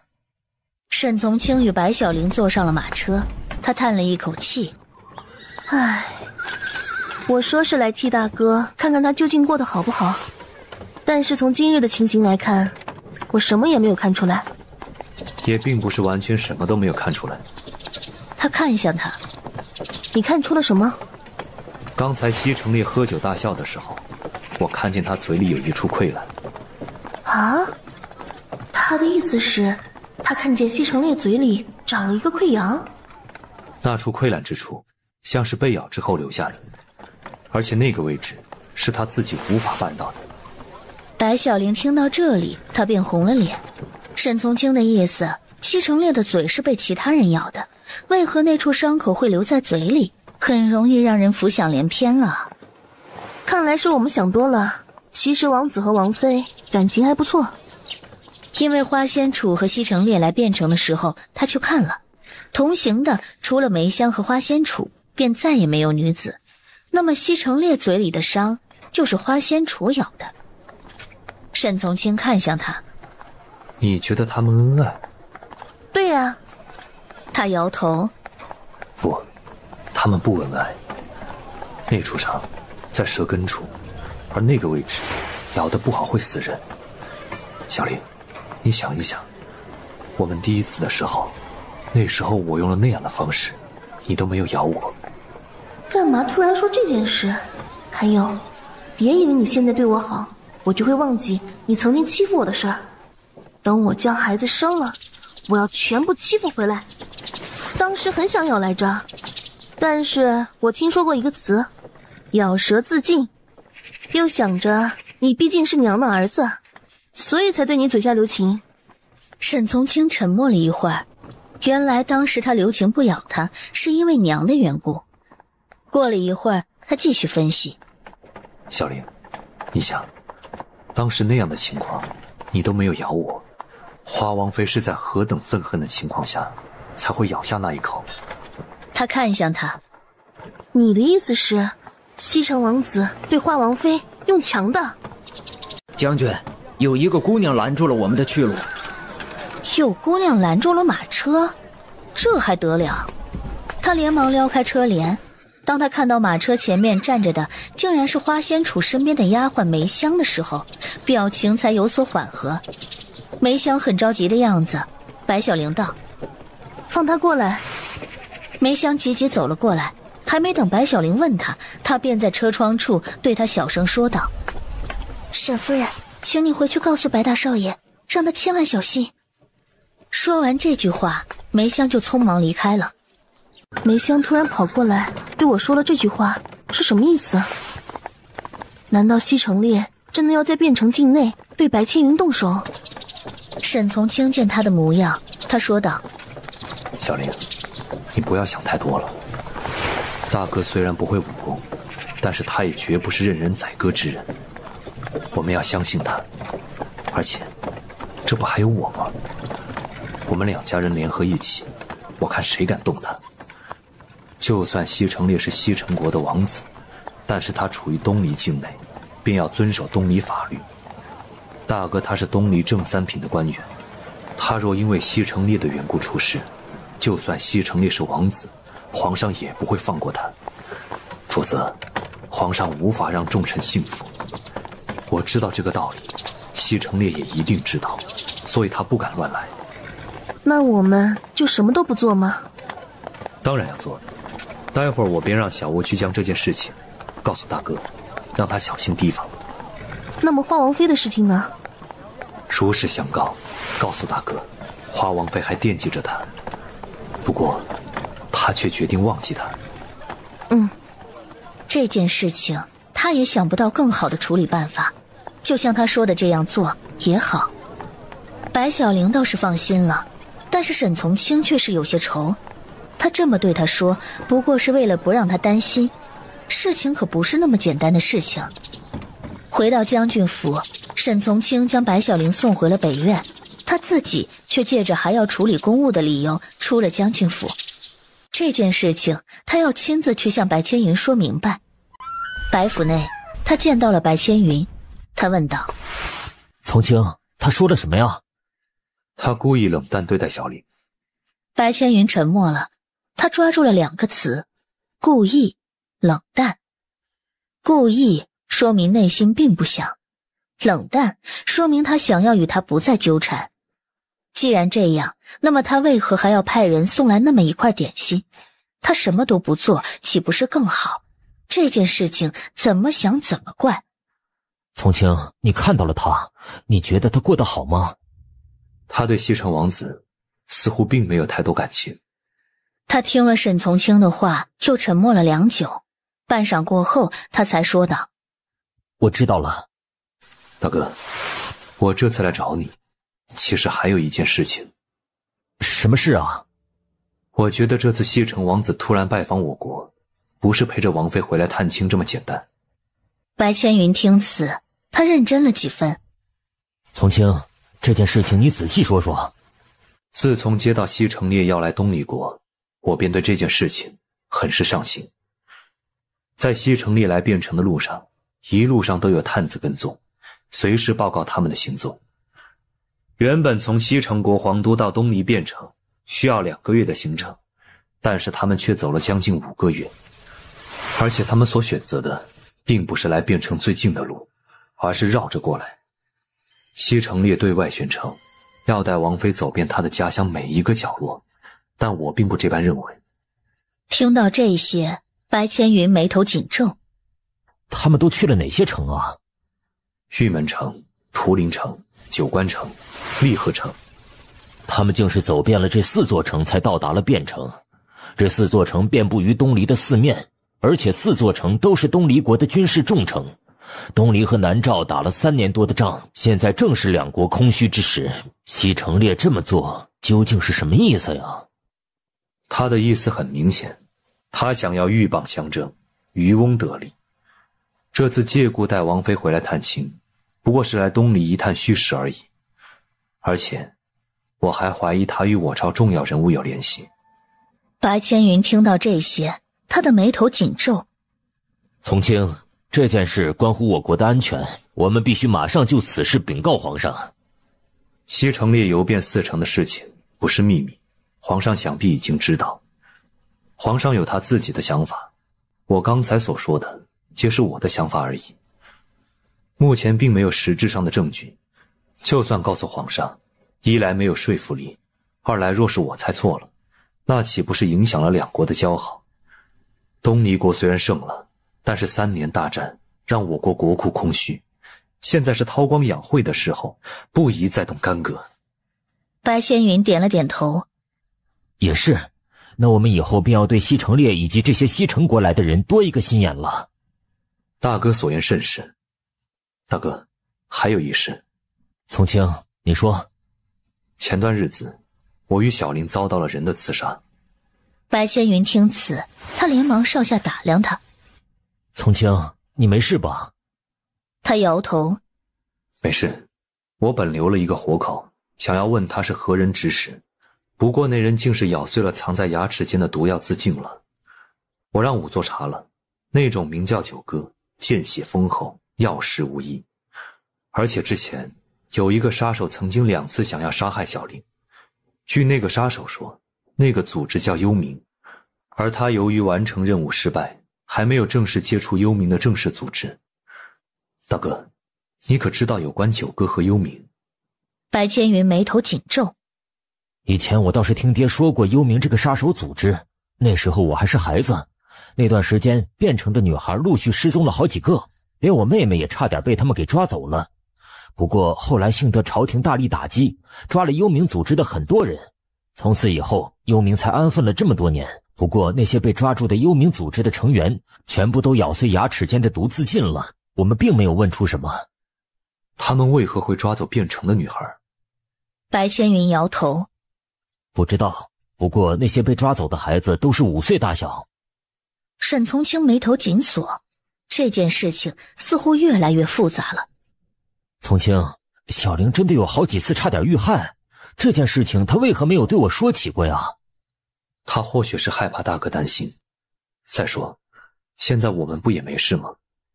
从清，我知道你是将军，你会保护小玲，但是你毕竟不能时时刻刻都待在小玲的身边，你可得让小玲自己学会保护自己。幽冥组织既然盯上了小玲，他们没有成功，想必不会那么轻易就放弃的。那个想要杀害小玲的杀手已经被我抓起来了，他已经招了这2次的指使者是冷霜和他的娘，但是对于4年前的那个指使者，那个杀手也并不知道。这件事情我们是得小心。白千云的眉头皱得更厉害了。竟然还有这样的事情！4年前的主谋一刻没有找到，我便一刻也不敢放心。大哥，你是小玲的大哥，亦是我的大哥。既然小玲与幽冥产生第一次联系是在10几年前，那么还请大哥仔细回想那次事情的前因后果，事无巨细地告诉我，我也会去刑部将那次事件的案卷调出来。白千云点头。原本刑部的案卷只保留10年，但是那次事件牵扯到幽冥组织，而且还涉及了朝中官员子女，所以应该会长久保留，直到幽冥被铲除为止。只不过因为小玲与秦洛退婚一事，秦洛似乎在耿耿于怀，他认为是我们白家不想与他们秦家联姻，所以故意制造小玲假死一事。秦洛虽是如此，但是刑部尚书秦大人却是一个清正廉明的好官，我去向他要案卷，他会给的。再说幽冥一日不除，他便是朝廷一日的隐患。白千云点了点头，他随后起身对着沈从清鞠了一躬。从清，我是一个文官，能做的事情有限，小玲的安全还请你一定要护好啊。沈从清连忙扶起他。大哥，小玲如今不仅是你的小妹，她也是我的夫人。她既然已经嫁给了我，我便会对她的一切负责，保护她的安全是我的责任。以后还请大哥千万莫要再因为这件事情如此了。白千云很是欣慰地看向沈从清，小玲的眼光没有错，他选对了人。好，大哥，时候不早，我要回去了。不留下来吃一顿便饭吗？他笑着，白小玲是以为他外出处理公务了，而他这段时间每日不管多忙，到了中午都会回家吃饭，而他则是每天变着花样给他做饭。有这样一个贤惠会做饭的夫人在家，他觉得哪里的饭菜都没有自家夫人做的好吃。不了，小玲该是在家中做好了饭菜了。白千云听此笑道，小玲以前在白府可是十指不沾阳春水，我以为她这辈子都学不会做饭，想不到嫁给你几年什么都学会了。小玲做的饭的确好吃，等到有空啊，我得来将军府吃上小玲做的几顿饭呢。好。今日原本是西城烈与花仙楚回花府去探望花仙楚爹娘的日子，化好妆以后，他从早上等到中午，再从中午等到下午，都没看见西城烈的影子。梅香，去看看西城烈在做什么。梅香有些为难，昨夜王子便派人去百花宴请了几个姑娘，那几个姑娘与王子在一起，今天一整天还没出过门。不过在梅香心里，她也不怪王子，男人3妻4妾是很正常的事情。再说了，这次随同王子一起回汴城的只有小姐一人，小姐又不愿意与王子同房，王子若是不出去找女人，那就奇怪了。梅香是一边心疼花仙楚，一边埋怨他，她觉得他太固执了。小姐，你与王子之间为何这般生疏？梅香敢肯定，只要小姐亲自去找王子，王子一定会放下手中的事儿，马上与小姐一起回娘家的。他会？他就算会，也是装给别人看的。而他与他之间的事情，他是绝对不会低头的。一旦低头服软，就代表他承认了他，而他就会对他为所欲为。刚才我让你给他带的话，你可带到了？带到了，小姐。他既已知道，又不肯过来，那便是不想随我一同回去。也罢，他不来，我便自己回去。花仙楚刚打算走，梅香一下子拉住了他的衣服。小姐，你可不能这么做，现在整个汴城的人都知道小姐是与王子一同回来的，如果这次回娘家省亲只有小姐一人，而不见王子的话，会遭人议论的，到时候流言四起，对小姐和王子都不好。他冷眼看向梅香。梅香，你倒是挺会为他着想。梅香一听，有些被吓到了。小姐，梅香也是为了王子与小姐好。为他好？在他身边的人，所有人都在说为他好，劝他放下白千云，劝他接受西城烈。可是他的心里就是不想这么做。如果他们真的是为他好，那就不要逼他，让他能自己做主。为了东篱与西城的交好，我嫁给了他，这就是我对东篱所做的最大的贡献。他的言外之意，不会再为东篱和西城的交好而去做那些表面工作。西城烈，他不是最爱做那些表面的事情吗？他得知他一个人回花府，作为一个深爱他的西城王子，绝对不会让他就这么回去的。花仙楚说话间已经走出了房间，他看了一眼守在他的房间外面的西城烈的人，他冷笑一下，他敢肯定，他踏出自己的房间不足1刻钟的时间，这个消息就会传到西城烈的耳朵里。而西城烈平时为了保持他这个深情王子的形象，对他的侍卫下令，只是保护王妃的安全，并没有限制他的自由。侍卫见花仙楚，对他行礼道：请问王妃去往何处？花府。侍卫愣了一下，还请王妃稍等一下，属下马上就去备马车。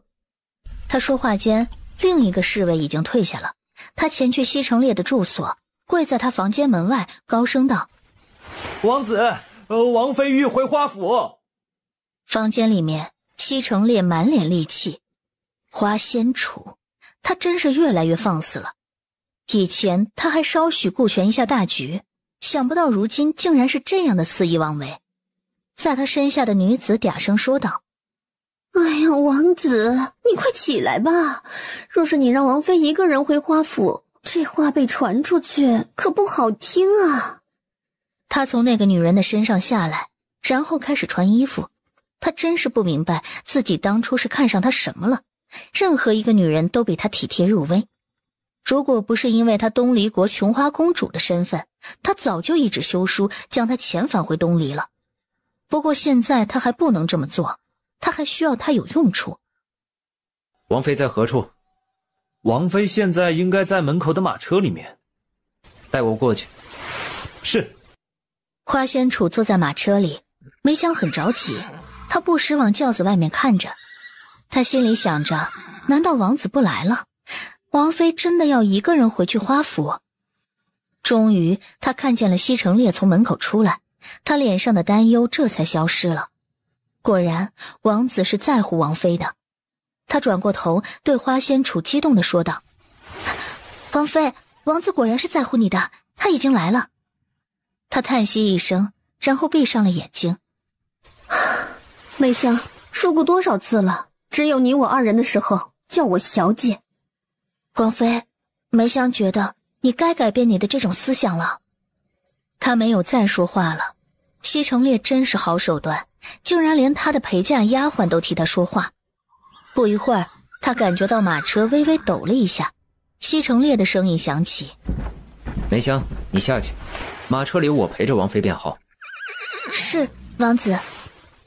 梅香下去以后，他并没有与他坐在一方，而是坐在他对面。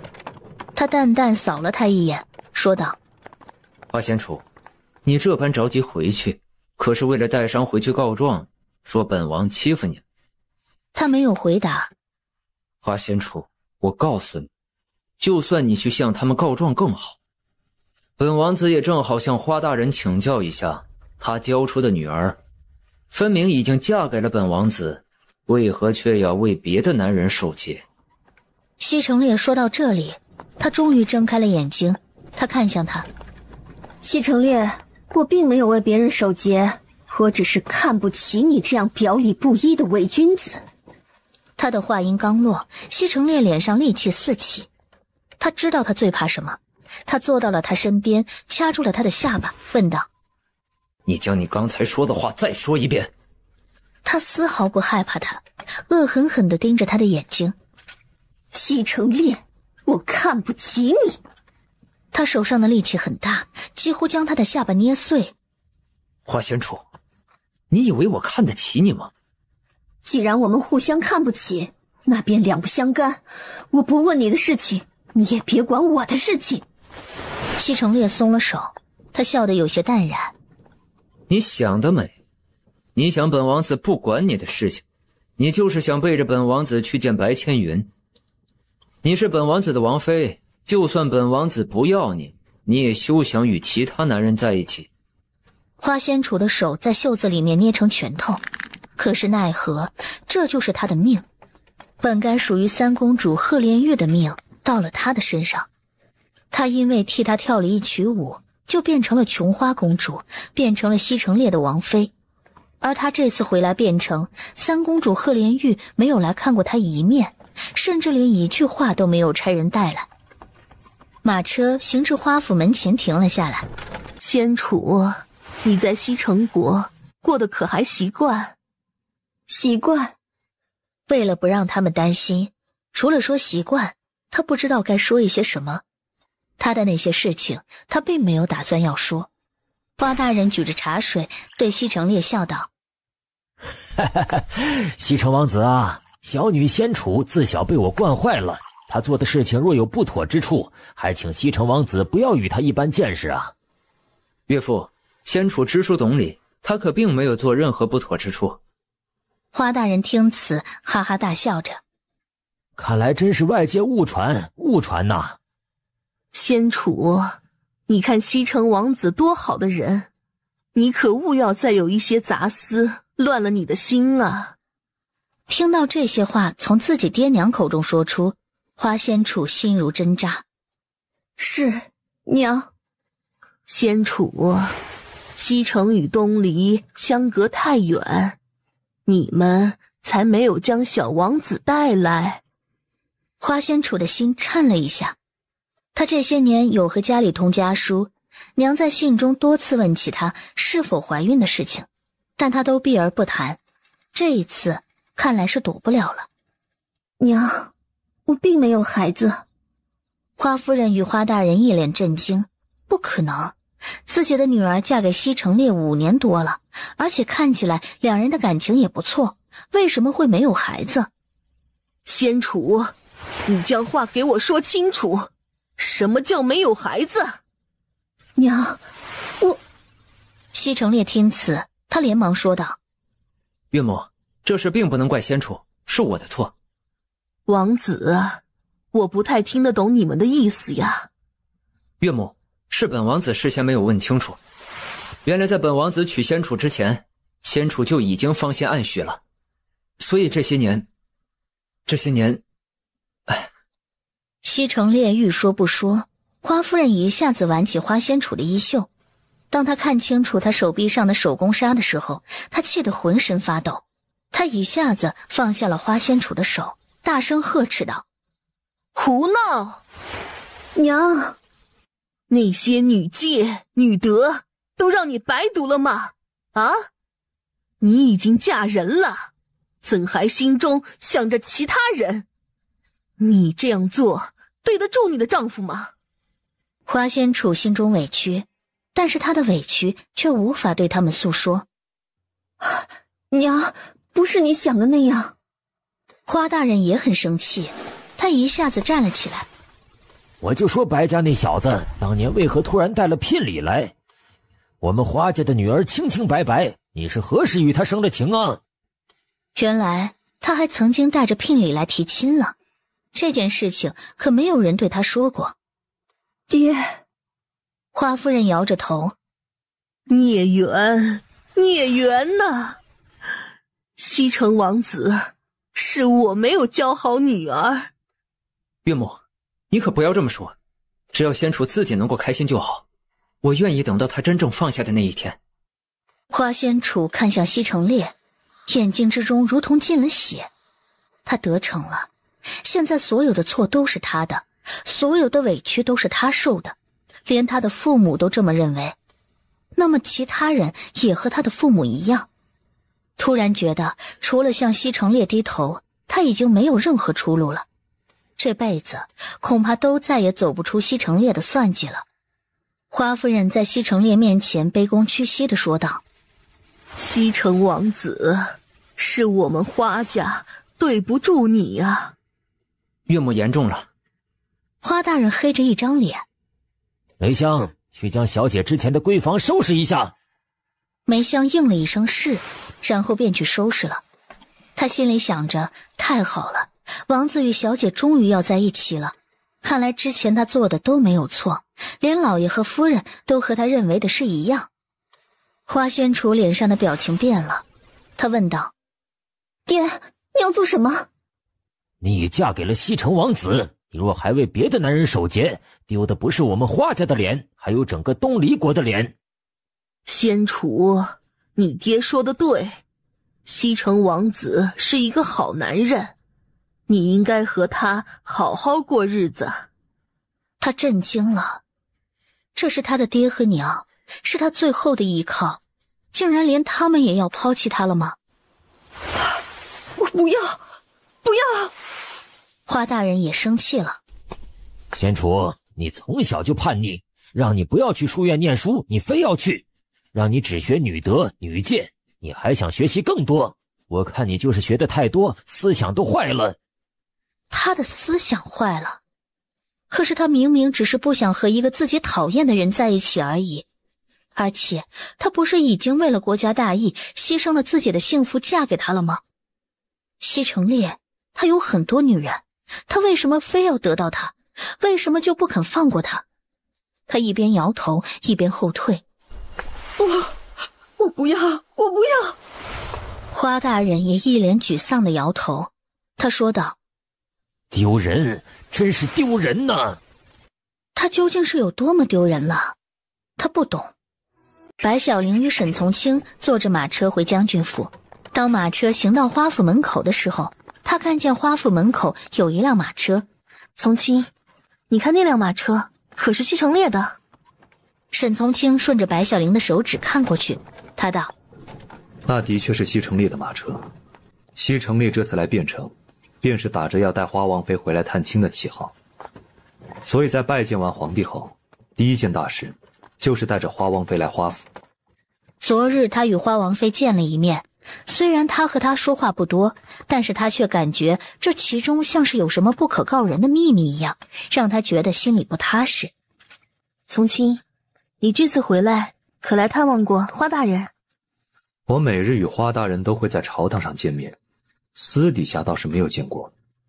花大人是礼部尚书，通晓各种礼仪。我上次在五皇子面前丢了脸面，这次想去花大人府中讨一本专门记录礼仪的书，好拿回去学习。他笑着刮了一下他的鼻子。小玲，在我面前，你有话可以直说。他也笑。好吧，我就是想进去看看。我总感觉上次花王妃还有话没有对我说，她这次来汴城，想必也待不了多长时间。能见面的机会，若是不好好把握，便没有了。好，为父陪你。花大人，我刚才来花府的时候，看见西城王子的马车在外面，为何我没有看见王子与王妃？花大人的眉头微微冒着细汗，能在这么冷的天冒汗，那也说明他是真的紧张。白小玲心下一沉，难道花仙楚和西城烈正在做什么不好的事情？沈将军，王子和王妃他们……砰！花大人的话还没有说完，就传来一声闷响。他失魂落魄地走到了大厅。爹，如果西城烈死了，你会不会要我为他偿命？花大人一听，脸上瞬间变得惨白。你杀了他？花仙楚点了点头。啪！花大人一巴掌打在花仙楚的脸上。糊涂！你就为了那个小子谋杀你的夫君，你可知这是什么罪？知道。唉。花大人深深叹息一声，就往后面赶去了。他面无表情，如同木头人一般，一步步朝着外面走着。他的父母的心里眼里只有西城烈、花家、东篱，他们何尝在乎他这个亲生女儿的感受？当他快要走出花府大厅的时候，白小玲一下子抓住了他。花仙楚的这个眼神不对劲儿。花姐姐，你要去何处？他木愣地转过头。赎罪。你没罪。我有罪，我不该生在这里。我希望一切重新开始。白小玲的心中一颤，花仙楚这是要想不开。其实花大人和花夫人并不是心里没你，只是他们深受封建思想的影响。白小玲，我的事情不用你管，你最好离我远些，小心惹火烧身。花王妃，这世上没有解决不了的事情。若是花王妃信任我，可以到将军府上住几日。他转头看向他，连我的父母都害怕我杀了西城烈，他们逃脱不了干系。你难道不怕吗？你并不会杀了他。为什么？若是西城烈死了，你必逃不了。你心中还有牵挂，你不会对他下杀手。他嘴角勾起讽刺的笑，连沈从清这样的武将都能想到，为何在官场打拼多年的他的爹想不到？是的，他并没有对西城烈下杀手，他只是打晕了他。在离开房间的时候，他还故意试了他的鼻息，他并没有死。他心中有牵挂，他也害怕西城烈死在花府会连累整个花家。沈从清，谢谢你的好意，我不去将军府。去将军府势必会连累他们。说完这句话，他便踏出了花府大厅。白小玲看见花仙楚这个样子，她也是心疼。花仙楚本来是一个刚烈重情的女子，她竟然会逼得双眼充满了绝望。而且她是大哥喜欢的女子，如果她出了事儿，大哥肯定会伤心欲绝。白小玲追上前去，花姐姐，不如你就到将军府住几日，对外就称我们姐妹之间好久不见，要聚一聚。这件事情对于西城烈毕竟是一件丢脸的事情，我相信他就算心里有怨，也不会将这件事情说出去。花仙楚还是无动于衷，他依旧朝外面走着，他并没有放弃。花姐姐，你可知昨日我来你们的临时住所是为何？大哥见了你给的点心以后，一直想来见你，但是我告诉他，他去不合适，最合适的是我来，所以我才来了。花姐姐，大哥他放不下你。白小玲说到白千云，花仙楚的脸上才有了一丝表情，不过却是痛苦的表情。我与他再无可能，我是西城的王妃，他是东篱的户部尚书，我也嫁作人妻，而他却还是一个翩翩公子。花姐姐，没有什么不可能的，在我们那个年代，结婚了可以离婚，男女离婚以后各自婚嫁，互不相干。再说你与西城烈也并没有真正圆房，大哥他不会和世俗的眼光一样，他不会在乎这些的。你想，如果他真的介意，他为何会5年不娶，又为何会在收到你带给他的点心以后茶饭不思呢？花姐姐，跟我回将军府，有从清在，任何人不会将你怎么样。花仙楚这才停下了脚步，他看着白小玲，他抱住她哭了，哭得很厉害。这段时间压抑在他心里的委屈与难过，他在听了白小玲的这段话以后没有忍住，全部都哭了出来。原来并不是所有人都觉得她是一个坏女人，还是有人选择相信她。他的声音有些哽咽。好，我跟你回去。白小玲带着花仙楚回了将军府，几人正往北院去，小翠急急忙忙跑来，她神色慌张，还没有到达白小玲的面前，便急忙喊道：夫人，夫人，不好了！小翠，你慌慌张张，所谓何事？小翠喘着粗气。夫人，白大少爷，白大少爷他……小翠还没有将想说的话说完，花仙楚便打断了她的话。快说，白大人怎么了？他听见了花仙楚的声音，这才看见了原来花王妃也在。我也是刚听说的，白大少爷自从夜宴回来以后就病重了，白府已经请了好几个大夫看过了，都没用。他从夜宴上离开的时候还好好的，为何会突然病重？花王妃，奴婢也是听别人说的，具体白大少爷是一个什么情况，奴婢也不知道。花仙楚听此，立马转身朝着将军府外而去。白小玲连忙叫住了他。花王妃，你等等。白千云病重，在他的意料之中。他那夜所说的方法，就是让他找一个靠得住的高明大夫，开几副吃了让人出现病态的药，而且还不能被人看出来。大哥突然病重，从庆要处理政务，我怀着孩子很不方便，还请花王妃陪同我一起去白府探望大哥。花仙楚知道白小玲这么说是说给将军府的丫鬟家丁听的，毕竟他这么唐突跑到白府，以他现在的身份，于情于理都说不过去。他虽然心中焦急，但也忍了忍，然后道：反正本王妃也闲来无事，就陪白妹妹去白府一趟。他本不会自称本王妃，今日他这么说，倒是显得有几分心虚。多谢花姐姐。到了白府，花仙楚冲入白千云的房中，一屋子的人全部惊呆了眼。白老爷呆愣了良久，他才反应过来，他抖了抖嘴唇道：花王妃。病床前，白千云听到花王妃3个字的时候，他的身体猛然一震，然后眼睛看向了他所站立的方向。花仙楚一见白千云因为病重而身体消瘦，一脸憔悴的样子，他的眼眶一热，险些落下泪来。但是他知道，他还是花王妃，此时不可以在这种情况下落泪。二夫人看了看花仙楚的身后，她问道：花王妃，西城王子呢？王子并未与本妃一同前来。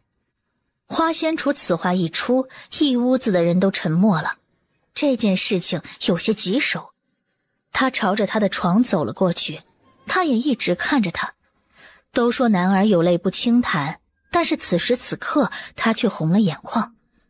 5年了，他终于可以这么近距离看着他了。许是已经嫁人的缘故，他脸上的妆浓了许多。他的嘴唇动了动，没发出声音，他却看懂了他说的话。他在叫他的名字，仙楚。当他快要靠近他的时候，白玉衣却挡在了2人之中。臣女很感谢花王妃得知大哥病重的消息以后赶来探望大哥，但是花王妃是礼部尚书之女，对于礼仪一事想必早就烂熟于心了。花王妃如今是西城王妃，在没有西城王子的陪伴下，还是不要与大哥见面为好。白千云无力地呵斥道：玉衣，你怎么可以这么对王妃讲话？大哥，你最近几日都病着，不知道外面是如何传你与花王妃之间的事情。若是今日之事再传出去，我们白府就会成为东篱的罪人。就在此时，白小玲在东岳的搀扶下来到了白千云的房中。她刚才走到门口的时候，就听见了几人的谈话。二姐，你误会了，今日是妹妹要请王妃到将军府小住几天，没想到我们刚到将军府，就听到了大哥生病的消息。我担心大哥身体，从亲又有重要事情要忙，无法陪着我，所以我才请了王妃与我一同前来。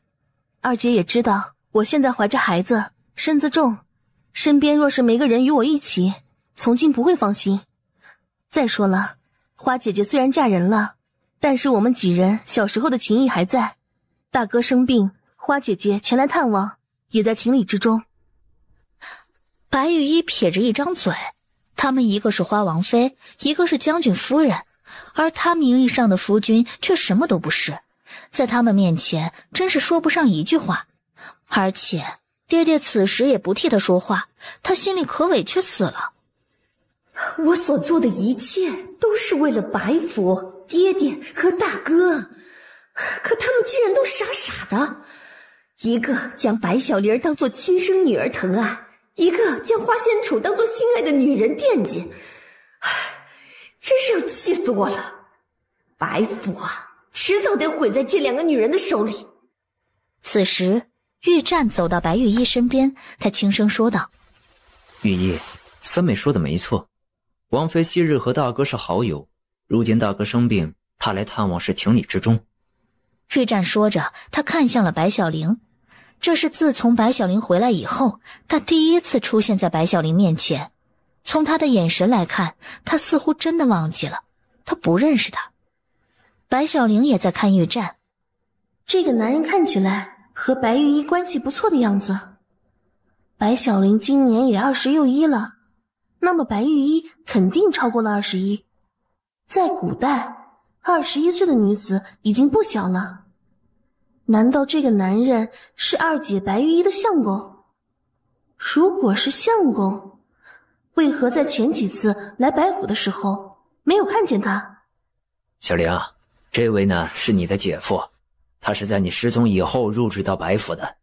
前段时日忙着做生意，所以你们还并未见过。入赘？白老爷竟然当着这么多人的面说他是入赘白府，他一点不顾及玉战的面子。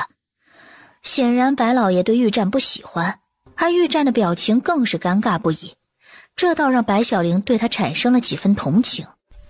爹，女婿无所作为，给爹丢脸了。白老爷冷哼了一声，哼，丢不丢脸我倒是看得开，只要你对玉一好，我便不计较这些。但是你看看你这些年，常年在外，与玉一成亲这么多年，陪他的日子屈指可数。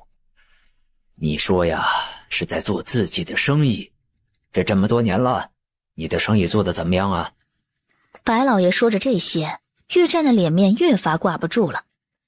白玉一拉了拉白老爷的袖子，他哭丧着声音道：爹，你不要这么说战，他也是想做成生意以后能在汴城买一处府邸，然后让我过上好日子。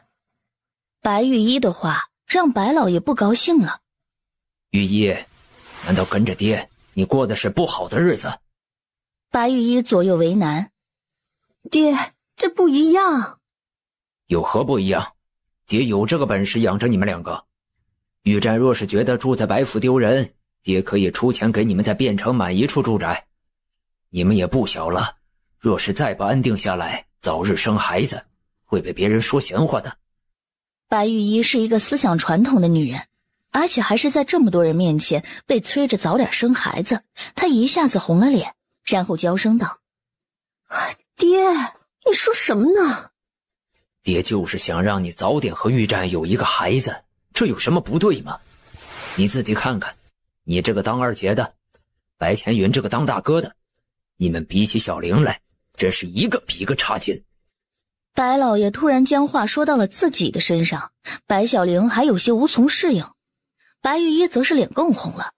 若是他与玉战是真正的夫妻还好，可他们根本就不是。玉战对白老爷行礼道：爹，女婿还有些事情要处理，便先下去了。说完他便离开了白千云的房间。白玉一见此也追了出去。二娘看着屋子里面站着的人，她叹息一声，这件事情牵连太大，她也不知道如何来说。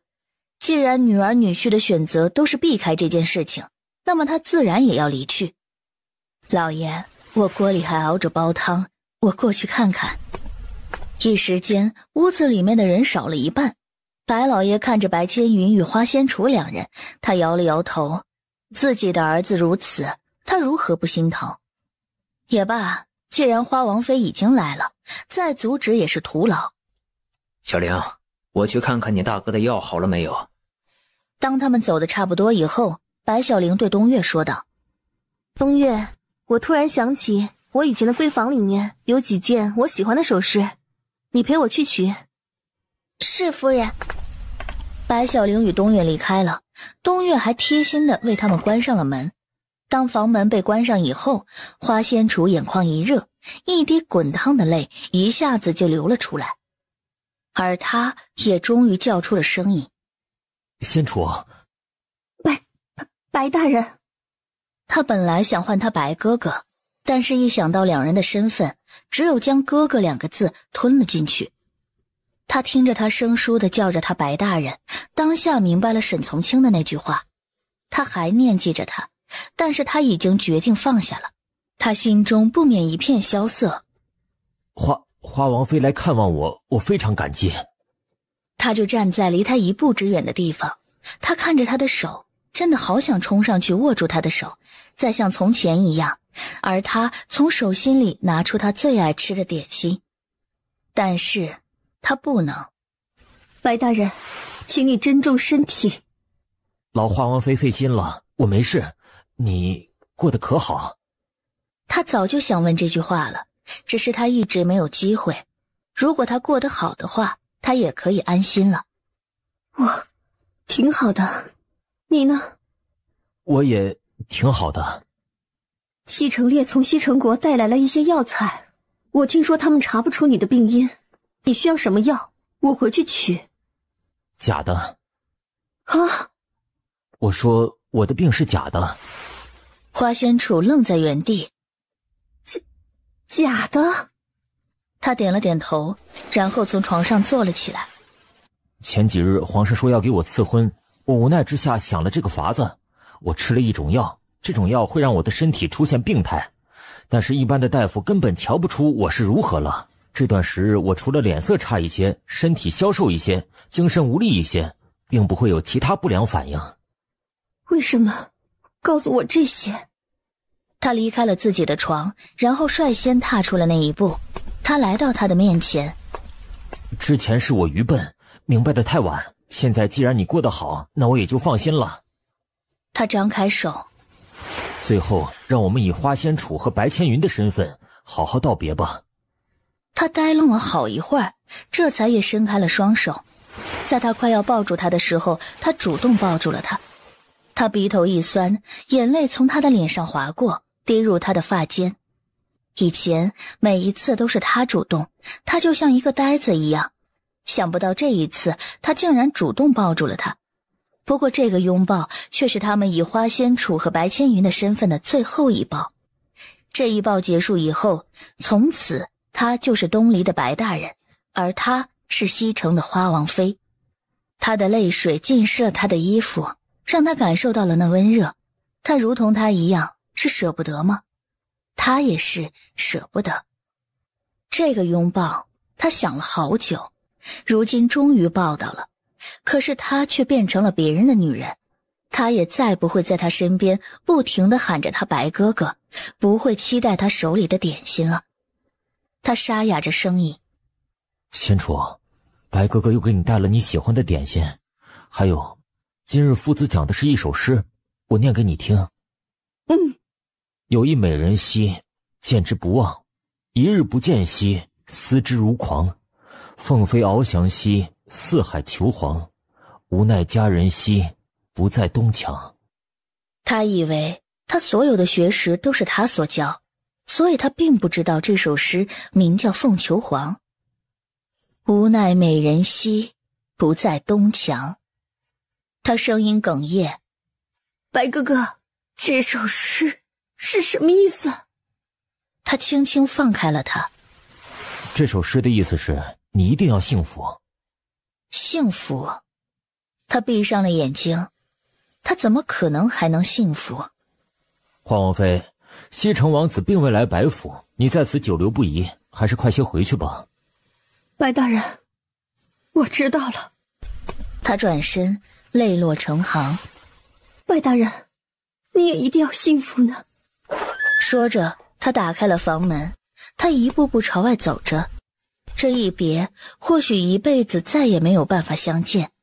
他的父母由于守旧的思想抛弃了他，所有人都不信任他，而白千云是他心中唯一的一束光，而他却要主动离开这束光。每走一步，就如同鱼儿离开水，鸟儿离开天空，让他觉得呼吸都是困难的。他觉得脑子里面嗡嗡作响，眼睛逐渐看不清了，耳朵逐渐听不见了。终于他眼前一黑，倒了下去。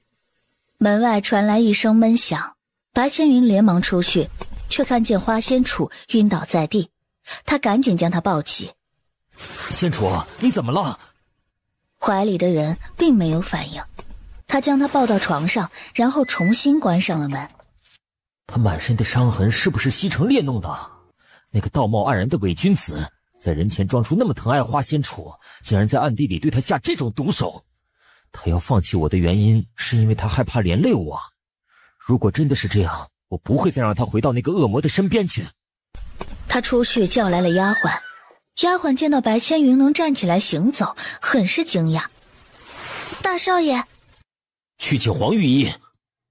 是大少爷。丫鬟离开了。白老爷曾经有恩于黄玉一，所以黄玉一不仅医术高明，而且还是一个可以信任的人。做完这些，白千云刚打算进去，白小玲和东岳便一起过来了。他们看见白千云站在门口，两人皆是一愣。白小玲让东岳去屋外守着，不许任何人进入。他走到白千云面前，问道：大哥，发生了何事？白千云面色焦急。仙楚晕倒了。什么？他不仅晕倒了，我还在他身上发现了很多伤疤。小玲，或许事情并不是我们看见的那般，他跟着西城烈根本无法幸福。白小玲跟着白千云进去，当他看清楚花仙楚手臂上的伤的时候，他也觉得触目惊心。这些伤口虽然很接近手腕处的动脉，但是没有一处伤是割到了动脉，说明制造伤口的人并不想他死。但是从伤口的狰狞程度来看，当初这个伤是非常严重的，虽说没有要了他的命，也至少要了他半条命。而他手臂上这样大大小小的伤口不下10条。白小玲再将他的袖子往上撩了一下，他这么做的原因本来是打算寻找新的伤口，但是没想到看到了花仙楚的手工纱。白小玲的手一抖，这个手工纱她很熟悉，因为之前她也有一枚。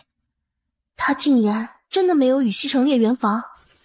大哥，这……小玲，我不能不管他。我知道。他一脸愁容。我接下来要做的事情或许会连累白府，甚至将军府。他明白白千云的意思是，他不会再让花仙楚回到西城烈的身边。大哥，我尊重你的选择，也支持你。小玲，谢谢你。但是这件事情我们绝对不能强来，不能用白府的命运去冒险，得从长计议。你有什么办法呀？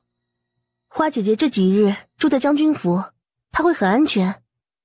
我现在一时还想不出方法，等我想出法子以后再告诉你。好。过一会儿，黄玉一来了。黄玉一给花仙楚把脉以后，他说道：白大人，此女子是长期郁结于心，并且营养不良，最近更是深受打击，这才晕倒。不过为她开几副汤药，好生养养，便没有什么大碍的。由于蚊帐拉下了，花仙楚只露出一只手来，所以黄玉一并不知道被他诊治的人就是花仙楚。白千云向黄玉一道谢以后，由东岳将他送了出去。花仙楚睡了半个时辰，他便醒了过来。他看见自己躺在一张床上，他的声音有些慌张。这是哪里？隔着蚊帐，白千云道：仙楚，你还愿意和我在一起吗？他的心一颤，他刚才不是说那一个拥抱就是他们以白千云和花仙楚的身份道别吗？为何他现在又这么说？我……仙楚，你刚才晕倒了，我看见了你手臂上的伤。花仙楚沉默着，过了一会儿，他才说道：这些伤与西城烈没有关系，是我自己弄上去的。你为何要给自己弄那么多伤啊？因为我想家了。仙楚，我还看见你的手工纱了。他听到他的话，脸红了一大片。是不是为了保住他，所以才将自己弄伤了？不要再说了。仙楚，你还没有回答我的问题，你愿意跟我在一起吗？我……不用想太多，不用考虑西城和东离两国的关系，不用顾及白府与花府的前程，只需回答我，你还愿意和我在一起吗？他的眼泪一下子流了出来。可是我……那我就当是你愿意了。仙楚，这一次你既然已经回来，我便再也不会让你离开了。剩下的事情就交给我，你不必再管了。我们会在一起，一定会的。白哥哥。他叫他白哥哥，便是已经答应要和他在一起了。白小玲站在旁边，好不尴尬。他咳嗽了2声，花仙楚才知道他也在旁边，他的脸立刻变得绯红。白哥哥，你为何不告诉我小玲也在？花姐姐，都是一家人，不必这么拘谨。不过现在还不是时候，所以花姐姐还要跟我回将军府。好。他刚下床，白千云就去搀扶他。仙楚，小心！已经好久没有人将他这么护在手心里了，心上的冰雪已经融化。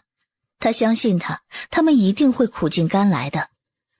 2人坐上了回将军府的马车，在马车上，小玲，你在花府对我说，在你们那个年代，结了婚可以离婚，那是什么意思？他一时语塞。那是我随便说的。小玲，不知你是长大了还是如何，我总觉得这次与你见面，与在你小时候与你见面的时候感觉不同。如何不同？说不上，或许是女大18变吧。应该是的。还好他没有再问下去。自从白府出来，花仙楚的脸上终于有了笑容，不再是一脸冷若冰霜的样子。他原本以为他已经嫁为人妇，失去了和他在一起的资格，而且为了2国交好，他就算能与他在一起，也绝对要控制自己，不能与他在一起。但是听了白小玲的话，听了他的话，他竟然觉得其实他与他还是可以再努力一把。他不想再为了东篱，为了花府而活，接下来他要为自己活着，为他活着。小玲儿，你真的有办法？其实我早就在想这件事情，但是事情还有一些风险，所以我才不愿意在刚才对大哥说出来。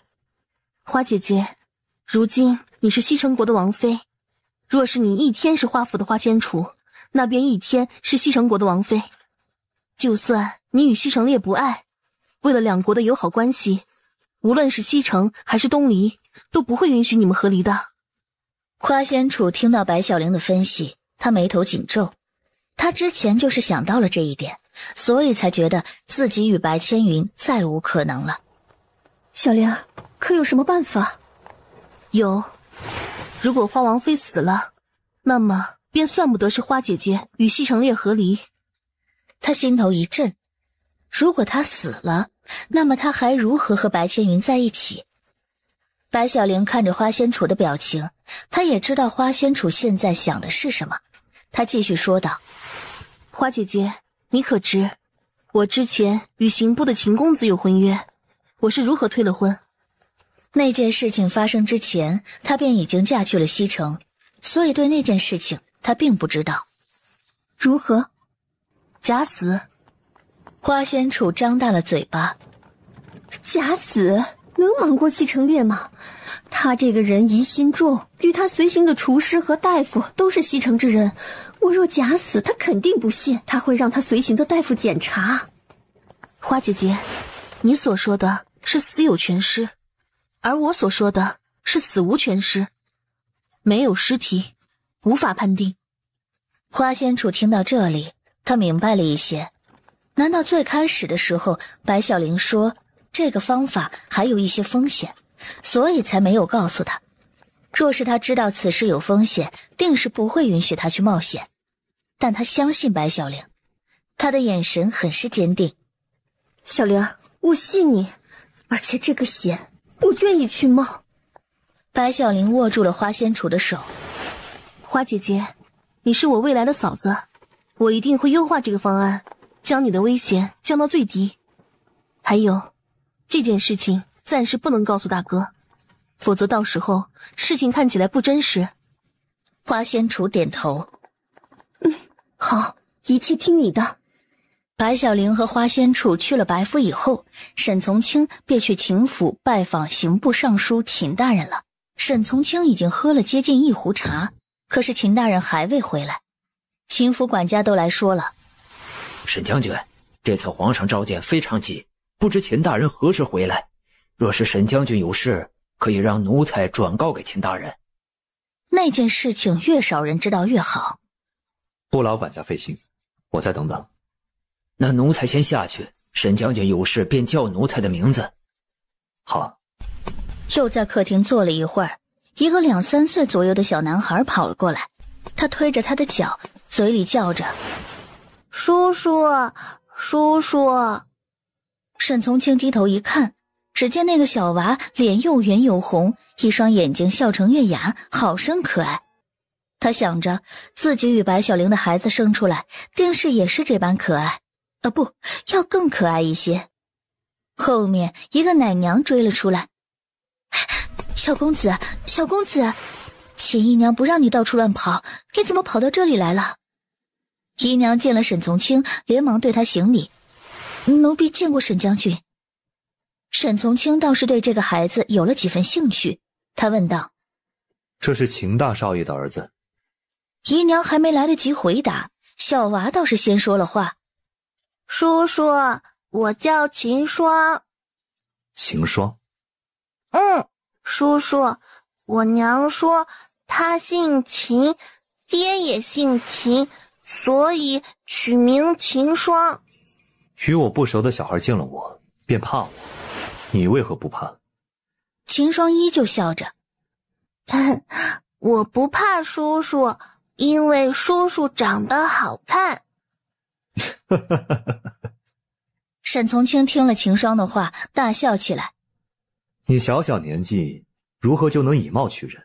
是何人教你的？”“这是我娘说的。”秦府客厅，秦大人终于匆匆回来，他一见沈从清便说道：“沈将军，真是对不住，让你久等了。”“秦大人，我也没有等多久。”“我已是听管家说了，沈将军来秦府等了我2个时辰了。秦某心中愧疚。”“秦大人是为了国家大事，不必自责。”听到国家大事几个字，秦大人摇了摇头：“不瞒沈将军，真出了事情了。”他看着秦大人的表情就知道，这次不仅出事情了，而且还是不小的事情。“何事？”“三皇子奉命前去治理茂县水患，失踪了。”“什么？”“皇子失踪，何等大事！三皇子早该回来，他迟迟未归，皇上必定生疑。皇上会派人前去寻找三皇子。这失踪的消息现在才传回来，太晚了，事情不对。”“秦大人，你与我好好说说这件事情。”2个月前，茂县水患本是已经被治住了，三皇子写了奏折给皇上，说是近期回朝。茂县离汴城不过20日的路程，皇上左右等不到三皇子，便差人去查看。去的人到了茂县才得知，水患过后，茂县百姓得了一种怪病。“怪病？”“就是怪病，一种连太医都闻所未闻、见所未见的怪病。发病之人皮肤溃烂，双目泛红，神志不清，抓住人便开始咬，被咬伤的人过几日也会变成那样。茂县人人自危，据说他们是被妖魔上了身。”“无稽之谈，这世上怎么会有妖魔？”“沈将军，起先我也不信，但是就在昨日，被皇上派去寻找三皇子的人回了汴城，并且还发了病。我亲眼所见之后，便是信了。”“此人现在何处？”“正在刑部大牢里关着，不敢将他放出来。放出来以后会咬人，真是头疼啊。”秦大人一边说着，一边愁眉苦脸。“对了，沈将军，你来找我是为了何事啊？”“不瞒秦大人，为了10几年前汴城的幼儿绑架案而来。”那次的案件也让他头疼了大半年的时间，他自然记得清楚，因为那次的案子还牵扯到了白小玲。“沈将军想看那次案子的案卷？”“是。”“也好，那次的案子还未了结，倒是成了一桩悬案了。虽然我们不知道他们的目的，不过经过那次事件，幽冥组织元气大伤，这些年已经没有再听到消息了。”“不，他们又在开始活动了。”秦大人一脸震惊。“什么？”“前段时间，我与小林就遭受到了幽冥组织杀手的攻击。”秦大人的神情一下子变得紧张起来。“沈将军，那你没事吧？我身为刑部尚书，对于这件事我竟然没有听说。”“不怪秦大人，我让属下处理了那件事情。幽冥卷土重来，还是针对沈夫人？这件事情与10几年前那件事情可有什么关联？10几年前，我们虽然说不知道他们要做什么，不过他们所抓的小孩几乎都是一般大小，而且被他们抓住的小孩并没有受到伤害，他们好像是在找人。这次与上次不一样，他们这次针对的对象是我，而且步步杀机。想必是有人在幽冥组织里面买了我的命。谁那么大胆子，竟敢拿银子买朝廷命官的命？沈从清摇了摇头。秦大人，你可要注意一下秦大少爷。秦大人有些不解，刚才在说幽冥组织卷土重来的事情，为何沈将军话锋一转，让他注意秦洛？沈将军可是逆子做了不敬重你的事情。由于他就只有秦洛一个儿子，从小就想要将最好的给他。秦洛的娘也是对他宠得没有一个底线，这才导致秦洛不学无术。东篱是世袭制，父亲做什么官，便可以由家中嫡子来继承。白千云已经继承了他父亲的官职，而他就是由于这个败家儿子，导致这么一把年纪了，还在刑部尚书这个位置上。